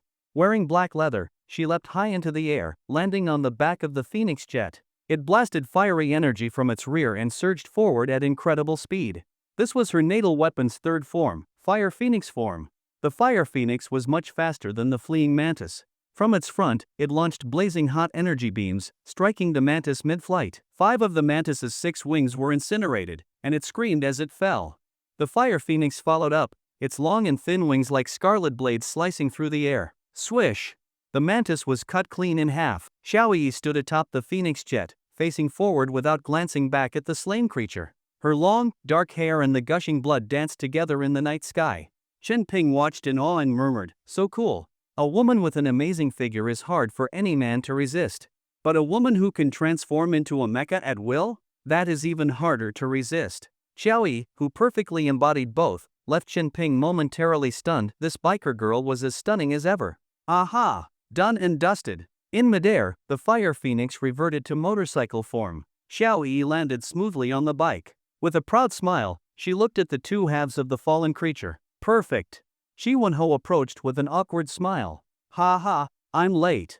You weakling. At this point, all you're good for is collecting corpses, Xiao Yi sneered. Isn't that what I always do? Shi Wenho shrugged. This would have ended badly if it weren't for Chen Ping. Long Channer walked up to Chen Ping, her long legs striding confidently. Her bright eyes sparkled with surprise and admiration. It really is you. How did you get so strong all of a sudden? Must be because I'm extraordinarily gifted, Chen Ping replied. Long Channer hesitated, momentarily lost for words at how confidently he owned his freakish talents. You really are the little brother I had high hopes for, not just strong but calm under pressure, Xiao Yi said, throwing an arm around his shoulder like a buddy. Her leather outfit clung to her curves, accentuating her figure. Chen Ping could feel the firm yet supple body pressing close. But, aren't you a Vajra-type awakener? Where did that lightning come from? Xiao Yi asked curiously. I do not know. It just happened. Probably because I'm extraordinarily gifted, Chen Ping repeated with a thoughtful but earnest face. Xiao Yi, giving the same answer to 2 questions? That's just lazy, said Shou Wuxuan, the man with the giant blade, walking over with an exasperated look. But just recently he was only a D-rank awakener. And now he's at peak C-rank already? That speed is absurd, Shi Wenho added. Well, every awakener has their secrets. Let's not pry. Regardless, thank you. Long Channer beamed and reached out her delicate, jade-like hand. On behalf of the people of Nantang City, I thank you. Chen Ping could feel her sincerity and shook her hand.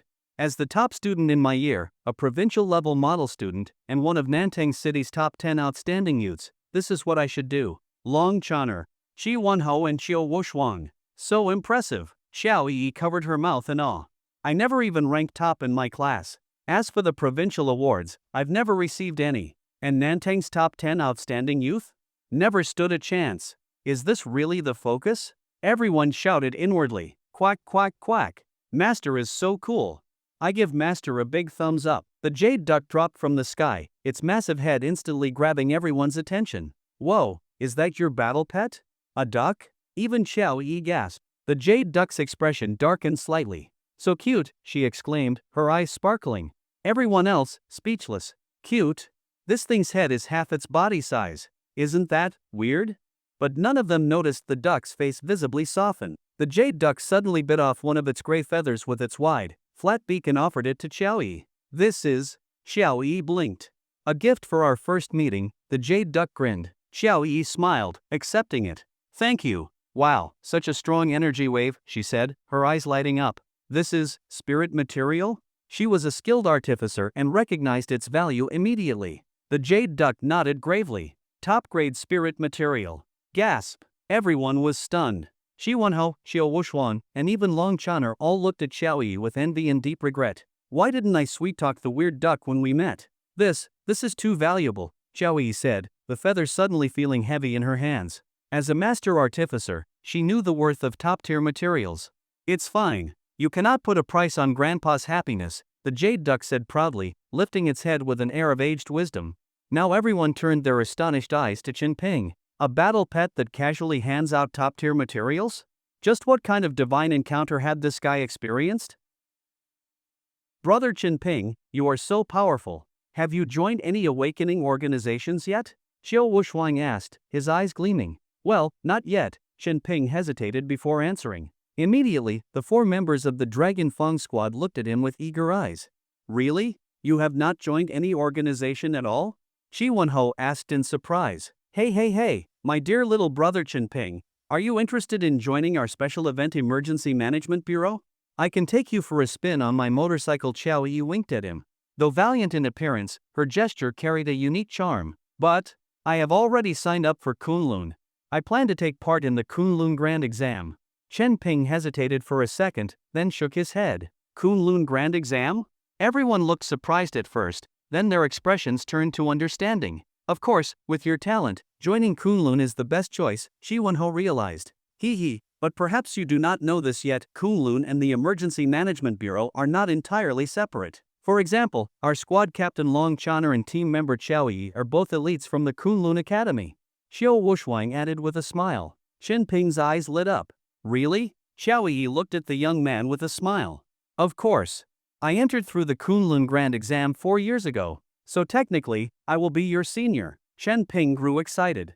What is the Kunlun Grand Exam like? What should I be aware of? Could you share some tips? Since a junior is asking sincerely, as your senior, it is my duty to help. Xiao Yi proudly patted her ample chest. We are out of time. We need to head to the next incident, Long Chana reminded her after glancing at the time. Alright, we still have another awakening disaster to deal with, Xiao Yi snapped back. Shen Ping was startled. What? Another disaster? Where? We have to get there right away. Xiao Yi looked at him. Chen Ping recovered and gave an embarrassed smile. I mean, as a model student, I cannot bear to see people suffer. Dealing with awakening disasters had become almost an instinctive reaction for him. Back when he had no power, he relied on the gods in his mind to protect the people. Now, using his own strength to protect this city felt particularly meaningful. This is urgent. We must handle it quickly, Chen Ping said anxiously. The next disaster is not that urgent. Otherwise, how could we still be chatting here? Xiao Yi waved dismissively. A non-urgent disaster? Chen Ping was stunned. Looking at the tense young man, Long Chaner's expression grew gentler. Admiration shimmered in her eyes. Because this time, the disaster we are handling is a Genesis-type forbidden zone. Genesis-type forbidden zone. Chen Ping suddenly understood. Forbidden zones are divided into coverage type and Genesis type. Coverage type affect the existing world and are extremely dangerous in densely populated areas. Genesis type, however, are like independent worlds that appear within our world and usually do not affect the outside, thus considered much safer. But that safety is relative. If a Genesis type forbidden zone goes out of control and monsters escape, the resulting damage can surpass that of a coverage type. For example, the S-Class Forbidden Zone, the 10,000 mountains, still is stone until stirred, and when stirred, it becomes a city-destroying catastrophe. Alright, we need to work overtime again. Let's talk more after we're done with this mission. So, want to join our Dragon Feng squad? I'll take you monster hunting, Xiao Yi called out, mounting her formidable red motorcycle, a charming smirk on her face. The motorcycle roared, spitting crimson flames. Looking at the fully equipped Dragon Fall team, the boy suddenly smiled and nodded. Sure. This answer caused Xiao Yi's motorcycle to stall. The others were also visibly stunned. I was just joking. Xiao Yi did not expect Chen Ping to agree. But I am serious. Can I really join you? Chen Ping's eyes were firm. Caught off guard, Xiao Yi glanced at her captain for help. Of course. Long Chana replied brightly. The whole team was stunned. Was the captain crazy? I think Chen Ping is great. I admire him. He is one of us. And he just proved his strength. He is qualified to join us. But this is a mission, and a dangerous one. He is an outsider. Randomly adding someone is against the rules, Shi Wenho objected urgently. In response, Long Chaner pulled out her phone. Want to follow the rules? Easy. I'll just get approval from HQ. Shi Wenho. Hello, Director Wang? Yes, the 6-star demon disaster has been handled. We are heading to deal with the Genesis-type Blood River Forbidden Zone. Right, our team is short one person. I'd like to add a temporary member, maybe a candidate. His name is Chen Ping. Yes, that's right. After a brief conversation, Long Chana hung up and waved her phone at the team with a smile. Done. Approved. Everyone, approved just like that? So fast? Not only is the captain impulsive, but the HQ leadership too? Just like that, Chen Ping officially joined the Dragon Fong squad. This feels like a damn dream. Shi Wenho muttered, holding his head. Ha ha ha. Chen Ping is strong. His addition is promising, Xiao Wuxuang said cheerfully, readily accepting him. Xiao Yi never expected her casual joke to turn real. But being a straightforward person, she patted her rear seat and grinned at the boy. Our team finally has a handsome young guy. Come on, sit behind me, I'll take you flying. Chen Ping politely declined, no need. I have my duck to fly me. He patted the big-headed strange bird beside him. The jade duck suddenly collapsed, crying out, Master, you trying to kill me? Chen Ping blinked in confusion. What do you mean? You just rode me in supersonic flight for so long. Do you think I don't get tired? I'm completely drained. I can't fly right now. Seeing this, Chen Ping felt guilty. Sorry, I didn't consider your feelings. Sob. It's fine. Let Miss Xiao Yi take you this time. The jade duck turned into its small form and perched on Chen Ping's shoulder, looking both strong and regretful.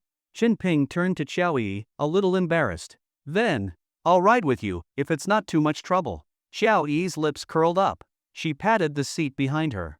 Hop on. We're teammates now. What's the trouble? It's not like you've never ridden before.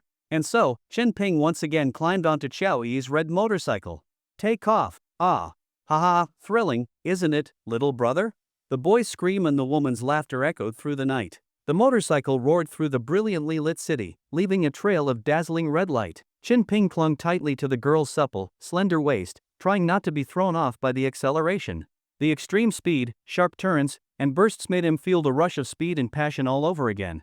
On his shoulder, the jade duck watched the two huddled together under the night sky, shaking its head in amused satisfaction.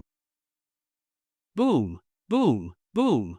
A fiery red motorcycle roared through the city like a giant beast. The dazzling lights of the city could not outshine its magnificent crimson flames, darting through the steel jungle like a sword, a meteor, a phoenix. Chen Ping realized that Xiao Yi's motorcycle could spin, leap, and even climb along walls. He had no choice but to hold tightly to the waist of the woman in front of him. Beneath the black leather jacket was her scorching hot skin. Ping Ping, watch this, I'm going to show you something amazing. Xiao Yi, clearly exhilarated, started riding the motorcycle up the exterior wall of a tall building. She climbed more than 100 meters, landed on the rooftop, and the motorcycle did not slow down. Instead, it accelerated fiercely toward the opposite edge of the rooftop. Aw, brake! Seeing this, Chen Ping screamed in panic. Ha, hold on tight. Big sis is taking you to heaven. Xiao Yi laughed wildly, twisted the throttle, and crimson flames spewed from the exhaust pipe. The motorcycle charged straight toward the edge of the rooftop. Just before hitting the parapet, her lithe body moved like a panther, lifting the bike sharply upward. Whoosh! The Red Lotus motorcycle beneath Chen Ping seemed to truly take flight, soaring over the wall, leaping off the high-rise, tracing a splendid arc into the sky. Under the bright moonlight, the motorcycle left behind a dazzling trail of fire, as if hanging a beautiful ribbon on the full moon. The moonlight and firelight merged perfectly in that moment. Surrounded by brilliant neon lights that lit up the night, the radiant smile on the biker girl's face and the boy's expression of awe and thrill were clearly visible. Thud! The Red Lotus motorcycle landed heavily on the rooftop of another high-rise. Still spitting intense flames, the motorcycle continued to accelerate and then took another great leap. It was like a jumping frog, leaping from rooftop to rooftop, riding high above the city. Soon, they arrived at the banks of the Yong River. Chen Ping finally understood why Xiao Yi was always the first to arrive at any scene. This motorcycle moved faster than an airplane. This is the place. The Red Lotus motorcycle shut off. Xiao Yi swung off the bike, turned and looked at Chen Ping. So, what do you think? How's Big Sis's riding? Chen Ping gave her a big thumbs up. This is the most exhilarating ride I've ever had. The boy sincerely expressed his admiration and praise. If you join the Dragon Fong squad, I'll take you cruising every day. Xiao Yi blinked at him with bright eyes. A gentle breeze tousled her smooth black hair. Dressed in form-fitting leather, leaning against the motorcycle, her flirtatious wink was utterly captivating. Chen Ping had every reason to suspect the Dragon Fong squad was using a honey trap on him. Sure, next time for sure. The boy gave a definite answer. Xiao Yi rolled her eyes. Come with me. The shapely Xiao Yi led the way to the riverbank. Chen Ping followed and once again saw the glittering, rippling waters of the great river. Not far away stood a grand bridge spanning across the river. The river reflected the tall buildings and bright lights on both banks, as well as the brilliant blue and white lighting of the bridge itself. The view was breathtaking. Usually, this spot was crowded with people enjoying the scenery, it was quite lively. But now, the area was completely deserted. The hustle and bustle of the city felt completely isolated from this place. Even the bridge had no vehicles, it had been sealed off. The entire area around the river was cordoned off, exuding a solemn atmosphere. Xiao Yi pointed toward the center of the river. Do you see it? Chen Ping focused in the direction she pointed and saw a strange red mass. That red color spread like ink, dyeing the Yong River red. It looked like a bloody hole, an eerie vortex that made one feel an inexplicable urge to leap into it the longer they stared. A Genesis Class Forbidden Zone. Codename, Blood River. Initial energy fluctuation rating, 5 stars. Zone characteristics, outward radiating Genesis Forbidden Zone. Preliminary assessment shows strong influence on human mental willpower. The closer one gets, the stronger the effect. Disaster description, within 1 week, there were 9 severe traffic accidents on the Yong River Bridge. One bus even broke through the guardrail and plunged into the river. 31 people on board, none survived. Additionally, every night, people have been jumping off the bridge. So far, 22 suicides have been reported, with a total of 26 deaths. Xiao Yi explained the specifics of the Blood River Forbidden Zone. Chen Ping listened, stunned. So many had died, and this was still considered a minor danger zone? He realized he had underestimated the peril of this world. He had never truly understood the human cost of awakened disasters. In the distance, a dragon's roar echoed. Long Chana appeared, walking in the air on a phantom dragon shadow. Behind her, Xiao Wuxuan and Shi Wenho raced to catch up on a shared electric scooter. All right, everyone's here. Long Chana looked at the group. Captain, I've briefed Ping Ping on the situation in the Forbidden Zone, Xiao Yi said. Good, Long Chana nodded. Now, we just wait for the other team to arrive. Ha? We're waiting for another team? Shen Ping was surprised. Bro, the Forbidden Zone is in the middle of a wide river. We cannot even get in the water safely. There's no way we can tackle it alone. Shi Wenho shook his head. Xiao Wuxuan smiled and explained, for this mission, we're just supporting actors. The real main force is that dumbass squad. Chen Ping's eyes widened. Is it really okay to insult your comrades like that? Ah, you misunderstood, Xiao Yi laughed. The team's name is the Shakespeare Squad. For convenience, we call them the Shabai Squad. Chen Ping twitched at the corner of his mouth. Who abbreviates names like that? Why do you think we let a rookie like you join? Shi Wenho said seriously. If this weren't a support mission, I would never have let you come here for a joyride. He clearly did not have much confidence in Chen Ping. In real missions, strength is not everything. Lack of experience could lead to fatal mistakes and total team wipeouts. Yes, Chen Ping nodded humbly. He was here to learn, so he did not put on airs. If not for the constant pulses and hints from his incense spirit before departure, he would not have come to check out this Genesis Class Forbidden Zone at all. He wanted to see whether there was some connection between it and his incense spirit. This was for the safety of Nantang City, and for himself. Whoosh! A flying sword streaked across the sky like a rainbow. A woman rode the sword through the air. She was plainly dressed, her features delicate and beautiful, but her demeanor was extremely aloof. She's here. Yao Dongxian from the Shabai Squad. She is a Foundation Establishment stage cultivator. Xiao Yi whispered the explanation to Chen Ping. Chen Ping nodded slightly. A Foundation Establishment cultivator was equivalent to a beginner B-rank awakened 1 in 1,000. She was indeed formidable. Fellow cultivator Yao Dongxian, Long Chana greeted with a smile as she stepped forward. Yao Dongxian merely gave a slight nod in response, without saying a word. Suddenly, the waters of the Yong River not far away began to churn with waves. Hoo ha ha ha. Brothers and sisters, sorry to keep you waiting. A muscular man with blue hair and a bare torso rode in on a surfboard, grinning broadly with joy. He suddenly flipped out of the river, performed a 2,880-degree spin midair, and landed flawlessly. He opened his arms and tilted his head back, as though waiting for something. Xiao Wuxuan and Shi Wenho clapped expressionlessly. His name is Duan Bulang, an early-stage B-level awakened being, a grand elementalist of the water element, Xiao Yi quietly explained beside Chen Ping. With him, we will have a much better chance of entering the Forbidden Zone in the river. Chen Ping nodded in sudden realization. Just as he nodded, a nearby street lamp suddenly broke. Crack, crackle. The lights around them flickered erratically. Chen Ping felt an inexplicable chill rush over him. He snapped his head toward a nearby tree and saw a deathly pale woman hanging herself by her hair, swaying in the wind. Holy fuck! Chen Ping was startled out of his wits and blurted out a curse. At that moment, the woman hanging from the tree actually waved at them. If it had not been for her friendly international gesture, Chen Ping would have thrown a punch on the spot. Her name is Wen Xian, an early-stage B-level awakened being, a grand soulmaster of the soul domain. So it is little Qian. Chen Ping nodded repeatedly and let out a breath. Every member of this Shakespeare squad seems so powerful. Of course, Xiao Yi replied. It is one of only 3 B-level awakened squads in all of Nanting City. Every member is at least B-level. Whoa, woof woof woof. Excited barking came from the distance. Chen Ping saw a plump figure charging toward them at high speed. The black and white spiritual blow was striking to the eye. Using his exceptional dynamic vision, Chen Ping clearly saw the newcomer. It was a chubby man wearing a furry black and white bear costume, holding a green bamboo stick, charging on all fours. Is he cosplaying as a panda? And judging by his all fours sprinting posture, he actually looked eerily similar to a real panda on the run.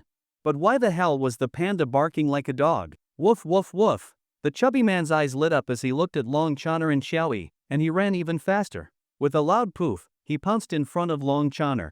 Long Chonner's long leg lashed out like a dragon's tail, striking the man square on the head. Bam! The chubby man was kicked hard to the ground, causing the earth beneath to crack and tremble. Oh whoa! He let out a cry of pain, but his face bore a look of blissful happiness. Xiao Yi frowned darkly. He is the Yin-Yang Taoist, a mid-stage B-level awakened being, and a member of that idiotic squad. Chen Ping could distinctly feel the emotional weight in Xiao Yi's voice when she referred to that idiotic squad. Indeed, the so-called Shakespeare squad, abbreviated as Shabai squad, was not that simple. Chen Ping looked at the woman hanging from the tree, at the aloof and silent Taoist who had not spoken a word since his arrival, and at the half-naked man showing off his muscles and craving applause and admiration. This Shabai squad, that nickname had to be intentional, right? Chen Ping furiously mocked them in his heart when suddenly, a yi-ing call echoed from the sky. A red-headed, white-feathered eagle descended from above, carrying a refined and elegant man standing atop it. That is the captain of the Shabai squad. Xian Yuan Jinji, a mid-stage B-level awakened being from the spirit channeling domain, Xiao Yi explained. Ha ha ha. To be fortunate enough to carry out a mission with 2 beautiful ladies, what an honor indeed. The man, exuding remarkable grace, seemed to be the most normal one among his team. Laughing heartily, he leaped down from the white eagle. He had striking features, and a noble-looking tuft of golden hair atop his head. However, a large red slap mark in the shape of a duck's foot on his face ruined the aesthetic. Xian Yuan Jinji beamed as he approached the 2 beauties. Then he noticed the harmless-looking boy standing beside them, and his smile instantly froze. It is you? Chen Ping felt that he had never been this embarrassed in his entire life. He had finally managed to blend into an ideal team, only to run into someone he knew. Long Chonner, what is going on? Why is he in your team? Xian Yuan Jinji was visibly agitated and shouted out loud. You two know each other? Long Chonner looked at Chen Ping and Xian Yuan Jinji in surprise. Yes, brother Xian Yuan and I were just recently competing to see whose mount was faster. Chen Ping looked at Xian Yuan Jinji with a meaningful gaze. As if to say, brother Jinji, you probably do not want the story about your face being trampled by a duck to get out, do you? Xian Yuan Jinji shivered slightly, snapped back to his senses, and forced a smile onto his face. Ah, yes. What a coincidence, and now we even get to carry out a mission together. Since you already know each other, that makes things easier. Long Chonner breathed a slight sigh of relief. Chen Ping is a C-rank awakened of the Vajra system. He is kind-hearted and honest. You can trust him completely. Xian Yuan Jinji silently glanced at the young man. He recalled the terrifying ferocity when the other had raced the duck. Kind-hearted? Honest? Are you fucking kidding me? Yes, of course. Since everyone is here, let us move out. Xian Yuan Jinji wore a friendly smile. Yao Dongshan hovered on her sword beside them, the spiritual sword humming. When Chen floated without touching the ground, her hair releasing from the tree branches as if it had a life of its own, she drifted lightly toward the group, always maintaining a distance. The Yin-Yang Taoist barked twice, then silently moved closer to Long Chonner, attempting to rub up against her snow-white legs, only to be kicked flying by Long Chonner. Duan Bulang burst out laughing and took the lead toward the Yong River. Everyone, watch my performance. His strands of blue hair stood up, and a strange power surged from within him, as if the entire flow of the Yong River resonated with the power of his body. Ha! Duan Bulang slashed forward with his bare hand at the surging Yong River. Instantly, the massive flow of water seemed to suddenly solidify, and then under some immense force, it split apart from both sides. He actually managed to split the Yong River barehanded? That powerful? Chen Ping was awestruck by the terrifying force. What do you mean barehanded split? That was just a showy move. He actually activated all the water elemental power within him to forcibly part the current ahead. Xiao Yi rolled her eyes. Sure enough, after Duan Bulang split the river, he spread his arms wide as if welcoming something.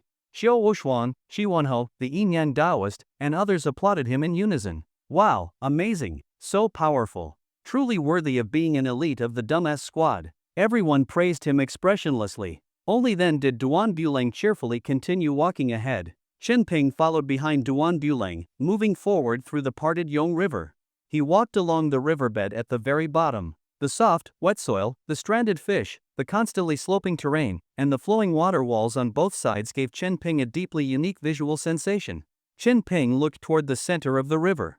There, in the reddened waters, a distorted blood-colored mass churned, deep and rich, evoking bizarre desires in whoever looked at it. For example, seeing Xiao Yi or Long Chaner would make one feel flushed. Seeing Wen Xian would elicit coldness and fear. Seeing Duan Bulang's muscular body would spark an urge to throw a few punches. Strange emotions began to arise. He felt a stir in the deepest part of his soul, connected somehow to the incense fire manifestation. As expected, this incense fire manifestation is related to this Genesis-type forbidden zone.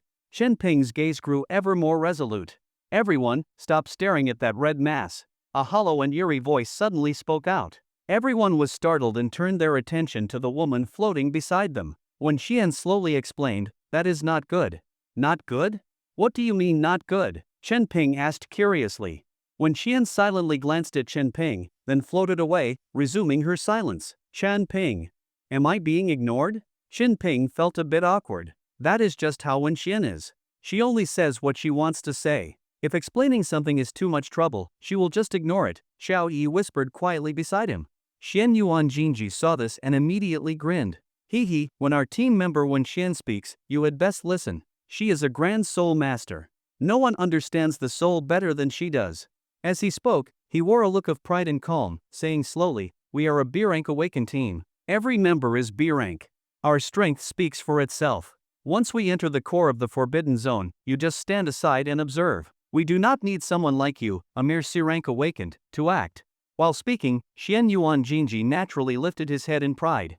Chen Ping merely nodded repeatedly at the side. Ah, yes. Soon, the group arrived at the center of the river. In the muddy earth, they unexpectedly found a pile of bones emerging from the soil, chilling and horrifying.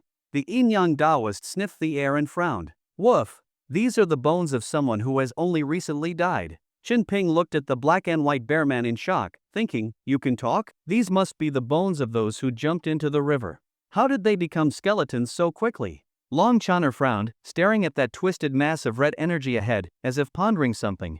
What is there to think about? This is obviously the doing of the Blood River Forbidden Zone. Xian Yuan Jinji strode forward toward the twisted red mass, a golden dagger appearing in his hand. With a flick of his wrist, he hurled it forward. Break for me.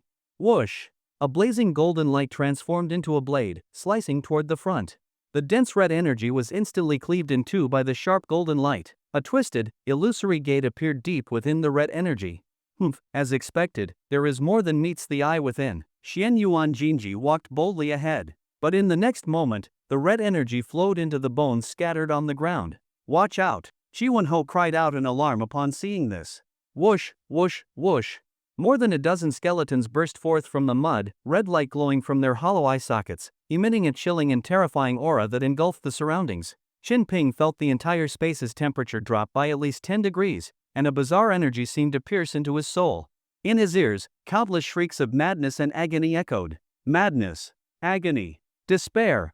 Were these the emotions these skeletons had felt before their deaths? Chen Ping was suddenly struck by a realization, and at the same time, a surge of anger rose in his heart. He had not expected that the strange red energy would not even spare the souls and spirits of innocent people who had already died, using them as fuel to attack other outsiders. That soul-piercing negative shock had not harmed Chen Ping's powerful soul, but he looked up in alarm to see that the skeletons had already lunged toward Xian Yuan Jinji. Xian Yuan Jinji's golden dagger spun swiftly through the air, weaving blade after blade of dazzling golden light. One by one, the skeletons were shredded into fragments before they could even get close to him. He moved with an elegance through the skeletons, so fluid that the average person could not even discern when he struck. One after another, the skeletons shattered beside him, as calm as the wind and clouds. Elegant and powerful. Even Chi Won-ho, who had shouted for caution, was left awkward, not expecting these terrifying skeletons to be dealt with so easily by Xian Yuan Jinji. Let us go. They are just some minor trash. Was that really worth panicking over? Xian Yuan Jinji glanced back at the others with a faint smile, then continued to lead the way. He carried the demeanor of a peerless master. Is he not an awakened of the spiritual communication system? How is he so strong? Chen Ping asked in surprise. Awakened of the spiritual communication system, also known as beast masters, or, in his mind, supposed to fight by controlling powerful beasts. Xiao Yi looked at Xian Yuan Jinji and said with a smile, he is a very proud person, never willing to fall behind in any area. And to a certain extent, he has achieved that. Combat, formations, soul cultivation, he is well versed in all. Otherwise, do you think he could be the captain of a B-rank awakened team?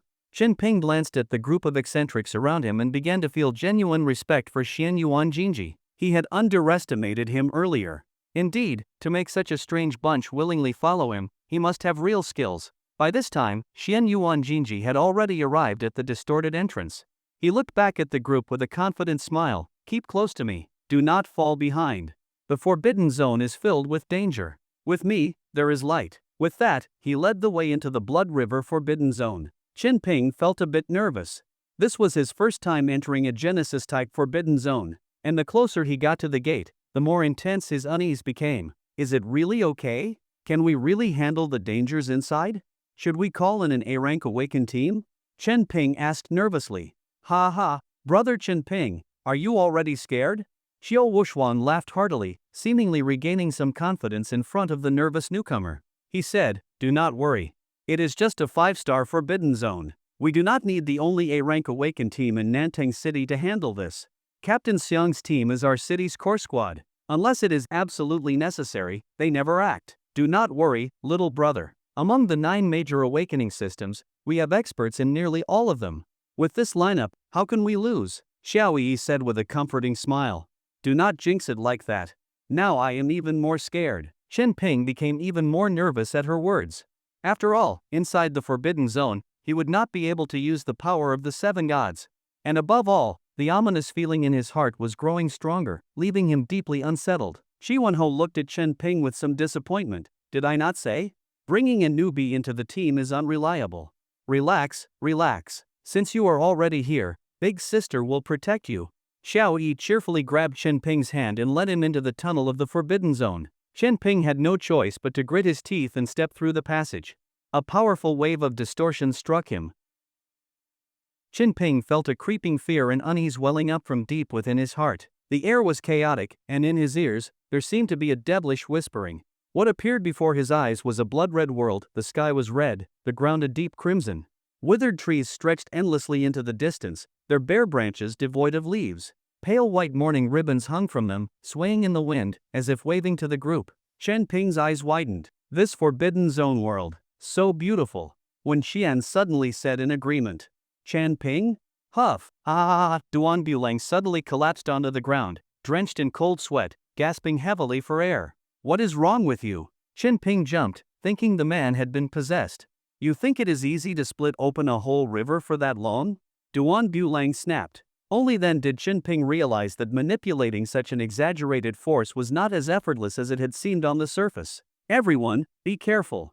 This world is even bigger than we imagined. Long Channer's voice came from the side, warning them. Everyone nodded with grave expressions. The larger a Genesis-type Forbidden Zone was, the higher its level usually was. And this Forbidden Zone, with its densely packed dead trees stretching beyond sight, clearly hinted at a terrifying scale. Moreover, a vague and indistinct aura enveloped them, provoking a storm of inexplicable emotions. Suddenly, when Xian let out a blood-curdling scream, startling everyone, they saw her fiercely grabbing at her own hair, yanking out strand after strand with great force. What is she doing? Has she gone mad? Could she be mentally corrupted? Everyone was in shock and about to act, when they realized when Xian had stopped screaming. She floated over to Chen Ping, held out a freshly plucked strand of hair, and stared at him coldly with pitch-black eyes that made his scalp tingle. "Shan Ping, this. Take it," Wen Qian said coldly. Qin Ping looked to the others for help, only to see them nodding at him in encouragement. He accepted the strand. At once, the black hair wrapped itself around his wrist as if it were alive. Whoosh! A refreshing energy surged through his body, instantly dispelling all the negative emotions. Qin Ping discovered that the invisible force field within the forbidden zone had been blocked off. He looked at Wen Qian in astonishment. "This hair is incredible." Hearing the praise, Wen Qian remained expressionless and floated off to distribute more hair to the others. Seeing that Qin Ping was unharmed, everyone else breathed a sigh of relief and accepted their strands with ease. Watching their shifting expressions, Qin Ping was a little unnerved. Thus, with everyone holding a strand of Wen Qian's hair, the exploration of the forbidden zone continued with a bit more comfort. Awakened of the soul system always proved exceptionally useful in such eerie environments. Wen Qian seemed to be quite fond of this place, drifting about, sometimes burrowing into the earth, sometimes digging up skulls to play with, sometimes even using the white mourning ribbons on the trees to simulate hanging herself. Thanks to her antics, the oppressive and unsettling atmosphere of the forbidden zone became strangely more lively. Yao Donxian hovered on her sword, circling the area and remaining on constant alert for battle. Shi Wenho observed the earth and the flow of spiritual energy, charting the geomantic layout of the land, and guided the group forward. With such a variety of talents in the team, Qin Ping felt somewhat reassured. Crimson sky, blood-red earth, a forest of withered trees stretching endlessly. Even the air seemed to carry a sinister presence. Suddenly, a gust of wind blew toward them, cold enough to penetrate the soul. Everyone shivered involuntarily. "Be careful," Long Chaner called out sternly.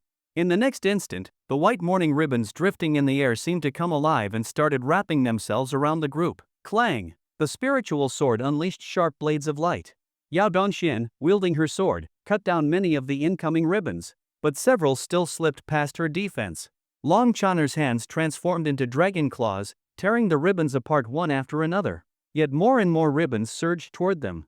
It was as though every piece of mourning ribbon hanging on the dead trees had awakened. "Do not move about. Stay together and defend as one. Hurry, form the battle array," Shi Wenho shouted urgently. "Do not panic." In contrast to everyone else's panic, Xian Yuan Jinji spoke calmly. Holding his golden dagger, he walked forward with graceful steps, passing in front of the group. With effortless flicks, he slashed through the ribbons in his path, then suddenly stabbed his dagger into the trunk of a dead tree. A burst of golden light exploded from the blade. The dead tree gushed out blood and let out a wretched scream. Instantly, all the flying ribbons froze in midair and lost their vitality. "See? Problem solved," Xian Yuan Jinji said with a faint smile. "Captain, behind you!" Duan Bulang shouted loudly. Behind Xian Yuan Jinji, a terrifying tree demon had appeared at some point, its many branches like razor-sharp weapons, aiming straight for the back of his head. But the golden dagger in Xian Yuan Jinji's hand moved even faster. Like a horned antelope's hidden leap, it spun and flew through the air, accurately piercing the tree demon behind him. Boom!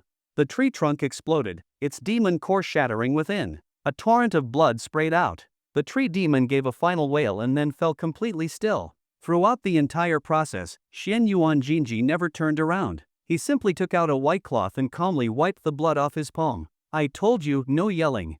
Be elegant. You all panic in the face of trouble. How are you any different from the vulgar masses?" Xian Yuan Jinji spoke calmly. His composed and effortless demeanor made the team members look at him with admiration. "Captain Xian Yuan is as reliable as ever," Duan Bulang said with a face full of worship.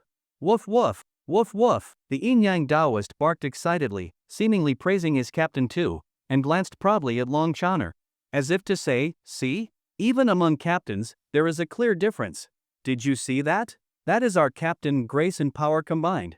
Duan Bulang glided over to Qin Ping on his hoverboard, smiling proudly. Yes, very impressive." Qin Ping nodded repeatedly. In truth, to identify the core of the dilemma so quickly, Xian Yuan Jinji's strength was indisputable. No wonder he was the captain of a B-rank awakened team. Having resolved the trouble, the group moved forward. The farther they went, the deeper red the sky became. "We are close. The core of the forbidden zone is most likely in this direction," Xian Yuan Jinji spoke in a low voice. Suddenly, the Yin-Yang Taoist seemed to sense something and dashed toward a tree, taking a deep sniff of a pile of droppings underneath. "Woof woof woof," he barked excitedly. "There is actually exotic beast dung here?" Long Chaner was stunned. Xian Yuan Jinji's expression also changed slightly. He walked forward and saw two distinct piles of dung near the tree. The yin-yang Taoist was inhaling deeply. "Can you tell anything from it?" Xian Yuan Jinji asked. The yin-yang Taoist circled the dung energetically and responded, thrilled, "They are from two different exotic beasts, extremely heavy blood fiend aura." And Xian Yuan Jinji pressed on. "That is all." The yin-yang Taoist looked awkward. "Useless." Xian Yuan Jinji kicked him flying. The yin-yang Taoist rolled across the ground, looking strangely satisfied. Xian Yuan Jinji suddenly put on white gloves and took out a white cloth, laying it flat on the ground with an indescribable elegance. Then, he picked up one of the piles of dung and placed it delicately in the center of the cloth. Next, he took out a golden knife and fork. What is he planning to do? Chen Ping was stunned. He is probably about to use his special ability, Xiao Yi said seriously. Special ability? Chen Ping watched in disbelief as Xian Yuan Jinji elegantly sliced open the dung with his knife, then used the fork to dab a bit and slowly put it into his mouth. Chen Ping! Everyone silently turned their heads away. Gaig! Xian Yuan Jinji gracefully tasted a small sample, then moved on to the second pile of dung and sampled it in the same elegant manner. The sight nearly made Chen Ping vomit. "See that? That is our captain, so elegant, even when eating shit," Duan Bulang proudly declared. Chen Ping's face twitched uncontrollably as he screamed internally, "What the fuck are you proud of? Your captain is literally eating shit." And yet, the others seemed completely used to it, showing no sign of surprise. Fortunately, they are from two 5-star Forbidden Zone beasts. One is a dark element creature, likely small in size but extremely agile. The other seems to possess a powerful bloodline, brutally aggressive by nature, but its weakness is probably fire. Xian Yuan Jinji spoke suddenly. Everyone looked at him with reverence. "You see? Our captain can analyze the characteristics of exotic beasts, even find their weaknesses, just by tasting their droppings." Duan Bulang said with smug pride. "This is his unique ability, something you could never hope to imitate." Chen Ping raged silently in his heart. There is absolutely nothing enviable about that ability. He suddenly realized that the members of the Shakespeare squad were all watching their captain with expressions of admiration and pride. As for the Xian Yuan Jinji who had just eaten dung, his face remained expressionless, even with a faint look of forced composure, as he gracefully put down the knife and fork and resumed leading the team forward, as if he were an untainted, peerless master. Suddenly, Chen Ping came to a realization. He had completely misjudged it. He had thought this team's captain was the most normal one. Turns out, he was the most terrifying one of all. Now it made sense why all these lunatics followed Xian Yuan Jinji without question. It was because his madness surpassed everyone else's. The team continued forward, and the surroundings of the Forbidden Zone began to grow livelier. Withered trees came alive one after another, sending deadly white morning ribbons and sharp branches to assault the group from both sides. Waves of bloody, bone-chilling wind howled through the area, and horrifying bloodstained hands emerged from the ground, attempting to drag passers-by into the earth. "Get the hell down!" Duan Bulang shouted angrily, standing on his surfboard and conjuring a massive tide, turning the surroundings into a lake and drowning the hands in the soil. The yin-yang Taoist transformed into a kung fu black and white bear, wielding a green bamboo staff and performing powerful staff techniques, smashing one tree demon after another into pulp. Yao Dongxian slashed continuously with her sword, her flying sword weaving a powerful and razor-sharp net in the air, slicing through the attacking white ribbons. When Xian's eyes glowed with soul light, and her pale lips opened to release wave after wave of distorted soul shock, blocking the sudden onslaught of spiritual attacks from the front. The Forbidden Zone was filled with danger on all sides. Yet Chen Ping felt an overwhelming sense of security. The whole journey, just as Xian Yuan Jinji had said, he really could just lie back and relax. It was quite comfortable. Although the members of the Shakespeare squad were all a bit deranged, they were surprisingly reliable in critical moments. They advanced steadily through the treacherous forest of dead trees. Eventually, the scenery ahead began to change. The withered trees remained, and the white morning ribbons still hung from their branches, but now, at the ends of the ribbons, skeletons dangled. Their necks were strangled tightly by the ribbons, hanging from the trees and swaying in the wind. Looking ahead, an endless sea of skeletons swayed gently, the clacking of their bones echoing like delicate wind chimes. The scene turned horrifying and bizarre. Chen Ping spotted, deeper in the forest, a strange temple. The temple was mostly black, with red lanterns hanging at its entrance and on either side, gently swaying in the wind. Upon seeing this, the group instinctively drew their weapons, preparing for battle. Chen Ping thought for a moment and then donned his fist overlord gloves, posing as if ready to fight. Xian Yuan Jinji looked at Chen Ping's stance and chuckled. "With so many experts here, what use is your little bit of strength?" Just stay close behind us and do not fall behind, that is more important than anything. Perhaps due to that less than pleasant memory, Xian Yuan Jinji seemed to pay more attention to Chen Ping than to the others. Chen Ping was not offended and nodded repeatedly in agreement. Ah, yes, yes, yes. They arrived at the temple gates. Pitch-black pillars stood tall on either side. Above them hung a flattened sign, on which strange characters were inscribed, characters Chen Ping could not understand. What does it say? Chen Ping asked curiously. The others also looked confused. Even Xian Yuan Jinji, usually knowledgeable, wore a puzzled expression. Ga ga. It is written in ancient Sanskrit, it says Temple of Supreme Bliss, quack. A voice suddenly rang out from within the crowd. Everyone stared in shock at the duck perched on Chen Ping's shoulder. Wow, little brother, your duck is so educated? Xiao Yi exclaimed joyfully. Temple of Supreme Bliss? Are you sure it says that? Do not lie to me. What proof do you have that you are right? Xian Yuan Jinji demanded sharply. How can you understand ancient Sanskrit? Just who exactly are you? Do not be like that, Captain. Calm down. Duan Bulang blocked his overly agitated captain. Be elegant, sir, be elegant. The team's persuasion helped Xian Yuan Jinji calm down. The duck gave Xian Yuan Jinji a sidelong glance and sneered, believe it or not. Ah. Xian Yuan Jinji flared up again. Do not be like that, Captain. It is just a name, not worth getting so worked up over. Duan Bulang tactfully held back the captain again. It took a while to calm him down. The group paused once more in front of the Temple of Supreme Bliss. Long Choner tossed a stone forward. Instantly, a mesh of fine, blood vessel-like energy beams appeared in the air, shredding the stone to dust. As expected, there is a terrifying restriction here. Long Choner turned to Chi Wenho. Chi Wenho took out a formation disc and began nervously deducing something. Chen Ping observed curiously. Restrictions in this world were a novel concept. Usually invisible to the naked eye, they could manipulate space by harnessing specific geographical features and energy patterns under defined conditions. This restriction ahead appeared to be an extremely violent one, a killing-type restriction. These were the specialty of geomancers. Chen Ping knew nothing about this field, but his sensitivity was strong. His body could instinctively sense that what lay ahead was dangerous. Every restriction had a method of breaking it, typically by disrupting its internal balance and causing its collapse. Shi Wenho, the team's geomancer, was in his element here and was working to deduce a solution. But half an hour passed, and the restriction was still intact. Can you do it or not? Xian Yuan Jinji asked, irritated. This restriction is very profound. I cannot break it quickly, Shi Wenho answered through clenched teeth, sweating profusely and clearly frustrated. Long Chana remained patient. It is fine, take your time. Restrictions are not something to rush. How much progress have you made? Shi Wenho hesitated, then said, 1%. Everyone? Long Choner, let us just smash it by force. Agreed. Agreed. Agreed. Chen Ping watched as his impatient teammates all raised their hands in support. He wanted to suggest patience, but would that make him seem out of place? Besides, he had no authority here. Even if he spoke, it would only earn protests, not agreement. He furrowed his brow helplessly and quietly stepped back. Everyone drew their weapons, preparing to forcibly destroy the restriction. Breaking a restriction by force was dangerous. It could easily trigger a severe backlash, but clearly, this was their only option.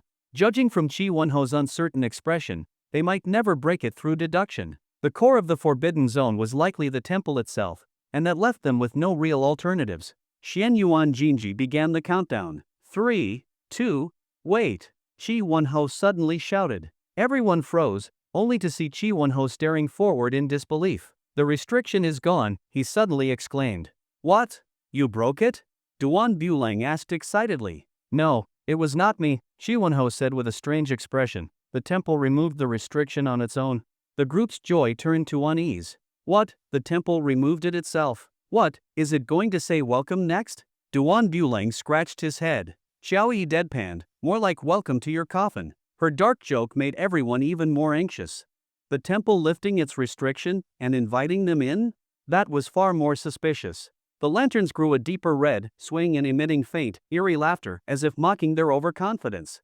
He, how amusing, truly amusing. The master is already welcoming us, why are we still standing outside? Xian Yuan Jinji suddenly laughed. A glimmer of gold flashed in his eyes as he strode boldly ahead, tossing his golden dagger casually. His confident and imposing back inspired the others. Long Choner followed second, activating the power of her Bixiao divine dragon bloodline, white dragon energy coiling around her as she entered battle mode. Everyone tensed and followed cautiously. The temple was dilapidated, with cobwebs in some places.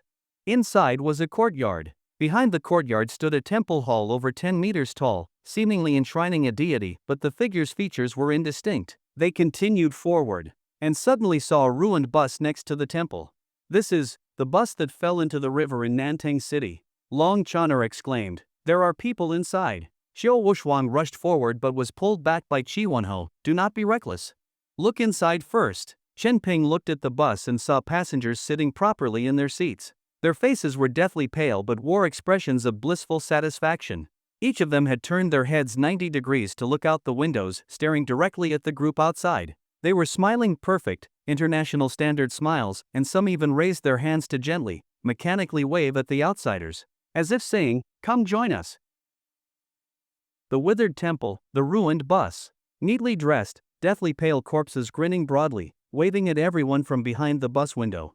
The scene was as eerie as could be imagined. Yet, as they waved toward the team members, a strange desire inexplicably surged in their hearts. Go over, get on the bus. Once aboard, they would experience boundless joy. All worries forgotten, all desires fulfilled, joy beyond measure. Ah! Duan Buleng suddenly screamed in terror, grabbed his trident, and swung it at the bus ahead. A mighty surge of water power burst forth, forming a thunderous torrent that violently slammed into the vehicle. Rumble! The great wave struck the bus, flipping it over entirely. "You bastard! What was that brutish display for?" Xian Yuan Jinji cursed furiously. Boo-hoo, when Xian suddenly began to cry. They were so pitiful. Ah! Duan Buleng kept screaming. His emotions had reached some breaking point, and in a fit of rage, he lifted the trident again, summoning another massive wave, this time intending to drown the temple ahead with the deity statue. "Captain, shall I cut him down?" Yao Dongxian drew her sword, emanating murderous intent. It was the first thing she had said since Chen Ping met her. But her sword was aimed at her own teammate. On her cold face, her eyes glowed with bloodlust and excitement. Woof! Woof! Woof woof woof woof woof! The Yin-Yang Taoist also began barking madly at the temple, as if trying to intimidate whatever was inside with the sound of his voice. Crude. Utterly crude. A flash of golden light crossed Xian Yuan Jinji's eyes. His smile grew exaggerated, stretching almost to his ears. "I understand how you all feel. But could you at least do it with a bit more elegance?" He tossed the golden dagger in his hand. It suddenly swelled, rapidly thickening and enlarging until it transformed into a massive golden broadsword, over a dozen meters long. The dominating blade aura it emitted formed a terrifying pressure around them. 5-star spiritual weapon, Golden Phoenix Tyrant Blade. Ha ha ha, die for me. Xian Yuan Jinji gripped the blade with both hands, laughing wildly and arrogantly. Gone was any trace of elegance. He charged at the temple with the golden blade. At that moment, the Yin-Yang Taoist, Yao Dongxian, Duan Buleng, Xiaoyi, Long Chaner, and the others unleashed terrifying powers, launching a ferocious assault on the temple. Chen Ping was utterly stunned. They're insane. All of them. No one's even checked what's inside. The enemy hadn't even shown themselves yet. And they just bombarded someone else's base like this? The Golden Phoenix Tyrant Blade brutally split the temple in two. Next, Long Chaner unleashed dreadful dragon energy, weaving together with Yao Dongxuan's sword aura to destroy the half-temple. Then came the sonic attack of the Yin-Yang Taoist and Duan Buleng's sweeping tsunami. Finally, Xiaoyi transformed into a humanoid Red Lotus Hellfire Gundam, unleashing a barrage of artillery. Rumble! A terrifying explosion of energy and firepower erupted. Everything before them was drowned in the onslaught. Even the eerie atmosphere around them shattered into fragments by the destructive flames. Phew! Is it done? Xian Yuan Jinji elegantly licked his massive blade. At that moment, Chen Ping realized a truth. Indeed, all fear stems from insufficient firepower. The creepy temple was reduced to ashes under the barrage. Even the vehicle filled with corpses was blown to pieces. But then, an overwhelming sense of guilt suddenly surged in everyone's hearts. They saw the despair on the faces of those drowning in the water, saw them pounding the windows, trying to escape death. They had been saved by the temple. They were meant to be freed from suffering within it. They could have fulfilled all their desires, enjoyed paradise. But now, everything was ruined by them. One after another, it felt like they had killed living souls right before their eyes. They had become the executioners. Panic and unease gripped everyone's hearts. The guilt grew unbearable, even to the point where they wanted to take their own lives in shame. Then came a torrent of vengeful spirits, filled with hatred, rushing into their minds, trying to rip their souls apart. Watch out! Wen Qian suddenly screamed. The next moment, the hair tying Wen Qian to the others began to turn to dust. Endless spiritual energy exploded within their souls. It was as if it had been hidden deep inside all along, waiting for this moment to erupt. In that instant, almost everyone was stunned by the soul explosion. Not just the weaker team members. Even Wen Qian, a renowned soul master, clutched her head and rolled on the ground in agony. When did it happen? Xian Yuan Jinji was terrified and confused. The soul attack had come too suddenly. It felt like it was triggered from the inside, as if time bombs had long been planted in their minds. Qin Ping felt as though countless vengeful spirits were gnawing at his brain. The pain was unbearable, yet he somehow managed to stay conscious amidst the chaos. Tap tap tap, clatter clatter. He heard strange sounds. Qin Ping suddenly looked toward the withered forest outside the temple. Hanging from white ribbons were skeletal figures. He spoke. It's the sound. Everyone was momentarily confused, then they all suddenly realized. Yes, the sound. They had never guarded against it. This place had a strange ability. It could transmit horrifying spiritual energy through the sounds of bones clashing, secretly implanting them deep into their souls, then detonating them instantly. Xian Yuan Jinji was shaken to the core. He had never encountered such an insidious soul attack. This temple was far more dangerous than expected. The soul explosion was terrifying. Xiao Wushuang and Shi Wenho were the first to collapse to their knees, foaming at the mouth. Quick! Destroy the skeletons outside the temple. Long Chana reacted the fastest, transforming into a dragon shadow to charge out of the temple. But suddenly, at the temple's exit, a towering deity statue appeared, blocking their retreat. The deity statue stood a full 7 or 8 meters tall, seated upon a lotus throne. Behind it extended countless arms, resembling 1,000-armed guanyin at first glance. But upon closer inspection, each arm was pitch black and emaciated, with fingers shaped like the claws of malevolent ghosts. As for the statue's face, its gaze was wild and greedy, its grin grotesque and exaggerated, like a demonic god ready to devour any who approached. In that instant, the terror in everyone's hearts exploded. An intense wave of spiritual corruption, combined with the mental time bombs already buried within them, erupted all at once, instantly rendering everyone incapable of fighting. The palpitations and unease inside Qin Ping's body also surged to their peak at that moment. He clearly sensed the intent that the incense-powered Dharma manifestation was trying to convey to him. Destroy it. Destroy that 1,000-armed Azura statue. It would bring immense doom upon Nantang City. Roar! Long Chana unleashed a draconic roar, and instead of slowing down before the statue, she accelerated, transforming into a radiant and formidable divine dragon silhouette, rushing straight at the deity. Boom!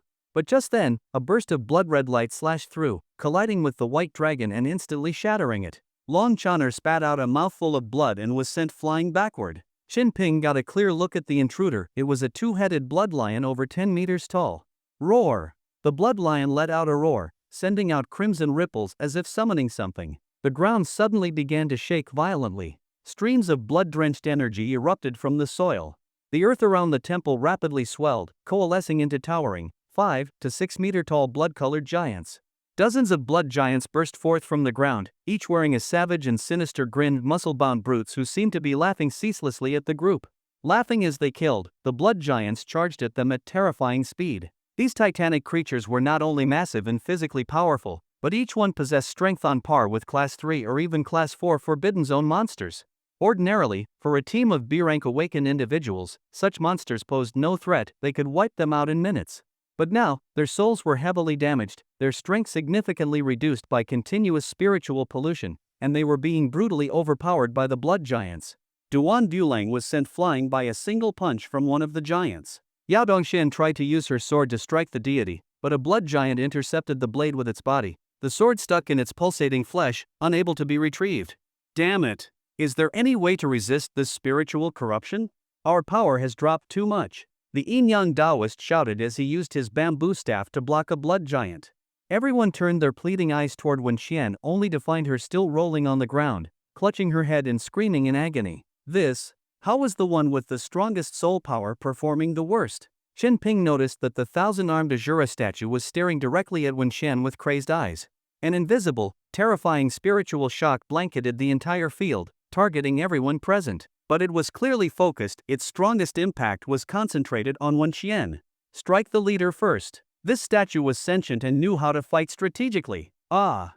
A scream rang out from afar. It was Chowie, surrounded by multiple blood giants. Even in her Red Lotus Hellfire form, she was overwhelmed, knocked down by their joint attack. Behind her lay Qiu Wushuang and Qi Wenho, completely incapacitated by the earlier soul explosion. One blood giant seized the opportunity, charging toward Qi Wenho. Its twisted face grinned wickedly as it raised a fist the size of a boulder and hurled it down like a cannonball. Qi Wenho watched the incoming fist in despair. He wanted to move, but his body was too weak, he could not react at all. In the chaos and terror of this moment, his head was about to burst like a watermelon. Boom! A burst of blood exploded before his eyes. But it was not Qi Wenho's head that exploded. It was the blood giant's. Qi Wenho stared blankly at the figure who had suddenly appeared before him. Shan Ping. This seemingly ordinary young man had blown the blood giant's head apart with a single punch. You? How can you still move? Qi Wenho looked at the youth in shock. That deity was unleashing endless spiritual shocks, on top of the earlier soul explosion. Both he and Qiu Wushuang, as peak C-rank awakened beings, had been brought down immediately. Shen Ping was also just a C-rank awakened one, so why could he still fight? Qi Wenho could not understand. Me? Shen Ping blinked, as though pondering a suitable answer. At that moment, another blood giant charged from the side. Wait. Qi Wenho had not even finished his sentence. Shen Ping's fist had already struck. The small fist landed squarely on the giant's massive head, as if infused with boundless strength. The head twisted grotesquely and blood sprayed wildly. The 4 or 5 meter tall body was sent flying by what looked like a casual punch from the youth, crashing into and toppling another blood giant behind it. Maybe, because my willpower is unusually strong? Shen Ping replied calmly. Qi Wenho had a bitter complaint stuck in his throat. So, having a stronger will means you can stay lively under such terrifying spiritual bombardment? Are you saying that both I and Qiu Wushuang are weak-willed good-for-nothings? And that Wen Qian, who is still rolling on the ground, is a mentally deficient fool with a broken will? Sure. Qi Wenho saw another blood-colored giant attacking from behind Shen Ping. Shen Ping turned and delivered a sweeping sidekick, bending the burly blood-colored giant like a shrimp and sending it flying like a cannonball into the distance. Qi Wenho was stunned again, the word shit stuck in his throat. This is the power of a C-rank Vajra type awakened? Even without the effects of spiritual corruption, this should not be possible. Golden patterns glimmered across the youth's body. His fists, clad in the Xiongba gauntlets, carried the weight of a mountain. Every strike sent the approaching blood-colored giants flying or directly exploded their heads. At this moment, the combat prowess he displayed was even greater than that of the B-rank awakened who had been suppressed. Xiao Yi was dumbfounded, her face filled with delight. Ping Ping, well done. Sis loves you so much. Xiao Yi exclaimed excitedly. Ing. The white-feathered, red-headed eagle let out a shrill screech on the battlefield. Wreathed in howling gales, it charged through, smashing through several blood-colored giants with overwhelming force. On its back stood Xian Yuan Jinji, gripping the massive gold phoenix tyrant blade, radiating razor-sharp sword energy. The blade pointed directly at the eerie statue ahead. Roar! But just then, the two-headed blood lion reappeared, blocking the blade strike with its claw. The blood lion possessed the power of a 5-star Forbidden Zone monster, vast and mighty. Combined with Xian Yuan Jinji's weakened state, he was instantly overpowered. Damn it! If not for my reduced strength, a mere blood lion.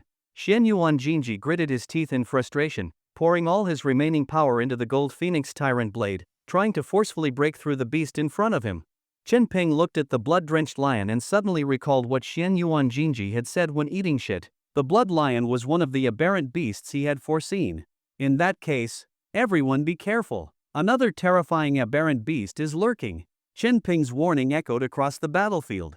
Everyone was startled. The next moment, Xian Yuan Jinji expanded his perception, twisted his body violently only to feel a shadow like flowing darkness brushing past his side, leaving a deep, bloody line across his neck. Blood sprayed. His hair stood on end, overcome with dread. Had he moved even a second later, his head would have been severed. But as he dodged, the blood lion's claw bypassed his guard and slammed into his abdomen. The razor-sharp claws ripped open several large gashes, and the immense force sent him flying, vomiting blood. Then the nearly invisible shadow shot toward him in midair, a murderous intent filling the air. Strike while the enemy is wounded. These Forbidden Zone monsters were terrifyingly intelligent. Their ambushes and teamwork were frighteningly precise.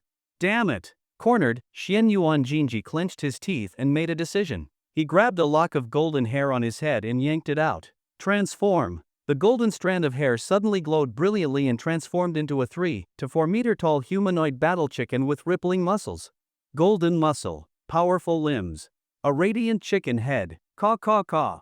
The battle chicken rammed into the shadow and actually blocked it. Chen Ping was stunned. A summoner type awakened who can pluck his hair to create avatars? That is not a summoner ability, that is Xian Yuan Jinji's innate divine power, Qiu Wuxuan gasped. Xian Yuan Jinji rolled to the ground. He had clearly become a thorn in the side of the temple's power. Instantly, over 20 powerful blood-colored giants surged toward him. Xian Yuan Jinji was pushed into a desperate corner once more. Ah! With tears in his eyes, Xian Yuan Jinji yanked out another handful of golden hair, tossing it into the sky. A vast golden light spread. Over a dozen muscular chickens appeared from thin air and launched a furious assault on the encircling blood-colored giants, beating them senseless and lifting them off the ground. So powerful! Chen Ping could not help but exclaim at the sight. Then he looked toward the statue. Now, most of the firepower was being drawn by his teammates. Protected by the incense Dharma manifestation and possessing a tremendously strong soul, he was the only one unaffected by the spiritual bombardment and the strongest fighter on the field. It is time. Everyone, cover me! Chen Ping suddenly shouted. Everyone was startled by the battle-hardened tone of his voice. But when they turned to see the source of the shout, they were dumbfounded. We are a group of B-rank awakened fighting desperately, and now a C-rank awakened yells out, telling us to cover him? Has the spiritual corruption fried his brain? And yet, in the next moment, they witnessed the unbelievable. The youth charged forward like a tiger, his body covered in dazzling golden lines, his iron fists pounding relentlessly, each blow detonating with explosive force. Bang! Bang! Bang! To them, the blood-colored giants had seemed insurmountable. But under the boy's fists, they were as fragile as infants, sent flying one after another without mercy. Such immense strength! Duan Bulang exclaimed in awe. Is this truly the power of a C-rank Vajra type awakened? Yao Dongshuan's beautiful eyes widened. Woof woof woof. Even a B-rank Vajra type would not have this kind of strength under such overwhelming soul assault. The Yin-Yang Taoist was so shocked he spoke in human tongue, hurriedly commenting. Xian Yuan Jinji stared blankly at the youth charging ahead. To him, Chen Ping had always seemed like a junior who needed protection. Yet now, he had suddenly become that arrogant, unpredictable, brutally powerful demon from the other night. Bang! Several blood-colored giants surrounded Chen Ping. One landed a punch squarely on his chest, making the youth stagger 2 steps backward. What are you standing there for? Cover Chen Ping! Xian Yuan Jinji roared. His shout snapped the team out of their daze. Haha, let me lend you a hand. Duan Bulang let out a strange laugh as he thrust his trident forcefully into the ground. Boundless sea! A great river surged forth from beside Chen Ping, sweeping several blood-colored giants into its torrent. One sword into 9. Yao Dongxian formed a sword seal with her fingers. Her flying sword split into 9, flanking Chen Ping and slashing at any approaching blood-colored giants. Roar! Come hit me, you stupid fucks! The Yin-Yang Taoist taunted the enemies, drawing a group of blood-colored giants to himself. Fuck it, bald is bald. Xian Yuan Jinji steeled himself, yanked out another tuft of golden hair, which transformed into a few muscular chickens flying forward to protect Chen Ping. Ah! You can do it! When Qian, still rolling on the ground in pain, offered her blessing to Chen Ping moved with the white tiger step technique, darting among the blood-colored giants like a supremely agile tiger. His inner energy surged, and the fully mastered 9 Yang True Art elevated his combat power, every strike brimming with immense might. Blood-colored giants charged at him from all sides, but he remained unfazed. His teammates were using various spells to block their siege. He could entrust his back to his comrades without worry. Artillery roared, sword lights flashed, and the attacking blood-colored giants were forced back one after another. Chen Ping's physical form broke the sound barrier as he charged up to the statue. The twin-headed blood lion blocked his path. Beside Chen Ping, a dragon's roar rang out. Long Chaner, in the form of a divine dragon phantom, charged at the blood lion and knocked it back. Xiao Yi activated her red lotus hellfire form, spraying intense flames from her arms to scorch the powerful blood lion. The twin-headed beast howled in agony, struggling within the flames. Xian Yuan Jinji had once learned the hard way, by eating shit, that this blood lion feared fire. Chen Ping slipped past the blood lion and stood face to face with the Azura statue.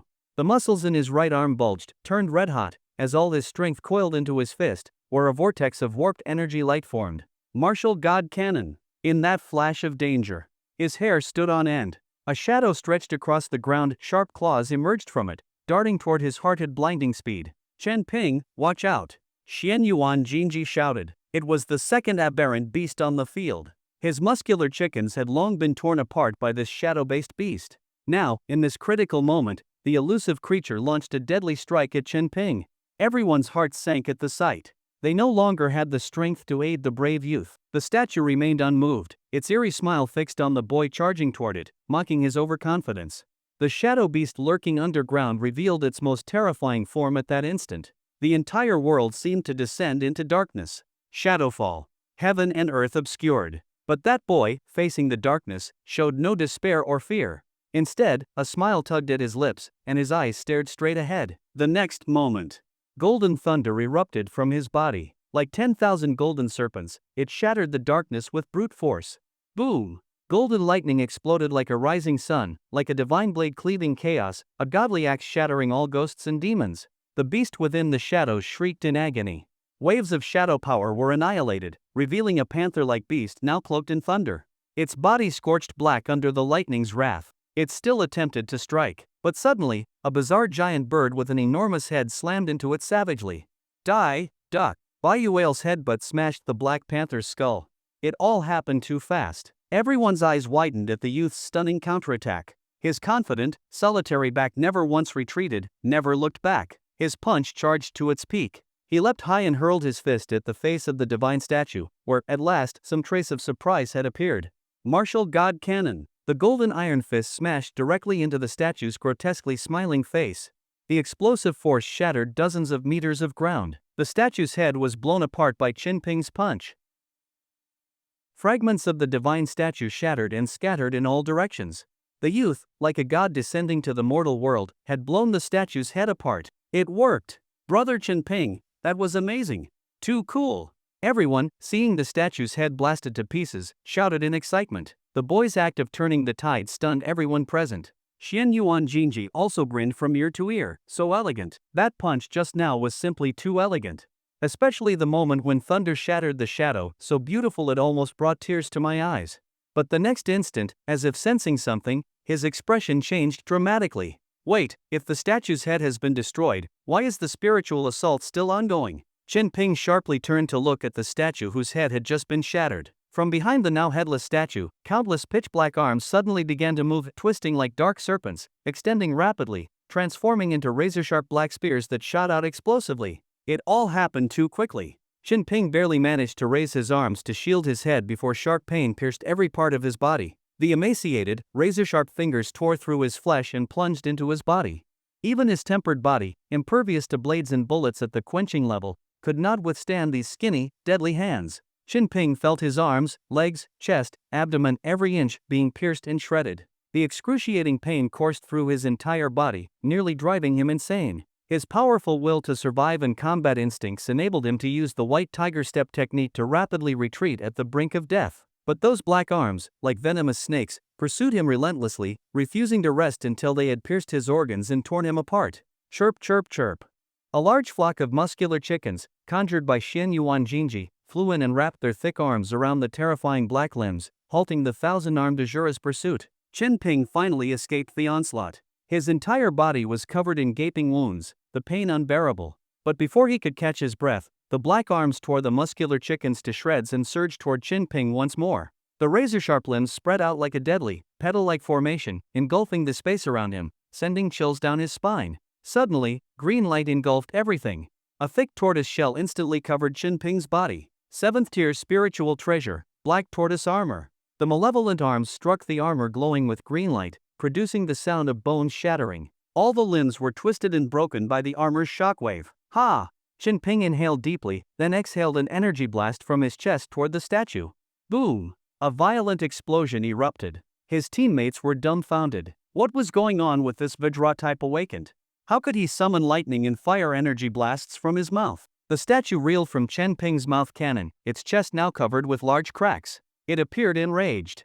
A strange sound began emanating from within its body. The sound shook the void air twisted around them, filled with utter madness and destruction, forming an invisible spiritual tsunami spreading outward. This tsunami carried immense spiritual corruption, sapping any will to fight from those it affected, compelling them instead to kneel before the statue.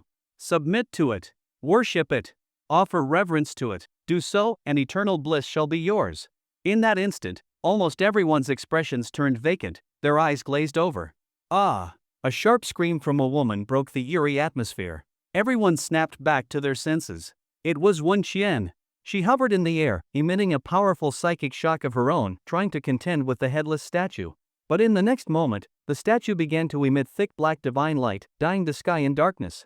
That black sky seemed to harbor endless evil spirits, their cries and wails drowning out Wen Qian's voice. The earth began to quake violently. The sky twisted madly, like paper crumpled in a giant's hand. Clusters of dark red energy surged from all directions. Everyone felt an oppressive force of unimaginable terror descend upon them. What is going on? I feel like my powers are being sealed, Duan Bulang said in shock. Sun and moon shift, heaven and earth rage, the elements awaken. Chi Wonho's face turned pale with despair. This is the power of dominion over heaven and earth. Dominion over heaven and earth? What the hell? Are you saying the world itself belongs to that thing? Is that not divine power? Xiao Yi exclaimed in alarm. Not exactly. Certain unique Forbidden Zone rulers possess the ability to dominate their own realm. In their domains, they are akin to gods. Shi Wenho explained through gritted teeth. Holy shit, this is happening in a 5-star Forbidden Zone? Duan Bulang cried out. Obviously, this situation is far beyond what any ordinary Forbidden Zone should contain. Long Channer said grimly. Rumble. Heaven and earth shook violently. At that moment, everyone was struck by an overwhelming oppressive force. They fell to their knees. The 1,000 shriveled black arms behind the statue stretched out, surging like waves, twisting like endless seaweed, weaving together to form a colossal net that covered the sky. A god or demon had descended. To behold such a god, to witness a being that ruled heaven and earth, one must kneel. This was the suppressive power of a higher dimensional life form. Everyone was crushed beneath it. Even Chen Ping was not exempt. Because this power did not target the soul, it attacked the very level of life itself. All the powerful B-rank awakened knelt to the ground. Chi Wonho and Xiao Wushuang were pressed flat against the earth. Only Chen Ping and Xian Yuan Jinji remained standing. Xian Yuan Jinji stood due to pride, he could not allow himself to kneel.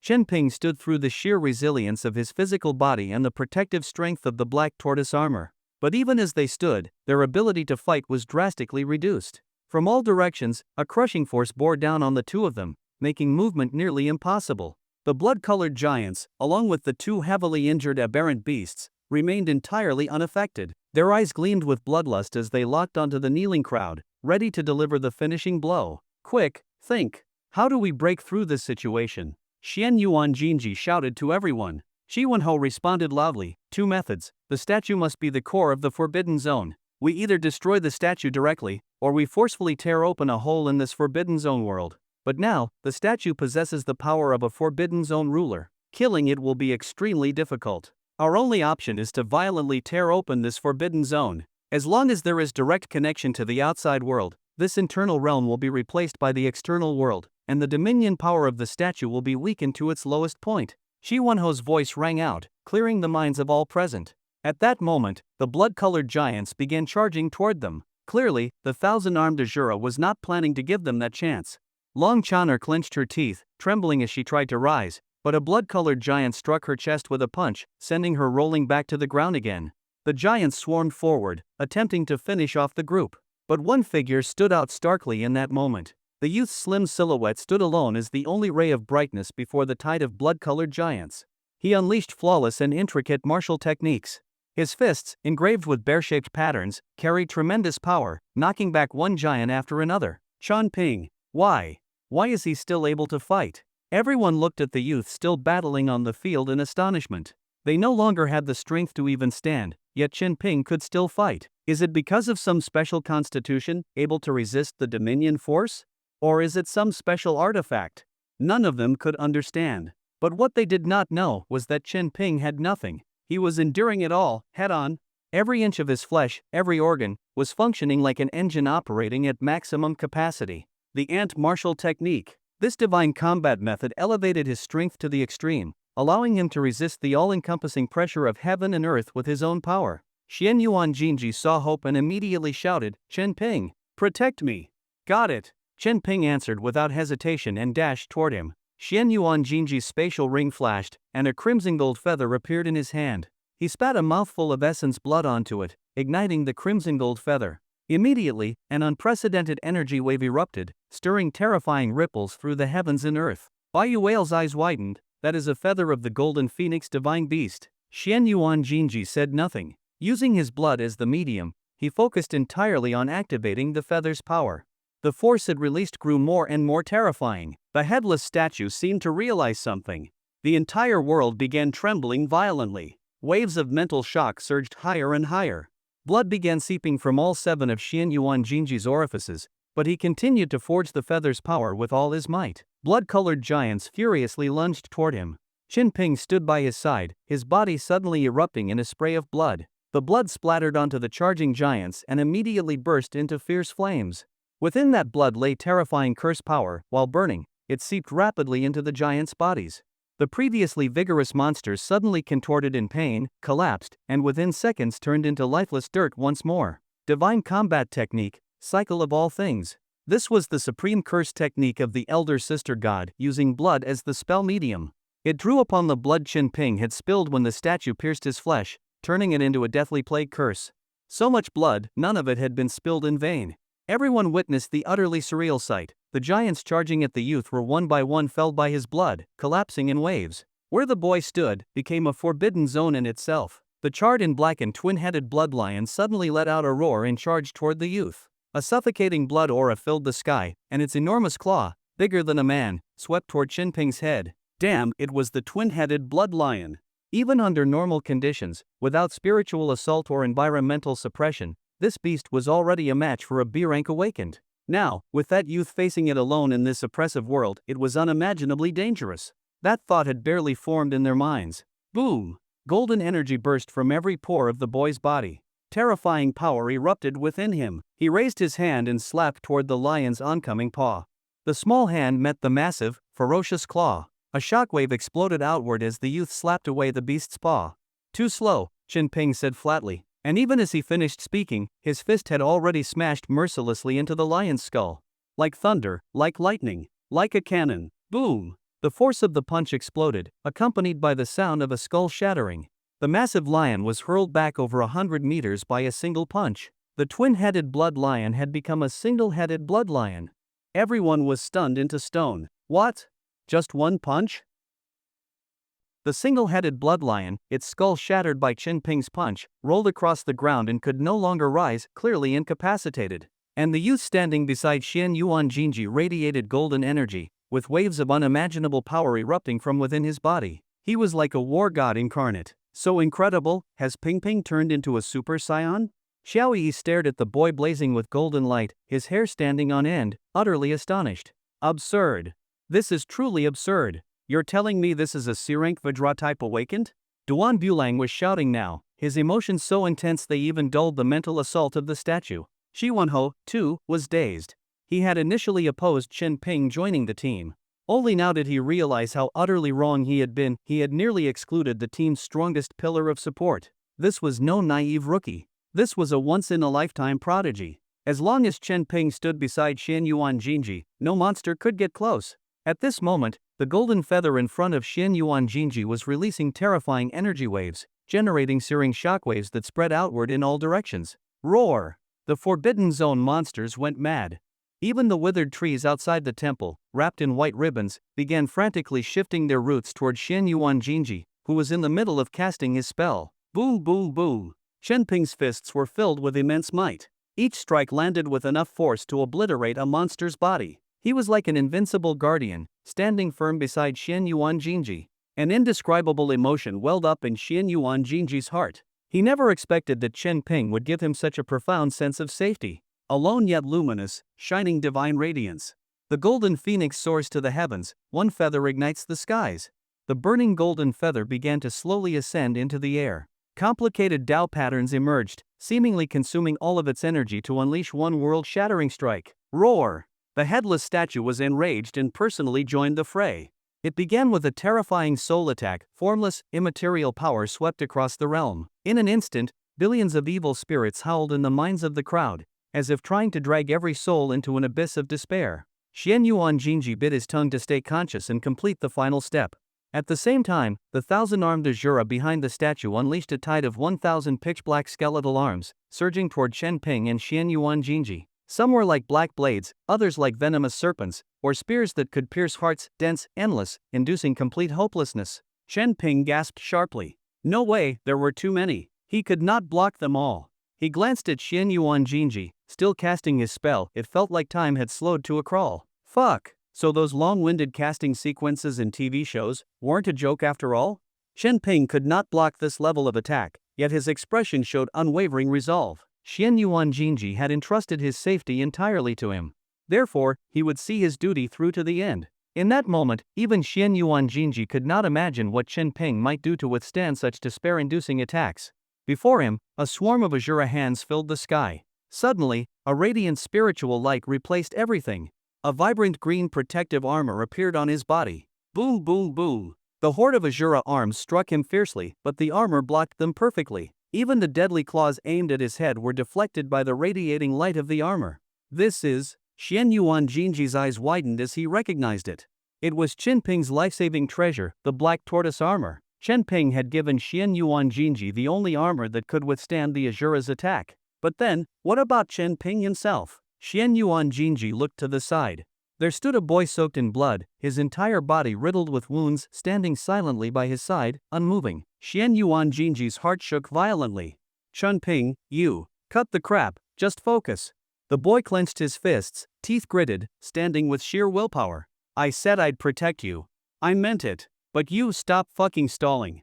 Chen Ping's words brought tears to Xian Yuan Jinji's eyes. Never before had he met such a tenacious young man. That nearly blood-drenched figure, standing unshaken, firmly guarding his side, that was the most elegant person he had ever seen. It's almost time. Just one last step. For reasons he could not explain, a new force surged through Xian Yuan Jinji. He spat a mouthful of golden origin blood onto the burning feather. Fiery golden flames expanded, and within them appeared the image of a majestic golden phoenix. But at that critical moment, an extremely cold aura surged. The Shadow Panther burst forth from Xian Yuan Jinji's own shadow, unleashing a full-force assassination strike, its razor-sharp claws even tearing through the light of the tortoise shell. A killing blow. Still casting, Xian Yuan Jinji's pupils contracted violently. The blood-soaked boy suddenly shouted, "Little duck, I am here, duck." A giant-headed monstrous bird plummeted from the sky. I've been waiting for this trick, Neil, fucker. Bayuel slammed its huge head into the Shadow Panther's skull, a top-down headbutt that shattered the panther's brain. The Shadow Panther shrieked and fell. The golden phoenix took form and soared into the sky. Amid the clash of light and shadow, fire became the dominant force in the world. Break for me, Xian Yuan Jinji roared, unleashing all his power. The phoenix's light dazzled the world, blasting into the blackened sky. The extreme firepower, imbued with the divine beast's might, exploded, burning an entire realm. Boom, boom, boom. The heavens trembled. A sea of fire roared across the skies. 10,000 evil spirits in the heavens were incinerated. The surging Yong River churned endlessly. Brilliant rainbows glimmered across the Nantang Bridge. In the center of the river, the crimson hue grew deeper. Spreading outward, the entire vast river dyed red by energy as thick as blood. An extremely unsettling and terrifying energy seemed to be accumulating. The Emergency Management Bureau of Nantang City activated its real-time monitoring system, and a red alert light began flashing as the alert level escalated. Warning! Warning! Forbidden Zone energy levels are rising. It has reached the level of a 6-star Forbidden Zone. No. Wait. It is still climbing. Transmit the order, expand the quarantine perimeter. Evacuate all civilians near the Yong River. All armed personnel enter combat readiness immediately. The Emergency Management Bureau fell into chaos. Emergency sirens began to blare. The night in Nantang City became a bizarre mix of chaos and controlled order. Amid the turmoil, a figure cloaked in black with all energy concealed waited silently in the forest. A smile played across his lips, revealing sharp fangs. His eyes glowed like blood-red rubies, filled with an expectant light. He. I can feel it. I can feel the ecstasy and restlessness of the Forbidden Zone world.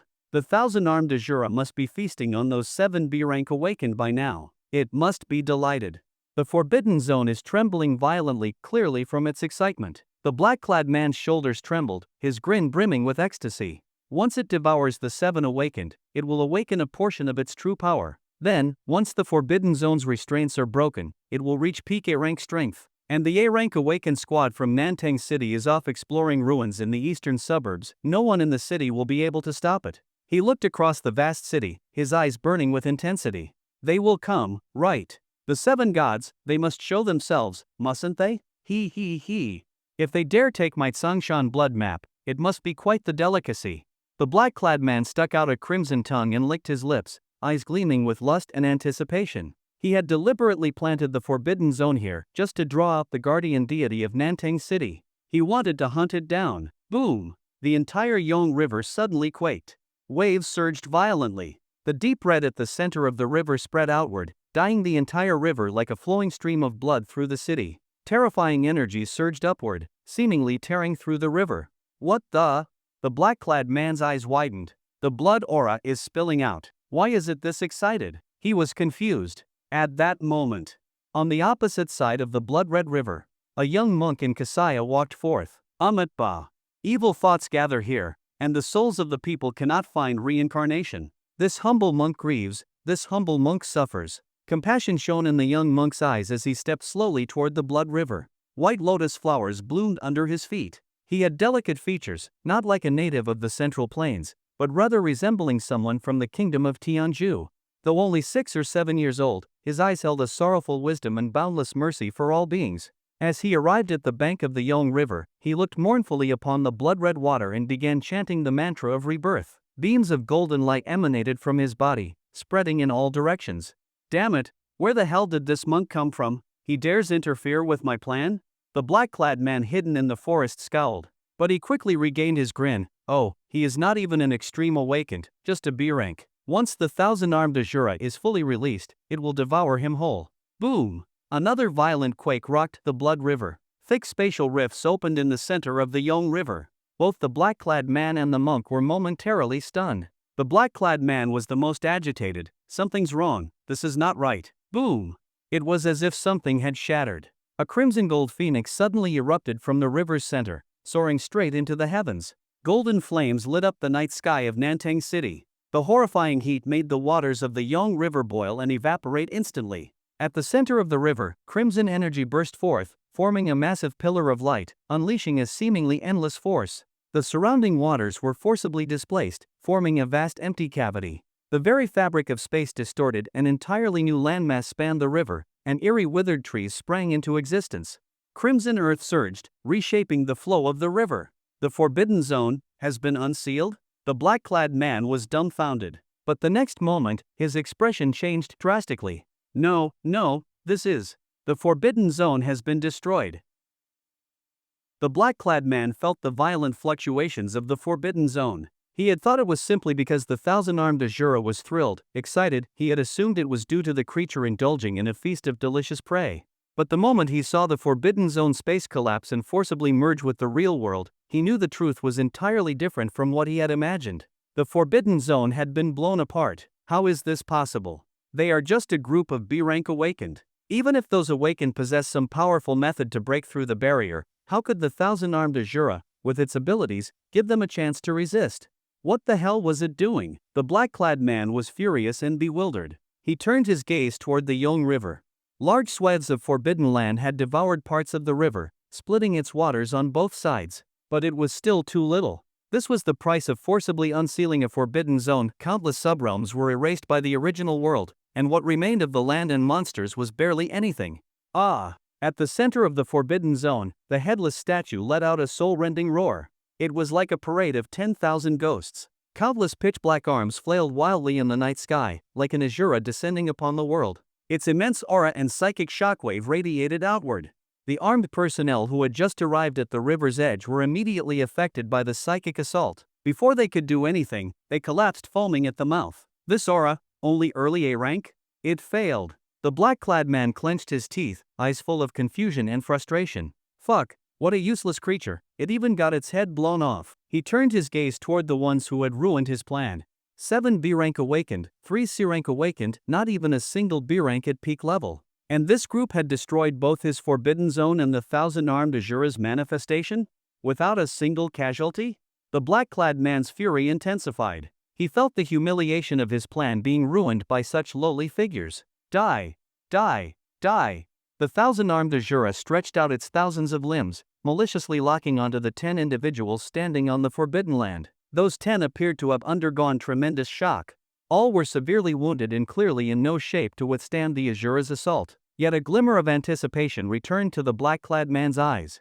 Let it happen. The more chaotic, the better. Kill them all. Let the 7 gods notice this place. Now he could only hope that the enraged thousand-armed Azura would cause enough destruction to hold out until the 7 gods descended. Sai, he, the divine beast king of the 100,000 mountains, had never suffered such disgrace. To find himself in such a passive, pitiful position?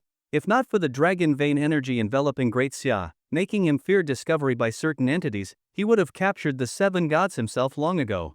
Why would he need to rely on the hidden mechanisms within the Tsanshan blood map? The black-clad man looked again toward the central landmass in the Yong River. One by one, the awakened began rising to their feet, trying to stand against the thousand-armed Azura. The most seriously injured was the S-rank awakened, his body a blood-soaked mess, grievously wounded. A girl in armor was desperately trying to feed him healing elixirs. And the other awakened stood protectively around him, ready to die defending him. So united, the black-clad man sneered mockingly. In his eyes, this was sheer stupidity.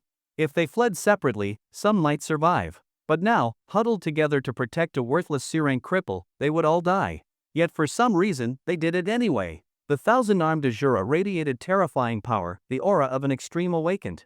Its black arms stretched out like weapons hanging from the heavens, ready to cut the group down into hell. Long Chaner, the Yin-Yang Taoist, and the others were ready to face death but did not retreat a single step. They had escaped the Forbidden Zone, yet had not forgotten their mission. To protect Qianping. To destroy the Forbidden Zone's core. They all knew. This would be a brutal and bloody battle to the death. But just then, golden Buddhist light suddenly burst from the Yong River. The wildly flailing black arms suspended in midair were shattered by the powerful light of the Buddha. The cries of 10,000 evil ghosts were drowned out by melodious chanting, waves of tranquil Buddhist mantras calming the soul, overriding the wailing of the damned. Ba. A small monk, wrapped in divine radiance, walked upon lotus blossoms as he approached. Everyone was stunned, then erupted in joy. A divine monk from the kingdom of Tianzhu. Heavens! We are saved! This scene was a turning point, a light at the end of despair, bringing hope to the hopeless. This monk radiated a deep sense of safety. Especially his ability to nullify soul attacks, it was divine, miraculous. Ba. I have heard the cries of all beings. I have heard the wicked laughter of the demons. If hell spawns devils, I shall destroy them. The young monk walked toward the thousand-armed Azura, the golden light around him growing ever brighter. The thousand-armed Azura twisted its newly regenerated head to glance at the monk. Hundreds of black arms suddenly merged into a massive Azura death fist. At its emergence, the heavens darkened. The maddened fist plummeted like a meteor of destruction. The monk smiled confidently, lightly tapping the ground with his foot. Boom, boom, boom. Multiple golden barriers formed before him to resist the demon's wrath. Boom, boom, boom. In the blink of an eye, all the golden barriers were shattered by the Azura death fist. What? The mysterious young monk's expression changed drastically. In the next moment, his body was struck by the Azura death fist. Boom! It resounded like thunder crashing from the heavens. The monk's body was sent flying, crashing into the flood embankment with such force that the embankment cracked. He spewed blood from his mouth and nose, slid down the embankment slowly, completely losing his combat capability. The onlookers? They could not understand. This monk had looked so confident. How had he been instantly defeated at the first blow? In that moment, everyone's spirits plummeted into despair. The thousand-armed Azura turned again, letting out a wild and merciless laugh. Its countless arms transformed into pitch-black weapons, ready to strike down the hated awakened ones. Qianping, covered in wounds, suddenly felt the 7 divine figures in his mind become fully energized. Each declared their intent to lend him their strength, to help him reverse the tide. Now that he was outside the Forbidden Zone, they could finally exert their power. Qianping slowly clenched his fists, preparing to make his final decision. Then suddenly, the ethereal cry of a crane pierced through the clouds. Mist swirled in the sky. A white crane soared through it. A beam of immortal light pierced the heavens, shattering a great many of the suspended Azura arms. Everyone looked up in shock and saw a woman standing upon the white crane, flying rapidly toward them. On her back was an ancient sword case. She wore elegant red and white Taoist robes that fluttered in the wind, otherworldly and ethereal. Is that an awakened of the energy cultivation class? No, stay away. It's too dangerous here. Seeing this, no one rejoiced. Instead, they wanted to warn her to flee. After all, the powerful young monk was still lying there not far off. As expected, countless black hands surged forth from behind the thousand-armed Azura, transforming into 10,000 ghostly soldiers and rushing mercilessly toward the woman, offering no courtesy at all. No, wait. Yao Dongxian, also an energy cultivation awakened, suddenly widened her eyes and exclaimed, "This woman, she's strong." The swarming ghost soldiers surged toward the woman like a flood, but the woman only laughed. Behind her, a massive, arcane moon of shadow and frost rose into the sky. I shattered the setting sun and crumbled the moonlight. Once I drank deep with the sages, scattering frost over the 9 provinces. A sapphire-colored flying sword shot out from her sword case. Frost fall. In that instant, heaven chilled and frost descended. The entire world seemed to enter a unique domain. The rolling Yong River instantly froze, frost blanketed the skies. Countless Azura hands were frozen in place before the woman, as if time itself had halted. Even the frenzied headless statue in the distance momentarily froze. The arcane moon behind the woman shone with endless moonlight, illuminating her breathtaking figure. Qin Ping stared blankly at the woman, then after a long pause, finally muttered a word, "Sister." High above in the sky, the woman had already seen Qin Ping. Her expression darkened, as if an endless rage was building in the frost-covered world. Suddenly, she leapt from the white crane, black hair billowing, descending like a streak of divine light. From her back, another sword flew from the case, a flying sword so bright it illuminated the entire night. Thunder roared with unstoppable might. If heaven had not borne me, Chen Xingxiao, the immortal path would have remained forever cloaked in night. Awakening thunder. With one strike, 10,000 bolts of lightning descended. The thousand-armed Azura's countless hands were shattered by the explosive thunder. The statue gathered all remaining arms into a colossal Azura death fist and hurled it at the woman. But that sword, as if able to cut through heaven and earth, tore even the mighty Azura death fist apart. The woman, carrying heaven-shaking thunder, charged straight toward the headless statue. To harm my brother, even if you are a demon of this world, or gods and Buddhas of all realms, you must die. With the strike of her awakening thunder sword, lightning fell from the heavens. The headless statue was cleaved in two by a single sword. Thunder roared, tearing through the night, and it also tore apart the despair shrouding everyone's hearts. They never imagined that someone like her would come to save them. As beautiful as the moon goddess, as powerful as a god. The defeat of the headless statue happened so quickly it could only be described as absurd. When the thunder appeared, the headless statue had already been split in two. Just like the woman's temperament, swift and decisive. Everyone could even feel the eerie aura of the statue dissipating rapidly. Something inside it had also been sliced in half, vanishing into the heavens and earth. Chen Xingxiao, that name sounds so familiar. Qiu Wushuang murmured. Are you dumb or something? That's Chen Xingxiao, the awakening star of our Nantang city, the one who was promoted exceptionally to one of the 12 disciples of Kunlun as the moon goddess during the foundation establishment stage. Yao Dongxian said excitedly. This ice-cold beauty who barely spoke from beginning to end was now talking animatedly. As a prodigious female cultivator in the awakening world, Chen Xingxiu had always been the goal Yao Dongxian strove to catch up with. She became one of the 12 disciples of Kunlun during the foundation establishment stage? Shi Wenho's face showed awe.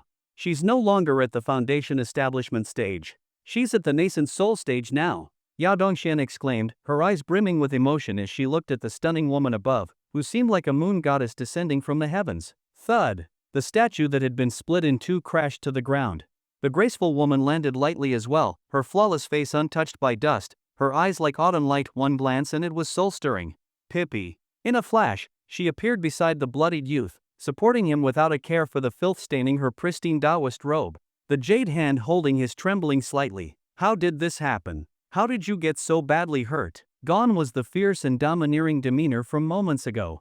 Now, Chen Xingxiao's voice was gentle and full of pain. Seeing the boy's ravaged body, her eyes reddened involuntarily. I'm okay. Big sister, you came just in time. Any later and we'd be screwed. Qin Ping wore a joyful smile, as if he didn't care about his injuries at all. He was about to use the power of the 7 gods when his sister's appearance forcefully interrupted him. In a way, it was thanks to her that he was saved. Just in time? I was late. Chen Xingxiao was full of regret. She immediately took out a high-grade healing pill from her storage ring to feed to Qin Ping. No. I'm fine. Just need to rest a bit. Don't waste it. Qin Ping sensed that the pill was a 4-star healing elixir, extremely valuable. Stop talking nonsense. Take it. Sis, don't, MMPH. Chen Xingqiao suddenly turned domineering again and stuffed the 4-star pill into his mouth. Boom! The powerful medicinal energy exploded within him. It quickly began repairing his internal injuries and expelling all the negative energies from his body. That was the power of a 4-star elixir, the Wanchen pill. Seeing his condition stabilize, Chen Xingqiao finally breathed a sigh of relief and stopped feeling so distressed. But now, it was Chen Ping's turn to feel the pain. His body still held the 7-colored glazed heart, which had stabilized his injuries. He had also taken plenty of blood chi pills. His injuries weren't as severe as they looked and would have healed naturally over time. There was no need to consume a 4-star elixir. This was a life-saving treasure even for B-rank awakened. And now he had used it just for healing? What a waste! At that moment, a man in black hidden in the shadows began to contort his face. He almost couldn't resist rushing out to kill everyone there. Why? Why were his carefully laid plans always disrupted by some random intruder? He thought this 1,000-armed Azura could at least finish off those weak and awakened, and yet, not a single one was killed? He was furious, utterly furious. The beast god trembled with rage. But ultimately, he restrained his urge to kill with great willpower. His blood-red eyes flickered with divine light. He made a subtle gesture, trying to gather the scattered Azura faith energy back into his hand. The 1,000-armed Azura avatar had been destroyed. Reassembling its divinity would cost him dearly. How frustrating. Some force in the world began to converge toward the beast god's palm. But then, something inside Chen Ping's mind jolted violently, as if something awakened. His incense avatar. He began sensing the thoughts and prayers of all beings in Nantang City. He felt the heavens and earth. Then, he noticed strands of incredibly discordant energy floating around. So fragrant. He wanted it. Chen Ping instinctively took a deep breath toward the sky. Whoosh! He swallowed countless mysterious energies in one gulp. In that moment, Chen Ping felt his mind crystal clear and his soul incredibly elated. Soon after, waves of ethereal energy surged into his consciousness. These were high-level energies, so powerful they gave Chen Ping the illusion of overlooking all beings and transcending life itself. Then, energy began forcibly breaking through his acupoints, opening a new space in his brain for inner perception. It was a strange sensation, as if his body had unlocked a hidden realm, one he could now perceive through his mind, even if it was just darkness for now. When he finished absorbing all those mysterious energies, another change occurred. Countless evil spirits seemed to burst into his mind, wailing and shrieking. Madness, bloodlust, slaughter, desire. Terrifying emotions erupted like a volcano, threatening to drown his consciousness. And an eerie presence was trying to seize control of his body. Get lost. You insignificant ant dare compete with us for this body? Disobedient? This god will crush you. Suddenly, the voices of his family echoed in Chen Ping's mind. Pow pow pow. Smack smack smack. Bam bam bam. The terrifying evil intent seemed to get beaten up and curled into a corner, shivering. Next moment, a hidden golden light from afar suddenly shot toward Nantang City. No one could clearly perceive it. It transcended the world, entered Chen Ping's mind, and exploded with divine brilliance in his cerebral acupoint. The howls of countless demons vanished instantly. All negative emotions were cleansed in an instant. Chen Ping traced the golden light to its source. It was his incense avatar. His incense avatar had entered his brain on its own. But, was the white jade whale not saying he needed to reach B rank before absorbing it? Chen Ping looked inward, shocked. The avatar now stood firmly in his mental space, golden chains extending outward, binding another avatar. That avatar had a twisted grin and 1,000 withered black arms stretching from behind. The 1,000-armed Azura. Chen Ping was stunned the moment he saw it inside his mind. How did that thing get in here? Did he just absorb it? He was starting to panic. Such a terrifying entity inside his mind, who wouldn't freak out? But now, the 1,000-armed Azura did not feel eerie or powerful anymore. It seemed afraid of him? Chen Ping examined it carefully and noticed its strange smile looked more like a forced one now. Its face was bruised, its limbs bound by golden chains from the incense avatar. It was being suppressed. It could not stir up any waves at all. Even more, the incense avatar's golden chains were pouring incense energy into it, seemingly trying to dominate it. Chen Ping began to understand the incense avatar had been guiding him to approach the Azura not just to destroy it, but to contain it. The 1,000-armed Azura was the core of a forbidden zone, a dominator-class avatar hiding terrifying power in secrets. And now it had fallen into his hands. So that means, in this forbidden zone exploration, he ended up as the biggest winner? At that thought, Chen Ping smiled. In the jungle, the beast god awkwardly raised his hand, realizing he could not retrieve the Azura's divinity. Even worse, he realized that seemingly ordinary boy had swallowed the divinity. Watching Qinping smiling like a dumbass, the beast god's shoulders shook and his scalp went numb. Fuck you. Kill him. He must die. Kill that arrogant brat who does not know his place. Amir SSS-RANK awakened dares to snatch his prize? The beast god felt a chill run down his spine. All his careful planning. He endured the destruction of the Forbidden Zone. He accepted the instant obliteration of the thousand-armed Azura avatar. But now, even the divinity of the thousand-armed Azura had been taken by a brat? Unforgivable. Add to that the earlier failure of the blood harvesting operation, the complete annihilation of the beast army, and even the Tsungsung blood map being seized by the seven gods. The pileup of failures left the beast god feeling utterly crushed. Kill, kill, kill. Kill them all to vent this fury. The killing intent from the man in black grew so dense it felt as though it could freeze the world. Yet in the next moment, he felt an inexplicable dread and hastily withdrew his aura. Something is wrong. Very wrong. How can Amir SSS-RANK awake and absorb the divinity of the thousand-armed Azura? Deep in the forest, the beast god's blood-red pupils stared fixedly at the wounded youth, as though trying to see right through him. The energy within the boy was incredibly strong, his body extremely well forged, a remarkable Vajra type awakened. Moreover, his soul was exceptionally powerful. That is it. How could a Vajra type awakened have such a strong soul? The beast god narrowed his eyes, as if he had discovered something critical. Could it be him? The guardian deity of Nantang City? The seven gods? No, that is not right. If it were the seven gods, how could he have missed the presence of the Tsungsung blood map? Besides, someone as mighty as the seven gods would not have been beaten so badly by the thousand-armed Azura. If he really wanted to hide his identity, there was no need to let his body suffer so severely. But if he is not one of the seven gods, then how does this boy have such a powerful soul? How could he contain the scattered divinity? Strange, far too strange. There was a great secret hidden within this youth. The beast god hesitated, clearly struggling. Then, as if making a decision, he slowly clenched his fist. You arrived at the perfect time, Diaozi. Yes, it was all thanks to Sister Xingxiao. Those two sword strikes were truly breathtaking. Elegant, absolutely elegant. Moon goddess. Thank you for saving us. A group of awakened excitedly gathered around, gazing at Chen Xingxiao with gratitude. Yao Dongxian looked at her like a fan gazing at a superstar, her eyes shimmering. Big sister Moon goddess is incredible. Such a powerful Forbidden Zone ruler, and you sliced it in half with a single sword. Chen Xingxiao stood with her hands behind her back, calmly replied, with the sun and moon in my hands, I plucked the stars, none in this world compare to me. A mere heretical avatar, one sword was more than enough. Everyone froze momentarily, then turned to her with expressions of deep respect. Qinping also looked at his sister, his eyes shining. She had always been this way, radiant, confident, and extraordinary since childhood. Even when she praised herself with the most exaggerated, arrogant words, no one ever found it odd. Well said, big sister Moon goddess.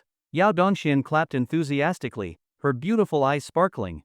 With spring thunder in hand, I meet the frost's fall. Though no beauty may rival her, she alone greets the moon. Even Xianyuan Jinji nodded and recited a verse. Chen Xingxiao slightly lifted her lips, revealing her stunningly beautiful face with pride. She accepted their praise graciously, but her focus was not on basking in admiration. Instead, she held Qinping's wrist gently, her soft hand channeling energy into his body to check his condition. The injuries have improved quite a bit. What happened? Were you not preparing for the Kunlun Grand Unified Exam, which happens once every 4 years? Why would you join such a dangerous Forbidden Zone mission and end up this injured? Her voice was gentle, a blend of concern and reproach. This is all my fault. I was the one who approved his entry into our Dragon Fang squad. Long Chaner approached, her long legs striding gracefully as she stepped forward to admit responsibility. Chen Xingxiao's gaze turned sharp, her expression ice-cold as she stared at Long Chaner. A terrifying aura burst forth from her. So it was you who lured my brother into working for you? Sis, do not be rash, it is not like that. Qinping hurriedly grabbed his angry sister, explaining quickly, I asked to join their team. I wanted to experience what it is like to take on a Genesis-type Forbidden Zone. Only then did Chen Xingxiao soften, glaring at the boy with a hint of affection. She flicked his forehead with her finger. You really are something. Must you stick your nose into every bit of trouble? If I had not happened to come straight to Nantang City after closing up, planning to surprise you, I would not have arrived in time. Do you know what your recklessness could have cost? The consequences? Most likely, it would have been the thousand-armed Azura getting punched to pieces by him. Chen Ping chuckled sheepishly, not daring to talk back. What Chen Xingqiao did not expect, however, was that before she could scold her brother further, the very awakened who had been full of admiration for her began speaking up in defense of her brother. Daozi, please do not be too harsh on Ping Ping. He saved our lives. Duan Bulang said. Yes, if Chen Ping had not stood his ground, using his strength and will to hold off the Forbidden Zone monster, we would all be corpses by now, Xi Wenhou added. He had initially opposed Chen Ping joining the squad, but now he understood, without him, none of them would have made it out alive. Chen Ping's elegance and strength gave me a whole new impression, Xian Yuan Jinji chimed in. Lady Moon Goddess, your brother, is truly exceptional. Even Yao Dongxian, who admired Chen Xingqiao the most, spoke up for him. Ping Ping is truly wonderful. Xiao Yi softly bit her lip, her heart still stirred. She had once thought of Chen Ping as just an interesting and talented younger brother, but when she saw him standing tall in the face of despair, something inside her shifted. How could a boy be so damn cool? Yes, do not blame him anymore. Without Chen Ping, none of us would have survived. It is our fault he got so badly hurt, we were the useless ones. But you cannot deny what he accomplished. Yes, I will submit an official request to the Bureau to reward and commend Chen Ping as soon as I return. Everyone began defending Chen Ping at once. He felt a little embarrassed, but also warm inside. Chen Xingqiao, on the other hand, stood there dumbfounded, momentarily stunned by the scene before her. Wait. Why were all these B-rank awakens saying her brother saved them? Was he not just a C-rank? Why were they lifting him up like he had turned the tide and quelled the Forbidden Zone riot? Surrounded by all these voices of persuasion, Chen Xingqiao began to feel like she was the villain. At that thought, she could not help but laugh. That simple laugh was like a spring breeze, gentle and bright, warming everyone around. The previously tense atmosphere melted away. All right, I am not some wicked sister. What can I possibly do to Pippi? As she spoke, she gently pinched Chen Ping's ear, her clear eyes curving like the moon, her lips soft and slightly upturned, elegant yet teasing. Right, Pippi? Ah. Yes. Chen Ping nodded without hesitation. In any exchange between him and his sister, he was always the one on the losing side. Chen Xingqiao had always played the role of the domineering older sister. Pippi, what is this funny-looking duck on your shoulder? She noticed the strange bird with gray feathers, a head half the size of its body, and a wide, flat beak. Quack quack. Hello, sister. The white jade whale flapped its wings enthusiastically. I am the white jade whale, Chen Ping's battle pet. Quack. Chen Ping noticed how the white jade whale treated his sister completely differently from how it treated Xian Yuan Jinji. They both mocked its appearance, yet it was fawning over his sister like a lovesick fool. Pfft, a battle pet? How amusing. I did not expect this. Pippi, you even have a pet now. It is rare for Vajra-type awakened to tame beasts. Chen Xingqiao gave white jade whale a quick look over, a smile playing on her lips. Then she raised her hand like jade and gestured behind her. Let me introduce my battle pet as well. Come. At her call, a graceful white crane soared through the clouds toward them. This crane was unlike the spiritual cranes typically ridden by chi-practicing cultivators. It emanated an aura of divinity and immense power, with eyes full of spirit. As it landed, the white jade whale's eyes lit up. Chen Xingqiao smiled and explained, "This is my mount, my Maybach crane." Chen Ping was completely stunned as he looked at the celestial crane, exuding ethereal grace. What the hell? Maybach crane? Are you sure that name does not sound intimidating? At the very least, your white crane is a mystical beast radiating divine aura. How can you give it such a ridiculous name? Chen Ping ranted internally, but wore an honest smile on his face. What a fine name. Chen Xingqiao smiled slightly at the corner of her lips. Naturally, I usually ride my ba whenever I go out. Excellent. What an elegant name. Xian Yuan Jinji clapped enthusiastically. Chen Ping's face darkened. Where the hell was the elegance in that? As expected of Sister Moon Goddess. Riding a my ba in and out of battle, Yao Dongxuan's eyes sparkled. Truth be told, everyone was clearly viewing her through a heavy filter of admiration. Compared to Chen Xingqiao's my ba, the name of Chen Ping's little duck seemed much simpler and humbler. But even when called a little duck by Chen Ping, the white jade whale still held its head high in front of my ba. Its oversized head brimmed with confidence and wisdom, and its presence was not diminished in the slightest. At that moment, the emergency response team from the Bureau of Special Incident Management arrived. They began treating the wounded, clearing the battlefield of the Forbidden Zone, and excavating any treasures that might have been left behind. Our people have finally arrived. Wen Qian said faintly before suddenly collapsing. Wen Qian. Is Sister Wen Qian all right? The members of the Shakespeare squad cried out in alarm. She is fine. Her soul is simply overly exhausted and has entered a dormant state, Chen Xingqiao said after scanning her with spiritual sense.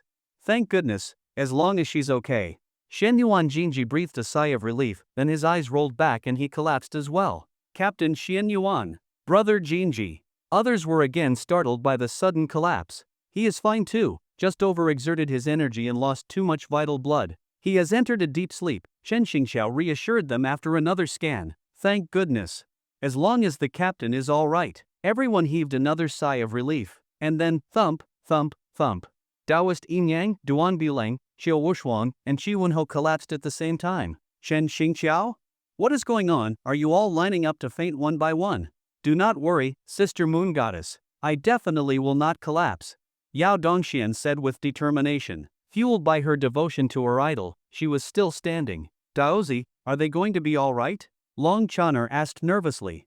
Chen Xingqiao carefully scanned them and said, no major issues. Their souls suffered heavy shock and are in an extremely weakened state. A good rest, preferably with soul-replenishing elixirs, should help them recover. Thank you for the guidance, Daozi, Long Chaner said sincerely. No need for such formality. I should be thanking you all for risking your lives to protect my Pippi. Chen Xingqiao smiled sweetly. If not for your desperate efforts, the one passed out on the ground would be my Pippi instead. Many of the others were not doing much better. Several B-rank awakened had also fainted, proving that the battle they endured was extremely dangerous. Seen in that light, the fact that Qin Ping, still only a C-rank, survived at all was already a remarkable achievement. Well, it was actually Qin Ping who risked his life to protect us, Long Chaner said a little awkwardly. Do not say that. We all contributed. Chen Ping quickly interjected. You all keep saying Pippi protected you, what exactly did he do in the Forbidden Zone? Chen Xingqiao asked with great curiosity. Let me tell it. Xiao Yi ran over, her eyes bright as she glanced at the somewhat shy youth. With a sweet smile on her face and lively expressions, she began recounting Chen Ping's heroic deeds in vivid detail. He endured the statue's soul attack head-on, punched the statue, trampled a blood lion, and fought through hordes of blood giants. He broke open the Forbidden Zone for Xianyuan Jinji, shielded his companions at great personal risk, and even gave up his protective gear to Xianyuan Jinji, choosing instead to bear the Avatar's most terrifying blow alone. Each tale came alive as Xiao Yi animatedly narrated it. Chen Ping could not help but feel embarrassed. He had always been a fairly average person, never had a beautiful girl praised him like this before. So my Pippi, is this incredible? Chen Xingqiao looked surprised. But she was not astonished, it was more like joyful recognition. My Pippi has really made something of himself, truly worthy of being my little brother. Chen Ping's face went black. What was with that big sister grin? Members of the various awakened squads were carried away on stretchers.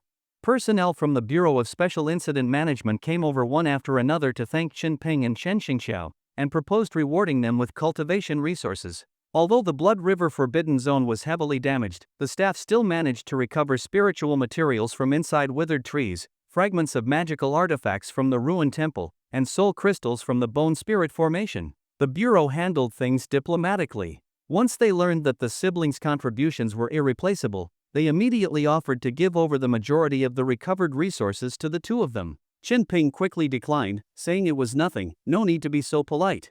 Privately, he thought he had already taken the most valuable treasure, asking for more would be shameless. Chen Xingqiao immediately requested that the resources be converted into star origin stones. She even gave Chen Ping a stern look and said, why should my brother not accept what he earned with his life? The cleanup of the scene was handled by the Bureau's personnel. Chen Xingqiao then took Chen Ping home. Though his injuries had stabilized, he still needed good rest and recovery. Members of the awakened squads bid a reluctant farewell to the siblings. As the white crane soared off, some were reluctant to part with Chen Xingqiao, while others had a harder time saying goodbye to Chen Ping. They really are siblings, both complete monsters, Long Chaner sighed. Captain, do you think Ping Ping will return to Nantang City after joining Kunlun? Will we ever fight alongside him again? Xiao Yi suddenly asked. Long Chaner looked at her in surprise. She noticed the usually cool and aloof biker girl had turned her head away to hide the faint blush on her cheeks. But her eyes, full of longing as they followed the departing figure, gave her away completely. Long Chaner chuckled.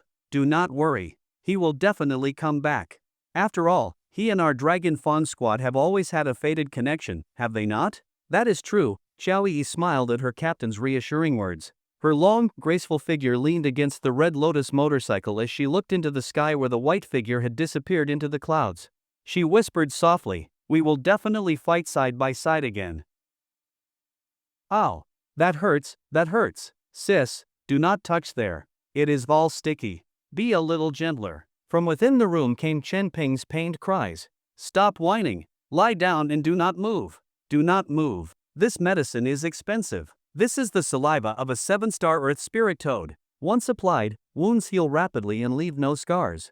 The only downside is that it hurts a bit. Bear with it. Chen Xingqiao was already dressed in a casual t-shirt, sitting cross-legged on the sofa with her long, fair legs elegantly folded. Her little feet were as clear and delicate as jade. In one hand she held a small medicine bottle, and with the other, she gently applied the ointment to Chen Ping's wounds. Hiss, that stings. Chen Ping gritted his teeth from the pain. The toad's saliva sizzled on his injuries, as if an evil toad was licking them, trying to destroy his body. But the actual effect was the opposite. His wounds began to scab over rapidly and peel away. It was like magic. Just moments ago, his body was riddled with gaping wounds, and now they were all scabbing up. Some of the scabs had even fallen off, revealing smooth, unblemished skin beneath. Not a single scar remained. Watching her brother's wounds heal so quickly, Chen Xingqiao nodded with satisfaction. Strong recovery. Your body's constitution is excellent. With this toad's saliva applied externally and the 4-star Wanchun elixir taken internally, I believe by tomorrow, your injuries will be 80% healed. Sis, you really went out of your way for me, Chen Ping said sheepishly. Chen Xingqiao frowned and gave him a light flick to the forehead. Why say something like that to me? We are family, she scolded gently. Looking at the charming and mildly annoyed woman before him, her star-bright eyes, rosy lips, beautiful even in anger, Chen Ping felt his face redden slightly and nodded. Yes, we are family. He used to live alone in a quiet, empty house, sometimes feeling lonely, longing for the days when his sister was around. Now that she had returned, the two siblings had picked up as though they had never been apart. They talked about everything again, just like before. Even the little duck had become friends with the Mai Ba. It now rode atop the shrunken Mai Ba, dashing around on the floor. The home had grown warm and lively once more. Chen Ping looked around at the scene, and a contented smile spread across his face. Sis, I almost forgot to congratulate you. Congratulations on reaching the nascent soul stage. And congratulations to you as well. Barely a month after awakening, you have already broken through to the tempering stage, and now you are even in the late phase of tempering. Your speed is even more impressive than mine, she said with a beaming smile. Chen Ping scratched his head, a bit embarrassed. Breaking through fast is no big deal. Nothing to boast about. His sister had always been the genius he admired. Now being praised by her, even compared favorably to her, brought an indescribable sense of satisfaction. Do not be modest. Sister Xiao, you already told me your performance in the 4 Symbols Forbidden Zone was astonishing. Your growth is due to opportunities, yes, but also to your own effort and innate talent. Her eyes gleamed, and her voice grew more excited. I knew it. I, Chen Xingqiao, am brilliant. How could my brother be anything but exceptional? She stood from the sofa, one long, snow-white leg stepping boldly onto the table as she pointed at him. My brother, Chen Ping, is destined to be a demigod. Chen Ping's face turned black. Sis, can you stop jinxing me? Her over-the-top praise left him inexplicably anxious. To ensure you take first place in the Kunlun Grand Unified exam, I have decided to give you special training, she declared proudly. Chen Ping was stunned. Sis, I just want a place in the top 500. What is this about taking first place? You are my most talented brother, the most gifted of them all. The top spot in the Kunlun exam is rightfully yours, she laughed joyfully. Sis, even you did not take first place back then, Chen Ping said, exasperated. He remembered that 4 years ago, his genius sister only placed second in the Kunlun exam. First place had gone to some monstrous cultivator named Zhang Xiling from Mount Longhu. Exactly. Because I did not take first place, that is why, dear brother, you must win it for me. I believe you can, she continued, showering him with confidence. Chen Ping looked utterly despairing. What was it like having a sister who had too much faith in you? But the Kunlun Academy exam is full of hidden talents. All the top prodigies from across Xia Nation will be there, and I am not even a B-rank awakened yet. Seeing her brother's lack of confidence, Chen Xingqiao smiled and pulled out a large medicine jar from her storage ring. Do you think I came back just for fun? Besides special training, I also came to give you a surprise. She opened the jar. A surge of blazing golden energy lit up the entire neighborhood sky. From the jar flew out a divine bird, with golden wings and a majestic presence.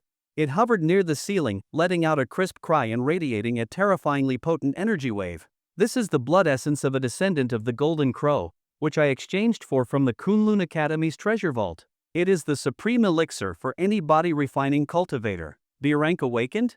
In a few days, you will be one. Chan Ping. Sis, that is too precious. I wanted to do this on my own. Alright, Pippi, after your Golden Crow bath, we will do it on our own, okay? Sis. I am fine with the special training, but can you grant me one small request? Sure, what is it?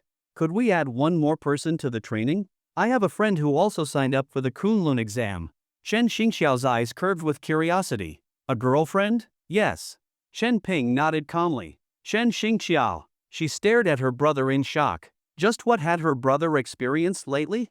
It was already unbelievable that he awakened, made rapid breakthroughs, and acquired a battle pet. Now he even had a girlfriend? Staggering. Shen Xingxiao's pink lips hung open in shock, more shocked than when she learned her brother had saved 2 entire awakened squads. The child she had raised for over a decade had been snatched away by another woman? Alright, I agree. I will give your little girlfriend special training as well, she smiled sweetly, though her eyes glinted with sharp light. In central Xia Nation, the Kunlun Immortal Mountains stretched like a dragon across the land from east to west. Amidst the towering, endless peaks, there floated a gigantic island in the sky. The island stretched across hundreds of miles, resembling a small continent, floating above the Kunlun Immortal Mountains. It was not only shrouded in ethereal spiritual energy and filled with countless secret realms, but also home to all sorts of rare herbs and mystical beasts, a place blessed by heaven and earth, overflowing with wonder. This place was also the renowned headquarters of the Kunlun Academy of Xia Nation, Kunlun Island. Kunlun Island was adorned with continuous palaces and cave dwellings, as well as a highly modernized city. That city was called Kunlun City, with a population of several 100,000. Nearly all its commerce revolved around the awakened. It boasted delicious street food, unique awakening-themed entertainment, numerous trading markets, commercial institutions offering services for awakened, and countless auction houses. Do not underestimate this city, it was the most famous city of awakened in all of Huaxia. Over 50% of its population consisted of awakened. Spiritual airships streaked through the skies from afar. One after another, rare flying beasts soared in, gliding majestically among the clouds. Planes from various airlines arrived in quick succession, landing steadily at the bustling airport. It had been a long time since Kunlun City was this lively. Its regular population of several 100,000 had now swelled to over 1 million. Among the influx of people were awakened from all major factions, ordinary citizens who had secured precious admission tickets, and foreign guests from all over the world with various objectives. Their reason for gathering here was singular. The once every 4 years Kunlun Grand Unified Examination was about to begin. This grand event in the world of awakened, where the top prodigies displayed their splendor, had captured the attention of nearly everyone in Xia Nation and even attracted significant international interest. Just among official reporters from around the world, several thousand had gathered in Kunlun City. And the number of internet influencers flocking to ride the wave of popularity had surpassed tens of thousands. A top-tier influencer with over 10 million followers, Big White Dog, was live-streaming on the streets of Kunlun City, passionately narrating the grandeur of the upcoming examination. Big White Dog had a robust build, fluffy dog ears, and his entire body was covered in thick white fur, looking like a muscular man wrapped in a canine sweater.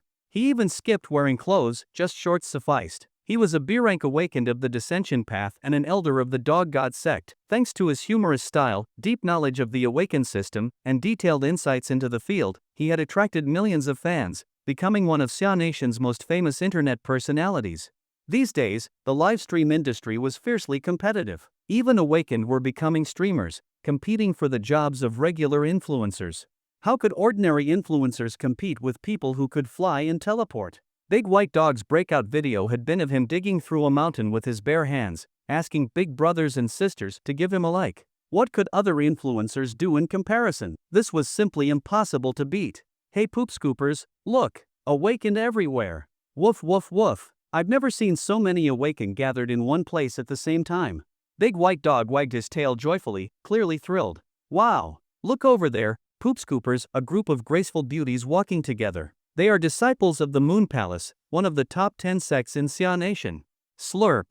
In the livestream chat, viewers spammed drooling emojis. They filled the screen with lines of slurp and woof woof woof in the bullet comments. It was all very harmonious.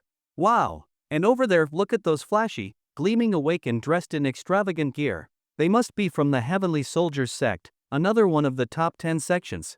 Damn, even a S-rank awakened from that group has equipment so luxurious it makes me drool with envy. Slurp. The stream was again flooded with dog-faced drooling emojis. But many viewers, uninterested in that scene, demanded that Big White Dog turn the camera back to the Moon Palace girls. Just then, however, his camera suddenly pointed skyward. Everyone!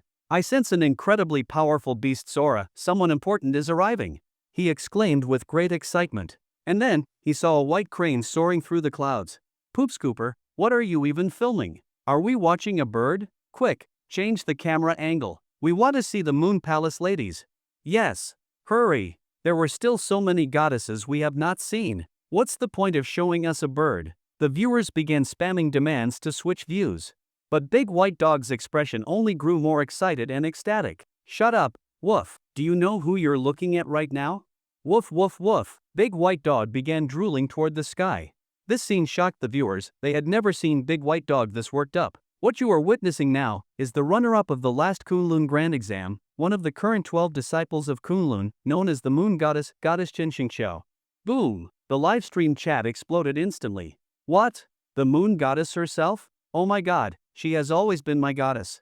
Hurry! Dog bro, zoom in. Please, I'm begging you. You were too slow.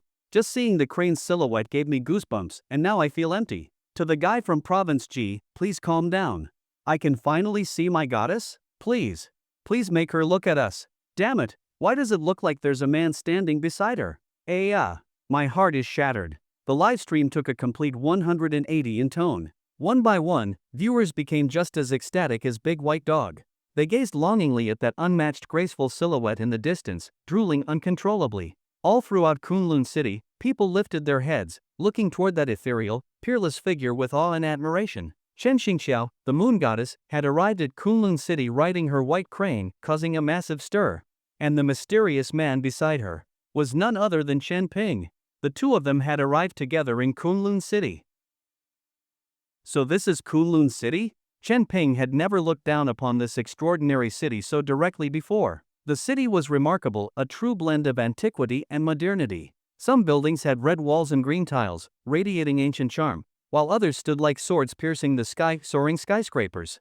The city featured elegant gardens with flowing water and towering pavilions, alongside modern skyscrapers forming a dense skyline. Streams of spiritual light danced across neon-lit walls, creating a wondrous and surreal sight. On the roads, pedestrians and vehicles moved in an endless stream. On the beast lanes, exotic beasts trotted by in an orderly fashion, following traffic rules. Strong awakened soared through the air, moving as though flying and teleporting. Some awakened, too impatient to wait for elevators, bounced up the exteriors of tall buildings in rapid succession. Others battled atop martial platforms, casting dazzling and thunderous spells that drew cheers from surrounding spectators. Chen Ping had never seen so many awakened in one place.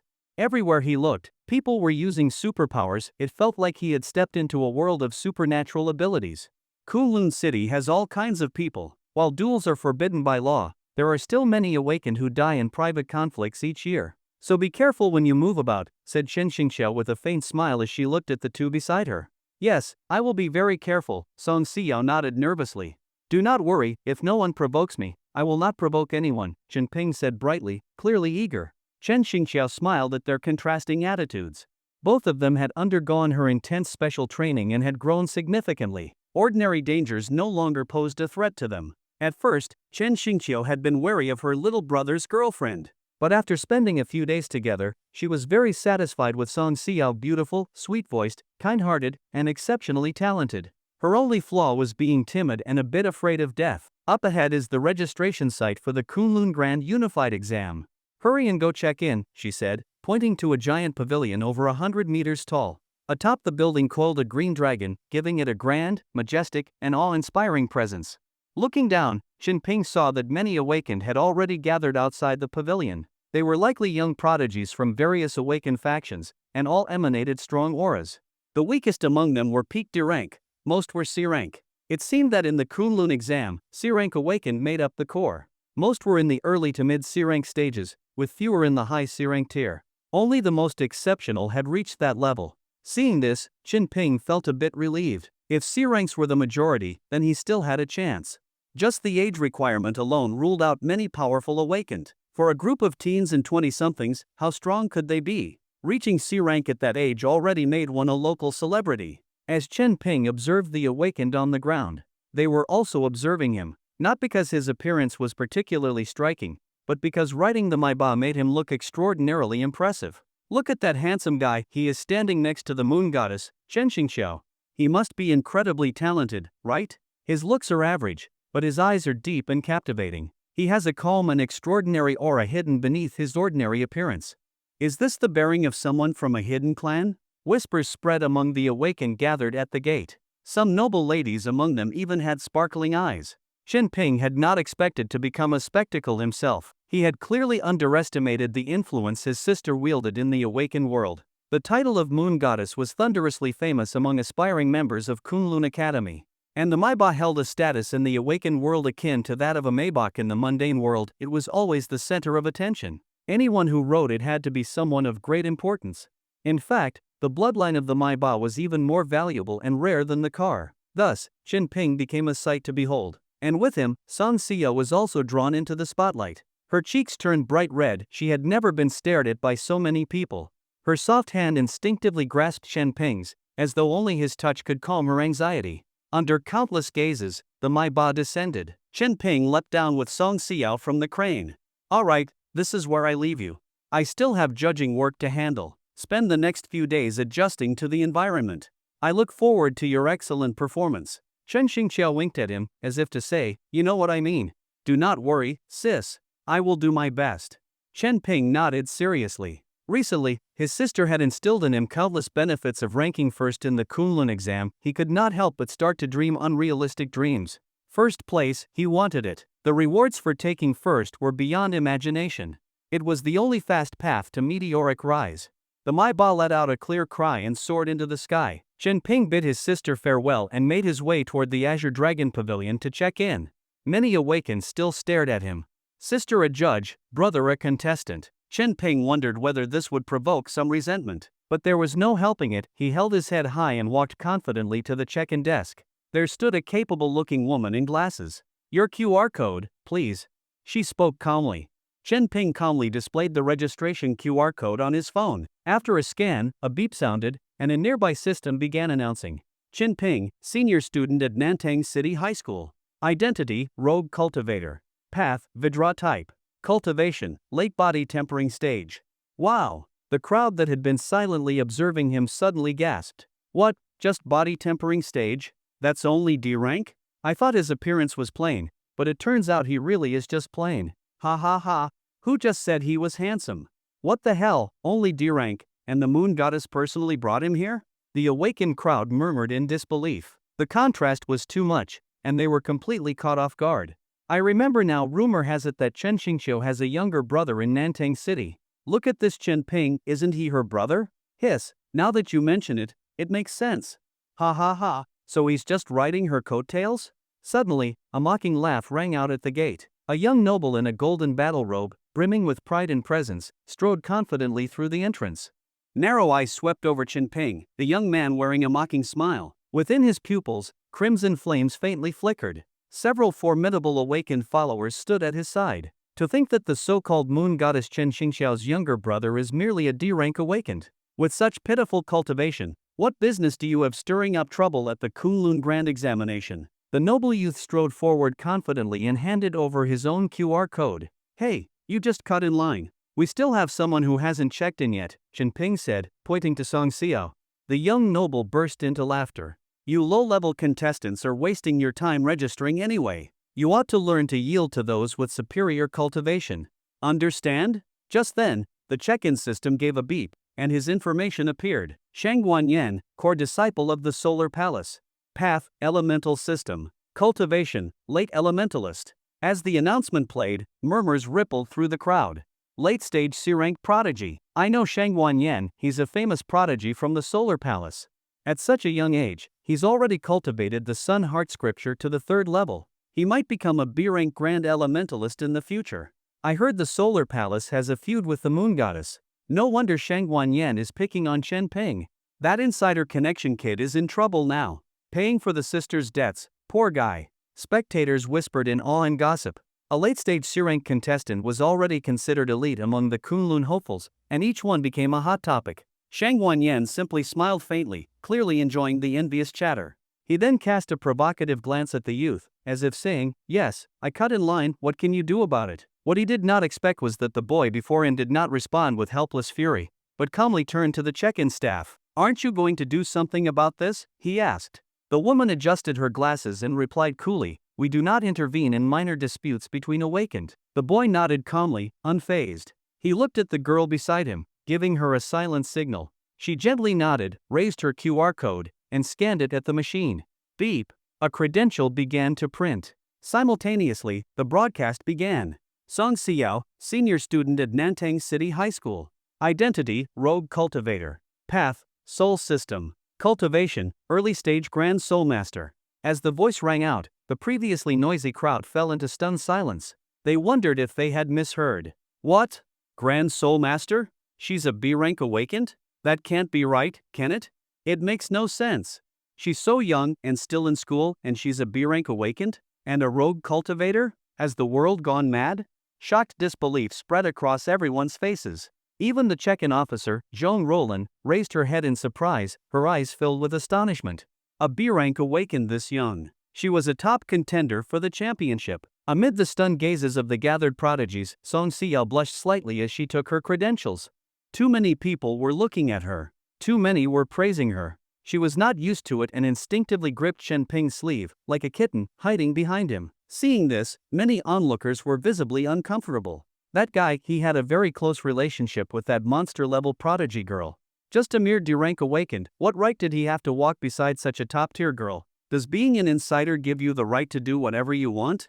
As shock and confusion filled the crowd, Chen Ping had already turned, holding Song Xiao's hand. In front of them, Shang Guanyan still stood there frozen, seemingly unable to process what had just happened. Chen Ping walked straight toward him without stopping. A good dog does not block the road. Do you not know to yield to someone of higher cultivation? Chen Ping suddenly said, repeating Shang Guanyan's earlier words back at him word for word. You? Shang Guanyan's face turned pale, then flushed in anger. A sudden surge of fury ignited in him. How dare you? An immense power erupted from his body, and red flames blazed over his skin. But the next moment, a palm appeared before him. It looked ordinary, but it sliced through the flames and landed with precise, forceful impact on his face. Smack! Before he could react, Shang Guanyan's face twisted from the blow. Blood sprayed from his mouth and nose as his body shot sideways like a cannonball. Boom! He crashed into a rune-protected wall. Energy and stone shattered together, and his eyes rolled back as he slowly slid down the wall. Chen Ping calmly retracted his hand, then turned to the now standing check-in officer, Zhong Rulan. That was just a minor dispute between awakened. No problem, right? Everyone watching gasped sharply at the scene. The air within the entire pavilion grew a few degrees colder. None of them had expected Chen Ping to actually strike Shang Guanyan, let alone that Shang Guanyan would be sent flying with a single slap, eyes rolled back, unconscious. Bastard! You dare lay hands on senior brother Shangguan? Outrageous! Shan Ping, you've gone too far. The disciples from the Solar Palace who had come with Shang Guanyan stepped forward, their faces filled with fury. Chen Ping merely cast a calm glance at them. Boom! A crushing aura burst forth. Those disciples, ready to argue and defend their comrade, suddenly felt as though they were facing a monstrous beast. The blood drained from their faces, one even began trembling uncontrollably. You all want to have a little conflict with me too? A golden light flickered deep within Chen Ping's eyes. His presence was terrifying. The disciples of the Solar Palace went pale. Not a single one dared respond. What a horrifying aura! This was the pressure of a B-rank awakened. Everyone turned their stunned gazes toward Zhong Rulan at the registration desk. Wasn't this youth just labeled as a late-stage D-rank awakened? How was he now showing B-rank aura? Could the system be faked? Zhong Rulan stood and walked toward Shang Guanyan, performing a quick examination.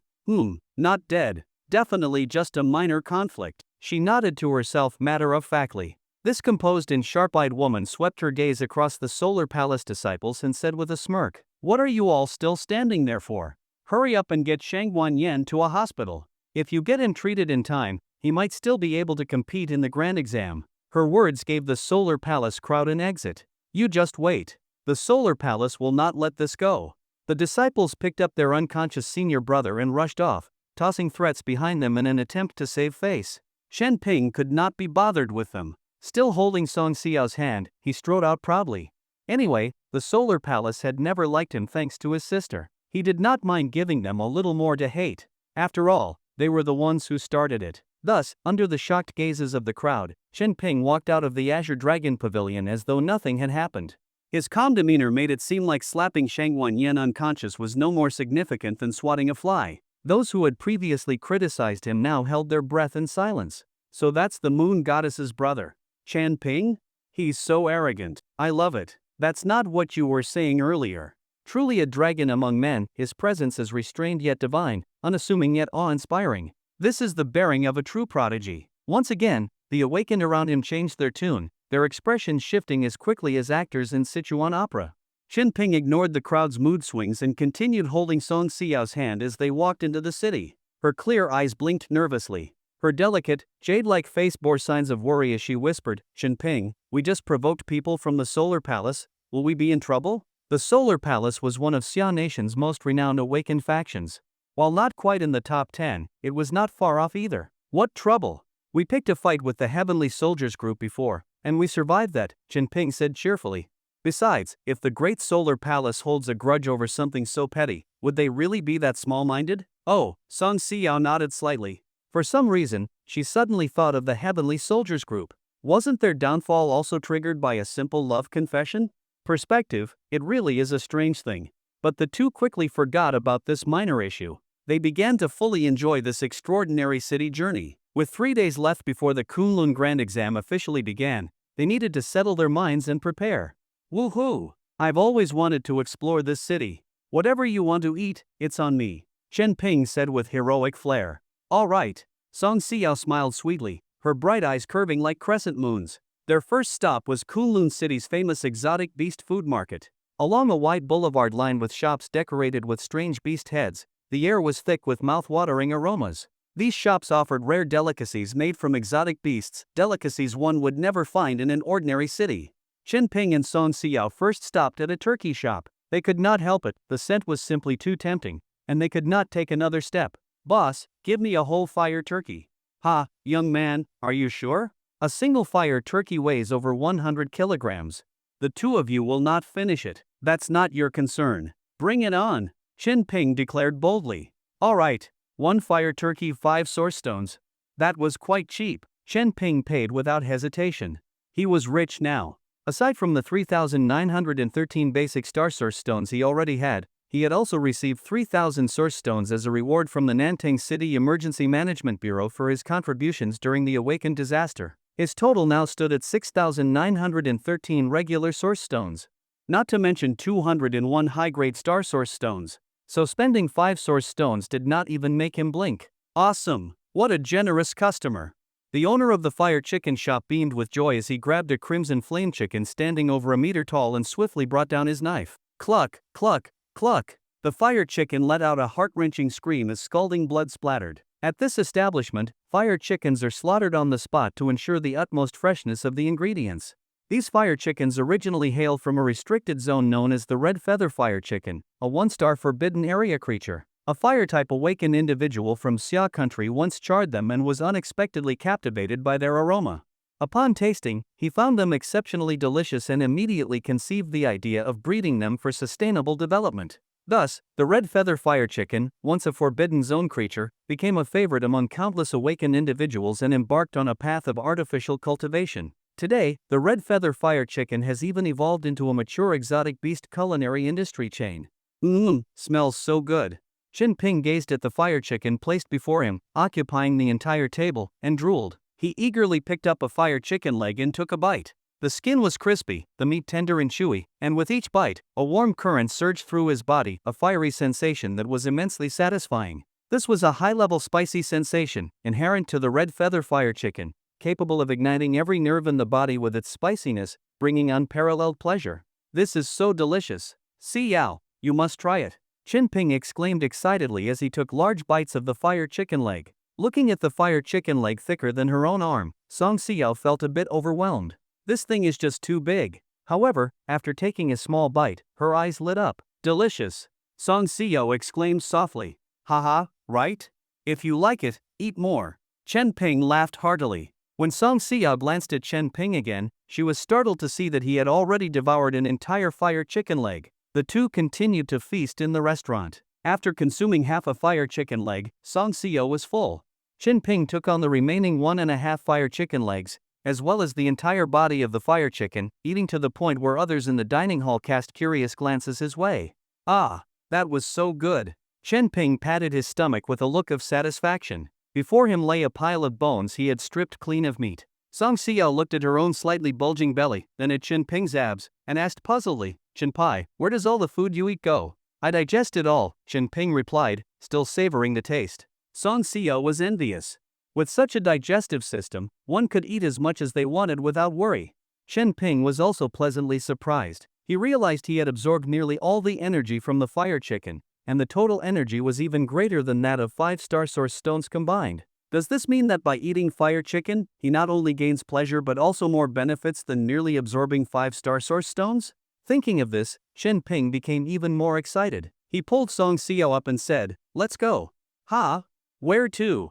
Song Xiao blinked her big eyes. "To eat more," Chen Ping said excitedly. "Ah." Song Xiao looked at her beautiful little dress, her delicate makeup, and pouted slightly, thinking, "Did I dress up so nicely just to accompany you on a food binge?"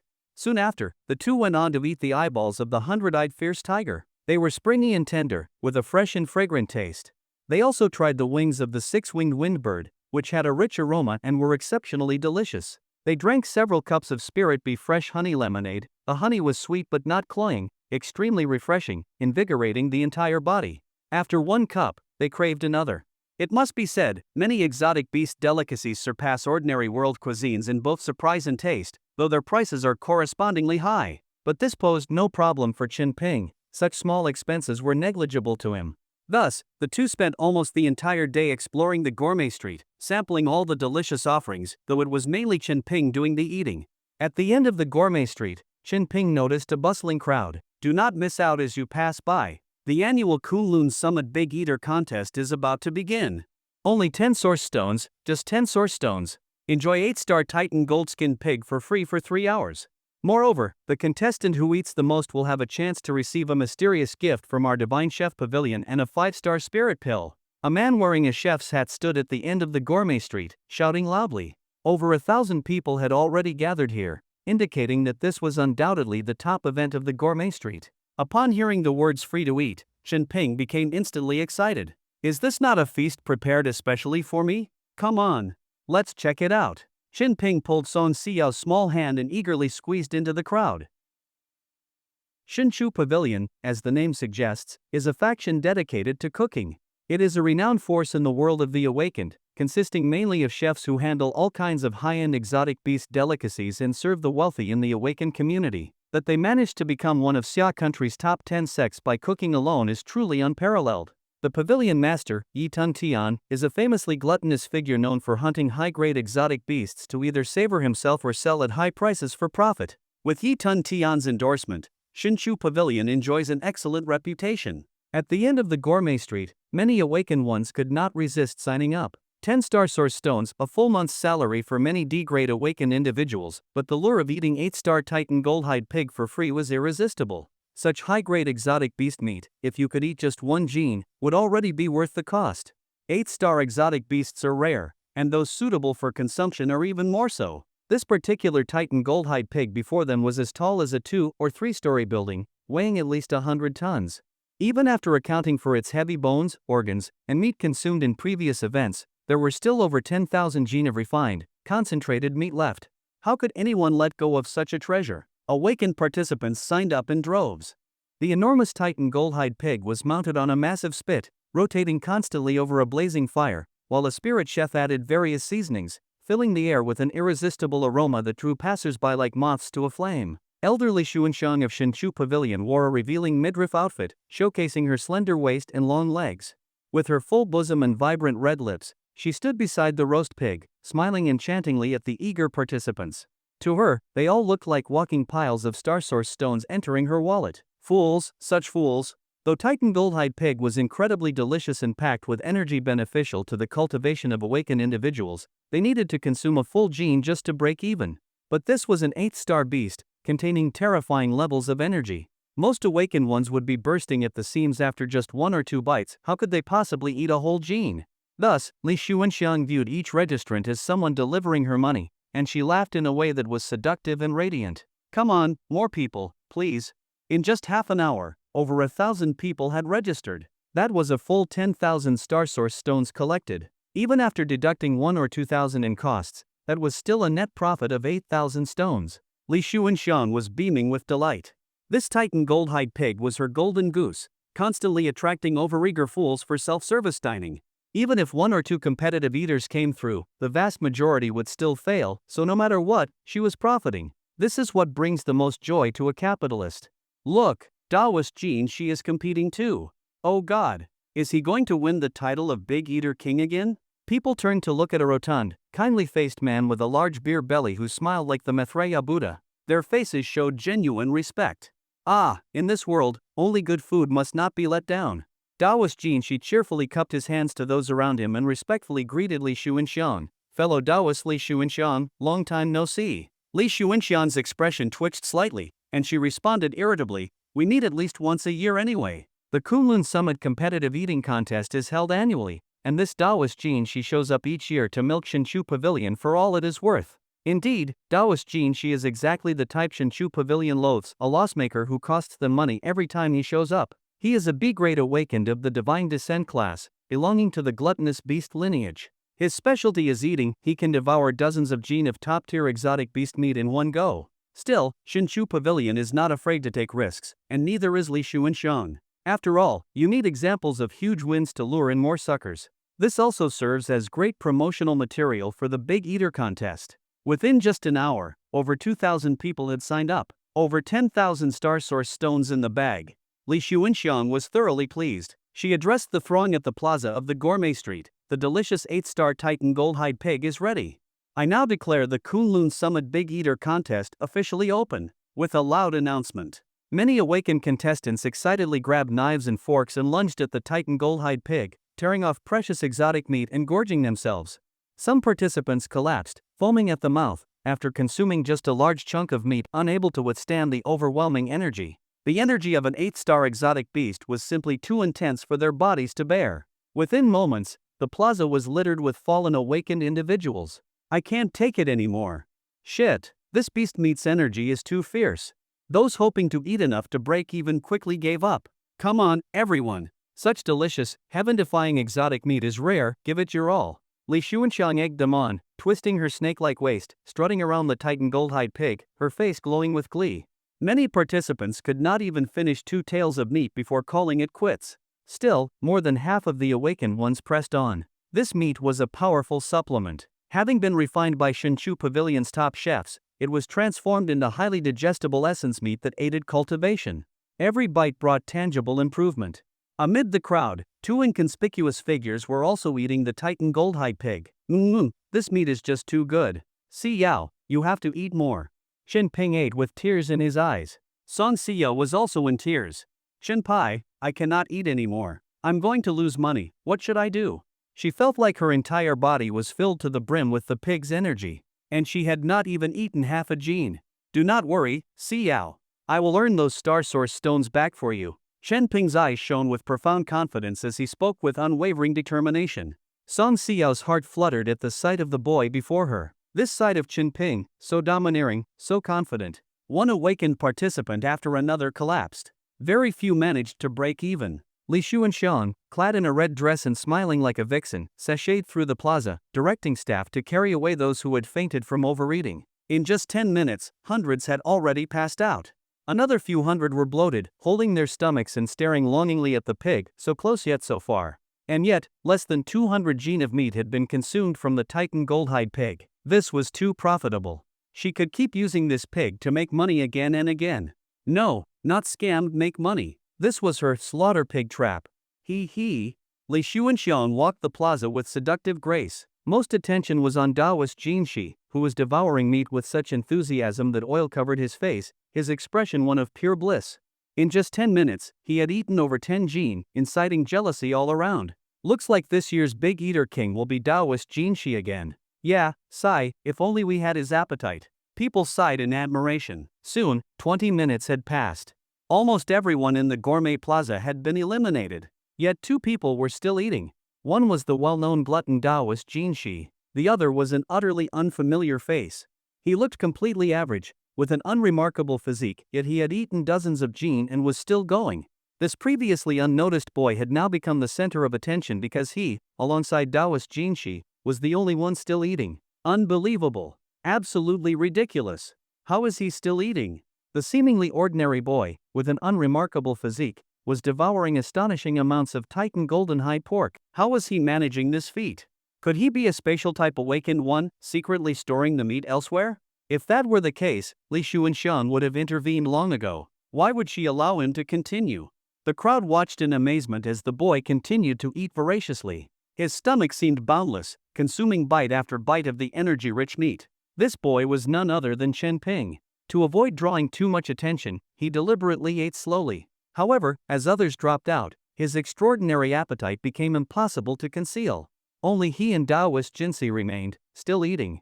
Li Xuanxiang approached Chen Ping with a graceful stride, her presence alluring. "Oh my, a dark horse has emerged in our Kunlun Summit eating contest. Young man, you are truly impressive." Chen Ping nodded slightly, continuing to enjoy his meal without pause.